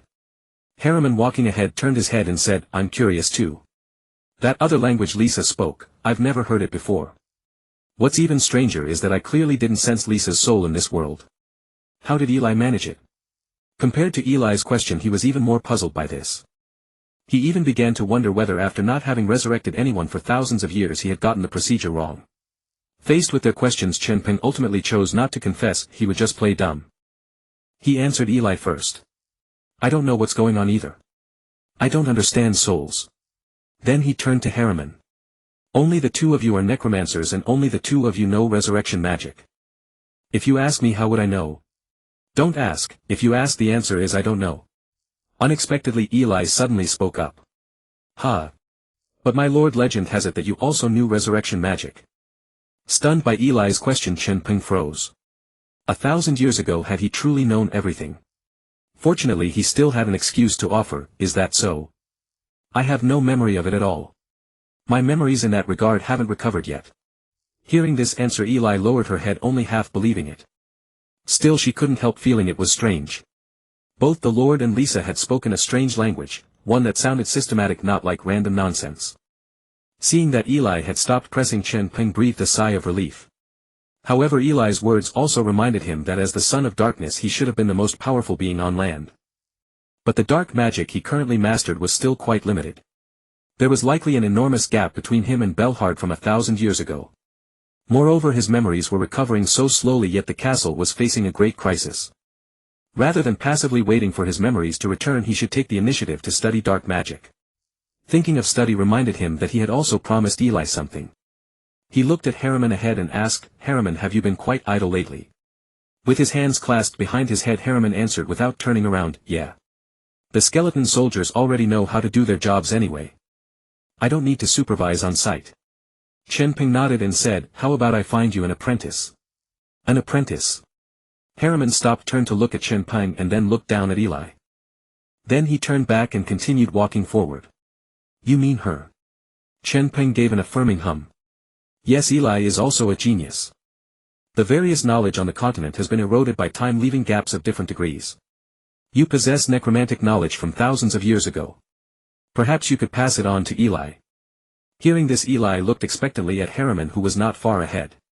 From the resurrection ritual and incantations just now, she had already sensed the gap between herself and him. If heroine were willing to teach her, she would be able to learn necromancy that even her own teacher did not know. Heroine said without even turning his head, "No problem." Chen Peng had known all along that heroine would never refuse. Despite his aversion to socializing, heroine's heart was in the right place. Upon seeing heroine agree, Eli obediently called out immediately, "Teacher Heroine, I look forward to your guidance." Harriman raised his hand and gave a wave offering no words in return. But Chen Peng could imagine just how delighted this fellow felt inside. He was merely a social phobe using a tsundere facade to mask his awkwardness with social interactions. At that moment within Lisa's room, as the others departed, particularly that skeleton, Lisa's emotions gradually settled. Moreover, she could sense that ever since the skeleton had left, the ambient temperature had noticeably begun to rise once more. Horror tales truly held truth. Wherever supernatural entities lingered, the temperature indeed fell. Lisa. Lisa. Once more that gentle voice resonated near her ears. Lisa discovered she could now understand a language clearly alien to her own world. Lisa. Was that her name being called? It seemed she was indeed named Lisa and appeared to be someone belonging to this world. The sensation was peculiar. She possessed memories spanning 30-odd years from childhood to adulthood, attending school, primary education, university, and entering the National Weapons Research Institute. All of it felt extraordinarily vivid, as though she had personally lived through every moment. Yet she also seemed to have been a dragon that had laboriously broken free from its egg since birth, gazing upon a colossal lizard that gently called her its child. Then she had grown up, joyfully learning to breathe fire, learning to take flight, learning to assume human form. Later she had met her beloved, gone through marriage with a man named Ferguson. Then she had been captured by humans, enslaved as a mount, endlessly subjected to human domination and painfully committed to innumerable battles. It seemed that in the end she had died cradled in Ferguson's arms. This memory was equally profound, equally authentic. What was happening? Lisa. Have you already forgotten me? Seeing Lisa continue to ignore him, Ferguson observed the bewilderment and terror in her eyes. It seemed she regarded him as nothing more than a stranger. Why had this come to pass? If the resurrected Lisa bore no recognition for him, then what purpose had her resurrection served? Hearing the man beside her call out once more, Lisa slowly lowered her gaze upon him and began to study him with curiosity. Instantly a surge of grief and despair welled up from the depths of her heart. Her eyes instantly filled with tears. The man before her was so profoundly familiar, gazing upon him brought countless unspoken grievances welling within her chest. Those long-lost memories continuously battered against her mind. Soon the red-haired man before her merged with a figure from her memories. She involuntarily murmured, "Ferguson." As the words left her lips, two clear tears traced paths from the corners of her eyes. Somewhat bewildered, she subconsciously raised her hand to brush them away. Ferguson clutched his head with both hands in excitement, stumbling backward several steps, his face brimming with barely contained emotion. Over a millennium. He had finally heard Lisa speak his name once more. His excitement rendered him incoherent. Lisa. It's me, I'm sorry. At this moment Lisa's memories had nearly fully recovered. Though she found it difficult to accept, she seemed to understand that she had transmigrated. According to her memories, she had transmigrated into an ancient world of swords and magic. She was in fact a great dragon. And the man before her was her husband. In her previous life she had been so consumed by work that she remained unmarried. After transmigrating, she had somehow leapfrogged the courtship phase entirely and acquired a middle-aged husband. Oh dear. She couldn't possibly accept this. Though her memories had been restored like Chen Peng, Lisa's dominant personality remained that of her pre-transmigration self. She possessed Lisa's memories, yet she would not identify as Lisa. Rising to her feet, she said apologetically, "I'm sorry. I understand who I am, but I cannot accept you as my husband." She had never experienced romance. To Lisa, Ferguson was merely a familiar stranger. Although those memories ran deep, although Lisa had loved Ferguson profoundly, she could not accept this. She was Chi Xian, not Lisa. Chi Xian was her name in her own world. Upon hearing Lisa's words, the excitement on Ferguson's face completely froze. Then despair and sorrow flooded across his features. Lisa's words cut deeply into his heart. He dropped to his knees and cried out in anguish, "Lisa, are you still harboring anger toward me? Have you not yet forgiven me?" Witnessing Ferguson's tormented state, Chi Xian felt a pang of sympathy, yet she had transmigrated. Freed from exhausting labor, she naturally wished to save her life. She could never submit to a predetermined romance that wasn't hers simply for the sake of self-sacrifice. This affection belonged to Lisa, not to her. She shook her head and replied, "It is not your fault. I do not know how to explain it, but I may not be the Lisa you once knew." As an independent woman from the 21st century, if she did not love him, she would speak plainly, she would not string him along. Lisa chose direct honesty. Ferguson shook his head frantically. "No, no, no. Impossible. You are Lisa. Why?" His voice cracked with anguish, tears streaming uncontrollably down his face. He had waited over 1,000 years, finally granted a chance at atonement. How could she not be Lisa? There must be a mistake, there had to be. Yes. A mistake. Something had gone awry somewhere.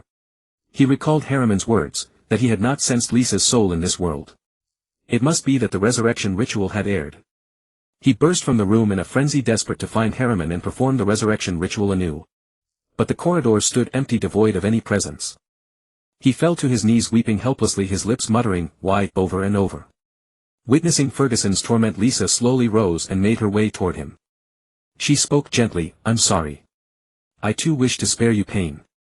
Perhaps, as you suggested, all of this has gone astray." Lisa had never anticipated that upon transmigrating she would encounter such a devoted man. Through Lisa's memories she learned that Ferguson had once been a scoundrel. His cowardice and fear of death had sealed Lisa's tragic fate. Yet in her memories the final image of Ferguson disregarding all danger and rushing toward the human fortress to rescue Lisa filled her with a measure of solace for Lisa. At the very least Ferguson had turned back in the end, choosing not to remain a coward forever. Ferguson lifted his head and gazed at Lisa with utter despair. At that moment Lisa's face and expressions were utterly foreign to him. He stood somewhat dazed, perhaps his bond with Lisa had truly perished the moment she closed her eyes forever. No matter how unbearable the reality, he could not bring himself to wound another woman. Suppressing the collapse within his heart, he spoke to Lisa with deep tenderness, "I'm sorry." At this moment Ferguson was unusually calm. The more despair he had felt before, the more composed he was now. There was no gradual transition, it was as if his emotions on the verge of utter collapse suddenly reined themselves in. It was both highly irrational and in a strange way somehow fitting. This apology was meant both for the Lisa of the past and for the Chi Xian standing before him now. He wiped his tears and said steadily, "Come on, let me introduce you to everyone." With that he walked toward the end of the corridor. Lisa watched Ferguson, whose emotions had suddenly withdrawn, and couldn't help worrying, had she pushed him too far? This emotional state was clearly off, though it felt wrong to think so. The Ferguson who had been breaking down moments ago seemed more normal. Ferguson turned and walked a few steps, then noticed Lisa hadn't followed. He looked back, his tear-streaked face breaking into a sincere smile. "Come on." "Ha. Oh." Lisa was jolted back to reality by Ferguson's words and obediently fell into step behind him. Since she was already here, it was better to get to know this world than to wallow in melancholy. Of course, if Ferguson left she would be alone. This place, whether the rooms or the corridors, was dreadfully dark. Though her memories indicated that this world teemed with all sorts of creatures and the skeleton she had just seen was merely an undead being, the thought of facing it alone was still terrifying. Along the way Lisa savored the memories belonging to this world. Before she knew it, Ferguson had led her to the basement hall of the castle. This was the place where the castle's inhabitants gathered most often, since most of them were busy constructing the dungeon. As the entrance to the dungeon construction site and the location of the teleportation array room, this was where one could find most people. At that moment Luna, Iris and Karuya had already returned from Cleston. Karuya's clansmen had already resumed their work. However, Karuya was still chatting with Luna and Iris about firearms. Everyone had tried the firearms, and Chen Peng's improved versions were several times superior to the dwarves in both appearance and firepower. Everyone was extremely excited about this. With weapons like those, if soldiers from Monto Town came to attack again, they wouldn't even need to disguise themselves. From the castle walls they could annihilate the entire force with their firearms. Just then they heard footsteps. Looking up they saw Ferguson descending the staircase with a graceful figure. Luna's eyes widened instinctively when she recognized the person behind Ferguson. Iris's expression also shifted slightly. Karuya meanwhile covered her mouth with both hands, her face brimming with excitement. Everyone knew the story of Ferguson and Lisa, and they knew Lisa had died long ago, with Ferguson keeping her body preserved all this time. And Eli had been searching for a way to resurrect Lisa. Now they saw Lisa standing before them alive. Karuya whispered, covering her mouth, "Could it be?" Eli succeeded. Luna nodded slowly, the answer was right before them. At that moment Ferguson and Lisa arrived in front of the three women. He smiled and said to Luna and the others, "Excuse me." Then he stepped aside to reveal Lisa behind him and continued, "This is a new member of the castle, Miss Lisa." Then he looked at Lisa and said with a smile, "Miss Lisa, these three ladies are Miss Luna, Miss Karuya and Miss Iris." As he finished, Luna and the others warmly extended their hands to greet Lisa. "Hello, Miss Lisa." "Wait. Miss Lisa." Karuya looked puzzled, then pointed at the two of them. "Aren't you husband and wife?" Ferguson quickly explained, "That was in the past. Now Lisa and I are just ordinary friends." "Ha." The three women looked at him with question marks. Lisa felt a bit awkward. Ferguson's behavior made her feel guilty. Still she politely greeted them, "Hello Miss Luna, Miss Korea, Miss Iris. Let me explain. Although I have Lisa's memories, I am not Lisa." At these words Luna and Iris exchanged glances, seemingly understanding the situation. Ferguson loved Lisa so deeply. Now that Lisa had finally been resurrected, she claimed she wasn't Lisa. Given Ferguson's character, he would respect her choice. That was why he said they were just ordinary friends. Luna and Iris could understand, but not Korea. The little girl said indignantly, "Huh? What do you mean? But Ferguson and sister Lisa are husband and wife. You too. MMH. Before she could finish, Iris smiled and stepped forward, covering Korea's mouth. This little girl had never been in love, was young and had a carefree personality. She didn't know how to speak at such a moment. "I'm a bit hungry. Korea, come with me to get something to eat." With that, Iris gave Ferguson and Lisa an awkward smile, then whisked Korea away. Luna immediately said, "Lisa, don't mind her. Korea is still a child." Lisa shook her head slightly and smiled. "It's fine." Compared to Ferguson, suddenly having so many women around actually felt more welcoming to her. Moreover, Iris and Luna seemed like kind people. That made her feel much better. Suddenly Ferguson said to Luna, "I have work to attend to. Miss Luna, could you please show Miss Lisa around the castle?" Hearing Ferguson's request, Luna gave him a long look. She knew it was an excuse. Ferguson had no real work in the castle. His wife, whom he had longed for day and night, had been resurrected but refused to acknowledge him. To avoid awkwardness, he had to deliberately keep his distance. Ferguson's situation was truly difficult. She nodded. "No problem, leave it to me." With that, Ferguson nodded to Lisa and turned away. Luna looked at Lisa and gave a polite smile. Having slept for so long, Miss Lisa must be full of questions. Lisa nodded. Indeed she was. Lisa didn't know where she was. It looked like she was inside a building, but although there were windows everywhere, outside was pitch black. Then there was her own background, the basic information about this world and so on. Right now her mind felt like a book of 1,000 questions. And since she had crossed over, she would naturally need to understand this world if she wanted to survive. The first step, of course, was to start from her immediate surroundings. Luna made a gesture of invitation. "Let's walk and talk." Over the past few days, Chen Peng had sought out Clystone, repeatedly asking him to teach dark magic. Although Clystone was not as powerful as Chen Peng, he possessed knowledge of numerous potent dark spells. Especially within his palace, there was a vast collection of magical tomes preserved from the Blood Dynasty. The palace library was enormous. The rectangular chamber spanned over 100 square meters with a pure white circular dome overhead. Inside the room, rows of brown bookshelves stretched along the walls. Each shelf stood 5 meters tall, some only 3 or 4 meters high, others reaching 7 or 8 meters. The shelves were neatly packed with all sorts of books.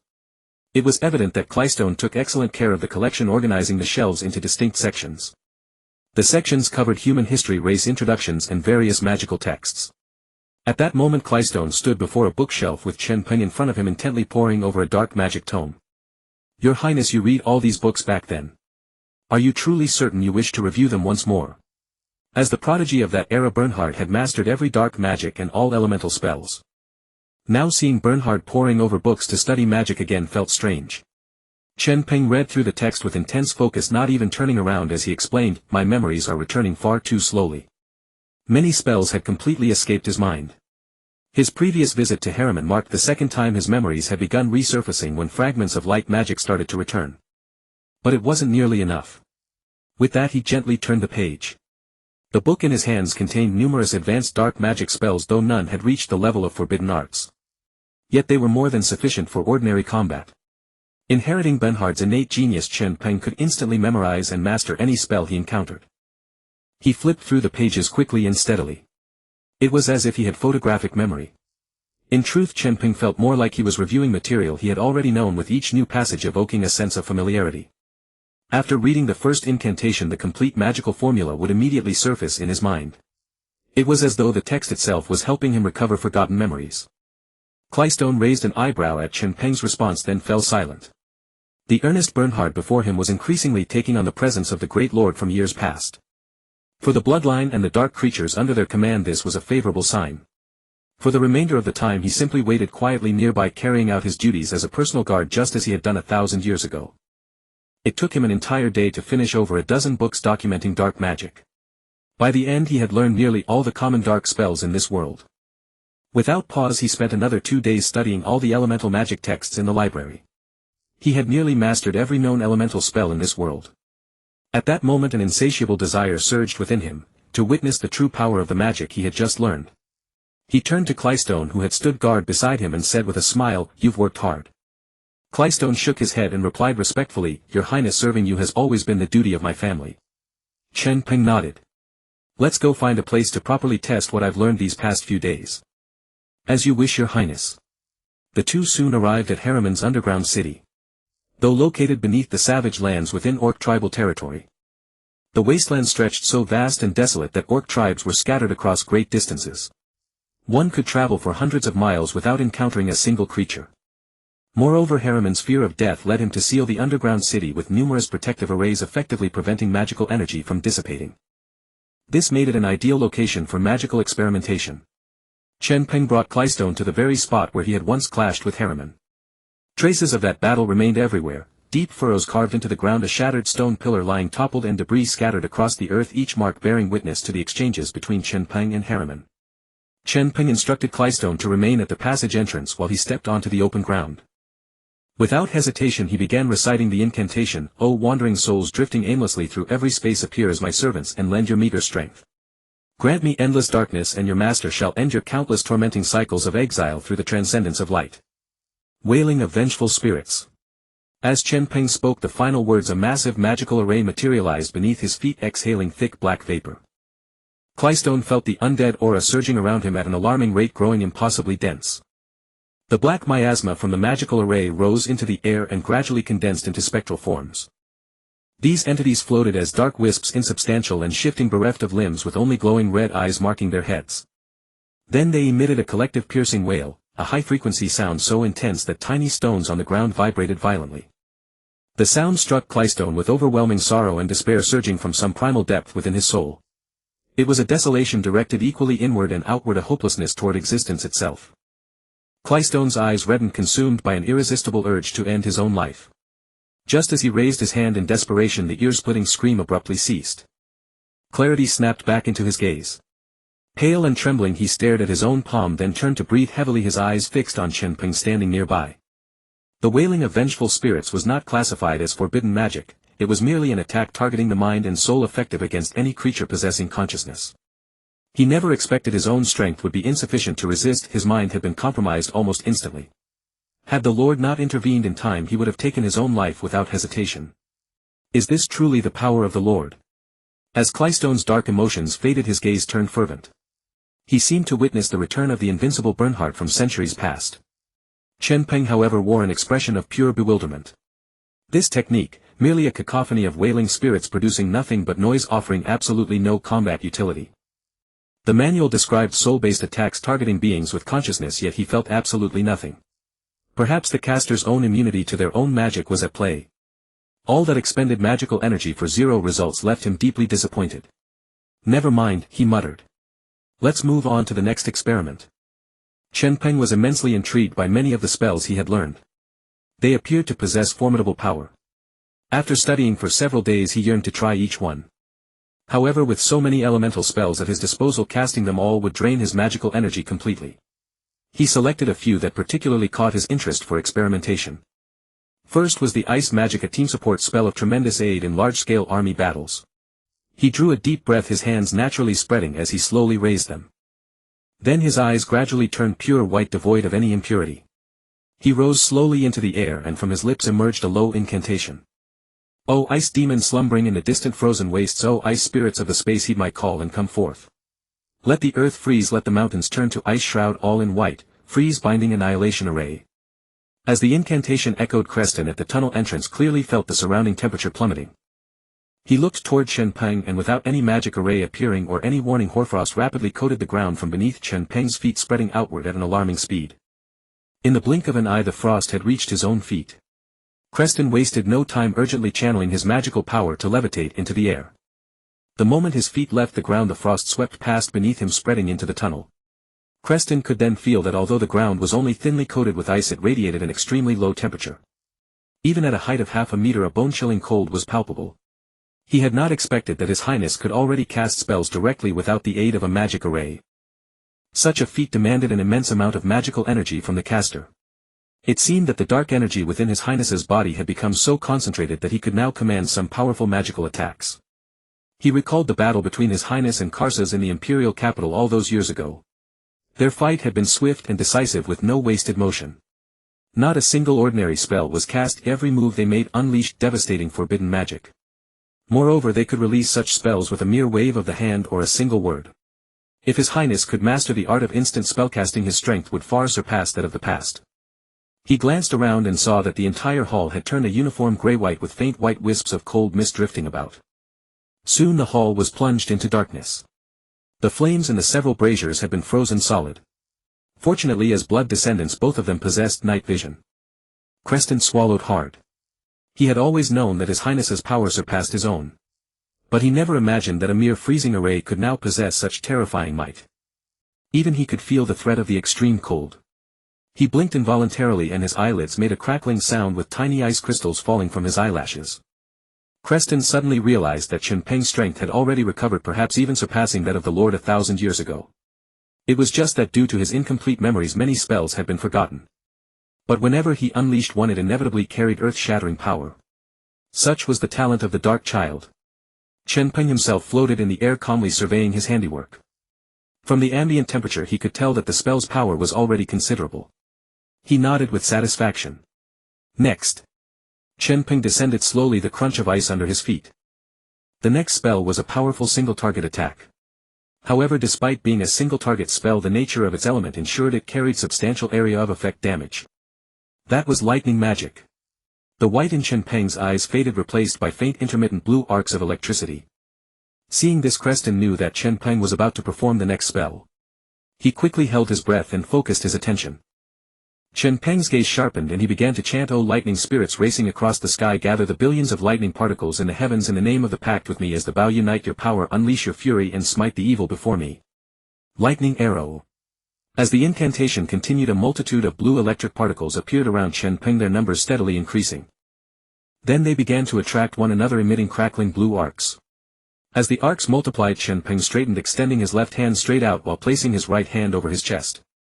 In his hand materialized a half-man-tall blue longbow radiating a blue glow and accompanied by the sizzling sound of electric arcs.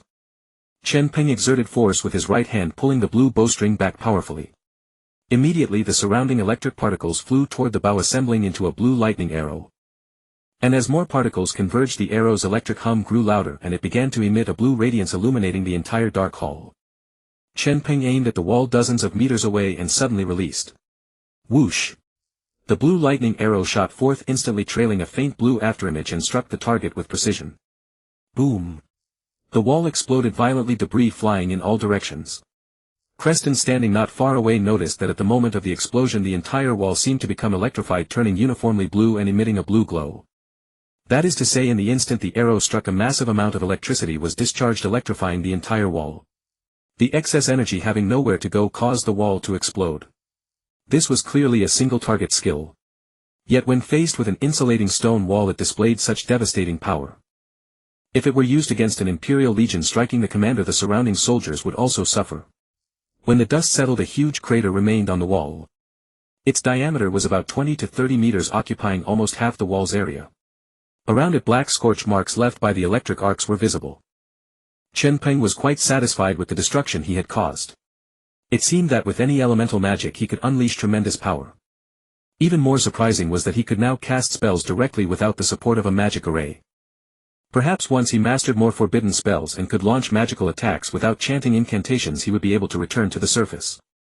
Of course, that only represented the strength of his own power, not the safety of everyone in the castle. The overall strength of the castle still needed to be improved. Lisa seemed to come from the same world as he did.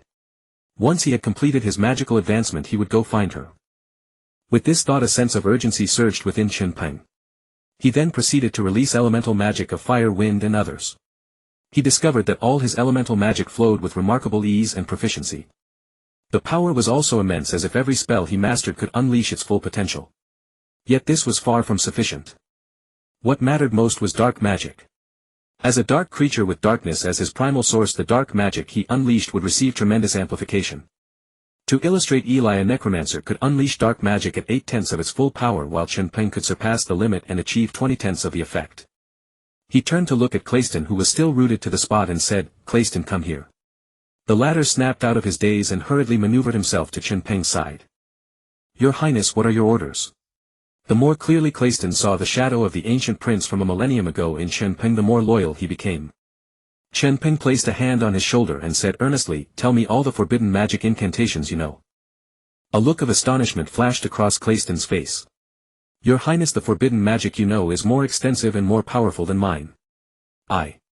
Chen Peng waved his hand to cut him off. "My memory has not fully recovered. The magic skills I now command are far inferior to what I possessed 1,000 years ago. Although we are now hidden underground, the overall strength of the people at our castle is insufficient, and this thought constantly unsettles me. No matter what the more offensive means we master, the better we can protect everyone when unforeseen changes arise in the future." Hearing this, Clayton's eyes were filled with reverence. His Highness is always concerned about the safety of everyone. How toilsome. And how approachable.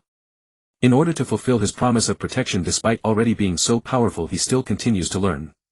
It was utterly moving. Clayton immediately recited all the forbidden magic he knew. 2 spells caught Chen Peng's particular interest. One was Ether Storm, a composite magic, and the other was called Sovereign Spear Wing. Both sounded like immensely powerful offensive magic. Chen Peng motioned for Clayton to step back. He was eager to test the might of these 2 forbidden spells. When he was first resurrected, the forbidden spell he had cast in the swamp exhibited its power only after a long delay. Now, having mastered the rhythm of spellcasting, he believed there would be no more delays. After Clayton retreated to a safe distance, Chen Peng began chanting the incantation with utmost seriousness. He closed his eyes, attuning his senses to all the dark power within his body. "O supreme and great 12 dark elves scattered across every corner of the world, in the name of the glorious Archmage I summon you. Lend me the power of all-encompassing phenomena, return to me the radiance of sun, moon and stars, and create a realm of boundless destruction and fragmentation. Power, rage forth. Ether Storm." As the words fell, a small magic circle emitting a faint spectral light materialized on the pitch-black ground beneath Chen Peng's feet. The circle, less than half a meter in diameter, contained a dark purple pentagram surrounded by 2 concentric rings. The innermost ring exactly enclosed the pentagram, while the outer ring was twice the diameter of the pentagram. On the left side of the pentagram was a crescent moon symbol, and on the right a blazing sun emblem. Both radiated violet light, flanking and guarding the central pentagram. Suddenly Chen Peng's clothes began to billow and rustle without wind. Within a radius of several meters around him, countless purple blades of light emerged, each the size of a dagger, shaped like weapons and glowing with their own luminescence. Chen Peng suddenly realized that his attack had no target. He shouted, "Clayton, give me a sandbag." The latter immediately stood still, expressionlessly chanting an incantation. The stones on the ground began to tremble, then gathered at a spot some meters from Chen Peng, combining into a 5-meter-tall stone giant. Although the giant appeared somewhat bulky, Clayton had deliberately made it so to ensure it could withstand more punishment. Chen Peng casually waved his right hand forward. Immediately the purple blades of light howled toward the stone giant. The scene unfolded exactly as the incantation described. The blades, carrying the destructive force of annihilating heaven and earth, swept toward the stone golem in a raging torrent. Under the dim glow of the magic circle, the blades moved so fast that only purple afterimages remained. In the blink of an eye they reached the stone giant, and countless blades like lasers cutting through tofu effortlessly sliced into the giant's body. Within a mere 2 seconds the stone giant suffered no fewer than 100 strikes. With a crash and a loud rumble, the giant shattered into countless small stones on the spot. The cuts were extraordinarily clean, as smooth as glass, as Chen Peng would later remark. He smiled slightly, thoroughly satisfied with the power of Ether Storm. However, a feeling of weakness still emanated from his body. It seemed that the several powerful spells he had cast today had already exhausted his internal mana. Chen Peng took out the magic potion he carried with him and drank it in one gulp. After the indescribable taste faded, the weakness vanished instantly. Chen Peng decided to witness the power of Sovereign's Blade Wing one last time before returning. He gestured to Clayton, who immediately summoned another massive stone giant. Chen Peng then chanted in a low voice, "Power of the dead, will of the soul, wandering on the black earth, roaming in the blood-red sky. Here I command, in the name of the bloodline sage, gather in my hand, transform into my spear, and send all living beings back to the feet of the god of death, Sovereign Spear Wing." As the words fell, Clayton observed with astonishment that without any magic circle appearing, a dense aura of undead began to emanate from Chen Peng's surroundings. Then in front of him an eerie purple-black rift 2 meters long and half a meter wide materialized out of thin air. Within the rift bizarre and kaleidoscopic colors swirled and countless black undead spirits flew out from it. They drifted around Chen Peng howling as if venting their resentment and fury. Clayston knew they were all malevolent spirits. Next the malevolent spirits rapidly converged several meters above his head, transforming into countless dark purple spears. Each spear emanated an extremely dangerous aura. Clayston realized that a single spear would be enough to destroy the stone giant he had summoned. He quickly began chanting and the entire ground began to tremble. Then countless mud and stone golems, each one man high, crawled out from the earth. They gathered around the giant stone golem like soldiers following a general into battle. They were all destined to become cannon fodder, witnessing the most powerful strike of Chen Peng. Chen Peng merely snapped his fingers. Snap! In an instant the spears hurtled toward the crowd of stone figures ahead. Boom! Boom! Each spear that pierced a stone figure shattered it into pieces. Within mere seconds all the stone figures vanished, leaving only scattered rubble. Faced with Chen Peng's skill, these stone figures were nothing more than fragile tofu. Chen Peng marveled at the extraordinary power of forbidden magic, and more importantly he could now unleash it without any delay. That was the greatest joy. There was no need to test the remaining spells, the ones he had cast today already proved his prowess. Now if he were to confront the knights of Mengtua town, Chen Peng was confident he could annihilate them all with a single skill.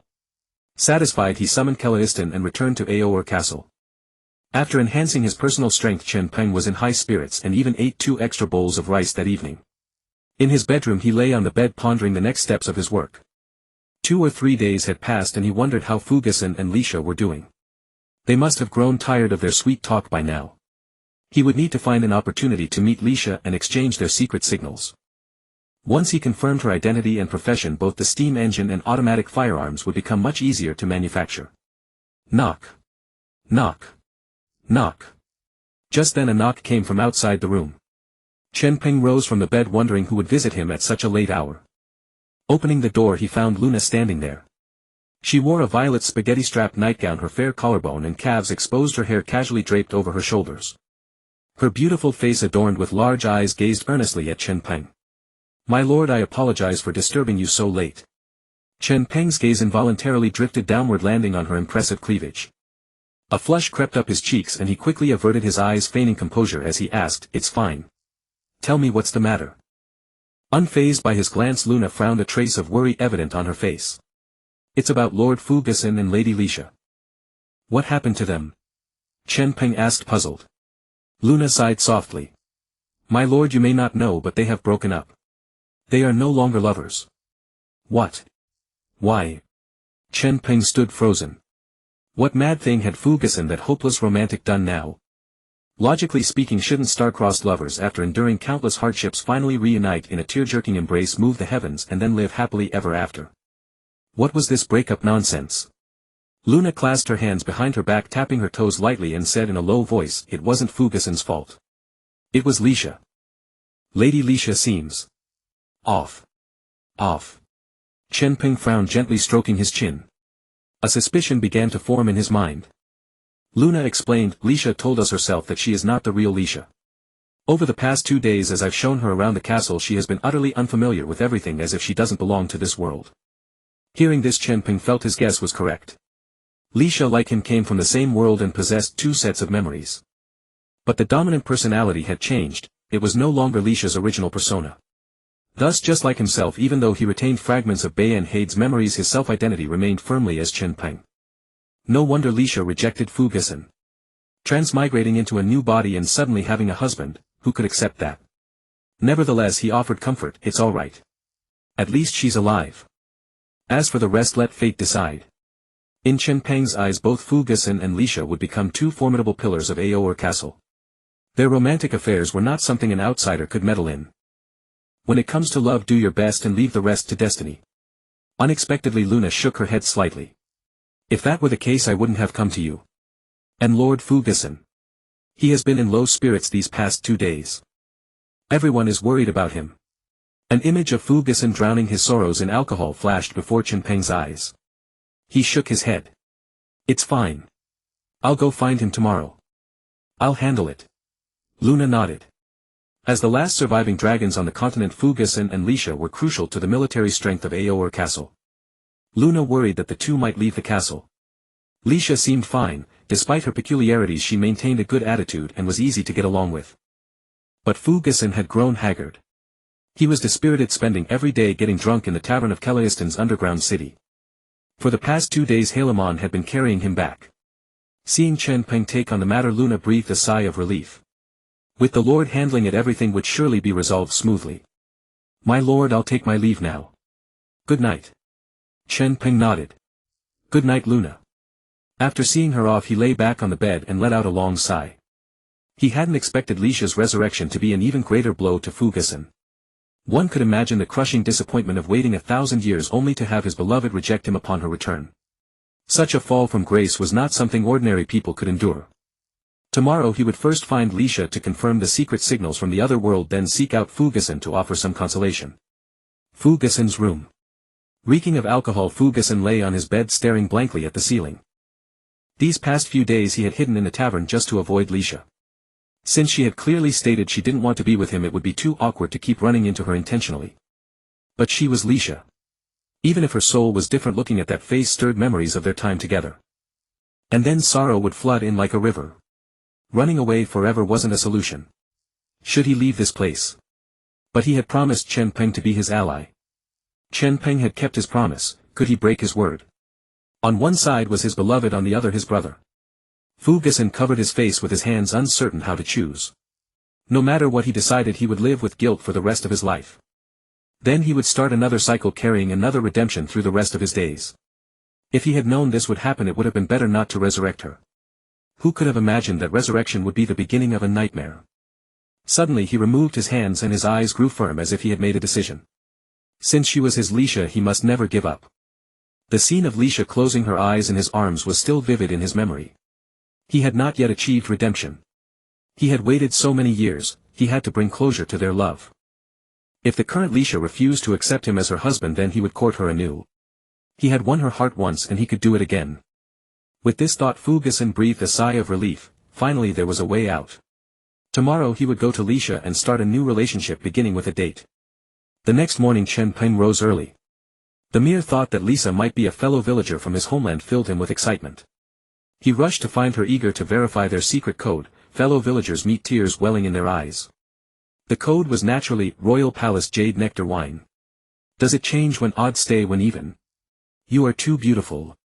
If they matched, it would undoubtedly be a momentous occasion. In the morning everyone gathered in the dining hall where Karua's clansmen were preparing the meals. Chen Peng had arrived too early. Aside from Yilisi and Luna, no one else had shown up yet. From the 2 meals on the table it was clear today's breakfast consisted of toasted bread and milk. Upon seeing Chen Peng, Luna and Yilisi rose to greet him. Chen Peng gestured for them not to stand on ceremony. Then while nibbling on his bread he kept glancing toward the dining hall entrance, wondering when Lisa would arrive. The bread tasted utterly bland, making him deeply yearn for soy milk and fried dough stick, spicy soup and beef noodles. Just as Chen Peng found it hard to swallow and reached for his glass of milk, footsteps sounded at the dining hall entrance. The footsteps seemed to belong to more than one person, and soon 2 figures emerged through the doorway. Upon seeing them Chen Peng spat out the milk in his mouth. Luna and Yilisi wore equally astonished expressions. Ferguson and Lisa walked in together, laughing and chatting in easy camaraderie, nothing like what Luna had described before. Chen Peng turned his gaze to Luna, his eyes brimming with silent questions. After her initial shock, Luna looked completely bewildered. Facing Chen Peng's questioning stare, she could only shrug, indicating she had no idea what was happening either. Ferguson and Lisa approached the dining table. Ferguson politely pulled out a chair for Lisa, who graciously murmured a thank you before taking her seat with a smile. Ferguson then turned to fetch their breakfast. At that moment Luna asked, "Lisa, you too, what is this?" Lisa replied with a smile, "Mr. Ferguson apologized just now. He said we should be normal friends from now on, and he offered to teach me about dragon history." Even after finishing her words, Lisa's tone carried an undeniable excitement. Having herself crossed worlds, she figured there was nothing wrong with being friends as long as Ferguson did not claim to be her husband. Besides, she was actually a giant dragon. How incredibly cool was that? Although with Luna's help she had gained a preliminary understanding of this world. However, Luna knew nothing of dragon history. Ferguson, as the oldest living dragon, could help her better understand herself. Having come from a technological world, Chi harbored immense curiosity about this magical realm. Soon Ferguson returned with the 2 of them breakfast. Throughout breakfast everyone spent the time listening to Ferguson and Lisa converse. Chen Peng multiple times attempted to find an opportunity to speak with Lisa privately but could never interject. After breakfast ended, Chen Peng discovered that the shameless Ferguson continued tailing Lisa like a shadow. He found absolutely no chance to talk to her. Compared to the others, Ferguson and Lisa's hierarchical relationship with him remained unclear. So each time he wanted to confront them directly he felt it would be inappropriate. The result was this. Noon the two were together. Evening the two were still together. Even at dinner they did not part. Ferguson clung to Lisa like taffy, never leaving her side by even an inch. The crux of the matter was that he was genuinely discussing dragon history and Lisa was listening with great attentiveness. Chen Peng could only suppress his growing inner anxiety. The second day nothing changed. The third day nothing changed. By the fourth day still no change. On the fifth day Chen Peng reached the brink of breakdown. Is dragon history really this long? 5 days. A full 5 days. Do you have any idea how I've suffered through these 5 days? Chen Peng stood in his room pointing at the wall before him in furious rage. Ferguson was usually such an honest and quiet man, who would have guessed he could talk this much at a time like this. Angry as he was, Chen Peng could not bring himself to find Ferguson and curse him out. He could only vent his impotent fury against the wall. His heart burned with urgency. He wanted to verify the secret code with Lisa. He wanted to quickly manufacture automatic rifles, build steam engines and establish bullet production lines. Cough cough. Suddenly a dry cough pulled Chen Peng back to reality. Frankna stood at the doorway smiling mischievously. Era my lord, what has gotten you so worked up? Chen Peng's face flushed with embarrassment. The sight of him cursing at the wall must have been seen by Frankna. He was going to be mocked. Nothing. I merely suspect that Lisa like me hails from the same world. I want to confirm it. With Frankna revealing the whole story would not be harmful. Frankna helpfully walked into the room, closed the door behind her and sat down in the chair before the desk. Oh. The same world. That coincidental. Chen Peng nodded as he walked toward the desk. I am only speculating. I wish to confirm with Lisa. If it is true, then the technology Lisa possesses could allow us to implement projects like steam engines as soon as possible. But Ferguson stays by Lisa's side, constantly leaving no opportunity. Hearing that Lisa possessed technology, Frankna instantly perked up, smiling. Lisa has technology from your world. Chen Peng nodded. When she resurrected, her soul was in a chaotic state and she spoke the language of my world. The content sounded related to weapons manufacturing and research. Upon hearing this, Frankna's smile broadened even further. Then I am truly interested. Frankna had originally come to ask Chen Peng about some technical problems, never expecting such a pleasant surprise. Since it is inconvenient for you to approach her, I will go instead. A woman's presence, Ferguson, will not raise suspicion. Saying this, she quickly rose, opened the door and was about to leave. Nothing is more important than technology. Before departing, she turned back and winked at Chen Peng. Wait for my good news. Chen Peng was stunned by Frankna's charming display, never having imagined she could be so endearing. Over 10 minutes later. Chen Peng suddenly heard footsteps outside the door which did not sound like Frankna's. Soon someone knocked. Chen Peng opened the door and saw Lisa standing there, somewhat embarrassed. My lord, did you need me? Seeing this, Chen Peng mentally gave Frankna an enthusiastic thumbs up. This efficiency was truly impressive. He spoke to Lisa in a warm tone. Yes, I have something to ask you. In. Lisa slowly entered Chen Peng's room, somewhat flustered, not knowing where to place her hands. Was this considered a private audience with her superior? Just then she noticed Chen Peng had actually closed the door. Her face stiffened. No way, are there hidden rules here too? What was her lord planning to do by closing the door? Immediately after, she saw Chen Peng her with slight excitement, then suddenly spoke in a language she knew extremely well, Royal Palace Jade Nectar Wine. Hearing Chen Peng's words, Lisa gazed at him blankly and answered subconsciously, 180 per cup. A thrill of excitement flickered in Chen Peng's eyes as he pressed on, how is this wine? Lisa blinked and replied, as if I'm just blowing smoke. After exchanging those coded words, something seemed to click for Lisa.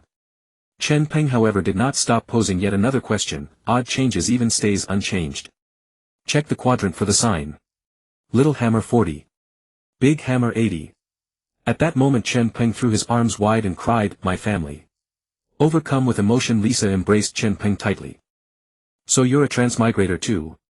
Chen Peng nodded vigorously. I thought I was the only one wandering this world all alone. Hearing this, Lisa slowly stepped back from Chen Peng and asked hopefully, "My original name is Chi Xian. What about you?" Chen Peng extended his right hand and said, "Chen Peng. Nice to meet you." Lisa reached out and shook hands with Chen Peng. Only then did the two truly feel they had come to know one another. After their hands parted, Lisa asked, "Your background is quite impressive. Do you know how to transmigrate back?" Although this world was wondrous, it lacked family and friends, and she still preferred her original world. That world had mobile phones, the internet, and a rich variety of entertainment, all so abundant. This world by contrast held nothing but endless warfare and the painful memories of bondage. Chen Peng shook his head slightly. "Regrettably, I do not. Since we're already here, we might as well make the best of it and live comfortably," he added. Upon hearing his reply, a flicker of desolation and disappointment crossed Chi Xian's face. Seeing her dismay, Chen Peng offered some comfort. "It's all right. You're a dragon and I'm a vampire, we both possess long lifespans.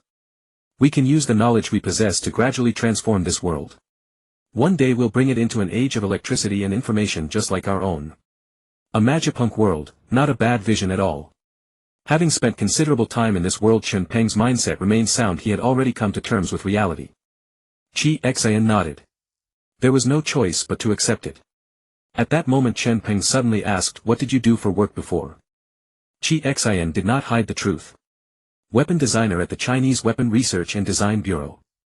The instant she spoke these words, a broad grin split Chen Peng's face. "Ha ha ha ha. This is perfect. Absolutely perfect." Looking at Chen Peng in bewilderment, Chi Xian asked, "What's so wonderful about that?" "Your profession, of course. As you may know, Orr Castle's current situation is far from favorable. Though we have retreated underground, the reach of the human empire has long extended to this land. Once they gradually expand their territory here, our discovery is only a matter of time. Before that happens, we must strengthen the castle's overall capabilities. Over the past few days, Kaluya has reported that human adventurers still frequently operate near notable landmarks. Even though the castle lies hidden underground, those adventurers remain drawn by the legends of sanguine treasures, hoping to locate the castle or simply get lucky and stumble upon some forgotten relics. Thus Chen Peng had always carried a sense of urgency, ever watchful for danger amid peace. Upon hearing this, Chi Xian nodded solemnly. "That is true. I heard from Luna that our kind has been hunted across the entire continent. What do you want me to do?" She looked at Chen Peng earnestly. As a Chinese person, she carried the spirit of enduring hardship and striving diligently. In times of crisis, she believed everyone should step forward and contribute. Chi Xian felt no exception. Chen Peng had been waiting for these very words. "Just as I said before, use knowledge to change the world. We lack resources and manpower. No matter how powerful an individual may be, we cannot long withstand siege by the continent's powers. That is why I believe the policy of advancing through science and technology could work for Orr Castle as well. Frankina has, with my limited ability, developed a semi-automatic firearm. Its accuracy and firepower far exceed those of dwarven muskets. But this is not enough. I hope you will help us develop automatic weapons and even steam engines or combustion engines as power sources. We shall build aircraft and artillery. Let us use technology to compensate for our disadvantages." Finishing his words, Chen Peng gazed earnestly at Chi Xian. She nodded, a faint smile appearing. "Leave it to me. Steam engines are straightforward. The internal combustion engine is more challenging, but given sufficient time it can certainly be built." Hearing these words, Chen Peng felt the boulder in his heart finally settle. With this, he no longer needed to worry about future firepower. Soon a fully armed squad of night elves would be able to withstand the attack of a human 10,000 night cavalry. Just consider, the advent of the Maxim gun ended the era of cavalry charges. Beyond the range of magic, a single volley of saturated fire would fell enemies as easily as scything through grass. After discussing the serious matters, Chen Peng felt his curiosity erupting within him. He cleared his throat and asked, "What exactly is the situation between you and Ferguson now? What are your plans?" Lisa's eyebrows rose at the question. After a pause, she said slowly, "I'm not sure. But I think he's decent, quite gentle actually. And he's the last of his clan. Between the two of us there's a sense of relying on each other for survival. Still, anyone would struggle upon waking and being told they already have a husband. I'll admit, back home I'd never dated anyone because of my career. For now, let's just be friends. We'll worry about the rest later, there's plenty of time." Chi Xian had, it seemed, come to terms with everything. She harbored no resentment toward Ferguson, nor had he been pushy or persistent. As long as she was not forced to accept him as her husband, she reasoned being friends was perfectly fine. Chen Peng was quite satisfied with this answer. The last thing he needed was internal discord. I'd be truly grateful to the heavens if things stayed stable within. He genuinely feared that Ferguson might leave or castle entirely over emotional troubles. Such a loss would be devastating. After speaking, Chi Xian turned the tables on him. With a mysterious glint in her eyes she asked, "And you? What's going on between you and those girls?" Chen Peng paused and asked instinctively, "What do you mean?" Chi Xian chuckled. "Luna and the others. I can sense that they harbor certain feelings for you." "Ah, never mind." Hearing this, Chen Peng waved his hand dismissively. "It's purely a superior-subordinate relationship. Before you arrived I resolved the crisis at Orr Castle and they simply revere me for that." Chen Peng himself found Luna and the others quite beautiful, but they admired him only because he was Bernhard. In truth their devotion belonged to that persona, not to him. Lisha shrugged it off indifferently and said, "All right, I already know the answer." Chen Peng spoke up, "Never mind this topic then. Go find Frankenay. If you need anything you can always talk to Luna or Kalaatan. If they can't handle it themselves they'll come to me." Chi Xian nodded in agreement. She had indeed been staying at Chen Peng's place for quite some time. "All right, wait for my good news." After saying that, Chi Xian opened the door and left. Chen Peng was alone in the room, his body and mind completely relaxed, and he fell straight onto the bed. With Chi Xian, or rather with Lisha as such a talented technical expert, life would be much easier from now on. He could also peacefully focus on other things. In busy days time always flew by quickly, feeling like there was never enough of it. In the blink of an eye 2 months had passed. Chen Peng was outside Kalaatan's farm roasting meat with Kaluya and Lilia. Lilia had nothing to occupy herself with since nobody dared let her handle any real tasks. Compared to Lilia, her clansmen were far more reliable. Kaluya had just returned from surface patrol and was now on his break. Although they lived hidden underground, Chen Peng still had the wolves regularly patrol the surface. This allowed them to gather ground information at the earliest possible moment. Whether humans launched a surprise attack or came to build fortresses or cities, either scenario would be disastrous. Of course, orcs and dwarves also needed to be guarded against. Ever since the news of the fall of Orr Castle had spread across the continent, the humans, orcs and dwarves, all three sides, were going all out to encroach upon the last unclaimed territory, the Yatua Mountains. Therefore vigilance against the outside world was absolutely necessary. With the spirit-concealing magic barrier helping, as long as enemies couldn't spot them with the naked eye, the wolves would not be at risk of discovery. Given the concealment formation Chen Peng had cast, only someone like Karsas upon his resurrection could detect it. Ordinary people stood no chance. Chen Peng squatted on the grass, and in front of him was a small barbecue grill fashioned from tin sheeting. The grill was filled with burning red-hot charcoal. Above it was a large iron wire mesh with rows of meat skewers placed on top. Chen Peng later learned that the illumination above Kalaatan was powered by light magic. It completely mimicked sunlight. That was why the plants here could grow so well. As for why he knew how to roast meat, it was because Chi Xian told him that when she first transmigrated, barbecues suddenly became incredibly popular across the Chilu region.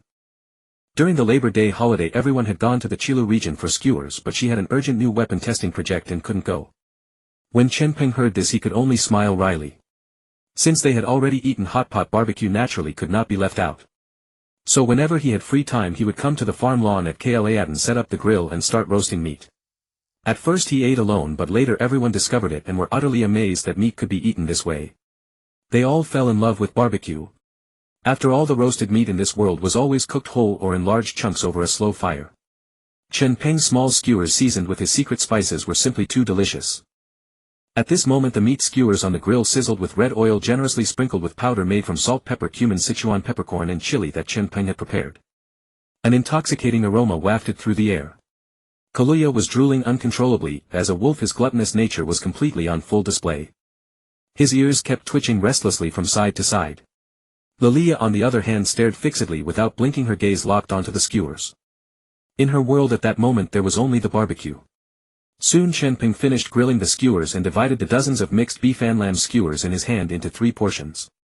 He handed one to Kaluya and one to Lilia respectively. Only after the 2 of them received theirs did Chen Peng start eating. Holding most of the skewers in his left hand, he brought 3 or 4 to his mouth with his right, then pulled hard. The iron skewer was pulled out and all the meat went straight into his mouth. Chen Peng began chewing with satisfaction, every bite of roasted meat radiating pure contentment.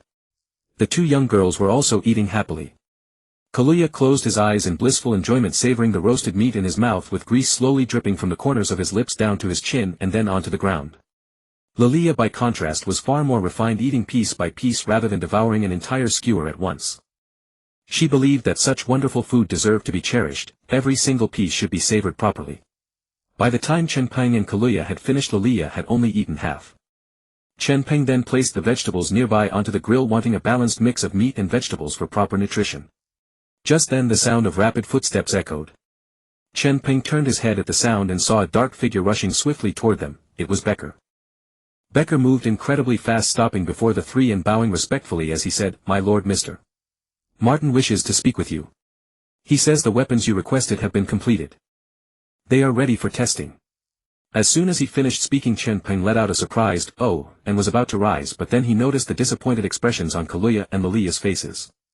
He then reasoned that since the weapons were already made, it wouldn't hurt to wait a little while.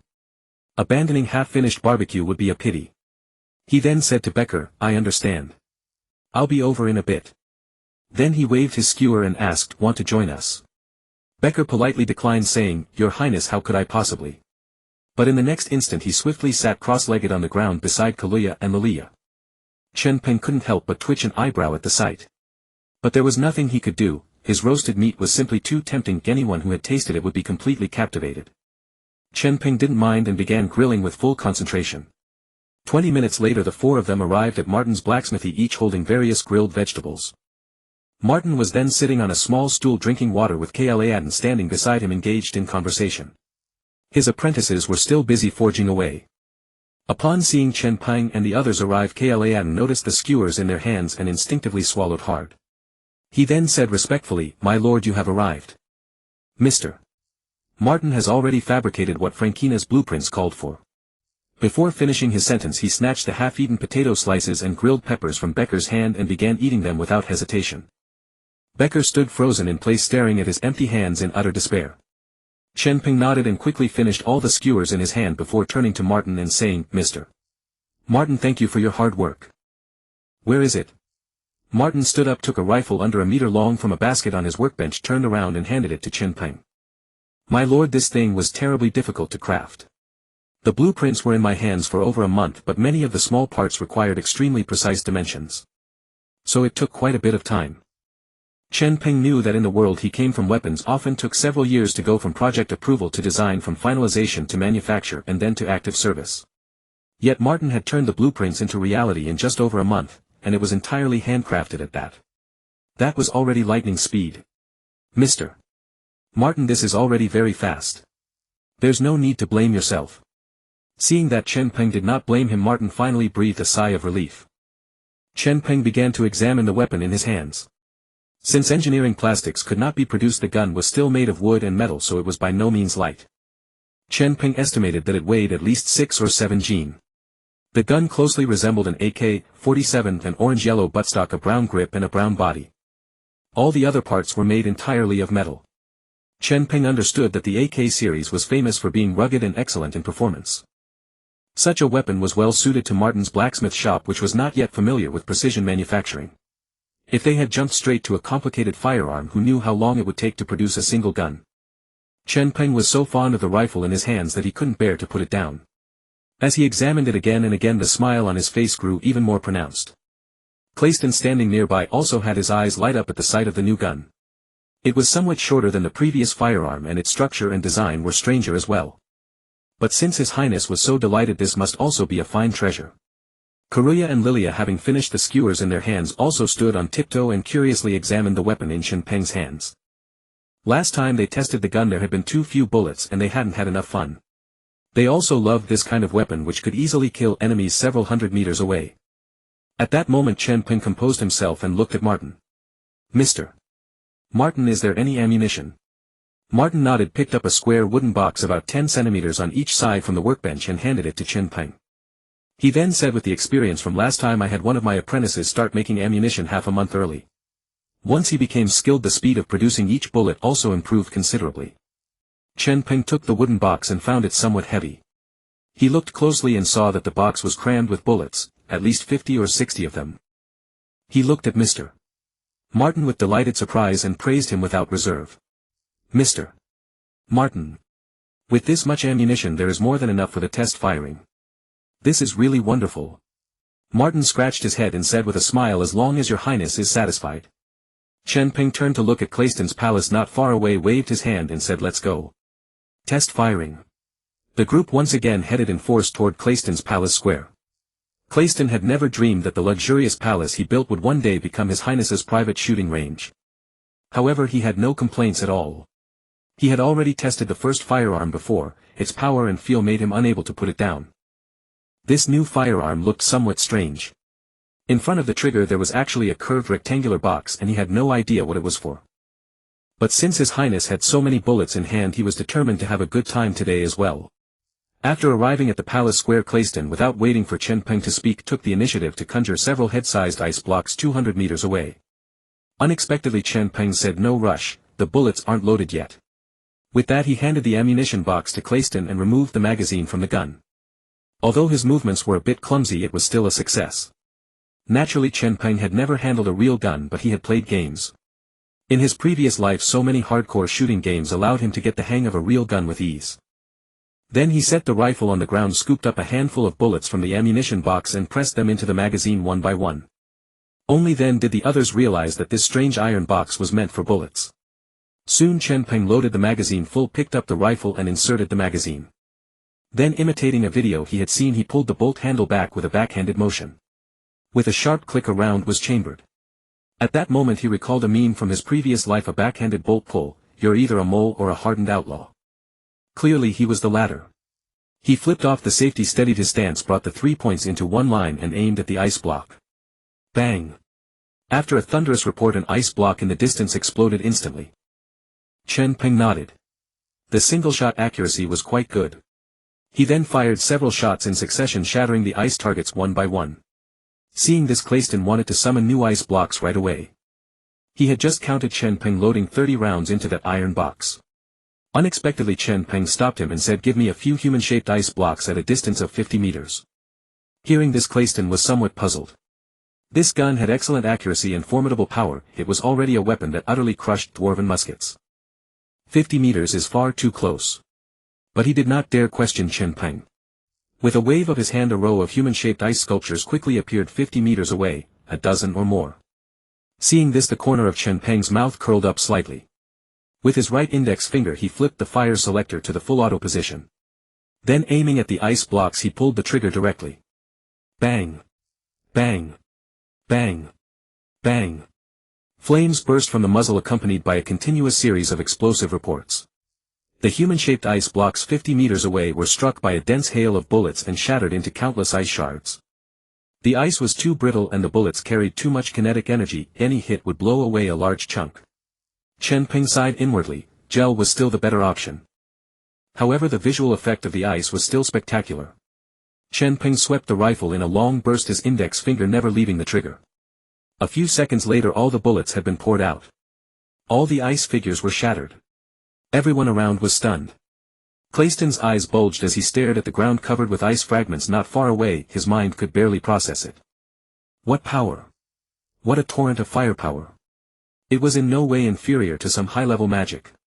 A single gun could easily send a dozen or even dozens of people into the cycle of reincarnation within seconds. Moreover, it required no magical guidance and could inflict casualties while the enemy was completely unprepared. This was simply too perfect. Karuya and Lilia covered their mouths, the two girls' faces were full of disbelief. The previous firearm had already been powerful enough, they had never expected Franknet to create such an outrageous weapon. Karuya at that moment was daydreaming if she had a 30-man musket squad she would not be the least bit afraid even when facing an enemy 100 times their number. She could even annihilate the enemy without suffering a single casualty on her own side. Martin felt the same as everyone else, the shock in his heart was beyond measure. He couldn't even believe that this thing had come from his own hands. I actually managed to craft such a terrifying weapon. At this rate, wouldn't His Highness's restoration of the bloodline be just around the corner? Chen Peng felt little shock, only satisfaction with the weapon's performance. Lisa was after all a bona fide weapons designer, so it was only natural she could craft such a firearm. Chen Peng's only concern had been whether this world's craftsmanship could guarantee the weapon's performance. In single-shot mode the accuracy was indeed sufficient. In burst fire accuracy dropped somewhat, but it did not affect normal combat. Moreover, the recoil remained substantial. Of course, given the castle occupants' physiques, this recoil was practically negligible. He tossed the rifle to Cleston beside him and said, "You lot have fun with it. Cherish it." Cleston took the rifle, his face beaming with delight. He thought to himself, finally his turn to have some fun. "Rest assured, Your Highness, I will treasure this firearm." No kidding, this thing was a treasure. The previous firearms were practically little brothers in comparison. Needless to say, he would take excellent care of it.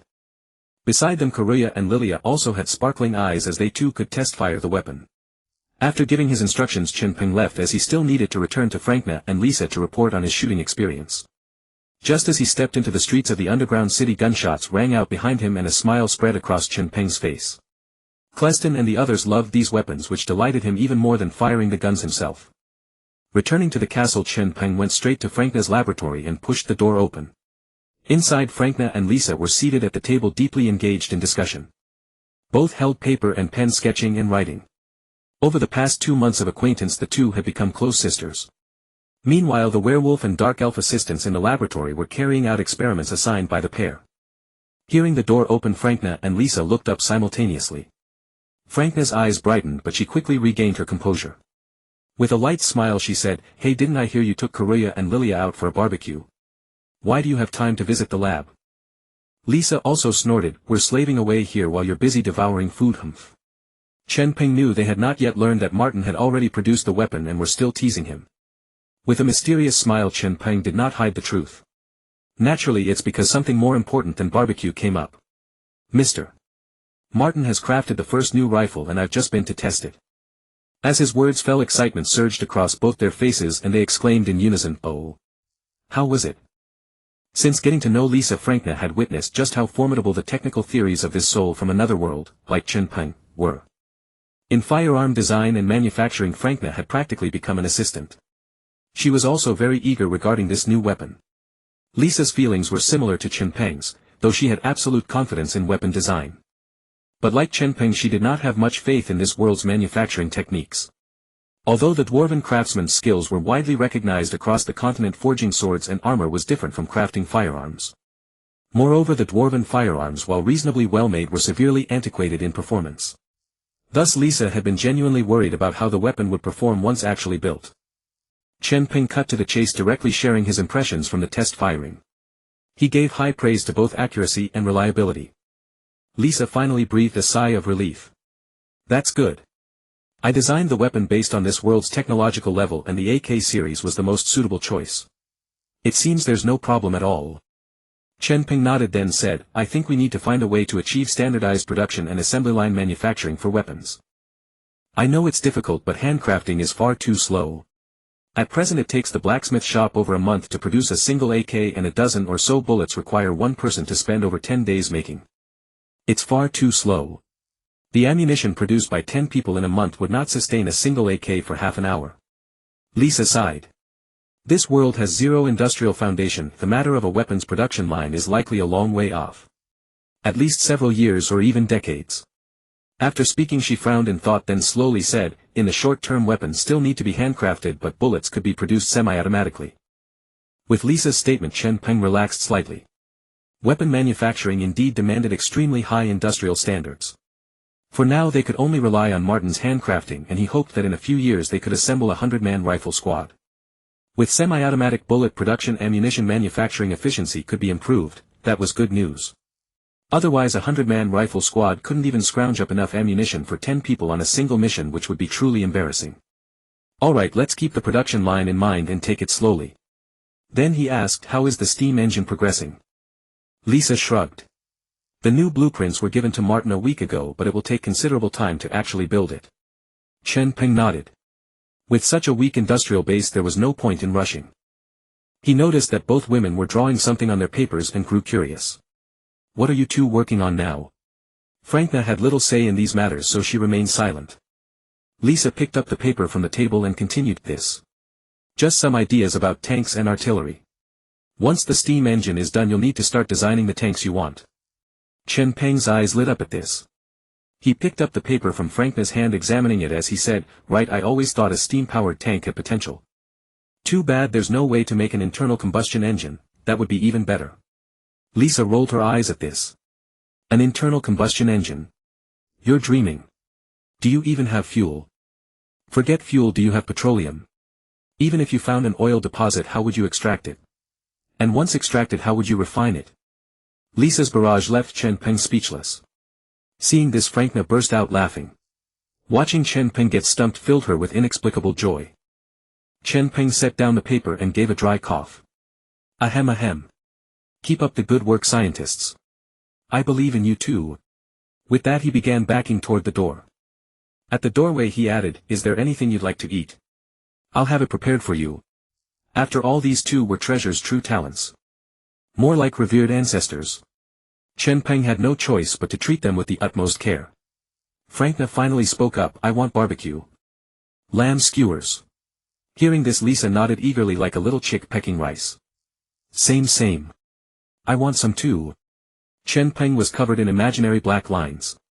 He had intended to have the kitchen prepare something, but barbecue was something only he could make. Wasn't this being forced to work? After all, he was a dignified lord. However, recalling their contributions, he sighed, fine, I'll go get it ready now. Half a year passed. The construction of the underground city had never lagged, it proceeded at a brisk pace. Thanks especially to Harriman's assistance, the skeleton soldiers who knew no fatigue worked day and night until the underground city was at last completed. As previously anticipated, it was divided into 3 levels: the combat readiness zone, the logistics support zone, and the living quarters. Among them, the logistics support zone and the living quarters took the most time. Each zone had consumed several months.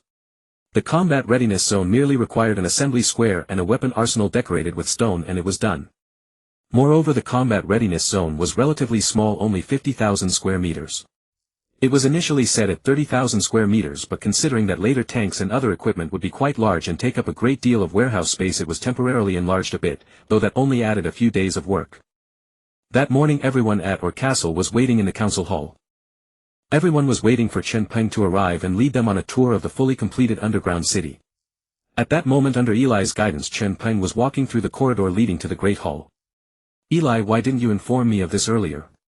Chen Peng walked quickly, his face anxious and his heart speechless. He had been dreaming when the knocking at the door suddenly woke him. Upon getting up, he saw it was Eli. The young girl had bashfully told him that the underground city was finished and that today he was expected to lead everyone on a tour.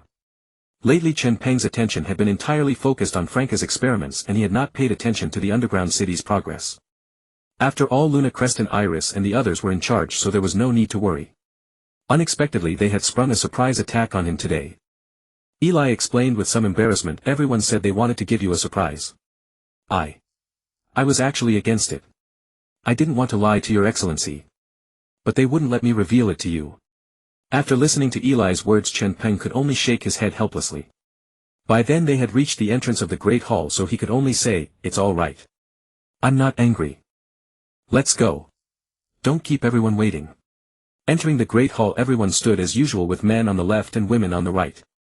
As he entered, all eyes locked onto him, their faces filled with excitement. After all, Orr Castle now boasted a proper underground city. This was a gratifying achievement. As for Eli, after entering the council hall, she walked over to the women's queue and stood in place. Then Krua nudged her with an elbow and asked with a grin, so? Did your excellency get angry? Eli shook her head. No, not at all.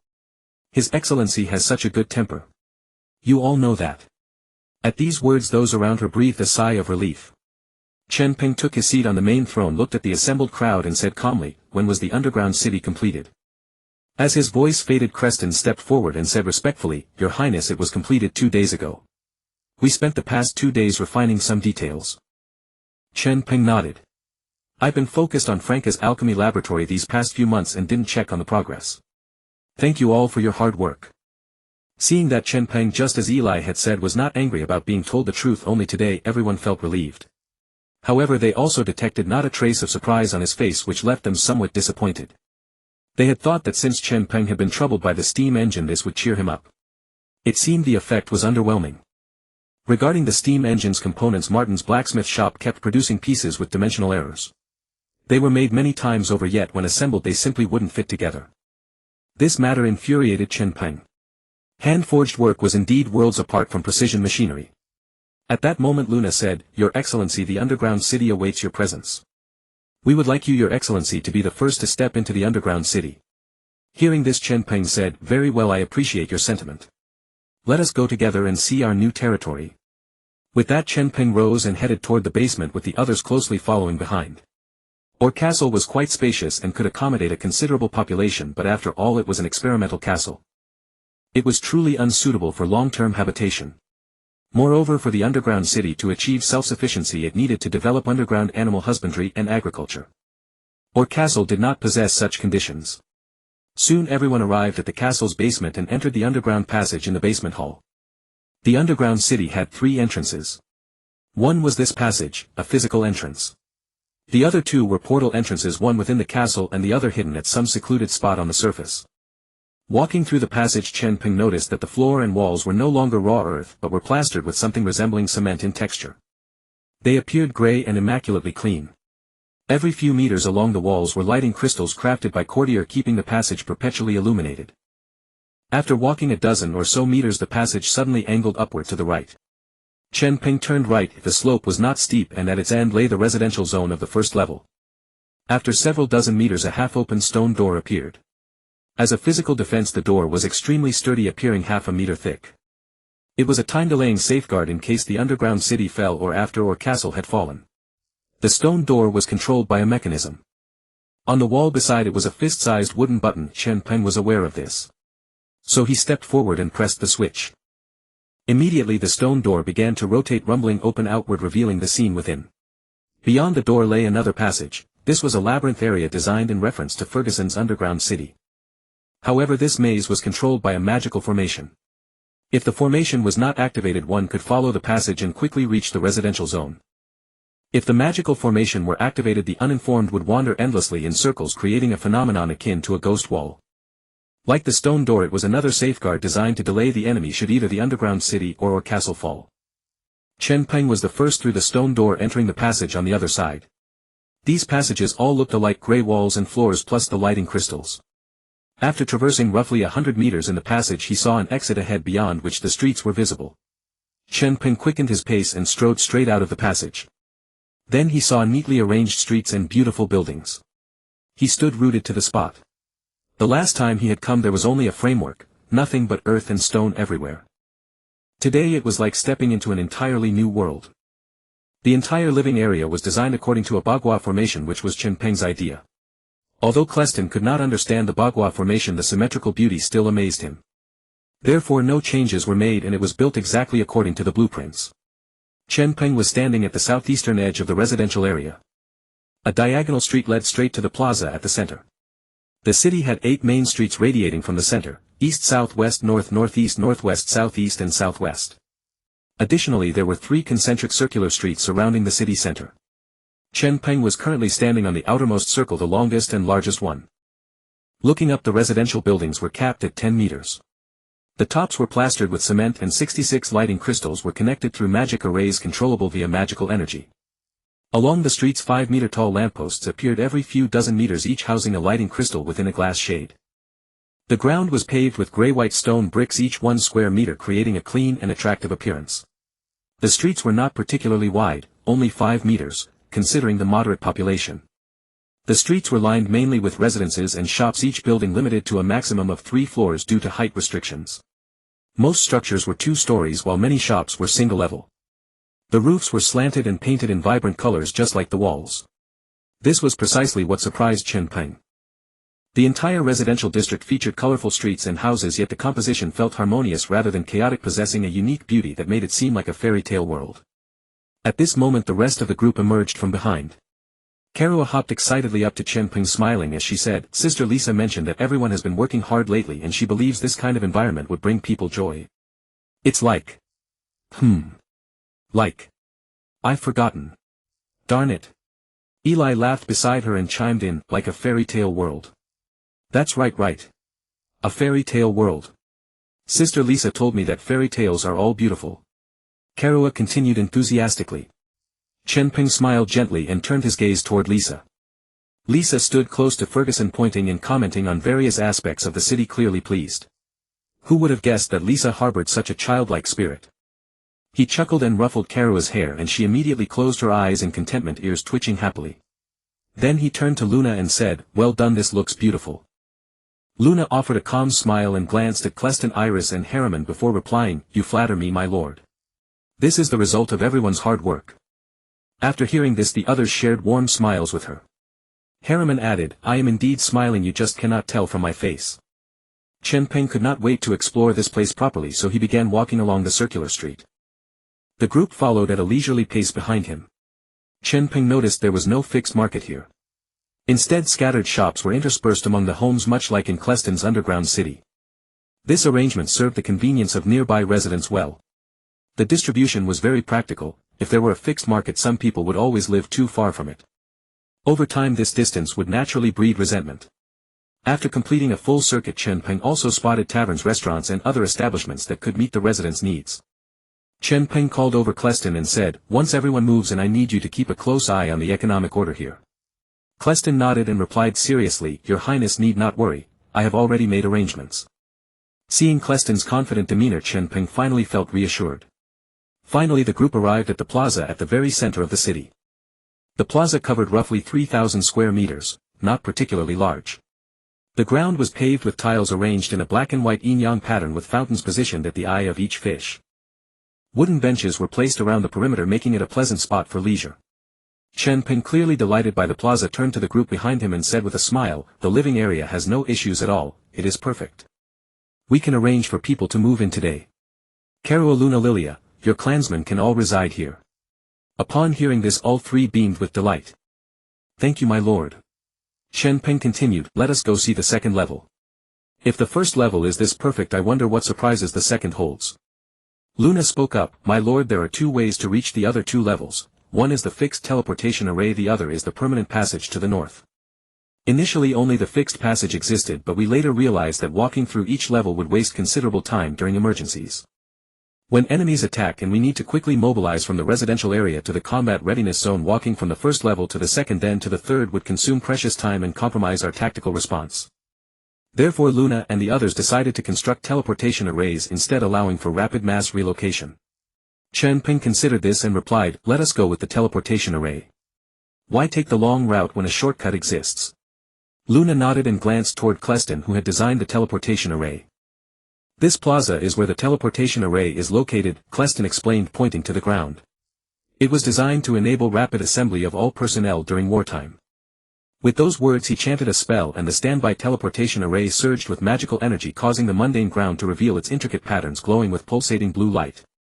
The teleportation array spanned 30 meters in diameter, capable of transporting over 100 people at once. Chen Peng watched as the blue light intensified, and in the next instant his vision was consumed by white before he felt a momentary lapse in weight and awareness. When his vision cleared, he found himself standing on a bright grassy expanse. Looking out at the sprawling field stretching over 10,000 square meters, Chen Peng felt a surge of satisfaction. This must be the logistics support zone. The logistics support zone was divided into agricultural and industrial sectors. The agricultural area occupied 70,000 square meters to the north, while the industrial zone covered 30,000 square meters to the south, since farming required more land. The agricultural sector was further subdivided into grazing and cultivation areas, and the pasture beneath his feet likely belonged to the livestock zone. Iris spoke from behind, "My lord, our agricultural area employs both free-range grazing and enclosed farming methods to maximize meat production." Chen Peng had no objections. He was not an expert in these matters and trusted Iris and the others to handle it. Looking up, he noticed the area was brightly lit by multiple light sources suspended tens of meters overhead, matching the design used in Cleston's underground city.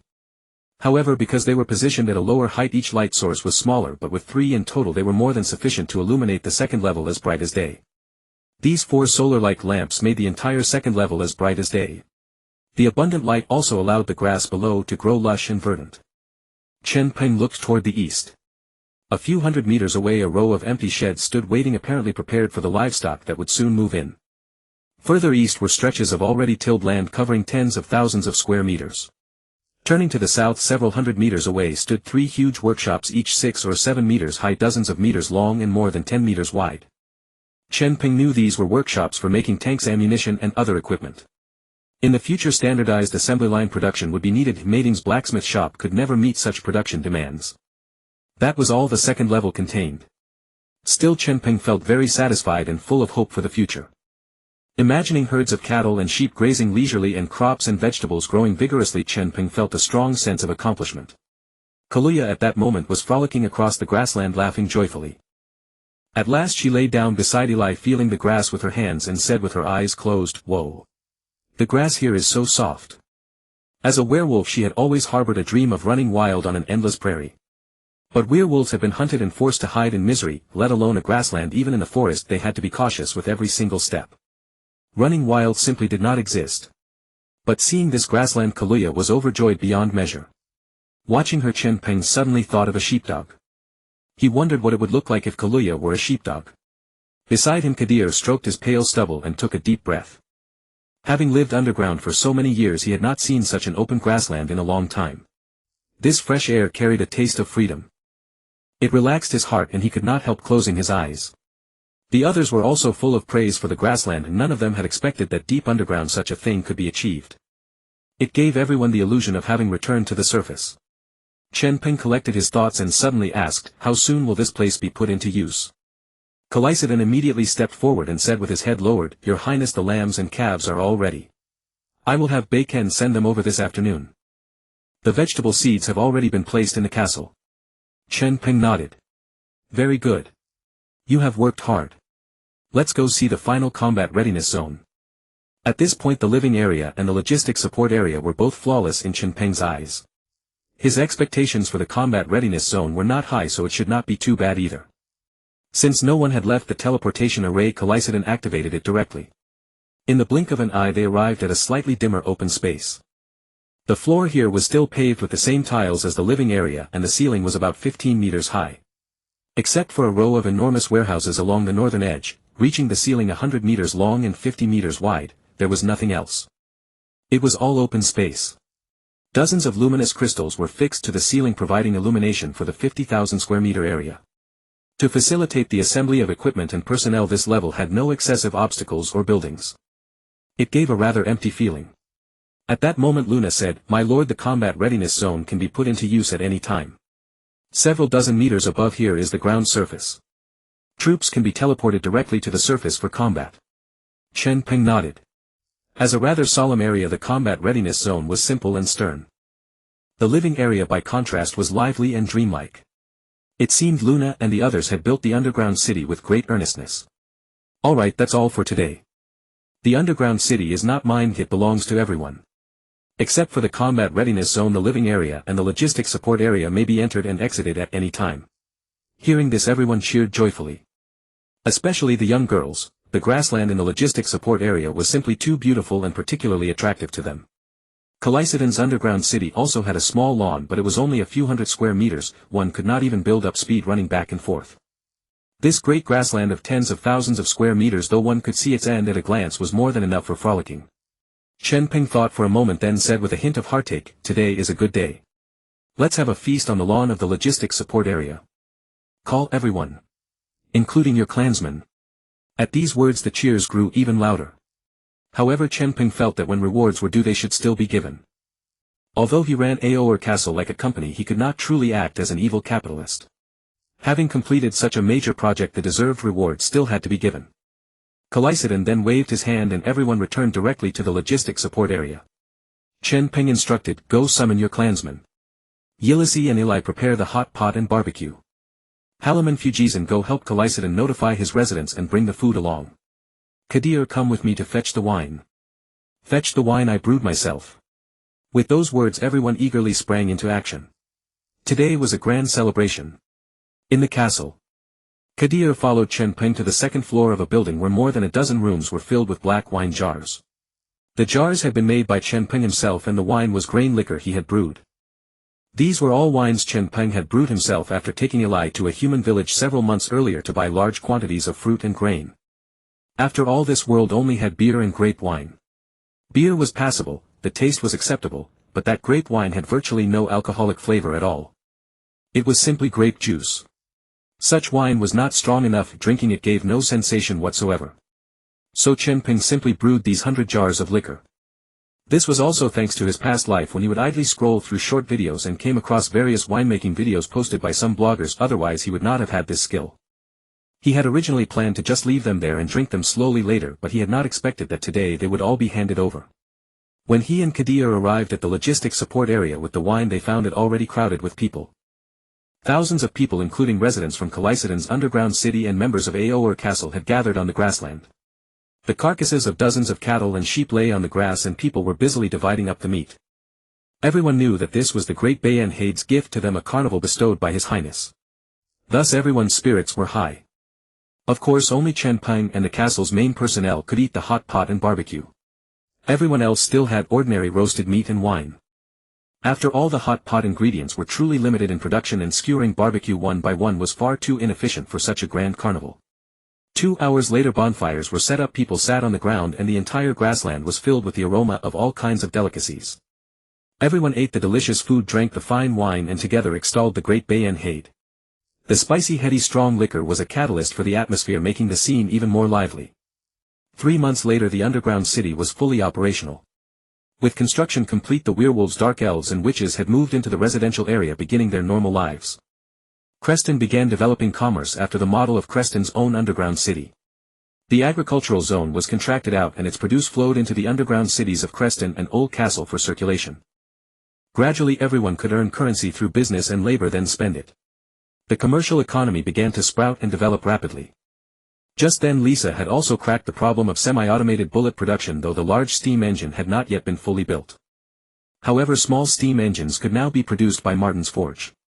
Thus a bullet stamping machine powered by a small steam engine came into being.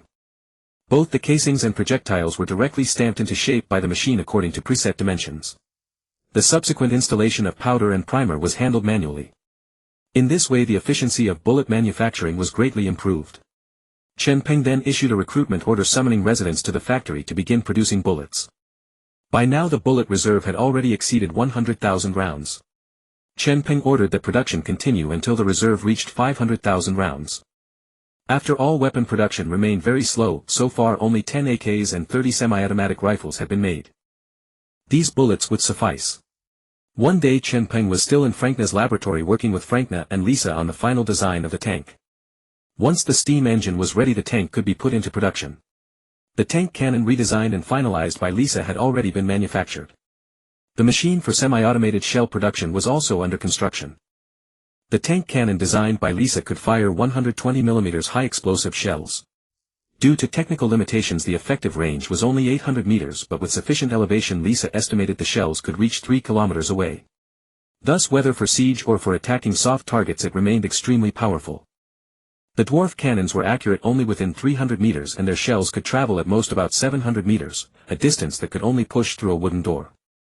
Moreover, dwarf cannon shells did not explode, they simply fired a lump of iron slightly smaller than a human head, relying on kinetic energy to damage structures. Such cannons were no match for Lisa's tank gun. And even without being mounted on a tank, this gun could be pulled by a horse cart, making it usable anytime anywhere, quite flexible and convenient. This gave Lisa the inspiration to develop mortars. Such a portable weapon with a high-angle trajectory could strike living targets behind cover, making it even more valuable than a tank. The cost of a tank was too high. The steam engine, hull, transmission system, all these components together required enormous time and material resources to produce a single tank. Chen Peng had originally planned to build at most 3 tanks. Any more would be unsustainable. So when Lisa proposed the mortar project, Chen Peng slapped his forehead. A mortar, such a simple and practical weapon, and he hadn't thought of it himself. How foolish. A mortar was far simpler than a tank gun. Chen Peng pointed at the paper in front of Lisa and said, "Proceed with this design for the tank. I hope we can produce 3 within 5 years." Frankna naturally had no objection, she really didn't understand these things. Lisa nodded and carefully put away the paper bearing the tank design. Then she took out another folded sheet, spread it open and said, "This is the cross-section and parts diagram of the mortar. I've already finished it. Just hand it over to Martin and the others to make." Chen Peng stared wide-eyed as he took the drawings, complaining, "So fast. It's only been a few days." Lisa spread her hands. "A mortar. It's simpler than a gun. I could draw up the plans in a few hours. I've just been busy with the tank design and didn't get around to it." Chen Peng was speechless, feeling outclassed again. With a professional like Lisa, as long as manufacturing technology kept up, nothing seemed to stump her. However, the mortar was indeed very simple. Old-style mortars had short range, only a few hundred meters, at most 1 kilometer. But their construction was straightforward, no complex structure, just a support, a barrel and a firing pin to ignite the primer. That's it. It was easier to make than a suit of armor. Chen Peng put away the drawings and said, "I'll give them to Martin." Just then footsteps sounded outside and Keroua's head poked in. "Sir," he called. "Lisa Frankna, Mr. Martin asks you to come over." Chen Peng asked, "Is there something urgent?" Keroua frowned slightly. "Keroua doesn't know, but Mr. Martin and his apprentices have been excitedly talking about something machine. It might be related to that." Hearing this, the three were momentarily stunned, then their faces lit up with wild joy. They knew at once, the steam engine must have been completed. Previously all the parts had been made, but each time they tried to assemble them the dimensions were off. Chen Peng had said that if it couldn't be assembled there was no need to inform them. Now that Keroua had come to report, it meant the assembly was truly complete. "Let's go." Chen Peng rushed out of the room first. Frankna and Lisa exchanged smiles, both seeing the joy in each other's eyes. Both knew what the steam engine represented, a technology far surpassing this world by several orders of magnitude. The advent of the steam engine would surely rapidly strengthen Old Castle. If the bloodline dynasty were restored and the entire nation vigorously developed such technology, the future of this world would become extraordinarily exciting. With that thought, the two women also left the room and together with Keroua hurried toward Martin's forge. However, Martin's forge had already moved to the workshop in the logistic support area. Chen Peng would hire people to transport metal from Creston's underground city, so raw materials were not a concern. The large workshop in the industrial zone was far more comfortable than the cramped, crowded forge. Soon Chen Peng arrived at the workshop first. It was the leftmost one. The workshop still looked quite empty aside from the 20 or 30 square meters near the entrance occupied by Martin's various tools.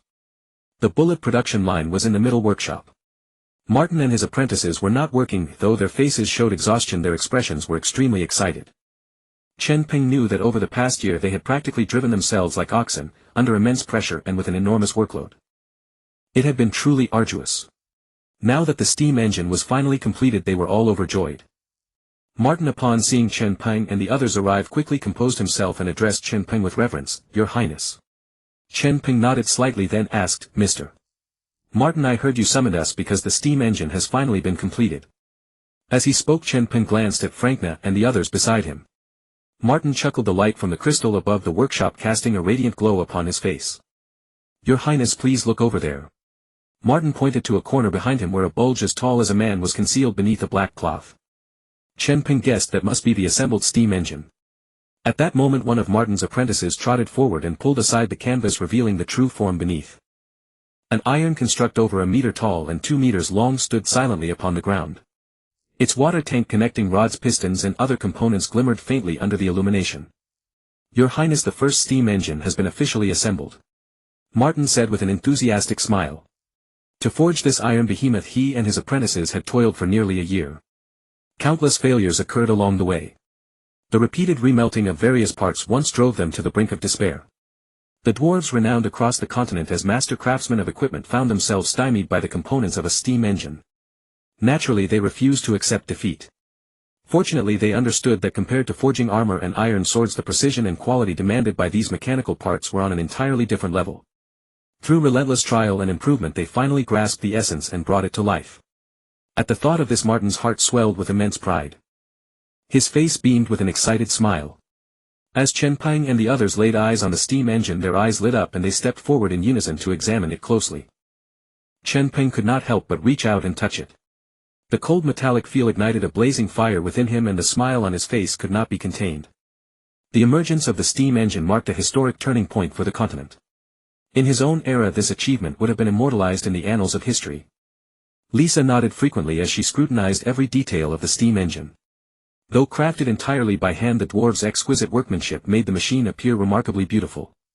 It possessed an inherent mechanical mystique. Meanwhile Frankna curiously examined the machine, searching for the differences brought about by Lisa's improvements. However, still unfamiliar with mechanical principles, she could discern nothing after prolonged observation except that the gears were more numerous and densely packed. The most intuitive impression, of course, was its sheer size. Before Lisa arrived, Frankna had envisioned a steam engine nearly half the size of this one based on Chen Peng's blueprints. After Lisa's arrival she argued that if the engine were to be used in a tank, the tank's weight must be estimated. Since the tank would be made almost entirely of steel, its weight could easily exceed limits. An engine too small might not provide sufficient power. After calculating the weight, the goal was to ensure adequate power while crafting the smallest possible engine. After all, the steam engine itself was very heavy. A larger engine would necessitate a larger tank, which was also unacceptable. The final calculations yielded the current size. Kerua stood by wide-eyed, looking back and forth between Chen Peng's group and the massive contraption. Her eyes were filled with confusion. She had assumed this so-called engine was something edible. She never expected it to be an iron behemoth. If the adults were so fascinated by this iron lump, it must be some kind of magical treasure. At that moment Chen Peng said to Kerua, "Go fetch water, plenty of it, fill this tank to the brim." Kerua nodded promptly and hurried off. "Right away, master." With that she dashed off in a flurry. Chen Peng had Kerua fetch water to conduct a test run of the steam engine. He wanted to see just how powerful this contraption truly was. Frankna and Lisa exchanged knowing smiles, both reading the excitement in each other's eyes. Lisa never imagined that an obsolete relic from a bygone world would one day fill her with such anticipation and thrill. Soon Kerua returned with her tribesmen carrying buckets of water. Following Chen Peng's instructions, they poured 20 buckets of water into the tank. After sealing the tank, Chen Peng raised his right hand, and with a whoosh a flame of rootless fire burst forth from his palm. He aimed his hand at the combustion chamber beneath the tank and thrust it forward. The flame shot into the chamber, burning even more fiercely within. Before long the sustained heat brought the water in the tank to a rolling boil. Soon the piston began to move, its speed increasing rapidly. The various gears then started spinning at tremendous speed. Since the engine was running without load, every component moved exceedingly fast. Chen Peng even noticed a few gears sparking faintly. The release of thermal energy caused the temperature in the workshop to soar. Nevertheless, he was quite satisfied with the engine's performance, confident that installing it in a tank would pose no problems. Martin watched the steam engine in operation, his pride swelling even more. For him, and indeed for the entire dwarf race, this was an extraordinarily complex creation. But now he had crafted it and it ran smoothly. This was a feat worthy of great pride. Lisa and Frankna stood aside, conversing in low voices. Frankna seized the opportunity to inquire about mechanical and thermal energy. As an alchemist, this machinery captivated her deeply. Lisa explained while observing the engine's operation. Seeing no issues, she finally breathed a sigh of relief. Kerua, upon seeing the steam engine in motion, exclaimed, "How amazing!" What she witnessed completely surpassed her understanding. That boiling water could set every part of this massive machine in motion was utterly incredible. Soon Chen Peng ceased heating the tank and the steam engine gradually ground to a halt as power was lost. Chen Peng turned to Martin and praised him unreservedly. "Mr. Martin. This is magnificent. You truly did it." Martin chuckled and scratched his head as he accepted the compliment. Yet he said humbly, "Your Highness, though we succeeded, it took a year, I am truly sorry." Chen Peng shook his head and said with a smile, "No, Mr. Martin, there is no need to blame yourself." Chen Peng offered words of comfort, saying, "You must understand, this is something unique across the entire continent. 1 year is already quite short. However, you will still need to cooperate with the werewolves to assemble the steam engine into the first tank. All the tank's components had already been manufactured, waiting only for this power heart. But each component is extremely heavy, so only the immensely strong werewolves can complete the assembly with ease."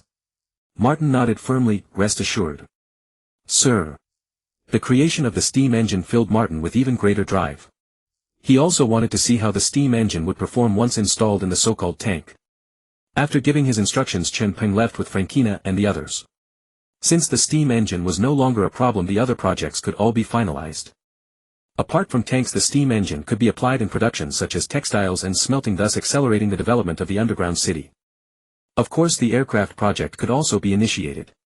However, since there was no way to build a runway at present, the manufacturing of aircraft would have to wait until sufficient territory was gained on the surface and an airport could be constructed. For now it was merely a project proposal, putting forward a concept. Everyone returned to the laboratory. Little Kerua, like a child full of questions, followed all the way back, pestering Frankina and Lisa with questions about the steam engine. The two answered earnestly, though whether Kerua understood was another matter. Upon entering the laboratory, Kerua promptly fell silent, no longer disturbing the others. Just as she was about to leave, Chen Peng called her back. "Kerua, wait. Take this to your firearm team." As he spoke, Chen Peng produced a dozen small metal tubes. These tubes were about 15 centimeters in length, entirely black with what appeared to be lenses on both ends. Kerua looked curiously at the tubes in Chen Peng's hands and asked, "What are these?" Chen Peng placed them into a wooden box, then picked up one and handed it to Kerua, saying, "Put it to your eye."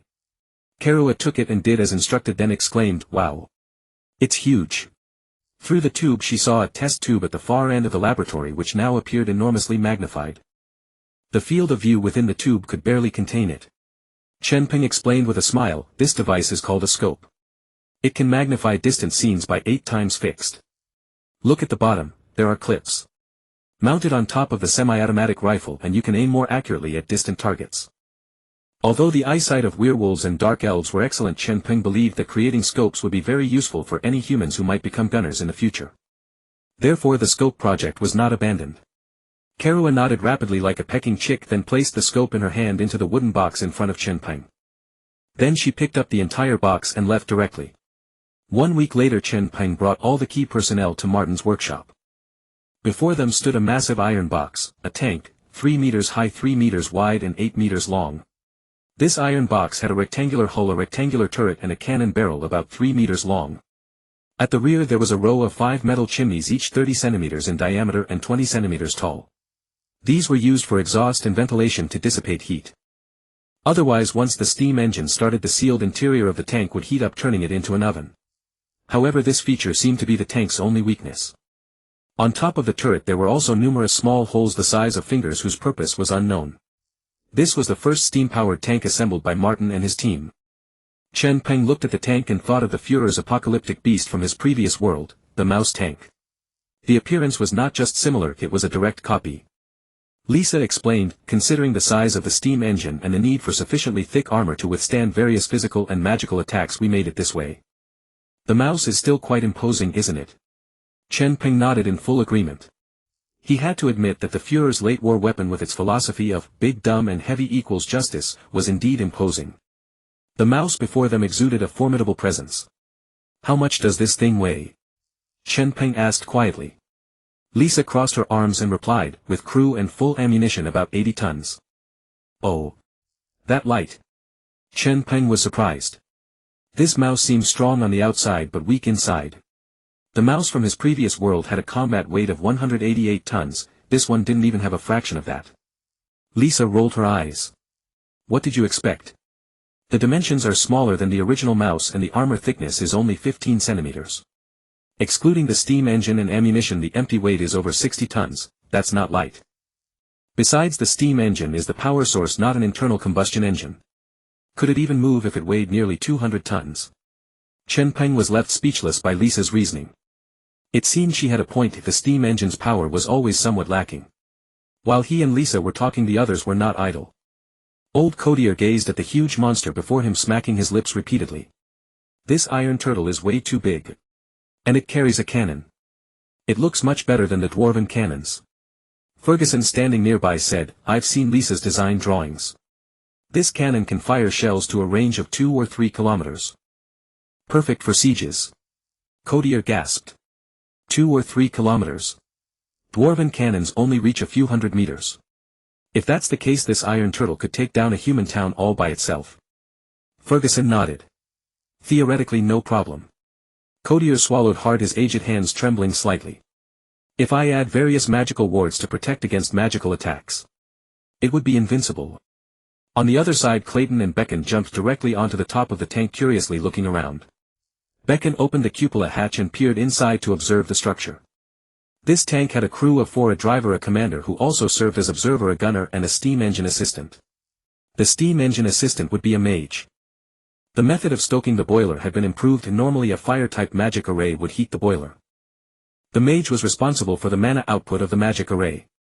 If the array was destroyed in battle, the mage would directly use fire magic to heat the boiler and maintain the steam engine's power. Beckon also noticed that the interior was quite spacious. Especially at the gunner's position there were many empty iron racks. He heard these were ammunition racks for storing shells. Since the number of tanks was limited, each tank could carry up to 100 shells to ensure sustained firepower. Chen Peng intended to compensate for the lack of numbers with firepower. Although Eli and the other girls were astonished that such a massive weapon had been built within the castle, they remained far more composed than the boys. Luna smiled at the tank, her tone tinged with delight. With this thing we won't have to fear the human army's assault anymore. Elise nodded in agreement. I've heard that this vehicle can withstand almost all physical attacks on the continent. Even a full-force charge from a Minotaur can't disable it quickly. I can't wait to see it in action. The group was buzzing with excitement. Someone suddenly asked, Sir, what shall we name this weapon? This question reminded Chen Peng. After a moment's thought he said, let's call it Fortress 1. The name was fitting, albeit a bit rustic, but everyone accepted it.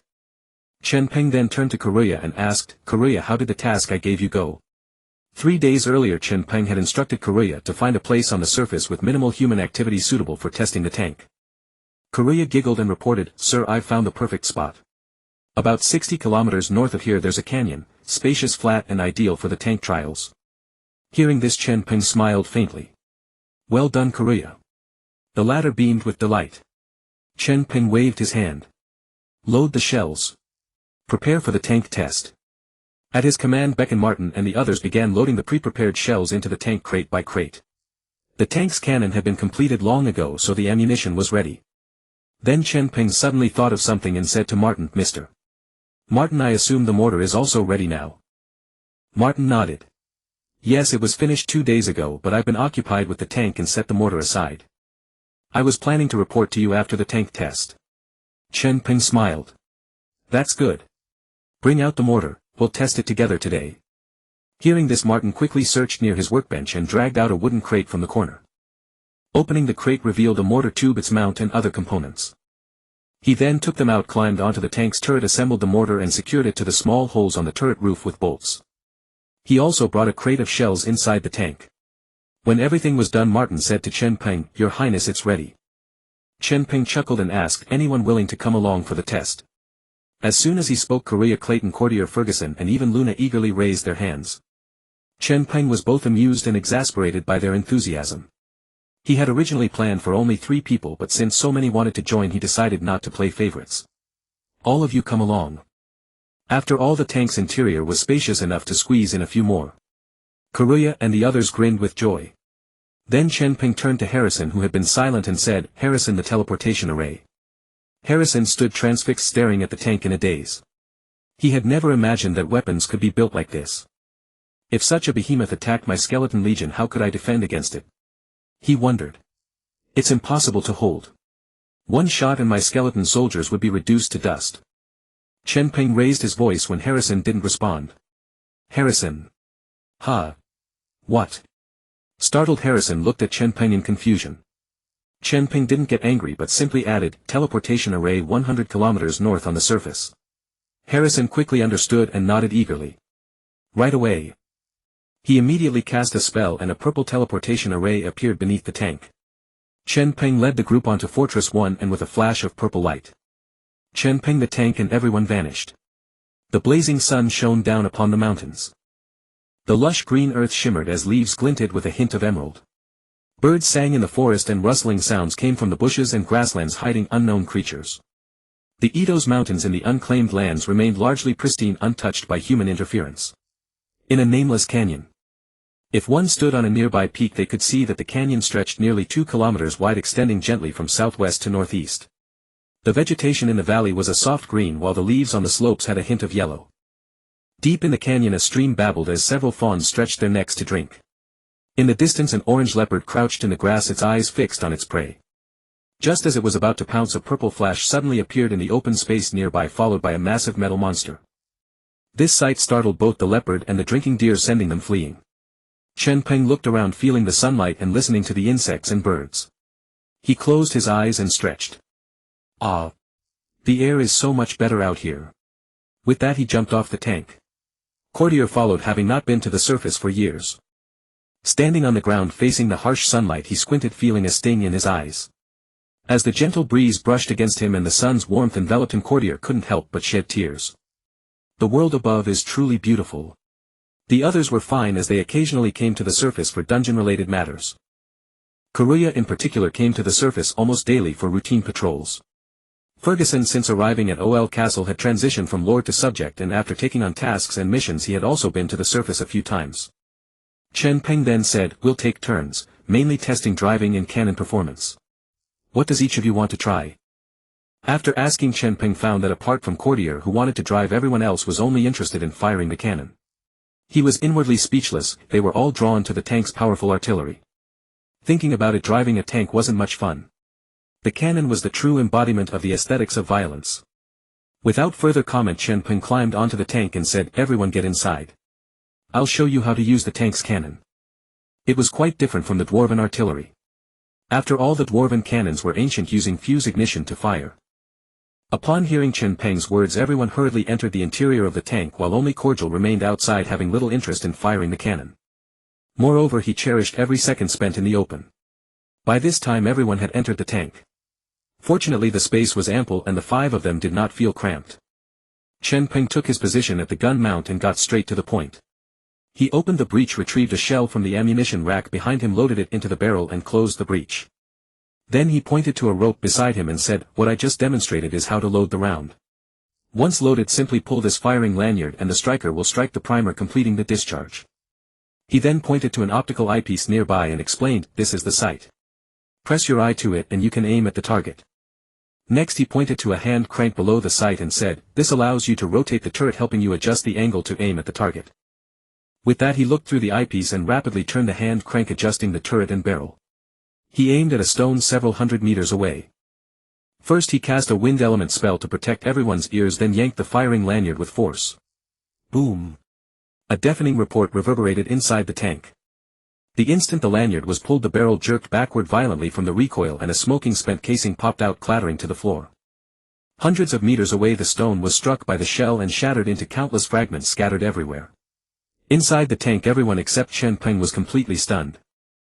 The noise from firing was enormous. Chen Peng, however, had anticipated this.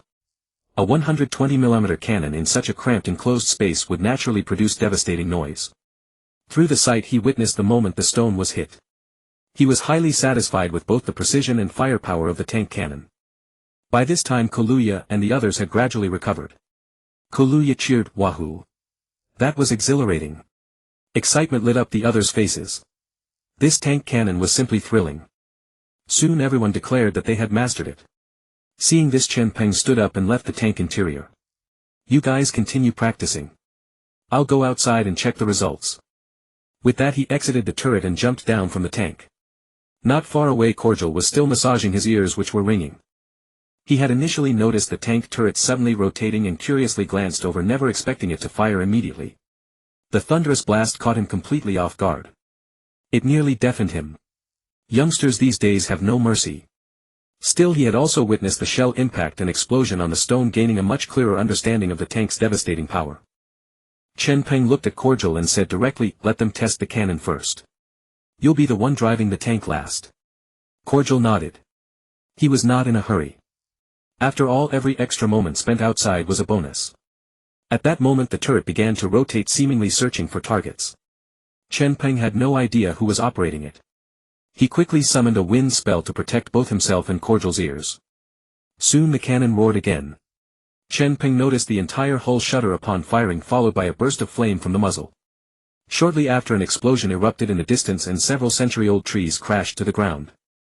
Countless birds in the forest were startled into the sky, fleeing toward the horizon. 20 kilometers away. In the dim light-deprived jungle, an adventurer party was advancing cautiously. They included an archer, an assassin, a mage, a healer and a knight. 2 women and 3 men in total, among whom the assassin was someone Chen Peng knew. It wasn't exactly a personal acquaintance, she was merely a survivor from that experiment with forbidden magic. Her name was Havana, the assassin who had survived at the time. After recovering, she discovered that the Empire had already dispatched troops to quell Orr Castle. And the entire castle had been destroyed, which caused the number of quests at the Monto Town Adventurers Guild to drop significantly. Many adventurers left Monto Town as a result. She however stayed, but now could only scrape by with minor commissions, such as the current task of collecting deer hides. The 5 members spread out, maintaining 2 or 3 meters between each, bending forward with serious expressions as they crept along. 100 meters ahead of their line of sight, between the dense canopy of towering trees, 2 spotted deer grazed leisurely on ferns. Unaware that danger was drawing near, Havana directly gestured to her teammates, indicating that she would conceal her presence and flank the prey, driving the deer into the team's encirclement. Everyone nodded in agreement. To their surprise, just as Havana had taken a few steps, a muffled sound drifted through the air. It sounded like thunder. The 2 deer, as if terrified, bolted blindly into the depths of the jungle. Seeing this, Havana cursed inwardly and turned back toward her teammates. Damn it! Such a perfect opportunity ruined by what they thought was thunder. Before she even reached them, she heard the knight teammate begin to complain. The healer also wore a discontented expression. "We've already ventured so deep into the mountains. If we go any further, I sense danger ahead." The archer comforted her, "It's fine. Since our castle fell, the mountains have become much safer. Even if we encounter dwarven scouts, we can definitely fight. We might even make some extra coin. If they defeated dwarven scouts, the seized equipment could be sold at a good price." To their surprise, Havana then said sternly, "That was not thunder just now." Her words drew curious gazes from everyone. The healer asked, "Why?" It sounded exactly like thunder. No sooner had she finished speaking than another muffled report echoed through the forest. Havana turned her head toward the direction of the sound and explained, "First, normally deer do not flee immediately upon hearing thunder. Second, judging by the sound, the distance is no more than 30 kilometers. The weather today is beautiful, clear skies throughout. How could there be thunder? Third, I previously heard a certain sound very similar to that muffled report." The mage asked curiously, "What sound?" Havana answered with utmost seriousness, "Dwarven artillery." "What?" Hearing this, everyone was startled. The archer hesitantly asked, "Have we truly encountered dwarves? Have they really marched this far south?" Havana, however, wore a puzzled expression and muttered, "But dwarven artillery, even across the Great Plains, cannot be heard beyond 5 kilometers. To hear cannon fire from 20 or 30 kilometers away was extremely unusual. Could the dwarves have improved their artillery?" At this point even Havana was frightened by her own speculation. She then looked at her companions and suggested, "Should we investigate? If they are indeed dwarves, delivering this intelligence to the guild and the church will surely earn us far more than this deer hide quest." Facing Havana's proposal, the team members hesitated for a moment before nodding one by one in agreement. After all, commission quests were far too scarce these days. Ever since Orr Castle was destroyed by the Imperial Army, a great number of adventurers had lost their stable source of income. To secure commissions, they would have to travel to the war front, where the Empire fought the dwarves and orcs serving as mercenaries. But war was no joke. It could devour anyone. Adventurers merely wished to feed themselves and their families, not to risk their lives. For the deer hide quest the Havana team had completed, each member would earn only 3 or 4 credits, equivalent to 3 or 4 silver coins. But if they could submit war intelligence beneficial to the Empire and the Holy See, they would receive genuine gold coin rewards. This risk was worth taking. Seeing everyone agree, Havana breathed a sigh of relief and said, "Then let's set out." The crew inside the tank took turns test-firing the cannon, and they were all extremely satisfied with the weapon's accuracy and power. When Kaluya climbed out of the tank, he could barely stand steady. The little girl had been badly shaken by the thunderous roar of the cannon inside the tank. Even now she was dazed and staggered as she walked. The others also emerged from the tank one after another. After all, shells were not easy to produce, so a taste of the thrill was enough. There was no way to enjoy it all at once. Chen Peng told everyone to rest for a while, then turned to Kadir beside him and said, "Kadir, now it's your turn." With that, he himself jumped onto the tank first. Kadir's old bones made climbing onto the tank quite difficult, but he was after all one of the 7 archmages. After a considerable struggle, he finally managed to climb onto the tank turret on his own. Then, following Chen Peng, he entered the interior of the tank. Chen Peng sat down in the commander's seat, then pointed to the position diagonally below him. "That's the driver's seat. You belong there." Kadir nodded and cautiously made his way over to the driver's seat, sitting down with ease. After all, the interior was spacious and the driver did not need a separate entry hatch from the tank hull. The driver's compartment was configured just like an automobile, with brake clutch and accelerator pedals. In front was an H-shaped lever for controlling direction, and to the right a gear shift. There were a total of 3 gears: forward, park and reverse. Lisha felt that an automatic transmission would be easier for the people of this world to pick up, so she had not installed a manual one. However, this was quite different from tanks that steered via pedals. The main purpose was also to make it easier for beginners to learn. At this moment, the fire element magic array within the steam engine had already boiled the water inside, ready to start the tank at any moment. Chen Peng said directly, "The one on the right is the gear shift. When it's in the middle, the tank is stopped. Push it to the front right and it's..." He then spent a few minutes carefully explaining how to drive this big machine. Then he discovered that without the pressures of traffic accident penalties, vehicle damage and similar concerns, people could pick it up very quickly. Because they dared to try things boldly without fear. After tinkering for a few minutes, Kadir successfully got the tank moving. Chen Peng could feel the tank gradually beginning to move. Outside, the others sat on the grass nearby, watching the tank and exchanging their experiences firing the cannon. At that moment, seeing the tank start moving, they all sprang to their feet in excitement.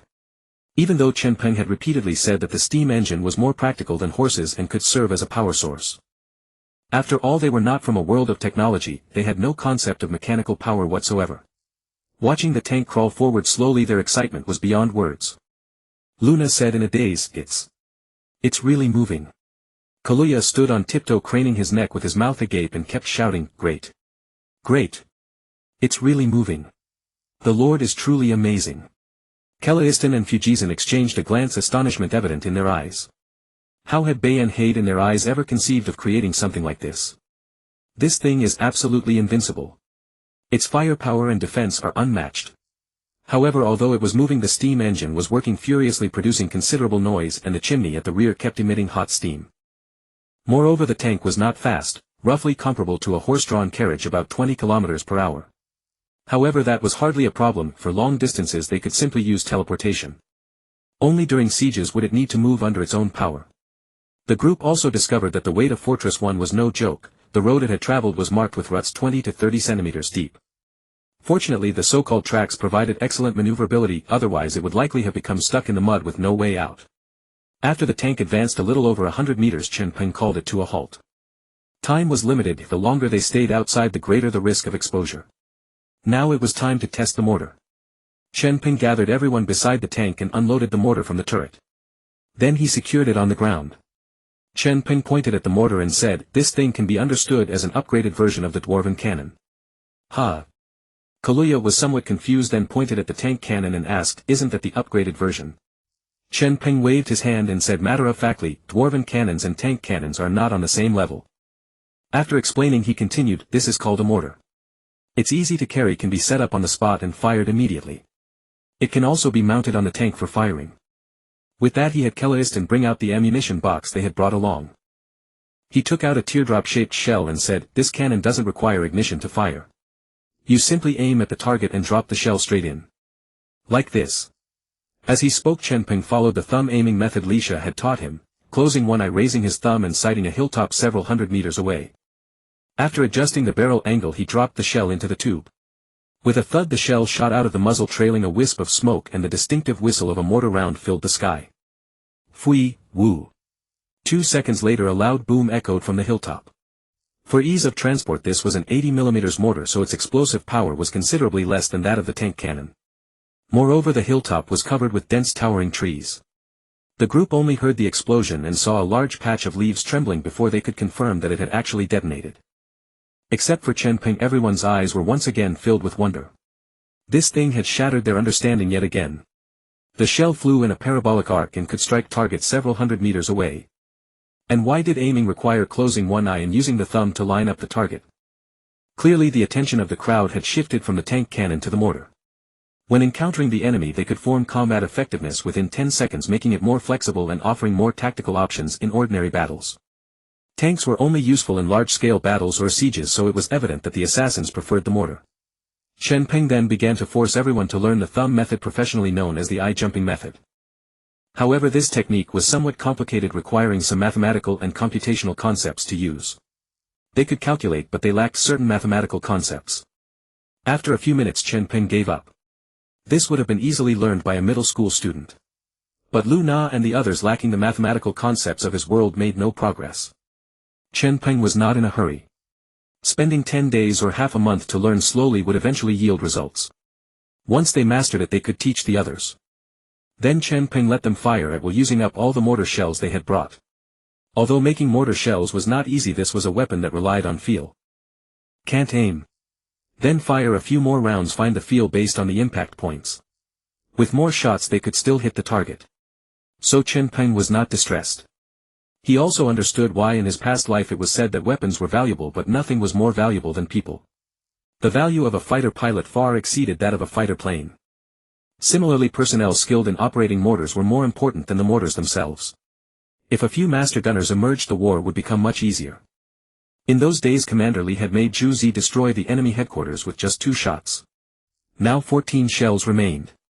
First up was Kaluuya, the little girl who had been itching for action by the side. Chen Peng only cautioned her not to point the muzzle at her own people. Then the little girl adjusted the muzzle, aiming it south. She set the barrel angle to the lowest so the trajectory would be lower and the shell could travel the farthest. Then she held a shell in both hands and shouted, "Damned Empire! Perish!" Without hesitation she dropped the shell into the barrel. Thump! The shell shot out rapidly, disappearing into the horizon with a whistling sound. On the other side the Havana squad had halted. Based on the explosions they had repeatedly corrected their direction and advanced over 20 kilometers in just half an hour.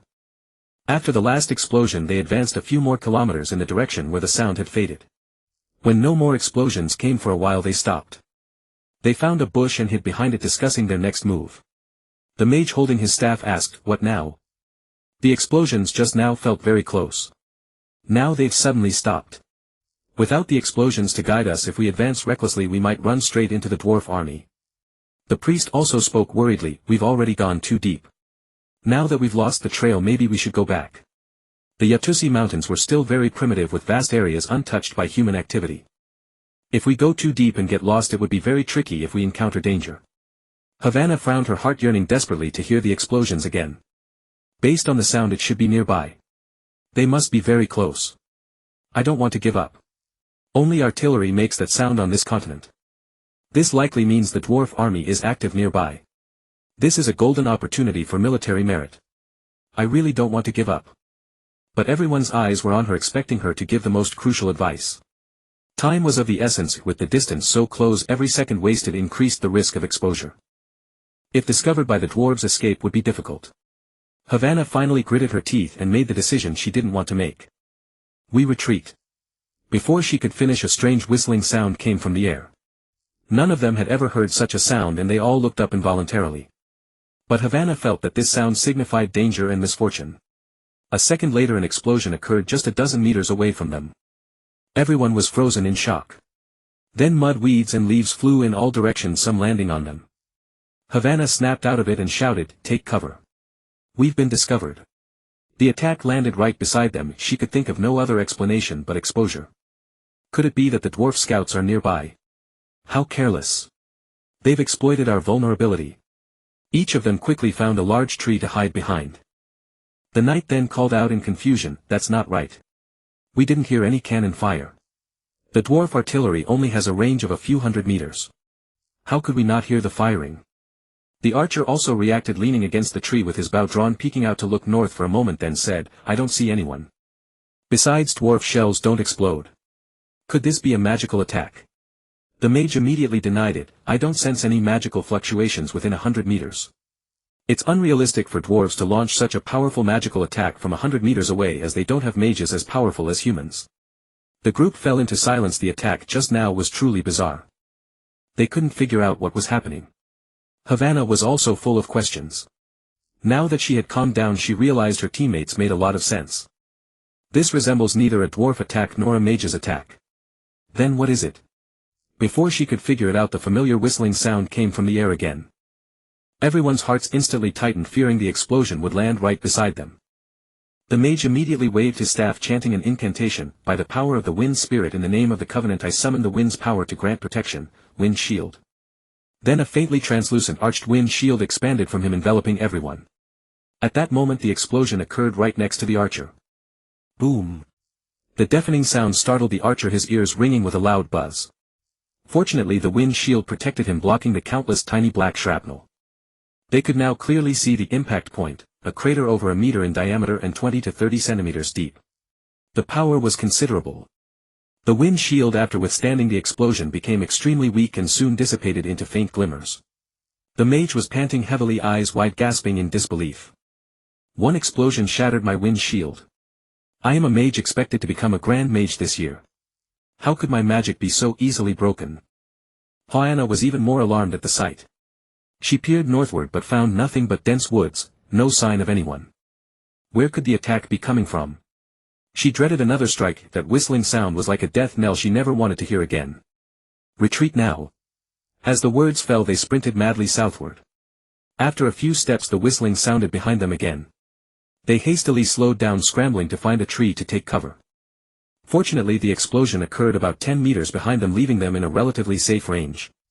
Even though they could feel shrapnel whizzing past, none of them were injured. Once the explosion ended they bolted again. They ran for several kilometers without stopping, and only when they realized the explosions had not followed them did they finally halt. Nevertheless, fearing the dwarves might catch up, they had the mage summon a portal. Just as when they had arrived they moved several hundred meters at a time through the portals. Otherwise they could never have covered over 20 kilometers in half an hour. Back with Chen Peng, Kaluya rose reluctantly, stepping aside, still savoring the moment. She had fired 4 shells, venting all the pent-up anger from years of imperial oppression. The booming explosions filled her with relief. The others also used up the remaining shells one by one. Finally they stowed their weapons and had Clayston open a portal to send everyone back to the underground city. When the party and the tank reappeared in Martin's workshop, they heard lively discussions inside. Before Harriman, a translucent holographic screen displayed the very location where Chen Peng and his team had just tested the weapons.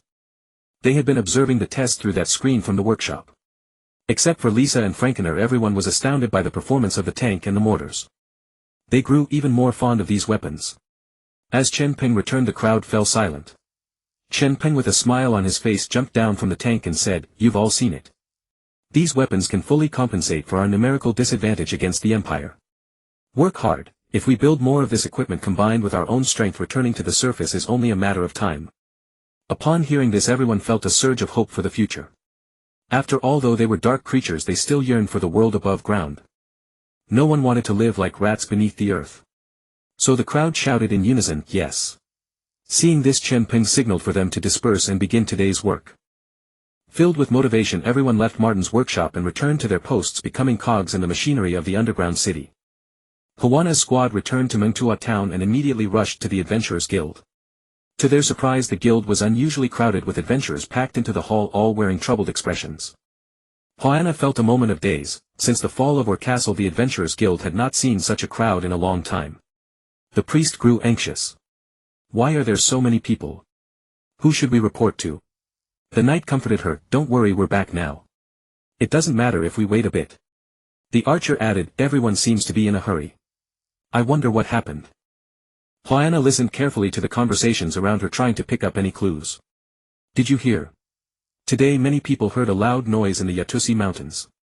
"Yes, I heard from Carl's squad, who were on a deer hide mission, that they heard a huge explosion deep in the Yatusi Mountains. It sounded like dwarf artillery, but much louder. It sounded like the roar of some giant beast. Our squad took the deer hide mission and went deep into a canyon.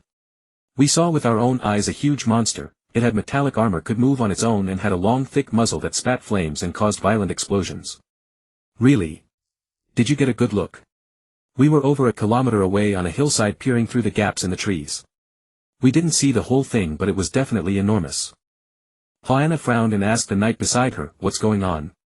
Why is the deer hide mission being taken by more than just our squad?" The knight leaned his sword against the ground and shrugged. "It's a mission issued by the county prefect. It comes every year. Before, when there were more adventurers, low-level teams like magic apprentices and bronze knights would take it. Now that Mengtua town has so few people, it falls to us." Huana still had many questions. "Every year? Why?" The knight sighed and explained, "It's for the birthday of a marquis's daughter in the capital. Every year deer hides are needed to decorate the venue. There are all sorts of bizarre missions assigned to the counties. If a county fails, the prefect suffers, and then the prefect takes it out on the towns that didn't complete their tasks. You get used to it." Huana was speechless. She had only recently become an adventurer and was hearing about such things for the first time in Mengtua town. Just then a commotion arose outside the Adventurers Guild. Huana and the others turned to look. A middle-aged knight in golden armor, accompanied by his guard, strode in with an expressionless face. Everyone recognized him, Kaisa, the commander of the Imperial Knights in Mengtua town. Kaisa rested his left hand on his sword hilt, chest puffed out, walking with his nose in the air. The adventurers disliked this commander, but out of fear of his temper and authority they made way for him. Kaisa strode directly to the center of the hall, stopped and said in a deep voice, "Gormo. Where is he?" I'm here. "Lord Kaisa, you've come." At that moment 2 figures descended the staircase on the right side of the hall, Gormo the guildmaster and Elena the chief priest. Since the destruction of Orr Castle, Kaisa had been heavily rewarded by the Empire, and even the fall of the Inquisition's judge had not been blamed on him. This made him even more arrogant. Apart from the Inquisition, he held no one in regard, not even Gormo the guildmaster. As Gormo approached, Kaisa lifted his chin another notch and pointed at the surrounding adventurers. "I hear some adventurers made a strange discovery deep in the Yatusi Mountains today." Gormo nodded. "Yes, my lord." He had just learned the news himself. Many adventurer squads on deer hide missions had rushed back to report this incident. Some say they saw a giant beast never seen before, others suspect dwarf forces were fighting some faction inside the mountains. In short, opinions vary. Finding the situation thorny, he had quickly sent someone to inform Kaisa. Gurma continued, these adventurers each have their own versions of events. I find the situation rather serious, so please Commander decide how to proceed. Kaisa hearing this felt somewhat displeased. This old fellow was clearly passing the buck. The Adventurers Guild had recently been busy with the Deer Hide quest, and this sudden incident would only slow its completion. But as the leader of the Night Order, he could not simply ignore this matter. Suppressing his displeasure, he turned to the assembled adventurers and asked, one by one, what did each of you see? Thereupon the adventurers, including Hawana's group, recounted what they had seen and heard in Yatusi. Their stories were much the same as what Gurma had heard earlier, a bit of everything. Kaisa found it a headache after hearing it all. If this matter was indeed thorny, if he left it alone, the adventurers would surely not dare go back in to complete the Deer Hide collection. Then Mingtua town's quota would never be fulfilled. After some thought he said, I understand. Now I am issuing a commission here. Recruit 10 adventurer squads to enter the Yatusi Mountains tomorrow with the Imperial Knights to investigate. Assemble here at the Adventurers Guild at 10 tomorrow morning. With that, Kaisa turned and left.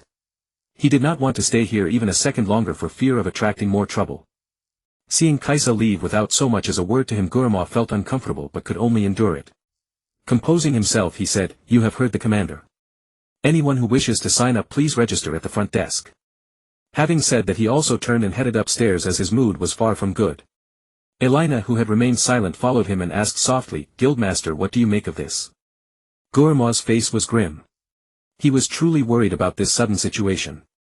If it delayed, the birthday of that noble lord's daughter, Mingtua town would be doomed. At the same time, he hoped that Kaisa would be able to find something out with his men. If there really were dwarves involved, then the nature of this matter would be completely different. It would become a matter of war between two nations. Any damn birthday banquet would have to be set aside. Yet on the other hand, Gurma did not want the flames of war between the Empire and the dwarves to spread to Mingtua town. If this place became the front line, Imperial troops would pour in on a large scale and Mingtua town would become a militarized fortress.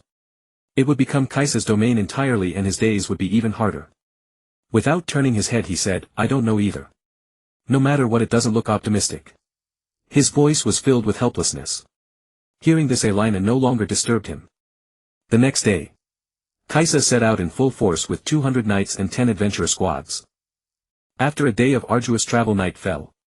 The force, which had been marching at full speed, finally struggled to reach a spot 10 kilometers from their destination deep in the mountains. Having traveled over 100 kilometers on foot, it was quite good to get here. Especially after going deep into the mountains where the primeval forest had no roads with weeds and bushes everywhere. The main force advanced very slowly. Kaisa saw that most of the adventurers were already exhausted, so he had no choice but to order camp to be set up. The underground city. Chen Peng was in Fulankina's laboratory with Kaluya and Fulankina also in the room. The three of them had grim expressions. During the day, Kaluya, who had been patrolling, had discovered a human army passing near Orr Castle. She thought they were coming for the underground city and hurriedly reported to Chen Peng. Upon learning this, Chen Peng immediately gathered everyone to prepare for battle. Unexpectedly, Kaisa's army did not stop at all and continued marching deeper into the mountains. Everyone breathed a sigh of relief. Still, he ordered Kaluya to keep watch on them and report their every move. As it turned out, these people seemed to be heading for the site where they had tested their weapons yesterday. So Kaluya had hurried back to report. At this, Kaluya looked full of remorse. With her ears drooping, she said, Master, it was all Kaluya's fault. There was a problem with the location I chose. Chen Peng narrowed his eyes and shook his head at her. He felt that this matter was very strange. The testing site was 100 kilometers from Orr Castle, more than 100 from Mingtua town. And it was in the primeval forest. By all logic, humans should not have such a wide range of activity. This matter was certainly caused by the cannon fire attracting human attention. But traces of human activity near the castle were so rare, why would humans appear 100 kilometers away? Just as Kaisa and the others could not figure out that the explosion in the mountains came from Chen Peng's weapon tests, Chen Peng could not imagine that humans appeared deep in the mountains because of a damn birthday banquet.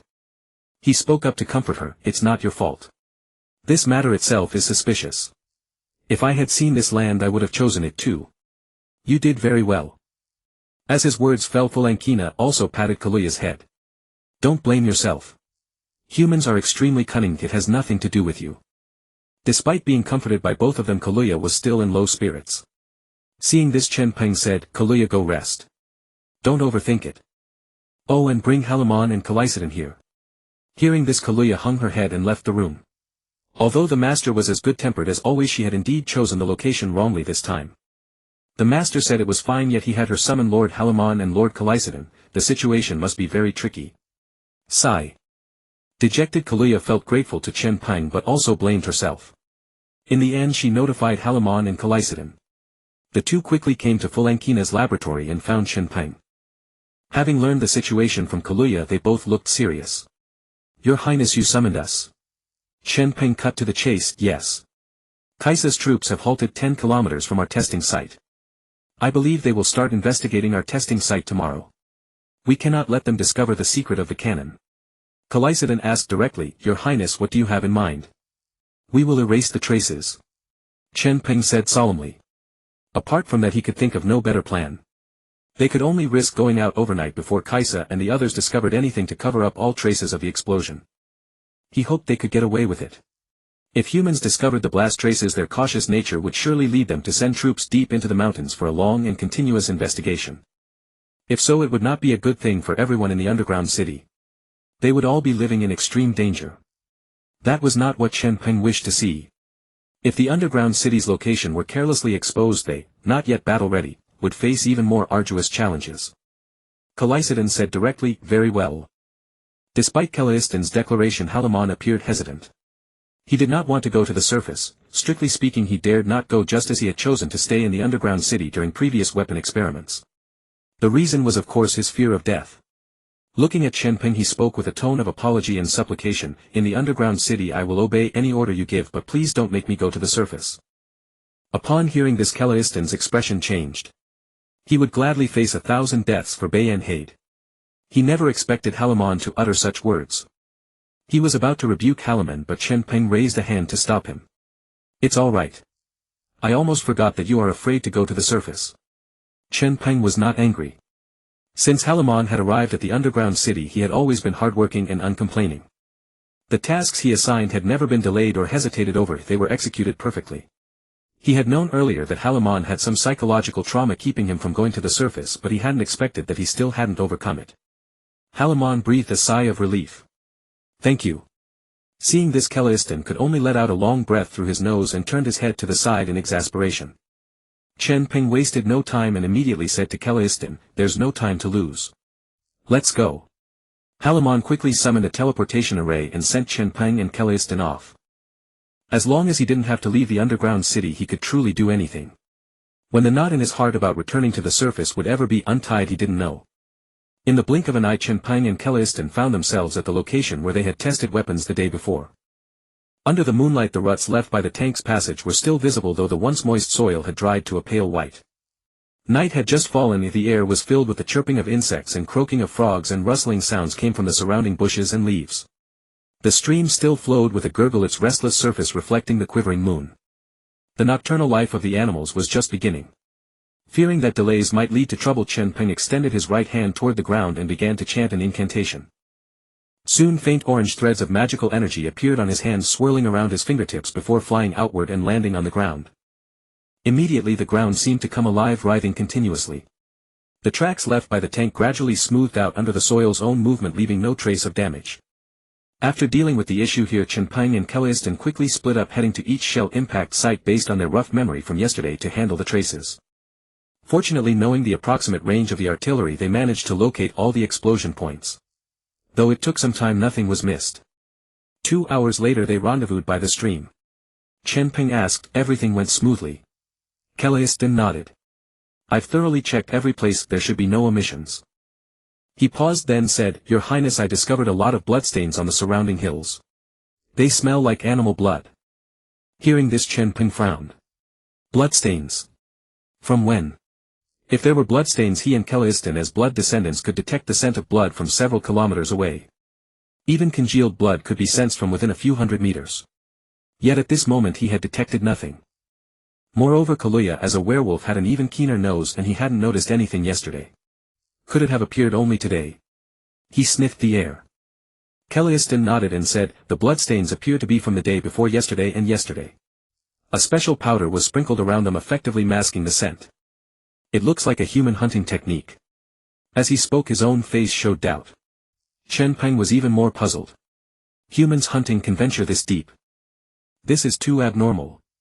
However, it also indicated that when they tested weapons yesterday there were indeed human activities nearby, which was why they were exposed. Fortunately the trees were tall and the forest dense. Unless humans came close they couldn't see the actual situation. And if they got too close even with the odor-masking powder they would have been detected. Calculating this, these people were probably 1 or 2 kilometers away when they heard the cannon fire. But they seemed to have some reservations and didn't approach further. Thinking this, Chen Peng felt a chill of fear. We almost caused a disaster. It seems Halimon was right. Leaving the underground city so recklessly is truly not a wise choice. He looked at Calaistan. It's all right. The humans are probably just as confused as we are. They must have come only to investigate. No need to worry. Calaistan nodded. Let's hope so. Yesterday was far too dangerous.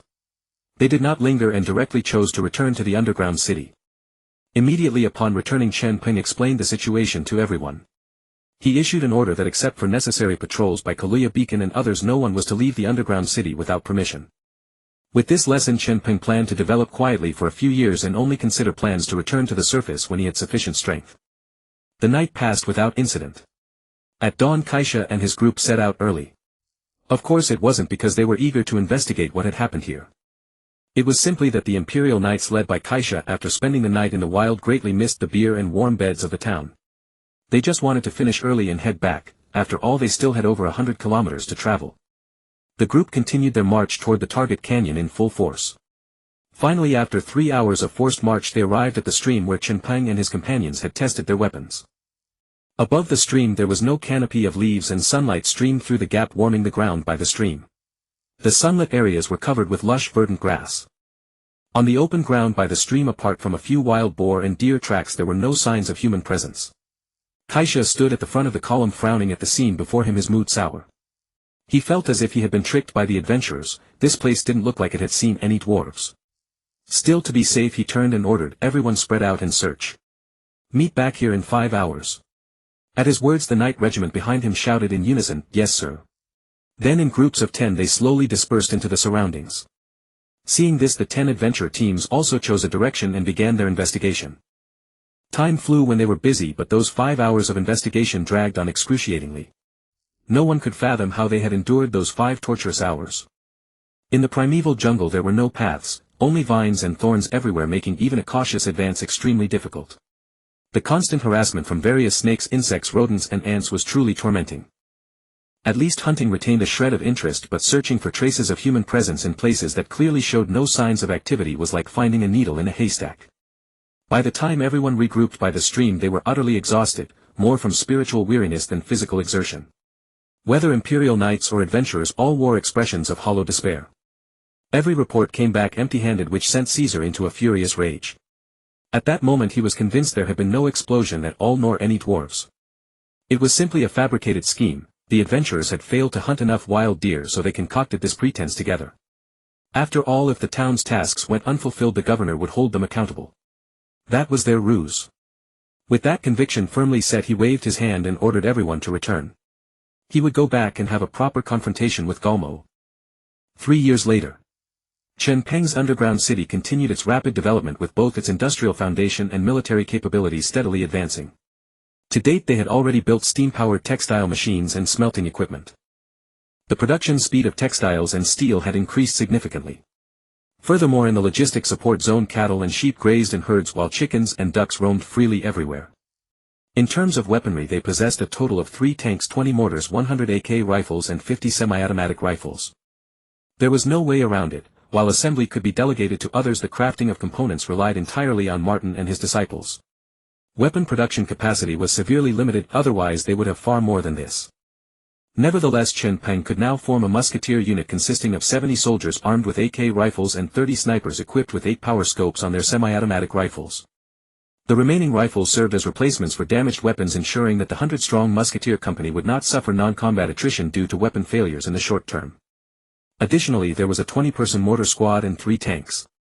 This firepower configuration may not appear impressive in numbers, but in terms of combat capability they possessed the means to hold their ground against the human empire or the orcs and dwarves alike. At long last, Chen Peng no longer entertained thoughts of merely laying low and building in secret. They were all creatures of this continent, and this land did not belong solely to humans, dwarves and orcs. The dark creatures also deserved their own territory upon the surface. That day Chen Peng gathered everyone in the council chamber. He sat upon his throne still clad in his fearsome black vampire armor, gazing calmly at those below. Word had already begun to circulate that Chen Peng seemed intent on returning to the surface. Except for Harriman, everyone bore a subtle glow of excitement upon their faces. Holding his staff, Ili noticed Chen Peng had not spoken and stepped forward, asking, "My lord, what announcement do you bring us today?" Hearing Ili's inquiry, Chen Peng finally shifted his upper body slightly, adjusted his posture and spoke. "How do you all feel about life in the underground city?" Without a moment's hesitation, Ili was the first to answer. "Life underground may be secure, but the heart grows heavy with suffocation." Claston clenched his fist and exclaimed, "Your Highness, I have lived underground for nearly a millennium, all for the day when I might return to the surface." "Your Highness, we have waited for this day for far too long." Although Chen Peng had not yet revealed his purpose, Claston had guessed at something and cut straight to the heart of the matter. However, Chen Peng did not respond immediately, instead waiting for others to share their thoughts. Cordial, now 2 years older with additional wrinkles gracing his face, spoke slowly. "Life in the underground city is pleasant enough, but without sunlight these old bones of mine can endure no longer." As soon as he finished, Karua stepped forward and declared plainly, "I do not wish to tread upon the surface merely for patrol duties. I long to grow up and live openly beneath the sky." Following this, everyone expressed their opinions. Underlying every word was a shared yearning for the surface and for freedom. Like Chen Peng, bolstered by their weapons and equipment, they radiated confidence, nearly convinced that the underground city had gained the means to rival the outside world. At the very least, when confronted by enemies, they would no longer need to strain their minds plotting escape, they could strike back openly and honorably. This was the first time in a millennium of patient endurance that such thoughts had taken root among the dark creatures. Chen Peng had posed this question precisely to gauge their reactions. Deep within his heart he himself yearned to return to the surface. Whether as Bernhard or as Chen Peng, he certainly desired to walk freely upon the earth and bask in sunlight each day. With that in mind he spoke. "It seems we all hunger for the surface. As I suspected. For 1,000 years we have been hunted like vermin, despised by all. We committed no wrong, yet somehow we are deemed unworthy of existence in this world. Such injustice cannot stand. The founding of the Blood Dynasty was built upon the principle of coexistence among all royal bloodlines. Yet the 3 great races of the surface now seek our complete annihilation." Chen Peng grew increasingly impassioned, rising to his feet with fervent conviction. "Now we shall go forth and tell them. The age has changed.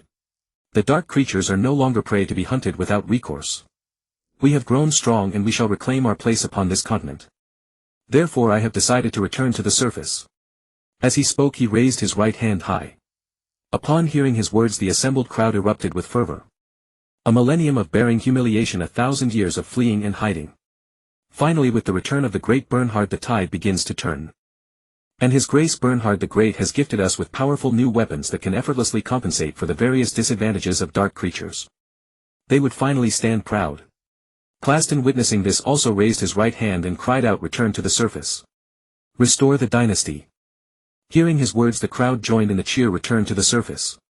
Restore the dynasty." Even Cordial the human mage was swept up by the atmosphere and rallied alongside them. Having lived among them for so long, he understood that the dark creatures were nothing like the Empire's royal house and the Church had portrayed. They were neither wicked nor terrifying, but rather kind-hearted and just. Far superior to the hypocritical double-dealers of the Empire. Through years of interaction, Cordial had developed a profound sense of belonging and identification with Chen Peng and the others. Watching the crowd cheering, Chen Peng felt a profound sense of pride. He had never imagined that after transmigrating he would one day reach such heights. At this moment not only had Castle Orr's overall strength risen dramatically, but his own power was no longer comparable to the past. As he lowered his right hand, the crowd below fell silent immediately. Chen Peng spoke slowly, "We need an opportunity, a chance to show our strength." After a pause he added, "Of course this is a gradual process. Our enemies remain the 3 major races. If we attract too much attention, drawing a combined assault from all 3 sides, we would be crushed in an instant." Hearing this the crowd calmed down and nodded in agreement, one after another. Even returning to the surface required a step-by-step approach. But still it was a step forward, a good thing nonetheless. Kleshchen then interjected, "My lord, I believe the opportunity we need is not one that opposes the 3 major races." Hearing Chen Peng's words, Kleshchen had thought of many points. Chen Peng nodded, signaling him to continue. Kleshchen went on, "The fall of the vampire dynasty was entirely orchestrated by the imperial royal family. Our enemies are the imperial royal family and the Church, not the common folk. I think we can gradually wash away people's prejudices against us and win over the masses. With those words spoken, everyone felt it made perfect sense. Chen Peng was even more impressed. Question truly was a talented individual. Winning hearts and the support of ordinary people was what truly mattered. Kodal also spoke slowly. I agree with Question. Over the years the Empire and the Church have grown increasingly arrogant and overbearing. Many adventurers and commoners across the regions harbor resentment toward them. It is a fine opening for us. As a human and a victim persecuted by the Empire, Kodal knew well the true faces of House Robertson and the Church. He also understood the attitude of the Imperial commoners. Chen Peng agreed. Previously in Monto Town he had also witnessed the true colors of the Imperial Knights. Catherine and most adventurers held no fondness for the Imperial Knight Order. After a moment of thought, Chen Peng said, very well. Starting tomorrow I will try visiting nearby human towns to assess the situation. Eli and Kodal will accompany me. Upon hearing this, Eli and Kodal accepted. There were several reasons for choosing them. First, Eli was Frankna's assistant yet had no real duties. Second, Kodal was human, his presence in human territory served as a prudent safeguard. Meanwhile everyone else had their own responsibilities. Although they were moving toward returning to the surface, the development of the dungeon must not stall. It was their last margin for error. With that the meeting came to a close. Chen Peng gave a few final instructions and dismissed everyone. The night passed without incident. The next morning Chen Peng waited early at the plaza in the dungeon's living area where a ready-made teleportation array stood. Today he did not wear his armor but instead dressed in ordinary black robes, looking like a common person. That terrifying vampire armor was far too conspicuous. Moreover, with his current strength the armor's protective value was minimal, so he simply chose not to wear it. Eli and Kodal arrived not long after. Boss, I'm here. Eli bounced over excitedly. She was particularly thrilled to visit a human town. Kodal had also taken care to dress up today, wearing a brand new brown robe. He looked less haggard and more spirited than usual. After all these years he was finally able to return to a human town. Kodal's excitement was no less than Eli's. Seeing both had arrived, Chen Peng wasted no words and activated the teleportation array directly. A flash of light and the three vanished. Next moment they appeared beside a carriage road several kilometers outside Monto Town. This time the three chose to head to Monto Town first to observe the situation. Chen Peng was not afraid of Caesar discovering his identity. If anything, they could simply fight. Actually, someone like Caesar didn't deserve to cross swords with him. He could crush him with a flick of his finger.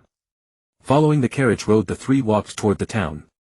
They were at the edge of the Atlas Mountains, already in flat plains. In the distance stretched fields of crops and some villages. There was no sign of anyone working, though Chen Peng and the others did not dwell on these details. Along the way they admired the birdsong and fragrant flowers, feeling the warm sunlight and gentle breeze. All three were in high spirits, savoring the comfortable freedom. Thinking that such scenes might one day become the norm only made them happier. After walking for a while, Kodal spoke with a puzzled expression, hey, something's off. It was already July or August, why hadn't they seen a single person after walking for so long? This was an imperial carriage road connecting cities, equivalent to an official highway. By all rights merchants and travelers should have been passing along this road. Yet after walking so far not a single soul was in sight.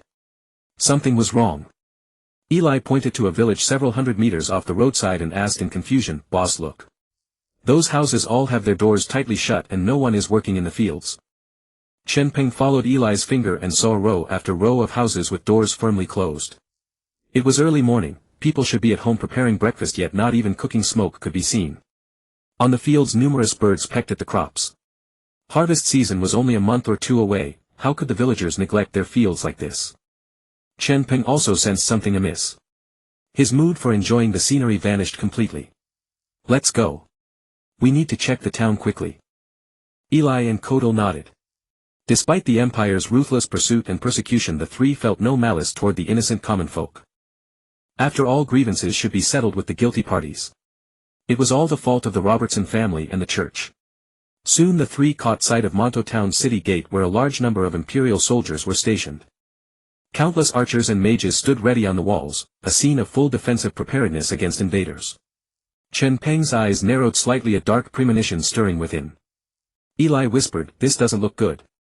Can we really enter? Before Chen Peng could respond, Kodal said, don't worry. I'm here. With those words Chen Peng felt reassured. Despite Kodal's aged appearance in the dungeon, one must not forget, he was once one of the legendary 7 mages, a mighty archmage. Seeing neither of them concerned, Eli gradually relaxed as well, guessing that her anxiety simply stemmed from having been away from human towns for so long. At the city gate the three were predictably stopped by two soldiers. The others all rested their hands on their weapons, and one of the soldiers blocking the way said expressionlessly, "Where are you from?" Cordell spoke up first. "We come from Hawk County. We heard there were some unusual circumstances here, so we wanted to come and lend a hand." Chen Peng glanced at Cordell, never expecting that this old fellow could spin such a straight-faced tale. The soldier looked at the trio with disbelief and couldn't help asking, "Hawk County? From that far away? The news has already spread there."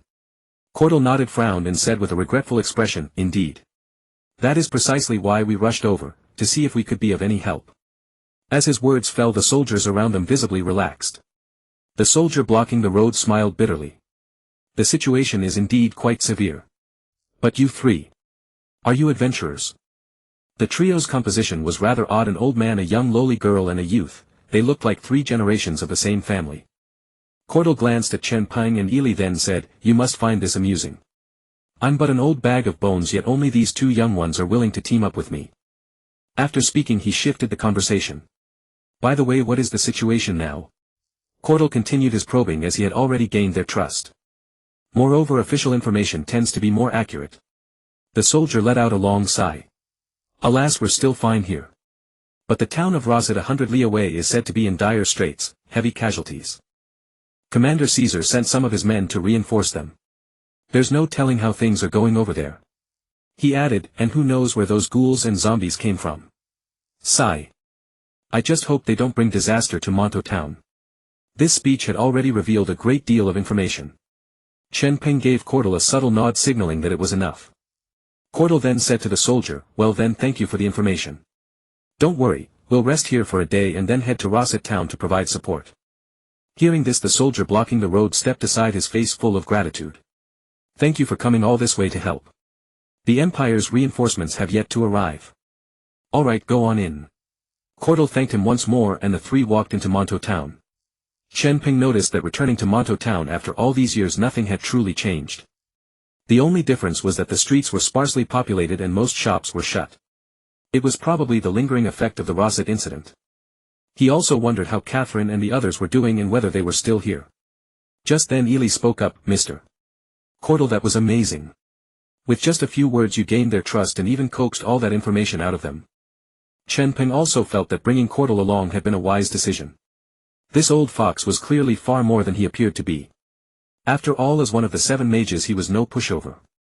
Cordell waved his hand dismissively. "Merely a few petty tricks. Nothing to mention." He then looked at Chen Peng. "Our information is still too scarce.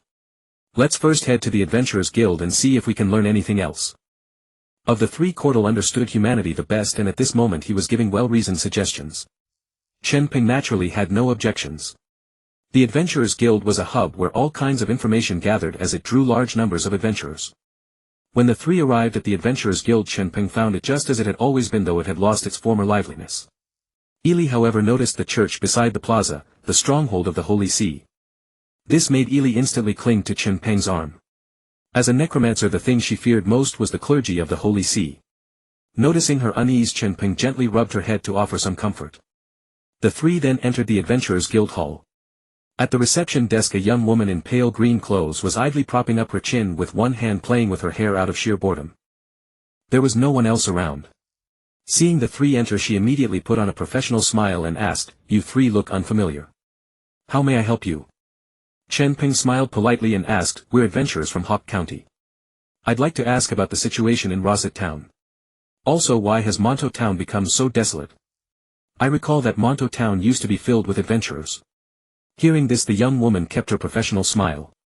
"So you're guests from Hawk County? It's quite a long way from Hawk County to here. You three must have had a tiring journey." After saying this, her expression dimmed. "Let me first tell you about the situation in our town. As you said, this place used to be known as the front line of the last dark land on the continent. But 3 years ago, after Orr Castle was destroyed, a large number of adventurers lost their stable source of income and left one after another. And recently the ghouls and zombies that appeared in large numbers in Rosset town have thrown all the nearby villages and towns into panic. People stay behind closed doors, afraid of being attacked. The adventurers in town have also followed the army to reinforce Rosset town. So now there are very few people left in this town. After hearing the girl's words, everyone gained a rough understanding. Chen Peng hadn't expected Monto town to have declined so greatly. He continued asking, what else do you know about Rosset town? We're also headed there to provide support. The young woman thought for a moment, then said, I don't know the details either. But about half a month ago a large number of ghouls and zombies suddenly rushed out from the deep mountains beyond Rosset town. They broke straight through the town's defenses, poured into the streets and began a massacre, causing countless casualties. As for other information, only the military knows. At this point she looked at Chen Peng with an apologetic smile. I'm truly sorry, but that's all I know. Chen Peng smiled slightly. It's fine. You've already been a great help. Just as he was about to turn and leave he hesitated, then asked one last question. Do you know where Catherine is? The young woman's eyes lit up and she said in surprise, Sir, you know Lady Catherine? Chen Peng nodded. We have some acquaintance. Chen Peng had assumed Catherine was still in town, but the young woman then said, Lady Catherine left 2 years ago. She paused as if recalling something, then added, I believe it was because a commission from the Empire here in town had failed and she was punished for it. Lady Catherine had a falling out with Commander Caesar, so she left with Wendy and Ulysses. Upon hearing this answer Chen Peng felt a slight disappointment. It seemed his connection with Catherine had truly come to an end. He took it in stride, said goodbye to the young woman and led Ely and Cordell out of the Adventurers Guild. Having obtained the information he needed, Chen Peng said seriously, let's go. Straight to Rosset town. Whether it was the desolate appearance of Monchuo town or the news from the soldiers and the Adventurers Guild, it was clear that the situation in Rosai town was extremely urgent. The trio who had originally planned to rest for the night here decided to travel to Rosai town without delay. They casually found a resident on the street and inquired about the exact location of Rosai town. Rosai town was now very famous, mentioning it would elicit a detailed response from anyone. Even local residents who had never been there knew its precise address. Quietly leaving Monchuo town, the three arrived at a nearby forest. After confirming no one was around, Chen Peng took out 6 magic crystal stones and summoned a teleportation array. Over the past 3 years Chen Peng's growth had been comprehensive, especially in mastering various spells. The teleportation array was naturally a piece of cake. Watching the array shine brightly, Chen Peng nodded to the other 2 and stepped in first. Once all 3 were inside the teleportation array, a flash of purple light appeared and they vanished. Rosai town was an ancient town. Its area was twice as large as Monchuo town, which had a history of less than 100 years. As a second-tier border town nestled in a hilly region, its transportation was not well developed. Despite its considerable size, the population of Rosai town was not large. Nevertheless, the commoners felt a deep sense of belonging to the city, so Rosai town had always been relatively prosperous. However, recently, due to an attack by dark creatures, everything had been destroyed. On a small hill a kilometer outside the town, a winding mountain path meandered along the hillside. Sparse vegetation lined the road, occasionally dotted with a small not-so-tall tree. Several rabbits, squeaking as they searched for food, cautiously surveyed their surroundings, vigilant against predator attacks. Their furry ears stood erect like sensitive radar. At that moment the rabbits suddenly stood on their hind legs, peering down the hill at a city. Though it was night, the city was ablaze with firelight and faint sounds of explosions could be heard. After a few glances, the rabbits, seeing no threat to themselves, continued searching for tender grass. Just then, as if hearing something, they suddenly bolted away. The next second a powerful surge of magical energy appeared in the spot where they had been. Then a 3-meter diameter purple luminous curtain materialized in midair, rapidly descending toward the ground. 3 figures appeared on the spot. As his vision cleared, Chen Peng was instantly drawn to the blazing firelight in the distance. From his vantage point he could see the town below the hill with countless fires burning everywhere. His exceptionally sharp eyes spotted numerous tiny figures smaller than ants moving rapidly through the streets. Occasionally violent explosions erupted, accompanied by thick black smoke. The 3 frowned in unison and Eli spoke worriedly, "It seems the situation is even worse than we imagined." Kadir's face also showed obvious anger. A beautiful city turned into a living hell. Damn it. As a human originally born a commoner, Kadir felt deep pain witnessing the suffering of ordinary people. Chen Peng let out a long breath and slowly said, "I can indeed sense an extremely strong aura of undead, likely the scent of ghouls and zombies. Why would these undead creatures suddenly attack human cities? This is very strange. Generally undead roam in places of rest. If they were high-level undead with consciousness, they would know that humans are not to be trifled with. They would only hole up in their territories, living cautiously. Moreover, ghouls differ from ordinary undead, they usually live underground and gather near human cemeteries. They typically appear in small groups of 3 to 5 and it's nearly impossible to find hundreds or thousands of ghouls together. Furthermore, the city has been overrun and fallen into such dire straits. Although some ghouls possess a faint self-awareness, they do not actively attack cities, so the current situation could not be caused by ordinary ghouls. Unlike undead transformed from deceased humans, ghouls are not subject to bloodline suppression, nor are they influenced or summoned by traditional necromancy. Only some extremely ancient, rare and evil necromancers and malevolent spirits know how to summon ghouls to serve them. Eli nodded in agreement. As a necromancer, she had never seen undead creatures actively attack a human town. At most, stray zombies or ghosts would wander into human villages by chance, leading to attacks on humans. Kadir urged, "Let's go down and help.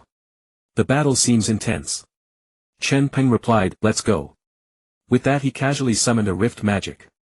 "O spirits of the wind dancing in the atmosphere, grant me transparent wings to soar freely through the sky." Wind wings. As the words fell, the three felt a gentle breeze pass around them. Then a soft force lifted their feet. Eli looked down and saw a huge transparent wing about 4 to 5 meters in diameter beneath them, carrying them swiftly gliding toward the city. From the air, the three watched Rosai town grow larger and the scene inside the town became clearer. They could see that the eastern part of the town had not yet been destroyed. Some knights and mages in military uniforms were defending the edge. On the other side, in the abandoned part of the city lit by numerous fires, a large number of ghouls and zombies roamed. Occasionally, human adventure teams could be seen moving among them, attacking groups of 3 to 5 ghouls. The intermittent explosions came from the adventurers' attacks. Light mages were rare among common adventurers.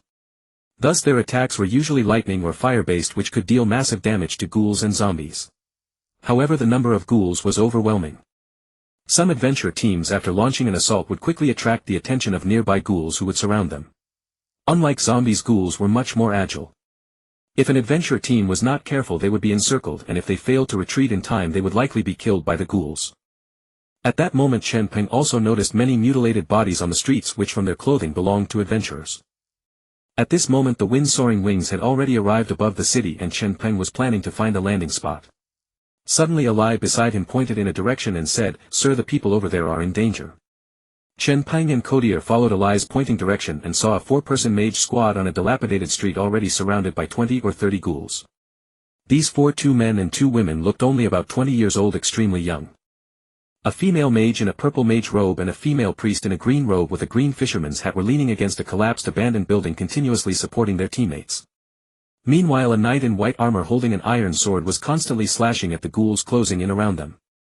The last one was an assassin clad in a black robe with a hood, constantly seeking opportunities to sneak attack the unguarded ghouls. However, the mage's attacks, in order to avoid harming teammates, could not effectively damage the ghouls. The assassin's skill each time could only kill 1 ghoul. Meanwhile, the surrounding ghouls were gradually forming an encirclement, and the number of ghouls rushing over was enormous. Before long, the 4 would be surrounded and slaughtered. Moreover, that assassin was agile. He could have actually broken away from the team and fled alone, but he didn't. He still waited for his skill cooldown to finish, then charged at the ghouls. Since arriving in this world, Chen Peng had only heard of ghouls, never seen one with his own eyes. This was also the first time he saw the true appearance of a ghoul. These ghouls were about the same height as humans. Their heads had a roughly humanoid shape, yet were vastly different from humans. The head seemed to be truly skin and bones, the pupils were a ghastly white, and the nose was just 2 tiny hollow holes like a fish's nose. But their mouths were enormous, filled with uneven yet sharp fangs and a purple wedge-shaped tongue. The mouth's gash nearly reached the base of the ears. However, they had no ears in the traditional sense. Like the nose, there were 2 small holes on both sides of the head. Ghouls had pale, rotting skin. Most ghouls had their chest ribs exposed to the air, revealing hollow abdomens. Bony spikes grew from the spine on their backs, 5 or 6 centimeters long, looking extremely creepy. Their arms and legs were the same length, and all 4 limbs had sharp, slender claws. Moreover, they could walk upright or run wildly on all 4s. Seeing this, Chen Peng did not hesitate and immediately maneuvered the wind-soaring wings to fly toward the 4. At this moment, on the ground, the knight made a horizontal slash, his heavy sword viciously cutting across the chests of the 3 ghouls in front of him, leaving several shallow sword marks on their bodies. But this was harmless to the ghouls. A nearby ghoul took the opportunity to extend its claw and strike the knight heavily. Ah! The knight let out a miserable cry and retreated several steps. Looking down, he found 2 scratch marks on his breastplate. The scratches had directly broken through the armor's defense, leaving several marks on his chest. Fortunately, as a knight, his physical constitution was excellent and the breastplate had absorbed most of the force, so he was not injured. Seeing this, the priest exclaimed, "Hilda, are you all right?" Immediately she waved her magic staff, casting an attribute-boosting support spell. A streak of green light flew onto Hilda. As the only frontline tank of their team, if Hilda fell, the assassin might have a chance to run, but the priest and mage would immediately be surrounded by ghouls. Hilda immediately felt a warm current enter his body, and his body was once again filled with strength. The discomfort from the ghoul's heavy blow just now also vanished instantly. Without turning his head, Hilda shouted, "Thanks, Lillian." Then he immediately raised his sword to continue blocking the ghouls that had charged before him. He gritted his teeth and swung his greatsword, knocking the two foremost ghouls back 2 steps. Behind him, only 7 or 8 meters away, stood Lillian and Susie. If something went wrong here, they would be done for. At that moment a black shadow flashed by. Immediately after, a hole appeared on the head of a ghoul in front of them, the opening shaped like a dagger. The next second the ghoul fell, kicking up a cloud of dust. Hilda immediately shouted, "Well done, Marlon." The assassin Marlon had already flashed back behind Hilda. He said nothing, only giving a faint "hmm." Despite killing another ghoul outside, the numbers were increasing by 3 or 4 at a time. There's no way to kill them all. He felt somewhat desperate inside. But seeing Hilda still fighting tenaciously, he couldn't care about anything else. These 3 were all-important companions, he must fight until the very last moment. At this moment the mage Lillian cast an earth element magic. The ground soil seemed to come alive, extending countless arm-thick mud tentacles that grabbed the ghouls' legs, trapping all the approaching ghouls in place. After discovering their legs entangled, the ghouls lowered their heads to look at the solidified mud on their feet and let out furious roars. Then they instinctively began pounding the mud with their hands. She then gave a charming shout, "Now!" She actually had a powerful lightning element magic attack, but doing so would definitely harm Hilda in front. So she could only use trap-type support magic. Seeing this, Hilda's eyes lit up. Then he raised his great sword high, muttering something under his breath, and immediately his whole body radiated thick white light, illuminating the surroundings considerably.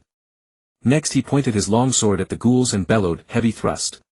Without moving his feet, his whole body suddenly surged forward toward the ghoul horde. At this moment the tip of the sword formed a white cone of light, looking quite formidable. Susie and the others only saw him transform into a beam of white light and violently charge into the enemy horde. When he reappeared, several ghouls had been cut in half at the waist, their corpses falling to the ground. This was a knight's skill, somewhat different from magic, yet it also possessed tremendous power. Seeing that some ghouls had been killed, Susie and Lillian both cheered. "Good job. Beautiful." Hearing his teammates praise Hilda felt very proud. But he knew he couldn't be careless. He quickly withdrew and retreated back into the team. The calm Marlon spoke coldly, "Don't celebrate too early. It's not over yet." Marlon's words brought everyone back to reality. Seeing more and more enemies, the 3's expressions quickly turned serious. Just then Susie felt a surge of magical fluctuation. She looked up and exclaimed, "Look! Reinforcements are here." The reinforcements Susie referred to were naturally Chen Peng and his 2 companions arriving from above. Hearing the sound, Hilda and the others looked up and saw the group on the rooftop, their faces lighting up with joy. Their 4-man team had ventured too deep into the ghoul-occupied district, acutely aware of their encirclement. Now seeing others, they felt a surge of relief. Chen Peng and his companions had witnessed the quartet's battle. Cordell praised, "This adventurer team, though young and not particularly strong, fights with remarkable coordination." Chen Peng agreed, impressed by their coordinated defense under siege, a rare feat. Just then they saw the mage waving at them, shouting, "Over here." Chen Peng accelerated, immediately landing beside Susie. The ghouls, seeing 3 more arrivals, grew even more frenzied, their roars echoing incessantly. Viscous saliva dripped from their repulsive mouths. As the ghouls closed in, Cordell drew his tin alloy staff, chanting a spell with a solemn expression. Chen Peng yanked Hilda back and stomped the ground with force. The earth shattered in a wave toward the ghouls, sending dozens of them tumbling and sprawling. Then Cordell's magic descended, an ice spell. Without a magic circle, his staff emitted a thick white mist, just like Chen Peng's technique. The white mist spread through the air as several winding finger-thin streams, causing the temperature to plummet sharply. These streams darted toward the rising ghouls.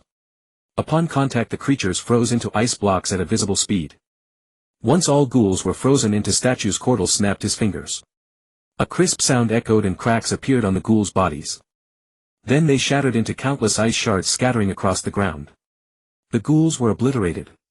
Susie and her companions stared in awe. They murmured, "So powerful." Even Chen Peng was impressed by Cordell's skill. Truly worthy of a 7-fold magus. Even though he usually only crafted magic crystals, his combat prowess was formidable. Hilda was the first to recover, turning to Chen Peng with excitement. "You're so strong. Are you reinforcements sent by the Empire?" Chen Peng shook his head. "No."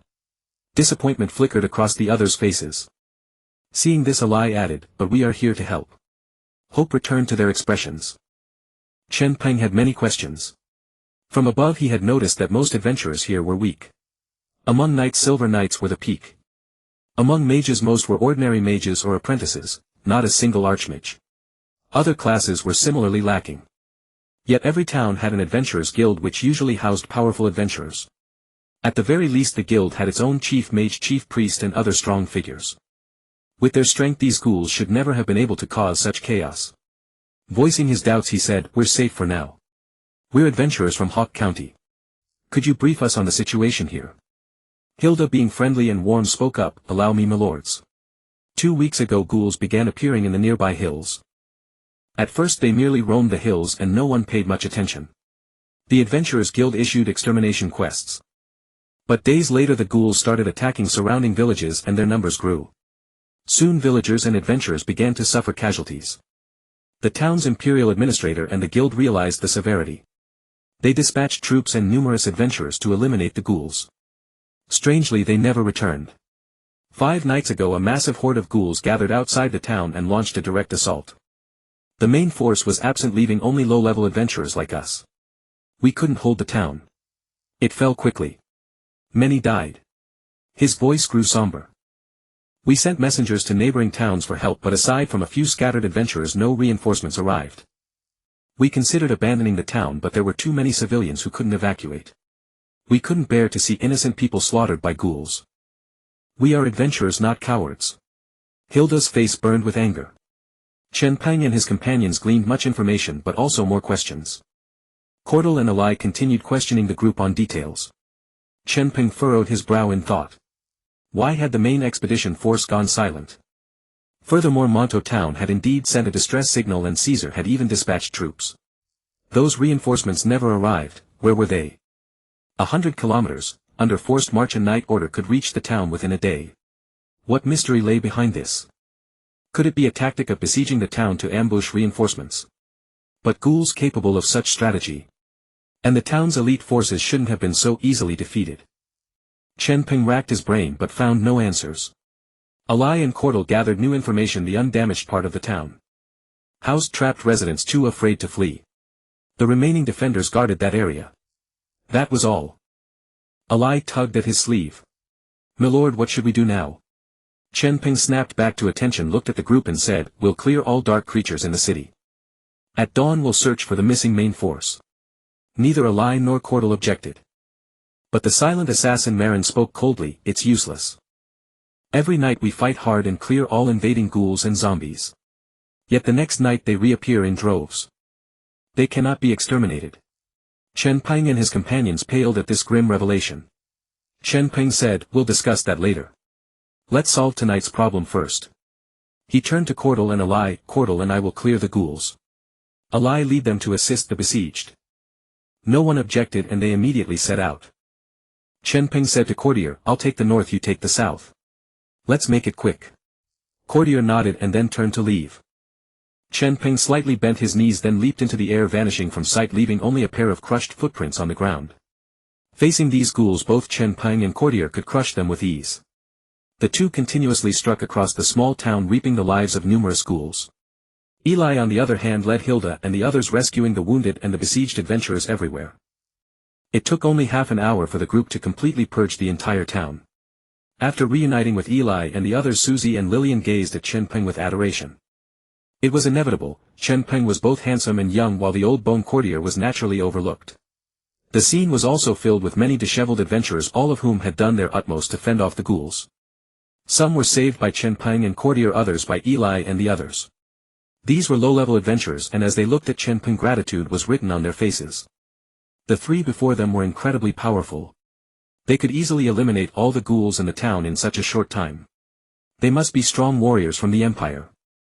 Chen Peng ignored the stares and said, "It's safe now. Please find us a place to rest." Susie quickly replied, "Sure." There's an inn in the eastern part of the town with many empty rooms, that's where we're staying. Chen Peng nodded, then let's go there. As he finished speaking, a faint blush crept across Susie's not-so-pretty face, though what she was thinking remained a mystery. Then she turned and said, "Follow me." The adventurers were all staying in the undamaged eastern side of the town known as the safe zone, so they naturally followed along. The safe zone housed all the town's survivors, including adventurers, imperial soldiers and civilians who had been unable to leave. Outside were ghouls everywhere. Most of those who had tried to escape earlier had become ghoul fodder, with only a lucky few making it out alive. Thus the remaining people dared not flee. Hiding in the town, at least the adventurers and the garrison soldiers could protect them. Huddling together for warmth was far safer than facing the countless ghouls outside. Along the streets one could see mutilated corpses everywhere, some human, some ghoul. The air was thick with the smell of char and blood, weighing heavily on everyone's spirits. Just then Hilda, who had been walking behind, stepped forward and approached Chen Peng's group, asking, "By the way, we still don't know your names. As the heroes who saved Rose Town, please let us know who rescued us." As she spoke, the surrounding adventurers also looked on with eager anticipation. Chen Peng walked on, glancing around. Through the burning ruins by the roadside he could see the sincere gaze in everyone's eyes. He said directly, "I am Bernhard." Eli and Courtier were startled. They hadn't expected Chen Peng to reveal his true name. But soon they recalled what Chen Peng had said at the start of their journey, and they accepted it. They were preparing to return to the surface. Besides, Bernhard was already a legend from 1,000 years ago. The younger generation might not know him. Those around them didn't sense anything unusual, they simply silently memorized the name of their savior. Courtier and Eli also gave their names. Hilda quickly said, "My name is Hilda." Then pointing to her companions she introduced them, "This is Marlin, an assassin. This is Lillian, a priestess, and Susie, our mage." Thus Chen Peng and Hilda's team became acquainted. Soon they arrived at the eastern part of the town. The buildings here were almost entirely intact, with torches lighting up the surroundings everywhere. Imperial knights stood guard on the streets, while archers and mages from the Empire were stationed in the nearby buildings. They held the line here, the last defense of the town, behind them. Yet at this moment tension was written on all their faces. The knights' faces were also filled with worry, for no sounds of battle had come from the front for a long time. They feared that all the adventurers who had gone out might have met with disaster. Over the past few nights fewer and fewer adventurers had returned. Every day many adventurers fell on the front lines. It couldn't be helped, these adventurers were too weak. They might stand a chance against a dozen ghouls. But when surrounded by dozens or hundreds, their death was only a matter of time. Now seeing the adventurers return, they breathed a sigh of relief. A knight officer at the front spotted the conspicuous trio of Chen Peng among the crowd. It was unavoidable, Chen Peng's height and build stood out. And an old man mixed in the crowd was also hard to miss. He stepped forward and asked, "Hard work, everyone. Was today smooth? You're back so early." Hilda quickly pointed at Chen Peng and said, "Captain Colin, it's them. Heroes from Hawk County, they are incredibly powerful. They killed all the ghouls in the town." Colin hadn't even had time to ask their identities before someone spoke up. Still shock flickered in his eyes. First, Hawk County was nearly 1,000 kilometers away. Someone was willing to come all this way to help. Second, these three had managed to clear the town of ghouls so quickly, at least S-rank adventurers. That meant at least one or two among them were strong warriors with the title of human hero. Such people were not to be trifled with by a mere knight captain like him. Thinking this, he respectfully said to Chen Peng, "Thank you for your assistance, my lords." Chen Peng waved dismissively and asked, "After dawn we're going to search for the missing main force. Do you know which direction they went? Since they were military personnel, these garrison knights should have some information." Colin naturally held nothing back. The main force had been out of contact for days. If S-rank adventurers could help, they might be able to bring them back. The Empire's reinforcements have been delayed. In a few more days this place will truly fall. My lord, the Adventurers Guild leader discovered that the ghouls were all emerging from the southwest. All the knights and high-rank adventurers in the town headed southwest.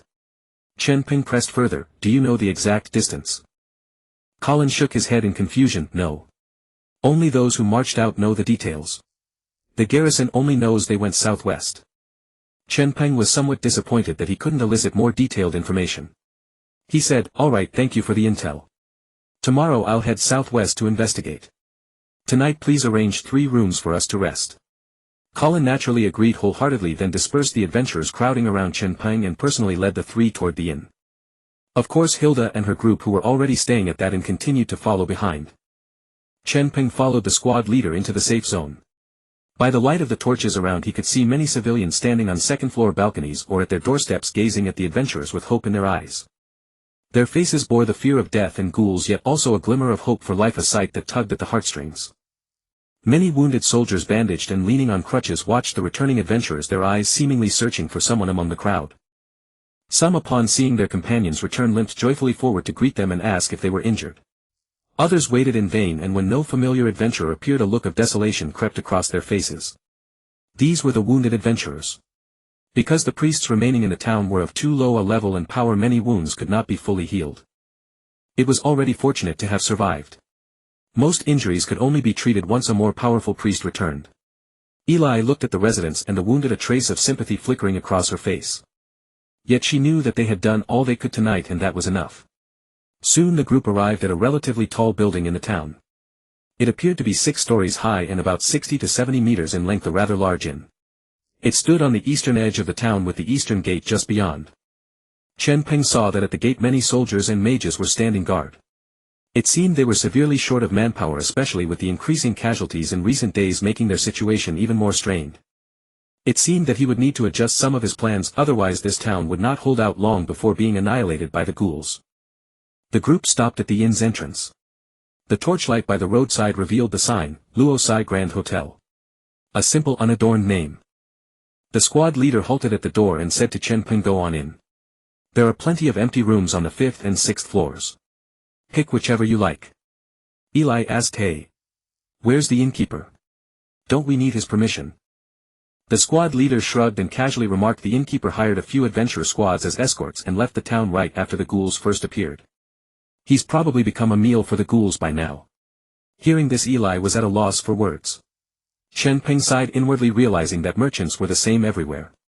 When faced with a crisis, the first thing they did was run. Still, he couldn't blame them, survival was human instinct. Once a person died, the money they earned meant nothing, so Chen Peng refrained from further judgment. He looked at the squad leader, nodded slightly and said with a smile, "Thank you for leading the way, Captain. You've worked hard." The squad leader, flattered by the praise from a powerful figure, scratched his head with a bit of embarrassment and said, "It's my duty." "Well then, I'll be off to my post."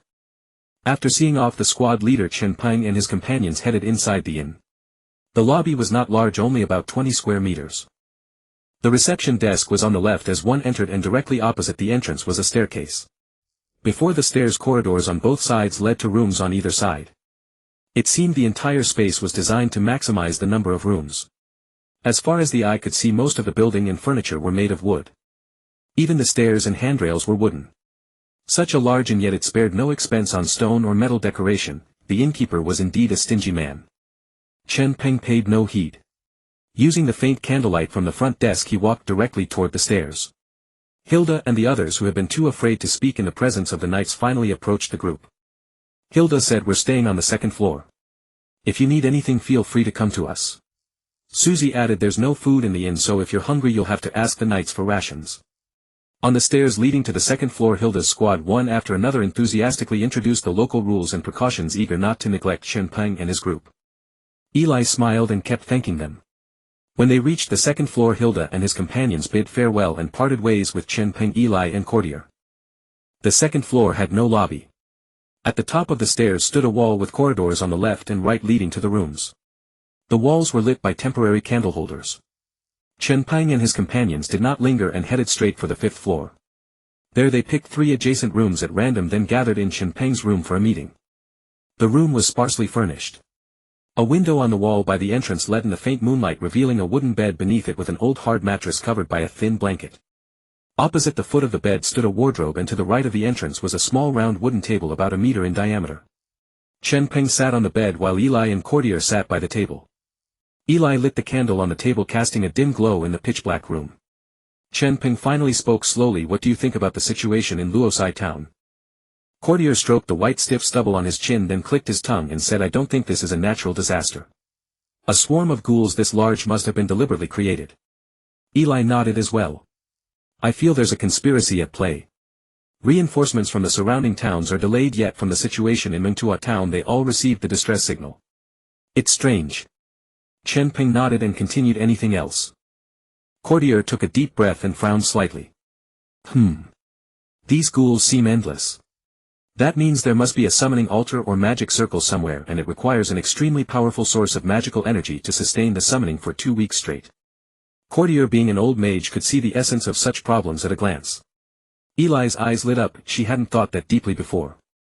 Following this line of thought, Eli added, "Sir, my teachers once mentioned in class that ghouls are a rather special type of undead creature. They originate from the northern wilderness. They never gather in large numbers because food is scarce there, and a group of 3 or 4 is already the limit. For thousands of years some evil necromancers and malevolent spirits from other realms have used these undead creatures as servants. That's how they gradually entered the interior of the continent. I wonder if this time it's also the work of an evil spirit." The so-called evil spirits that Eli referred to were necromancers who, while researching necromantic summoning magic, inadvertently summoned malevolent beings from another realm. Of course, there were also inherently evil necromancers who deliberately sought out these evil spirits. Some malevolent spirits were immensely powerful, uncontrollable upon summoning, and would directly turn against their summoners, thus surviving on the continent. The ghouls in the desolate wilderness, with their faint traces of consciousness, fierce nature and bloodlust, became their obedient servants.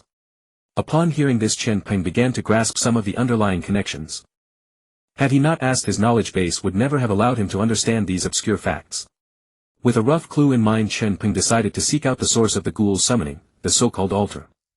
He then spoke, "The defensive forces here are somewhat weak. Tomorrow I will investigate on my own.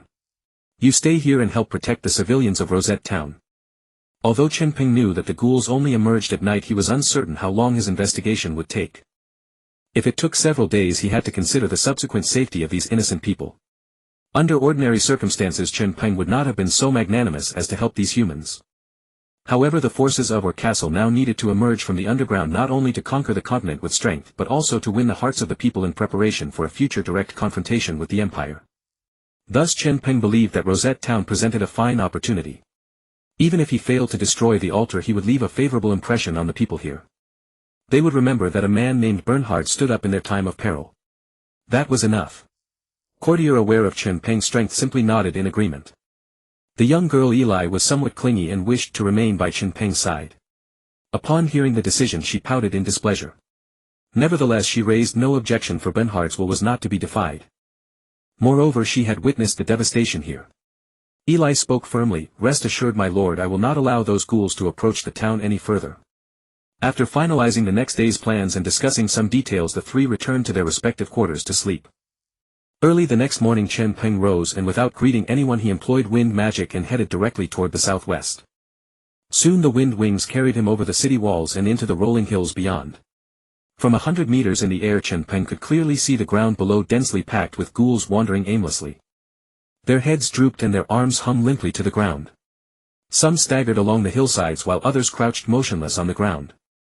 Ghouls shared the same habits as other undead creatures. They were nocturnal.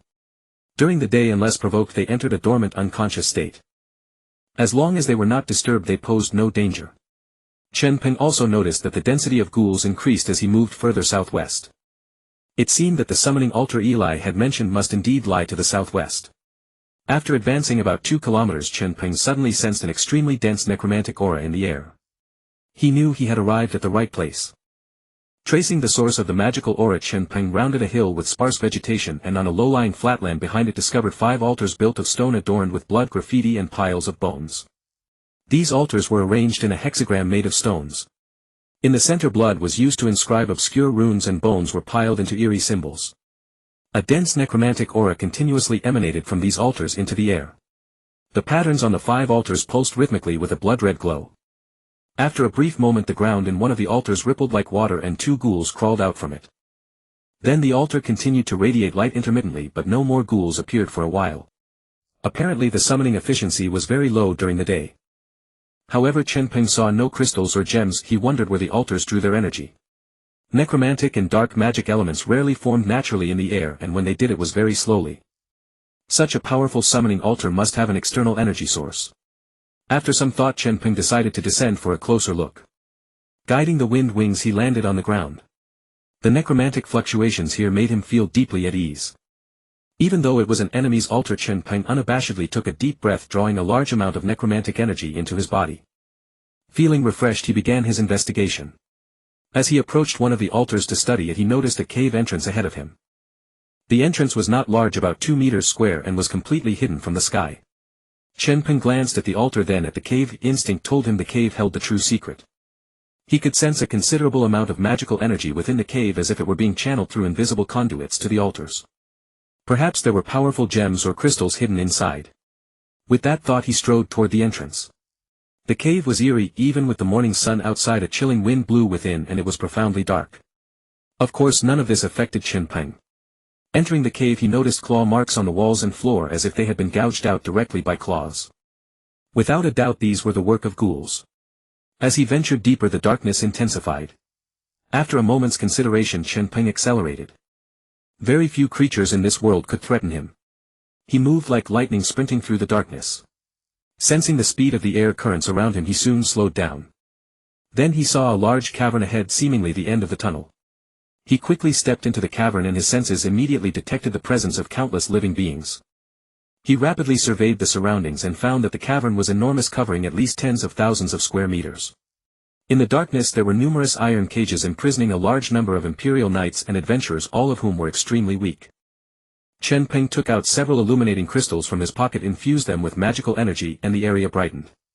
He then tossed the crystals into the air and used wind magic to keep them floating. The dispersed crystals illuminated the entire cavern as brightly as the outside world. Only then did the imprisoned people slowly react, trying to open their eyes to see what had happened. But having been deprived of sunlight for so long, the crystal's brightness stung their eyes and they hurriedly raised their hands to shield themselves. It was only then that Chen Peng realized there were at least 1,000 people here. They were imprisoned in dozens of cages, their faces etched with exhaustion, slumped on the ground, utterly disheveled. On the floor of the cages some magical arrays were inscribed, resembling a type of array that drained magical power, and the cages themselves seemed to be made of an unusual material. It appeared to be a mana-suppressing material. The closer one approached these cages the more difficult it became to mobilize magical power. These imprisoned individuals, their magic drained by the arrays and further confined by the mana-suppressing cages, had turned the imperial soldiers and top-tier adventurers into lambs awaiting slaughter. It seemed the power of the altar was derived from their magical energy. At that moment everyone turned their gaze to Chen Peng. Upon seeing someone arrive their lifeless faces instantly lit up with hope. Someone shouted, "Hey! Hello! Can you save us?" Others chimed in, "That brave one, are you an adventurer? Can you get us out of here? This is the territory of evil spirits. Hurry, save us before the evil spirits return." The people were frantic, pinning all their hopes on Chen Peng as their last lifeline. Chen Peng shook his head slightly. Everything here was made of mana-absorbing and mana-suppressing materials. He couldn't act blindly. These people seemed to speak without thinking. From where Chen Peng stood, about a dozen meters from the nearest cage, he could already feel his magical power becoming sluggish to mobilize. Moreover, even without his conscious effort, the magical power within his body faintly felt as if it was being drawn out by an invisible force. The arrays in the cages were at work. Just then a female mage in a white robe with fair skin and a delicate face cooed, "Brave one, I beg you. Save me and I'll agree to anything you want." Saying this she struggled to cast a flirtatious glance at Chen Peng, stretched out her long leg and sensually stroked it with her right hand. Chen Peng ignored her. Another one, speaking without thinking, "Getting too close to the mana-suppressing cages and the absorbing arrays would spell doom for him as well." At that moment a calm adventurer knight said, "Brave one, you cannot save us alone. Quickly go and seek help from the Imperial Army. Once the evil spirits return it will be too late." Chen Peng then pointed to a nearby cage of Imperial archers and knights and said, "You mean them?" If even he couldn't handle this, these motley knight soldiers would only be throwing away their lives coming here. The knights and soldiers he pointed at hung their heads in shame. An officer retorted with some defiance, "We were ambushed by the evil spirits. Otherwise those spirits wouldn't stand a chance against us." Chen Peng ignored the man's excuses. He scanned the area and found no one from Mantua town. Caesar was not here. He didn't know if the man had been killed or had gotten lost. Chen Peng continued to look around, searching for any potential weakness. The evil spirits who set this place up had combined the mana-absorbing arrays with the mana-suppressing iron cages, which was indeed a seemingly unsolvable setup. If he got too close he couldn't use magic. Using long-range magic would risk harming the people in the cages. For a moment Chen Peng found himself at a loss. While Chen Peng was still surveying the scene, the people around were chattering noisily. Having been imprisoned for so long, seeing a rescuer made everyone excited. Of course some chose to remain silent, their faces grim. Just then a middle-aged man with a black crew cut and blue eyes spoke up, "Brave one, I am Audric, the president of the Adventurers Guild of Luosai Town. This man beside me is Muir, the captain of the town's night order.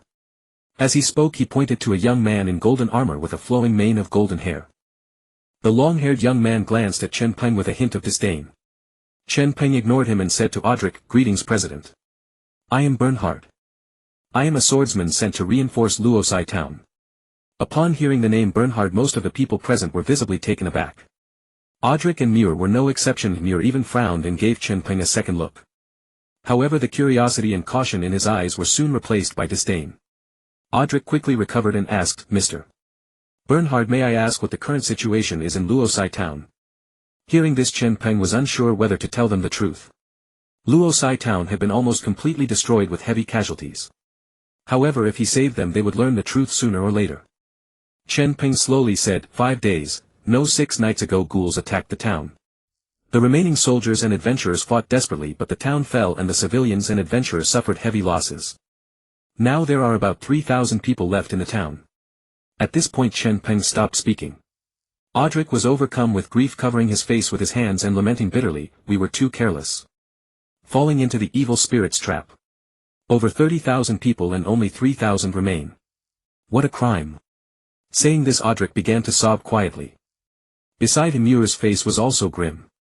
With Luosai town ravaged, he as the knight captain responsible for its defense would not escape blame. He will surely face the Empire's wrath upon his return. Hearing this, the faces of those around grew even darker. Seeing this, Chen Peng continued to search for a way out while offering words of comfort. The adventurers who stayed behind fought bravely. They defended the last honor of Luosai town. Upon hearing this, Audric lowered his hands and sighed softly. Those left behind were mostly apprentices. It was far too much to ask them to resist the ghouls. Chen Peng had seen a tragic scene in the town, so he silently acknowledged this. Then, as if a thought struck him, he suddenly asked, "Mr. Audric, you said you fell into the evil spirit's trap. What do you mean by that?" Audric looked at Chen Peng again and said, "That's not important now, Mr. Bernhard. The evil spirits come here every day at noon and night. You must leave quickly. Find reinforcements and then come back to rescue us." Watching Chen Peng pace back and forth in the cave looking here and there, Audric grew increasingly anxious. After searching around, Chen Peng found nothing except that he felt uncomfortable when he got close to the cages. He turned to Audric and said seriously, "Mr. Audric, the information you provide now is crucial to rescuing you. Even if I leave immediately, I might come back only to fall into the same trap, wouldn't I?" At these words Audric froze, then realized that made sense. He suddenly felt that he was getting old, letting his emotions cloud his judgment. He quickly composed himself and said, "I understand." Then Audric earnestly recounted everything that had happened to them, holding nothing back. It turned out that on the day they set out they followed the route they had investigated earlier and headed southwest. After killing quite a few ghouls along the way, they came across a magical gemstone. That magical gemstone was of superb quality, about the size of a hen's egg. Whether set into a weapon or used to construct a formation, it would be truly top grade. Even Aldrich himself was deeply tempted. The gem lay on the ground as if it were the most ordinary thing, yet it could not be picked up by hand at all, as if it had taken root in the earth. Everyone was instantly swept up by the gem's appearance, thinking it would be fine to take it first and continue the investigation later. They gathered around it, trying every method they could think of. The knights pried at it with their greatswords and the mages bombarded it with all kinds of spells, but none of it had any effect. It was only when evening came and the sun went down that the gem before everyone's eyes turned to dust and scattered into thin air. The group could hardly believe what had happened, but by the time they came to their senses they found themselves all trapped in cages. Everything before them had been nothing but an illusion. After hearing this, Chen Peng raised an eyebrow. The whole story made it seem as if Aldrich and his men had collectively stepped into another enormous illusion formation and had fallen prey without realizing it. Judging from the altar outside and the formations on the cages in here, these malevolent spirits were clearly masters of magic formations. It was impossible to tell though what their true strength was. Chen Peng asked casually, "Did none of you feel the slightest suspicion? A top-grade gem just lying on the ground in the wilderness. Wasn't that strange?" These words made Aldrich and the others somewhat ashamed. They had not seen through such a simple trap. As the guild master of the Rosset Town Adventurers Guild, he had utterly disgraced himself. Chen Peng then asked how the others had been captured. Those people also recounted what their own groups had encountered. Some had found this place directly, seen their trapped allies and rushed forward to rescue them, only to discover it was a trap. Some had seen Aldrich and the others welcoming them and then followed them into the town. Of course the town was only real in their minds, in fact it was all an illusion and they had simply followed the illusion into the trap. In short, the illusions here were almost impossible to guard against. One careless step and you would be caught. It made Chen Peng so uneasy that he wondered whether he too was in an illusion at that very moment. However, illusions usually use the weaknesses in one's heart or some beautiful thing as bait. The scene before him was neither.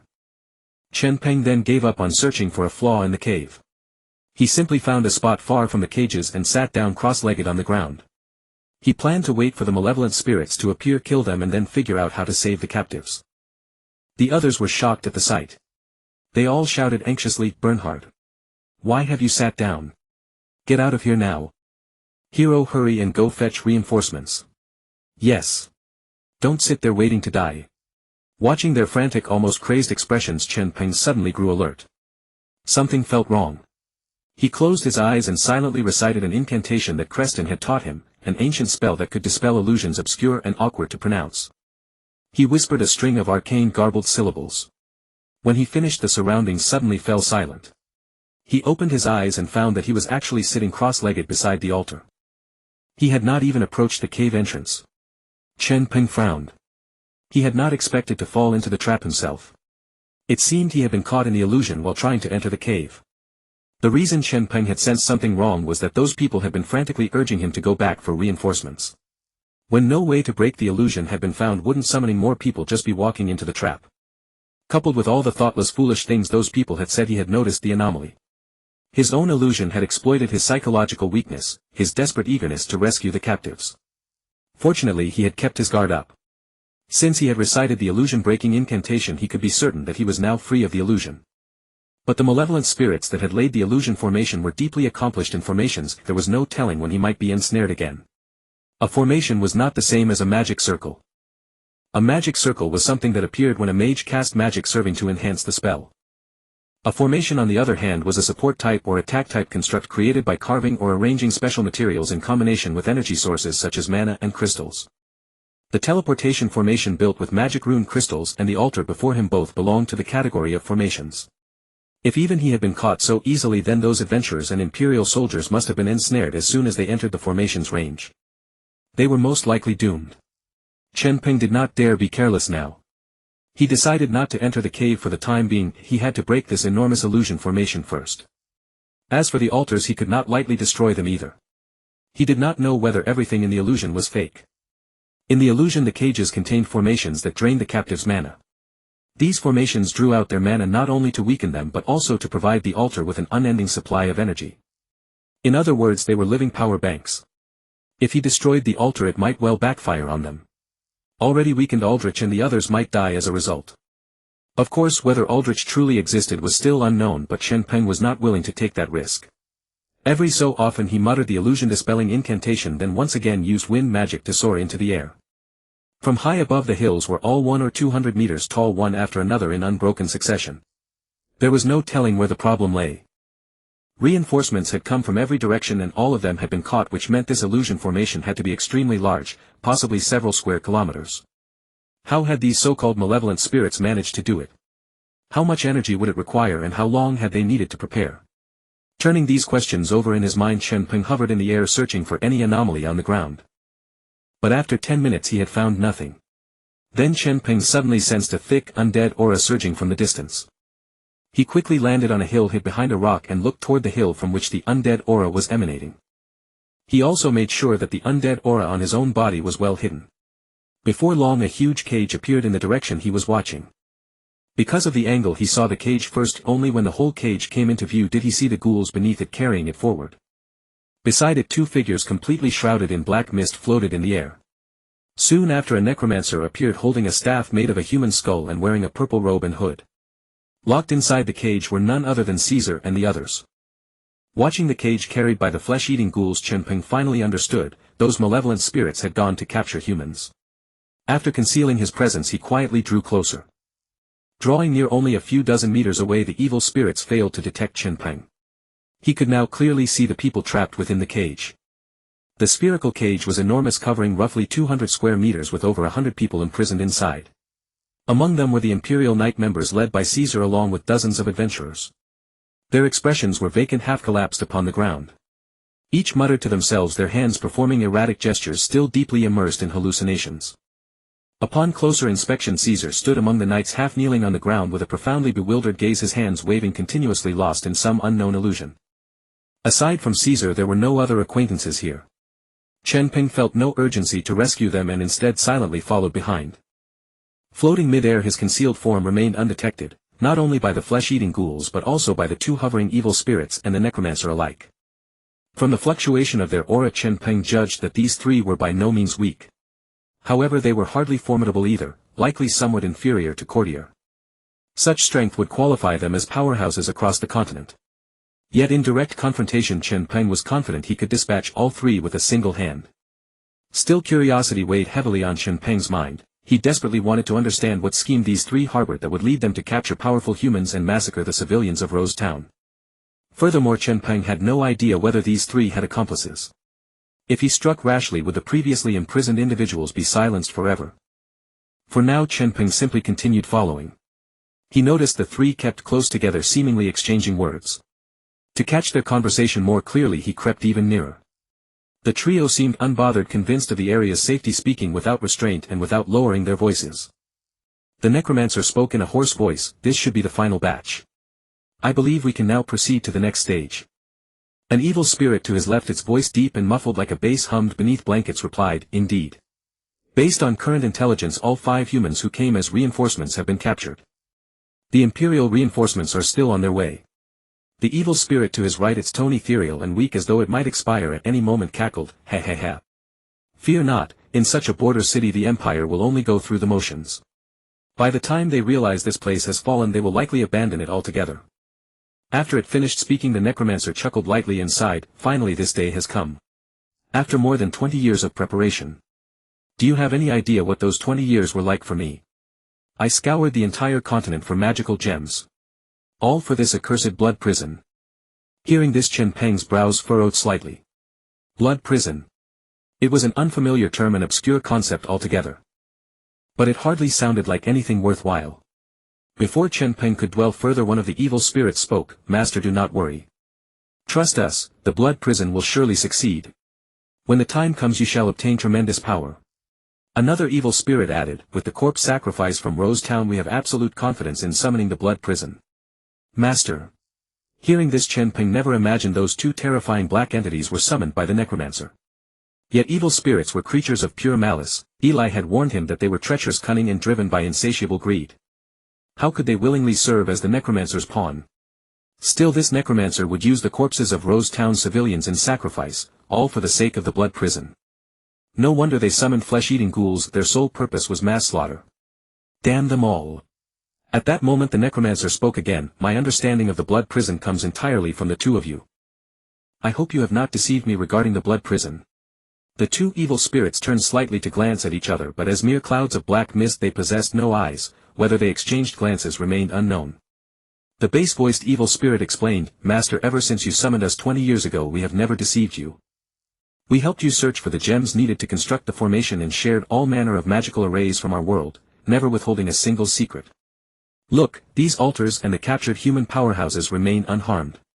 They have continuously provided energy for the altars, all serving your purposes."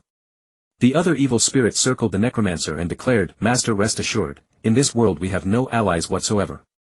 Our eyes behold only you." Hearing their professions of loyalty, the necromancer finally nodded in satisfaction and said, "Then it is settled. Should I come to rule the continent you too shall be richly rewarded." Chen Peng's eyes narrowed slightly. A rough outline of events now formed in his mind. Over 20 years ago this necromancer, motivated by some unknown purpose, had summoned the evil spirits.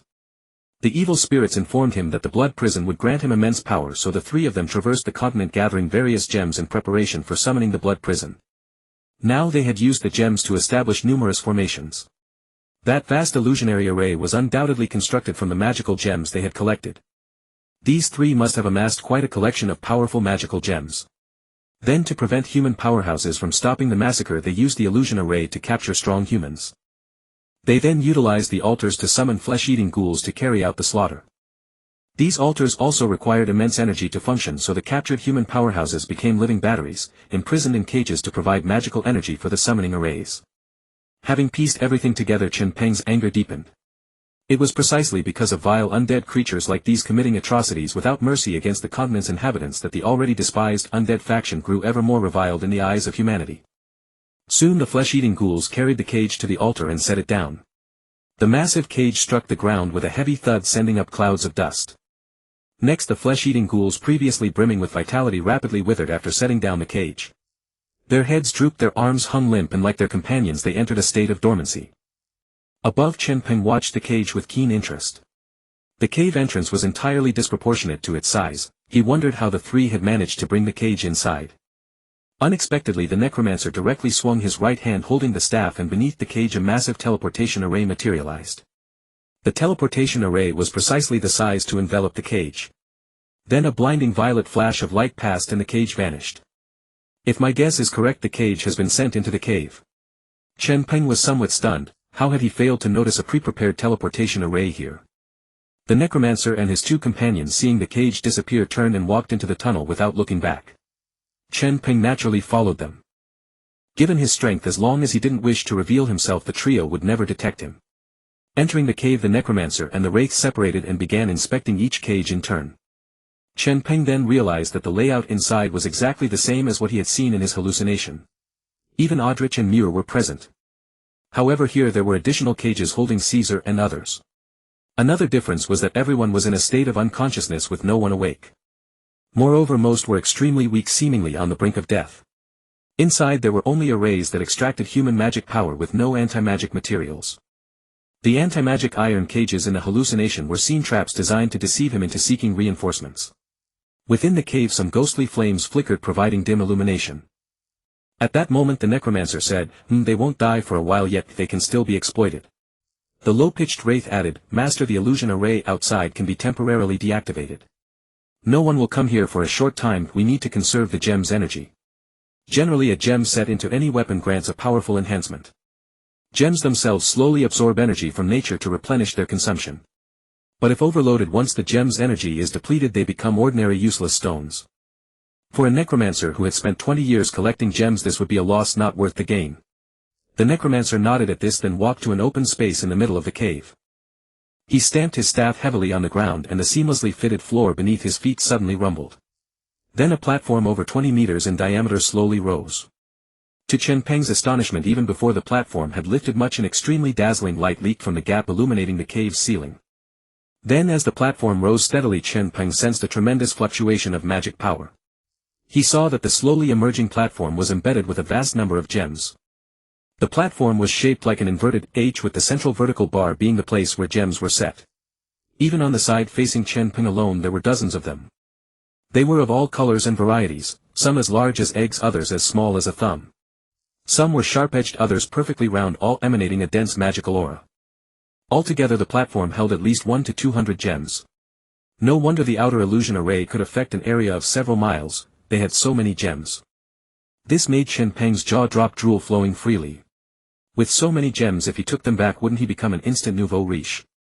After all, every single gem was extremely valuable, even an ordinary-looking one was worth several gold coins. A gem of excellent quality and large size could be priceless. Chen Peng withdrew his gaze and looked at the two wraiths floating in the air, thinking to himself that these two wisps of black mist had such a keen sense for gems. It was with their help that the necromancer had found them all. Tisk tisk, what a pity, in the end they were all working for him. Suppressing the urge to kill and rob immediately, Chen Peng kept shouting in his mind, Mine! Mine! All mine! At that moment the platform stopped rising, exposing about half a meter in height. Chen Peng noticed that on the vertical bar of the inverted H beneath the platform, numerous runes were carved which he could not understand at all. Each gem was set atop some strange crucial rune. This should be the illusion array. However, its structure was completely different from the arrays on the continent. Then the necromancer waved his staff and a white light shot from it into the platform, causing the gem's magic power to gradually subside. The magic power that had been dissipating in the cave was also drawn away by the arrays in the cages that absorbed magic power, gradually fading away. At that instant Chen Peng noticed that Caesar and the others who had been trapped in the illusion instantly fell unconscious. A series of dull thuds of bodies hitting the ground sounded. The illusion must have ended. Satisfied, the necromancer stamped the ground with his staff once more and the platform slowly sank back into the earth. The wraith suggested again, Master, while the human reinforcements haven't arrived, let's go and close the net. By nightfall we can summon the blood prison. Its tone was excited as if the blood prison was prepared for it. The necromancer paid no mind to this but replied eagerly, let's go. To Rosetown. With that he strode toward the tunnel first. He brushed past Chen Peng who was standing with arms crossed without noticing him at all. The two wraiths also floated out excitedly behind him. Chen Peng was not too worried seeing them heading to Rosetown. With Eli and Coder stationed there they should be able to hold off the trio. Sensing that the three had gone far, Chen Peng eagerly went to the spot where the platform was located. He then crouched down supporting himself with his right hand on the ground carefully sensing the magic fluctuations. A few seconds later he channeled magic power into the platform with his right hand. Rumble rumble rumble. The sudden roaring sound startled Chen Peng. After all, the necromancer and his companions hadn't gone far and he feared the noise would bring them back. But even if they returned he could easily kill them. The platform slowly rose and Chen Peng rubbed his hands together before starting to collect the gems. Soon he realized that his hands were too full to hold any more. Thinking for a moment he went to Caesar's cage, tore open the iron bars with his bare hands, stripped off Caesar's armor and pulled off the clothes underneath. Enduring the stench of sweat he rolled the clothes into a cloth bag, returned to the platform and continued collecting gems. He counted as he picked them up. 1. 251. 105. 166. In the end Chen Peng found that there were 166 gems in total. An auspicious number. After carefully storing the gems on his person, Chen Peng finally turned his attention to the imprisoned people. Having had their magic power drained for a long time except for Caesar and a few others, everyone was extremely weak. Chen Peng went to each cage, bent the bars with his bare hands to create an opening big enough for a person to pass through. Then borrowing a knight's sword he destroyed all the arrays that were absorbing magic power in each cage. These arrays were not difficult to destroy, it was just that everyone had been immersed in the illusion all along, unable to wake up, which led to the constant magic absorption and their weakened state.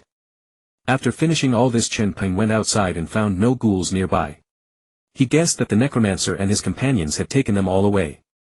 Chen Peng squinted at the altar for converting ghouls outside, raised his right hand and murmured an incantation under his breath. A few seconds later, with a wave of his hand, countless fireballs rained down from the office, smashing onto the altar. In an instant the altar collapsed, its runes shattered. The 5 altars immediately lost their magical fluctuations, rendered unusable. Seeing this, Chen Peng decided not to linger any longer. With no new ghouls emerging and the altars destroyed, the people in the cave were no longer in danger. With that thought Chen Peng hastened toward Luosai town. In the town Eli and Courtier were patrolling the streets. Waking early they had found Chen Peng already gone. After a simple meal they left the inn to survey the town, searching for any breaches in the city walls. Though powerful, they knew there might be stragglers slipping into the city to ambush unarmed civilians. Wherever they encountered collapsed walls they reinforced them with earth magic, sealing the gaps with dirt and rubble. On the streets adventurers and civilians alike were gathering the bodies of the fallen. Among them were adventurers who had given their lives to protect Luosai town. These brave souls deserved not to rot in the streets but to have a resting place of their own. Moreover, leaving so many corpses unattended risked a plague, a far greater disaster for the common folk. The entire town was shrouded in grief. Many of the dead were loved ones and comrades, yet hardly a single body remained intact. Mangled and torn by ghouls, the corpses bore all manner of wounds. At that moment Eli and Courtier were repairing a massive gap in the western wall. The breach stretched dozens of meters, the largest they had seen, likely the main point of attack when the ghouls first broke through the walls. Surrounding the area were piles of dirt and rubble, suggesting the town's mages had attempted repairs but failed. Courtier manipulated the earth magic with a grim expression. The soil and stones, lifted by a pale yellow magical force, seemed imbued with life, slowly merging and solidifying before filling the gap as if by their own will. Eli watched as people continually dragged putrid corpses from the rubble, her heart heavy. Though a necromancer, she was still human. She had never raised her hand against humans, and witnessing such scenes made her chest tighten. Biting her lip, she turned to Courtier, wondering how their master's investigation was progressing. She hoped he would find the source directly. Courtier raised his hands before his chest like a conductor orchestrating a symphony, continuously directing the earth magic. He said, "Don't worry. With his strength, why would he need to investigate? He could trace the magical fluctuations to the enemy's lair and with a snap of his fingers send them straight to hell." As for Chen Peng's growth rate, Courtier found it both reasonable and terrifying. As the legendary Son of Darkness, Chen Peng's power had evolved almost daily over 3 years, undergoing qualitative changes every single day. Courtier knew in his heart that he and Chen Peng were worlds apart. 10 of him could not match Chen Peng. As a human he hoped that someone as formidable as Chen Peng would teach the instigator of all this a harsh lesson. Just as he finished repairing the wall and withdrew his magic, both he and Ely instantly looked up toward the southwest, their brows deeply furrowed. They sensed 3 powerful auras rapidly approaching. At that moment a soldier patrolling the city wall, seeing a mass of ghouls suddenly emerge from the hill ridge line, widened his eyes. He shouted frantically, "The ghouls are awake! The ghouls are awake!" During this time they had discovered that ghouls entered a dormant state during the day. But they still patrolled the walls as a precaution. Now that precaution had become reality, a large number of ghouls had awakened and were swiftly gathering along the ridge line. They seemed to be preparing for a powerful charge. Hearing this, others quickly spread the word. The civilians collecting corpses dropped the stinking bodies and fled in panic toward the east. Unarmed they were nothing but prey for the ghouls. The soldiers rapidly contracted, retreating to the town's east side. They were the last line of defense for the civilians trained in wartime protection protocols. The adventurers, filled with rage, climbed onto the walls one by one. After the recent battles they harbored deep resentment toward the ghouls. At this point they feared no death. Having witnessed the fall of their comrades, their will to fight was unshakable. The pain the ghouls had inflicted only made them more determined to fight to the death. Courtier and Ely quickly arrived at the southwestern wall. The adventurer archers using the damaged battlements for cover had already knocked arrows ready and waiting. The mages gripping their staffs stared fixedly at the ridge line. The moment the ghouls charged they would unleash their magical attacks without hesitation.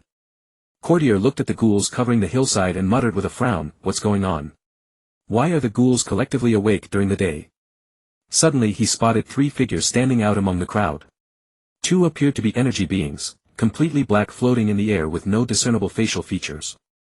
The third held a staff made of a human skull, looking like a necromancer. However, the figure was entirely hidden in a robe and hood, the face unreadable. He sensed a dangerous aura emanating from the trio. Ely also noticed them and gasped, They are wraiths." Clearly this was her first encounter with wraiths and she was startled. According to her master, wraiths came in many forms. These energy beings possessed great power, but lacking a physical body could not fully unleash their strength. However, once they gained a body they would become extremely difficult to deal with. Courtier nodded. Though he knew of wraiths his knowledge was limited. Hearing Ely's explanation he breathed a sigh of relief. That meant they only needed to deal with the necromancer, the other 2 were all show and no substance. He looked at Ely seriously and said, "I'll handle them if you take care of the ghouls." With that he drew his tin staff. Division of labor was the best strategy for now. Ely did not refuse. She sensed that the enemy necromancer was stronger than she was. Only the powerful Mr. Courtier could handle him. On the ridge line, the undead mage standing among the horde of ghouls gazed down at the ruined city below, took a deep breath, then revealed an expression of intoxication before slowly saying, It is all the scent of death. Truly mesmerizing." He then turned his gaze toward the adventurer standing upon the city walls and chuckled, "So there remain so many vermin yet alive. Indeed, heeding your counsel to arrive early and draw the net has proven correct. Slaying them should suffice." The low-voiced wraith flattered, "All credit to master's arrangements." The undead mage chuckled softly, regarding the throng below with eyes that viewed them as already dead, then raised his staff and swept it forward in one decisive motion. The countless ghouls beside him unleashed a roar that shook heaven and earth, then charged downward like a stampede of 10,000 horses, stirring up massive clouds of dust. Through the hood one could faintly discern the thrill of excitement upon that wretched, haggard face. But at that very moment 2 undead figures suddenly lunged toward the undead mage. And successfully penetrated into the undead mage's body. The undead mage was greatly alarmed, retreating several steps and gazing down at his chest. There a wisp of black mist still surged. He cried out in shock, "What are you doing?" As his words faded a combined voice, synthesized from 2 undead, emerged from within him, cold and chilling, "What are we doing?" "Naturally to harvest the fruit we have planted for 20 years. Upon hearing these words, how could the undead mage not comprehend what had transpired? These 2 evil spirits had actually been exploiting him for 2 decades. He was now seized by utter terror. He could feel the 2 malevolent spirits within him rapidly merging and launching an assault upon his very mind. He felt his entire body numbing with cold, as though his skull had been plunged into an ice cellar where countless frigid spikes mercilessly pierced his consciousness. The agony drove him to his knees, clutching his head and wailing in ceaseless torment. Upon the city wall Kodal and Eli, like the other adventurers, watched the charging ghouls and prepared to strike. Unexpectedly witnessing this scene, both could not help but widen their eyes in shock. Eli exclaimed, "A change." She had never imagined the evil spirits would infiltrate the undead mage's body, and the mage appeared to be in excruciating agony. Eli instantly grasped what was occurring, her expression grave. I knew it, evil spirits cannot be enslaved. They intend to possess the undead mage's body. Should they succeed, they would become incomprehensibly powerful. Upon hearing this, Kotal could only seethe with helpless frustration. Separated by hundreds of meters, he could not possibly strike from such a distance. Yet before them countless ghouls had already closed to point-blank range. The surrounding adventurers rained arrows and minor spells down upon the city walls without restraint. Among the dense ranks of ghouls many fell, yet it was a mere drop in the ocean. Kotal gazed upon the writhing undead mage upon the ridge and immediately declared, deal with the immediate threat first. If the pair delayed further, the ghouls would breach the city. Speaking thus, he raised his tin staff, muttering incantations, and countless white cold energies erupted from the ground, instantly freezing the legs of ghouls across hundreds of square meters. Realizing they could not move, the ghouls began clawing furiously at the blocks of ice. Kotal naturally would not grant them any opportunity to break free. He chanted the spell once more, and soon a dark cloud gathered above his head. Lightning flashed within the clouds, and in the next instant Kotal swept his staff violently downward. Several bolts of lightning thicker than a man split from the clouds. These purple lightning bolts struck the ice like colossal serpents, and immense energy radiated outward across the frozen surface. All present witnessed countless ghouls convulsing from the tremendous electrical discharge. Seconds later the lightning vanished, and countless ghouls lay upon the ground smoking and charred black. The surrounding adventurers, witnessing this spectacle, could only marvel at the magic's devastating power, cheering wildly. This strike from Kotal cleared a vacuum zone of several hundred meters around the city wall. Alas, soon the next wave of ghouls surged forward. Kotal, his face stern, continued summoning various powerful area of effect spells, hurling them upon the ghouls. Eli was equally active, her eyes shut tight, her bone-white skull staff radiated a dense aura of undeath. Immediately around the blind spots of Kotal's assault, numerous summoning arrays materialized, and countless skulls crawled forth from within them. With eyes burning spectral fire, they gazed in astonishment upon the ghouls covering the hillsides and those already at their doorstep. Though possessing only rudimentary consciousness, they were momentarily startled. Nevertheless, wielding their rotting weapons, they slashed frantically at the ghouls attempting to scale the walls. Some skeleton soldiers struck twice upon a ghoul's back, clanging twice, only for their weapons to shatter into pieces. It gazed at the broken blade in its grip, then at the white marks upon the ghoul's back, momentarily bewildered. The ghoul turned and backhanded it. In the next instant it crumbled into a pile of bones. Though the skulls could not inflict significant harm upon the ghouls, they impeded their advance along the walls, rendering a valuable service. Countless adventurers upon the city wall gazed at Eli in utter astonishment upon witnessing this. Could this person truly be an undead mage explicitly hunted by the Empire? Yet at this moment not a spark of hostility arose toward Eli. Regardless, throughout last night and even now she had exerted herself to the utmost to aid the Rosary Array in defending against these ghouls. Unperturbed by their gazes, Eli continued casting undead magic. This time 2 enormous magical arrays materialized upon the ground, and from within emerged 2 giants 3 or 4 meters tall, reminiscent of the Hulk, their bodies rippling with muscular power. They bore human heads bereft of hair, their bodies marred by countless stitched wounds, hideous and terrifying. Like stitched together abominations. Each wielded a massive iron rod studded with iron spikes. Swinging upon the ghouls, several were instantly crushed flat. Upon the ridge, the evil spirit striving to invade the undead mage's flesh naturally detected the developments beneath the city wall. Who would have thought human powerhouses still remained within? It hastened its progress, declaring, Batil, surrender. My soul's intensity far surpasses yours. Your annihilation is merely a matter of time. Bestow this upon me. The 2 undead had already merged into one, desperately devouring Batil's corporeal form. Batil cursed in agony, vile fiend. Evil spirits are indeed untrustworthy. I shall not permit your scheme to succeed. Damned creature. The evil spirit sneered, do you truly believe the blood prison was crafted for you? That is a magic array belonging to our lost world. Since my arrival in this realm, the blood prison has been prepared solely for my evolution. Rest in peace, you. Upon finishing these words, Batil instantly felt as though his skull had been struck by a great hammer, and he could scarcely endure. Immediately after, he roared toward the heavens, revealing the shriveled skin and monstrous visage beneath his hood. He knelt upon the ground and unleashed an extraordinarily potent wave of magical energy, sending the surrounding dust and smoke scattering. Then he suddenly emitted a sinister laugh. Success. Batil, depart in peace. Ha ha ha. The evil spirit that had successfully seized Batil's body could no longer conceal its aura. Black mist continuously emanated from its form, visibly dissipating into the air. A formidable aura erupted from it, turning Qadir's face pale on the city wall. Qadir could sense that the evil spirit's power had increased more than tenfold. Even he himself was no match for it. Eli stared at the evil spirit radiating immense power and muttered softly, "It's over. The evil spirit has gained a physical form." The immensely powerful evil spirit, after possessing the formidable necromancer, underwent a qualitative transformation in strength. Suddenly the ghouls around seemed to be stimulated by something. They became even more frenzied.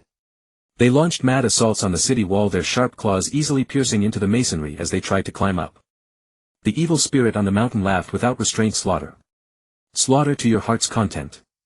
Offer sacrifices for the arrival of the blood prison." Ha ha ha. Qadir withdrew his gaze, looked at the even more ferocious ghouls before him, and had no time to deal with the evil spirit. He desperately unleashed large-scale magic to clear the approaching ghouls. Eli likewise kept summoning undead creatures to hold back the ghouls battering the city wall. The evil spirit now turned its gaze to Qadir and Eli. Its smile faded as it said coldly, "How dare you try to stop me? You seek death." Then the evil spirit tilted its head back, raised both hands, and began chanting obscure incantations. The incantations sounded bizarre, as if they did not belong to this world at all. Suddenly dark clouds gathered densely in the sky. Though it was close to noon, the daylight instantly dimmed. A violent gale began to howl around them, so strong that everyone had to shield their faces with their hands just to barely keep their eyes open. Sand and stones flew everywhere in the air. Even the ghouls had to dig their claws deep into the ground to steady themselves, while the skulls were blown violently against the city walls, shattering into piles of bones. The scene was terrifying. Qadir looked up and noticed faint arcs of lightning flickering within the dense clouds. Every bolt that appeared was like a silver dragon bearing down on everyone with immense pressure. Qadir sensed a great crisis. If those lightning bolts struck down, everyone would die. The atmosphere instantly grew suffocating. The adventurers staring at the thunderclouds above felt they dared not even breathe. Gritting his teeth, Qadir began to wave his tin gold staff, muttering incantations. He had to summon a powerful defensive spell to protect the town. It was both his duty as a human and his promise to Bay and Haid. As he chanted the spell, his face turned deathly pale and his whole body swayed in the gale as if he would collapse at any moment. This was enough to show how powerful a spell Qadir was unleashing to protect the entire town. Soon the ground around the town began to tremble and soil mixed with countless ghouls flew into the air. Then above the town the earth condensed into a huge arched protective dome. The dome was just large enough to cover the whole town and was fully half a meter thick. Shrouded beneath it, the already dim town plunged into complete darkness. Civilian soldiers and adventurers alike looked up at the sky in panic. They were not afraid of the defensive spell itself, but worried whether it could withstand the terrifying thunderclouds above. This was Qadir's limit. This was all he could do. Many adventurers recognized this as the Forbidden Earth magic, city-state of Earth. It's actually the Forbidden Earth magic. I thought I would never see this in my lifetime. How much power would one need to summon a defensive spell the size of a town? Master Qadir is truly formidable. Though they praised him, they remained deeply worried. After all, the lightning in the thunderclouds had been truly terrifying. Now, without a view of the outside, they had no idea when the enemy's attack would fall, and unease filled their hearts. The evil spirit watched the town being covered by a layer of earth and sneered inwardly. "Do you think this paltry defense can stop me? How naive humans." Then it looked at the thunderclouds, raised its right hand and extended its index finger. A thick bolt of lightning nearly half a meter wide in the sky seemed controlled by it, dancing and writhing as his finger moved. It emitted crackling bursts of powerful electricity. Then he abruptly swung his right hand downward and the lightning serpent suddenly struck toward the town. Before the lightning serpent could land on the city-state of Earth, the evil spirit suddenly noticed a dark figure darting from behind it toward the lightning serpent at nearly teleportation speed. Even the evil spirit was startled by that speed. Too fast. Even in its energy form it could not move like that. The next moment the lightning serpent struck the dome of the city-state of Earth. Seeing this, the evil spirit relaxed. Once the attack landed, everyone in the city would be annihilated. Then it could summon the blood prison. As long as it entered the blood prison, it would gain unimaginable power and this world would kneel at its feet. However, a few seconds later the expected scene did not appear. The defensive spell was not broken and no horrific explosion occurred. The evil spirit's smile faded as it peered carefully at the spot it had struck. There, suspended in midair, stood a young man in a black robe staring at it expressionlessly, their gazes meeting. Impossible. The evil spirit knew that the number of people on this continent who could withstand that strike could be counted on one hand. Moreover, in the 20 years it had wandered the continent as bodier, it had met every powerhouse. This person's aura and appearance were utterly unfamiliar. Who is this? Chen Peng hovered silently in midair, gazing at the figure on the distant ridge emanating a powerful aura. The figure looked like the Necromancer from before, but its aura was several times stronger. Though he didn't understand what had happened, the magical attack the enemy had summoned was extremely powerful. There should not be many on the entire continent capable of such a feat. Fortunately, he had arrived in time. Had that attack landed on the city, the consequences would have made him regret it. That was close to going awry. Still, having firmly taken the enemy's thunderous strike, though uninjured, he felt his whole body tingling. That strike did have some weight to it, but for the person he was today it wasn't much. In the town, sensing that the enemy had launched an attack, everyone shut their eyes tightly, bracing for the catastrophic doom that might descend upon them. However, after waiting for a while, they discovered that nothing had happened. Cordell was still puzzled when Eli suddenly opened her eyes and cheered, "The Lord is back." She had sensed Chen Peng's aura. At that moment Cordell also sensed Chen Peng's undisguised aura. It must have been Chen Peng who had blocked the enemy's attack for them. Cordell hastily used his tin gold staff to dispel the Earth City. The soil above them slowly dispersed, then slid down to the ground outside the city walls. The adventurers then noticed that in the air between the town and the thundercloud stood a man in a black robe. Amid the crowd, Hilda and the others instantly recognized the figure and shouted, "Look! It's Lord Bernhard!" Most adventurers had seen Chen Peng last night, and with Hilda's shout they realized the figure in the sky was so familiar. Wasn't it Bernhard who had saved the town last night? Connecting it to the attack that never came, they guessed that Chen Peng had most likely blocked the evil spirit's assault for them. At once the adventurers burst into cheers. Their excitement was even greater than when they had seen Cordell's Earth City. For they had narrowly escaped death, and Chen Peng had saved their lives once again. Lord Bernhard! Lord Bernhard is back! The Lord has saved us again! Chen Peng paid no heed to the cheering adventurers, because at that moment he saw the evil spirit launching another attack. The evil spirit raised both hands with a grim face. Two lightning serpents, each hundreds of meters long, burst out from the thunderclouds and writhed through the air following the movements of his hands. He muttered to himself, "Let me see how strong your flesh really is." With that he swung his hands violently toward Chen Peng. The two lightning serpents crackled, each one thicker than Chen Peng's entire body. They shot toward him at terrifying speed. Along the way the electric ions even shattered the air, releasing violet sparks and erupting in deafening crackling sounds. Everyone in the town widened their eyes at the sight. The people could clearly sense the immense power contained within the lightning serpents. They couldn't help but begin to worry about Chen Peng's safety. Eli pressed her hands to her chest, furrowing her slender brows as she looked up at Chen Peng and murmured, "My lord." Cordell also wore a grim expression. Although he knew Chen Peng was extremely powerful, the might of these two lightning serpents had already far exceeded his expectations. Could Chen Peng really withstand them? Just then. Boom! Boom! Two thunderbolts struck Chen Peng squarely, unleashing two violent explosions. The tremendous energy caused countless electric sparks to flash around Chen Peng and billows of green smoke to rise. Visually it was utterly stunning. On the ground many adventurers clicked their tongues and turned their heads away, unable to bear watching Chen Peng being struck. They didn't know his true strength nor whether he could withstand this attack. Perhaps blocking the first lightning serpent attack had already been his limit. The evil spirit on the mountain sneered at the sight. The two lightning serpents he had summoned were far more powerful than his previous first strike, enough to destroy Luosai town dozens of times over. He refused to believe that the man in black could still withstand it. A few seconds later, when all the electric sparks and green smoke had dissipated, everyone stared wide-eyed at the scene before them. Chen Peng, without changing expression, lightly brushed the dust from his clothes, looking completely unharmed. The evil spirit's sneer froze on his face. Trembling, he stammered, this. How? How is this possible? Even he wouldn't dare to withstand the two lightning serpents he had summoned head-on. What kind of monster was this man in black? How could he be so powerful? Of course only Chen Peng knew that he hadn't actually taken the lightning attack head-on. The body of a blood descendant was hardly invincible. An attack powerful enough to destroy Luosai town dozens of times over was comparable to a nuclear bomb. How could he possibly withstand it head-on? He had taken the first strike with his body, and even now he was still numb from it. So he had used a little trick. That trick was the extensive knowledge of mathematics, physics and chemistry he had previously asked Lisa to teach him. When the lightning attack arrived, Chen Peng simply used metal magic to create a Faraday cage around himself. That was also why the lightning serpents produced such large amounts of smoke and sparks upon striking him. After all, as the saying goes, master math, physics and chemistry and you can fearlessly roam the world. That necromancer's worldview must have shattered into pieces by now, no doubt. And at that very moment the adventurers in the town erupted.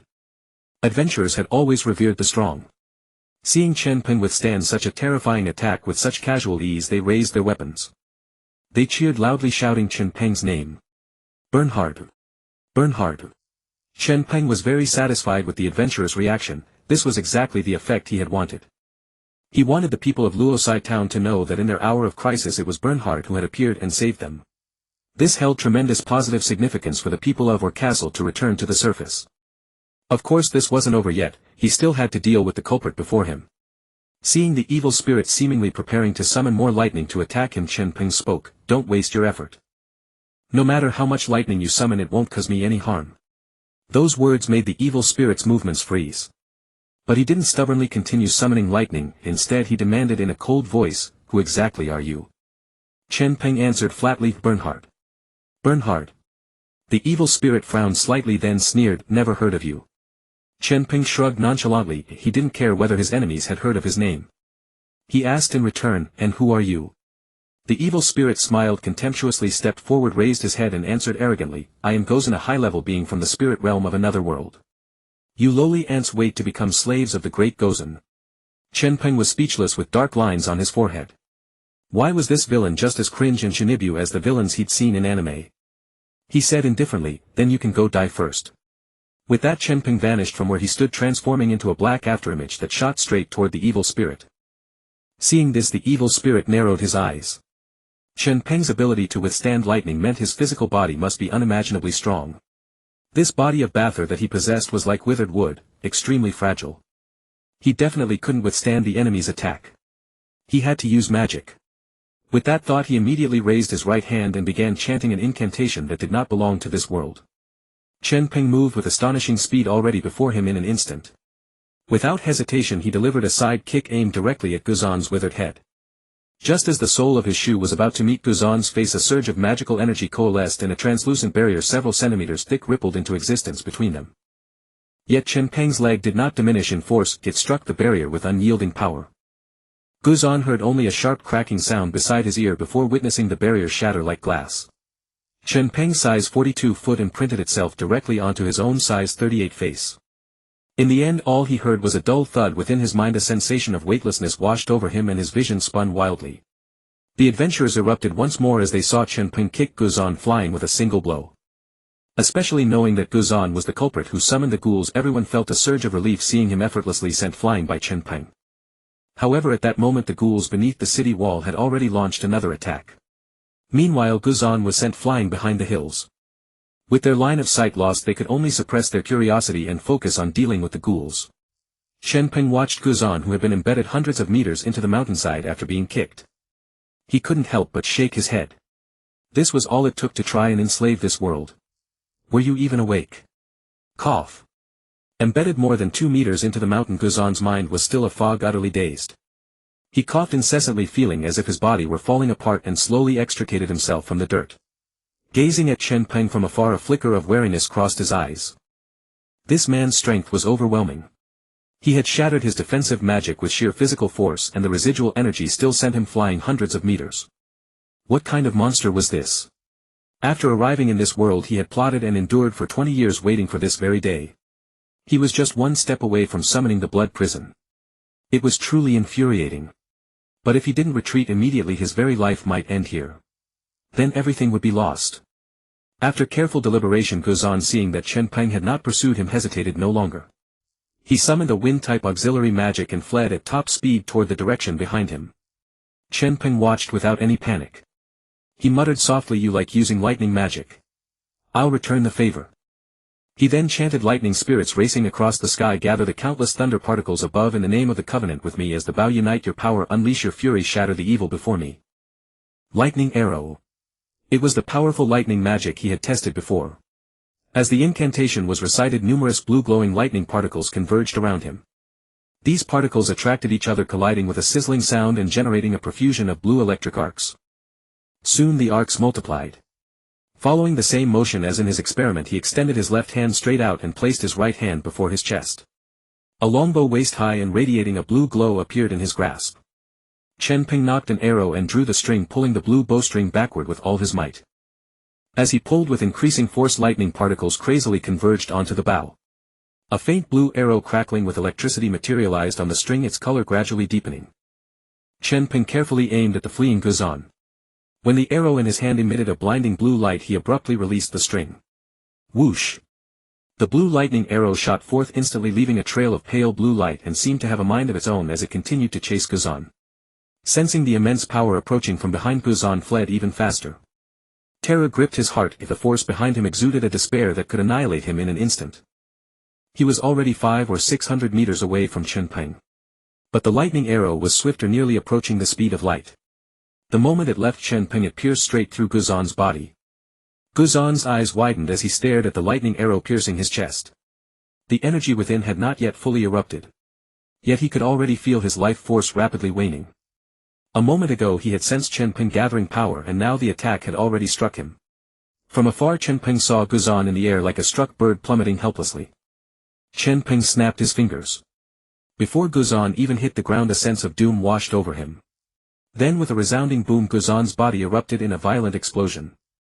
The blasts might resemble a nuclear bomb, unleashing waves of immense energy that swept across several kilometers in all directions before subsiding.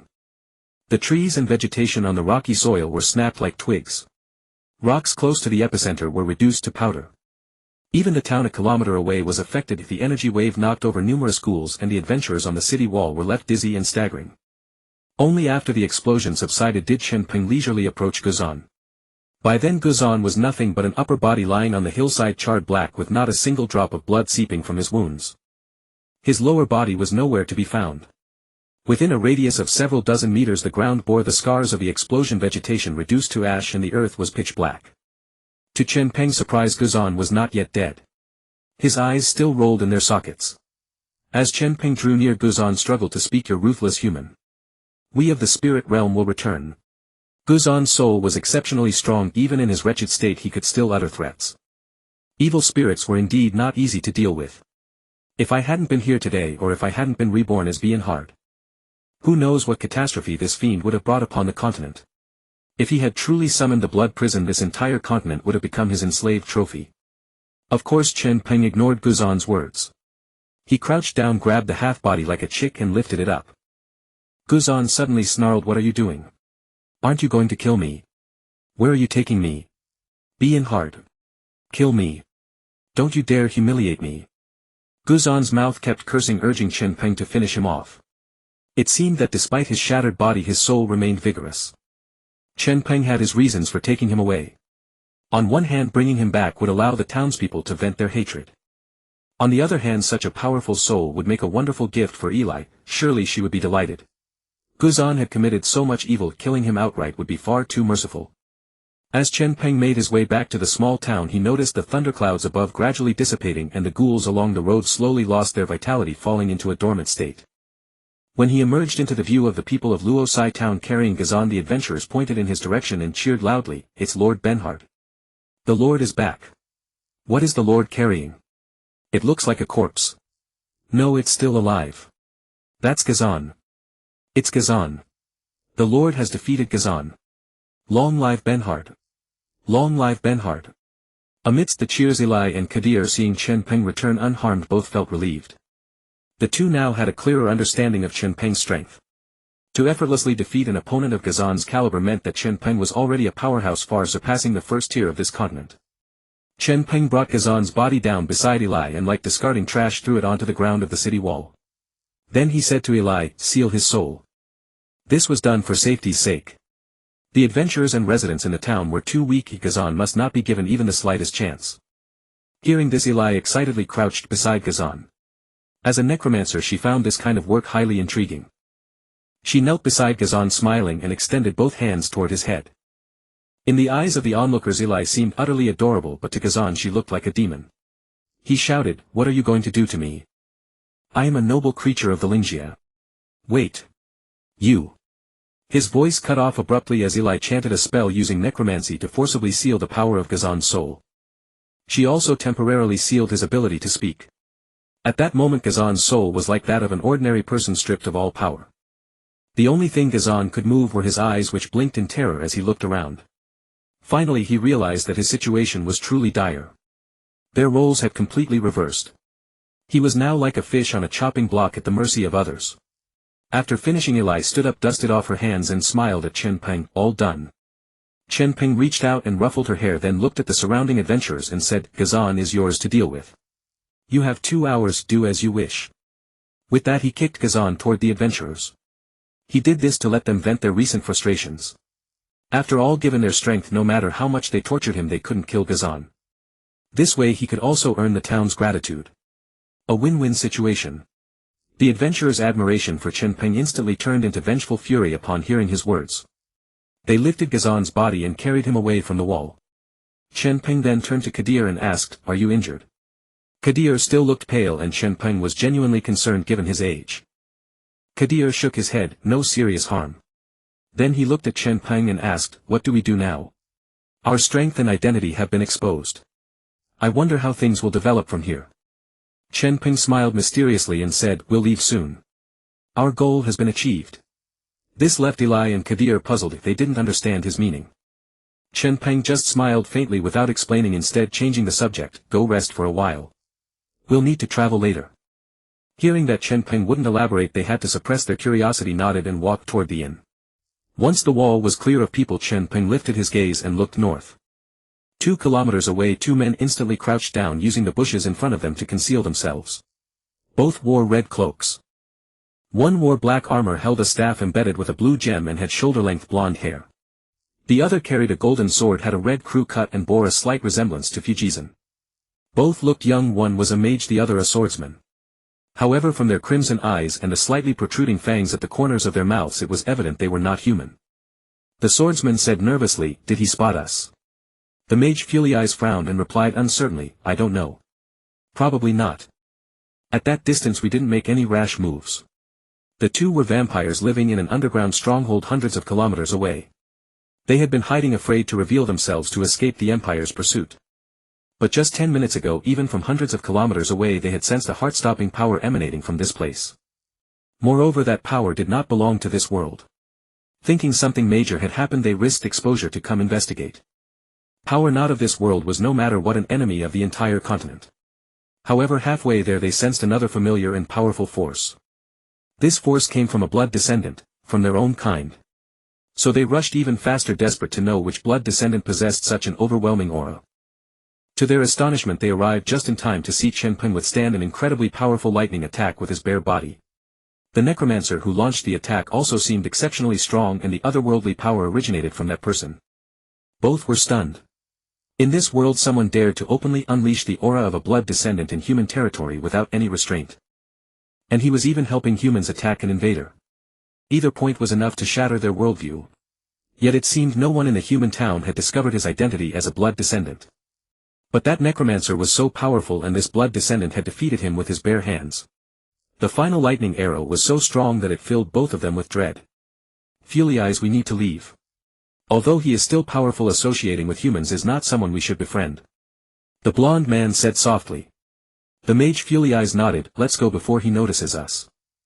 Even though they confirmed he was a blood descendant, Chen Peng's peculiar behavior made them wary of exposing themselves. They stepped back a few paces, turned and swiftly left without looking back. Chen Peng saw them leave and, sensing no hostility, chose not to intervene. He then turned his gaze to another direction. A kilometer away stood a figure shrouded in a black robe, exuding an intense, dangerous aura. Even when Chen Peng's gaze shifted toward him, he stared back fearlessly. After a few seconds he dissolved into a wisp of black smoke and vanished from the spot.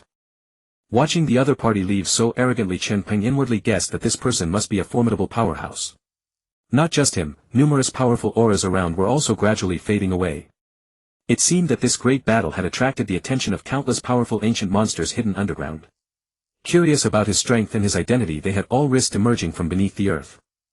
These beings were all dark creatures, so they shared an extremely keen sense of each other's aura with Chen Peng.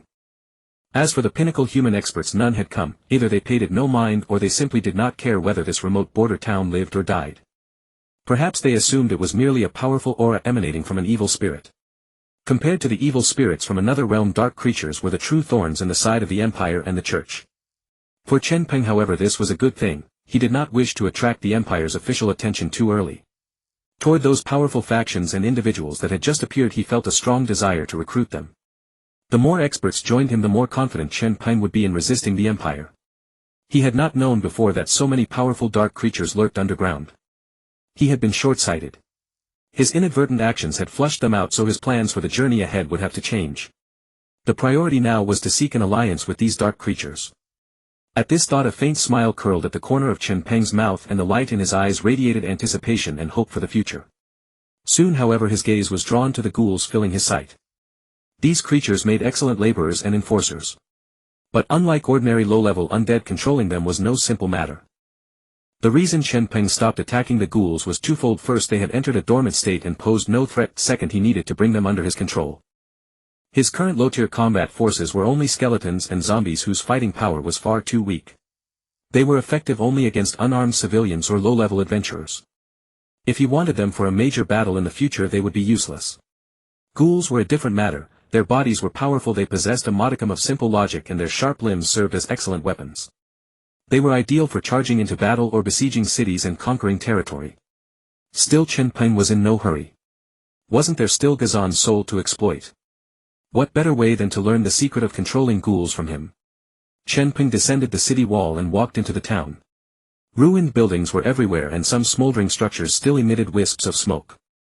Many people were still scouring the streets for the bodies of the dead, though most had gone elsewhere. Chen Peng walked slowly and soon saw a crowd gathered in the town's central square.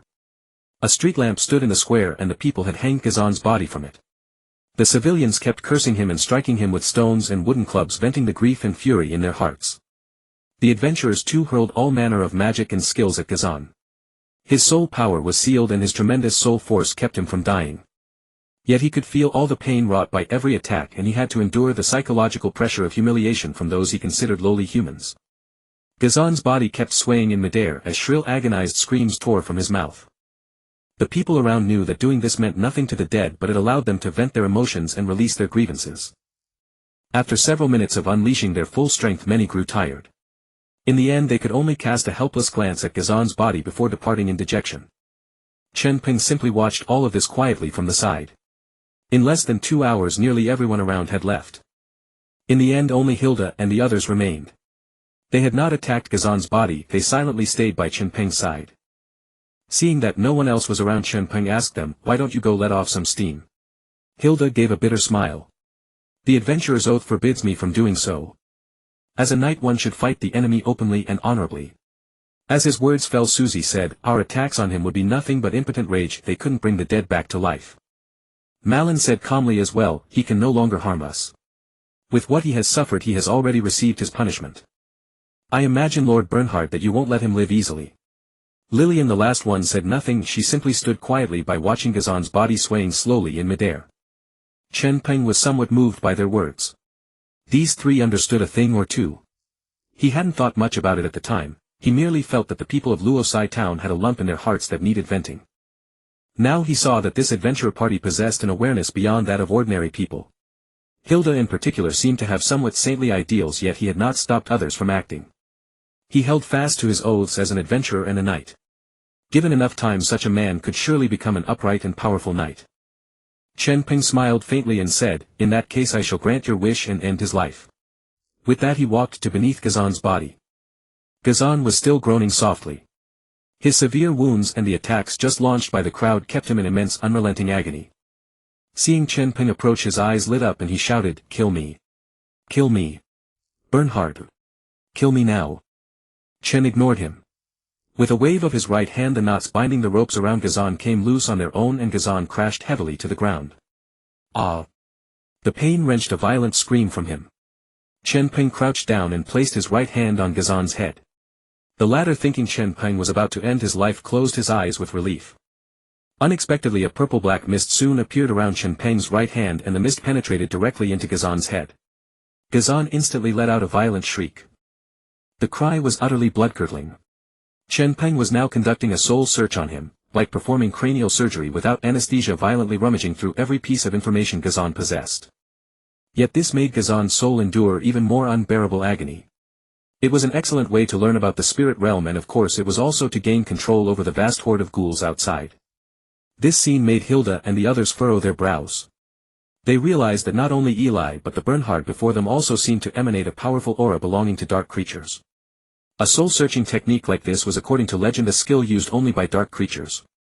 Soon Guzan stopped screaming and Chen Peng obtained what he wanted. He stood up, glanced at the lifeless Guzan, then looked up at Hilda and the others. The four instinctively stepped back, their eyes tinged with fear and vigilance. Chen Peng gave a helpless smile. Now they knew to be afraid. Hilda swallowed hard, composed himself and asked bravely, "Who exactly are you?" Though Chen Peng was their savior, he seemed to be the dark creature the Empire and the Church had ordered hunted. Chen Peng did not hide his identity and said directly, "Bernhard of Empire." What? The four stared at him in horror, never expecting that this immensely powerful man was actually a vampire. The legendary bloodline. But didn't the Empire and the Church say that blood descendants drink human blood and take lives?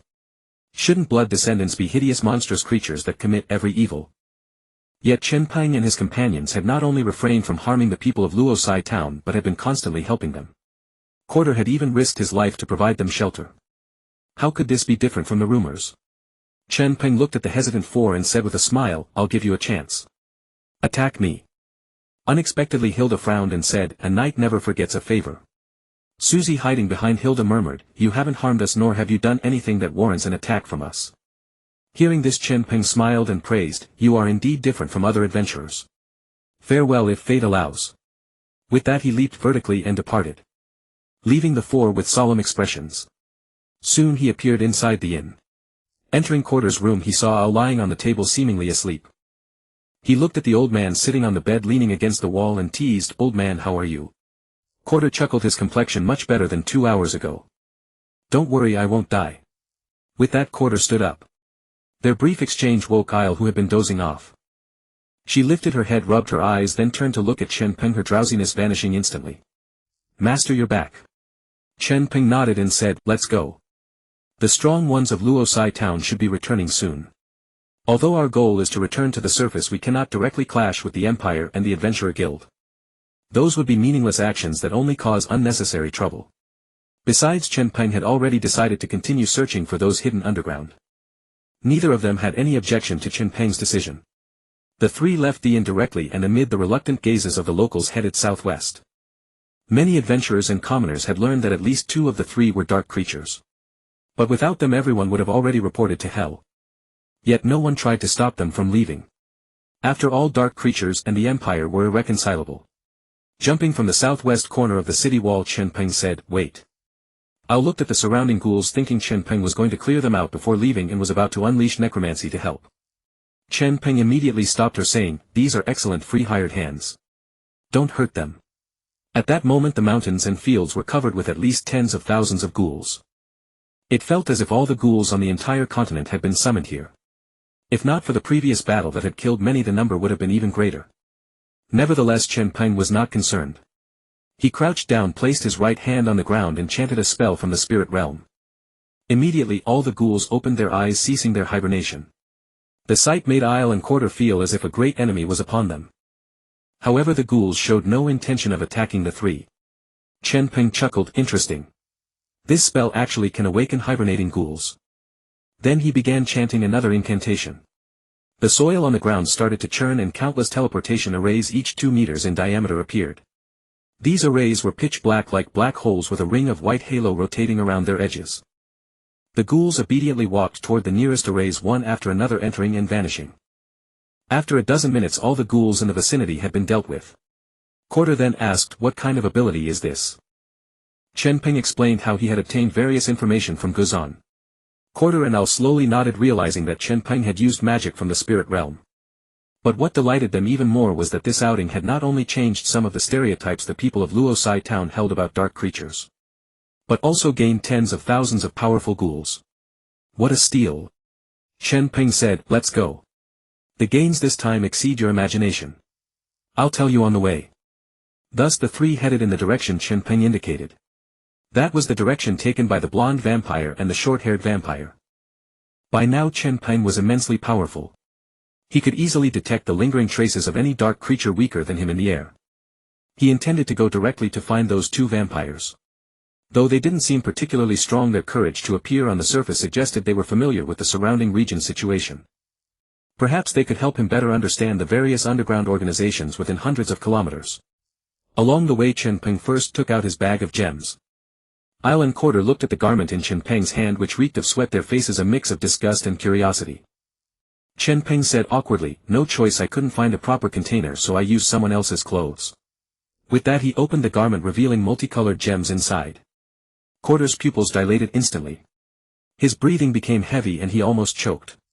This. Where did this come from? In his decades of life, Quarter had never seen so many gems, even in the imperial capital. Each gem was of exquisite quality. Together their value could almost match the empire's annual tax revenue. Of course, their hidden value far exceeded that. Their enhancement to various weapons was their most important worth. Al was also dumbfounded. Even though she had seen great sights, she stammered, unable to speak. Her goat skull staff lacked even a single decent gem. This bag was too tempting. As she stared, Al felt she might drool. Chen Peng said bluntly, "Pick whichever you like, take it." Isle and Quarter exchanged a glance and, not being polite, began selecting. The so-called magical gemstones are in essence stones that through various twists of fate were eroded by magical elements and thus came to possess magical energy. These gems were highly versatile, holding pure magical energy that could enhance the weapons of any profession. After carefully examining the selection for a while, Eli chose a purple gem the size of a pigeon's egg. The purple gem was perfectly round and smooth, radiating a faint purple glow under the sunlight. Eli chose it because its size was just right to be set into the goat's skull. Qadir's own tin gold staff was relatively small, so he picked an angular red gem even smaller than his little finger. This gem could be set into the tip of the staff. Once both staves were fitted with gems, they would be strengthened as a whole, increasing the power of the magic they released while conversely reducing the mana they consumed. Seeing that the two had made their choices, Chen Peng tossed the gems to Eli. Eli put them away. Eli had a treasure pouch that could store the gems perfectly. Eli took out his treasure pouch and put away all the gems, then asked, "My lord, where are we headed?" Chen Peng answered at once, "That is exactly what I was about to say." Then Chen Peng told them about the people he had discovered watching the battle earlier. Qadir's expression shifted slightly. "I didn't notice anything at all." Chen Peng's words sent a cold sweat down Qadir's back. Those hidden powerhouses, whether friend or foe, had been watching the great battle from nearby. The thought was truly chilling. Eli explained, "My lord, you are now extremely powerful. Lord Callicidon once told me that among dark creatures the mighty can command the darkness itself and sense the aura of every dark being. This was also why 1,000 years ago the most powerful bloodline scions of the dark race could unify the continent. They possessed a natural advantage of bloodline suppression. Once their power reached a certain height, they could easily control other dark creatures." Having said this, Eli sighed. "It seems the underground forces outside are not as scarce as we once imagined. Our information has been far too limited. All those dwelling in the Yatusi Mountains, whether in Aoor Castle under Callicidon or with Fu Gusun, believed they were living in the last unclaimed land. They believed that the dark creatures surviving in the outside world had already grown extremely rare. The only one in the desolate wilds, Holly Man, was a twisted person with an endless fear of the surface. Thus they lacked even a fundamental understanding of how dark forces were distributed across the continent." At this, Qadir also said slowly, "It seems we need to reacquaint ourselves with the outside world." Chen Peng had not expected the two to grasp these truths so quickly. They were indeed worthy of being his trusted right-hand men. He explained slowly, "Therefore we must continue seeking allies, dark forces beyond the Yatusi Mountains, so as to reacquaint ourselves with the entire underground order of the continent." The surface world was simple. The three great races stood in a tripartite balance. But many powerful individuals and factions that never appeared in the open all lurked in the shadows. "We should win over whoever we can. With those we cannot win over, we must not casually make into enemies." He added, "Next we are heading to the stronghold of those two vampires." Another reason Chen Peng was eager to depart was that the two vampires had not been gone long and their dark aura still lingered in the air. Qadir looked toward the north, the direction in which the three were traveling. As I recall, about 300 kilometers to the north lies the county capital Liyin City. Perhaps we can pass through the city along the way and have the gems set into our staves. Both Mengtua Town and Luosai Town were small towns in Shika County on the empire's border. Liyin City, the seat of Shika County, was the largest city in the entire county. It had a population of roughly 500,000, yet compared with the rest of the empire neither its population nor its area was of any consequence. Nevertheless, among border cities relying on the fame of the last unclaimed land and the legacy of the former Orr Castle, Lian City remained the most prosperous and largest of all border prefectural cities. It boasted a great teleportation array linking cities' sturdy ramparts and formidable garrisons of both the Empire and the Church. Naturally, there were also human blacksmiths of superb skill. Though their skill could not match the dwarves, the weapons they forged were by no means inferior. After a moment's thought, Chen Peng said, "All right, we will use Lian City as our temporary base. Then we will find a way to bring every force in Shika County that can be won over into our fold."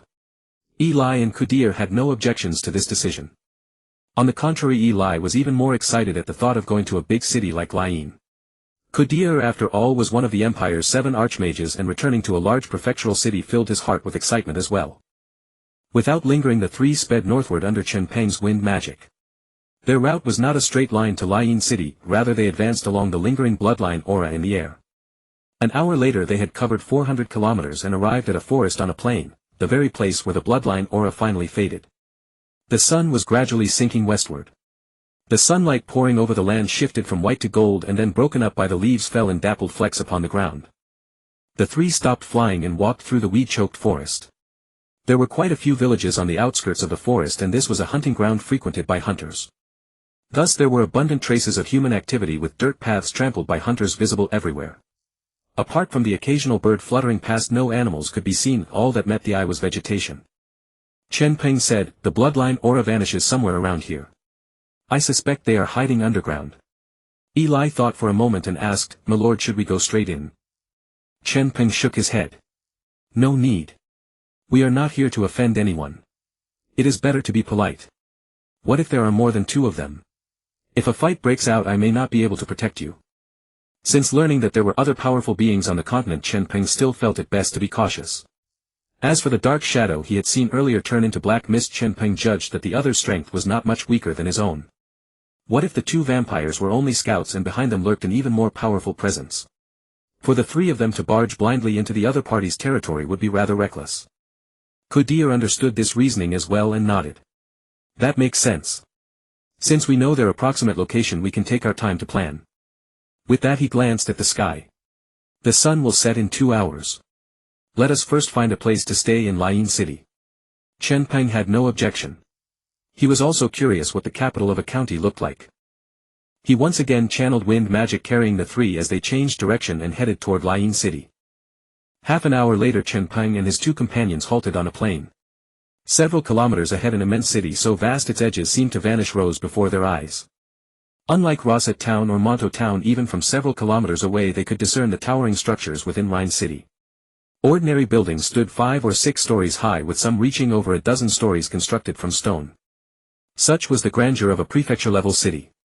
By now the sun had fully tilted and the fiery clouds on the horizon painted a breathtaking scene. The setting sun bathed the entire city in crimson, especially the towering city wall that stretched for over a dozen kilometers. Silhouetted against the sunset, it resembled a crouching dragon, an awe-inspiring spectacle. The man-made moat outside the wall, 4 to 5 meters wide, shimmered with the red glow of the sunset, equally beautiful. Cordell pointed ahead and said, "That's Rhine City." Chen Peng gazed at the magnificent city, his human soul brimming with excitement.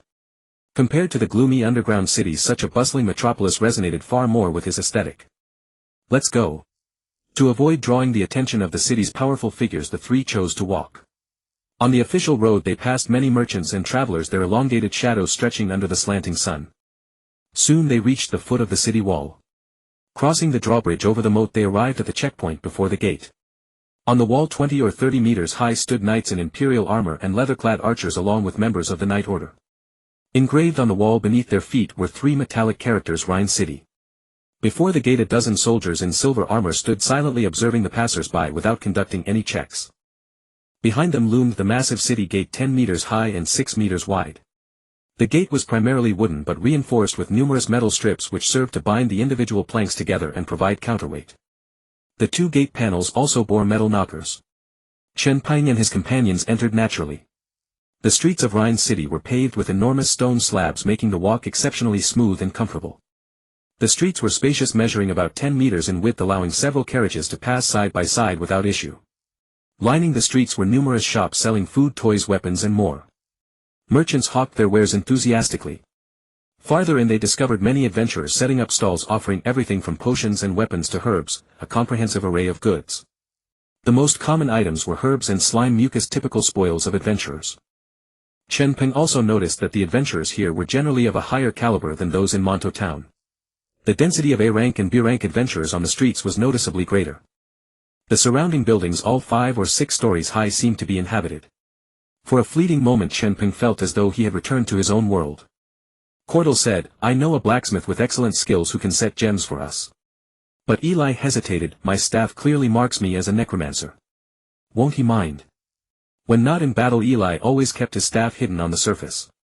This avoided unnecessary trouble as the Empire's bounty on necromancers was substantial. If spotted by certain adventurers, they might attack without warning, hoping to hand over the necromancer to the Empire and the Church for a handsome reward. Chen Peng shared this concern. He looked at Cordell, who explained, "Don't worry.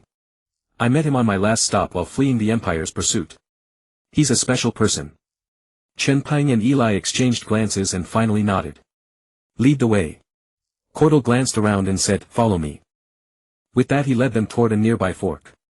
They wandered through the city for over 10 minutes before stopping in a narrow, less bustling street. From there they could still see the city wall in the distance. The blacksmith's shop, it seemed, always occupied a spot near the city's edge. Chen Peng examined the street before him, more an alley only 2 meters wide, shallow, ending after a few dozen meters. Tall buildings flanked both sides, blocking even the sunlight during the day. The ground was damp with puddles in the corners and patches of moss.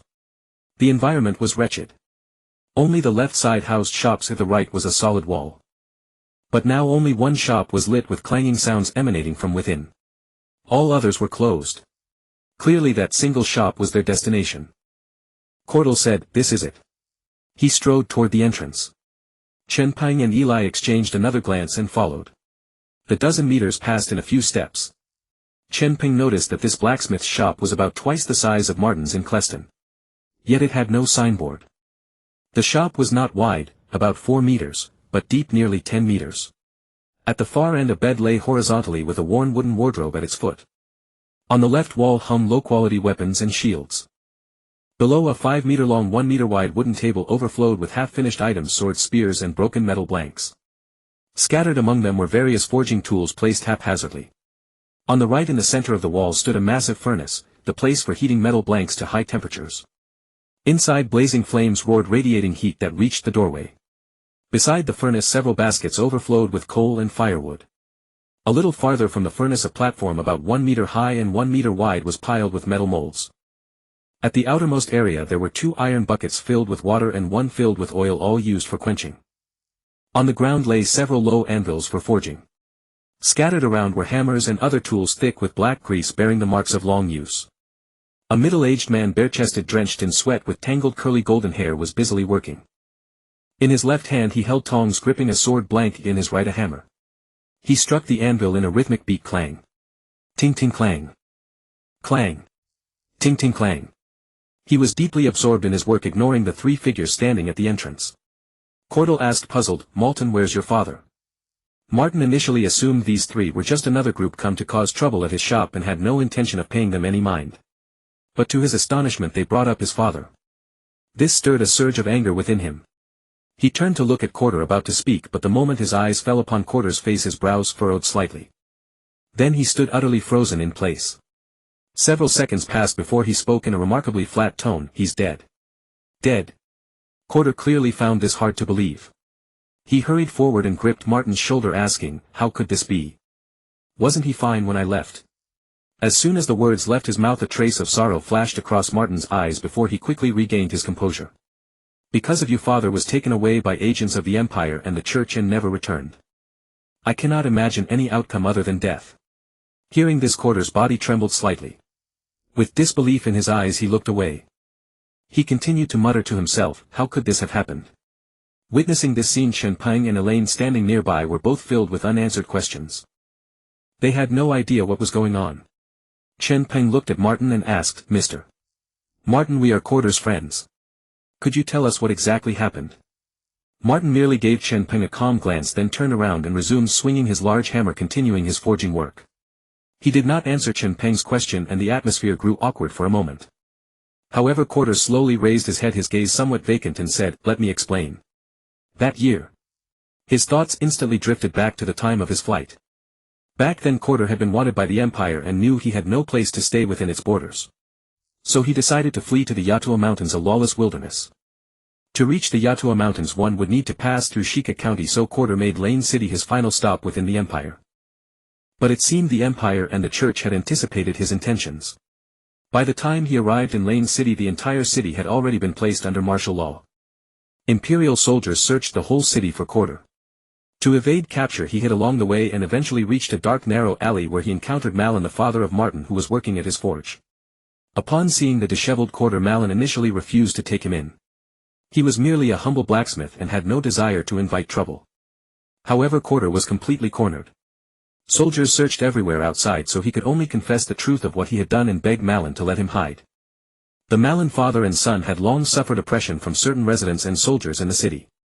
Hearing Quarter's story, they immediately saw themselves in his situation. Thinking they were fellow sufferers, Malin's heart softened and he agreed to hide Quarter. He concealed him in a large coal basket at home and covered him with coal. Soon after, the searching Imperial soldiers arrived at Malin's house, but they showed no real interest in conducting a thorough search. They merely glanced around and left. After all, everyone in the city knew the Malin father and son were weak and timid. Who would dare harbor an Imperial fugitive? Having narrowly escaped, Quarter thanked Malin but curiously asked why the soldiers seemed to disdain them so much, even unwilling to enter and search properly. It turned out that the Malin father and son's timidity stemmed from the fact that Malin's wife was originally the daughter of a viscount. As a noble, she had been involved with a commoner blacksmith like Malin. Their relationship had remained secret, but when Malin's wife became pregnant, the truth could no longer be hidden. Although a viscount held a relatively low noble title, a noble's honor could not be sullied. But the viscount could not take action against his own daughter, so he directed his wrath toward Malin. Of course, to preserve the viscount family's reputation, the matter was not escalated further. Malin was merely exiled to a border city. Namely Lane City. The soldiers here received special instructions, to make things difficult for Malin. If Malin failed to endure the humiliation, he would be driven out of Lane City. But for the sake of his wife he willingly bore such suffering. Quarter learned the truth and expressed his regrets to Malin. They chatted and found they actually got along quite well. Since no one knew when the martial law in Lane City would be lifted, Quarter could only remain hidden at the Malin residence for the time being. Each day the young Martin would bring back extra food from outside for him. Fortunately, the soldiers rarely came to search the smithy, so Quarter lived there without major incidents. Only after half a month passed, when the Empire failed to locate Quarter and assumed he had left Lane City, did they lift the restrictions. To avoid implicating Malin, Quarter departed at that moment. Speaking of this, Quarter let out a deep sigh. I never expected it would come to this. At the time I thought I had concealed everything perfectly. I had no idea I would bring trouble to your father. Having said this, he lowered his head and spoke earnestly to Martin. I'm sorry. Martin halted his blacksmithing and turned to look at the elderly man beside him. Eventually his eyes reddened as he said, before father left he instructed me not to bear hatred toward you. He said if I must harbor hatred then directed at him. It was his cowardice that left me both fatherless and motherless. Meanwhile Chen Peng, piecing together the story, carefully examined Martin's face. He realized this fellow was hardly middle-aged. He was clearly a young man in his 20s. However, his burly physique, skin blackened by soot, and unruly beard made him appear far older than his years. Chen Peng asked, then what exactly happened? Why was your father arrested? As Quarter had stated, everything was normal when he departed. How could things suddenly go wrong after Quarter left? Martin shook his head slightly and replied, I'm not entirely sure either. The day after Mr. Quarter departed, soldiers came and arrested father without any explanation, and there has been no word from him since. Speaking of this, Martin slumped weakly onto the small stool on the ground. He had convinced himself he would detest Quarter, but upon seeing him he simply could not muster any hatred. But his father truly had been missing for years. Quarter sighed and said, Malin was an excellent blacksmith and a wonderful father. It's all my fault. Sigh. Observing their profound dejection, Elaine suddenly spoke up, actually. Mr. Malin may merely be missing.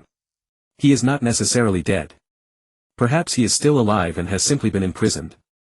Hearing this, Martin let out a bitter laugh. The Empire would never allow someone who harbored a fugitive to survive.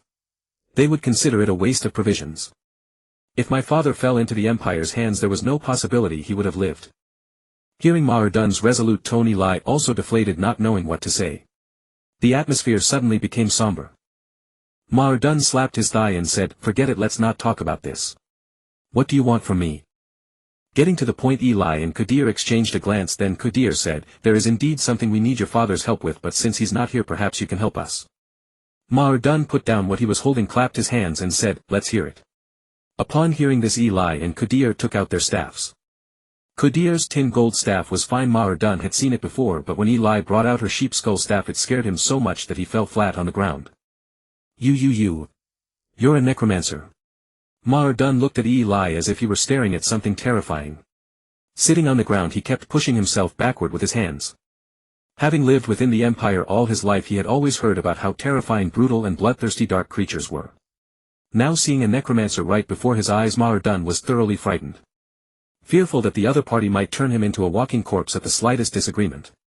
Watching Ma'ar violent reaction, Chen Peng and the other two were also embarrassed. Eli even stepped back several paces and hid behind Chen Peng. Qadir quickly stepped forward to support Ma'ar and comforted him, don't be afraid, don't be afraid. We won't hurt you. Chen Peng also comforted him, we are not what you imagine. Although he said that, Chen Peng still felt very distressed inside, as if the ordinary people of the Empire had an extremely deep negative impression of dark creatures. Correcting this might not be easy. Ma'ar supported by Qadir gradually stopped struggling. Then looking at Eli hiding behind Chen Peng, watching him with an innocent expression, he slowly calmed down.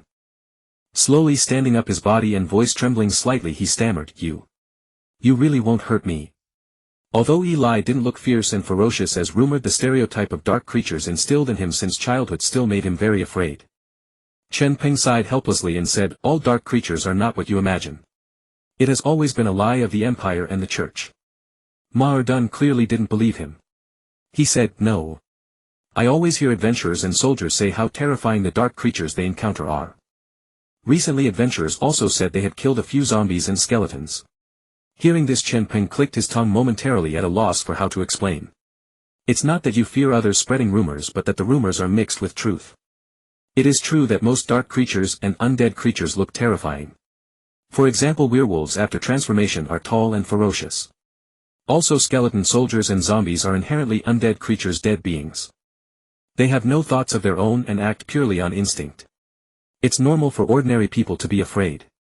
However, people like Karuya Luna and Eli have never done anything wrong. They have always adhered to the concept of coexistence of all races from the previous bloodline dynasty. Even during the most difficult times at Orr Castle, when adventurers came to cause trouble, they only scared them away without harming them. On the contrary, adventurers driven by their own selfish desires often ruthlessly kill the skeleton soldiers and zombies in the undead tombs. They deliberately seek trouble. After thinking for a moment, he said, do you know about the recent events in Lozai town? Ma'ar nodded subconsciously. Everyone knew it had been half a month and it was widely rumored that it was a ghoul invasion. Chen Peng nodded. We just came back from there. We resolved the ghoul invasion incident there.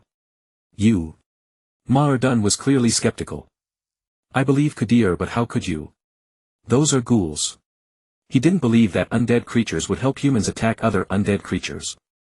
Chen Peng felt a headache coming on. He said, it was indeed the three of us who acted together, and the culprit was an evil spirit from another world. We saved Lozai town. Before Ma'ar could speak, he added, most of the Empire's and the Church's statements about dark creatures are false. You may not believe it now, but please keep this in mind when you see everything that happens in the future. You will understand. Chen Peng knew that a few words could not convince Ma'ar.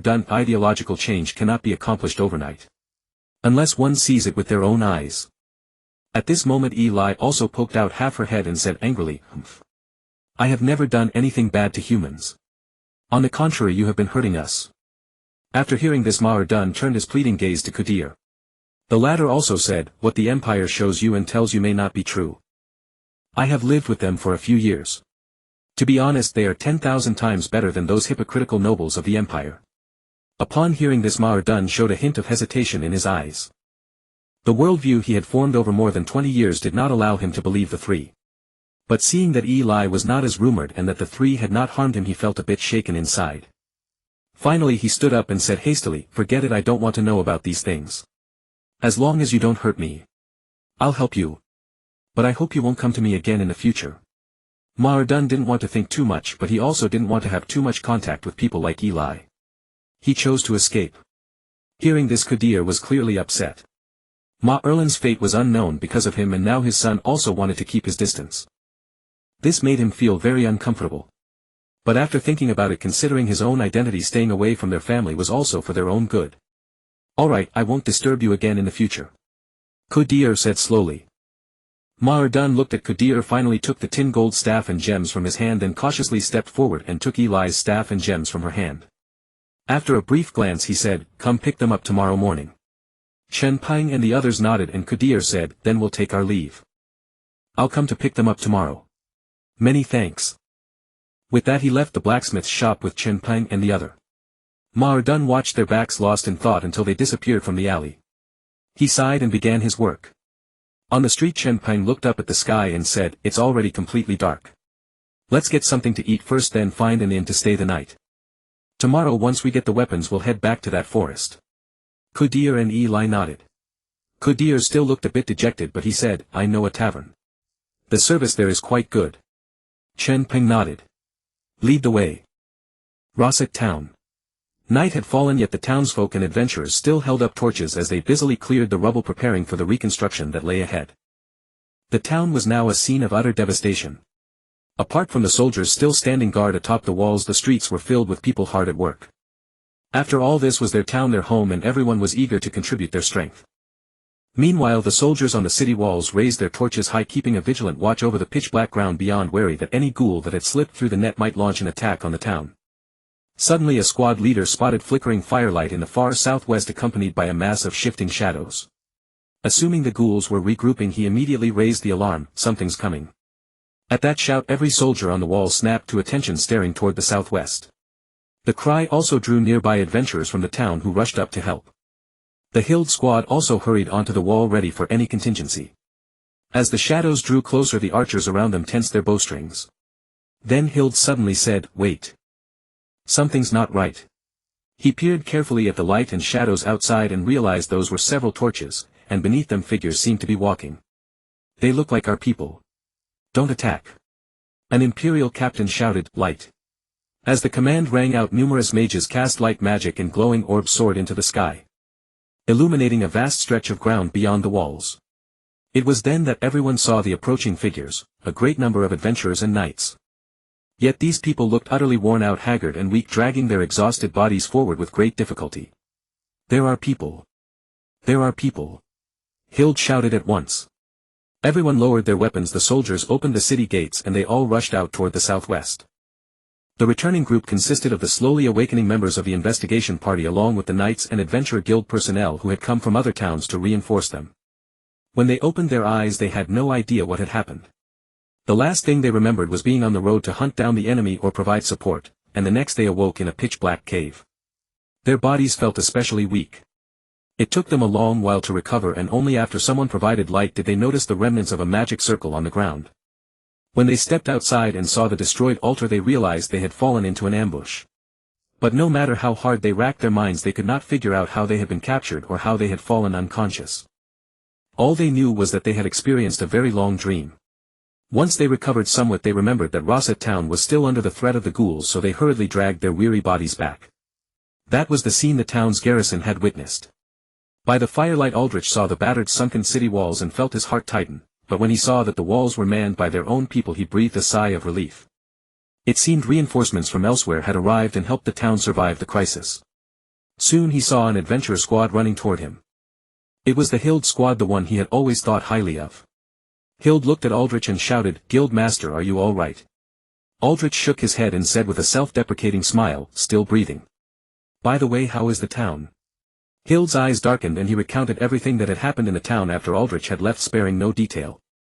After enduring the catastrophe that had befallen the town, the townsfolk, including the soldiers who had stayed behind, had all decided not to reveal that Chen Peng and Eli were dark creatures and undead beings. Those three were their saviors. No matter what, they could not bring trouble upon them. Besides, as long as they said nothing, no one would ever know the truth. Aldrich and the people around him listened with widened eyes. They had never imagined the town had suffered such devastating casualties. It had nearly been wiped out completely. And the mastermind behind it all had been malevolent spirits from the spirit realm. As the guild master of the Adventurer Guild, he knew all too well what those entities represented. Each and every one of them was an existence of immense power and terror. Aldrich then asked, then how did you manage to survive? Did the Empire's reinforcements arrive? Hild, having been asked the question, simply used the unified account agreed upon by everyone in town. No, the Empire's people never came. It was 3 wandering warriors from Hawk County. They were incredibly powerful, they slew the mastermind for us and drove off every last ghoul. Hawk County. Wandering warriors. Aldrich was puzzled. Hawk County was thousands of kilometers away. How could word from Rosset Town possibly have reached such a distant place? And 3 wandering warriors powerful enough to save Rosset Town from the threat of those malevolent spirits. Those 3 would have to be at least SS-rank human heroes. Meanwhile, Mull, the commander of the Knights, also summoned his subordinates and began asking what had happened. The answers he received differed little from what Aldrich had been told. Only then did everyone begin to suspect that their rescue and awakening had likely been the work of those 3 as well. The shattered cages, the destroyed magic circle, and the ruined altar all bore witness to that fact. Aldrich also asked Hild and the others many more questions, including the 3 people's names and identities. But Hild and the others kept all of that confidential, giving the unified reply that the 3 had been very low-key and had not revealed their identities. Aldrich nodded regretfully. As they all walked into the town, both Aldrich and the reinforcements from other towns were downcast at the sight of the devastation. More than 80% of the town had been destroyed. Collapsed buildings lay everywhere, and even the relatively intact structures were covered with dense claw marks left by ghouls. It was easy to see how brutal the battle had been. Finally they arrived at the church and stood before the mountain of funeral urns piled high like a small hill. Everyone fell silent. Because the ghouls were still out there, no one could take the bodies outside for burial. The corpses would simply be devoured by the ghouls. And if they remained in the town, they would rot and breed plague. The most suitable option, though one no one wanted, was cremation. Though everyone felt that cremation showed disrespect to the dead, and even violated the Empire's laws, these were exceptional circumstances and there was no other choice. In the ruined church, over 10,000 funeral urns were now stacked in neat rows. Half a month ago these had been the familiar faces of friends and family to everyone in the town. Aldrich's eyes were red. He turned to Mull, who stood nearby, and said, "Commander Mull, we were too careless this time. Those of us who marched out must bear the primary responsibility for the disaster that has struck this town. However, I suggest we erect a statue for the 3 warriors from before. Had it not been for them, Rosset Town would not have kept a single spark of life. We would have finished our lives in our sleep." Muir's face was exceptionally grim. Throughout the journey he had been consumed by self-reproach, but now returning to witness the town's devastation and the urn of ashes before him, he finally grasped the gravity of the situation. As Ao de Li Chi had said, they ought to erect statues for the 3 unknown heroes. Amid such a dire crisis for the town over the span of half a month, aside from the aid from other towns in Shika County, the Empire had completely ignored them. The church's representatives had also vanished without a trace, clearly having fled. The ones who had saved their lives were actually 3 strangers from within the Empire. Even as a knight who was the pride of the Empire at this moment, he had no choice but to say, "I agree." Ao de Li Chi nodded and then said, "Captain Muir, pull yourself together. As one of the town's leaders, our first priority now is to rebuild the town. Finally erect statues for the 3 heroes. In the Empire, towns like Muntua and Luosai do not have administrative officials such as mayors. The management of all town affairs fell upon the knight captain and the church priest.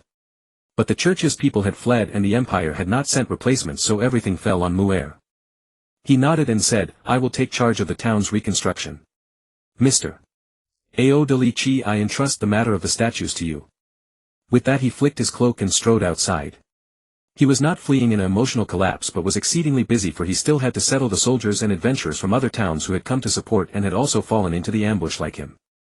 Ao de Li Chi watched Muir's receding figure, then turned to Shierda beside him and said, "We are short of hands now. Those who returned are all very weak.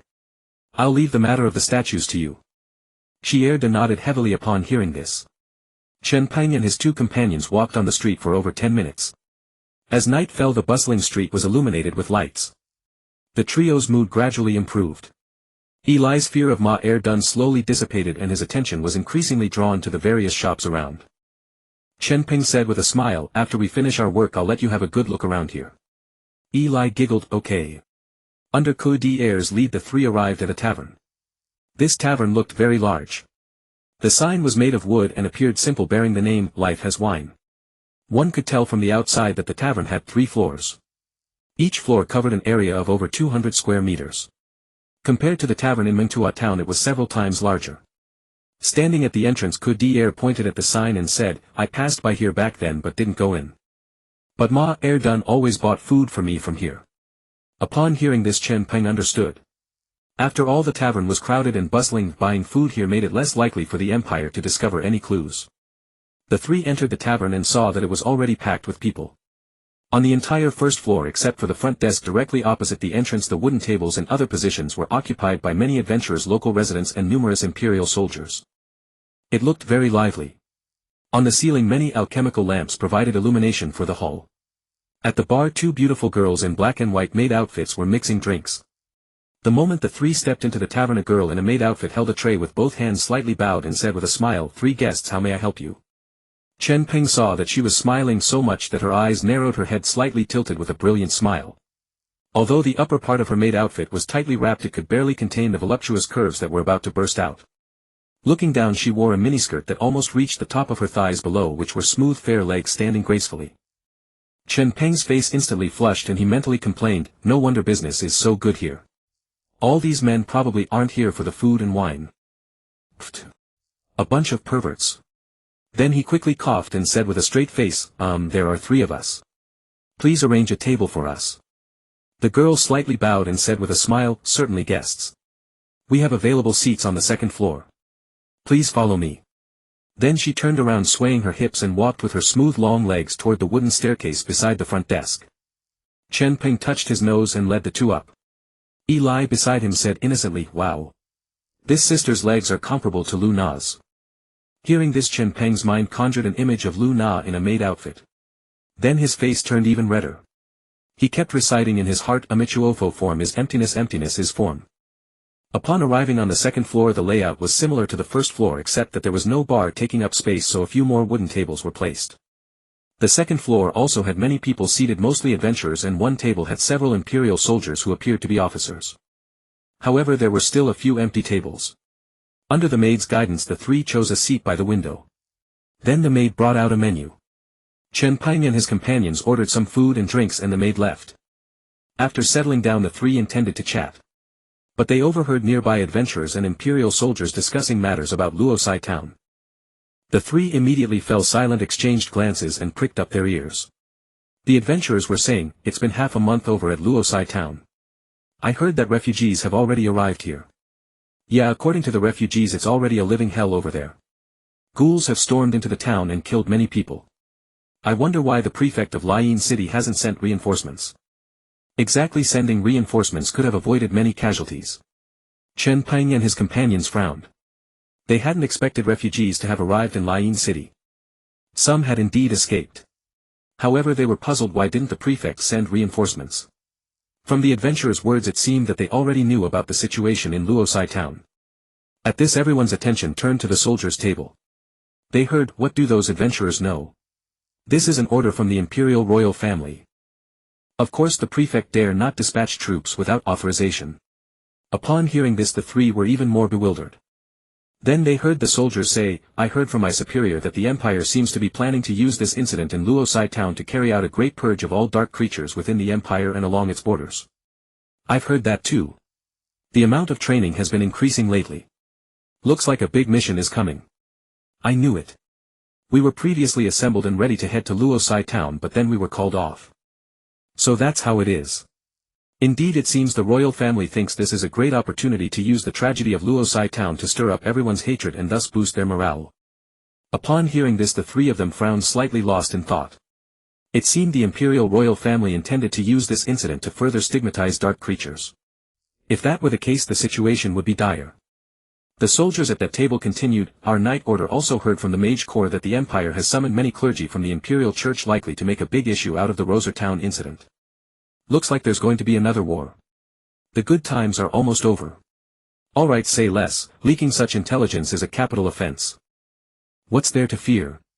In Rhine City, which dark creature would be foolish enough to come? What's there to fear? Drink, drink." Chen Peng squinted his eyes, not expecting to overhear such intelligence while dining. No wonder the Empire and Rhine City had not sent reinforcements to Roser town. They were using innocent lives as an excuse to launch a purge. Moreover, this had nothing to do with those innocent dark creatures, it was all the doing of evil spirits and a few necromancers. These politicians would stop at nothing for their own interests. Thinking of this, Chen Peng was also furious. Across the table, Kadir's face was equally grim. He had known of the Empire's hypocrisy before, but he never expected them to be so blatant, abandoning tens of thousands to the ghouls' attacks. As a mage who had once served the Empire, Kadir felt his face burning with shame. He had been an accomplice to evil in the past. As they were lost in thought, a maid approached with delicious food. This broke their concentration, and the three no longer had the appetite to savor the meal. They just wanted to eat in silence and leave quickly. Chen Peng chewed on the grilled meat before him, finding it tasteless. He felt that his mission to find and recruit dark creatures had become even more urgent. On the one hand, he could strengthen his own power, on the other it would save their lives. If the Empire and the Church found them, they would certainly meet a terrible end. During this time, neither the adventurers nor the Imperial soldiers continued the previous topic. After finishing their meal, the three quickly left. On the street, Chen Peng watched the bustling crowd and sighed inwardly, wondering when all of them would be able to live on the surface without fear or worry. Let's go. Find an inn near the city gate to stay. With that, Chen Peng began walking with the flow of people. Eli and Kadir automatically followed, but their mood was no longer the same as when they had entered the tavern earlier. The three soon arrived at a street near the east gate, only a street away from the gate, just a few hundred meters on foot. Before them stood a small inn, a four-story building made of white stone. Each floor seemed to occupy about 200 square meters, not very large. Each floor had a balcony adorned with numerous potted plants. The window glass was colored, echoing the lights outside, creating a beautiful sight. The inn was called the Shire Inn. A wooden sign hung above the iron door, wide enough for two people. A very common name. Chen Peng gave the outside a brief glance and prepared to walk inside. Unexpectedly, a sudden burst of screams erupted from nearby on the street. This was followed by the clatter of hooves and the clinking of soldiers' armor moving. Chen Peng, Eli and Kadir looked toward the commotion and saw three adventurers, two women and one man. They were tattered, covered in blood and grime, fleeing desperately toward the city gate. The civilians along the way, frightened, scattered and regarded the three with disgust. Behind the adventurers, a squad of Imperial knights on horseback was closing in. The leading knight shouted, "Everyone clear the way. These are traitors to the Empire. Anyone who shelters them will be executed." At these words, the three adventurers' expressions grew even more desperate, and the surrounding people pressed themselves against the walls, afraid of interfering with the Imperial knights and inviting trouble. Chen Peng narrowed his eyes at the bizarre scene. What grave crime had these three committed to be hunted down like this by the Empire? At that moment, Kadir suddenly spoke, "The adventure badges of these three, they are from the Roser Town Adventurers Guild." After saying this, Chen Peng looked closely and saw that the male adventurer running at the front indeed wore a badge from Roser Town. Chen Peng suddenly understood something. He then said, "You two go check in first. I'll handle this." With that, he quickly walked toward a deserted alley not far away. Eli and Kadir exchanged worried glances but chose to trust Chen Peng. However, they did not move, instead they watched from the inn entrance. Just then the three adventurers reached them. Eli noticed the white stream of air beneath their feet and realized that a mage had used wind magic to make them run faster. That was why the pursuing knights had not caught up yet. However, the distance was steadily closing. After all, the three could not flee at full speed within the city. Just then a shadowy figure flashed out from a nearby alley. Eli saw that the figure was enveloped in pitch-black mist, emitting an unknown yet powerful aura. She knew it was only Chen Peng concealing his presence. The three adventurers, seeing the sudden shadow blocking their path, felt a flash of despair. The opponent's strength felt overwhelming, far beyond their ability to resist. Perhaps their fate was to die here. Yet they refused to surrender without a fight. All three assumed combat stances and charged at Chen Peng. At that moment a knight from the pursuing squad shouted, "Sir, stop them. The Empire will reward you." Chen Peng's face was hidden in the mist, his expression unreadable. But as the three drew near, Chen Peng moved. He became a blur of black shadow, instantly abducting the three adventurers. Before they could react, they found themselves bound by a mysterious unknown force, unable to use magic or break free. Without pausing, Chen Peng summoned a teleportation array on the spot and leaped into it. In an instant both he and the array vanished without a trace, leaving behind only the astonished bystanders and furious knights who reined in their horses and made them pace on the spot, their faces full of resentment. They never expected this task to go awry. The leading knight gritted his teeth and cursed, "Damn it! How dare someone openly obstruct the knight's official business on Imperial territory?" A subordinate behind him, emboldened, asked softly, "Sir, what do we do now?" The leader muttered, "Go back and accept punishment." Just as he finished speaking and was about to turn his horse around, several figures swiftly descended and stood beside him. This sight terrified him and all the knights of the order. They hastily dismounted, knelt on one knee and saluted the newcomers with a knightly gesture, saying, "My lord." Why are you here? At that moment Eli and Cordell recognized the arrivals. There were 5 in total, 2 dressed in Adventurers Guild attire appearing to be in their 40s or 50s adorned as mages. Another wore the Imperial military uniform around 30 years old garbed as a swordsman. The remaining 2 donned the purple robes of the church, evidently 2 purple cardinals. One had short black hair, the other shoulder-length white hair, both in their 40s or 50s. Cordell understood that these 2 men wielded absolute power in Rhine City. The knights had knelt not toward the adventurers nor the swordsmen but toward the 2 cardinals. The black-haired cardinal first surveyed the surroundings, then said slowly, "Where are the 3? The knight trembling replied, "Forgive us, my lord. We were incompetent." A stranger shrouded in black mist took them away. Hearing this, the black-haired cardinal's face instantly turned cold. Useless. You couldn't even catch them at the city gate. Get lost. Don't disgrace the Empire here. The knight, feeling the heat of shame as onlookers pointed and whispered, immediately answered, "Yes, my lord." With that he summoned his men and they rode off in disgrace. After they left, the swordsman approached the 2 cardinals. "My lords, what do you make of the magical fluctuations just now?" The 5 had been drawn by the unknown magical energy that suddenly appeared in the city. The black-haired cardinal frowned slightly. "The opponent is powerful and hides his aura well. We can't identify him at all." Chen Peng had concealed the aura of his bloodline, so these people could only sense the formidable magical energy he used but could not discern his identity. Then the white-haired cardinal spoke up, "Letting those 3 go is a disaster. Could that person be from the dark faction?" At these words the others' faces grew even darker. They glanced at the surrounding crowd, who immediately turned and left upon noticing. Cordell and Eli also entered the inn, not wanting trouble. Seeing nothing unusual among the onlookers, the 5 were all preoccupied. The white-haired cardinal said again, "Never mind. Let's go back first. They're just 3 people, they can't stir up much trouble. No one will believe what they say." Hearing this, the others had no better idea and could only nod slightly. Except for the swordsman, the other 4 vanished in a puff of green smoke. The swordsman then leaped onto a nearby tall building and repeated the motion, bounding away between structures. Inside the inn, Eli and Cordell, who were checking in, breathed a sigh of relief when they saw the crowd outside had dispersed. Eli remarked, "Their auras are not weak."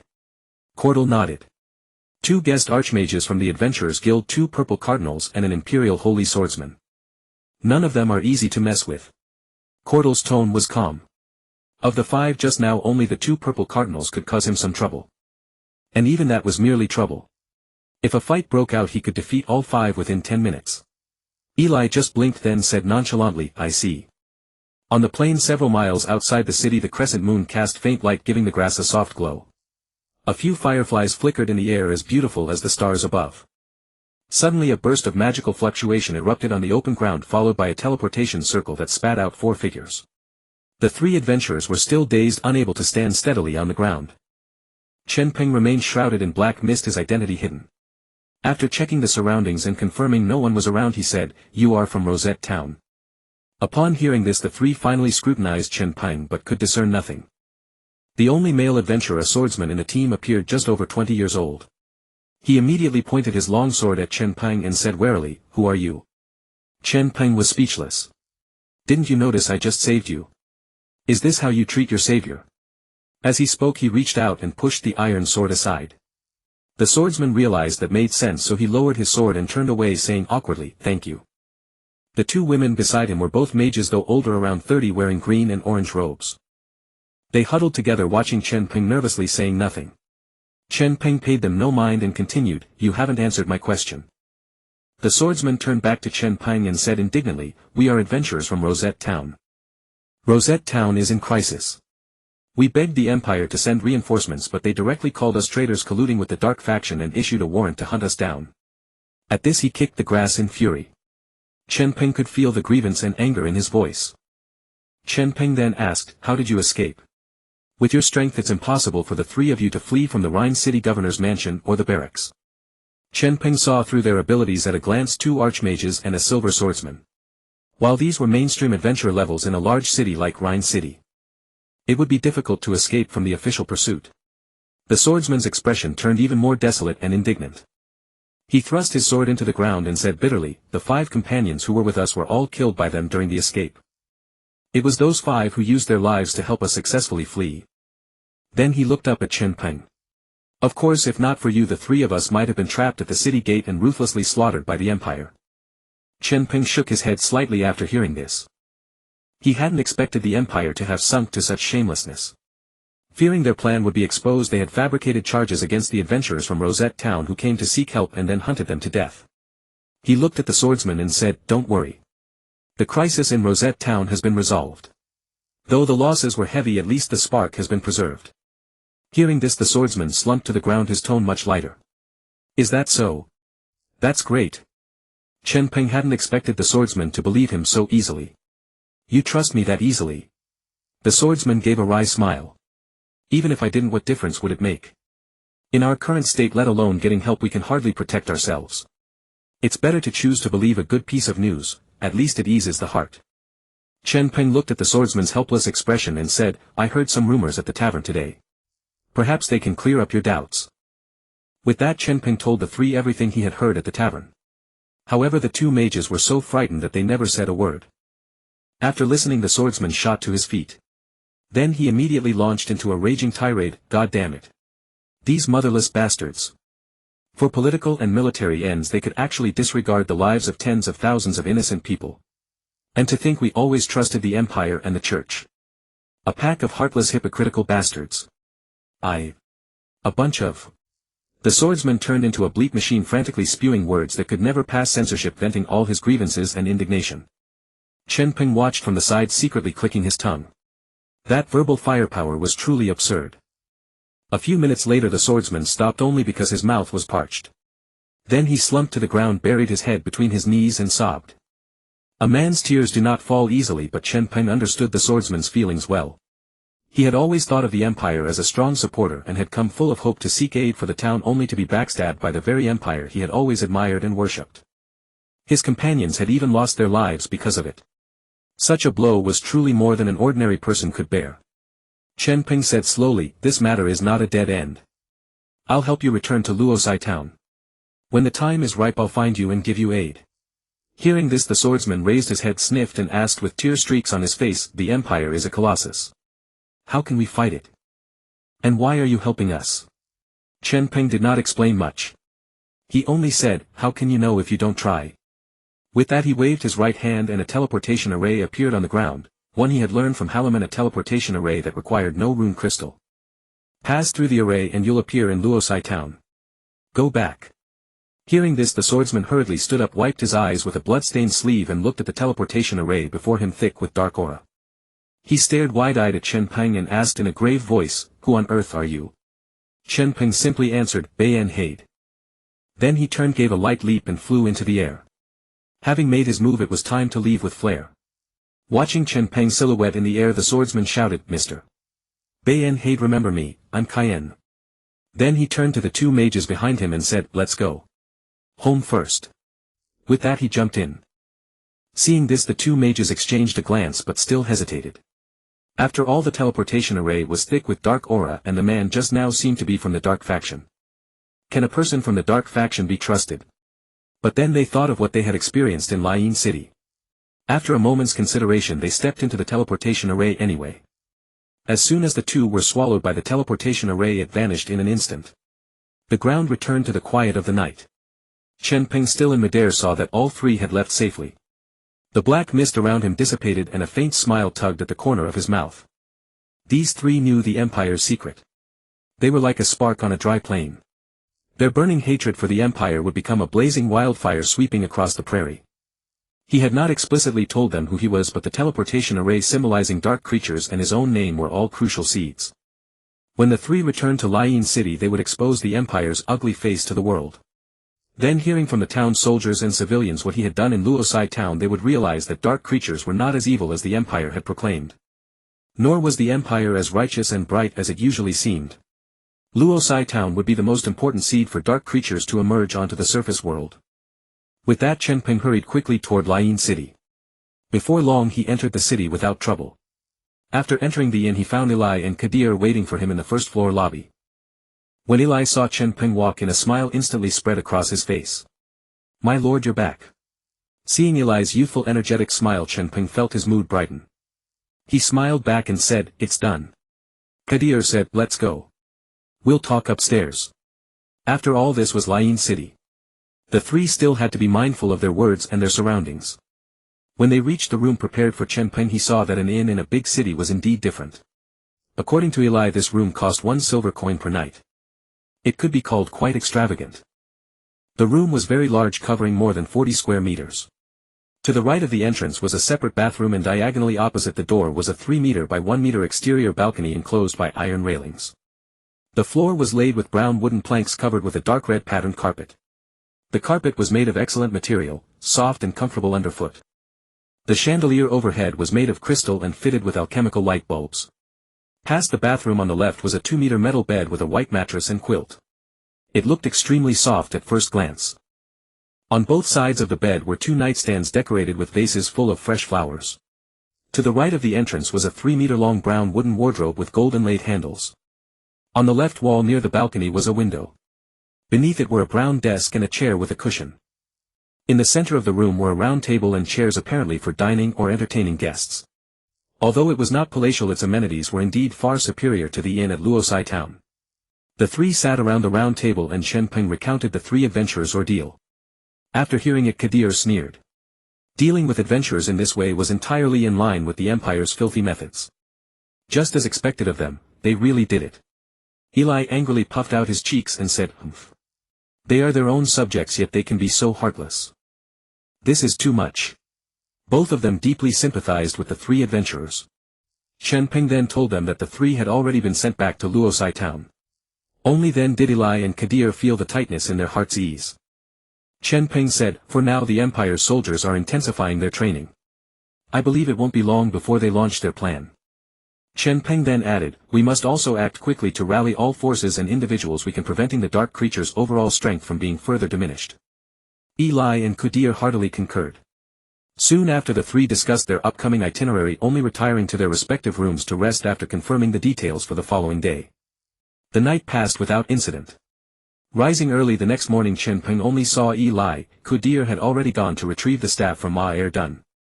After the two summoned breakfast in Chen Peng's room, Kadir soon entered. Chen Peng, who was eating, looked up and asked. Everything went smoothly. Kadir handed the goat-head staff hidden inside his robe to Eli, then sat down and said, "Smoothly. I gave Ma Er Dun 10 gold coins, enough for a comfortable life for the rest of his days." Eli's sheepskull staff now had the gem embedded in it, giving it an added air of mystery. However, it was unclear what specific enhancements it provided. Chen Peng nodded, then pointed at the food before him and said, "Eat first, then we'll set off." Kadir didn't stand on ceremony. He grabbed a piece of bread and began to eat, occasionally taking a sip of milk. Eli meanwhile fondled the staff with delight, a broad grin on his face. Half an hour later the three left the inn. Following the flow of people leaving the city, they traveled about a kilometer outside Lyin City. Finding a massive rock for cover, they used a teleportation array to instantly arrive at the forest where they had tracked the vampires sent the previous day. The sun had just risen, hanging low in the eastern sky, painting the entire heavens a vivid crimson. The morning light filtered through the forest leaves split by the foliage into a Tyndall effect, casting multiple orange beams.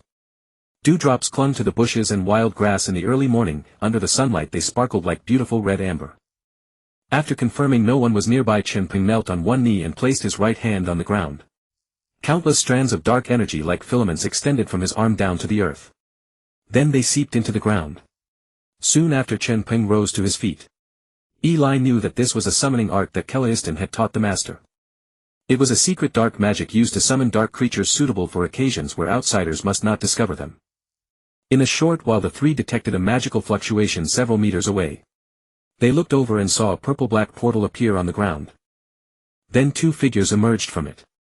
Chen Peng recognized them at once. They were the two blood descendants he had encountered around Luosai town. One had shoulder-length golden hair, wore black armor and held a staff with a blue gem embedded in it. The other was clad in golden armor, wielded a golden longsword and had a short red crew cut. The two looked at the trio warily, and when their gaze fell upon Chen Peng they showed obvious apprehension. Their strength was less than half of Kelaistan's, roughly on par with Kaiselin's. The golden-haired man asked bluntly, "We meant no harm that day, what do you want?" Hearing this, Eli immediately retorted, "We have no ill intentions either, what are you doing?" As he spoke he pointed at the weapons in their hands. The red-haired crew-cut man sneered, "You come to our territory with unknown motives and were not allowed to resist." Hearing this, Chen Peng realized that the two harbored a strong resentment toward them. So he said directly, "We've come to ask you to join us to fight against humanity." "Join you?" The red-haired crew-cut man cut Chen Peng off. We are loyal subjects of the great blood descendant royalty. You are clearly lackeys on the side of humanity. Trying to deceive us. The golden-haired man added, yes. We saw you helping humans that day. Humans have persecuted us so much and you have the nerve to side with them. We are not of the same kind and we don't wish to be your enemies. Leave now, or don't blame us for being rude. Before Chen Peng could respond, Eli put his hands on his hips and said indignantly, what nonsense are you spouting? Do you know who he is? How dare you call us lackeys of humanity? This is blasphemy. Eli would not tolerate anyone insulting the identity of Bai en Haid so brazenly. Chen Peng understood now they were under a misunderstanding. No wonder they were so hostile. But the golden-haired man clearly ignored Eli's words. He pointed at Qadir and said, you're lying through your teeth, you have at least the aura of necromancy on you. This one here is a genuine human mage. You think you can fool me? Qadir looked speechless. He hadn't said a word yet the fire had already spread to him. Eli grew even angrier. Before you stands His Highness Bai en Haid. And you two dare to be so rude. Unexpectedly this only further enraged the two. The golden-haired man and the crew-cut man's fury exploded. The golden-haired man snarled, you dare to deceive us by invoking the great Bai en Haid. Lord Bai en Haid passed away 1,000 years ago. You insult his memory, courting death. With that the golden-haired man swung his staff. A sudden gale arose and a purple heavenly thunderbolt dozens of meters long and as thick as an arm came crashing down toward Eli. Chen Peng swiftly pulled Eli behind him, reached out his hand and caught the lightning bolt directly, absorbing it completely. This scene reminded the golden-haired man of when Chen Peng had withstood a lightning strike in Luosai town. His expression darkened. This man was far too powerful. They were no match. The crew-cut man however did not retreat. He charged at Chen Peng with his sword shouting, even if I die I will defend the glory of Bai en Haid. Clang! The blade slashed down at Chen Peng but he calmly caught it between two fingers of his right hand. The crew-cut man stared in horror and tried to pull his sword free but no matter how hard he struggled it wouldn't budge. Chen Peng frowned and said, calm down or I really won't hold back. The crew-cut man sneered, you use Bai en Haid's name and stand with humanity to swindle and cheat. Even if I die here I'll take a chunk of your flesh. With that he abandoned his sword and kicked at Chen Peng's face. Chen Peng gently blocked with his left hand and pushed him back with a slight force. The man flew backward executing a backflip in midair to steady himself. But his reaction gave Chen Peng a headache. These two were clearly devoted followers of the blood descendant royalty but they were also extremely stubborn. They jumped to conclusions and were impossible to reason with. They didn't recognize his face and given their strength they seemed to be ordinary vampires not of the blood descendant royalty. Just as he was pondering the two with madness in their eyes launched another attack. Chen Peng was unfazed by their assault. No matter how fiercely they attacked they could not even scratch him. He merely stood his ground effortlessly blocking the full-strength thrust of the short-haired swordsman. As for the golden-haired mage's fire magic Chen Peng simply waved his right hand and the flames were extinguished before they could reach him. They knew Chen Peng was formidable yet a suffocating sense of despair gripped their hearts. Sensing he should teach them a lesson Chen Peng concealed his left hand behind his back and positioned his towering frame to shield Eli. His right hand rose gently to his chest then thrust suddenly toward them. Without warning torrents of purple lightning descended from the heavens striking both of them. They convulsed and cried out in agony. When the attack ceased they collapsed to their knees smoke rising from their scorched bodies lingering arcs of electricity still crackling across their skin. The short-haired man glared fiercely at Chen Peng and spat, Fei En is unworthy. I cannot uphold your Highness Benhard's honor. The golden-haired man gripped his staff teeth clenched, I mate swear to defend your Highness Benhard unto death. Then kill me. Watching their death-defying postures Chen Peng could only stare in bemused exasperation. He spoke slowly, why do you refuse to believe I am Benhard? What image of Benhard do you hold in your minds? The question left them speechless. Both Fei En and Mate were vampires who had never beheld Benhard in person, their impressions came solely from whispered legends. Still Fei En spoke, Prince Benhard is both merciful and fearless.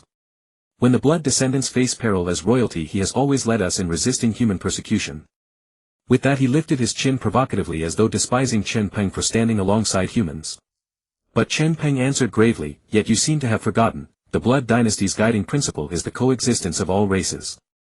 The oppression of the night-aligned has always come from the imperial crown and the church never the common folk. You claim to defend Benhard's honor yet your actions contradict everything the blood dynasty stands for.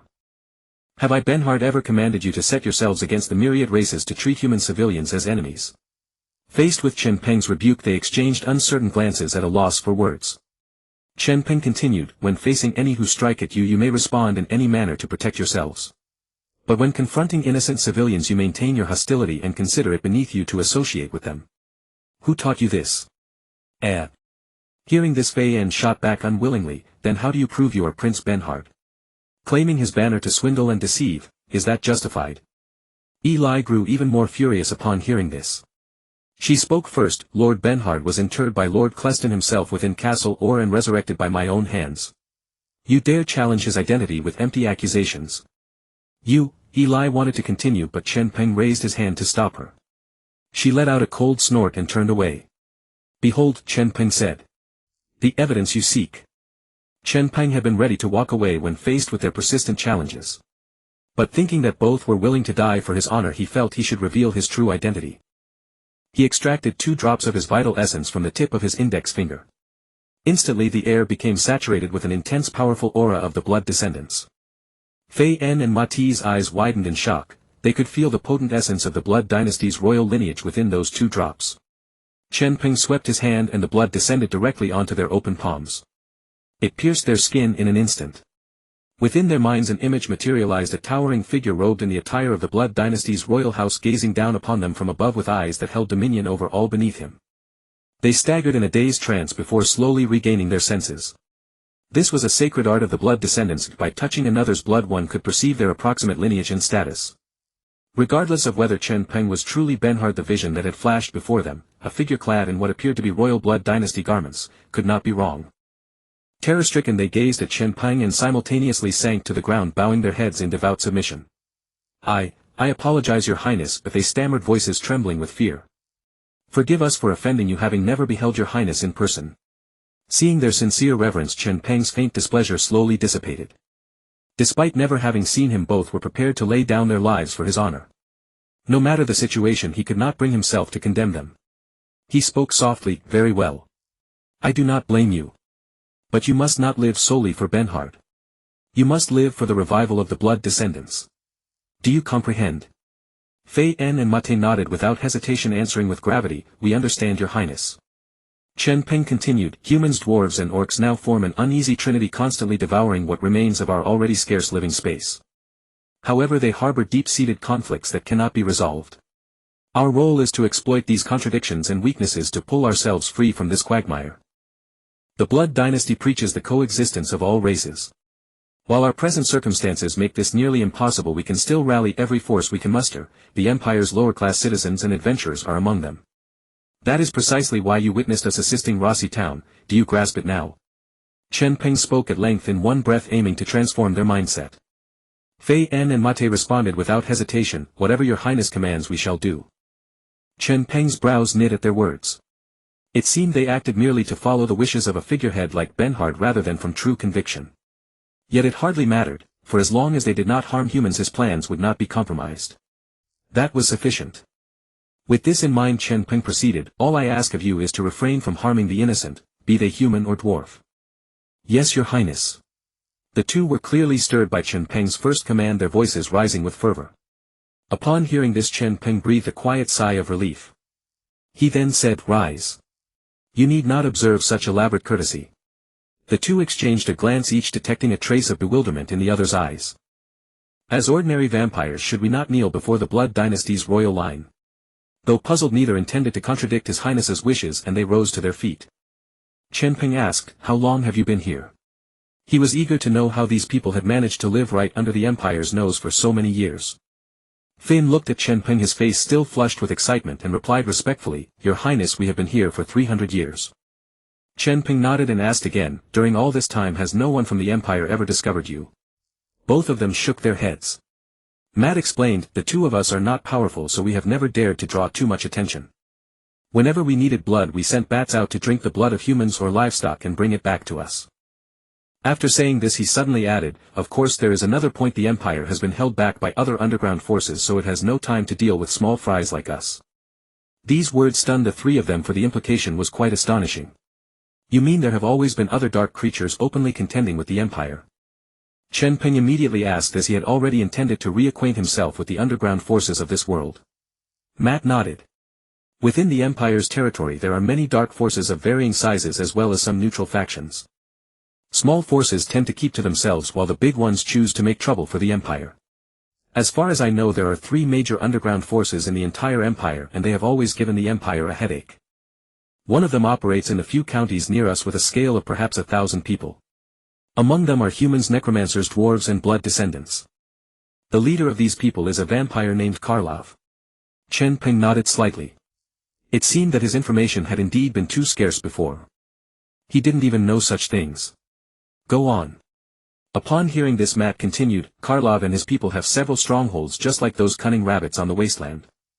Every time they encounter an imperial crackdown they always manage to escape. Usually they plunder passing merchant caravans, rob herders in villages and sometimes attack imperial troops. In short, they do everything. Hearing this, Chen Peng and the other 2 all frowned. They had not expected these people to be so wicked. No wonder the Empire no longer needed to smear dark creatures, many civilians already despised them of their own accord. It was precisely because of such rotten apples that the reputation of dark creatures had been ruined. Chen Peng then asked, what do you know about the other 2 major forces? Matt thought for a moment and said, Zik County is in the northwest of the Empire and the largest force here is Karlov's. As for the other 2, I know one operates in the south of the Empire and the other in the east. As for other information he knew very little. Chen Peng sighed softly. He had hoped to gather more intelligence, but it seemed these 2 had been hiding underground for so long that they did not know much either. Chen Peng then spoke again, then what about those neutral forces? How much do you know about them? Finn spoke up at this point. The so-called neutral forces are actually human organizations that facilitate the Empire's rule. Though they are called neutral, in truth, like the Adventurers Guild, they serve the Empire. As far as we know, there are the Assassins Association, the Ranger Club and the Sect of Equilibrium. These 3 are quite renowned and active throughout the entire Empire. Members of the Assassins Association in particular can even be found in the territories of dwarves and orcs. The Assassins Association specializes in assassination contracts. As long as the gold coins are sufficient, they will kill anyone except the royal family and the Holy See. It is said that some among them have slain blood descendants. The Ranger Club, on the other hand, is an organization of humans who did not join the Adventurers Guild but possess extremely formidable strength. They lead a reclusive life, but whenever disasters or demonic outbreaks occur somewhere they voluntarily go to help. As for the Sect of Equilibrium, it is a mysterious organization. Although it is a religion, its members do not worship any specific deity, nor are they fond of the Church of Light. Their creed is that all things have 2 sides and that observing balance is the only truth. After saying this he spread his hands. That's about all I know. After hearing his words, Chen Peng fell into thought. The Assassins Association was like a mercenary organization, essentially serving a function similar to the Adventurers Guild. The only difference was that they directly accepted assassination commissions. The Ranger Club sounded like an organization founded by people with their own aspirations who were unwilling to be bound by the Adventurers Guild or the Empire. They did not specifically target dark creatures, but they would act against enemies who threatened humanity in order to protect it. As for the Sect of Equilibrium, that was a bit more esoteric. It reminded him of the harmonization of yin and yang in his own world. He had not expected that this world also had a sect that believed in the balance of all things and the harmony of yin and yang. However, none of the 3 neutral organizations were ones he could win over. And the only force he had information about, Karlov's, was a bunch of evildoers. It seemed he could only pin his hopes on the other 2 organizations. It also seemed that he would need to travel far in the future to integrate the resources of the underground forces. Apart from the 3 largest dark forces, there were also smaller individuals and groups. If they could survive and thrive independently within the Empire, they must possess considerable strength. Winning them over would also be a good idea. With these thoughts in mind, Chen Peng said, "All right, thank you for the intelligence. So are you willing to join us?" Chen Peng was always happy to extend an olive branch to his most devoted followers. Hearing this, the 2 nodded vigorously. "Of course we are willing, Your Highness." Chen Peng continued, "You both know what happened in Rosette Town. The Empire did not intervene in the rescue. They will use this as an excuse to stir up public anger, then launch a full-scale crackdown on dark creatures across the Empire. I think it is no longer safe for you to stay here. I will give you a choice. One option is to go to our castle and rendezvous with the others. The other is to continue your current life. I will not force you." Hearing this, the 2 did not hesitate and quickly said, "Of course we will rendezvous with the others. We have had enough of living in constant fear. Chen Peng smiled slightly, then gave the coordinates and the passcode for Orr Castle to the two. We still have other matters to attend to. You can go on your own. When you arrive, give the passcode and someone will receive you.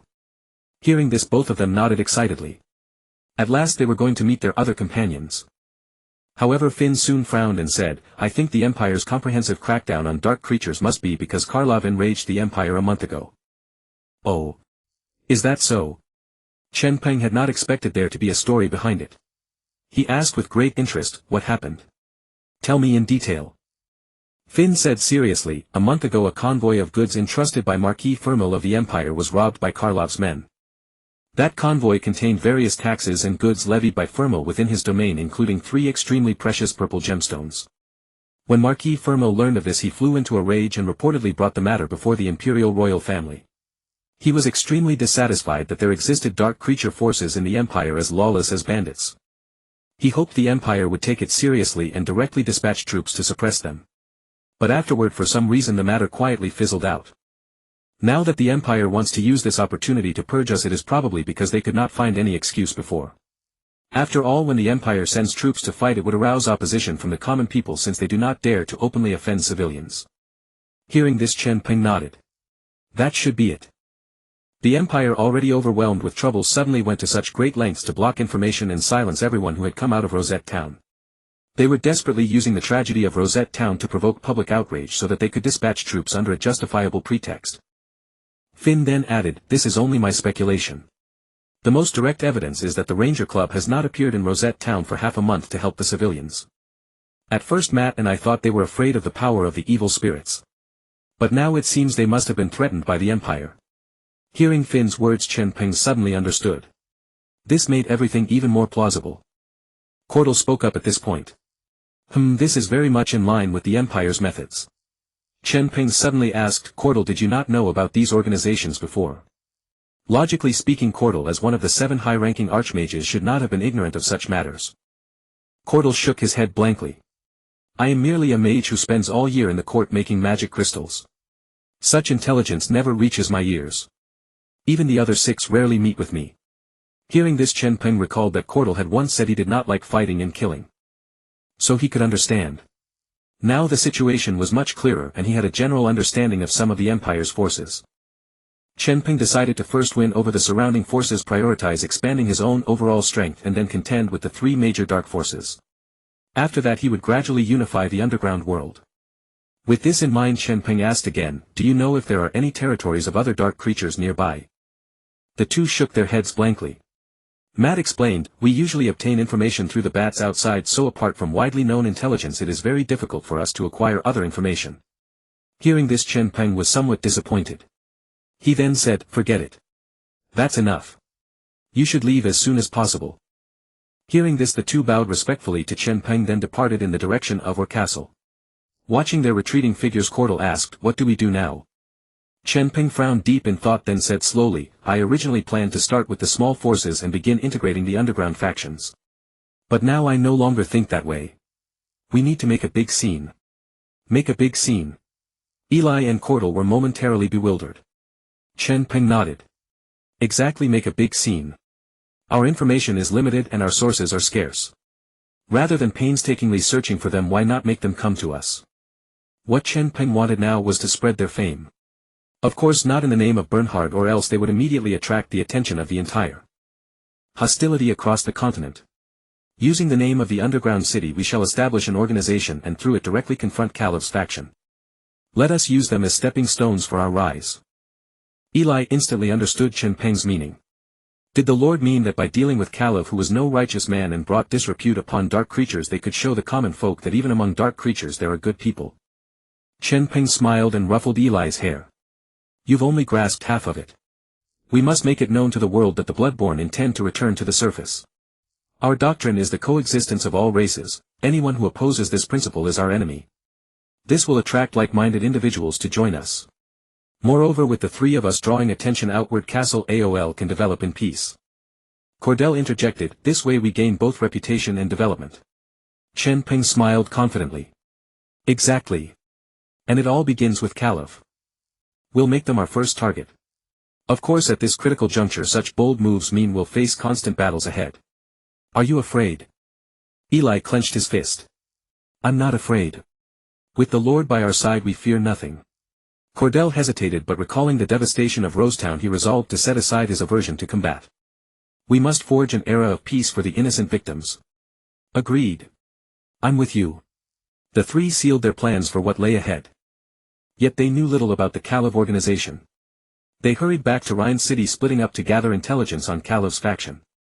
Chen Peng visited the Adventurers Guild, spending a considerable sum of gold coins on the intelligence posted by various adventurers.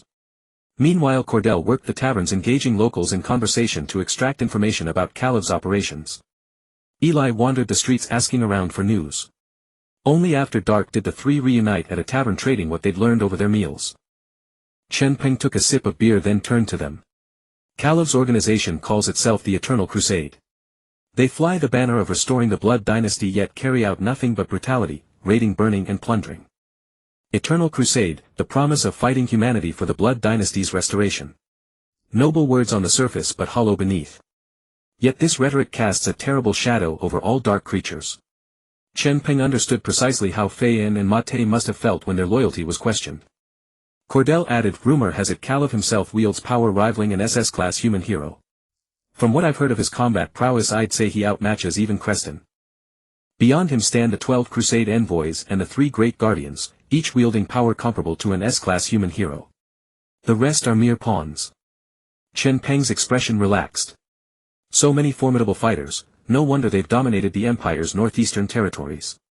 Unless they chose to confront the Empire directly, eliminating such a force would be fanciful. Chen Peng turned to Cordell. Do you have more detailed information on these 15? Cordell nodded and began recounting everything he'd discovered.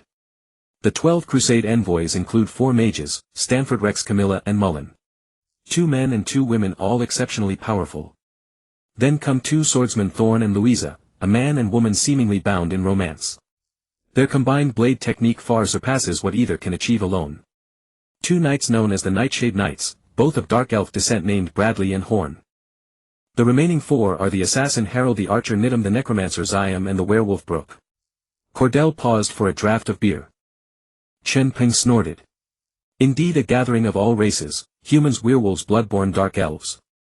The 12 Crusade envoys represent quite the diverse coalition. Cordell exhaled and set down his beer cup. There are also the 3 Great Guardians. It is said these 3 always stay close to Kalev's side. The mage Bidik, the female knight Belinda, they are siblings. And then there's the formidable, violent healer, the cleric Fiona. When these 3 appear, Kalev is never far behind. Under ordinary circumstances the sibling pair of Bidik and Belinda alone can handle most threats without needing their lord's intervention. Fiona possesses an extensive repertoire of skills, she can fight as a mage or provide excellent support to allies. Hence her title of Violent Healer. Cordell added gravely, these fighters have stood together for years, their coordination seamless. Even the 3 of us would struggle if faced with them all at once. His words came from deep deliberation. Based on everything he'd gathered, the 12 Crusade envoys and 3 Great Guardians were individually formidable, but their true strength lay in their coordinated magical techniques. Even Chen Peng with all his power would not easily withstand their combined assaults. That was far beyond simple 112 synergy. It was said that the Empire once dispatched 3 church cardinals and 2 divine paladins at the head of an army to crusade against them. The result: 2 cardinals dead, 1 critically wounded and the rest completely annihilated. Cardinals possessed power equivalent to SSS-class human heroes.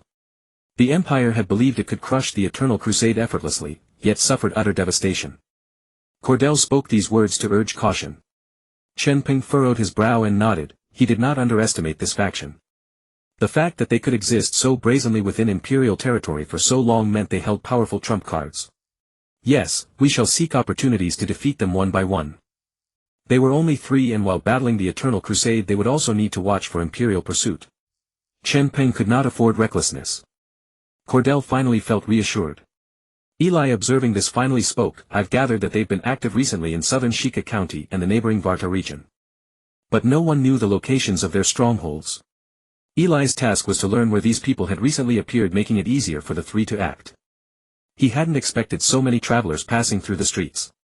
Some, upon hearing the name of this organization, dared not reveal the slightest information. Others claimed ignorance. Only a few said they had heard rumors of their activity in Shika County and the Varta region. Eli lowered his head, somewhat dejected. After a whole day I haven't gathered a single useful piece of information. I'm useless. Chen Peng looked at Eli and comforted him, it's fine.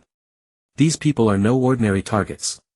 The Empire has spent years without capturing detailed intelligence on them. We've only been at this for one day, we should not expect valuable leads. Eli looked up. Actually I got the sense that some people know their whereabouts but seem reluctant to speak, they're afraid. Hearing this Chen Peng paused. Something suddenly occurred to him. These people knew but dared not speak, had they encountered that group? Or had they been threatened? What kind of threat could silence people in a provincial city like Rhine, preventing them from revealing anything? Could there be informants of the Eternal Crusade hidden within Rhine city itself? On reflection it made sense, they were composed of multiple races including humans. Perhaps they had planted spies in major human cities to gather intelligence at every opportunity. The more Chen Peng considered it, the more convinced he became. He instinctively raised his head and scanned the surrounding diners. They were still on the second floor of the inn. It was dining hour and the second floor was packed, loud and bustling. Chen Peng's gaze swept over everyone, every face seemed suspicious. He knew this was unlikely, but since forming this suspicion he reasoned that if the enemy had eyes watching them they would surely take notice of the three investigating the Eternal Crusade. Chen Peng said, let's eat first. We'll discuss the rest back at the inn. Eli and Cordell were puzzled, but seeing Chen Peng repeatedly blink they seemed to catch on and buried themselves in their meals, falling silent. 800 kilometers away. A human village. It seemed peculiar, a human settlement with dozens of homes packed with residence lights burning brightly through the night. Yet the surrounding plains and open lands bore no crops, only weeds ran wild. Somewhere in the village a dog barked fiercely. At the very center of the village stood a chapel modest in size, about 20 meters long and 4 to 5 meters wide, oriented north to south upon an open plot. Tall spires rose at both the north and south ends, lending it a solemn appearance. Inside numerous candle flames flickered, illuminating the entire chapel. Within the chapel at the highest point a figure shrouded head to toe in black robes sat upon a chair, seemingly in meditation. Several meters away a man dressed as a villager bowed his head respectfully. My lord, urgent news, the Empire is preparing a nationwide purge of dark creatures. The voice responded with little emotion, merely offering a faint hum. The villager thought for a moment, then added, my lord, there is one more matter. In Rhine City 3 outsiders have spent the entire day inquiring about us. Should we take notice? As his words fell the robed figure tilted its head, slightly curious. Inquiring about us? It had been a long time since anyone dared do such a thing. Keep an eye on them. The man dressed as a villager nodded and turned to leave, but the man in black suddenly said, a caravan from Shika Prefecture is heading to the capital recently. Tell Soan and Louis Sha to be careful, it might be a trap. The villager bowed respectfully and said, I will pass it on. With that he pushed open the door and left. Alone in the church the man in black muttered to himself, isn't it just 3 gems? The Marquis is really serious, huh? At the inn Chen Peng and his 2 companions had already discussed their plan and returned to their rooms to rest. The next day the 3 headed toward the southern part of Shika Prefecture, where traces of the 12 Holy War envoys had appeared in Sataya town. Sataya town also marked the border of Shika Prefecture. It was the only route from the entire prefecture into the Empire's interior and an important fortress. It was believed that the 12 Holy War envoys had appeared here to plunder imperial supply carriages and merchant caravans. The 3 had already roughly formulated their strategy the night before. First they established an organization called the Revival Society. Of course everyone in Orr Castle automatically joined, but for now only the 3 of them were operating outside. Chen Peng still followed the original plan to defeat the 12 Holy War envoys one by one and then at the right moment reveal the name of the Revival Society. Using the destruction of the Eternal Holy War as a stepping stone, he would bring the Revival Society into the sight of the entire Empire. The Empire had failed to destroy the Eternal Holy War only because no peerless hero like Kairsasi had emerged. But Chen Peng as Bayanhade Reborn possessed absolute power, so he was confident he could uproot this dark force completely. The main problem at hand was that they still lacked specific information about the 12 Holy War envoys. They first needed to reach Sataya town and then decide what to do next. The scenery along the way was still quite pleasant. They had already left the Yatusi Mountains and the hilly region at the mountain's tail, and now as far as the eye could see there were vast plains. On the road one could occasionally see carriages and travelers hurrying along, as well as some small merchants. They would hire adventurers as escorts to avoid bandits or attacks by monsters such as goblins on the way. In this world, besides races such as bloodline humans, there were all kinds of monsters. Some were neutral creatures, gentle and approachable. Some could even be used as livestock for farming, such as cattle and sheep. The cattle and sheep of this world were different from those in Chen Peng's world. They were all classified as monsters rather than animals. Chickens, ducks, dogs and so on were all monsters with magical fluctuations. Apart from these there were monsters of extreme aggression. Goblins with their simple ability to think had even evolved the capacity to use certain magical skills. There were also slimes, the lowest level and most common monsters. They looked like jelly and seemed harmless, but in truth they could release some low-level elemental magic. However, the number of these monsters had drastically decreased compared to thousands of years ago. Only the very unlucky would encounter them in the wilderness. Even so, merchants would still hire adventurers just in case. As Chen Peng and his companions concealed their auras and traveled through the air, they saw a caravan guarded by adventurers suffer an attack by grassland demon wolves. Those adventurers fought desperately, protecting their employer, and repelled the demon wolves' attack with all their might. The three did not travel at full speed. It was nearly noon when, after passing 3 small towns, they finally saw Sataya town. From afar the town sat at the edge of a plain surrounded by steep cliffs and precipices.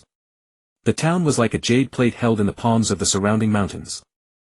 On the town's other side the terrain turned into towering peaks and ridges, but not the tall sprawling mountains of the Yatusi range.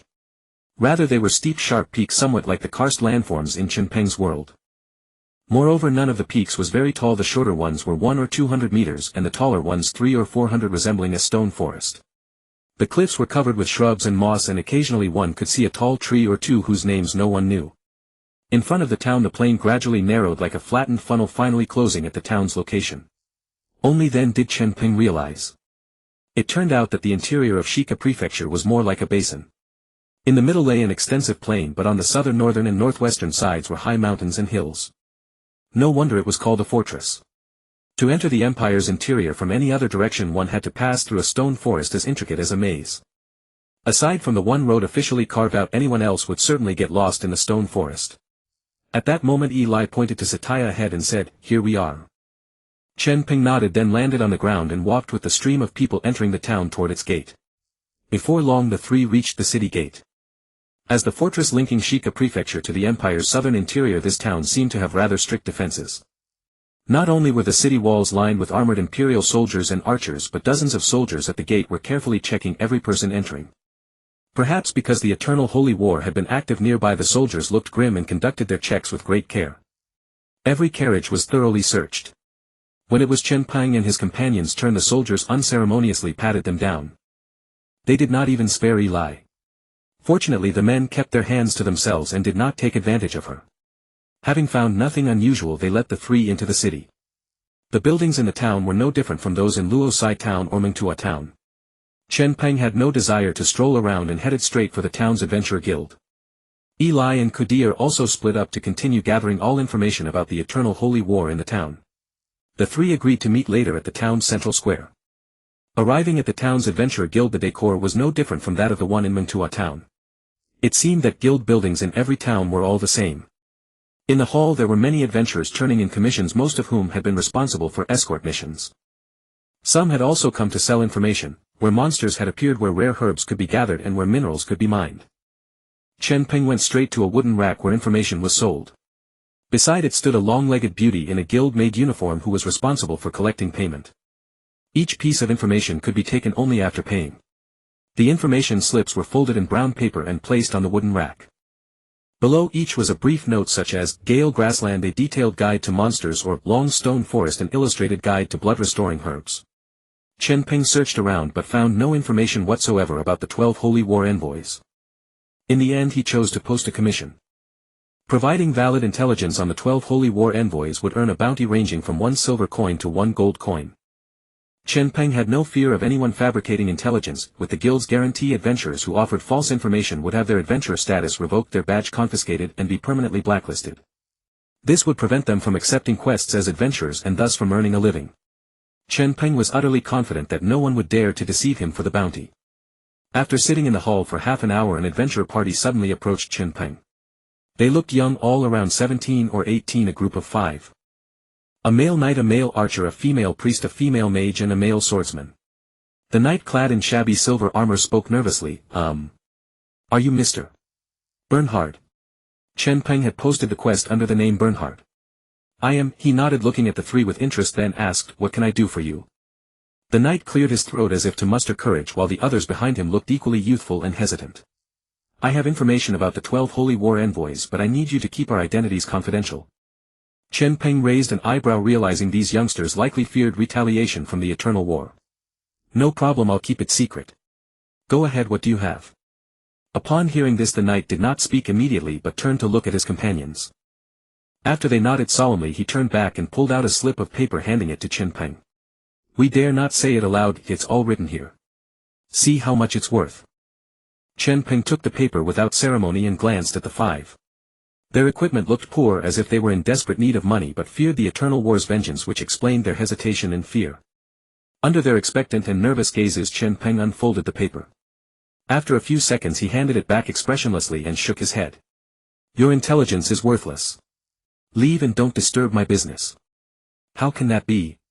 The knight began to protest as he took back the paper, but then immediately fell silent. He quickly composed himself and said with some disappointment, sorry to bother you. We'll leave now. With that he turned and forcibly dragged his reluctant companions out of the church. Chen Peng called after them, kids, wasting my time. Mad for money are you? Only after the 5 disappeared through the door did Chen Peng chuckle to himself, thinking, what a clever fellow. Once outside on the street, the archer complained, what's the matter with him? Our information was absolutely true. He read it and then denied it. The swordsman fumed, let's go back and report him. To their surprise, the knight mysteriously extended his hand, revealing 5 gold coins beneath the paper. The angry group immediately widened their eyes in shock. The knight said, let's go. Don't say another word. The other 4 stopped complaining and quickly followed him, disappearing into the crowd. 5 gold coins were enough for each of them to buy a decent set of equipment. They now understood that Chen Peng hadn't cheated them but had been protecting them. After waiting another 10 minutes, Chen Peng cancelled the quest and left the guild. The intelligence from that party was more than sufficient. He wanted to hurry and meet up with Eli and Courtier to plan their next move. He arrived at the town square, where a mermaid fountain stood in the center, surrounded by wooden benches. It was noon lunchtime, so the square was sparsely populated. Chen Peng found an empty bench and sat down. Soon Eli and Courtier arrived. After reuniting, Chen Peng asked, any luck? Both Eli and Courtier shook their heads. Eli pouted, those people seem reluctant. Especially the merchants, they appear to know something but dare not speak. Courtier sighed softly, the Empire has no way to strike at the eternal war. These merchants, fearing for their lives, simply won't utter a word. Seeing their disappointment, Chen Peng smiled and said, don't be so down. I've got some leads. He lowered his voice, operating actively outside the town are Thorn and Louisa of the 12 Holy War Envoys. A week ago they attacked a merchant caravan and plundered a large amount of supplies. Eli's eyes lit up, only 2. Then they should be easy to handle. Courtier nodded, their combined sword technique is formidable, but for you, master, it shouldn't pose a threat. Chen Peng agreed, unless we face all 12 at once I don't fear a few of them alone. The problem now is how to lure them out, no one knows their hideout. This dilemma stumped the 3. Just as they had found a breakthrough, they hit a dead end. After some thought, Courtier suddenly said, 2 merchant caravans are about to transport a large batch of medicinal herbs to the imperial capital as tribute. One caravan only needs to deliver to the prefectural city of Houston County, the other is transporting a marquis's tax revenue. We could apply to become guards for one of them. That might lure the enemy out. Courtier added, though he was unsure, as medicinal herbs were not a particularly tempting target for the eternal war.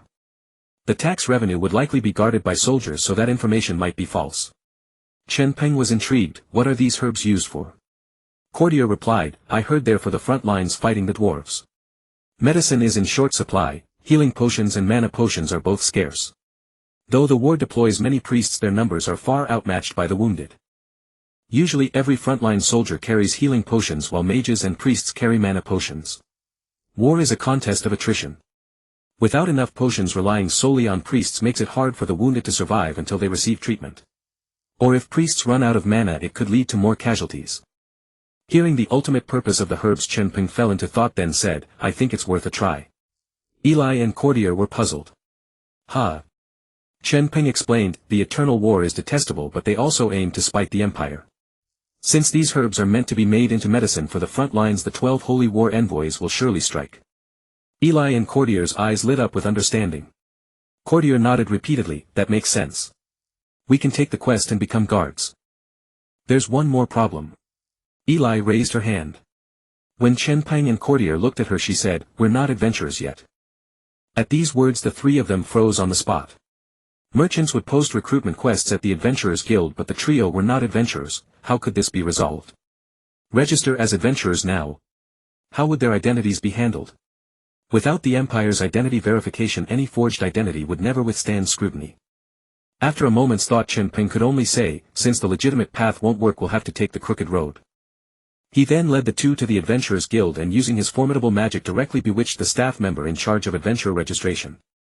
Without any identity documents, he completed the adventurer registration for the three.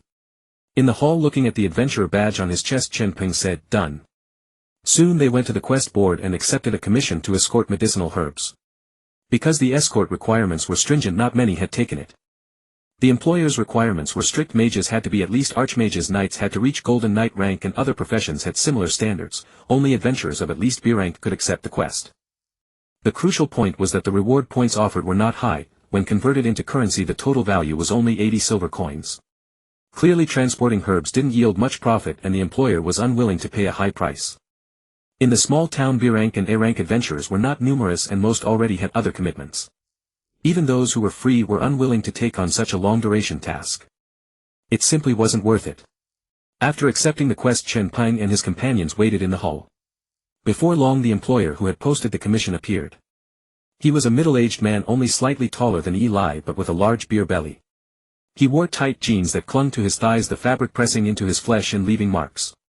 His upper body was clad in a roomy jacket beneath which a white shirt struggled to contain his protruding belly. He walked over to the three, rubbing his hands with a beaming smile, and said, "So you're the ones who accepted my commission." Faced with this greasy employer, the three instinctively felt repulsed. Chen Peng forced a smile and said, "Yes, that's us." Upon hearing this, the fat employer grinned and said, "Good, good. I've looked at your information. All three of you are quite capable adventurers. You know how much the bounty is, right?" Chen Peng nodded and said against his conscience, "Yes, don't worry. We're not here for the bounty. We're just anxious because the Empire's herbs can't reach the front lines." Hearing this, the employer grew even more delighted. "Excellent. Excellent. Such devotion. Follow me." With that, the fat man made a gesture inviting them along. Chen Peng and the others rose and followed him outside. As they left the adventurers' hall, the fat employer suddenly extended his hand to Chen Peng and said with a warm smile, "By the way, I'm Huoland. What should I call you?" Chen Peng looked at the man's greasy right hand, frowned slightly, and felt extreme reluctance inside. But in the end, out of politeness, he extended his hand and shook it. "Bayen Haid." Huoland let out a surprised "Oh," then said, Hello, Mr. Bayen Haid, so this must be Mr. Kudir. I didn't expect someone of your age to still take on quests, truly devoted to the Empire." Huoland had reviewed the three's adventurer information and knew their names, but hadn't known which name belonged to whom. Now that he knew Chen Peng's name, he could match the others. Kudir let out an awkward laugh and said nothing. Huoland then turned to Eli and said, "Then this must be Miss Eli. Miss Eli is truly beautiful." Eli politely said thank you and then ignored him. Huoland didn't seem to mind their attitude and kept talking about the herb transport the whole way. This herb transport wasn't a commission he had willingly taken. During this period the 12 sacred war envoys had been appearing nearby, and many merchants dared not accept it. The Imperial army didn't dare transport them directly either, because if they spotted Imperial troops, the 12 sacred war envoys would strike without hesitation. As a result, the herbs had been sitting in Staya town. In the end, the town's knight commander and the church stepped in and organized a lottery. Huoland was unlucky enough to draw the task. The knights and the church had given a strict order that he must depart within 5 days. Now 3 days had already passed and Huoland still hadn't recruited any adventurers as escorts. He had been frantic with worry. Although he had over a dozen underlings, all armed with muskets, bows and iron swords for self-defense. But they could only handle low-level monsters. If they truly encountered powerful bandits or raiders, a group of ordinary people like them would be helpless. But now, with Chen Peng and the other two joining, each of them possessing strength comparable to S-rank adventurers, the journey would surely go smoothly. Soon Chen Peng and the others followed Huoland to the post station where they were staying. A post station differed from an inn. It was a rest stop reserved exclusively for Imperial soldiers and officials. It had independent courtyards and was far more pleasant than an inn. Because the herb transport was an Imperial operation, Huoland's caravan was fortunate enough to rest at the post station. The post station was large, covering an area of several thousand square meters, and stood not far from the southern city gate. Two imperial soldiers guarded the entrance above which hung a sign reading, Stya Post Station. Inside the entrance was a reception counter with staircases on both sides leading upstairs. From the outside one could already tell the post station was 3 stories tall. Behind the counter a path led straight to the rear courtyard. Huoland brought the 3 directly into the back courtyard. The courtyard was large, about 2,000 square meters, with a stable in the west corner housing quite a few horses. The horses were leisurely munching on fodder. The courtyard had an earthen floor with no trees or greenery whatsoever. As soon as Chen Peng and the others entered they were hit by a smell that mixed the scent of herbs with the stench of the stable. In the center of the courtyard were 20 unhitched carts. 18 of them were flatbeds without enclosed carriages loaded with many tightly bound wooden barrels. The remaining 2 carts had enclosed carriages presumably carrying provisions for the journey. On the southern side of the courtyard a separate gate opened onto the street outside. There were also some people in the courtyard tending to the carts, presumably Huoland's caravan hands. Huoland pointed at the carts and said, "This is what we're escorting. These barrels are all filled with dried herbs. If they were all refined into potions they could supply an army of 100,000 for half a month." Chen Peng nodded. Dried herbs were very light. If packed tightly a single barrel could hold over 1,000 plants. Counting the more than 200 barrels here the quantity of herbs was truly enormous. At that moment Chen Peng even felt like plundering all these herbs and taking them back to Orr Castle where they could sustain the castle's people for years. Of course the mission came first and he couldn't do the same kind of thing as the Eternal Holy War's people. Huoland directly shouted to his subordinates, "All right. Tie up the horses, we're setting off." As soon as he said this those men immediately sprang into action leading the horses out of the stable.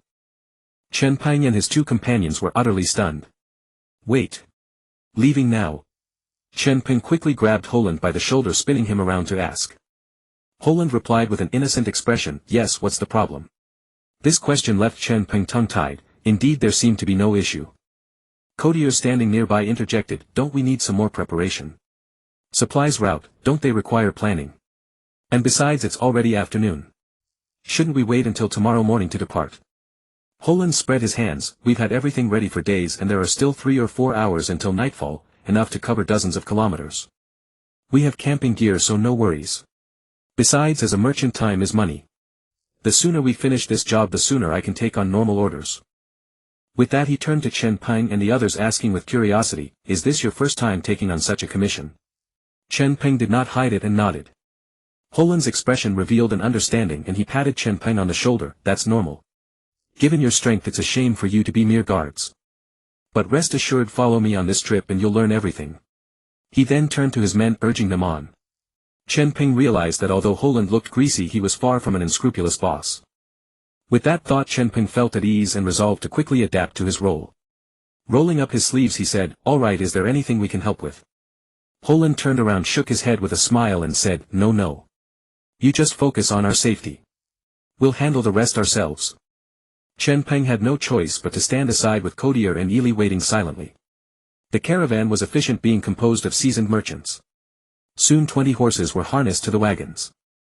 The subordinates jumped onto the wagons and took their seats. Huoland gestured to the 3, "Let's go.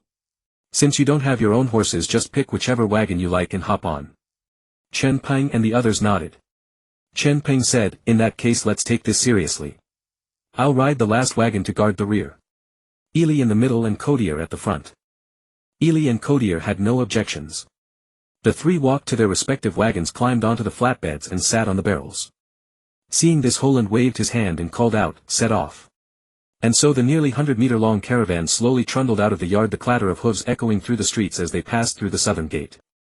Once outside the city a massive stone forest greeted their eyes. Beneath the towering stone pillars the wagon road appeared as thin as a thread against the hundreds-meter-high monoliths. The setting sun filtering through the gaps between the stone pillars was split into countless beams displaying the Tyndall effect cascading upon the ground in a dreamlike spectacle. The air was damp and cool. Along the road other travelers upon seeing the caravan emerge quickly stepped aside to make way. Chen Peng seated at the rear was curiously observing the towering stone forest when he heard Huoland's voice from the front, "Speed up." Immediately the driver of Chen Peng's wagon tugged the reins and shouted, "Hiya." With a whinny the horses broke into a gallop. These horses were magical beasts infused with magical energy granting them greater stamina and speed than the ordinary horses of Chen Peng's world. Within seconds the entire caravan reached a speed of 27 to 28 kilometers per hour. This was more than twice as fast as the leisurely pace of traditional wagons. However, with increased speed came severe jolting. Ely, sitting on a barrel, felt her buttocks being mercilessly pounded by the wooden barrel as the speed picked up. She clenched her teeth, feeling wronged. If only she had brought a cushion. Codier, with his old bones, naturally suffered as well. Fortunately, he was riding in the front wagon with Holland, which had a proper enclosed carriage. The cushioned seats inside were far more comfortable. Chen Peng, however, paid it no mind. Watching the dwindling crowds and the disappearing town of Stay behind them, he knew he had to take the journey ahead seriously. If his guess was correct, the members of the 12 Holy War envoys could appear at any moment. The caravan traveled through the stone forest for an hour without incident. The surrounding stone pillars gradually grew shorter and sparser. Chen Peng knew that soon they would leave the stone forest and enter the hilly region, a landscape unlike the hills of Luosai town or any traditional hills. It consisted of undulating grasslands known as the Quanfeng Hills. Not a single patch of flat land larger than 1,000 square meters existed if the terrain was all rolling, devoid of trees or shrubs, covered only in verdant grass. It was said that prairie wolves and slimes lurked within these hills. One major reason Holland had hired guards was to safely traverse the Quanfeng Hills. Prairie wolves were not exceptionally strong individually, roughly equivalent to C-rank adventurers, but they hunted in packs. A dozen or even dozens of them charging the caravan could pose a risk even to B-rank adventurers. Of course, such threats were insignificant in Chen Peng's eyes. His only concern was whether Thorn and Louisa would appear. Just as he was lost in thought, he heard Holland's voice from the front. Slimes. Slimes.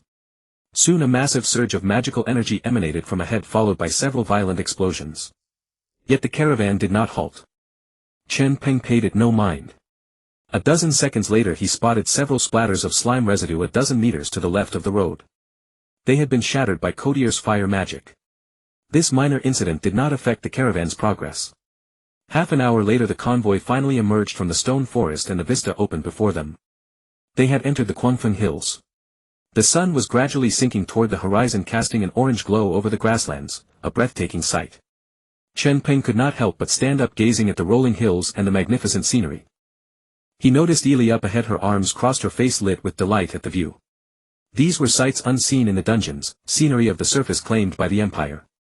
Chen Peng used the wind whisper spell of wind magic to communicate. Ely, Codier, we're in the Quanfeng Hills now. Stay alert.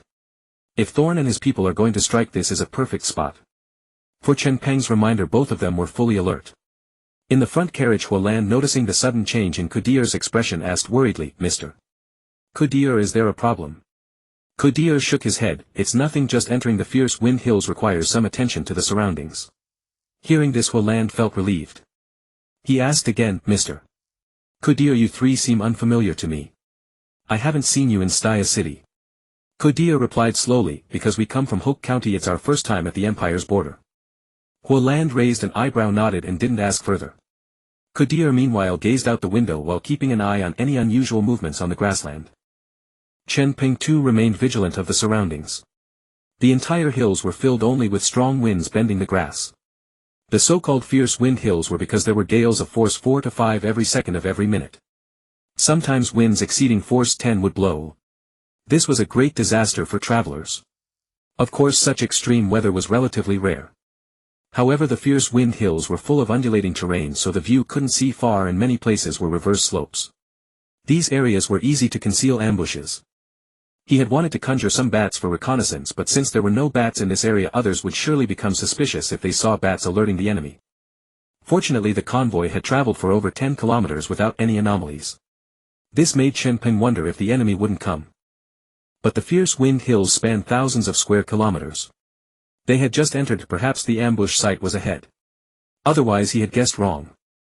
The Eternal Holy War indeed had no interest in this batch of medicine. After traveling a few more kilometers, the convoy climbed over a slope. Chen Peng, who had been resting with his eyes closed against a barrel, suddenly opened his eyes. He leaped into the air and rushed forward. The next second, boom. He was engulfed by a fireball from the explosion. This scene terrified the convoy's horses, causing them to neigh and kick wildly. The drivers, too busy to care what happened, struggled to control and calm the horses, and the convoy was forced to stop. Ely, seeing Chen Peng engulfed in a fireball, exclaimed in alarm, Sir. Then the fire dissipated and Chen Peng stood in the air unscathed. Ely breathed a sigh of relief. Huolan and Codier stepped out of the carriage. Huolan shouted, What happened? But no one answered him. Seeing the chaos in the convoy, he didn't bother with anything else and began to calm the horses. Qadir went straight to Eli and asked, "What's going on?" Eli shook his head blankly, "I don't know. I saw the sir suddenly get up, and when he reached that spot there was an explosion." Qadir frowned. "Explosion? That means someone launched an attack. And I didn't sense anything at all. Was it not a magical attack?" He looked at Chen Peng. Chen Peng stood against the wind, his clothes flapping loudly, his eyes coldly fixed on the left side of the convoy. At the edge of his vision a few hundred meters away was a suddenly broken hill platform. Two figures slowly walked out onto it. Both wore black-red armor and held slender crossed swords, one male and one female. The male swordsman had long black hair tied into a ponytail that reached his waist, resembling a ronin from the Neon Country. His face looked like it had been painted with smoky makeup, giving him a very seductive appearance, but it was clear he was actually quite handsome. Deep eyes and a high-nose bridge were striking. Beside him the female swordsman had short golden hair just past her ears, dressed in a very androgynous style. Her face was stern with black decoration around her eyes, looking very punk. If Chen Peng hadn't known, he would have thought they were punks playing cosplay. Chen Peng's lips moved slightly, muttering, "Here they come." Eli and Qadir also saw the two, frowning, not expecting Chen Peng to be right. "They must be Suan and Louis Sha." At that moment on the platform Louis Sha said coldly, "Darling, it seems the opponent has some skill. He easily blocked your attack." Suan sneered, "Don't worry my dear. I wasn't using my full strength.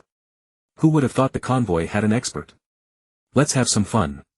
Hearing Suan's confident tone, Louis Sha's expression softened, but she was still uneasy. "Darling, the Lord said the caravan from Shika County to the imperial capital might be a trap. Could it be that the information was wrong and this convoy is the real one?"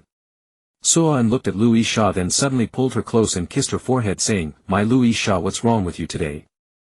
You're being hesitant. Since when has the eternal holy war feared the empire?" Louis Sha was surprised by the sudden kiss, then nodded shyly, "I trust you. I'm not afraid." With that Suan looked towards the convoy, raised his sword and slashed forward. Immediately shouts erupted behind him and dozens of black-clad figures rushed out. Among them were swordsmen, archers, mages and assassins. All of them charged down the platform and ran madly towards the convoy. The people in the convoy had just managed to calm the horses, but seeing dozens of people rushing towards them, their faces turned ashen. Facing the eternal holy war, they took out their prepared guns but had no courage to fight. Huoland ran to Qadir and Eli and asked, "How could this happen? We've encountered the eternal holy war. Mr. Qadir, Miss Eli, what can we do?" Qadir waved his hand and said slowly, "Don't worry. With that man here your goods and your people will be safe today." Hearing this, Huoland looked doubtfully at Chen Peng floating in the air. Seeing the charging enemies, Chen Peng raised his right hand expressionlessly and suddenly several fireballs the size of wagon wheels appeared in the sky, smashing into the crowd. Suan frowned, immediately realizing that this man could cast high-level spells instantly and was no ordinary opponent. He shouted, "Louis Sha, let's go." Before his words faded, he turned into a black blur rushing towards the fireballs. Louis Sha followed, crossed sword in hand. Those charging toward the carriage convoy were mere low-ranking underlings, roughly equivalent to B or C grade adventurers. When they saw 4 or 5 massive fireballs hurtling toward them from the sky, they scattered in panic. Just as the fireballs were about to crash before them, 2 dark figures streaked in, followed by several white sword slashes that tore across the sky. A series of chain explosions rang out as the fireballs were all cleaved apart midair. When the dark figures emerged, they realized it was Suan and Liisha who had saved them. The crowd immediately erupted in cheers. "Long live Lord Suan! Long live Lady Liisha!" Suan twirled his sword with a flourish, then with a sharp shing he held it horizontally to his side. He said calmly, "You focus on the real task, we'll hold this one off." With that his subordinates cheered again and continued charging toward the carriage convoy. Qadir shook his head slightly at the sight, then drew his tin gold staff. He stood a dozen meters in front of the convoy, calmly watching the enemies approaching from hundreds of meters away. Chen Peng, ignoring the small fry rushing the convoy, fixed his gaze on Suan and Liisha not far away. "Suan, Liisha, the twin-star swordsman of the Eternal Crusade. You live up to your reputation." Suan lifted his chin at the words, a sneer on his face. "Knowing our titles and still daring to stand in our way, you've got quite the nerve, sir." He added, "Even the marquises and counts of the empire tremble at the pursuit of the 12 sacred emissaries." Chen Peng let out a light laugh. "Then let's see, shall we?" Suan scoffed. Deluded. In an instant his entire body was enveloped in a crimson radiance. He began to chant under his breath, the red light around him growing blindingly intense. Chen Peng sensed a violent fluctuation in the ambient magic energy. The magical elements in the air were converging towards Suoan. Dark clouds gathered in the sky, covering 100 square meters and plunging the area where the three stood into deep gloom. Combined with the howling gales of the windy hills, the scene was quite terrifying. Chen Peng, still unperturbed, murmured, "A magic swordsman." Then he saw Suoan raise his cross-shaped sword high, his eyes consumed by a red glow, even the light within them shooting out like laser beams. Abruptly Suoan slashed a huge red V in the air, far larger than Chen Peng himself. The V-shaped energy surged toward Chen Peng with overwhelming might, tearing up the very turf of the ground in its path. In the blink of an eye the red V reached Chen Peng. He still remained expressionless, merely raising his right hand slightly. He murmured a spell, then softly commanded, "Wind shield." In response the raging winds around him instantly converged toward Chen Peng. His clothes and hair fluttered only slightly, the gale becoming docile as it reached him. It formed a thick 2-meter-high 1-meter-wide shield of wind before him. The next second, boom. The V slammed violently into the wind shield, its immense energy releasing a massive shockwave. The energy waves could not penetrate the dense wind shield but instead rebounded in the opposite direction, dissipating only after traveling dozens of meters. Chen Peng waved his right hand and the wind shield dissolved with the surrounding wind. What? Suoan's face changed dramatically. This man had blocked his powerful V-slash with the simplest, most basic wind shield. His expression flickered with uncertainty as he stared at Chen Peng, who was completely unharmed and grew far more cautious. Liisha too was utterly incredulous. She knew Suoan's strength well. Having been together so long, no one understood the power of Suoan's V-slash better than she did. Even she would have to exert herself fully to counter it. Yet this stranger had effortlessly neutralized it with the simplest wind shield. It was simply unbelievable. For a moment both she and Suoan stood frozen in shock. Behind Chen Peng, Eli's eyes sparkled with stars. As expected of the master. So powerful. Holland swallowed hard, muttering incredulously, "My God. He actually blocked the attack of a sacred emissary so easily. This is too strong." In his heart he marveled, is this the adventurer worth only 80 silver coins? This is a steal even at 800 gold coins. A total jackpot. Kadia remarked, he used the endless wind elements of the windy hills as a foundation to summon a wind shield far beyond the ordinary. His understanding and mastery of magical elements have reached a terrifying level. He then looked down at the enemy vanguard now within 100 meters and thought to himself, I can't fall behind either. He raised his tin gold staff and his body was slowly enveloped in an orange glow. He closed his eyes and began to chant. Soon he crouched down and placed the top of the staff on the ground. Ripples spread across the earth, surging swiftly toward the enemy. When the ripples reached their feet the hard ground turned soft like mud. Countless swordsmen and archers began to sink as if trapped in a swamp. They struggled in terror as their legs gradually disappeared into the earth, but they could not pull them out. The quick-witted mages used their skills, earth, ice and wind magic, to avoid sinking themselves. Having done all this, Kadir stood up gently waving his staff. A massive magic circle dozens of meters in diameter appeared high in the sky. Kadir continued chanting and the magic circle blazed with white light. Nearby Holland and the caravan drivers felt the temperature plummet sharply. Various runes flashed within the magic circle and a dense white mist emerged beneath it. The mist coalesced rapidly into half-meter-long arm-thick icicles. Those trapped on the ground looked up at the icicles in the sky and seemed to realize what was coming. Their faces turned deathly pale. They screamed and desperately hacked at the ground with their weapons, trying to free their legs from the mire. But no matter how they struggled, it was futile. Meanwhile Chen Peng and the other two noticed the situation. Chen Peng knew it was Kadir's doing. His opponent's expressions, however, were far from pleasant. With a cold face Liisha flickered and instinctively moved to stop Kadir from continuing his spell.